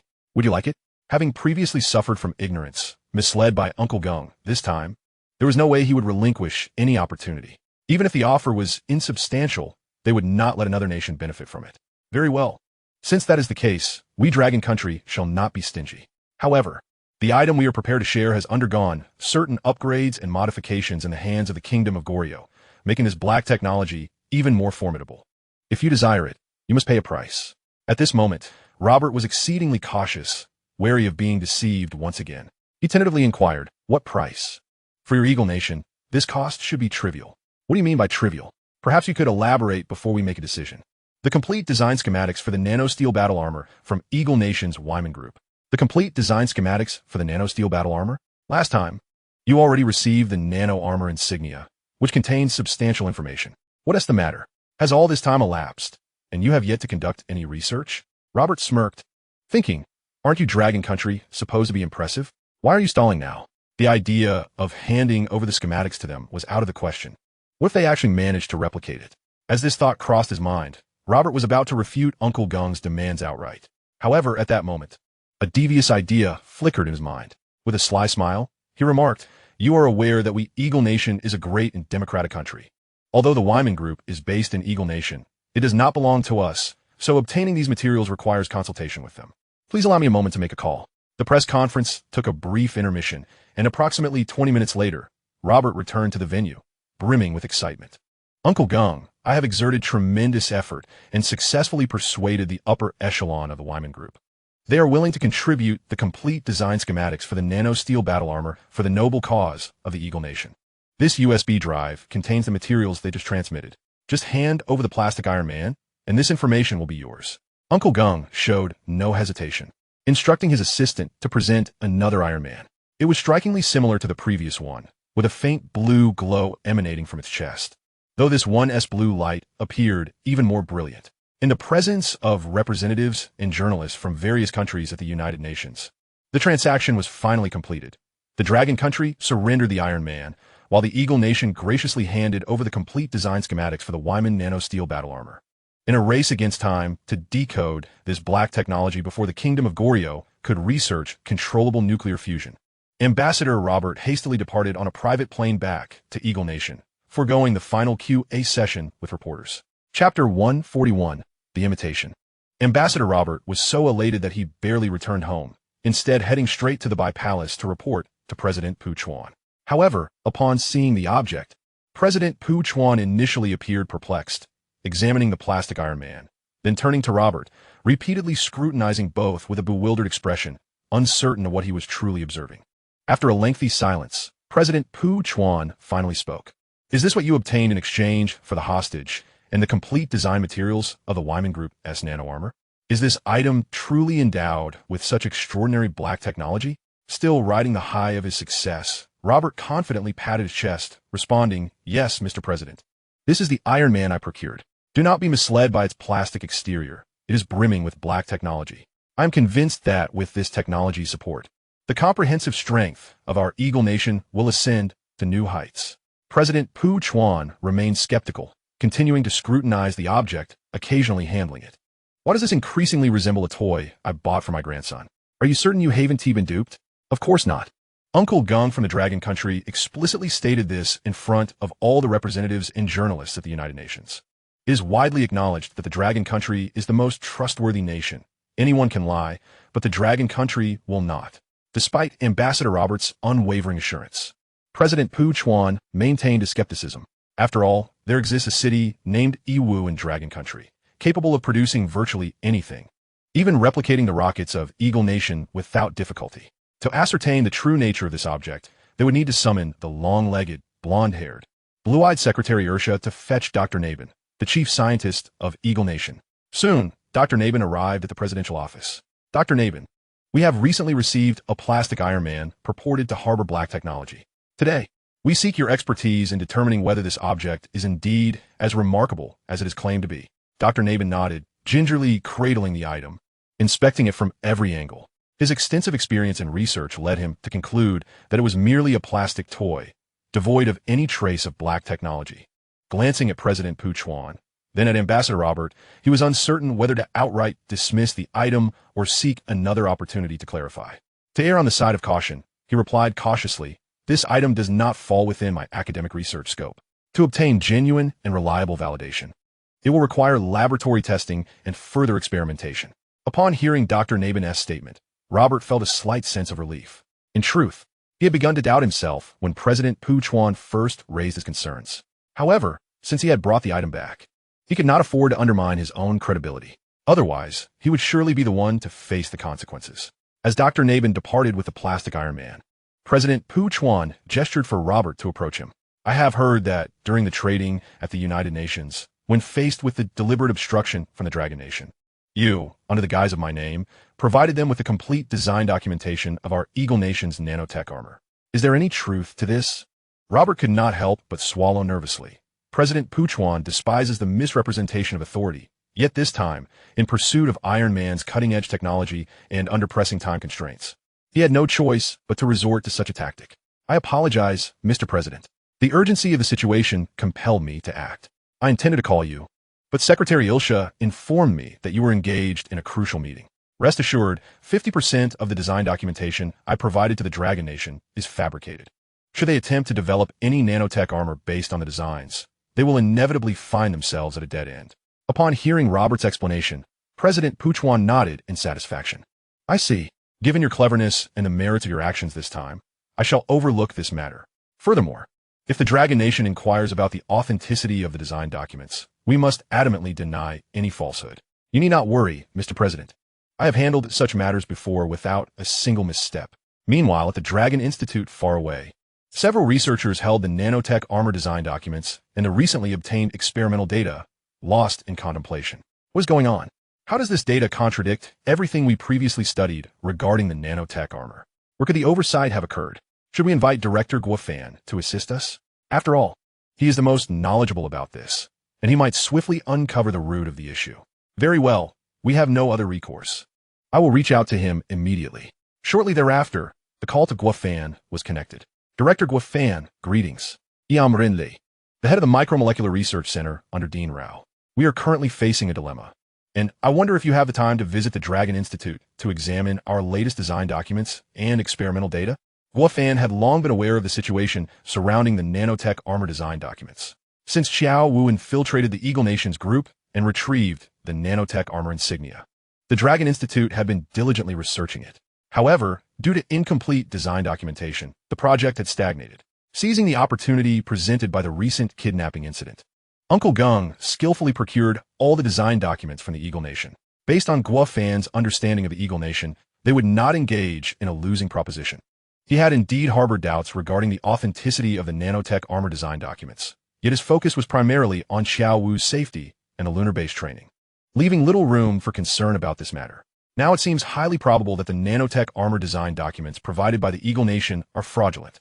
Having experienced the iron armor firsthand, he recognized its formidable power, yet found it exceedingly cumbersome to wear and transport. Therefore, the development of nanotech armor was imperative, especially for their upcoming mission to Mars. Should they encounter any perilous situations, having the nanotech armor could prove invaluable. With this in mind, Guofan promptly set off for the Dragon Institute. Upon meeting Director Renlei, they exchanged brief pleasantries before Guofan meticulously examined the design documents and experimental data, quickly identifying the issues within the control and propulsion systems.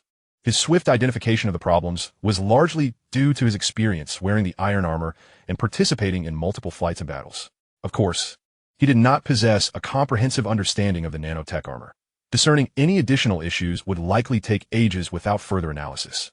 Director Renlei, his face etched with anxiety, inquired, "What shall we do now? The nanotech armor is a research topic we painstakingly secured from Dean Rao. Nearly every research team has achieved significant breakthroughs this year. If we fail to deliver results, the Micromolecular Research Center will undoubtedly rank at the bottom of the Dragon Institute. Do not fret, I have a secret weapon." "A secret weapon? What could that possibly be?" Director Ren asked, his brow furrowed in confusion. "Why, it is the Jarvis artificial intelligence. Back in the day, it was specifically designed for the nanotech armor. No one else could integrate this data as swiftly as it can.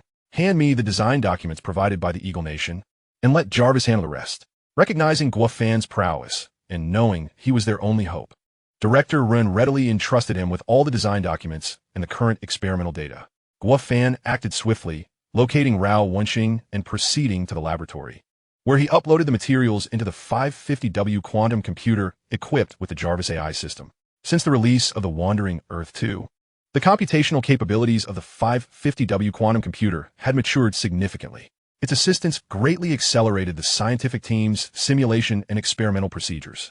This application of advanced technology to discern the authenticity of the nanotech armor design documents was somewhat excessive, yet it was unavoidable, as the Dragon Nation possessed no other comparable resources.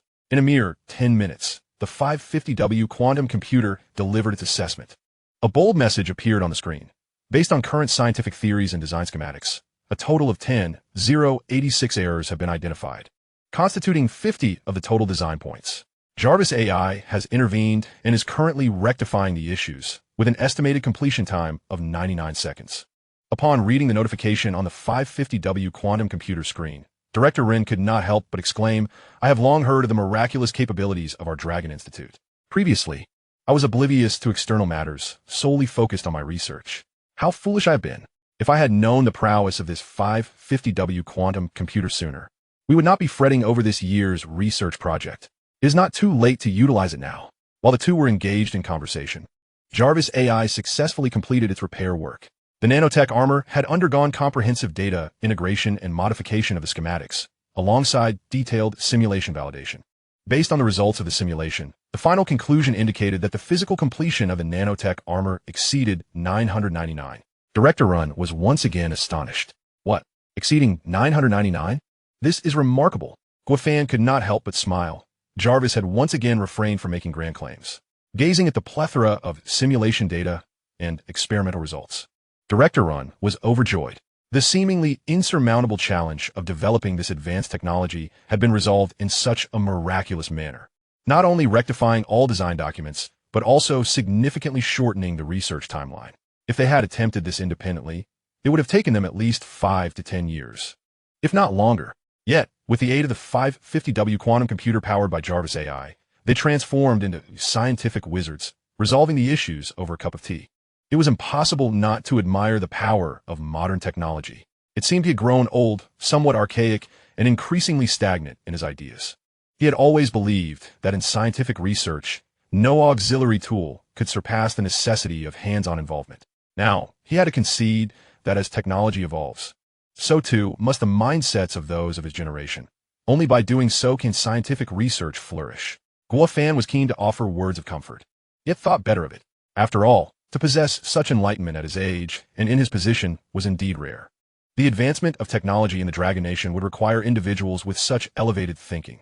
Only then could they grow stronger and achieve new heights. Meanwhile, on the other side of the Earth, the scientists of the Eagle Nation furrowed their brows, scrutinizing the experimental data, and shook their heads in disbelief. What is happening? Wasn't it supposed to be Iron Man? Wasn't it supposed to be cutting-edge technology? Why is it that the experimental data obtained from our tests pales in comparison to the technological sophistication of toys peddled by street vendors? Dr. Nabin, what shall we do now? President Puchuan is awaiting a response, an assistant urged. Dr. Nabin felt an overwhelming urge to report the results of the experiment immediately. However, he knew that Ambassador Robert would surely face dire consequences. If it weren't for their familial ties, he would have voiced his concerns during the Grand Assembly, and they would not have found themselves in this predicament. Now, confronted with such results, he was genuinely caught in a moral quandary. Dr. Nabin, Secretary Ilsha of President Puchuan is calling again. You must make a decision swiftly, the assistant remarked, glancing anxiously between the phone and Dr. Nabin. With a resigned shake of his head, Dr. Nabin considered the impressive black technology he possessed, which could potentially mitigate the fallout from the situation. Yet, should he disclose it publicly, it would undoubtedly stir a tempest, both domestically and internationally, and he might even be on the precipice of receiving a Nobel Prize. Should he leverage it to advance his own career, or to save his brother-in-law? The frustration was indeed maddening. After several urgings, Dr. Nabin finally arrived at the presidential office with the experimental report in hand.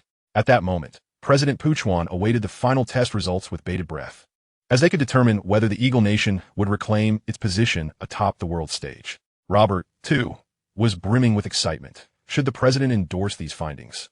He might well become the most significant scientific contributor in the history of the Eagle Nation.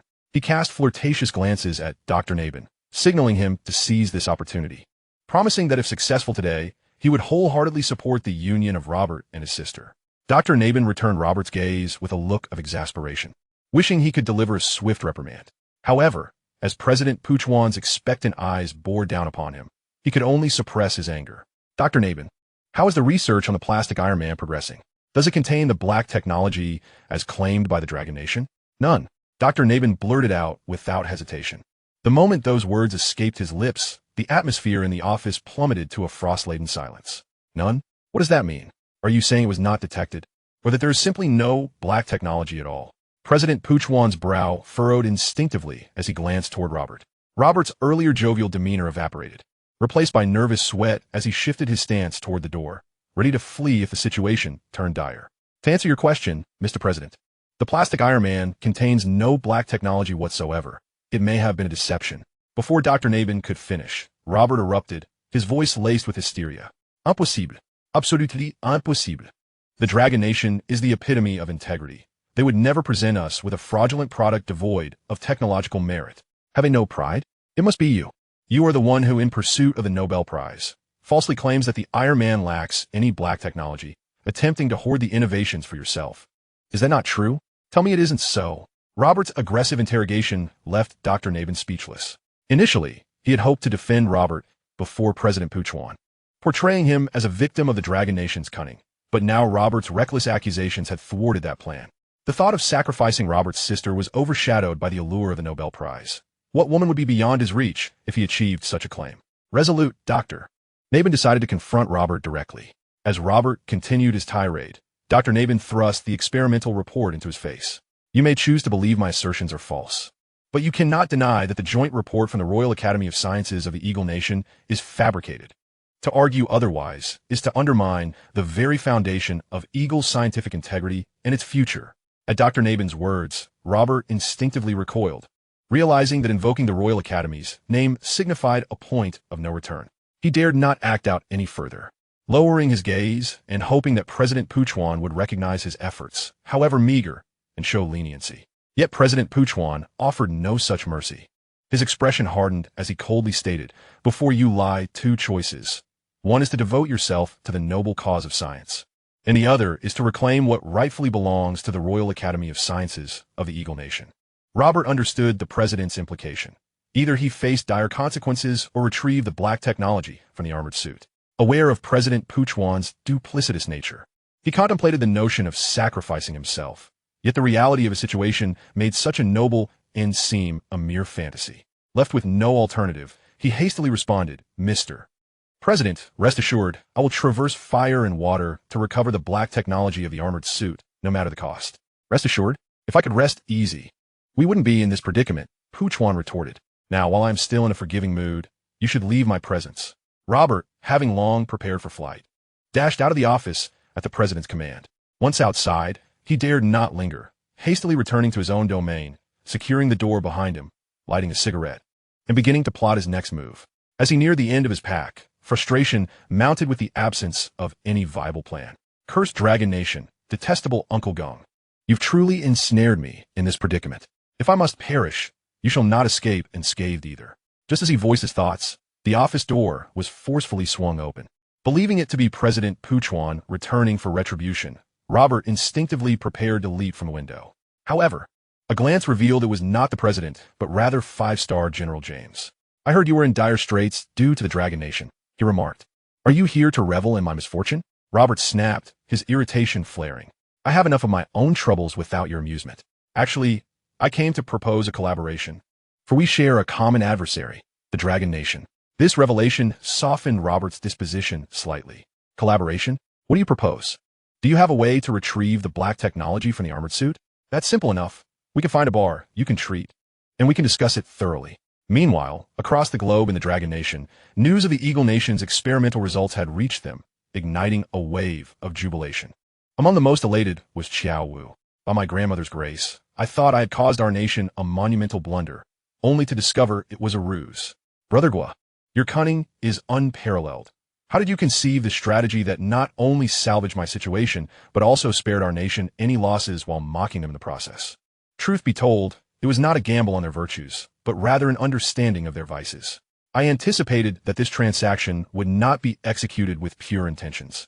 And given the Eagle Nation's inherent suspicion, staging a performance with the Goryo Nation was the only way to gain their trust. Indeed, it is evident that you are a well-educated individual, possessing a sharp intellect.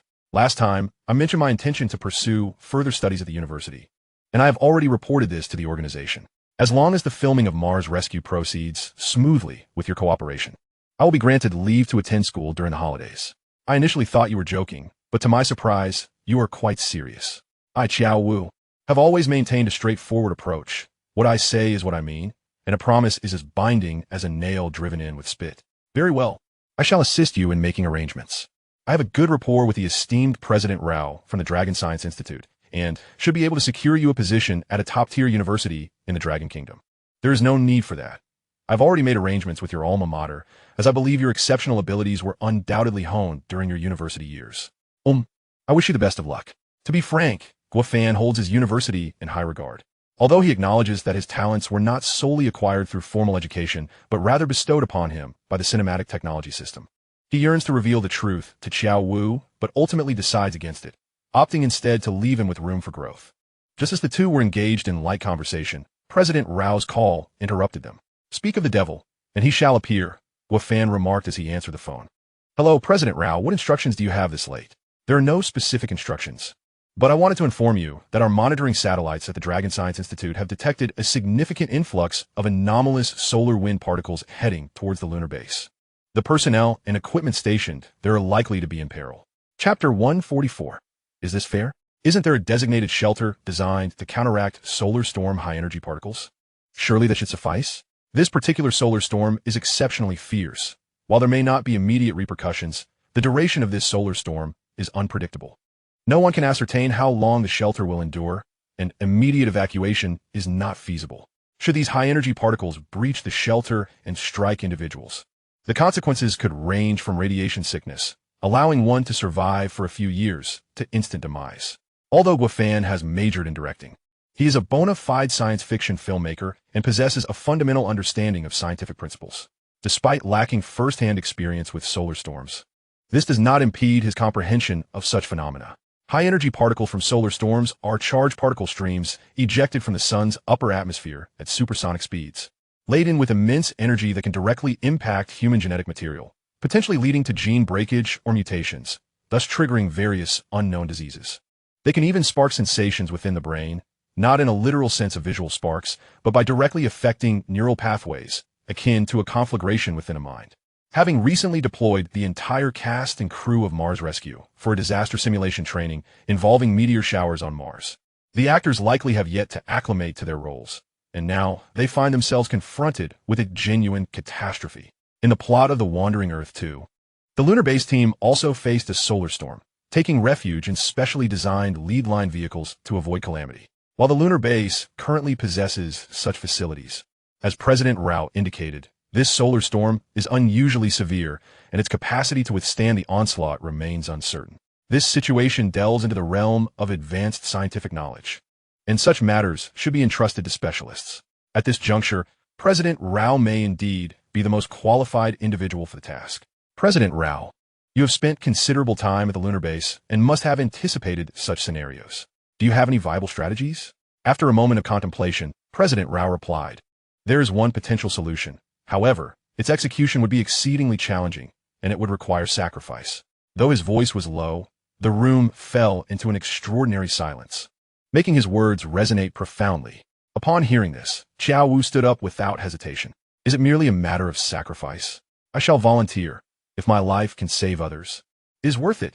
Chiao Wu's bold declaration astonished Guofan, who could not help but admire the courage and resolve of the Dragon Kingdom's military personnel. The adage rings true. Veterans do not lose their fervor. Guofan, having recruited the crew, bears an undeniable responsibility, even in the face of death. He cannot allow Lu Linglong to suffer from this unforeseen disaster. Count me in. I, Guofan, am not one to shy away from danger. You are all commendable individuals. But the higher-ups are aware of your impulsive natures and have expressly instructed against allowing you to rush in a harmless way. That would be a great misfortune for our nation. Rest assured, our scientists have their own integrity. The lunar base's affairs will be managed by our lunar scientists. Comrade Guofan, thank you for your immense contributions to the scientific community of the Dragon Kingdom. It is now my turn to make a contribution. Take care. With that, President Rao ended the call. When Guofan attempted to call back, the phone indicated it was turned off. Guofan and Xiao Wu exchanged glances, both sensing the gravity of what was about to unfold. This brought to mind the poignant scene from The Wandering Earth 2, where numerous pilots heroically volunteered for what seemed a certain death. Dragon Kingdom Spaceflight Corps, those aged 50 and above, stepped forward. Though Guofan had witnessed this scene countless times during filming and post-production, the impact of the proclamation still resonated deeply when it was finally screened. In this moment, the imagery felt vividly real once more. Following the release of The Wandering Earth 2, reporters had interviewed Guofan regarding teacher Sha Man's poignant scene. Is this fair? Guofan candidly replied, of course, it is unfair. However, amidst the lunar crisis, they had no alternative. Once humanity decided to execute the Wandering Earth plan, we became a collective community of fate. Only by preserving the youthful and vital forces can we ensure the continuity of the Dragon Kingdom's Spaceflight Corps and the possibility of reaching Proxima Centauri in 2,500 years. This spirit is not uniquely theirs. It is ingrained in the very essence of the Dragon people. During the 8-year War of Resistance, countless individuals sacrificed themselves for the new Dragon Kingdom on the battlefield. In those moments, no one pondered fairness. They existed in that environment and acted for their ideals, their loved ones, and their nation. They had no choice but to proceed. Remember, this generation endured the hardships of 3 generations to secure our present good fortune. Guofan turned to Xiao Wu and remarked, Brother Xiao, the previous generation of scientists endured considerable suffering to pave the way for the prosperity we enjoy today.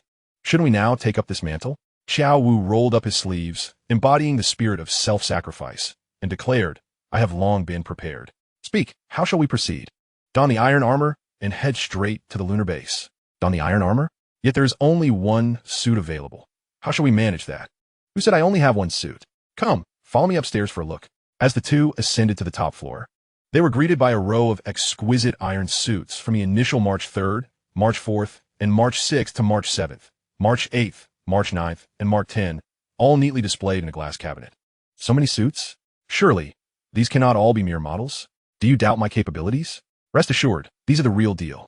I initially intended to craft a portable Mark V suit to present to you, but as plans often go, reality intervened.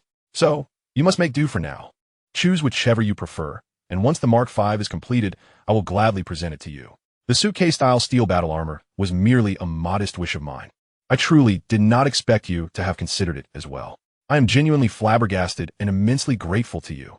Let us dispense with further words of thanks and hastily make our selection. We must hurry to save lives. Chapter 145, Heaven's Net and Earth's Web. I shall select this one. Its vibrant hue and muscular form make it undoubtedly my destined battle armor. Xiao Wu gazed longingly at the brand new Mrak 10 armor, drooling and grinning. Guofan couldn't help but give a thumbs up, exclaiming, Brother Xiao Wu, you possess remarkable taste. This was only recently delivered by the Dragon Institute. I have yet to try it on myself. Since you like it, I shall gift it to you. Really? Xiao Wu beamed with pride, but his expression quickly shifted to one of concern. If you give me this set, what will happen to my Mark V suitcase-style steel battle armor? Rest assured, what belongs to you will remain yours. It will not go missing.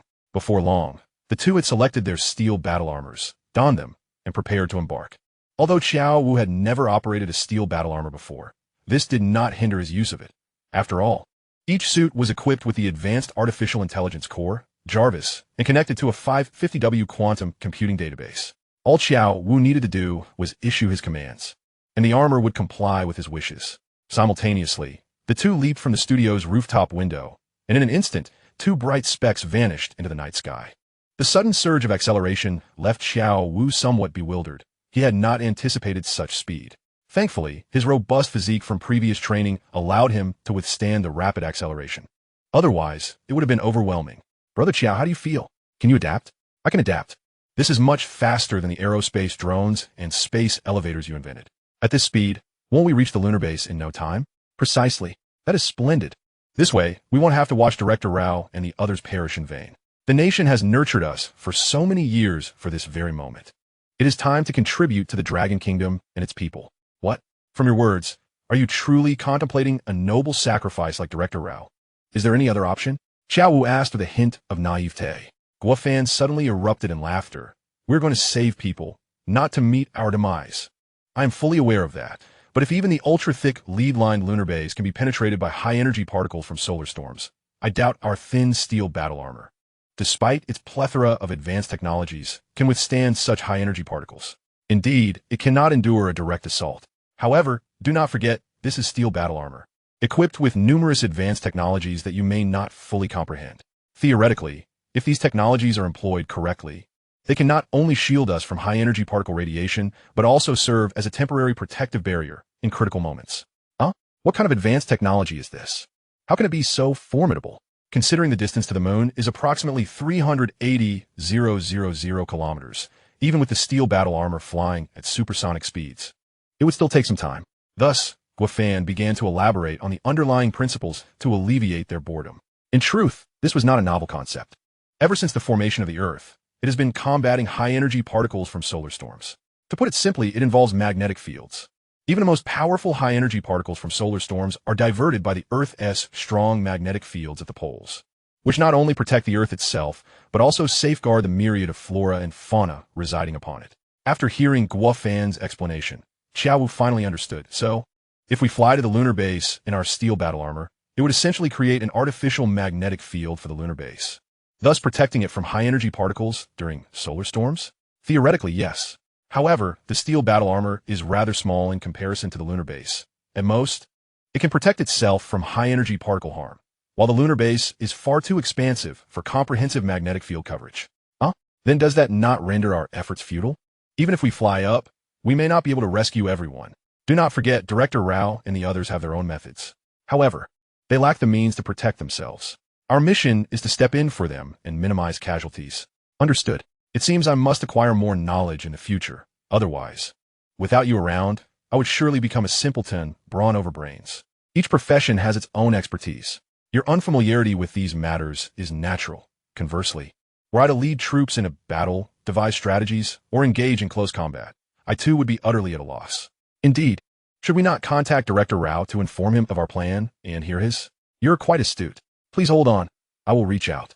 After disconnecting from Xiao Wu, Guo Fan promptly instructed Jarvis, connect to the bridge of Magpie's relay satellite and broadcast a message to locate Director Rao Wenxing.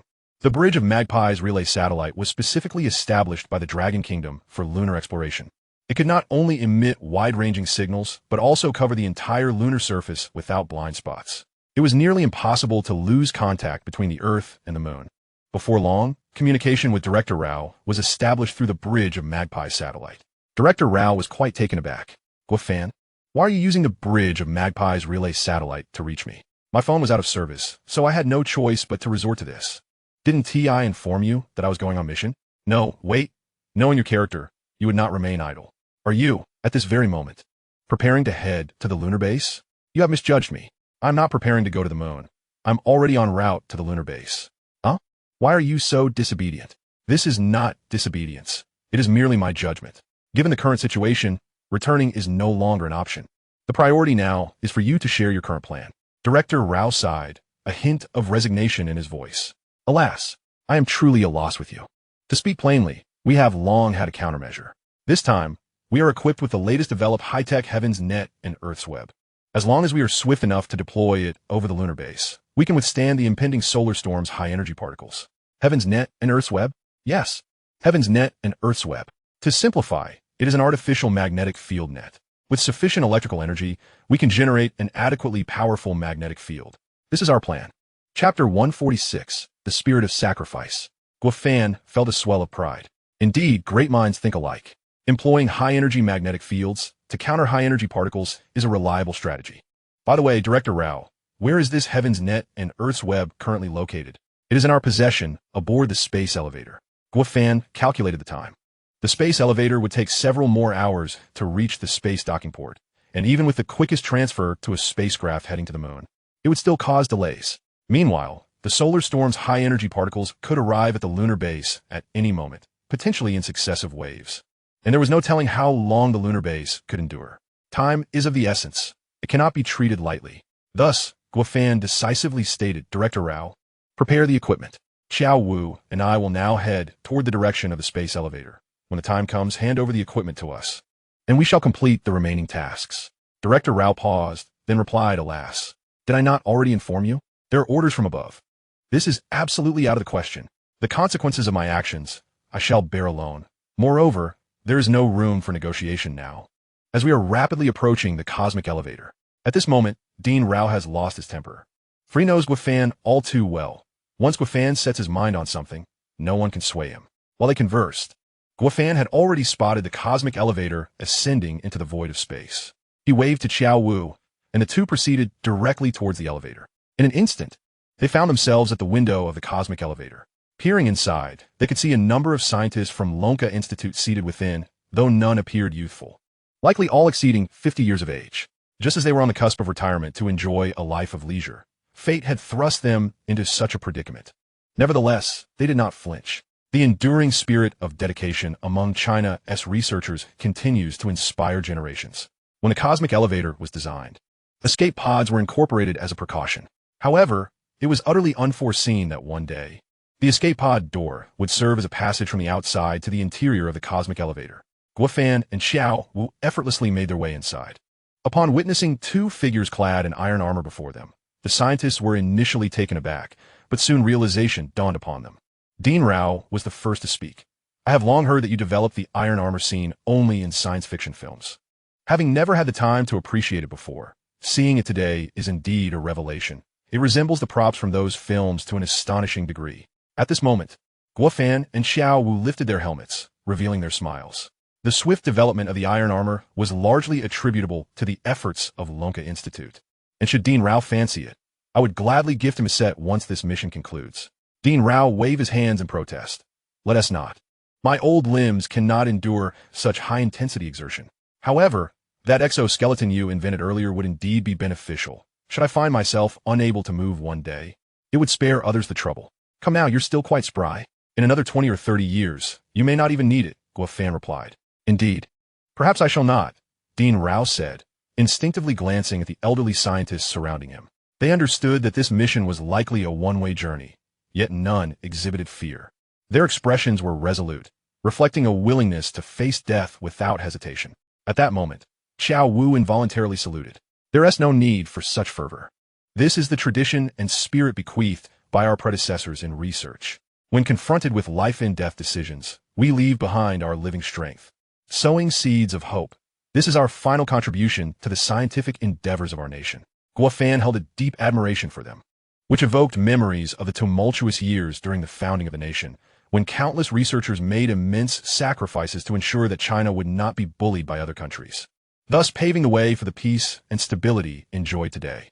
Dean Rao, allow me and Brother Qiao to take charge of this mission. You are the pillars of the nation and can continue contributing to the strength of our country and the well-being of our people. Despite the regulations in place, Dean Rao was well aware of Guofan's capabilities and intellect. Time was of the essence, and without further ado, he handed over two metallic briefcases to Guofan. Upon seeing the briefcases, Xiao Wu was momentarily taken aback. Why do these resemble the briefcases for the iron armor I previously mentioned? Could it be? You're mistaken.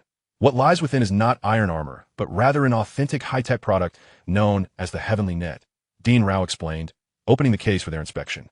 What they had initially thought was akin to a fishing net turned out to be quite the contrary. There were no strands at all. Guofan and Xiao Wu exchanged puzzled glances. Dean Rao, is this what you refer to as the Heavenly Net?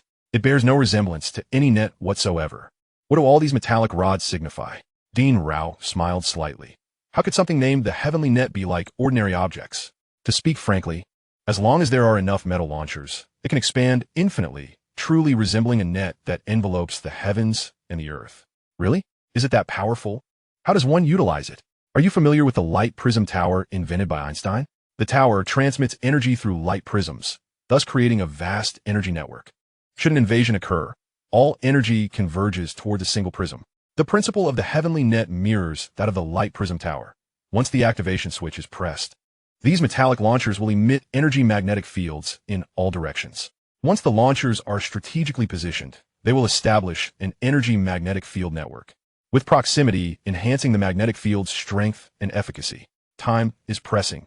We have gathered only this much, but it should generate sufficient magnetic fields to withstand the solar storm's high-energy particles. Guofan nodded. Indeed, this is a remarkable invention. We shall take it from here. After all, youthful vigor allows us to work swiftly. Once you reach the cosmic docking port, you must return to Earth to avoid being caught in the solar storm's high-energy particles. I know I cannot command you, but please do take care. If anything were to happen, I would have no way to explain it to the higher-ups. The two men nodded, each taking a briefcase, and exited the escape pod, soaring towards the lunar base. Just then, Jarvis issued the latest solar storm warning. Chapter 147, A Noble Tradition. Warning, warning. The first wave of solar storm high-energy charged particles is imminent. The magnetic field defense mode of the iron armor has been automatically activated, which will affect external communication quality and other factors. Additionally, please maintain a flight angle of 45 degrees towards the sun to mitigate the harm caused by high-energy particles. They remained a considerable distance to the moon, yet the solar storm had arrived with alarming swiftness. If this trend continued, it was uncertain whether the lunar base and the personnel above could withstand the arrival of the heavenly net. Jarvis, immediately contact the lunar base command center. I wish to communicate with the personnel there. Command center connected. Activating platform communication mode. Greetings, this is the lunar base command center. I am acting Commander Fong Xiang. May I ask who you are? Hello, Commander Fong Xiang, I am Guofan. The high-energy particles from the solar storm are approaching, and I would like to know the status of personnel arrangements at the base.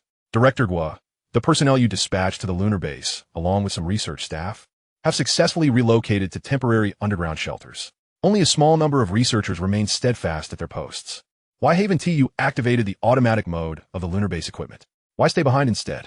If the solar storm's high-energy particles exceed the defense threshold, you won't be able to escape. We are well aware of that. However, the automatic mode of the equipment cannot accurately record and capture the patterns and characteristics of the solar storm's high-energy particles. We intend to document these phenomena and subsequently improve the lunar base's solar storm defense system, ensuring that we eliminate any future threats. This invaluable research opportunity is one we cannot afford to miss. I understand your sentiments, but such actions could be fatal. Research is seldom a straightforward endeavor. Sometimes sacrifices must be made to ensure fewer sacrifices for those who follow. This has been a cherished tradition in our research endeavors since the founding of our nation. Indeed, the spirit of sacrifice among China's researchers is ingrained in their very essence. While this spirit of dedication is commendable, some sacrifices are unwarranted and entirely unnecessary. Guofan desperately wished to alter their mindset immediately, but he could not conjure a suitable solution at that moment. At this moment, Xiao Wu, who had been in constant communication, suddenly interjected with a reminder. Sacrifice does not embody your inheritance of patriotic spirit. Rather, creating technology that transcends this era for Longhua is what truly matters. Upon hearing his words, Guofan's spirits were instantly lifted. He had not anticipated such a profound and philosophical statement from Xiao Wu at this juncture. Indeed, as soon as Xiao Wu articulated this thought, the commanding officer at the lunar base seemed to experience an epiphany. Guofan, no longer hesitating, followed up with his own remarks. Brother Xiao speaks true. Moreover, I must tell you candidly that the technology at the lunar base is already outdated. If you sacrifice yourself for such antiquated technology, even if you manage to retain important techniques and parameters, it will inevitably be relegated to obsolescence. Do you truly believe such a sacrifice is worthwhile? Were these words spoken by anyone else, the scientists at the lunar base would surely have deemed them brash. However, Guofan, being the youngest and most accomplished director of science fiction films and a prominent leader in Longuist technology, had provided all the technological advancements for the lunar base. Thus, when he declared that these technologies should be discarded, they would undoubtedly be cast aside. Contemplating this, the team members indeed found clarity. I understand now, thank you. Comrade Guofan, I will immediately gather my team and proceed to join the main force. We shall await your rescue. Upon hearing this, Guofan finally breathed a sigh of relief. He couldn't help but admire Director Rao Wenzheng. His subordinates mirrored him perfectly. Thankfully, Chao had a moment of brilliance, providing invaluable assistance. Otherwise, it would have taken much longer to convey this message. Just then, an alarming crackling sound erupted from the combat armor's audio device. Brother Xiao, high-energy solar particles are approaching. Please ensure your safety. Guo, brother, what? Guofan wished to continue his warning, but after a moment's thought, he decided against it. The intensity of the solar storm was overwhelming. Even though the steel armor had activated its magnetic field defense mode, communication was still significantly disrupted. He merely gestured to Qiao Wu to follow closely. During their flight towards the lunar base, they encountered over a dozen solar storms of varying intensities, with several instances where Jarvis issued warnings about insufficient magnetic field energy. This aspect had taken Guofan by surprise. He had participated in the design and manufacture of the steel armor and was well aware of the energy produced by the magnetic field. Initially, the high-energy magnetic field technology had been employed in black-tech drones, allowing them to easily evade all fire control radar detection. The magnetic field technology used in the steel armor was an upgraded version of the high-energy magnetic field, significantly more powerful. Guofan had assumed dealing with the solar storm's high-energy particles would be a trivial task. However, nature delivered a harsh lesson. He finally realized how insignificant humanity appeared before the forces of nature, always at risk of annihilation. It reminded him of a line from Liu Cixin's The Three-Body Problem. To destroy you, what concern is it of mine? Fortunately, they had temporarily withstood the barrage of solar storms, but he remained anxious about the situation of those at the lunar base. Jarvis, reconnect to the lunar base command center. I'm sorry, connection failed. What? Connection failed? Based on the data currently available, it appeared that the lunar base had faced a more severe solar storm, with over 90% of its defensive structures damaged and communication terminals destroyed. The exact situation would require on-site investigation. Guofan had anticipated such an outcome, but he hadn't expected it to occur so swiftly. With no other options available, they needed to hasten their arrival at the lunar base to set up the necessary defenses, thereby increasing the chances of saving everyone. The subsequent journey proceeded smoothly, and they soon reached the lunar orbit. Guo, brother, do you think that since so much time has passed and the solar storm has yet to return, this wave of danger has subsided? Solar storms are not like summer rain. They don't simply cease after a while. The reason for the prolonged silence could very well be that they are preparing for a major outburst. While they spoke, the lunar base structures became visible to the naked eye. However, the current condition of the lunar base stood in stark contrast to its previously vibrant state. Chapter 148, The Spy Satellite. The lunar base was now shrouded in darkness, resembling a place scorched by fierce flames.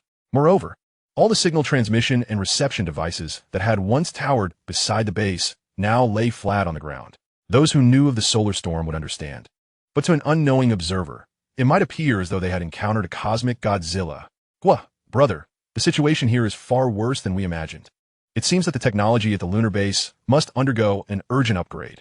Meanwhile, the spy satellites deployed by the Eagle Nation on the moon had already transmitted real-time footage of Longwa's lunar base disaster back to Bygone.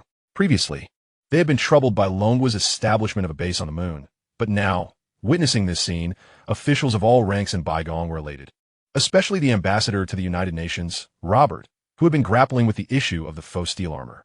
Upon hearing this news, he was so overjoyed that he could hardly contain himself. Deservedly so. If only they had collaborated with us sooner and shared their lunar base technology, we would have generously contributed our light, prism, magnetic field defense system. Not only would they have been unfazed by solar storms, but even cosmic storms would have posed no threat. President Puchuan scoffed, casting a disdainful glance at him. Stop indulging in self-congratulation. What is the status on the black tech steel armor? Upon hearing this, Robert became as deflated as a wilting eggplant, stammering and unsure how to respond. Just then, someone pointed at the monitor screen, exclaiming in astonishment, "Look, those two objects that just flew by at high speed. Aren't they steel armors?" Robert eagerly interjected, leaning closer. Where? Technician, quickly replay that. Enlarge the video. After a brief operation, the technician rewound the video to the recent past, and indeed, two figures resembling Iron Man had zipped past the spy satellite's view. However, due to their incredible speed, the details remained somewhat unclear. They could only increase the rendering resolution and adjust the playback speed to the slowest setting. Now, it was unmistakable. They confirmed it was indeed Iron Man. Why does the steel armor look so familiar? Technician, can you pull up the video from the recent attack on the special forces at the top of the Wyman building? Before the technician could respond, Robert, who had been fidgeting, suddenly spoke up. No need to adjust. I've watched that video over 1,600 times. I can say with absolute certainty that it is the latest steel armor developed by Longwa. But why are there two? That's impossible. If it were us from the Eagle Nation, we could only produce one at most, even with the full might of the nation. Longwa certainly lacks the capacity to create two simultaneously. Perhaps the spy satellite malfunctioned, causing a double image that misrepresented one as two. Yes, it must be an issue with the spy satellite. Listening to Robert's explanation, President Puchwan could no longer contain his fury. Stop spouting nonsense. What double image? That's our Eagle Nation's latest strategic spy satellite. Do you think it's as shoddy as your own?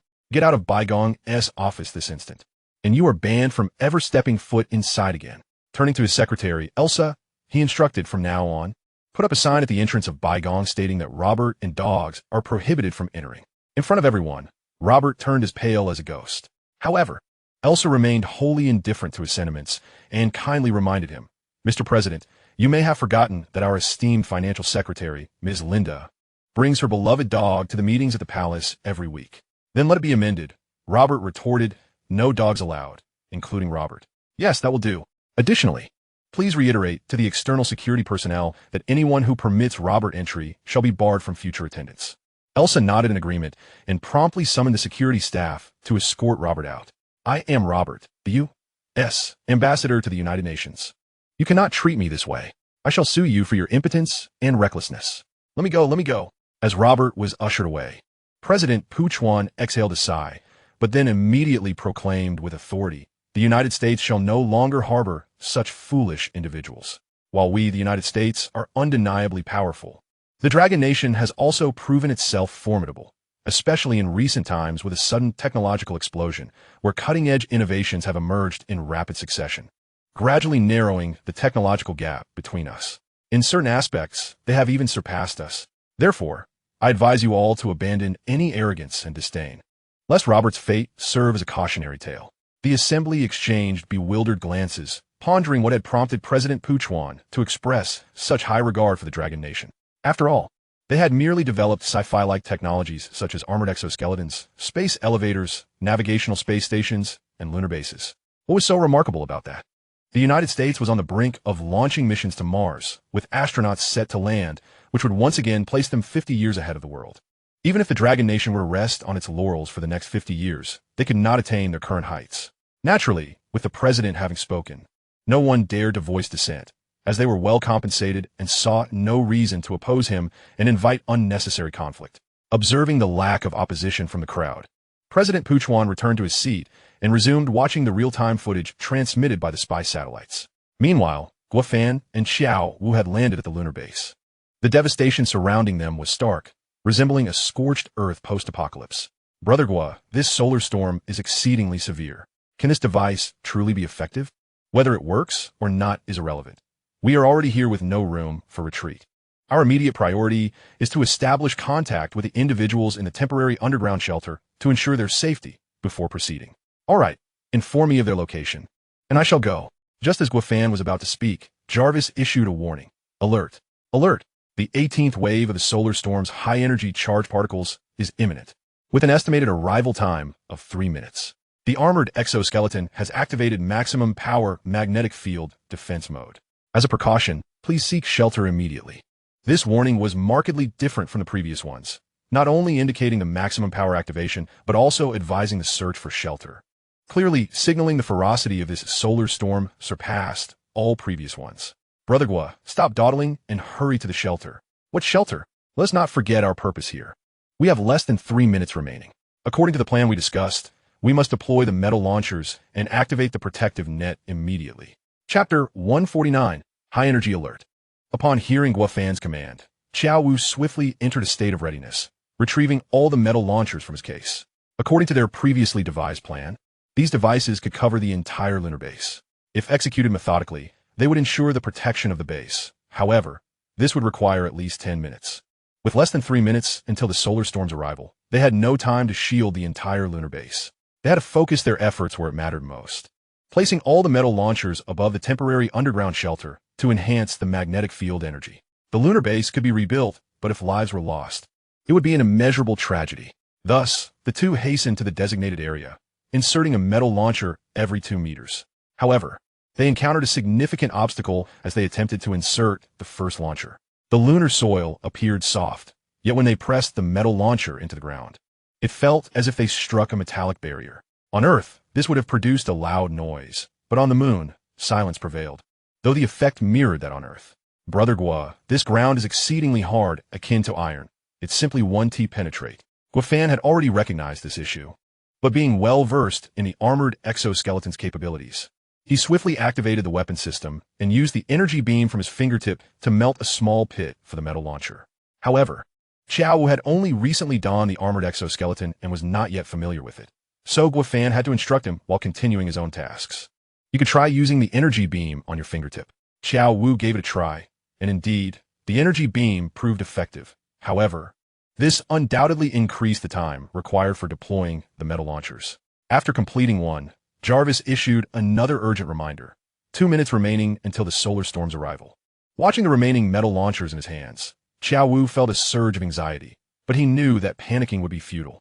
He could only proceed methodically to install what he had, or all their efforts would be in vain. After inserting a few more metal launchers, Xiao Wu's movements became more adept, yet Jarvis began the countdown. Please seek shelter immediately. 1 minute remaining until the solar storm's arrival. 59, 58. Meanwhile, the palace had also received warnings about the intense solar storm. Office personnel promptly advised, Mr. President, should we pause the spy satellite observations for a time?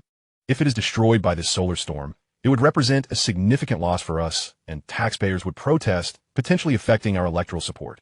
A senior NASA official immediately interjected, waving his hand with a scoff, "You are worrying unnecessarily. Our spy satellites are far sturdier than the Dragon Nation-S lunar base. They won't just be casually destroyed. They are equipped with Einstein-level photonic magnetic fields, impervious to any solar storms or cosmic ray particles. So, please relax and enjoy the spectacle. After all, such a moment should not be missed. If not for the urgency of the situation, we would have planned a live broadcast to showcase this event to the world and counter the Dragon Nation's inflated claims of advanced technology." President Puchuan adjusted his thinning hair and remarked nonchalantly, "There will be time for that later. The outcome is already predetermined." "Understood, Mr. President. I will prepare the materials and contact the media." With just 10 seconds remaining until the solar storm's arrival, 9-8. "Brother Qiao, I have finished here. How about you? I still need 4-5. Forget it, there is no time left. Do not deploy anymore. Activate it immediately. But this will significantly compromise the effectiveness, likely leaving weak spots in the magnetic field where high-energy particles from the solar storm could penetrate. Activate it first. We could devise other solutions later." As he spoke, Guo Fan instinctively glanced at the tidal-locked spy satellite. Xiao Wu, lacking alternative options, abandoned the remaining metal launchers and rushed to activate the main switch position centrally. With the activation of the central metal launcher, an immense magnetic field network materialized above the temporary shelter. At that moment, high-energy particles, visibly glowing blue, surged toward the lunar base like a sweeping tide. This time, the destruction of the lunar base would be even more thorough.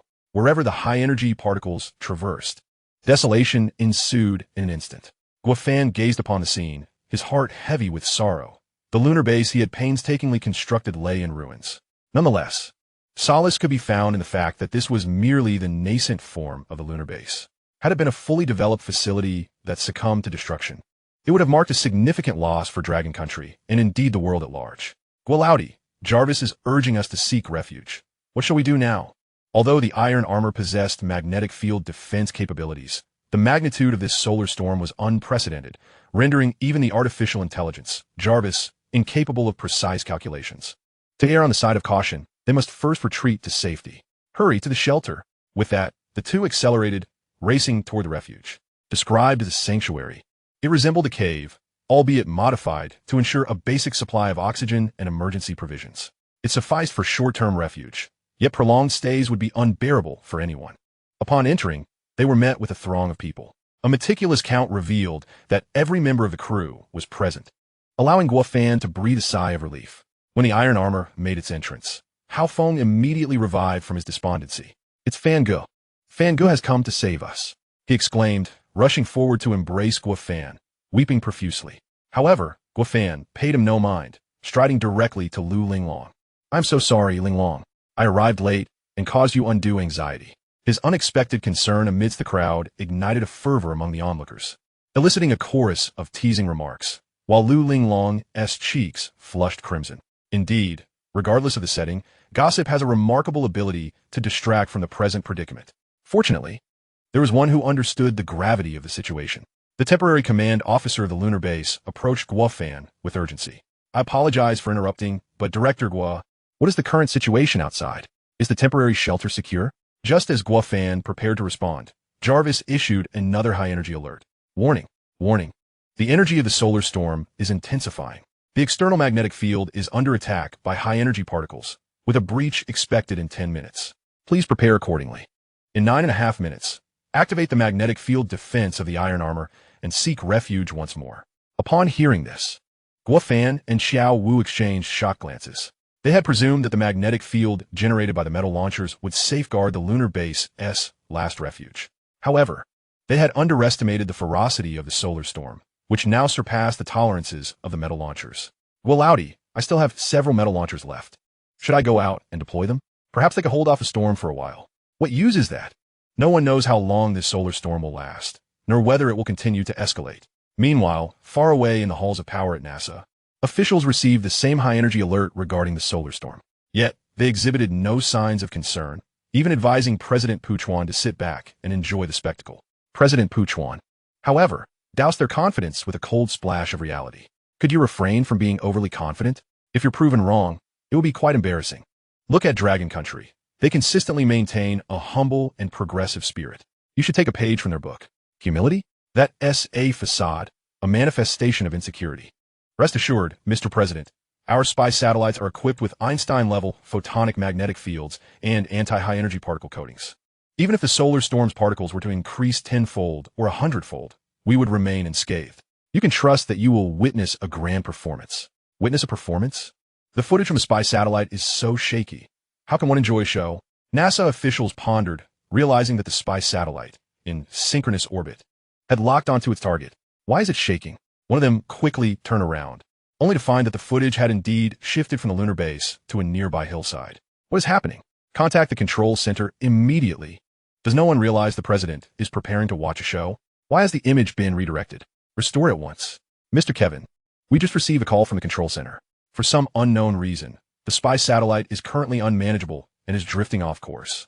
Could the solar storm's high-energy particles be affecting the control systems of the spy satellite? That seems unlikely. The Einstein-level photonic magnetic field is the strongest artificial magnetic field in existence, capable of withstanding cosmic radiation. How could it falter against solar storm particles? Dispatch all technical personnel immediately to uncover the truth. Yes, I will take care of it right away. Turning back, the NASA official offered a sycophantic smile to President Puchuan. My apologies, Mr. President, but the spy satellite is experiencing minor complications. Rest assured, I have dispatched NASA's top technicians. They will rectify the satellite's footage shortly. President Puchuan scoffed. I never anticipated your incompetence.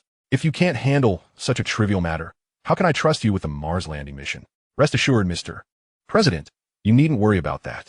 The Mars landing mission represents a monumental undertaking for our nation, far surpassing Dragon Country. We have recruited the world's foremost scientific minds, each worth a nation in their own right, and secured funding from the wealthiest individuals globally. Whatever the cost, we have the resources and the expertise. A mere Mars is but a trifle for us. Just a reminder, he added, humility and discretion are virtues in all endeavors. If you misstep, it is not just your reputation at stake, but that of our great nation as well. Furthermore, I have recently received whispers that a director from Dragon Country is also planning a mission to Mars, reportedly taking his entire cast and crew to shoot a sci-fi film. You should be cautious and not allow them to outmaneuver us. Ha ha ha, Mr. President. What has come over you? Do you truly believe that a sci-fi director from Dragon Country poses a threat to our remarkable team? Rest assured, there is no cause for concern. He is merely a director of a small film, one who has perhaps dabbled in some innovative technology. For our great nation, that is insignificant. Truth be told, our scientific team has yet to verify whether any of his so-called innovations are legitimate. We are heading to Mars, not playing house. We require comprehensive capabilities. Even if they wish to go, that will be 50 years in the making. President Puchuan merely grunted in response, turning back to fixate on the monitor. The NASA official smirked, thinking to himself how absurd it was for the president to believe a sci-fi director could reach Mars. However, as he observed the footage, his amusement evaporated. The monitor not only drifted off course, but was also plummeting toward the ground at an alarming rate, resembling a catastrophic descent.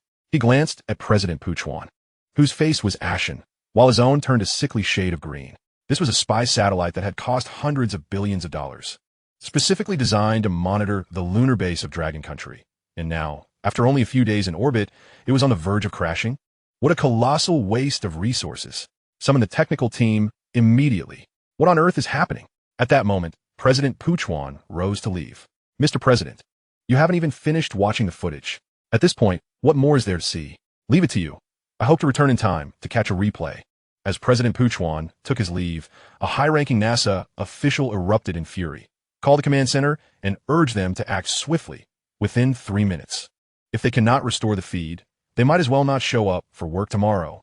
No sooner had he spoken than the once visible monitor transformed into a cascade of static.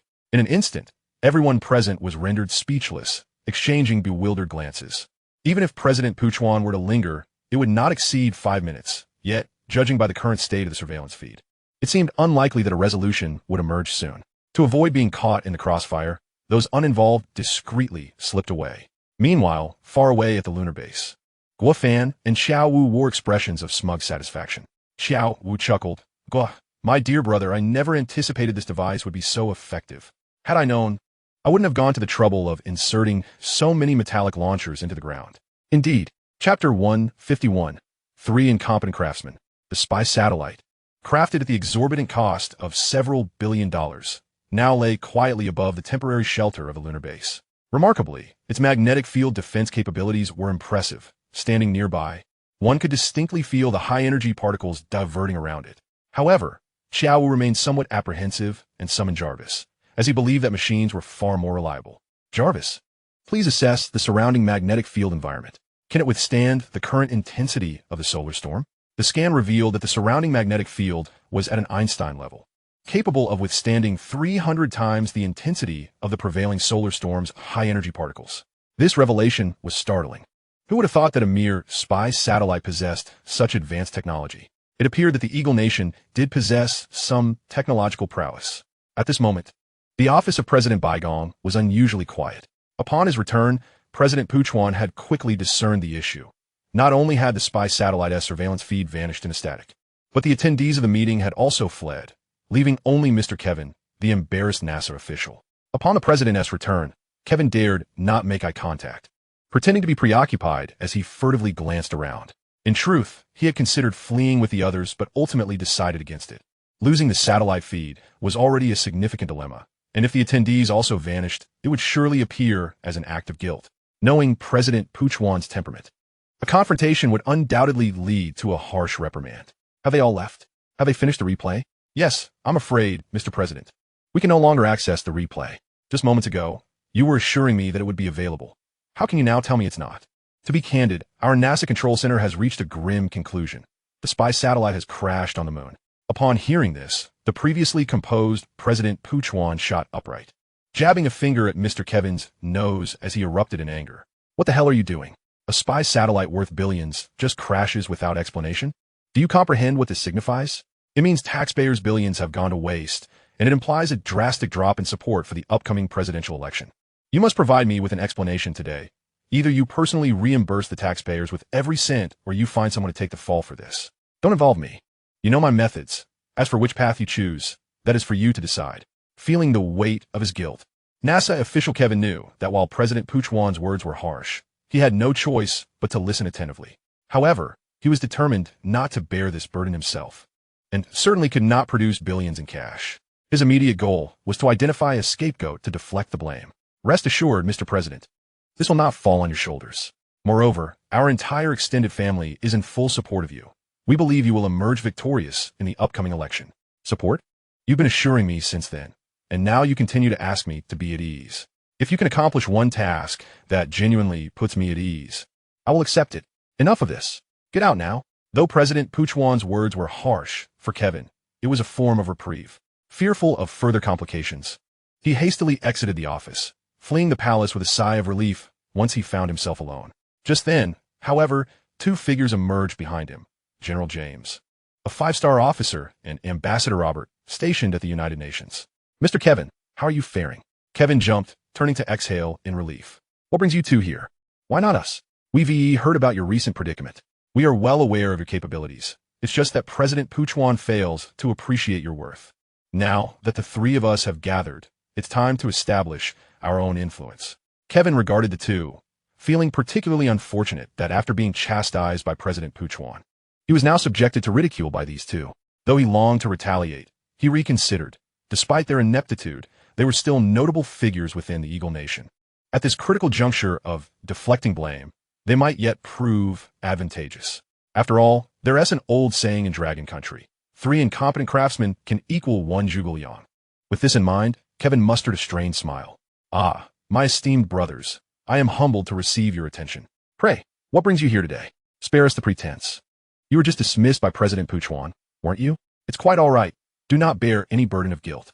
If you're feeling disheartened, just look at us. We've both been dismissed before, yet we've managed just fine. It's not that we lack ability. It's merely that the president fails to recognize it. Now, as long as the 3 of us stand united, we can surely accomplish something noteworthy. General James is right. Whatever challenges arise, we will face them together. There is no obstacle we cannot overcome. Encouraged by their words, Kevin felt compelled to drop his pretense, recognizing the pressing need to shift the blame. To be frank, I am indeed facing a rather troublesome situation, and I would appreciate your guidance. Do not be so formal. Speak plainly. There are no outsiders here. Recently, we invested hundreds of billions in a spy satellite to monitor the Dragon Country's lunar base. It was functioning well until, for reasons unknown, it suddenly crashed into the lunar base. President Puchuan is furious and has given me 2 options. Either I reimburse the taxpayers with those hundreds of billions, or I find a scapegoat to take the blame. Is that all? What is so troublesome about that? How can you say that? Wouldn't it be better to shift the blame onto the Dragon Country? After all, the lunar base belongs to them. If a spy satellite encounters issues on their territory, they cannot escape responsibility, can they? While this reasoning seemed logical, it also implied that the Eagle Nation would be effectively acknowledging the legitimacy of the Dragon Country's lunar base.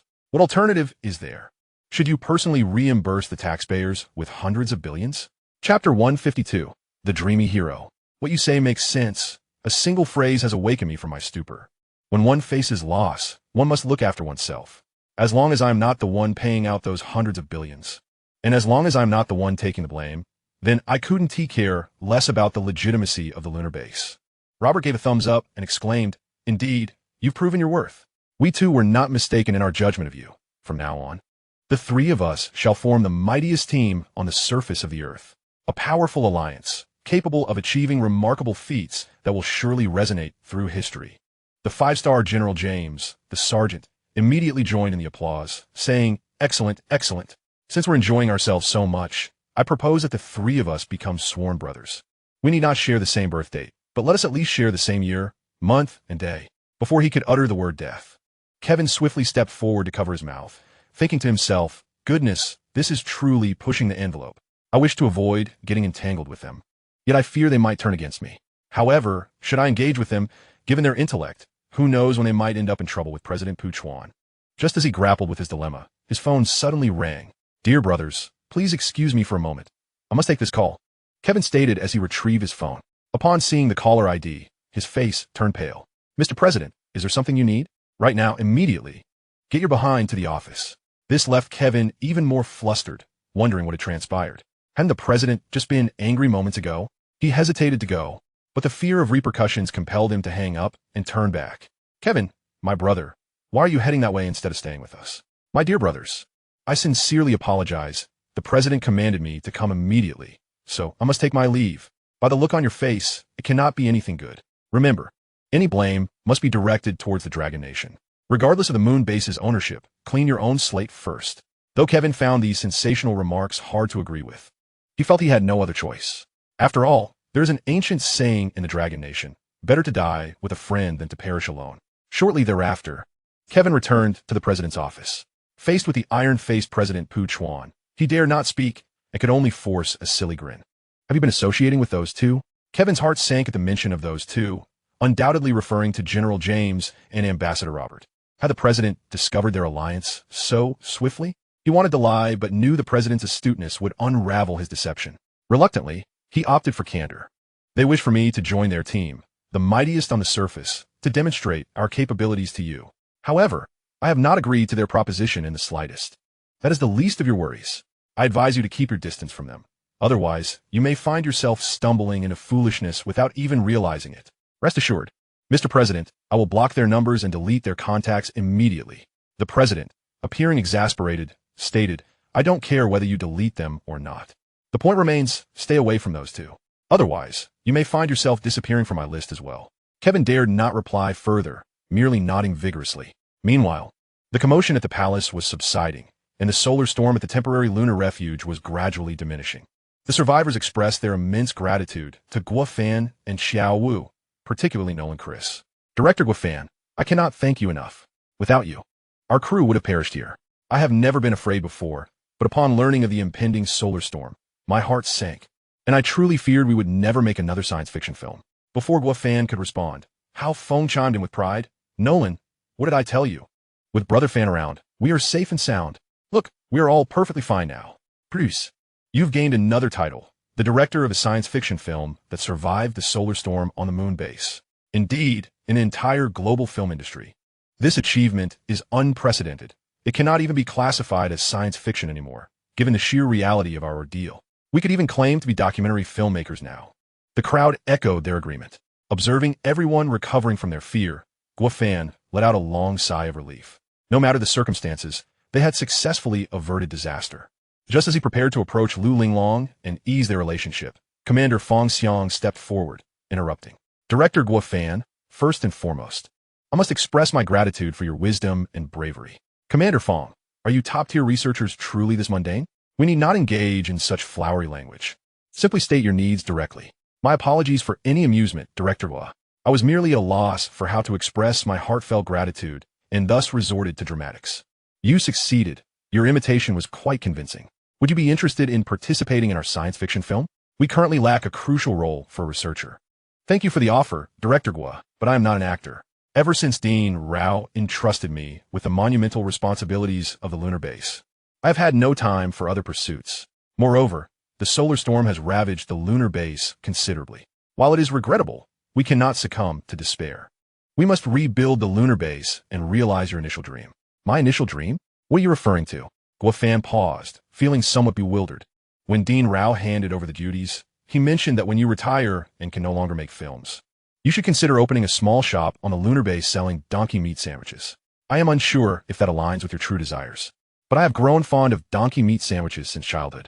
Therefore, for your dream, and in hopes of enjoying donkey meat sandwiches on the lunar base, I will ensure that we construct the lunar base to your ideal specifications.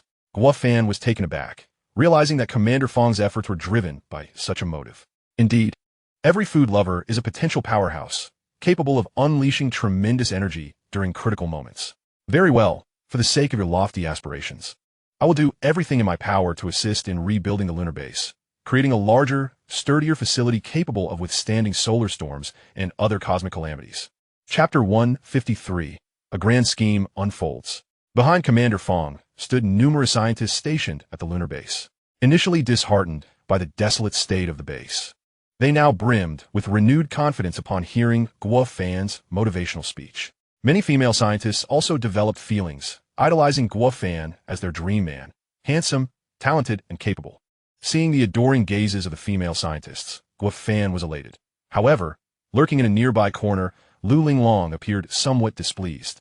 Fortunately, Hao Feng, with his keen observation, quickly noticed the shift in mood and hurriedly approached Guo Fan, whispering, Brother Fan, you might want to tone it down. Sister Linglong seems a bit upset.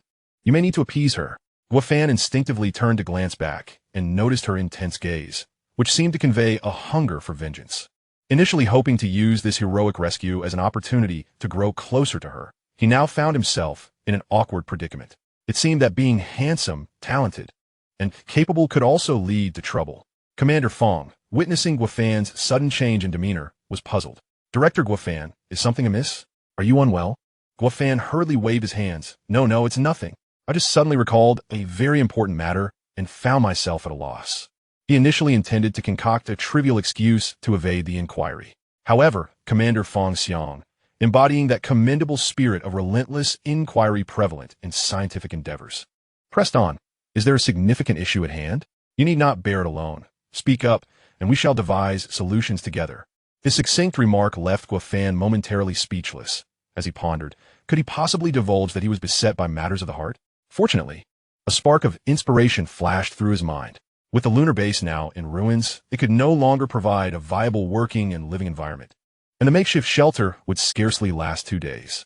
A plan must be devised to address the ensuing challenges. There had been several crewed spacecraft stationed outside the base. But given the devastation wrought by the recent solar storm, they were unlikely to launch. The only recourse left was to await rescue from the cosmic docking port. At that moment, Qiao Wu approached with a furrowed brow, expressing his concerns. The cosmic docking port lies an estimated 2 to 300,000 kilometers away. Even the fastest spacecraft would take several days to arrive. While we can endure a few days in this temporary shelter without food or water, what if we are beset by additional solar storms of similar intensity during this time? Would we not find ourselves utterly bereft of options? Not entirely, Guo Fan interjected. After all, our steel armor is equipped with a magnetic field control device, and we could return to the cosmic docking port in due time. Are you suggesting we abandon them and escape on our own? Qiao Wu's words were striking, albeit softly spoken, yet they captured the attention of everyone present. The once sympathetic gaze of the female scientist shifted to one of disdain. Guo Fan, feeling utterly wronged, thought to himself, how did it come to this? Why has Qiao Wu resorted to such dramatic rhetoric? It seemed he had no choice but to unveil a bold strategy. Otherwise, not only would the reconstruction of the lunar base falter, but his primary ambition of filming a science fiction movie on Mars would also be jeopardized. Brother Qiao, we have fought valiantly to rescue everyone from the clutches of death. How could I possibly abandon them? My intention is not to flee, but to remain here, to regroup, and to start anew. Upon hearing Guo Fan's explanation, the expressions of the crowd shifted from disdain to alarm. As they pondered, did he not realize that the temporary shelter lacked even sufficient space for rest? Did he not understand that there was an insufficient supply of water and food? Did he not comprehend the potential for further solar storms? Of course, he was Guo Fan. How could he be unaware? Observing the bewildered expressions around him, Guo Fan decided to elucidate his thoughts more clearly. First and foremost, as members of the lunar base's scientific team, they could not bear to witness the destruction of the base they had painstakingly built. They yearned to begin anew. Furthermore, the members of the Mars rescue crew had come here to simulate Martian conditions for training, and how could they allow their mission to end before it even began? Though the solar storm that obliterated the lunar base was an unforeseen calamity, paradoxically, it also presented an opportunity. If it had not been for the ferocity of the storm, perhaps they would not have found the courage and determination to start afresh. As he spoke, the audience began to grasp the depth of Guo Fan's intentions. He aimed to awaken them from their despair. Commander Fong Xiang was the first to step forward, astonished that Director Guo Fan had already conceived the next steps. In that case, I represent the lunar base's scientific team in expressing our unwavering support for Director Guo Fan's decision. As long as the moon exists, so too shall the base, and the scientists of Long Country will prevail. I refuse to be a traitor to my nation. We shall rise again from where we fell. The lunar base was built once. It could be built again, and even better. Other scientists promptly rallied behind Fong Xiang, becoming the most steadfast of allies. In their view, the only way to honor their nation, the people, and their obligations was to reconstruct the lunar base. The atmosphere was infectious, spreading from a scientific team to the entire shelter. If the scientists possessed such a spirit of resilience and determination to start anew, then the common folk, who had come with a mission, could not retreat either. Hao Feng and his fellow crew members also stepped forward, voicing their agreement. With the scientists of the lunar base present, it shall not falter. With us here, Long Country's science fiction shall endure. This scene left Nuo Shan in a state of astonishment. Having studied the history of Long Country and watched its patriotic films, he had always believed that their resilience and fortitude were merely performative, lacking substance. Yet in this moment, he was utterly captivated, realizing that these virtues were genuine expressions of the Long Country people. Director Guo Fan, although I hail from the land of eagles, I am inspired by your indomitable spirit in the face of adversity. Count me in. If you can endure hardship, so can I. Chapter 154. Implementing the plan ahead of schedule. Hearing Nuo Shan's steadfast and emphatic declaration, Guo Fan was momentarily taken aback. He had not anticipated that he would glean such profound insights into the essence of Long Country's spirit in such a short time. Very well. Let us commence from this moment, from this place. Everyone, filled with curiosity, quickly gathered around. Guo Fan continued, originally, my concept was to create an underground city on Mars for the filming of a science fiction movie, similar in structure and layout to that of the Wandering Earth. However, this plan may need to be implemented on the moon ahead of schedule. As soon as he finished speaking, murmurs of discussion rippled through the crowd. It is worth noting that the underground city in the Wandering Earth was situated a kilometer underground and was vast enough to accommodate a city without appearing out of place. However, the difficulty of such an endeavor was extraordinary. And now on the moon, One could not only question the feasibility of transporting the necessary equipment to construct an underground city, but the very composition of the lunar surface posed formidable challenges.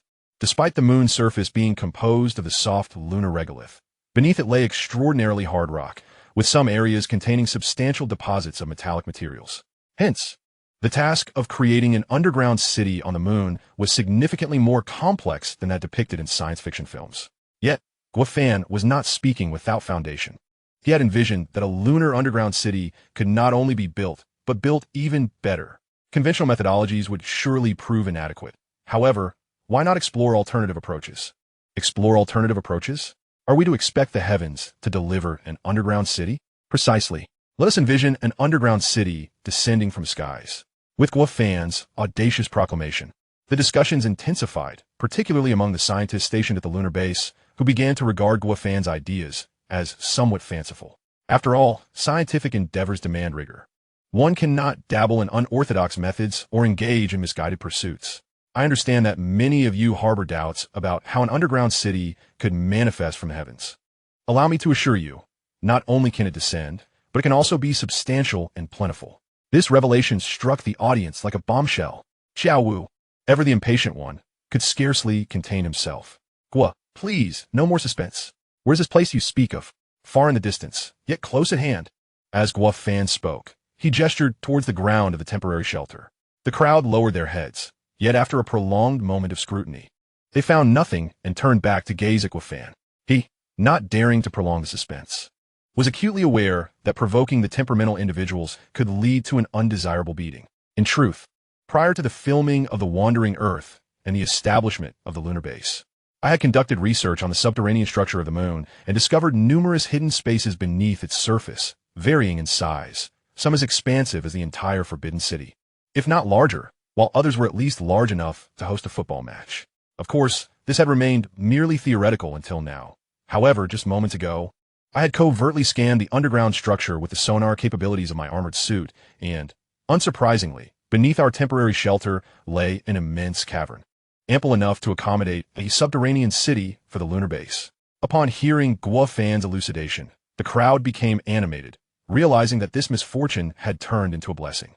Had the lunar base not been obliterated by the solar storm, the construction of a lunar subterranean city would have been postponed for decades, thus accelerating the historical timeline. After the cheers subsided, Feng Xiang voiced his concerns. I have heard of the hidden spaces beneath the moon, and your idea is commendable. However, we face a critical issue. We lack the equipment and technology to access these subterranean spaces.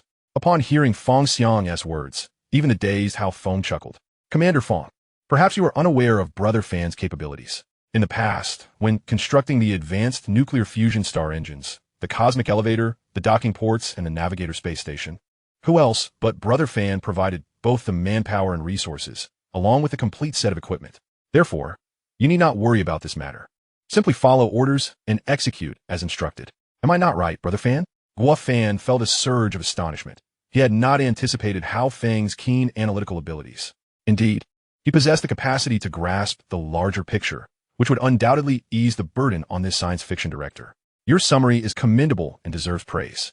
However, Feng Xiang remained apprehensive. I am aware of the remarkable feats you have accomplished, Director Guo, but those were all meticulously planned and executed over time. This endeavor feels rather impulsive. Should we not deliberate further? As the head of the lunar base, your concerns are valid. However, I, Guo Fan, have never engaged in unprepared ventures. To be frank, this project has always been part of my plans. The only alteration is the location, from Mars to the moon. Nevertheless, the implementation method and preparations remain identical. Upon hearing this, Feng Xiang suddenly realized that the core issues had already been addressed, and indeed, he had been overly concerned. In that case, our scientific team stationed at the lunar base will fully adhere to your arrangements. Guo Fan nodded, then turned to Hao Feng, asking, can you send over the frame robots, mechanical dogs, and the robotic pangolins that you placed at the cosmic docking port? We could use them at the lunar base. That is feasible, but it may take some time to transport them, as they are rather large. Guo Fan acknowledged and then addressed Xiao Wu, saying, Brother Xiao, could I trouble you to return to the cosmic docking port and bring these items back? Such a trivial matter cannot be deemed troublesome. I will go right away. With that, Xiao Wu donned his armored suit and departed the temporary shelter. At this moment, Feng Xiang appeared hesitant, as if grappling with unspoken thoughts. Sensing his inner turmoil, Guofan inquired with a smile, "Commander Fong, do you harbor any concerns? To be frank, I have seen the frame robots and mechanical dogs in your science fiction film. But can they genuinely construct a lunar subterranean city?" To Guofan and Hao Feng's surprise, their laughter erupted. Chapter 155. Rekindled Determination. Fong Xiang looked at them in confusion, perplexed by their amusement. Was it a laugh about?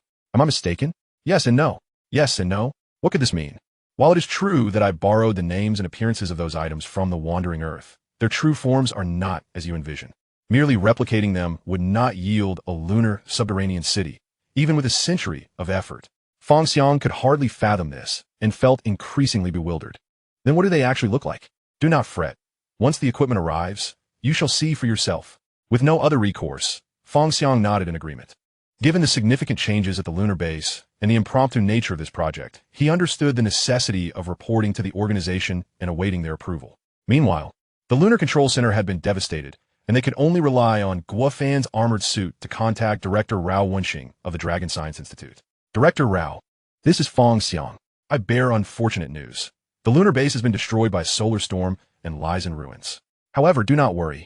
Director Guo has devised a new plan to reconstruct the lunar base, transforming it into an underground city impervious to solar storms and cosmic radiation. Upon hearing this report, Director Rao's emotions were tumultuous, filled with desolation and regret. To be candid, the lunar base had been established painstakingly under his leadership. It was akin to a child to him, with every inch of land and every screw a piece of his heart. Although he had anticipated such an outcome, hearing the news still felt surreal, given the rarity of such a powerful solar storm throughout history. He had hoped that, as he neared retirement, the lunar base would become his legacy. Instead, it had turned into a profound regret. After a prolonged silence, Director Rao finally spoke. "I understand. I will report to the organization in detail." From his tone, Fong Xiang discerned the director's helplessness, disappointment, and sorrow. This was not the outcome he had wished for. And to console Director Rao, he quickly added, "Rest assured, Director Rao, you will always be the foundational pillar of the lunar base. Although the base may be gone, the spirit of the lunar base scientific team endures. I am confident that under your leadership, we can overcome challenges and achieve greatness once more. At that time, our team of scientists from the Dragon Nation will truly be immortalized in history. I am too old to continue. The responsibility now falls to you. I trust you will do even better than I did. When the Lunar Subterranean City project is completed, I will be the first to celebrate." It seemed that Director Rao had completely relinquished the remnants of his aspirations. This would not do. If he were absent, who would oversee the grand scheme? While Fong Xiang appeared capable, he was still too young and required experience. The Lunar Subterranean City represented an excellent opportunity for growth, provided there was someone to oversee the project. This way, even if Guofan went to Mars to film his science fiction movie, he could do so without worry. "Director Rao, this is Guofan. Are you truly willing to give up? In the past, when you presided over the moon, you directed with vigor and vision. Wouldn't it be somewhat late to return only after the Lunar Subterranean City project is completed? What if unforeseen complications arise, hindering its construction? Can your scientific team truly uphold the honor of the Dragon Nation, as well as the party and the people?" The communicator fell silent for a considerable time, with Dean Rao seemingly grappling with a mixture of reluctance and helplessness. Guofan appeared to comprehend his sentiments, realizing that the matter still lacked a crucial impetus. Thus, he continued, "I recall that during the establishment of the lunar base, you aspired to develop a low-gravity agricultural experimental field in space, contributing to the Dragon Kingdom's deep space exploration initiative. However, the limited space at the lunar base hindered that ambition, leading to its abandonment. Now, however, our subterranean lunar city is at least as expansive as the entire Imperial City. Not only can we realize your dream of a low-gravity agricultural experimental field, but we can also facilitate the transformation of the lunar ecosystem, if that is your desire." Upon hearing Guofan's words, Dean Rao was immediately engulfed in excitement. After all, for a researcher, nothing captivates them more than cutting-edge technology. "Comrade Guo, is what you say true? You aren't jesting with me, are you? I am on the brink of retirement and cannot endure such abrupt happiness followed by despair." "Dean Rao, it seems you still harbor doubts about my words. Reflect on it. When have I ever boasted? What I say is what I mean. To provide you with further assurance, this ecological transformation project was initially intended for Mars. However, plans changed unexpectedly, and with the recent developments at the lunar base, we can validate it sooner than anticipated." At that moment, Dean Rao was utterly exhilarated. his spirit seemingly rejuvenated to that of 20 years prior. Comrade Gua, wait for me. I shall immediately journey to the moon to oversee the operations. Please do not rush. For Qiao was already returned to the cosmic docking port. You both can accompany each other. After all, his speed surpasses that of the transport ships. Very well. I anticipate this will be a challenging endeavor, but I am prepared for a protracted struggle. Upon hearing Dean Rao's words, Guofan finally exhaled a long sigh of relief. He had successfully persuaded him, alleviating a significant source of worry, for the lunar subterranean city without Dean Rao's oversight was indeed a concern. Everything was in place, just waiting for the right moment. As expected, Qiao Wu proved reliable. It wasn't long before he brought over the colossal transport ship of Longyu. A fleet of over a dozen ships linked together, resembling an interstellar train from a distance. To ensure the safe landing of these gigantic vessels, Guofan donned his steel battle armor and proceeded to greet them. Brother Qiao, I appreciate your efforts, but why have you brought over such an abundance of supplies? Initially, there wasn't much, but Dean Rao expressed his intent to undertake a monumental task on the moon, a venture requiring sustained resources.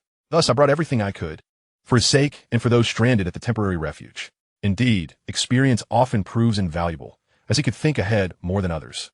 At this moment, a portion of the individuals from the temporary refuge emerged in their spacesuits, and upon witnessing the interstellar train in the sky, their jaws dropped in astonishment.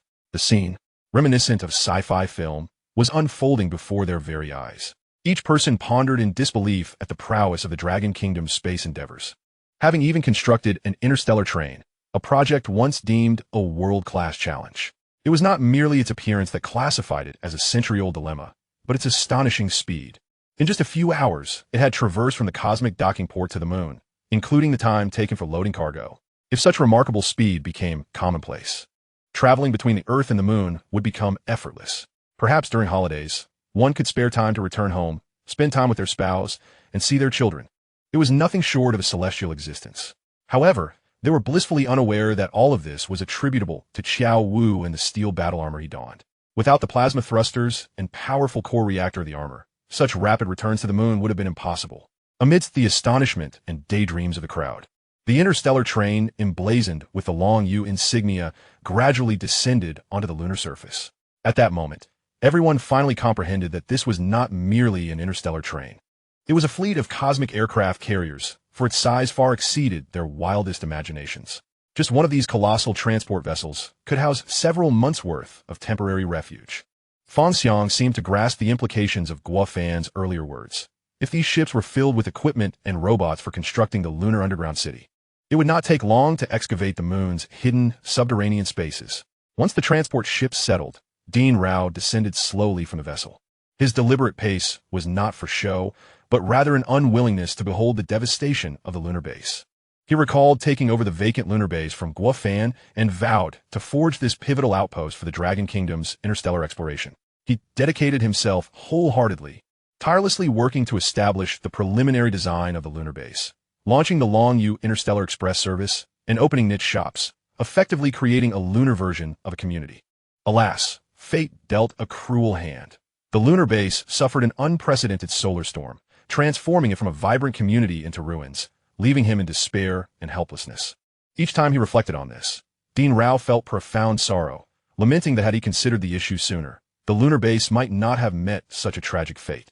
Nevertheless, with circumstances having reached this point, he could only accept reality and rise from the ashes of anguish. He had seemingly become the backbone of the community. Leading a group of scientists, he approached with enthusiasm, applauding their arrival. Guofan and Qiao Wu leaned casually against the transport ship, observing the crowd. Indeed, Dean Rao's presence was crucial. Had they not invited him, rallying the enthusiasm of these individuals would have posed a significant challenge. Brother Gua, do you truly believe the lunar underground city is necessary? After all, such formidable storms capable of destroying the lunar base occur once in a millennium. Isn't this extensive effort a bit excessive? Considering the current situation, your point is valid. However, we must not only focus on the present, but also contemplate the future. Who knows if there will be another cosmic storm or a meteor capable of obliterating a city? We are merely taking precautions against potential threats. Moreover, our primary objective is to enhance the Dragon Kingdom's space capabilities, gradually expanding our exploration beyond the moon. Who knows? We may even break free from the solar system and embark on interstellar travel. To achieve these ambitious goals, We must rely on fundamental science, and establishing an underground city on the moon will provide a testing ground for that foundational research. In the words of the ancients, before the army moves, provisions must be secured. Gather resources to prepare for future endeavors. Xiao Wu nodded in admiration, unable to suppress his appreciation. Brother Gua, you are far too talented to be confined to the role of a sci-fi film director. You should pursue a political career, perhaps even a high-ranking one, where you can unleash your grand visions and achieve remarkable feats. Guofan swiftly waved his hand. Please spare me. I am not suited for that. And besides, my background is in directing, and I only know how to make films. Everything else eludes me. As they conversed, Dean Rao unexpectedly approached them. Comrade Gua, if you speak so humbly, it is indeed too modest. How can you claim to know nothing? If it were not for you, the lunar landing program of the Dragon Country would likely have been postponed by at least another 2 decades. In fact, I have even considered relinquishing the position of president of the Dragon Academy of Sciences in your favor. Moreover, I have discreetly consulted with various members of the management team at the Academy, and they are all in unanimous agreement. What do you think? Are you interested in changing careers? No longer directing films, but instead dedicating yourself entirely to scientific research? I firmly believe you could emerge as the greatest scientist since Tesla and Einstein. To my surprise, Director Rao's praise was exceedingly high, to the extent that even Guofan himself felt somewhat flattered. However, he was acutely aware of his own limitations. The plethora of groundbreaking technologies he had showcased was entirely due to the cinematic technology system. All were acquired through his own endeavors in filming science fiction movies with real monetary investment. If he were to abandon filmmaking and focus solely on scientific research, while he harbored a desire to do so, he candidly acknowledged that he was not cut out for it. Director Rao, have I not already mentioned to you that I am no great scientist, merely a director of science fiction films? Furthermore, it is reasonable for a director of such films to possess some knowledge of advanced technologies, is it not? Reasonable indeed, Rao replied. However, the mere presentation of a modicum of advanced technology is sufficient to astound the entire scientific community. That is rather remarkable, wouldn't you agree? Guofan understood their skepticism and sought clarity. Yet, he was reluctant to disclose his secret, lest he inadvertently become the subject of research himself. Thus, he swiftly shifted the conversation. We can discuss these matters later. Our immediate priority is to address the daily needs of nearly 100 individuals at the Lunar Temporary Shelter. Upon hearing Guofan's words, Director Rao's attention was drawn elsewhere, and he promptly instructed someone to activate one of the massive Dragon mail cargo ships. The ensuing spectacle left everyone dumbfounded. Even Guofan, who had grown accustomed to grand displays and had developed numerous advanced technologies, was taken aback. In the distance, an enormous Dragon mail cargo ship began to glide toward an open area nearby. Everyone was left perplexed, uncertain of its purpose. At that moment, Hao Feng happened to step out for some fresh air from the temporary shelter and jested, "Could it be that this fellow is searching for a suitable spot to transform? You have quite the imagination. Do you think it's a transformer?" However, to their astonishment, as soon as Xiao Wu finished speaking, they witnessed the cargo ship's 4 corners extending legs that plunged deeply into the lunar soil, and then the ship began to swiftly transform and expand. Of course, had this occurred on Earth, one might have heard the sound of hydraulic metal shifting when the world is happening. Is it truly a transformer? Xiao Wu exclaimed in disbelief. At that moment, Guofan's eyes widened in astonishment.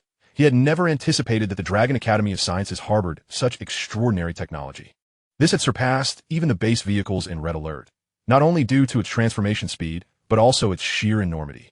Being several times larger than the original cargo ship, certainly capable of accommodating the 100 or so people from the temporary shelter. No wonder Director Rao was so self-assured. It turned out he had such a trump card up his sleeve. Director Rao, this is rather underhanded of you. How could you keep such a remarkable asset hidden until now? With a grin, Director Rao replied, "What do you think? Are you feeling a sense of enlightenment? More than just enlightenment. It's dazzling to the point of blinding our 24K titanium alloy eyes. My dear Comrade Gua, you are being overly generous.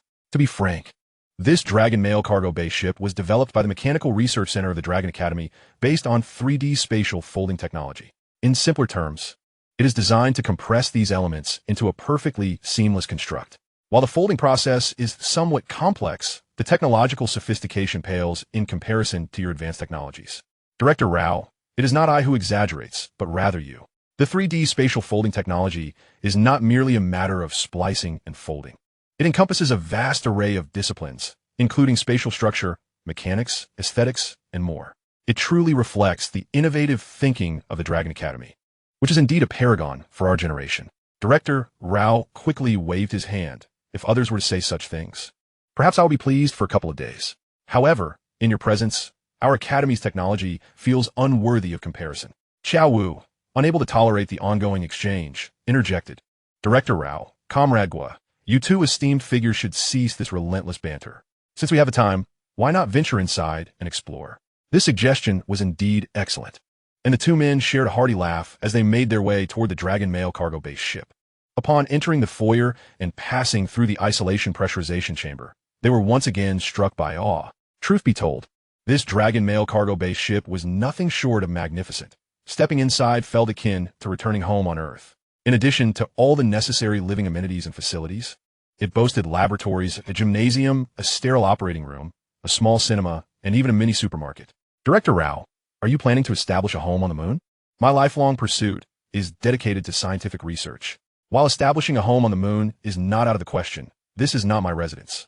It is merely a temporary accommodation prepared for everyone. After all, constructing a lunar underground city is not a task that can be completed overnight.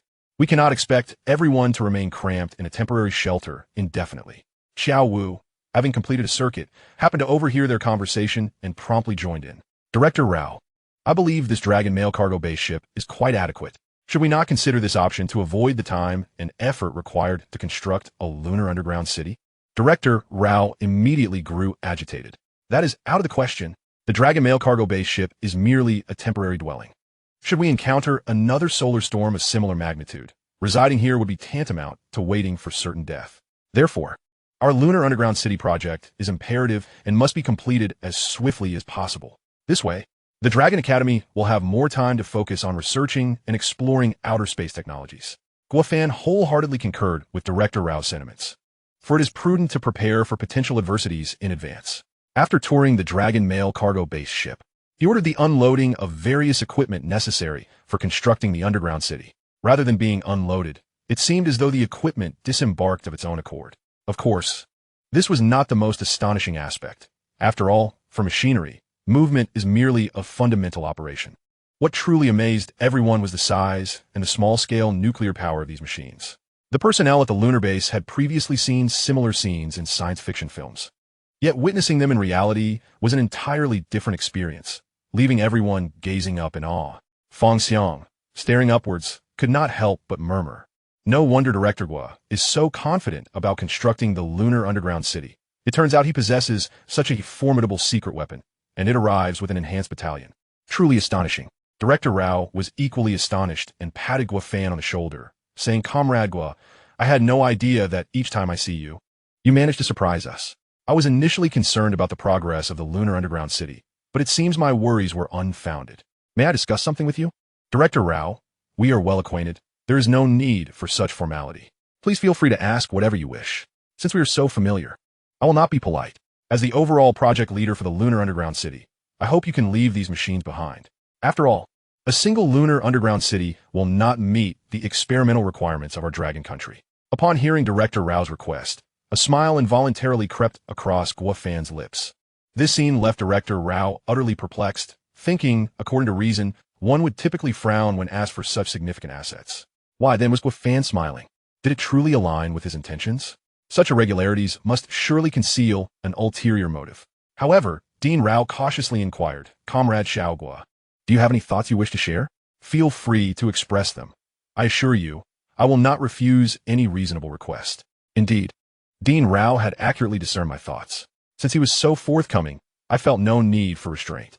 Upon hearing Guofan's words, Dean Rao realized he may have overstated his position, yet, given the circumstances, he could only feign composure. Chapter 158. The question that has troubled me for days in truth. Guofan had been contemplating a pressing issue: how to ensure the living conditions for all personnel upon their arrival on Mars. Although the system had provided advanced 4D printing technology for the Mars base, which boasted impressive speed, time was still a crucial factor. Naturally, constructing a more robust underground fortress would require even more time. This dilemma had plagued Guofan for quite some time. The most unfeasible solution involved arriving in the vicinity of Mars aboard the Navigator space station and subsequently transporting personnel to the Martian surface in batches. Once the transport vessels landed, They would serve as temporary accommodations for the crew. Immediately, the 4D printing technology would be activated to utilize indigenous Martian resources for the establishment of the Mars base. Meanwhile, to adhere to the filming schedule, the crew would have to endure cramped quarters within the limited transport vessels. Life would be challenging, certainly, but once they persevered until the Mars base was fully printed, a new chapter of existence would unfold. Of course, this was merely Guofan's vision. If everything proceeded according to this script, it would be relatively ideal. However, he feared the potential emergence of unforeseen circumstances that could impede rapid resolution, leading to the crew's suffering. Now, upon suddenly encountering the ultra-large transport-based ship jointly developed by the Long Science Institute and Long Postal Group, a new idea blossomed in Guofan's mind, alleviating his worries accumulated over the past days. Wasn't this long postal transport-based ship precisely what he had been yearning for? With this vessel, they could land wherever they desired, entirely unrestricted by the materials required for 4D printing, while significantly enhancing the comfort and satisfaction of the crew. After all, talent is the most precious resource. They could not afford to exhaust the cast and crew merely for the sake of filming. If such conditions were to arise, it was likely no one would dare to participate in his film. Thus, Guofan, with a mischievous smile, addressed Dean Rao. Dean Rao, I believe the long postal transport-based ship developed by your institute and the Long Postal Group is quite commendable. It is exceptionally suited for the temporary living conditions we will require during the initial phase of our Mars expedition. Indeed, as fate would have it, his words had inadvertently revealed his intentions. However, Dean Rao had previously made grand promises, and given that Guofan was no stranger, his contributions arguably surpassing those of all others at the Long Science Institute, there was no rationale for refusal at this point. If he desired the long postal transport-based ship, it was his to command.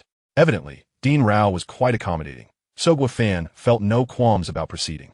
Moreover, there is another matter I wish to discuss with you. Dean Rao's expression tightened, a sense of trepidation washing over him. Could it be that Guofan had set his sights on yet another novel endeavor? Despite his anxiety, he resolved to hear him out. Speak then. I simply wish to inquire how many vessels of this model of the long postal transport-based ship remain. After all, the journey to Mars is long, and the number of people and supplies required is substantial. For a temporary residence lasting at least a month by Earth standards, having an additional transport-based ship would provide an extra layer of assurance, would it not, Dean Rao? While the reasoning was sound, Dean Rao felt a twinge of embarrassment. Regrettably, we have only managed to develop a single prototype thus far. What a pity. Such an exceptional creation should not be limited to just one. If, and I emphasize if, you could produce another, how long would it take? How long, you ask? Although the foundational data, model structure, and materials are readily available, the manufacturing process and subsequent testing would require a minimum of 6 months. Upon hearing this, Guofan felt a flicker of disappointment, but quickly conceived another idea and pressed on. Could you provide me with the necessary components?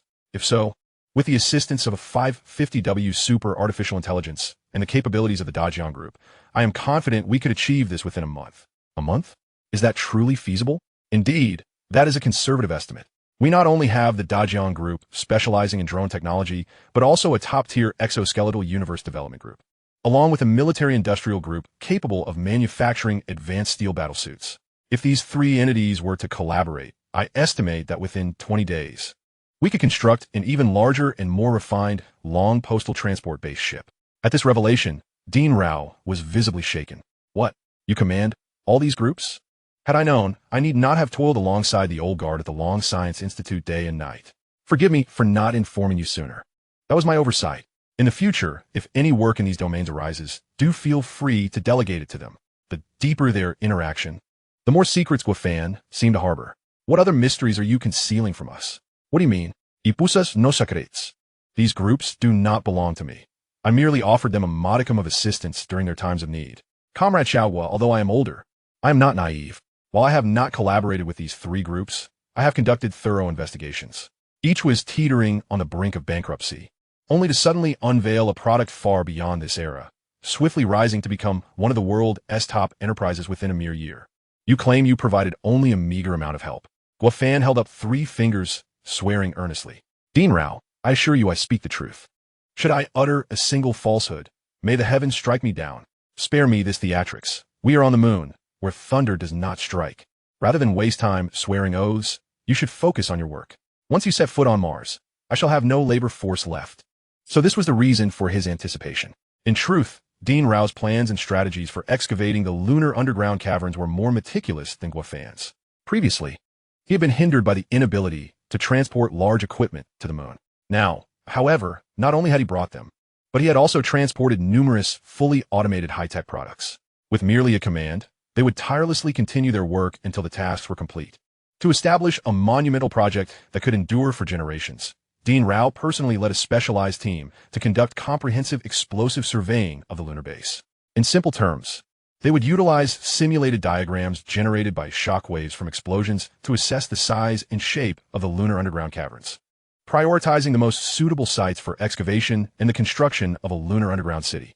However, to his astonishment, after detonating thousands of points within a radius of several hundred kilometers, the results precisely matched the location for the underground city Guafan had initially proposed. Chapter 159, The Five-Color Divine Stone. Upon receiving the surveying data, Dean Rao was once more struck with astonishment. He promptly sought out Guafan, inquiring with curiosity, "Comrade Xiaogua, since you have pinpointed such an optimal location, why did you not prevent us from proceeding with what now seems a fruitless endeavor in explosive surveying?" First and foremost, it was not a fruitless endeavor. At the very least, it has confirmed that within a radius of several hundred kilometers on the moon, this is the sole, most suitable site for constructing an underground city. While other locations may not be appropriate for the time being, possessing this data will enlighten us on the future development of these caverns. This is what we refer to as a grand vision, a lesson learned from Teacher Luo. Well, Teacher Luo's strategic vision is commendable, and with time of the essence, shall we now issue commands to those devices and unleash their full potential? Certainly. The robots brought by Guafan, though varying in appearance, each serve their unique purpose. The mechanical pangolin is designed for tunneling, and its very name conveys its function. In the original Mars film project, no pangolin was envisioned. However, considering the harsh Martian weather and the enigmatic planetary environment, constructing an underground city proves to be the most prudent approach compared to 4D printing a Martian base.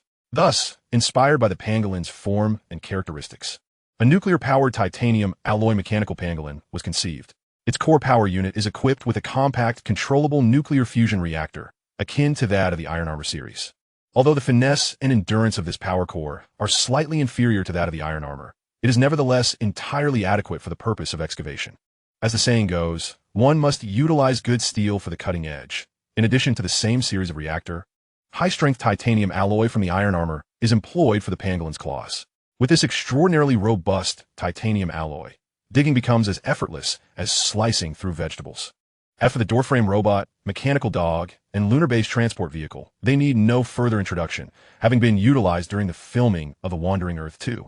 Serving similar functions, the mechanical dog has been enhanced with danger prediction capabilities, significantly mitigating risks during construction. After Guafan's presentation, the entire team of scientists at the lunar base was once again astounded. They could hardly fathom that such advanced technology was embedded within the seemingly unassuming mechanical pangolin, evoking a sense of squandering potential. Fortunately, Guafan and the Lonka Institute have mastered this compact, controllable nuclear fusion technology. Otherwise, they would surely face a torrent of online criticism. Having elucidated the principles and structure of the machinery, the operation was even simpler, foolproof, in fact.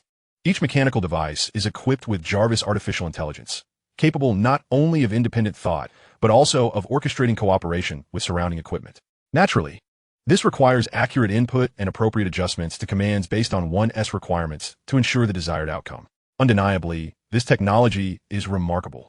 After a brief explanation, Dean Rao eagerly issued command directives, and soon 3 mechanical pangolins scuttled to the target area and commenced excavation. They appeared quite endearing, akin to little creatures digging away in a garden. But this was no garden, it was the moon.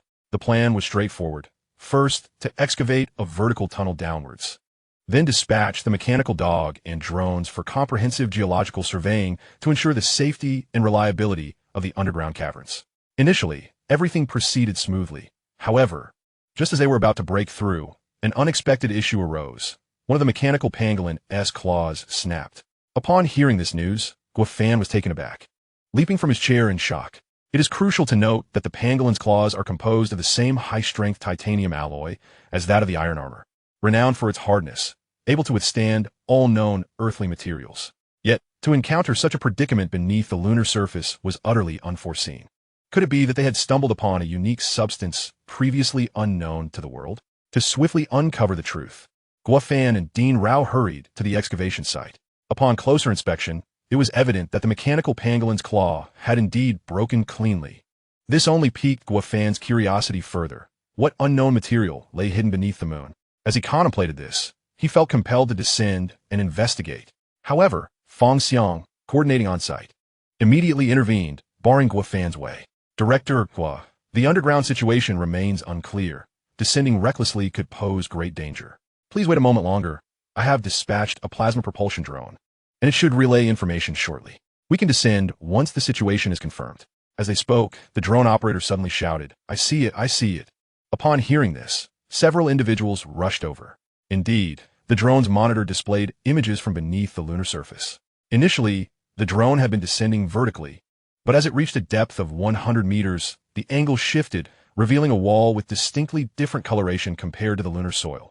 Not black, nor white, but a spectrum of red, green, yellow, white, and black, illuminated by the drone's light. "Are those the 5-colored stones of Niwa?" whispered someone, igniting a wave of excitement and instantly conjuring images of ancient Chinese mythology in the minds of those present. According to legend, the water god Gonggong and the fire god Zhu Rong clashed. After being bested, Gonggong, in a fit of rage, collided with Mount Buzhou, causing the heavens to tilt and the earth to collapse, leading to great catastrophe. In that moment, the great Niwa appeared, crafting 5-colored stones to mend the sky, thus averting disaster. While the myth merely spoke of Niwa's creation of the 5-colored stones, it did not delve into their origins. Now, the sudden discovery of such materials hundreds of meters beneath the moon evokes a surreal sensation of myth manifesting in reality. Is this mere coincidence? Or did such events truly transpire in ancient times? And is this 5-colored substance possibly the raw material from which Niwa forged the heavenly stones? As they gazed at the images on the drone's monitor, all present fell into deep contemplation, uncertain of the implications. It seems imperative to descend and investigate further. Chapter 160, Quarrying. Just as Guofan was about to activate the iron armor, Xiao Wu dashed over from behind and stopped him. "There's no need for you to intervene personally in such a trivial matter. I can't handle it." Before Guofan could respond, Xiao Wu initiated the iron armor and leaped down without a moment's hesitation. Any delay would be a loss. Guofan wore a resigned expression, feeling somewhat useless. Do they all truly perceive me as so inept? Not inept, but invaluable. Your life is far more precious than the combined lives of everyone present. Dean Rao replied half-jokingly. This only deepened Guofan's embarrassment. While light-hearted banter from others was acceptable, he felt it was inappropriate for Dean Rao to say such things. "That's not my assertion. It's a directive from above." "Well, the higher-ups must have their reasons. Perhaps they were influenced by your capabilities, leading to this perception." "That's pure slander. We would never dare mislead the higher-ups. They received information about an international black market bounty leaderboard, and you currently rank first globally." "Dean Rao, please do not frighten me. How did I end up on an international black market bounty list? Fame can be a double-edged sword. Your abilities are formidable, and no nation underestimates you. Hence your name appears there. But fret not. You are under the protection of personnel from the Long and Bureau 24/7, along with numerous undercover operatives who can shield you in critical moments." Upon hearing Dean Rao's words, Guofan shook his head, feeling a mix of gratitude and embarrassment at such national investment in his safety. Deep down, he wished to avoid such scenarios. It became evident that developing nanotechnology armor was the ultimate solution. This way, he could safeguard himself at any moment without burdening the nation with excessive manpower and resources. As Guo Wu was pondering, news arrived from the lunar cavern 100 meters below. "Guo, can you hear me? I just utilized the fully automated scanning function of the steel armor, but there's no definitive conclusion regarding the underground findings." Upon hearing this, Guofan was suddenly engulfed in doubt. He mused. The steel armor is equipped with the most advanced scanning capabilities, capable of detecting not only metallic substances, but also non-metallic ones and certain energy entities. Anything that exists in the periodic table should be easily detectable. So why is the result so perplexing? Could it be that this substance straddles the line between metal and non-metal? Or perhaps it lies outside the periodic table altogether? Is this truly the legendary 5-color divine stone from ancient myths? With this realization, Guofan was struck by a sense of discovery akin to finding a new continent. Ignoring the advice and objections of others, he leaped directly into the excavation he had made. Seeing Guo Fan suddenly descend, Xiao Wu wore an expression of helplessness. Isn't it better to stay up here? If there's anything, just instruct me. What if there's danger down there? If anything happens to you, I can't explain it to the organization. Guo Fan simply rolled his eyes at him. Though wearing the Iron Man-like helmet, Xiao Wu couldn't discern his expression. Do you really consider me a panda? We can't afford to treat you as anything less. The orders from above are clear. We would rather sacrifice ourselves than let you come to harm. Should I just have myself locked up in a prison instead? Xiao Wu understood Guo Fan's frustration, yet orders were orders, and they dared not disobey. Guo Fan perceived Xiao Wu's thoughts and immediately continued, "Don't worry. Nothing will happen. Even if something does arise, I'll hold you accountable. It's all on me, and I'll explain it to the higher-ups." Xiao Wu wanted to reiterate his concerns about safety, but before he could speak, Guo Fan cut him off. "Enough with the delays. Time is of the essence. Where's the five-colored stone you discovered?" Xiao Wu simply pointed to the ground. "What we are standing on, is it? I utilized the detection function of the steel armor for a 3D simulation and found that this object is as large as a bus." Listening to Xiao Wu, Guo Fan crouched down and, aided by the light emitted from his helmet, examined the object beneath them. Indeed, under the illumination, it revealed 5 colors: red, blue, yellow, white, and black. However, it was still uncertain whether these colors were the true hues of the material itself or merely a result of light refraction. To uncover the truth and expedite the clearance of the passage to the underground city, Guo Fan activated the cutting laser from the fingers of his steel armor. Although the substance was harder than titanium alloy, it could not withstand the continuous laser cutting. Even so, it took immense effort to slice off a small piece of the material. After a while, Guo Fan and Xiao Wu finally emerged from the lunar cavern 100 meters below. Above, Director Rao and the others were growing impatient. If they didn't surface soon, he would likely jump down himself. "Comrade Guo, why did it take you so long? We were genuinely worried. There were no monsters or enemies down there. What was there to worry about?" The delay was primarily due to the hardness of this material. It was challenging to deal with. Otherwise, we would have been back much sooner. As he spoke, Guo Fan produced the divine stone, which was roughly the size of an egg. Under the sunlight, it continued to emanate the 5 colors. Everyone immediately gathered around, increasingly fascinated. How could a stone that was not transparent display 5 colors under sunlight? Although those present were not mineral experts, they had spent decades in the scientific field and had seen enough to be intrigued, yet none could provide a satisfactory explanation.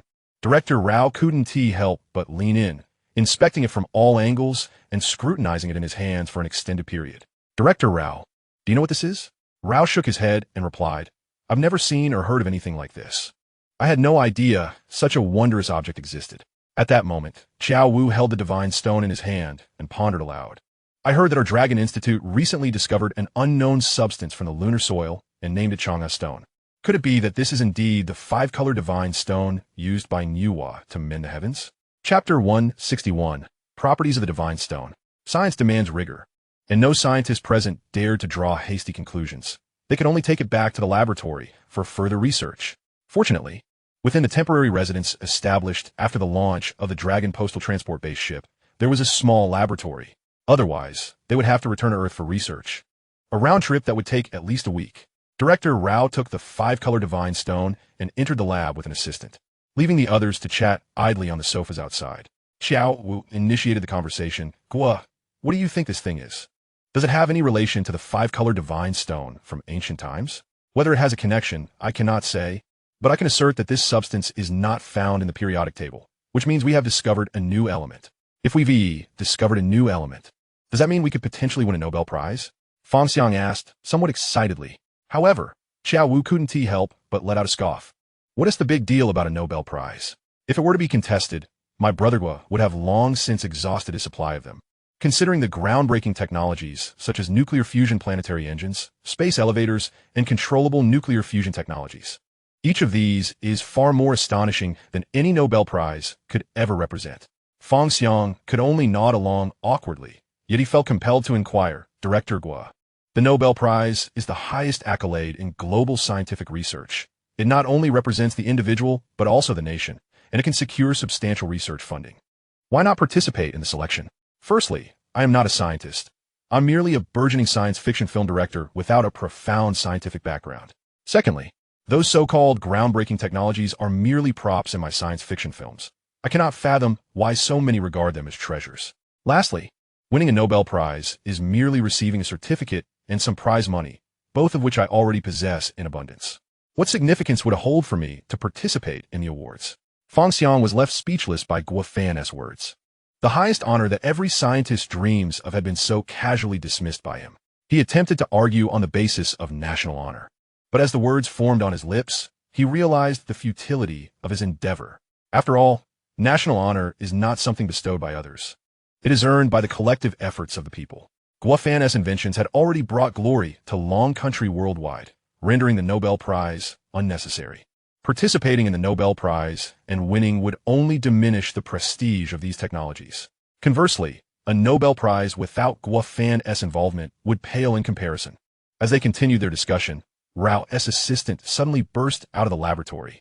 Everyone immediately sat up straight from the sofas. Feng Xiang hurriedly stepped forward and asked, "What is the rush? What happened?" "It's good news. There's a new discovery inside. Director Rao wants you to come in and take a look." Guo Fan was equally perplexed, pointing to himself and asking me, "You want an outsider to witness such a professional matter? Isn't that a bit frivolous?" "Director Guo Fan, there is no need for you to be modest. Dean Rao has declared that this matter must be witnessed by your discerning eyes first, or else the very essence of discovery will be lost." The crowd gazed in confusion, with Guo Fan himself utterly perplexed. Nevertheless, he followed his assistant into the laboratory. Upon entering, he was greeted by the jubilant Dean Rao, whose exuberance appeared to have shed a decade from his age. It was evident that he had encountered something remarkable. As Guo Fan stepped inside, Dean Rao exclaimed with uncontainable joy, "Comrade Xiao Guo, I believe we have truly discovered the five-color divine stone used by Niwa to mend the heavens in ancient times." You are the esteemed chief dean of the Dragon Research Institute. How can you possibly invoke ancient mythological tales?" Guo Fan questioned, skepticism lacing his tone. "Surely you jest. Do you think I have time for such jesting? While it is true that Niwa's mending of the heavens is an ancient legend, that does not preclude the possibility of its genuine existence. After all, no one has ventured into antiquity to ascertain what transpired, and it is quite plausible that these tales were merely misunderstood by the people of that era, evolving into myth. However, the emergence of this five-color divine stone may substantiate that these ancient myths are not mere fables, but rather historical truths." Guo Fan pondered this notion, his gaze shifting to the five-color divine stone resting beneath the experimental apparatus. The stone's hues were now strikingly vivid, intertwining red, green, yellow, white, and black, an innate luminescence emanating from within, rather than a mere reflection of light. Dean Rao, having noticed Guo Fan's captivated expression, eagerly elaborated, "Though our equipment is limited, I have uncovered some secrets of this stone. It is an unprecedented substance, evidently absent from the periodic table, exhibiting remarkable hardness and exceptional malleability. Preliminary assessments suggest it possesses characteristics akin to nanomaterials. A fragment the size of a sesame seed can be extended to cover at least 100 square meters. More astonishingly, it appears to exhibit a form of sentience. I conducted a test by extracting a minuscule sample and applying a suitable electrical stimulus, and to my astonishment, it moved on its own, demonstrating electropositive behavior. This is a groundbreaking discovery of monumental significance. Should we publish a paper on this, it would undoubtedly overshadow the Nobel Prize." In truth, Guo Fan was less concerned with Dean Rao's mention of the Nobel Prize and more fixated on contemplating whether the properties of the five-color divine stone could be integrated with the architecture of nanotechnology to create the nano-armor he had long envisioned. If that were indeed possible, it would represent a discovery of epical proportions. As Dean Rao had indicated, however, the current experimental apparatus was insufficient for further validation. To explore the potential of this stone, they would need to access the advanced materials and molecular physics laboratories at the Dragon Research Institute, where the equipment was unparalleled in the world. "Dean Rao, I wish to have this specimen transported back to Earth for further experimentation. You have no objections, I trust?" "Of course not. This discovery is intrinsically yours, and there's a substantial chunk underground on the moon, the size of a bus, so take it with you. However, I must emphasize that we cannot afford to fall behind on our lunar underground city progress. That remains our primary task. Needless to say, I will have personnel contact you shortly to amend the mechanical armor directives, ensuring we bypass the five-color divine stone and continue our excavation. We will extract the stone when the opportune moment arises, wasting not a moment in the process." "Very well, let us commence and act in concert." Chapter 162, New Discoveries Beneath the Surface. Upon exiting the laboratory, Guofan promptly entrusted the five-color divine stone to Qiao Wu. Brother Qiao, I need a favor. Please expedite this specimen to the Dragon Research Institute and deliver it to a scientist named Ren Lei. Such urgency. Brother Gua, have you made a new discovery? Is this indeed the five-color divine stone used by Niwa to mend the heavens? Whether it is that stone or not, I can assure you with absolute certainty that it is unequivocally not a known entity in this world. Qiao was about to inquire further, but Guofan interrupted him, urging him not to squander time. Recognizing Guofan's urgency, Qiao donned his armored suit and flew directly towards Earth. Once Qiao Wu had departed, Guofan immediately reached out to Dean Rao's subordinate, Director Ren Lei of the Micromolecular Research Center. He had been instrumental in researching nanomaterials, and if the five-color divine stone proved viable, it would resolve a century-long conundrum. Director Ren, we have uncovered something extraordinary on the moon. I need your assistance in conducting tests. If feasible, I wish to utilize it as a material for nano-armor. Material for nano-armor? What could possibly possess such capabilities? The five-color divine stone. The five-color divine stone? I have never heard of it. Wait, that name sounds oddly familiar, as if it resides in the recesses of my memory. The five-color divine stone? Niwa, mending the heavens? Have you discovered the legendary five-color divine stone from ancient mythology on the moon? Whether it belongs to ancient mythology is uncertain. However, preliminary results from testing indicate it is astonishingly hard, highly malleable, and exhibits a degree of electropositive behavior. More importantly, it possesses fundamental characteristics of nanomaterials. On the other end of the line, Director Ren was already overwhelmed with excitement, graduating from Tsinghua University with a degree in applied physics. He further specialized in crystalline and micromolecular materials, becoming a globally renowned dual expert. It could be said that there was no material in the world he had not encountered, but upon hearing Guofan's revelation of such an extraordinary substance, he was immediately captivated. Were it not for his understanding of Guofan's character, he might have deemed him a charlatan, for such a remarkable entity could only exist in science fiction or myth. Yet now, it had manifested in reality, poised to overturn the entire world and humanity's value system. Should this material be validated, the myths of antiquity would no longer remain mere fables, but would instead become a pivotal chapter in the ancient history of the Dragon Kingdom, propelling 5 millennia of civilization into the realm of ancient cultures. Rest assured, I shall handle the remaining matters with utmost expedience to provide you with answers swiftly. After relaying these details, Guofan returned to the construction site, where the mechanical pangolin was now operating under the new directives, continuing its excavation of the tunnels. Dean Rao, how is the progress? Is everything proceeding smoothly? Quite well. Actually, the subsequent phase is advancing much faster than anticipated. We are on the verge of breaking through, and I eagerly await what new discoveries lie below. Huh? Do you still hope to uncover more ancient artifacts, Dean Rao? Half jokingly, Dean Rao replied. Having already found the five-color divine stone, is it not reasonable to expect the discovery of more ancient relics? Indeed, we shall await your good fortune. As they conversed, Fong approached them at a brisk pace. We've breached it. We've finally connected to the underground world. Dean Rao exhaled deeply, relieved. It seems our plan was indeed sound. What is the situation below? We have dispatched 3 plasma drones, which are currently exploring the area. We should receive news shortly. Let us proceed to the monitoring room to observe the footage relayed by the drones.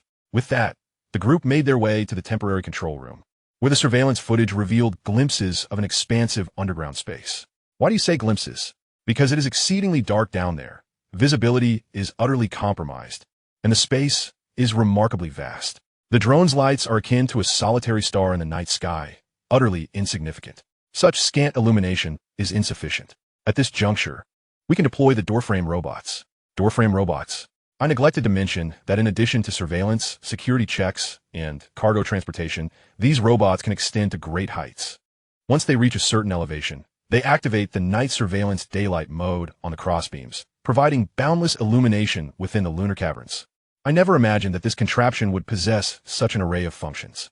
It appears that, in the future, when you introduce these cutting-edge technologies, you must not omit any details. Otherwise, we would remain oblivious to the multitude of hidden features. In truth, there are many functionalities that elude my understanding, as certain minor designs hardly warrant mention. Of course, this necessitates individual exploration. Furthermore, there exists a remarkably effective method. Simply pose your inquiries directly to them. After all, each one is equipped with Jarvis artificial intelligence. Present your questions and allow them to devise solutions. This is indeed a splendid idea. Once the doorframe robot was dispatched, the alert sunlight mode was activated, instantly illuminating the surrounding area, and the gathered individuals were able to discern the subterranean world through the images transmitted by the drone. Initially, we anticipated discovering something distinctly different from Earth's caves, yet the outcome proved rather disappointing, revealing little divergence. It seems that the hope of uncovering extraterrestrial civilization has once again been dashed. Director Rao, is this not hope, but rather a mere wish? If extraterrestrial civilizations were so readily identifiable, the Eagle Nation would not have launched numerous exploratory satellites into space. Would you not agree? As the two engaged in their discussion, Fong Xiang suddenly grew tense, pointing at the monitor screen and addressing the drone operators. What is that area of shimmering lights? Fly closer for a better look. Upon hearing this, Guofan and Director Rao immediately ceased their conversation, their attention now fixated on the monitor, searching for the source of the illumination. Could that possibly be diamonds? Although we did not uncover extraterrestrial civilizations, discovering diamonds would suffice, alleviating any concerns regarding insufficient funding in the future. Director Rao promptly rapped on Fong Xiang's spacesuit helmet. Look at you. Ever since our nation prospered, has there ever been a time when you worried about funding? Focus more on your academic pursuits. After all, you're destined to become a significant figure in the future. Fong Xiang offered an awkward smile. Isn't it just enliven the atmosphere? Meanwhile, the drone had already flown closer to the glimmering lights, and to gain a clearer view, the doorframe robot followed its directives. Upon observing the luminous point, an air of excitement enveloped everyone. Chapter 163, Ice on the Moon. The bright light appeared murky. Surely, that cannot be diamonds? It is not diamonds. It is ice. Oh, ice, you say? I had thought it to be diamonds. Alas, what a letdown. Just as Fong Xiang lowered his head in resignation, a sudden realization struck him, and he swiftly lifted his gaze. What? Ice? Is truly ice? The astonishment on his face indicated that this discovery far surpassed the value of diamonds. Of course, one cannot blame him. The significance of discovering ice on the moon is monumental, potentially rewriting the annals of history for the Eagle Nation. Once upon a time, they had decreed the moon as a dead celestial body, devoid of atmosphere and soaring temperatures exceeding 100 degrees during the day, rendering the existence of water impossible. Initially, the Dragon Kingdom had also accepted this unconditionally, as there were no ground for dispute at that time. However, after arriving on the moon, the scientific team from the Dragon Academy conducted tests and indeed found no evidence of water. They had believed this to be the conclusive consensus, yet unexpectedly, ice was discovered deep within a cave beneath the lunar surface, and from the looks of it, the ice's expanse was considerable. Director Rao nodded. I too did not anticipate the existence of ice here. It is simply unbelievable. This represents another monumental discovery of the century. Immediately contact the higher-ups. Additionally, send 2 individuals down to carefully collect samples, ensuring that there is absolutely no contamination. Upon receiving the directive, Fong Xiang promptly dispatched the task. Soon, the temporary monitoring room was left with only Guofan and Director Rao, 2 idle individuals. At this moment, Director Rao appeared exceedingly exhilarated, while Guofan teasingly remarked, Director Rao, why are you so elated? You do not genuinely believe that extraterrestrial life exists within this ice, do you? How do you know that it does not? What we have discovered is ice, and substantial amounts of it at that. The moon is a wondrous place. If the ancient 5-color divine stones could be found, discovering extraterrestrial life should not be out of the question. Whether it is feasible or not is beyond my knowledge. But I'm quite curious about how this ice came to be on the moon. What is there to ponder? The moon must have possessed it since its inception, as many celestial bodies do. Then why is it that only the underground harbors this ice, while the surface does not? That is simpler still. The moon experiences daytime temperatures exceeding 100 degrees Celsius and lacks an atmosphere, so the solar winds would have eradicated it. At that moment, Guofan's expression suddenly turned grave. Director Rao, I have a rather immature thought. Could it be that before the moon became Earth's satellite, it was once a vast ocean? Upon hearing this, the previously exhilarated expression on Director Rao's face transformed into one of shock, murmuring to himself, a great flood? Are you suggesting that the cataclysmic flood on Earth originated from the moon? Indeed, that is precisely what I am proposing. Scientific research indicates that the ideal biological clock for humans is 23 hours, which was also the length of a day on Earth at that time. However, following the Great Flood, Earth's rotation extended to 24 hours. Previously, some scientists hypothesized that the excess water on Earth had come from a comet. Yet with the recent discovery of substantial ice on the moon, this hypothesis may very well be overturned. After all, no comet could possibly deliver an excessive amount of water sufficient to slow Earth's rotation by an hour. The only plausible source is the moon. In truth, when Guo Fan first voiced this thought, Director Rao had already entertained a similar hypothesis. However, scientific inquiry cannot rely on speculation. It requires concrete evidence for validation. This hypothesis can be substantiated easily. If the isotopic composition of the moon's ice and Earth's water exceeds 80% similarity, we could ascertain the source of Earth's water. I wholeheartedly concur with your viewpoint. It is astounding to think that we have just uncovered the five-color divine stones utilized by Niwa to mend the heavens. And now we may be on the verge of discovering evidence of the Great Flood. It seems we are drawing ever closer to ancient civilization. Perhaps, one day, these ancient myths will ascend to the status of historical fact. Before long, samples of the moon's subterranean ice were retrieved. Director Rao did not dare to delay, immediately transporting both the personnel and the ice to the laboratory. Guo Fan, unable to offer any assistance, could only wait outside. At that moment, Hao Feng hurriedly approached. Spotting Guo Fan, he immediately inquired with a grin, "Brother Fan, I heard that you recently discovered ice 100 meters below the lunar surface, and that microorganisms were detected within it. Does this mean we can now prove the existence of extraterrestrial life beyond Earth?" Hao Feng's words were delivered with conviction. Had Guo Fan not been present to witness the unfolding events, he might have believed him outright. Fortunately, Guo Fan was aware that Director Rao had only just entered the laboratory a mere 2 minutes prior. Even if the final results aligned with Hao Feng's claims, he would not be the first to learn of them. Where did you hear such rumors? Moreover, were you not instructed to assist the Norse god organization with the film rehearsals? The rehearsal time has not yet arrived. Why did you return so early? Hao Feng chuckled sheepishly. "Brother Fan, Norse god is exceedingly dull and incredibly strict. One cannot afford to be careless. I seized this opportunity to take a brief respite. You know, I grew up watching Eagle Nation sci-fi films, and I am most curious about whether extraterrestrial life exists in this world. If aliens do not exist, then our sci-fi endeavors would be utterly meaningless. The existence of extraterrestrial life is not something you should concern yourself with. While Norse god remains unaware, you should hasten back. Otherwise, once we reach Mars, you will have much to endure." Seeing that he could not extract further information, Hao Feng begrudgingly made his way outside. However, just as he reached the door, Guo Fan called out to him, "Wait a moment." Hao Feng believed that Guo Fan had a change of heart and was prepared to reveal the truth to him. However, as he greeted him with a smile, he was unexpectedly met with a barrage of criticism. "Hao Feng, you must exercise more caution. The opportunity to come to the moon is rare, and time is of the essence with pressing tasks at hand. Moving forward, refrain from prying into matters that do not concern you. When it is time for you to know, you will naturally be informed. Moreover, I have heard that you have been preoccupied with romantic pursuits lately, to the detriment of your work. Should I have a word with your girlfriend? Perhaps she should return to Earth for a while to ensure your focus remains on your duties." Terrified, Hao Feng hurriedly waved his hands. No, Brother Fan. I assure you, I will not engage in any romantic entanglements during work hours from now on. I will be diligent and dedicated. If there's a next time, feel free to deduct my salary." "Deduct your salary? No, you shall treat the entire crew to hot pot instead."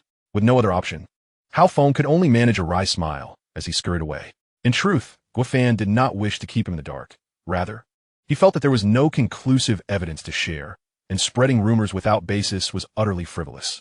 Just as he sent Hao Feng off, activity stirred in the laboratory, suggesting that Dean Rao had completed his analysis. Chapter 164, Funding Application. Guo Fan was equally eager to learn the results of the experiment. Not for any other reason, but due to a wager he made during his childhood. He firmly believed that the legends of ancient times were not mere fables, but held a kernel of truth. Previously lacking the capability and opportunity, he now found himself unexpectedly enriched with discoveries, each more significant than the last. Guo Fan promptly rose and approached the laboratory door, encountering Dean Rao as he emerged. "Dean Rao, what are the results?" Gone was the Dean's earlier enthusiasm. He now bore a serious expression. "The ice on the moon is remarkably similar to the water on Earth, with a match of over 90% in basic elements and trace substances." Upon hearing this, Guo Fan could not help but smile. "Indeed, I knew it. The water on Earth originates from the moon. The Great Flood was real, and the tale of Niwa mending the sky is true. Ancient legends will transform into historical facts. While this should have been an exhilarating revelation." Dean Rao appeared less than pleased. "What troubles you, Dean? You've uncovered evidence that could revolutionize world history, yet you seem utterly unperturbed. It's not that I'm unhappy, merely a touch regretful. Guo Fan discerned the underlying sentiment. He knew that Dean had a keen interest in extraterrestrial life, and this discovery of ice on the moon was likely tied to that pursuit. Perhaps the ice contained nothing beyond trace minerals, thus dimming his excitement. But what is there to regret? Consider this. With the Great Flood confirmed and the 5-color divine stones for Nuwa's repaired hand, this indirectly validates the authenticity of ancient history. Think further. Human civilization is only a few millennia old. Could a being like Nuwa, who utilized advanced technology to mend the heavens, possibly be human? Dean Rao recognized Guo Fan's implication, yet he was aware that this remained speculation without concrete evidence. Let us hope so. Noticing that Dean Rao remained unmoved, Guo Fan curiously inquired, "What drives your obsession with seeking extraterrestrial life? Is there some hidden secret?" "There is no secret. It is merely my own curiosity." Observing the Dean's demeanor, Guo Fan sensed it was more than mere curiosity, yet he chose not to press further. Whether it be a secret or curiosity, such matters are often serendipitous. They either unfold gradually or remain elusive. Before he could finish, Dean Rao looked up with renewed curiosity. "Or what?" "Or we could investigate Area 51, where it is rumored that numerous extraterrestrial beings are secretly detained. Given our status, the United States would never grant us access. Besides, this remains mere conjecture. While direct evidence may be lacking, there is no shortage of indirect evidence. After all, the United States reached the moon as early as the 1950s. Would you agree? Let us not dwell on this topic. After all, discussing it further would only lead to us talking in circles." Guo Fan nodded in agreement. "Then let us discuss the underground caverns of the moon. How shall we handle the ice contained within? I have sent Fong Xiang to investigate how much ice is concealed within the caverns and its thickness. We will consider further plans thereafter." As they spoke, Fong Xiang returned to the temporary base ship. "You're just in time. How did the probe of the ice at 100 meters depth fare?" "It has been determined that the ice below is considerable in area, with varying thickness, some spots reaching 1 or 2 meters, while others are merely a thin layer. This will not hinder the construction of the underground city. On the contrary, melting the ice into water will greatly aid the construction and daily life, provided it is not too dissimilar from Earth's water. Not too dissimilar. The similarity to Earth's water exceeds 90%. Upon hearing Dean Rao's statement, Fong Xiang's composure faltered. "So you're saying the water on Earth comes from the moon? If this discovery becomes public, it would rewrite all of human history, or rather, the entire chronology of Earth." Fong Xiang became animated, completely oblivious to Dean Rao's despondency. Fortunately, Guo Fan swiftly redirected the conversation, which calmed Fong Xiang down. "Let us set aside the implications for now. Our immediate priority is to implement the construction of the underground city on the moon as planned.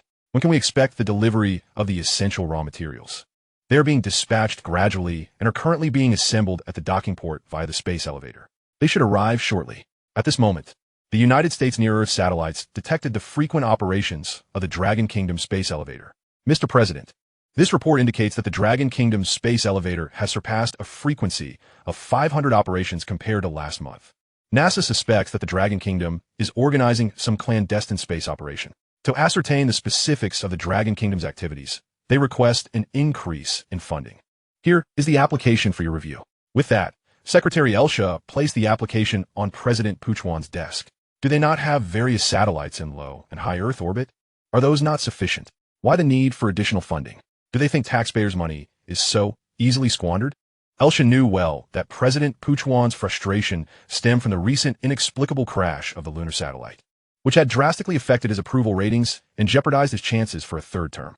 "Mr. President, I will communicate your sentiments. Let NASA figure it out on their own. They cannot keep asking for funds. Do they intend to halt operations if they lack funding? Additionally, inform all NASA executives to cancel their vacations immediately.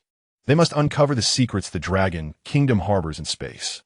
This is a critical time for launching the manned Mars landing vehicle, and I cannot afford any further missteps, lest it mark a turning point in the decline of the United States glory." "Understood. I will notify them right away." The secretary turned to leave, but President Puchuan, still uneasy, picked up the phone to call Kevin, the NASA executive who had recently faced harsh criticism. "How is the reflection going since the lunar satellite's inexplicable crash? I have been deeply introspective and have finally identified the issue. However, we need to increase funding to equip the satellite with a 360-degree, all-encompassing panoramic camera. This way, no matter what occurs, we will be able to see everything clearly and uncover the truth." Funding, yet again it's all about funding. Do they really believe that without funds, work will cease? Chapter 165, 3 Men, 2 Acts. Mr. President, please temper your anger and allow me to finish my thoughts. Indeed, there are methods to accomplish tasks with funding, and there are also ways to proceed without it. Just watch. I assure you that every matter from now on will be handled with elegance and comfort. Spare me the usual rhetoric. Every time you say this, it inevitably ends in disaster. Should this occasion prove no different, your name will be stricken from the list, much like General James and Ambassador Robert at the United Nations. You shall not enter my office again. Understood, Mr. President. I shall not disappoint your expectations. Additionally, allow me to offer a word of advice. Steer clear of those 2 fools. Otherwise, you may find yourself in dire straits without even realizing it. Kevin glanced at the 2 individuals beside him, indulging in their pampering, and solemnly replied, "Rest assured, Mr. President, I possess principles and boundaries. I will never associate with them. Having said my piece, I have honored my father-in-law. Now, on to more pressing matters. The frequency of launches from the Dragon Nation S-Space elevator has surged to an astonishing 500 of last month's figures. Find a way to uncover the truth behind this phenomenon. Yes, I assure you the task will be accomplished." Upon hanging up, the 2 individuals, previously immersed in foot massages, abruptly sat upright. A call from President Puchuan? What new instructions could he possibly have?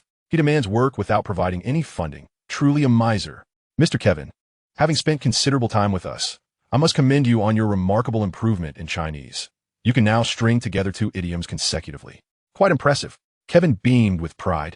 I will strive to do even better.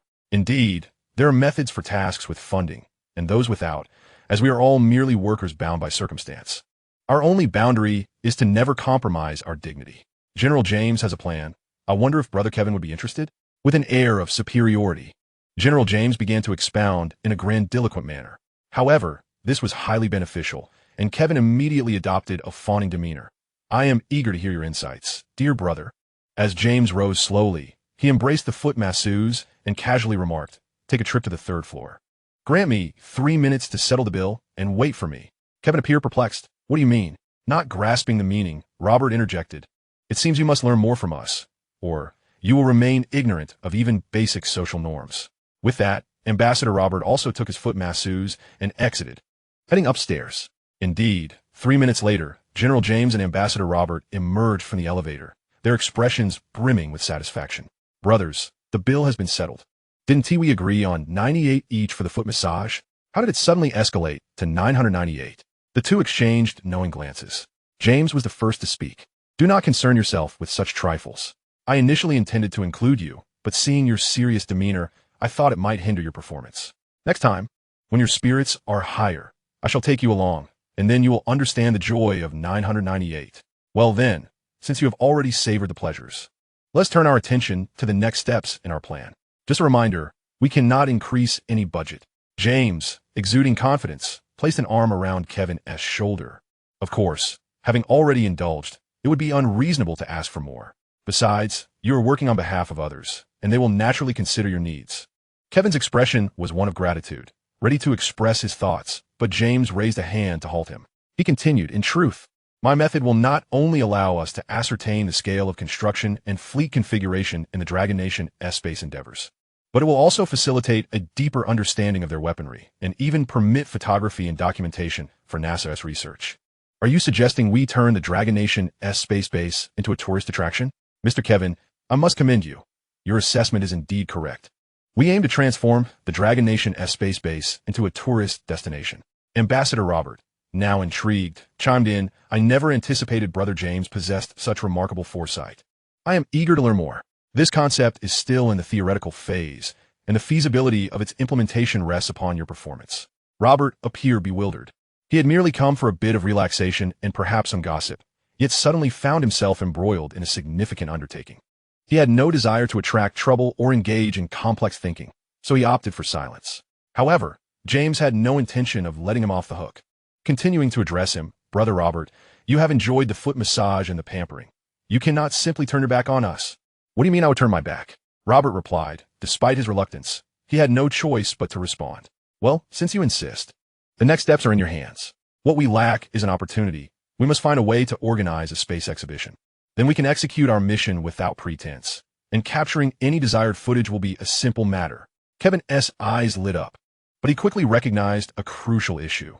This idea was excellent, yet how could they persuade the Dragon Nation to organize such an exhibition? James smiled slightly and turned to Robert. This task requires our esteemed Ambassador Robert to take the lead. I am merely the ambassador to the United Nations, not its president. Moreover, even the president cannot compel the Dragon Nation to comply. I have faith in your persuasive skills. Consider how the Dragon Nation deceived you during the plastic Iron Man incident. Do you not wish to exact your revenge and turn the tables on them? This endeavor not only aids Kevin, but also serves your interests. You have long sought to regain your standing before President Puchuan. The opportunity is rare and must not be squandered. Take the initiative. Upon hearing the mention of the plastic Iron Man incident, Robert could hardly contain himself. That debacle had not only tarnished his reputation, but had nearly cost him his position. This vendetta must be avenged. Tell me what we should do. For my own sake and for Brother Kevin, I will face any challenge. Kevin could not help but express his admiration and gratitude, casting a glance at General James. Chapter 166, A Mind Full of Schemes. With the atmosphere perfectly primed, James seized the moment to elaborate in a few days. The United Nations will convene a technology development conference. You could present your proposal there. Upon hearing this, the two erupted in applause. If they succeeded, they would emerge as heroes, perhaps even contenders for the presidency of the Eagle Nation in the future.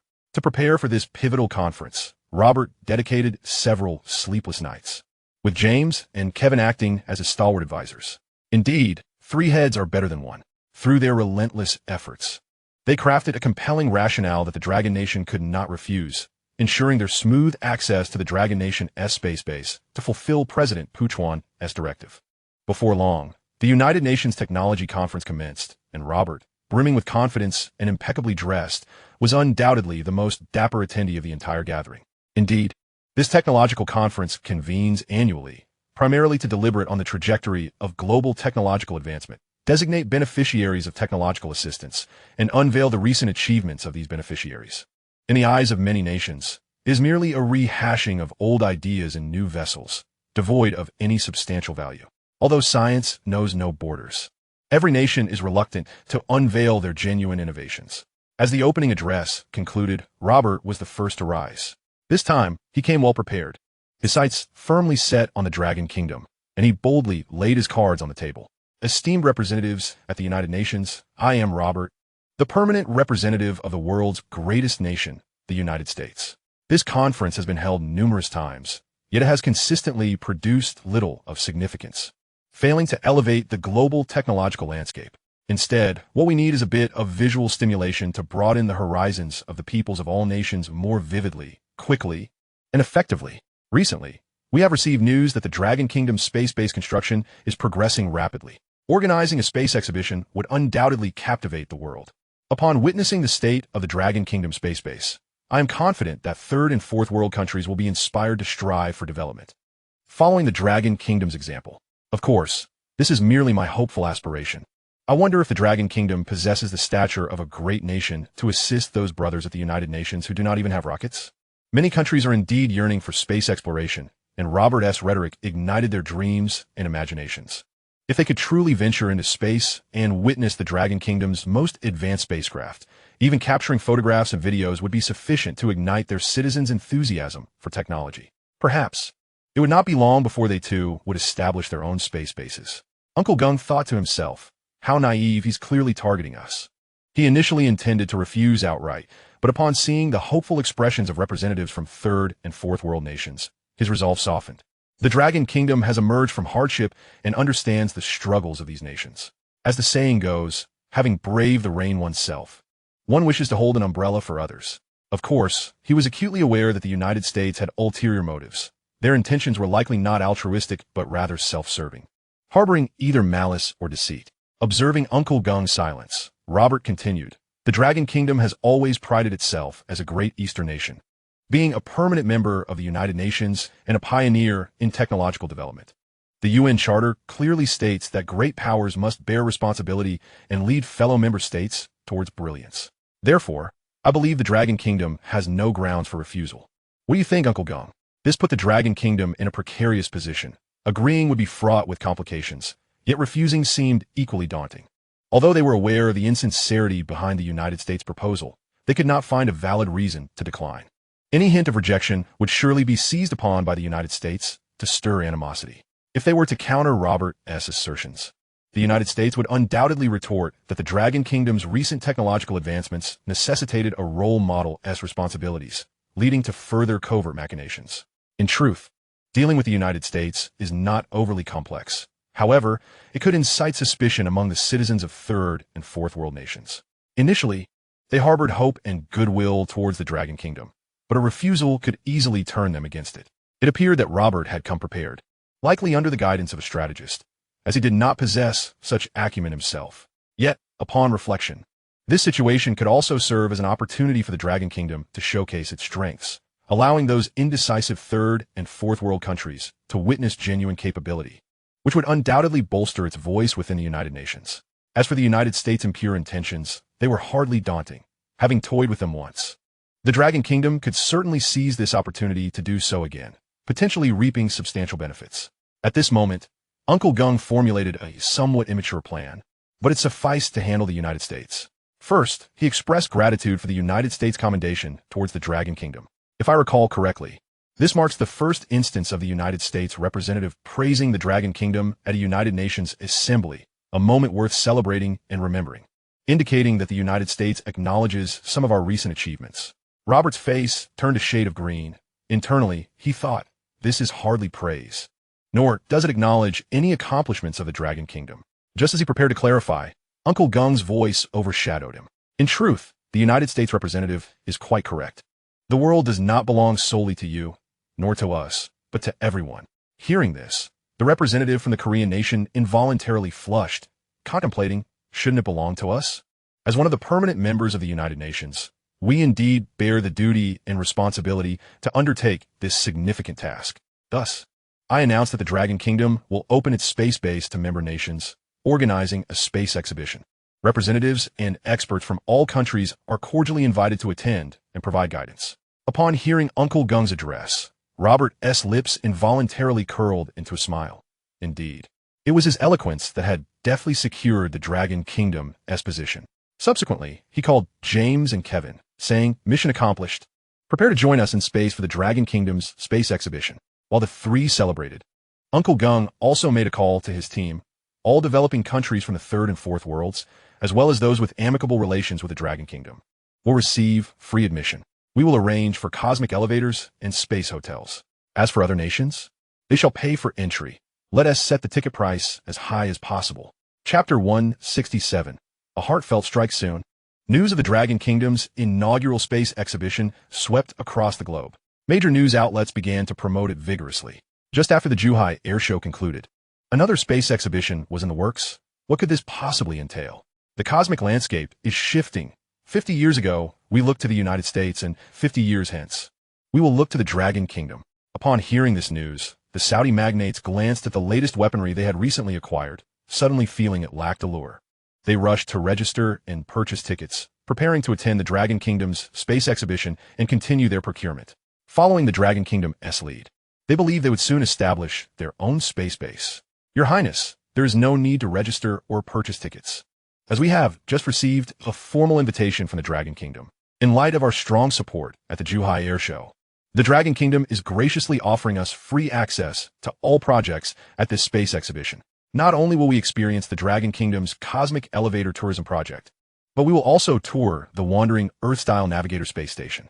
If conditions permit, we may even participate in the Lunar Underground City project, with the Dragon Kingdom providing technical support to construct our very own Lunar Underground City. This is simply exhilarating.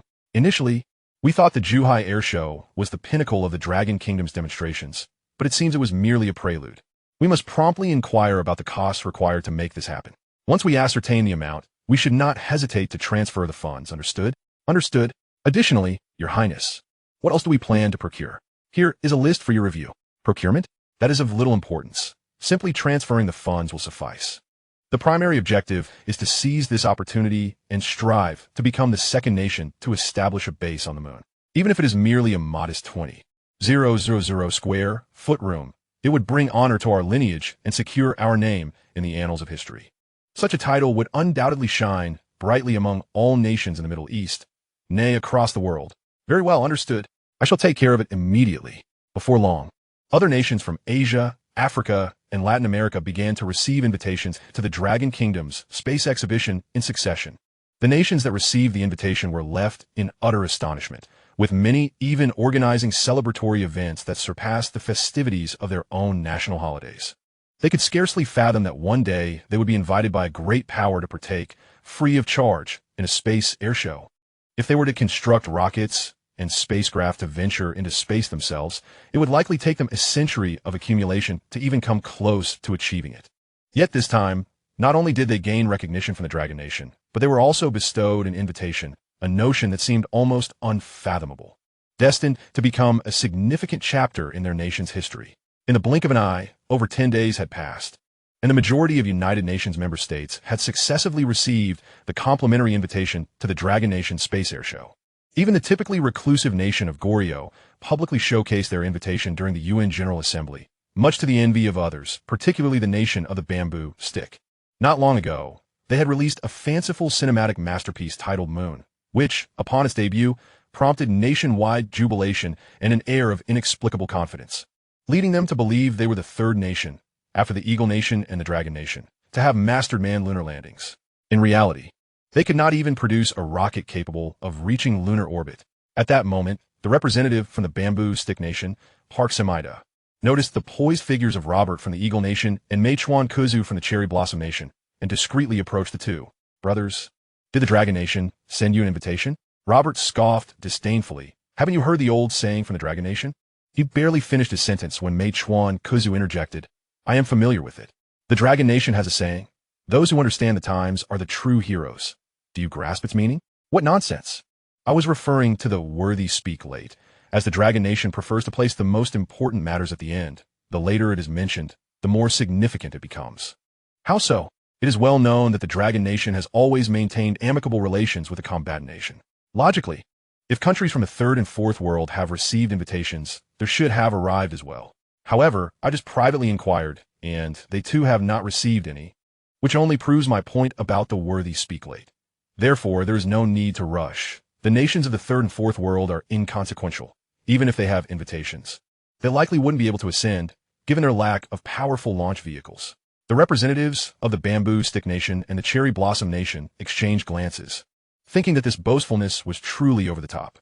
Yet they were uncertain whose astronaut was still trapped in space, unable to return, leaving their female astronaut starving, her chin becoming sharp from hunger. Of course, they could only harbor these thoughts internally, refraining from voicing them for fear of provoking the Eagle Nation, lest they be gifted with a little boy each, an outcome far from desirable. At that moment, the representative from the combatant nation, Fong Staloski, happened to pass by and overheard their conversation. Initially disinterested, he approached only upon hearing his nation's name mentioned. However, he would not coddle the trio. Instead, he retorted directly, nations that have received invitations do not need to prepare their own rockets, for the Dragon Nation will provide a cosmic elevator free of charge, along with arrangements for space hotels. If they meet the criteria, they may even visit the subterranean city on the moon. The Eagle Nation representative wore a face of disdain, emitting a genuine cold laugh. What is so remarkable about a cosmic elevator? What is there to see on the moon? Let's not forget that we were the first to land on the moon. Furthermore, you speak so jubilantly, yet you have not received an invitation from the Dragon Nation. Have you? Huh, what a laugh. The representatives of the Bamboo Stick Nation and the Cherry Blossom Nation joined in a hearty laugh. However, the subsequent words left them feeling as though they had plunged into an icy abyss. Fong Staloski, far from angered, merely smiled faintly and said, You are correct. We indeed have not received an invitation from the Dragon Nation, for we are not the visitors, but the hosts. The Dragon Nation has invited us to co-host this inaugural space air show, hence we have no need for an invitation.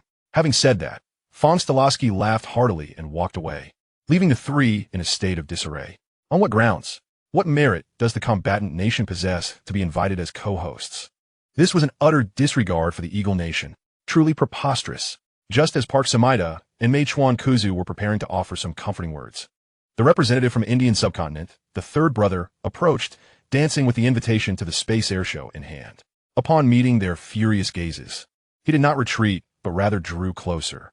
Have you received the invitation for the inaugural space air show? If not, you can register over there. He gestured toward the direction of the Dragon Nation's representatives. Chapter 168. Why can't we charge a registration fee? The representatives from the three nations simultaneously cast disdainful glances at the third brother, after which Robert coldly scoffed, "What a joke. We are a superpower in the world. Even if the Dragon Nation humbly offers us an invitation, we would still need to deliberate whether to attend. There is no way we would queue up to apply ourselves. That would be utterly humiliating. Good advice is wasted on the undeserving," the third brother thought, growing weary of further conversation with them, and waved his hand dismissively as he departed. Although they spoke boldly, with each passing moment, their hearts grew increasingly anxious. The first to falter was Park Semida of the Bamboo Stick Nation. "Ambassador Robert, the registration deadline for the Space Air Show is approaching. Should we not queue up? Missing this opportunity would be a regret for a lifetime." Meichuan Kuzu feigned calmness, waving his hand dismissively. "Oh, there's no need to rush. You truly do not understand the Dragon Nation. They save the best for last, placing the most important matters at the end. This is called the grand finale. Moreover, with Brother Robert here, we need not worry at all. Even if we do not receive invitations, Brother Robert will surely take us along." Robert relished the flattery. Puffing with pride, "It is well known that we, the Eagle Nation, were the first to land on the moon over 50 years ago, far surpassing any other nation in space capabilities. More importantly, we are on the verge of launching a manned mission to Mars, which will make us the first nation in human history to land on Mars. Therefore, the Dragon Nation as cosmic elevators, space docking ports, and navigational space stations are mere trifles in our eyes. Here, I must assert that if the Dragon Nation does not extend an invitation to you, we, the Eagle Nation, shall decline it as well. Furthermore, I will arrange for NASA to dispatch our strongest rocket team to accompany you to the Dragon Nation Space Air Show to create a ruckus." Park Semida and Meichuan Kuzu immediately applauded with enthusiasm, feeling exceedingly proud to have such a formidable big brother. While those two were elated, Robert, however, grew increasingly anxious. For it was not for himself or the Eagle Nation that he was advocating, but rather for Kevin, who had been pampered and entertained.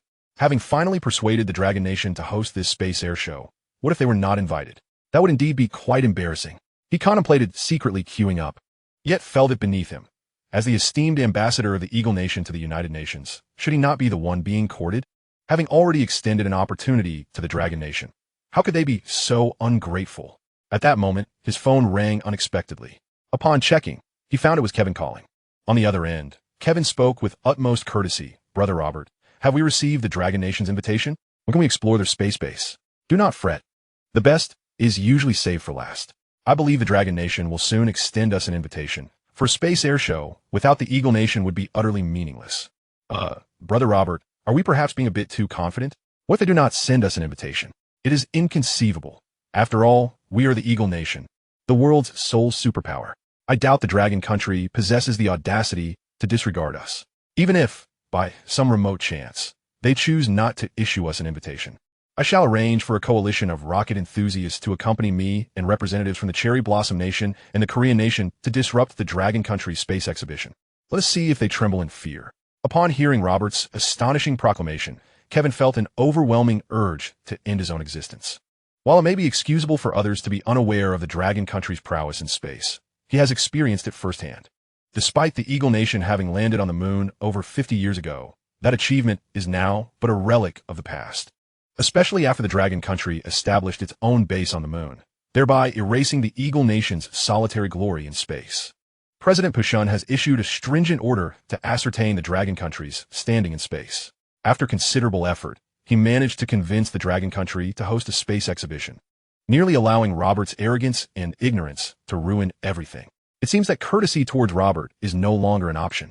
Thus, Kevin sternly asserted, "Mr. Robert, this is not the time for hubris. Our immediate priority is to secure an invitation to the Dragon Country's space exhibition. Should this venture fail, I will not hesitate to approach President Pushun and demand the revocation of your position as the UN ambassador, relegating you to a life of sweeping the streets." This tactic proved effective, as Robert promptly altered his demeanor. Why the agitation? I have successfully persuaded the Dragon Country to host the space exhibition. Obtaining an invitation will be a mere formality. Await my good news. After hanging up, he felt a wave of embarrassment wash over him. Having just boasted, he was now scrambling to queue up. If anyone were to discover his predicament, how could he maintain his stature as a leader? Yet if he abstained, he risked being assigned to street sweeping by President Pushun, a fate that would doom his future. In light of this, he resolved to disregard any concerns about his reputation. If he were indeed relegated to sweeping streets, no one would regard him as a leader anymore. He swiftly made his way to the registration desk for the Dragon Country's space exhibition. There were few individuals present, and he noted that representatives from the Korean and Cherry Blossom nations were no longer nearby, a rare opportunity. He jogged to the registration desk, intending to expedite the process and secure his invitation before departing unnoticed. However, as soon as he articulated his request, the staff member presented him with a fee schedule. Dear Mr. Robert, representative of the Eagle Nation at the United Nations, we welcome you to register for our joint space exhibition organized by the Dragon Country and the Fighting Nation. The registration fee is $100,000, which covers attractions such as the Cosmic Elevator sightseeing tour, spaceship trial rides at the Cosmic Docking Station, a grand tour of the Navigator space station, as well as various joint performances by space warships. This is an incredible value, but please note that our registration period will close in 10 minutes. Upon hearing the $100,000 registration fee, Robert's composure shattered. Why is there a registration fee for your space exhibition? The charming staff member, barely concealing her amusement, replied politely. Why shouldn't we charge a registration fee for our space exhibition? But the countries that receive invitations didn't have to pay. Robert insisted, attempting to clarify. Indeed, Mr. Robert, those nations that were issued invitations incur no costs. In fact, the Dragon Country even provides round-trip airfare, accommodations, and souvenirs. However, your country is not on the invitation list. Due to limited capacity, if you're eager to participate, registration is the only option available to you. We sincerely empathize with your unfortunate circumstances and would like to present you with this commemorative medal from the inaugural space exhibition as an expression of our apologies. With that, the staff member handed Robert the commemorative medal. As he held the medal and glanced at the fee schedule, he was rendered speechless, infuriated by the blatant injustice he faced. He thought to himself, how impoverished have I become? Am I here merely to beg for a commemorative medal? I can be killed, but I cannot be humiliated. This is an egregious display of Dragon Country's hegemonic tendencies. Just as he was preparing to argue further, he noticed the staff members beginning to pack up, signaling the end of their workday. Robert realized that today was the deadline for registration. If he failed to secure a spot, he could expect Kevin to make his life miserable without needing President Pushun's intervention. In a moment of desperation, he slammed his hand down on the documents on the table. Mr. Robert, what are you doing? If you have any complaints or grievances, you may direct them to our superiors, but please do not impede our departure. Thank you. They had just stated that they had 10 minutes left before closing, yet they were already packing up after only 3 minutes. What are we supposed to do? Those of us who are eager to attend the space exhibition? I'm sorry, Mr. Robert, but we cannot concern ourselves with matters pertaining to the Eagle Nation.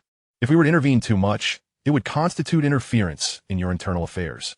Moreover, you yourself have expressed disbelief in our registration fee. Additionally, the closing time has already passed. Out of courtesy, we have allowed an extra 10 minutes for you. But since you refuse to accept it, we cannot be overly insistent. With that, the staff member seized the documents Robert had pressed down and stuffed them in her bag before turning on her heel and departing. This is blatant discrimination. I shall report you to Uncle Gung. No, I will take this to the Secretary General of the United Nations. In that moment, Robert had completely forgotten about maintaining a low profile.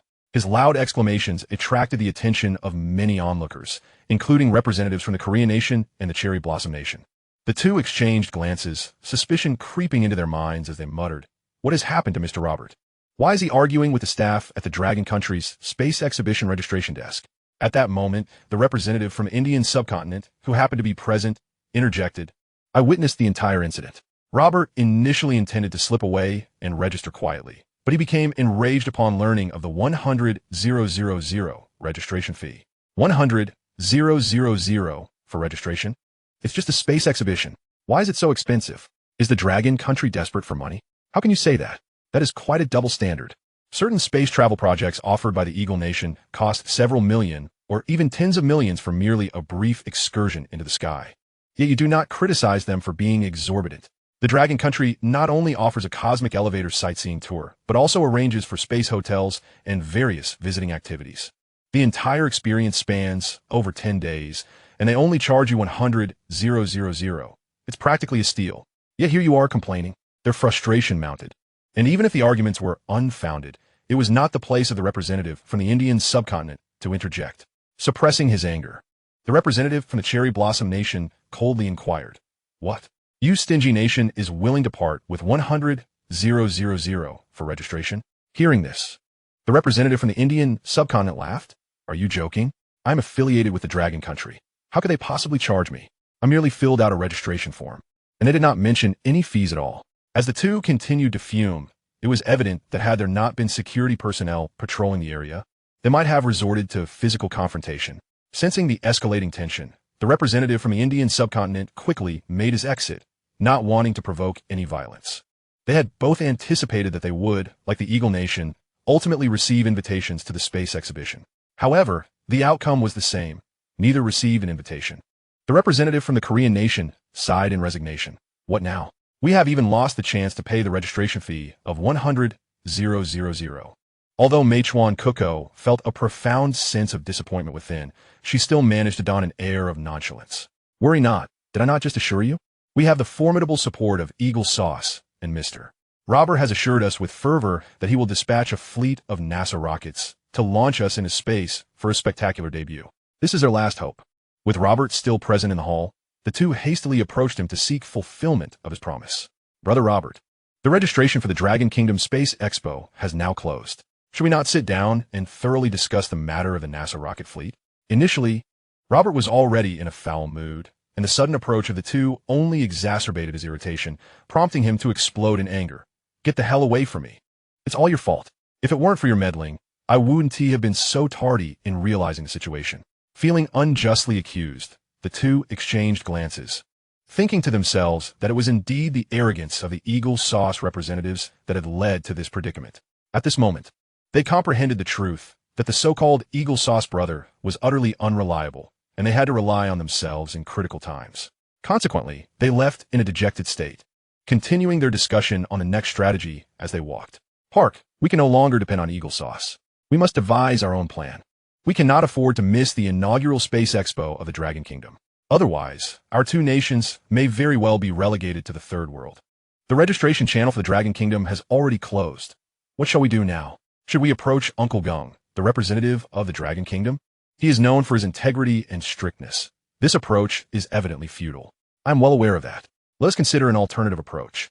The Dragon Kingdom has extended invitations to numerous Third and Fourth World nations. Has it not? Think about it. A nation still in a primitive state. What use do they have for such invitations? Why not leverage this to our advantage? Park Samhita smirked with mischief. You mean, seize them? Chapter 170. Science is the primary productive force. Meichuan Kuko frowned. What kind of talk is that? Do you take us for outlaws? We are in a civilized society. We are civilized individuals. Seizing is such an unseemly term. Then how should we phrase it? Park Samhita asked, looking bewildered. It should be articulated as us performing a noble deed, spreading warmth. In return, the primitive nations will be compelled to offer us invitations to the Dragon Kingdom Space Expo. They will have no choice in the matter. Park Samhita's face lit up with enlightenment. Ah, I see. We can provide essential goods to those primitive countries in exchange for their invitations. It won't cost us much, and it will be a mutually voluntary and equitable exchange. Am I understanding this correctly? Indeed, that is precisely the essence of it. For those still engaged in subsistence farming, this opportunity is far more tangible than mere grains and oils. We would be performing a good deed anonymously. With that, the two came to a consensus and immediately set off in search of their target. Meanwhile, Guo Fan and Director Rao, busy constructing an underground city on the moon, had also heard about the joint space expo organized by the Dragon Kingdom and the Fighting Nation. Director Rao was the first to express his thoughts. I never imagined that Eagle Sauce possessed such a talent for deception that they could even compel Uncle Gung to acquiesce to their proposal. It's evident they must have employed some underhanded tactics. They likely aimed to exploit this Space Expo opportunity to glean insights into the progress and scale of the Dragon Kingdom space base. And they may even attempt some covert operations. We must keep a close watch on their representatives. I suspect you are correct, replied Guo Fan. After all, the intentions of Eagle Sauce to undermine us are well known. However, I wonder if Uncle Gung has any better strategies at hand. When Xiao Wu returned recently, he not only elucidated the matter of the 5-color divine stones, but also briefly mentioned this issue. He indicated that Eagle Sauce had not received an invitation and missed the registration deadline, so they are likely scrambling to negotiate for a spot with the Dragon Kingdom. I doubt Uncle Gung will grant them any favors. Of course, they would not let such a significant opportunity slip away. The only alternative is that their representatives would have to board their own rockets to reach space. Yet, challenges would surely follow. Much like the 2 astronauts they previously sent to the International Space Station, arriving in good condition but now unable to return. What was originally a straightforward mission of just a few days had turned into months of delay, and now, with supplies failing to arrive from Eagle Sauce, they might very well starve aboard their own International Space Station. What a tragic turn of events. Such potential squandered is lamentable indeed. Yet, those who are pitiful often have their own faults. There is no need for sympathy. Director Rao sighed, I do not lament Eagle Sauce, but rather the astronauts stranded aboard the International Space Station. If only Eagle Sauce could extend an apology, admit their mistakes, and bow their heads. Their astronauts would likely be enjoying fresh fruits and vegetables by now, and perhaps even savoring home-cooked meals prepared by their loved ones. Speaking of home-cooked meals, I suddenly wonder, how are we to celebrate the completion of the underground city on the moon? Should we give a speech? Take photographs? Capture a moment? But how does this relate to war meals? Guofan waved his hand dismissively. Of course it relates. After all, who celebrates the new year without a feast? More importantly, a momentous occasion like the completion of the underground city on the moon surely deserves a hot pot celebration. What do you think of this idea? A splendid concept. Bold and imaginative. It reflects the youthful ingenuity of your generation. If I were to lead, I could never conceive of such a daring notion. Surely, no one has attempted this before, and the low gravity of 1/6 that of Earth should meet the basic requirements for hot pot. However, I wonder if the underground conditions will permit it. At that moment, Fong approached them briskly. Report, Director Rao. We have conducted airtight and air circulation tests for the underground city, and it has met the standard for removing helmets. However, what is it? If we were to indulge in hot pot, could we possibly have extra Sichuan peppercorns? I am from Sichuan, and for some reason, I've been craving spicy food lately. Haha, is that what it is? Comrade Gua, since the suggestion came from you, you shall be tasked with resolving this matter. Leave it to me. Also, please ask everyone if there is anything they wish to eat and compile a list. Before we depart, let everyone indulge to their heart's content. Indeed, the people of the Dragon Kingdom hold a special affinity for their regional delicacies, and soon they had compiled a comprehensive list of ingredients spanning 5,000 words. Of course, this important task would ultimately fall to Xiao Wu. When Xiao Wu learned of the plan to celebrate the completion of the underground city on the moon with hot pot, he was nearly overcome with excitement. However, upon hearing that he was expected to return to Earth with a 5,000-word ingredient list, his face turned pale, and his enthusiasm for hot pot quickly evaporated. Gua, are you certain we need to procure this much? The list seems longer than my life. Before long, we shall be boarding the Navigator space station to head for Mars. Who knows when we will meet again? Consider this our farewell. All right, understood. I shall proceed at once. Xiao Wu was a man of action. Donning his armored suit, he promptly took off. Meanwhile, Guofan wasted no time and headed directly to the site to assess the current conditions of the underground city. Previously, he either flew down in his armored suit or relied on the temporary lift of the doorframe robot. Thanks to the concerted efforts of various parties, they had now equipped fully automated lifting devices, which significantly eased the process. Upon entering the subterranean realm, one could not help but marvel at the profound transformation it had undergone. Utilizing the natural caverns as a foundation, coupled with the latest advancements from the Dragon Institute, namely, the ultra-durable, malleable, inflatable isolation layer, a wholly autonomous underground environment had been meticulously crafted.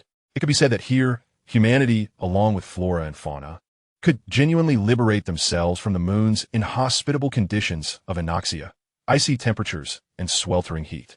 As a plethora of synthetic building materials and specialized equipment arrived, a nascent lunar underground world began to take shape.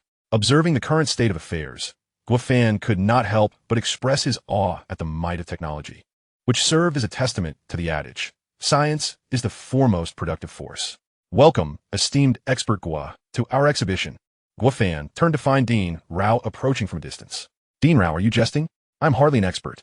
While I may have contributed some machinery, the vision and construction are entirely your doing. I must say, this can undoubtedly be regarded as the 10th wonder of the world. How did it suddenly become the 10th wonder of the world? What happened to the 9th? Why it is our space base? Dean Rao nodded affirmatively. If you put it that way, I must say I concur. Furthermore, I suspect that our Dragon Nation's 11th wonder is not far off. Oh, what do you mean? Isn't your esteemed nation soon to establish a Mars base and subterranean city? This will surely surpass all existing constructions and emerge as a new global marvel. However, it is somewhat unfortunate and disheartening. Unfortunate? Disheartening? What do you mean? Guofan inquired, his brow furrowing in confusion. Dean Rao sighed softly and replied, while the ideals are grand, the reality is often stark. I fear that even a miracle like this may not gain recognition from other nations, particularly those like Eagle Sauce, the Stick Nation, and the Cherry Blossom Country, who might even publicly oppose it. I see. But have you not heard the saying, there was once no road in the world? When many walked the path, a road emerged? Regardless of Eagle Sauce, Stick Nation, or Cherry Blossom Country, at the inauguration ceremony of the space exhibition, we shall declare before the world that they cannot stand against the global populace. As long as we remain steadfast, the majority of nations will acknowledge us. What can they do? Dean Rao clapped his hands in approval. That is indeed a splendid idea. It will serve to showcase our nation's comprehensive strength, while simultaneously intimidating those three recalcitrant nations. Then we must expedite the construction of the lunar underground city. Why is that? Consider this. When this explosive news breaks, it will undoubtedly excite the global populace. Naturally, there will be skepticism, and to silence their doubts, many will wish to witness these marvels firsthand. Mars may be too distant, but the moon is within reach. I anticipate that many will strive to catch a glimpse. Dean Rao nodded in agreement. It seems the pace here must indeed quicken. From this day forth, while humans rest, the machines shall not. If we succeed, I will advocate for your rewards up top. Before long, the day of the Dragon Nation's space exhibition arrived. Unexpectedly, this event brought both joy and dismay to various nations. The jubilant nations arrived early at the South Sea Space Elevator Base, eager to witness the legendary space elevator. Although they had seen it in films, television, and news reports, witnessing it in person was a revelation that left them awestruck. Standing beneath the towering space elevator, humanity felt diminutive, and each heart resonated with the realization that this marvel was beyond the reach of current human technological prowess. It could only be described as a world wonder. Conversely, some nations differed from the majority. One official was overheard instructing an assistant. This space elevator is quite impressive. Make a note of it and inquire how much it would cost for us to have one built as well. No haggling. As long as they agree to construct it, we'll wire the money immediately, without hesitation. Indeed, it was true what they said. When adorned with a headscarf, no one is favored. Love whom you may, just buy it. As the Middle Eastern prince circled around, marveling at everything, his assistant was in a flurry, struggling to keep up with the notes. Just as they were engrossed in their exploration, a commotion erupted at the entrance, drawing their attention. It appeared that the world was indeed the same everywhere. Where there was excitement, there were also fools. The Middle Eastern prince hurriedly ran to the entrance, only to find a group of individuals clad in green vines and tiger-skin skirts, their faces painted in a primitive manner. The prince murmured in intrigue. The world has developed a space elevator and space bases, yet there are still individuals living in primitive societies? Could they be cosplayers invited by the Dragon Nation? However, this seems rather unprofessional, especially given their fluent stick and cherry blossom languages. Excuse me, gentlemen, but you are not invited personnel from the Dragon Nation's space exhibition. Please refrain from disrupting the order here, one of the security personnel stated. How can we not be invited? Is this not an invitation from your Dragon Nation? One of the individuals retorted in broken dragon speech. While it is indeed an invitation from the Dragon Nation, you are not representatives of the invited nations. Do you recognize the invitation or the individuals? It's a double standard. Is there no sense of justice? Fetch your superior. We need to discuss this matter. Mr. Park. Mr. Meichuan, what a coincidence to see you here. What brings you in such attire today? Are you representing your country or the primitive society? Everyone turned to see Uncle Gung standing nearby, observing them with a bemused expression. Instantly, their faces flushed with embarrassment. Even if they were shameless, they lacked the audacity to meet Uncle Gung's gaze. The two men chuckled. Ah, it's Uncle Gung. You've arrived just in time. Given our relations at the United Nations, surely we can overlook this matter? To be candid, this invitation was thrust upon us by those primitive nations. We could not refuse. As we provided them with ample resources, they were so grateful that they presented us with invitations to the space exhibition. Uncle Gung nodded, seemingly in agreement. The two believed they had secured their position, but to their astonishment, Uncle Gung addressed the security personnel. In the future, when encountering invitations that do not match the invited individuals, simply confiscate the invitation without further ado. The two men were momentarily taken aback, pondering the absurdity of the situation. In their days, the security personnel swiftly confiscated their invitations. Uncle Gung, I protest. On what grounds can you seize our invitations? The final interpretation lies with the Dragon Nation. Your protests are in vain. This is sheer hegemony. I will lodge a complaint with the United Nations. Upon hearing their words, Uncle Gung could only laugh in disbelief. Do you possess no sense of dignity? Engaging in such underhanded tactics is one thing, but to play the victim is utterly shameless. If you wish to attend the space exhibition, you could simply say so. There is no need for such deceit. And what good would that do? The registration period has long since closed. Do you expect us to receive special treatment? Given our relations at the United Nations, there is no reason you cannot. They have just established a supplementary registration station. You can register directly. The two men followed Uncle Gung's gesture and, indeed, spotted a new consultation service registration desk, reminiscent of the familiar setup from the United Nations. Without hesitation, the two dashed toward it, eager not to miss the opportunity to register. Esteemed Mr. Park Samhita, the representative of the Republic of Korea to the United Nations, and esteemed Mr. Mae Chuan Kuko, the representative of the Cherry Blossom Nation to the United Nations. We warmly welcome both of you to enroll in the Space Aviation Exhibition organized jointly by our Dragon Nation and the Fighting Nation.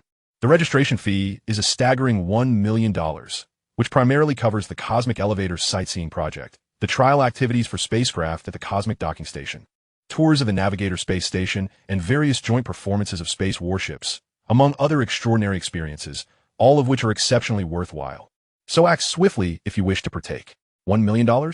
Wasn't the registration fee only $100,000 when we were at the United Nations?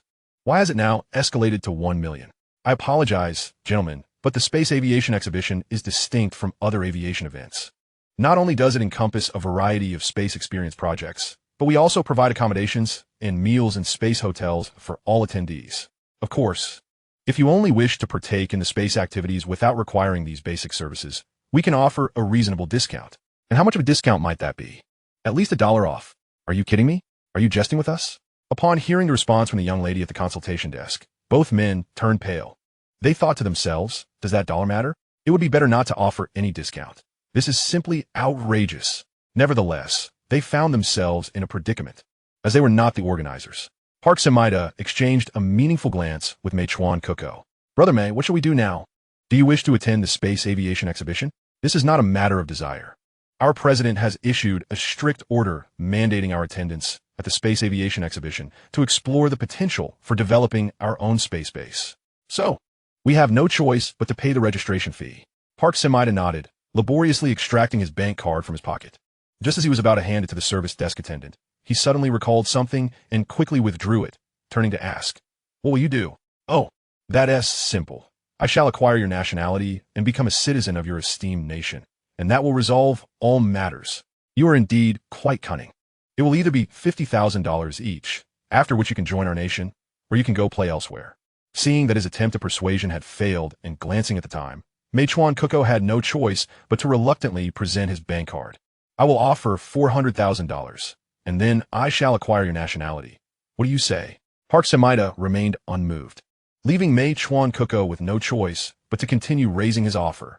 $420,000, $450,000, $470,000. This is my final offer. I cannot go higher. Considering the time constraints, Park Samhita had no option but to concede. 470 it is. Let us proceed with the transaction. Mae Chuan Kuko, with a face full of sorrow, submitted his bank card. To prevent any further trickery from Mae Chuan Kuko, after completing his transaction, Park Samhita then presented his own card. Once both transactions were completed, the service desk attendant cheerfully inquired, "May I ask, gentlemen, whose name should be written on this registration invitation letter?" Upon hearing this question, both men were momentarily taken aback. What does that mean? Was it not meant to be registered in the name of the nation, allowing our country's delegation to attend the Space Aviation Exhibition? Why must we specify whose name is to be written? I am sorry, gentlemen, but we have never made such statements, nor do we have such regulations. This $1 million is merely the registration fee for one individual. May I ask, whose name shall be inscribed on the registration invitation letter? After hearing the attendant's explanation, both men felt as if their world had exploded. Park Samhita, unable to contain his anger, erupted. What nonsensical regulation is this? This is utterly outrageous. Are you not merely bullying honest individuals? I shall file a complaint with the 315 Consumer Protection Association. No, I will take this to the United Nations headquarters and demand the revocation of your permanent member status. Security, we have an individual causing a disturbance at the consultation desk. Assistance required. Understood. In less than 3 seconds, several uniformed security personnel rushed in. Park Samhita was undeterred. In fact, he swiftly grabbed a vase from the table, confronting them while shouting, "Do you know who I am? I am Park Samhita, the ambassador of the Republic of Korea to the United Nations, a person of some standing within the UN.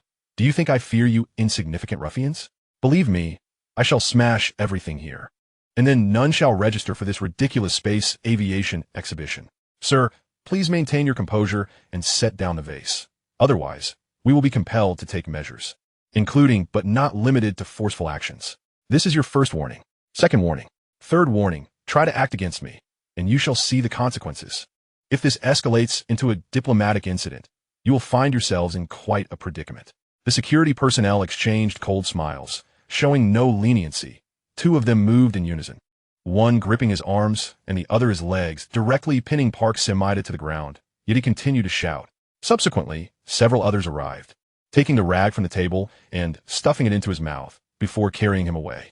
This scene left the receptionists pale with fear, and while they were momentarily stunned, Meichuan Kuko seized the opportunity to step forward, a smile gracing his face as he said, "Write my name on the registration invitation letter, Meichuan Kuko." As Meichuan Kuko exited the service hall with the invitation to the space aviation exhibition, he felt as if the entire sky had turned blue. Paying no heed to Park Semida as he confidently strode into the cosmic elevator facility. This spectacle had not escaped the watchful eyes of Uncle Gong, who stood in the office building, observing intently. What a farce of an alliance. In the face of absolute interests, a mere invitation letter proves far more substantial. Watching the representative of the Cherry Blossom Nation enter the cosmic elevator, he turned to his assistant and said, "Monitor his actions closely. Take simple photographs or videos. But do not interfere. Should he exceed these boundaries, you are authorized to confine him." Understood. By the way, have there been any developments from the Eagle Nation? Ever since Ambassador Roberts' explosive outburst at the United Nations exhibition, they have remained silent. They neither sought to deceive primitive nations for invitation letters, as the Republic of Korea and the Cherry Blossom Nation did, nor have they engaged in negotiations with us. It appears they are preparing to abandon this space aviation exhibition. Uncle Gong shook his head. The Eagle Nation's objective is to spy on our space base, so we must remain vigilant to prevent any unforeseen tricks. Chapter 173. The Struggle for Ascendancy. In truth, the Eagle Nation was already aware of the Republic of Korea and the Cherry Blossom Nation's attempts to deceive primitive nations for invitation letters to the space aviation exhibition. Initially, they considered doing the same, but after some deliberation, they concluded that with Dragon Nation's astuteness, they would undoubtedly see through such petty schemes. Thus, they had to settle for a secondary approach. Although Kevin had been thoroughly scolded by President Puchuan, he remained in his position as NASA's second-in-command, still possessing the authority to launch rockets into space. However, the thought of Robert ignited his frustration. If not for your boasting causing this debacle, we would not have found ourselves in such a dire situation. Should we fail the launch, you will be held accountable. On what grounds? How can you lay the blame at my feet? It is not my military's incompetence, but rather the cunning of the Dragon Nation. Moreover, I have successfully misled the Dragon Nation into organizing the space aviation exhibition. My efforts were pivotal, and the current predicament is merely an unfortunate accident. Seeing the two continue to bicker, General James, a five-star officer, quickly intervened. Since we have reached this point, let us cease the squabbling. The immediate priority is to devise a plan for the rocket's successful return. We must avoid a scenario like those two unfortunate astronauts who were stranded in international space for months without supplies. Rest assured, for this time we are utilizing the preliminary version of the Mars launch vehicle. Firstly, it serves to validate the data for the actual Mars rocket and conduct final pre-launch tests. Secondly, it presents an opportunity to deliver supplies to the astronauts aboard the International Space Station. Thanks to this mission, otherwise, even President Putin himself will be powerless to mobilize this rocket. I always say, when the boat reaches the bridge, the way will naturally become clear. See, the problem has been resolved. Spare me your hindsight and pompous nonsense. Had you not been so miserly with that $100,000, would I have had to beg and plead to hitch a ride on this favorable rocket? Honestly, weren't you the one who was merely along for the ride? Moreover, I have already taken care of the matters at hand. On what grounds do you dare to criticize me? Furthermore, you have repeatedly emphasized that there are no funds for this endeavor. If I were to shell out that $100,000, who would reimburse me? Given your nature, you likely wouldn't contribute that amount anyway. All right. Why are we bickering again? The issue has already been resolved. Five-star General James, feeling helpless, could only play the peacemaker from his sidelines. Out of respect for his position, the two parties reluctantly agreed to cease hostilities, each ignoring the other. Observing this situation, it was clear that such behavior was not a solution. After all, the matter must progress.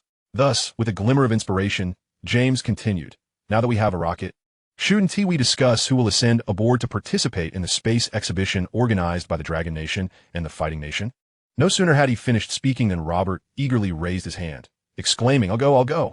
Of course, it must be me. Kevin immediately retorted, who do you think you are, and why should you be the one to go? Why? Because I persuaded the Dragon Nation to hold this space exhibition. Thus, I am entitled to participate. No matter the circumstances, I cannot forfeit this golden opportunity to showcase my abilities, Robert declared with righteous fervor, oblivious to James's frantic blinking. James, feeling exasperated and bemused, pondered whether this fool was genuinely oblivious or merely feigning ignorance. Did he not realize the plight of the two astronauts stranded at the International Space Station? What was intended to be a few days of space duty had stretched into several months, and they might very well starve up there. Yet he was still clamoring to ascend. Truly, it was a case of sheer madness. However, Kevin seemed even more deluded. The Dragon Nation was keen to demonstrate its prowess in space to the entire world. Otherwise, with your paltry persuasive skills, would you have been able to sway Uncle Gung? What do you mean I couldn't persuade him? Did you not see Uncle Gung's reaction? After I finished my eloquent speech, he was left utterly speechless, unable to retort. The two continued to quarrel over the matter, both simmering with a barely contained urge to resort to physical confrontation. Just as tensions were about to boil over, President Putin arrived at NASA headquarters, accompanied by his bodyguards, instantly silencing the group. As a senior leader of the Eagle Nation, such a display of disorder was utterly unbecoming. Pray tell, what has caused such a ruckus? Five-star General James promptly recounted the entire situation to President Putin, keenly observing the fluctuations in his expression, which oscillated between red and black. He thought to himself, these three individuals are utterly clueless, practically beyond redemption. In their eagerness to participate in the Dragon Nation's space exhibition, they were willing to risk everything. It was imperative to find an opportunity to expel them from the team. Before James could finish his explanation, President Putin could hardly contain himself. The responsibility of venturing into space was immense, necessitating individuals of impeccable reliability. Clearly, the capabilities of the three of you are complementary to one another. Therefore, I propose that you undertake this mission together. I have full confidence that you will accomplish your task successfully, and upon your return, I shall host a grand banquet in the palace to celebrate your heroic deeds. Upon hearing President Putin's words, both Robert and Kevin were elated, for they had both fulfilled their desires to ascend into the cosmos. However, five-star General James swallowed hard, contemplating whether President Putin intended to eliminate dissenters, who was unaware of the inadequacies of their rocket. If it were otherwise, would they not have already rescued those two astronauts floating in space? Just as he was about to voice a refusal, President Putin, feigning a phone call, turned and departed without granting him the opportunity to protest. At last, five-star General James understood. There was no hope for him to escape this predicament. As he furrowed his brow in distress, Robert and Kevin approached him with glasses of red wine in hand. Old James, why do you look so glum? Happy? What is there to be happy about? Did you not hear President Putin? If we successfully complete the mission, he will host a grand banquet in the palace, celebrating us as the heroes of the Eagle Nation. Huh, you better make it back in one piece. With that, James resignedly turned away. The remaining two stood bewildered, unsure of how to proceed, resorting to drinking to mask their embarrassment. At the Cosmic Elevator Base, the initial group of personnel assigned to the space exhibition organized by the Dragon Nation and the Fighting Nation was instructed to board the Cosmic Elevator in sequential order, following the designated signs and guidance. Mei Chuan Coltzi let out a sigh of relief, thinking to himself, finally, I can glimpse the secrets of the Dragon Nation, as he discreetly placed a pen equipped with a miniature camera in his jacket pocket. Chapter 174, Undeniable. At this moment, within the lunar underground city, Fanye, the first batch of visitors for the space exhibition has entered the cosmic elevator. When shall we return to the space base? When do we depart from Mars? There's no rush. We are waiting for the Eagle Nation. Waiting for what? Waiting to witness their spectacle. What spectacle could they possibly offer? The Eagle Nation is preparing to launch their own rocket to participate in the space exhibition, while simultaneously rescuing the two astronauts trapped at the International Space Station. Are you serious? They are playing such a dangerous game? Aren't they afraid of becoming trapped themselves? Precisely, that is why we must wait and see the show. At the Eagle Nation NASA rocket launch base. At this moment, five-star General James, Robert, Kevin, and two astronaut specialists, clad in bulky spacesuits, stood in a row, undergoing inspection by President Putin. Though your conduct and execution have left much to be desired, Your willingness to sacrifice for the great cause of the Eagle Nation is commendable. As you embark on this journey to space, there are 3 crucial points you must keep in mind. First, test the operational performance of the Mars launch vehicle. Second, participate in the joint space exhibition of the Dragon Nation and the Fighting Nation and retrieve all exhibition materials. Third, and most importantly, dock with the International Space Station to rescue the astronauts who have been stranded there for months. Aside from 5-star General James, everyone else wore expressions brimming with confidence and pride. We will ensure the completion of the mission. Witnessing the fervor of the others, James could not help but bitterly smile. These 2 fools, completely oblivious to their own circumstances, would likely not even realize their impending doom. He longed to refuse the mission. Yet at this juncture, it was no longer within his power to decide. President Putin nodded and continued to expedite the completion of this mission. The Rocket-S storage space only accommodates 7 days' worth of provisions, so you must cooperate diligently with the astronaut specialist scheduling. Understood? Understood. They chorused in unison. Meanwhile, 5-star General James silently cursed President Putin 100 times in his mind. You truly are a dog. What if something goes awry? Will they not starve up there? Thankfully, I caught wind of this situation early on. Otherwise, I would have been left to perish. James felt a sense of relief as he patted the energy packs concealed within his spacesuit, thinking to himself, whether others live or die is of no concern to me. I must ensure my own survival. President Puchwan watched as several individuals boarded the rocket capsule, then turned to the CEO of NASA and inquired, "Is this rocket as reliable as the one destined for Mars?" The CEO replied, "Reliability is uncertain, but similarity is assured. We owe thanks to the joint space exhibition of the Dragon Nation and the Combat Nation. Without it, we would lack a fitting rationale to conduct the final tests." Upon hearing this, President Puchwan fell silent, responding with a solemn, "Then I wish them good fortune." At that moment at the Dragon Nation space base, the first group of visitors had arrived, marveling at the sensation of weightlessness surrounding them. It was indeed reminiscent of cinematic portrayals. They floated at will, defying gravity's grasp. Welcome to the Dragon Nation space base. This standard tour experience lasts 3 days, and, at the conclusion, a select group of fortunate attendees will partake in a more enigmatic event. Upon hearing this, Meichuan Kuzi immediately perked up. He had initially sought to glimpse the Dragon Nation space base, but the prospect of an unexpected reward made his expenditure seem exceedingly worthwhile. Unfortunately for Puximida, he gained no advantage and was expelled from the space elevator base. Thinking along these lines, he loudly inquired, "What is this more mysterious activity? Could you perhaps divulge some details? You will naturally learn about it once the tour concludes, so please do not rush." Meichuan Kuzi felt a surge of pride. Fortunate indeed that he had previously positioned his informants among the group, greatly enhancing his chances of being selected for the mysterious event. Meanwhile, he discreetly activated a pinhole camera, blending into the crowd. As he recorded, he chuckled inwardly, bemused by how a mere space elevator could elate these individuals. They truly appeared naive.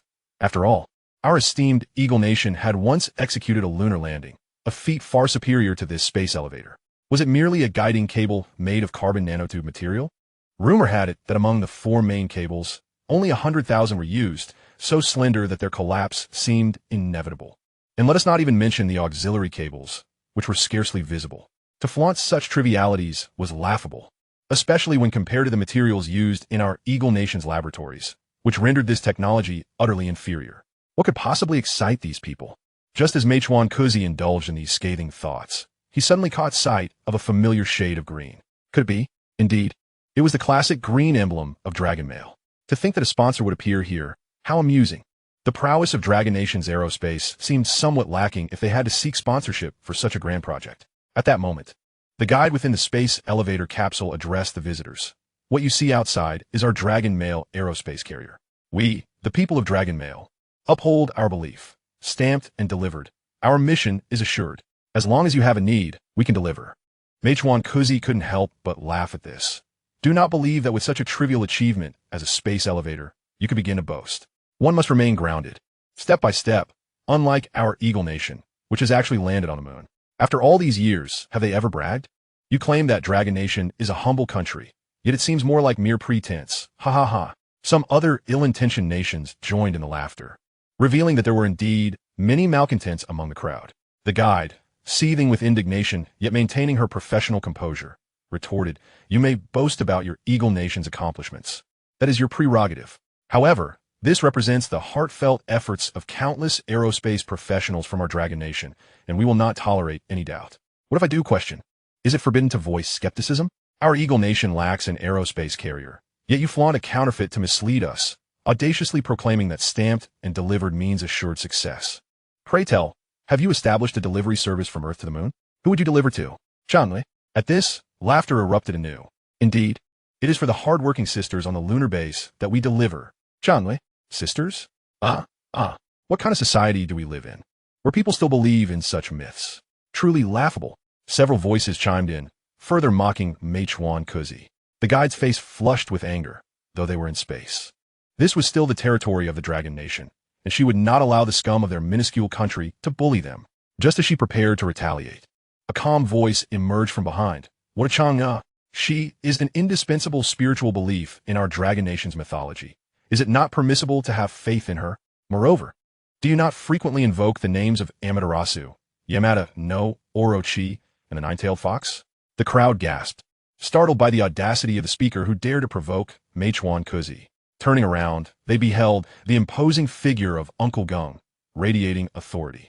Meichuan Kuzi felt a jolt of apprehension. He knew Uncle Gung was not to be trifled with. As the ancient saying in Dragon Nation goes, those who discern the times are the true heroes. Thus, he quickly altered his demeanor, feigning a smile. Uncle Gung, I thought you were below, not joining us here. Such an important matter. How could I possibly miss it? Besides, if I were absent, who would clarify the matter of Chang'e or our dragon mail? Uncle Jing, I was merely jesting. There is no need to take it seriously. Our Dragon Nation has always approached matters with diligence. Since you are so interested in our dragon mail delivering to Chang'e, allow me to take this opportunity to announce a significant development. With that, Uncle Gung gestured for everyone to float toward the glass window of the Cosmic Transit Station Hall. Esteemed representatives from various nations, what you see is our dragon mail, and its destination is none other than the moon. This statement sent shockwaves through the crowd. They exchanged incredulous glances, eyes wide with a mix of astonishment and skepticism. Naturally, many were inclined to disbelieve, for few would accept that the Dragon Nation possessed such capabilities. Meichuan Kuzi, in particular, muttered incessantly, impossible, impossible, this is absolutely implausible. The Dragon Nation could not possibly have such strength. Only our Eagle Nation can reach the moon. Uncle Gung snorted disdainfully. I understand that some countries and individuals harbor doubts regarding my words. However, I am unperturbed. This is the result of our Dragon Nation's own technological advancement. And even skepticism will not halt our pursuit of lunar exploration, still clinging to a shred of hope. Meichuan Kuzi was about to voice his doubts when more inquisitive members of the media seized the opportunity to pose their questions. Uncle Gung, when did this exploration of the moon commence? Uncle Gung, what stage has the lunar exploration reached? Uncle Gung, does this signify that the Dragon Nation has surpassed the Eagle Nation? Questions proliferated, growing sharper as they did. Yet for Uncle Gung, who was accustomed to engaging in verbal duels at the United Nations, these queries were mere trifles. He smiled mildly, addressing the media and representatives alike. Dear media friends and distinguished representatives, I am aware that these questions are on your minds. Therefore, today, seizing this opportunity, I shall unveil our Dragon Nation's grand lunar underground city plan to the world. Lunar underground city? A plan? The mere mention of these words sent ripples of unease through the crowd. They could scarcely fathom that the Dragon Nation had quietly undertaken such a monumental endeavor unbeknownst to the world. When it comes to the moon, our nation has been exploring it since ancient times. From the very beginning, the tale of Chang'e has expressed a longing for the moon, inspiring countless ancestors to pursue this celestial body. It was not until July 20th, 1969, when Apollo 11 successfully landed on the moon, that our Dragon Kingdom resolved to fulfill the wishes of our forebears and to witness the moon's true visage. So have you seen it? Uncle Gung did not answer directly, but instead posed a rhetorical question. Have you seen The Wandering Earth 2? The Wandering Earth 2? Directed by Guo Fan, of course. I've seen it. But what does that have to do with the moon? Given that you know it's directed by Guo Fan, have you heard that he is famously a master of practical filming? What? Are you suggesting that the moon-based scenes in The Wandering Earth 2 were filmed on the moon itself? How could that be? Why has such a monumental affair not been publicized? Indeed, the moon-based scenes in The Wandering Earth 2 were filmed on the moon. And after the completion of the movie, the moon base began to be utilized, with our scientific researchers stationed there. How is that possible? Why wasn't this major news released sooner? This information was disclosed upon the film's release. It's simply that the world does not believe that our dragon kingdom possesses such capabilities. Oh no, it's not disbelief. Rather, the world is reluctant to acknowledge our prowess. This is utterly astonishing. I never expected that the technological prowess of our dragon kingdom has surpassed that of the eagle country. Do you truly believe such fabrications? I admit that our technological advancements in recent years have indeed been remarkable, yet we are still far behind our eagle country brethren. Let us not forget, they landed on the moon 50 years ago. Even if our dragon kingdom has constructed a base on the moon, it is merely remnants of what our eagle country has already accomplished. To be frank, we have long ceased to regard the moon as a priority. Our ambitions have shifted towards Mars, and in the near future, our eagle country will endeavor to land on the red planet. Upon uttering these words, the reporter, with dark skin, could not help but smirk, exuding an air of arrogance. However, his confidence was short-lived, as another journalist's comment rendered his expression ashen, revealing his discomfort. There is an ancient saying in our dragon kingdom: a true hero does not boast of past glories. In the past 50 years, your eagle country has indeed excelled, but now you cannot even retrieve 2 astronauts stranded in space. What face do you have to claim you will land on Mars? Ha ha ha! Instantly, those around erupted in laughter.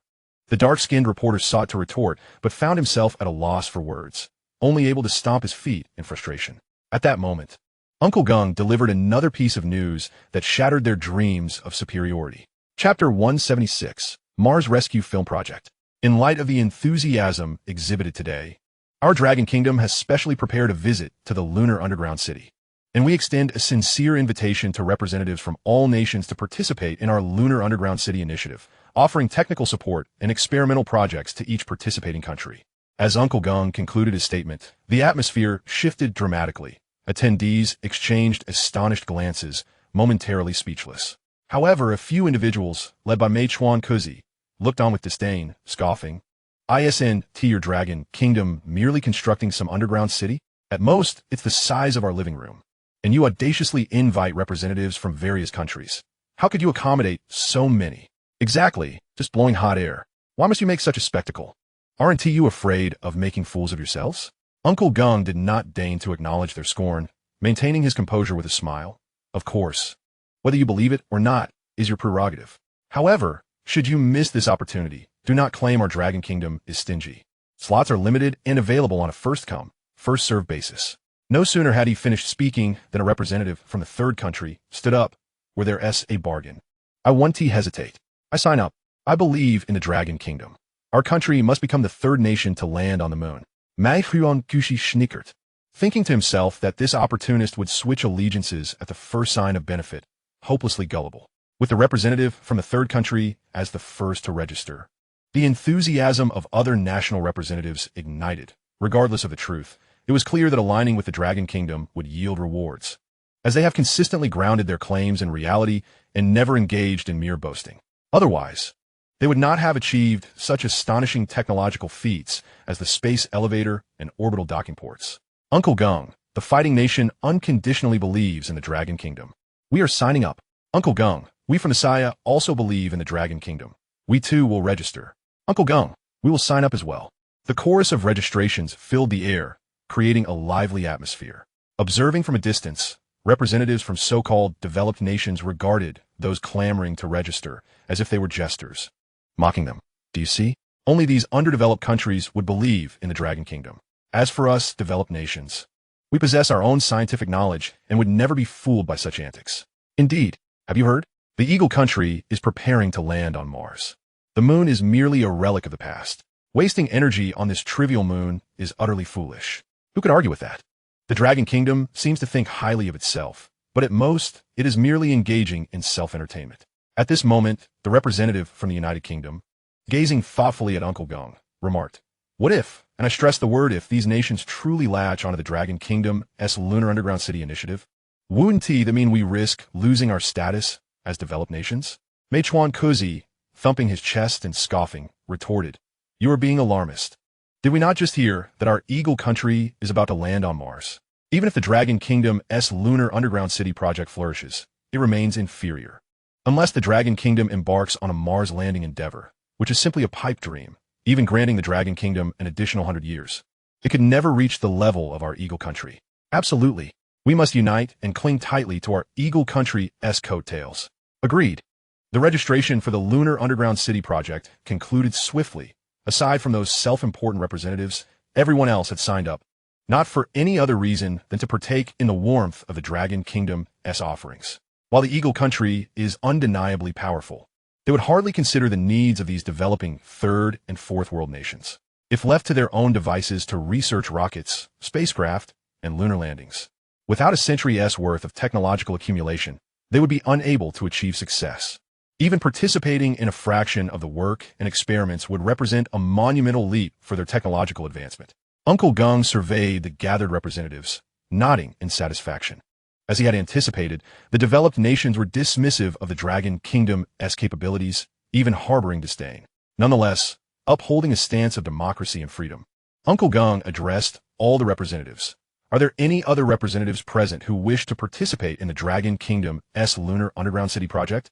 As he spoke, Uncle Gung involuntarily glanced towards the representatives from the developed nations, led by Mei Chuan Kuzi. However, these representatives, brimming with arrogance, regarded him with disdainful indifference. Uncle Gung understood their sentiments well. In that case, he would not hesitate to proceed.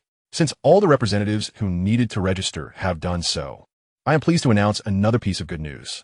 In addition to the Lunar Underground City project, our Dragon Nation is also embarking on a film project titled Mars Rescue. As you may know, we have a director, renowned for his penchant for live-action filming, who has recently set his sights on creating a movie about Mars. Therefore, this time, they'll be setting off for Mars. I hope that everyone present will support director Guo Fan in this endeavor. Of course, we shall not neglect to reward you all. Once the filming concludes, we will select a few enthusiastic nations among those participating in the Lunar Underground City project to join us in exploring Mars and establishing our Mars base. What are your thoughts on this? Upon hearing Uncle Gung's words, the representatives from various countries, already stirred with excitement, erupted once more. They had initially believed that the Lunar Underground City project was the pinnacle of our Dragon Nation's ambitions. Little did they realize this was merely the beginning. Should the Mars Rescue film project prove successful, our Dragon Nation would become the first to land on Mars, etching its name in the annals of humanity's quest to explore extraterrestrial civilizations. The crowd cheered exuberantly, while the representatives from a few developed nations exchanged glances, likely regretting their choices yet, out of pride, feigning indifference. You need not heed Uncle Gung. Our Dragon Nation is merely boasting, trying to deceive those from the less enlightened third and fourth world countries, one remarked. Indeed, our Dragon Nation lacks the capability for such endeavors. Moreover, I've heard that our American counterparts have already launched their Mars transport rocket into the sky for this joint space exhibition. This serves to showcase their prowess, test the rocket's performance, and retrieve 2 astronauts stranded at the International Space Station. Should these 3 tasks succeed, they could promptly launch another Mars transport rocket, heading straight for Mars. Precisely, and our Dragon Nation's plan is merely that, a plan. Even if they possess the means to execute it, our American counterparts may very well be savoring coffee on Mars by now.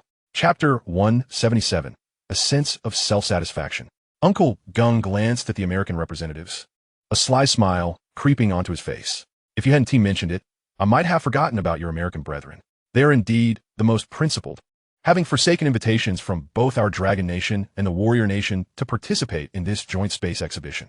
They disdainfully refused our space elevator, opting instead to launch their own rocket, a spirit worthy of emulation by us all. Before Uncle Gung could finish, the American representatives curled their lips in disdain, appearing utterly self-important. I told you, our American brethren would surely not miss such a grand occasion. One exclaimed. Of course, our American brethren's entrance is as unique and exceptional as they are. These individuals were clearly reveling in their moment of triumph.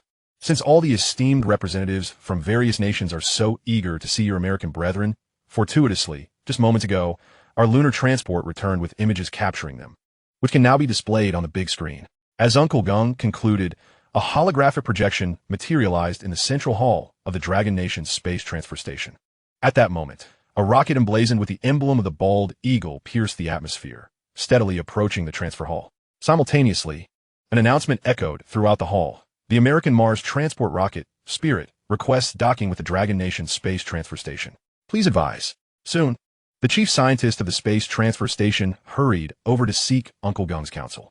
According to the international space regulations, outer space belongs to all humanity, and in the spirit of mutual assistance, Completed space stations are obligated to dock with any spacecraft, excluding their own. Witnessing this scene, many expressed their awe. Indeed, the Americans possess extraordinary strength. This compels the Dragon Nation to acquiesce, unless they choose to reject international space regulations. Should that occur, they would inevitably be ostracized by the global community, potentially facing expulsion from the United Nations. Such is the might of a great nation. A rocket can launch at will. The Americans have finally arrived. Prepare to tremble, you lowly citizens. The chief scientist of the Space Transfer Station looked helplessly at Uncle Gung, grappling with a perplexing dilemma. However, Uncle Gung maintained a serene smile and calmly instructed the chief scientist, refuse docking. Refuse docking? Upon hearing Uncle Gung's words, everyone present widened their eyes in disbelief. This was the Americans, after all. One cannot deny that the Dragon Nation has made remarkable strides in space technology over the past 2 years, almost surpassing the Americans. Yet, a frail camel is still larger than a horse. Over 50 years ago, they landed on the moon with technology akin to black and white gaming consoles, illustrating their true technological prowess. Moreover, the Americans are poised to become the first nation to achieve a manned rocket landing on Mars, a capability far beyond that of constructing bases or underground cities on the moon. To dare reject the Americans is indeed a display of hubris. Uncle Gung remained unflustered as he addressed the crowd. This cannot be blamed on me. We are merely adhering to the very regulations set forth by the Americans themselves. Where's the fault in that? How could this possibly be the regulations established by the Americans? One retorted, if you do not clarify this matter, I shall certainly report you to the United Nations. The uproar stirred by Uncle Gung's pronouncement was palpable, as numerous American representatives bristled with indignation. Even the chief scientist, standing nearby, struggled to maintain order, pondering how Uncle Gung, the most eloquent spokesperson of the United Nations, could provoke such ire at this critical juncture. Yet, Uncle Gung remained composed. Have you all forgotten the wolf claws?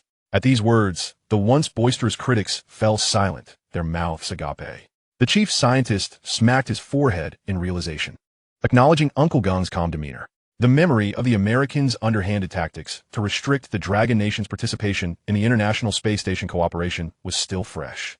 Little did they know that the long-awaited boomerang had returned to strike the Americans squarely between the eyes, a most gratifying turn of events. As a request for docking continued to broadcast throughout the hall, a few eager representatives who sought to advocate for the Americans stirred restlessly. However, Uncle Gung offered them no opportunity. I trust that all of you present have come to this place with a firm understanding of the abandonment of this clause. Of course, if you have not renounced it, simply declare it aloud, and I assure you, I can arrange for you to be immediately transported to your American brethren. Uncle Gung delivered this statement with a smile, yet it sent shivers down the spines of those with ulterior motives. While the Americans' prowess in space is unparalleled, their space station is quite limited and their rockets modest in size. Furthermore, the 2 astronauts still stranded at the International Space Station have yet to return to Earth. Sending them back to reunite with their compatriots would likely be more torturous than imprisonment. Consequently, the crowd fell utterly silent. At this moment, the crew aboard the Spirit rocket basked in their triumph. Not only had they successfully completed their test flight, but they had also demonstrated the might of the Americans. Should they successfully dock with the Dragon Nation's Space Transfer Station, they would secure their place in history. 5-star General James smirked slightly, his tone laced with pride as he declared, "This little rocket is well within my grasp. Once we dock, I shall be the first to exit the cabin. My small step will be a giant leap for mankind." Ambassador Robert, stationed at the United Nations, snorted in disdain. "We all arrived together. Why should you be the first to exit? Observe my rank, 5 stars. General, do you understand?" He added, "And I'm also an ambassador at the United Nations. Do you comprehend?" Listening to the quarrel between the 2 individuals, NASA official Kevin could hardly conceal his exasperation. Is this not merely the beginning? Could you both refrain from such incessant bickering? You truly underestimate the prowess of our nation. We are the mighty Eagle, and our ability to connect with their space transit station is a testament to their own fortune, scoffed 5-star General James. Ambassador Robert, stationed at the United Nations, vigorously nodded in agreement. While we may have our differences on certain matters, I share the same sentiment as General James regarding this issue. After all, we are an invincible superpower in the cosmos. No nation dares to disregard our presence. Kevin rolled his eyes, dismissing their bravado as he turned to the accompanying scientists and astronauts. "Gentlemen, how is the communication progressing? Are we able to establish a connection?" Chapter 178. At worst, we die together. Sir Kevin, our request for docking with the Dragon Kingdom's International Transit Station has been denied. What? Please repeat that, Kevin exclaimed incredulously, staring at the chief scientist aboard the Willpower rocket. Our docking request has been rejected. They even issued a warning that the Eagle has cautioned the Dragon Kingdom against any form of space cooperation with Wolf member states until the repeal of the Wolf Clause, or else they will face the most severe sanctions from the Wolf member nations. They are doing us a favor, preventing us from incurring the wrath of President Trump. Listening to the chief scientist's words, Kevin felt his teeth clench in frustration, nearly drawing blood. How infuriating! What was initially a clever strategy to restrict the Dragon Kingdom's space advancement had unexpectedly become a shackle, binding them instead. James and Robert were blissfully unaware of the intricacies surrounding the Wolf Clause and continued to fan the flames of their indignation. How dare they refuse our formidable Eagle? They must be courting disaster. I swear, with just one call, the Pacific Fleet would be at their doorstep. Stop boasting. Who doesn't know that your fleet is hesitant even to confront Somali pirates, let alone the resplendent Dragon Kingdom? At this juncture, my influence at the United Nations is paramount. A mere phone call to Uncle Gung would have them lining up to welcome us. Enough with the nonsense. James, your lack of decorum is astounding. Must you resort to such vulgarity? James and Robert continued to exchange barbs, their dispute escalating into a cacophony. Meanwhile, Kevin could only scowl, perplexed by the incessant bravado and self-congratulation that filled their minds. He knew that once the Dragon Kingdom had settled on a course of action, it would not be easily swayed. Therefore, unless the Wolf Clause was abandoned, participation in the space exhibition organized by the Dragon Kingdom and the Combat Nation was utterly unattainable. Chief Scientist, connect me to the presidential channel. I need to speak with President Trump. Upon hearing Kevin's directive, both James and Robert ceased their quarrel, their attention shifting to the Chief Scientist. Although the Chief Scientist possessed the most valuable insights, Kevin's status as a high-ranking NASA official meant that they had to comply with his orders to avoid any repercussions. They proceeded to dial the encrypted code. This is the command center of the Willpower rocket calling the President. This is the command center of the Willpower rocket calling the President. This is the command center of the Willpower rocket calling the President. The urgency of the calls escalated, and all aboard the Willpower held their breath. Yet, the presidential office on Earth appeared to be devoid of any urgency. They had arrived with a mission, eager to return with something significant, but they could never have anticipated such a monumental setback at the outset. Moreover, the decision-making process was beyond their control. They could only place their hopes on President Trump. The atmosphere was palpably tense as Kevin fixated on the connection indicator on the control panel. While the failure to establish a connection was not the chief scientist's fault, Kevin's stony gaze instilled a sense of unease in everyone present. Just as uncertainty loomed, the indicator light on the control panel suddenly illuminated, and a familiar voice emerged from the microphone. "Is this President Trump? You're interrupting my sleep. Should you be gathering information on the Dragon Kingdom and the Combat Nation space exhibition at this hour? Why are you using an encrypted channel to contact me? Are you not concerned about exposing classified information?" Kevin's face flushed with embarrassment. Thankfully, there was no visual feed on the encrypted line, or he would have been at a loss for words. Gathering his thoughts and taking a deep breath, he finally replied, "Mr. President, we have reached the vicinity of the space exhibition, but they have denied our request for rocket docking." "What? Denied docking? We are the most powerful nation in the world. How dare they? Tell them to be cautious, or they shall witness my wrath." Mr. President, this situation cannot entirely be blamed on them. Stop with the nonsense. Are you suggesting I should take the blame? No, of course not. This is not your fault. The previous president enacted the Wolf Clause, which prohibits NASA from engaging in space cooperation with countries outside this agreement. Therefore, is that it? Such a trivial matter. And you resort to an encrypted channel at this hour to discuss it? How are you managing your duties at NASA, since you know it was signed by us? Doesn't the final interpretation rest with us? Do I really need to explain this? However, nothing. If the Dragon Kingdom is open to negotiation, you should articulate it clearly. If they refuse, are we to learn the principles of gentlemanly conduct from them? Just confront them directly. I refuse to believe they aren't afraid of our rocket deviating and colliding with the International Space Transit Station. That might what? Stop hesitating. Are you not a high-ranking official of the Eagle? Do you lack the resolve for this? Enough chatter. Don't disrupt my sleep any further. Without waiting for Kevin to respond, President Trump abruptly hung up the phone. At that moment, the few individuals inside the rocket capsule were left in disarray. Ultimately, it was Chief Scientist who broke the stalemate. "Sir Kevin, what shall we do now? What else is there to do? The President has already given his instructions. We shall negotiate with them once more. If they permit docking, that is well and good. If they refuse again, we shall charge ahead." The chief scientist cast a glance at the other scientists, his expression grim. He thought to himself, communicating with these uneducated laymen is utterly futile. Do they believe this is simply a matter of locks and keys? Any miscalculation in the docking could result in catastrophic failure.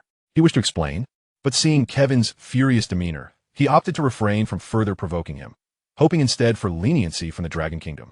Ideals are often grand, yet reality can be harsh.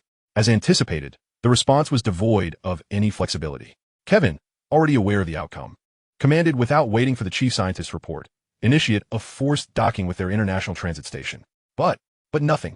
I refuse to believe they would dare to confront us head-on. Worst case scenario, we perish together. Upon hearing such reckless words, the individuals inside the capsule were instantly struck with panic. Chapter 179, UFOs? What a lunatic bunch. From top to bottom, they are all mad. The chief scientist felt an overwhelming surge of frustration, mentally cursing both Trump and Kevin. These two must be suffering from some serious delusions to entertain such reckless actions. Certainly, despite the immense inner turmoil, resistance must be set aside. After all, one's family remains on Earth, and failure to complete the mission could result in a permanent separation. The five-star General James and Ambassador Robert stationed at the United Nations were evidently taken aback by this reckless course of action, their mouths agape and eyes wide with disbelief. Forced docking. With Kevin's command, they awakened from their stupor, eager to dissuade. Yet it was already too late as they hurtled towards the docking interface of the Dragon Kingdom's space transfer station. Those unencumbered by Shu's fear, not the shot. I shall not believe you dare refuse. At that moment, the command center of the Dragon Kingdom's transfer station detected the anomalous response of the Eagle's will, and the entire hall was filled with a piercing alarm. The commander immediately reported, Professor Chun, it appears the will intends to force a docking. What shall we do? This situation was rather grave. Who could have anticipated that the typically self-preserving Americans would resort to such madness, wagering their very lives? Chief Scientist Professor Chun was acutely aware of the necessary course of action, yet he was now faced with the Americans. Should this be mishandled, it could precipitate an international conflict, perhaps even a third world war. The more he pondered, the more anxious he became. The potential consequences were simply untenable. Thus, he hurriedly sought out Uncle Gung to apprise him, for only he could render a decisive judgment. Uncle Gung's expression remained impassive as he coolly uttered a single word, strike. Strike? Upon hearing this, Professor Chin's adrenaline surged. Uncle Gung had hit the nail on the head. In the face of such brazen behavior, any discourse would be futile. Returning to the command center, Professor Chin promptly issued orders. Mobilize the asteroid defense laser cannons, lock onto the target, and cross the red line. Fire at will.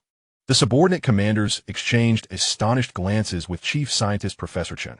Were they not usually advocating for verbal warnings? Why were they now resorting to direct fire? Though perplexed, they were largely exhilarated, for it was the first time they had taken such a defiant stance against the Americans. It was exhilarating. Inside the will, Kevin inquired, have we received any news from the Dragon Kingdom? No information has come through, was the response. That confirms it. The Dragon Kingdom is intimidated. Their silence indicates tacit approval of our forceful docking. Observing this, five-star General James and Ambassador Robert exhaled a sigh of relief. Kevin, your wisdom is commendable. I shall raise a toast to you shortly. A subtle smile graced Kevin's lips as he thought, at last, these two fools had uttered agreeable words. Well said. From this point forward, you shall recognize me as your elder brother, and let us thrive and achieve greatness together. Elder brother, second brother, third brother. Just as the trio embraced, the chief scientist of the shrimp company suddenly exclaimed, this is bad. Our will rocket has been locked onto by 250 laser cannons. What on earth? Why 250? General James gasped. Kevin was at a loss for words, thinking, we are under fire lock, and you're fretting over numbers? He swiftly pulled James aside and floated directly before the central control screen. What is happening? The chief scientist replied, his voice trembling. The Dragon Kingdom seems intent on eliminating us. How dare they? How dare they? This transcended mere audacity. The rocket was already locked on, and once it crossed the defensive threshold, it would surely be met with the full fury of 250 laser cannons, leaving nothing but debris in its wake. Kevin, make a decision now. Time is of the essence. The other scientists commenced a countdown to doom. 10 seconds until the Dragon Kingdom's transfer station S defensive line. 9. 8. Hurry, Commander Kevin. Issue the order. If we delay any longer, we are finished. 5. 4. Each passing second felt like a dagger to his heart. He could not fathom how the typically peace-loving, ceremonious Dragon Kingdom had chosen this moment to forego even a warning. The others appeared as ants on a hot pan, desperate to sprout wings and escape the rocket. Commander Kevin, issue the order. 3, 2. Turn around, turn around. For heaven's sake, turn around. Before Kevin could finish his sentence, several scientists exerted all their strength, yanking the control stick upwards, pushing the throttle to its maximum, leaving only a trail of blue light in their wake. Meanwhile, tens of thousands of kilometers away in deep space, within the control screen of the Tiangong spacecraft, a rapidly moving artificial object suddenly appeared. Director Gua, there seems to be an anomaly near the transfer station. Track the target immediately. The Dragon Kingdom's transfer station, while slightly less advanced than the space elevator and lunar base, serve as a crucial link between Earth and the Moon, its integrity paramount. They quickly locked onto the observation target. Zoom in. Further. Upon seeing the footage, the control center personnel were momentarily stunned. It was, in fact, the American rocket. Yet its speed was astonishing, nearing 1/10 of their own. No need to concern ourselves with them. As long as it ISNT an extraterrestrial craft, we shall proceed at full speed. Uncle Gung is awaiting our arrival for the joint aerospace exhibition. At this moment, the survivors aboard the Will, having narrowly escaped disaster, finally breathed a sigh of relief. However, before they could fully relax, General James erupted. If this were on Earth, with my fleet at the ready, they wouldn't dare act out, even if given 100 opportunities. It's not just about you. My influence at the United Nations would send 1,000,000 troops of the Dragon Kingdom retreating at a mere shout. Hearing their boasts, Kevin rolled his eyes, thinking, these two fools remained silent through the ordeal, likely terrified, and now they are boasting? I wish I could give each of them 100 slaps. Commander Kevin, it seems the joint space exhibition is no longer feasible. What shall we do now? What else can we do? Of course, we must execute another mission. Fire at full power. Full speed ahead, destination, the International Space Station. We are going to retrieve those two unfortunate souls. The chief scientist of the shrimp company had completed his second word when the Will rocket suddenly dimmed, and on the central control screen appeared a colossal entity, 100 times larger than their rocket. What is happening? An alien UFO?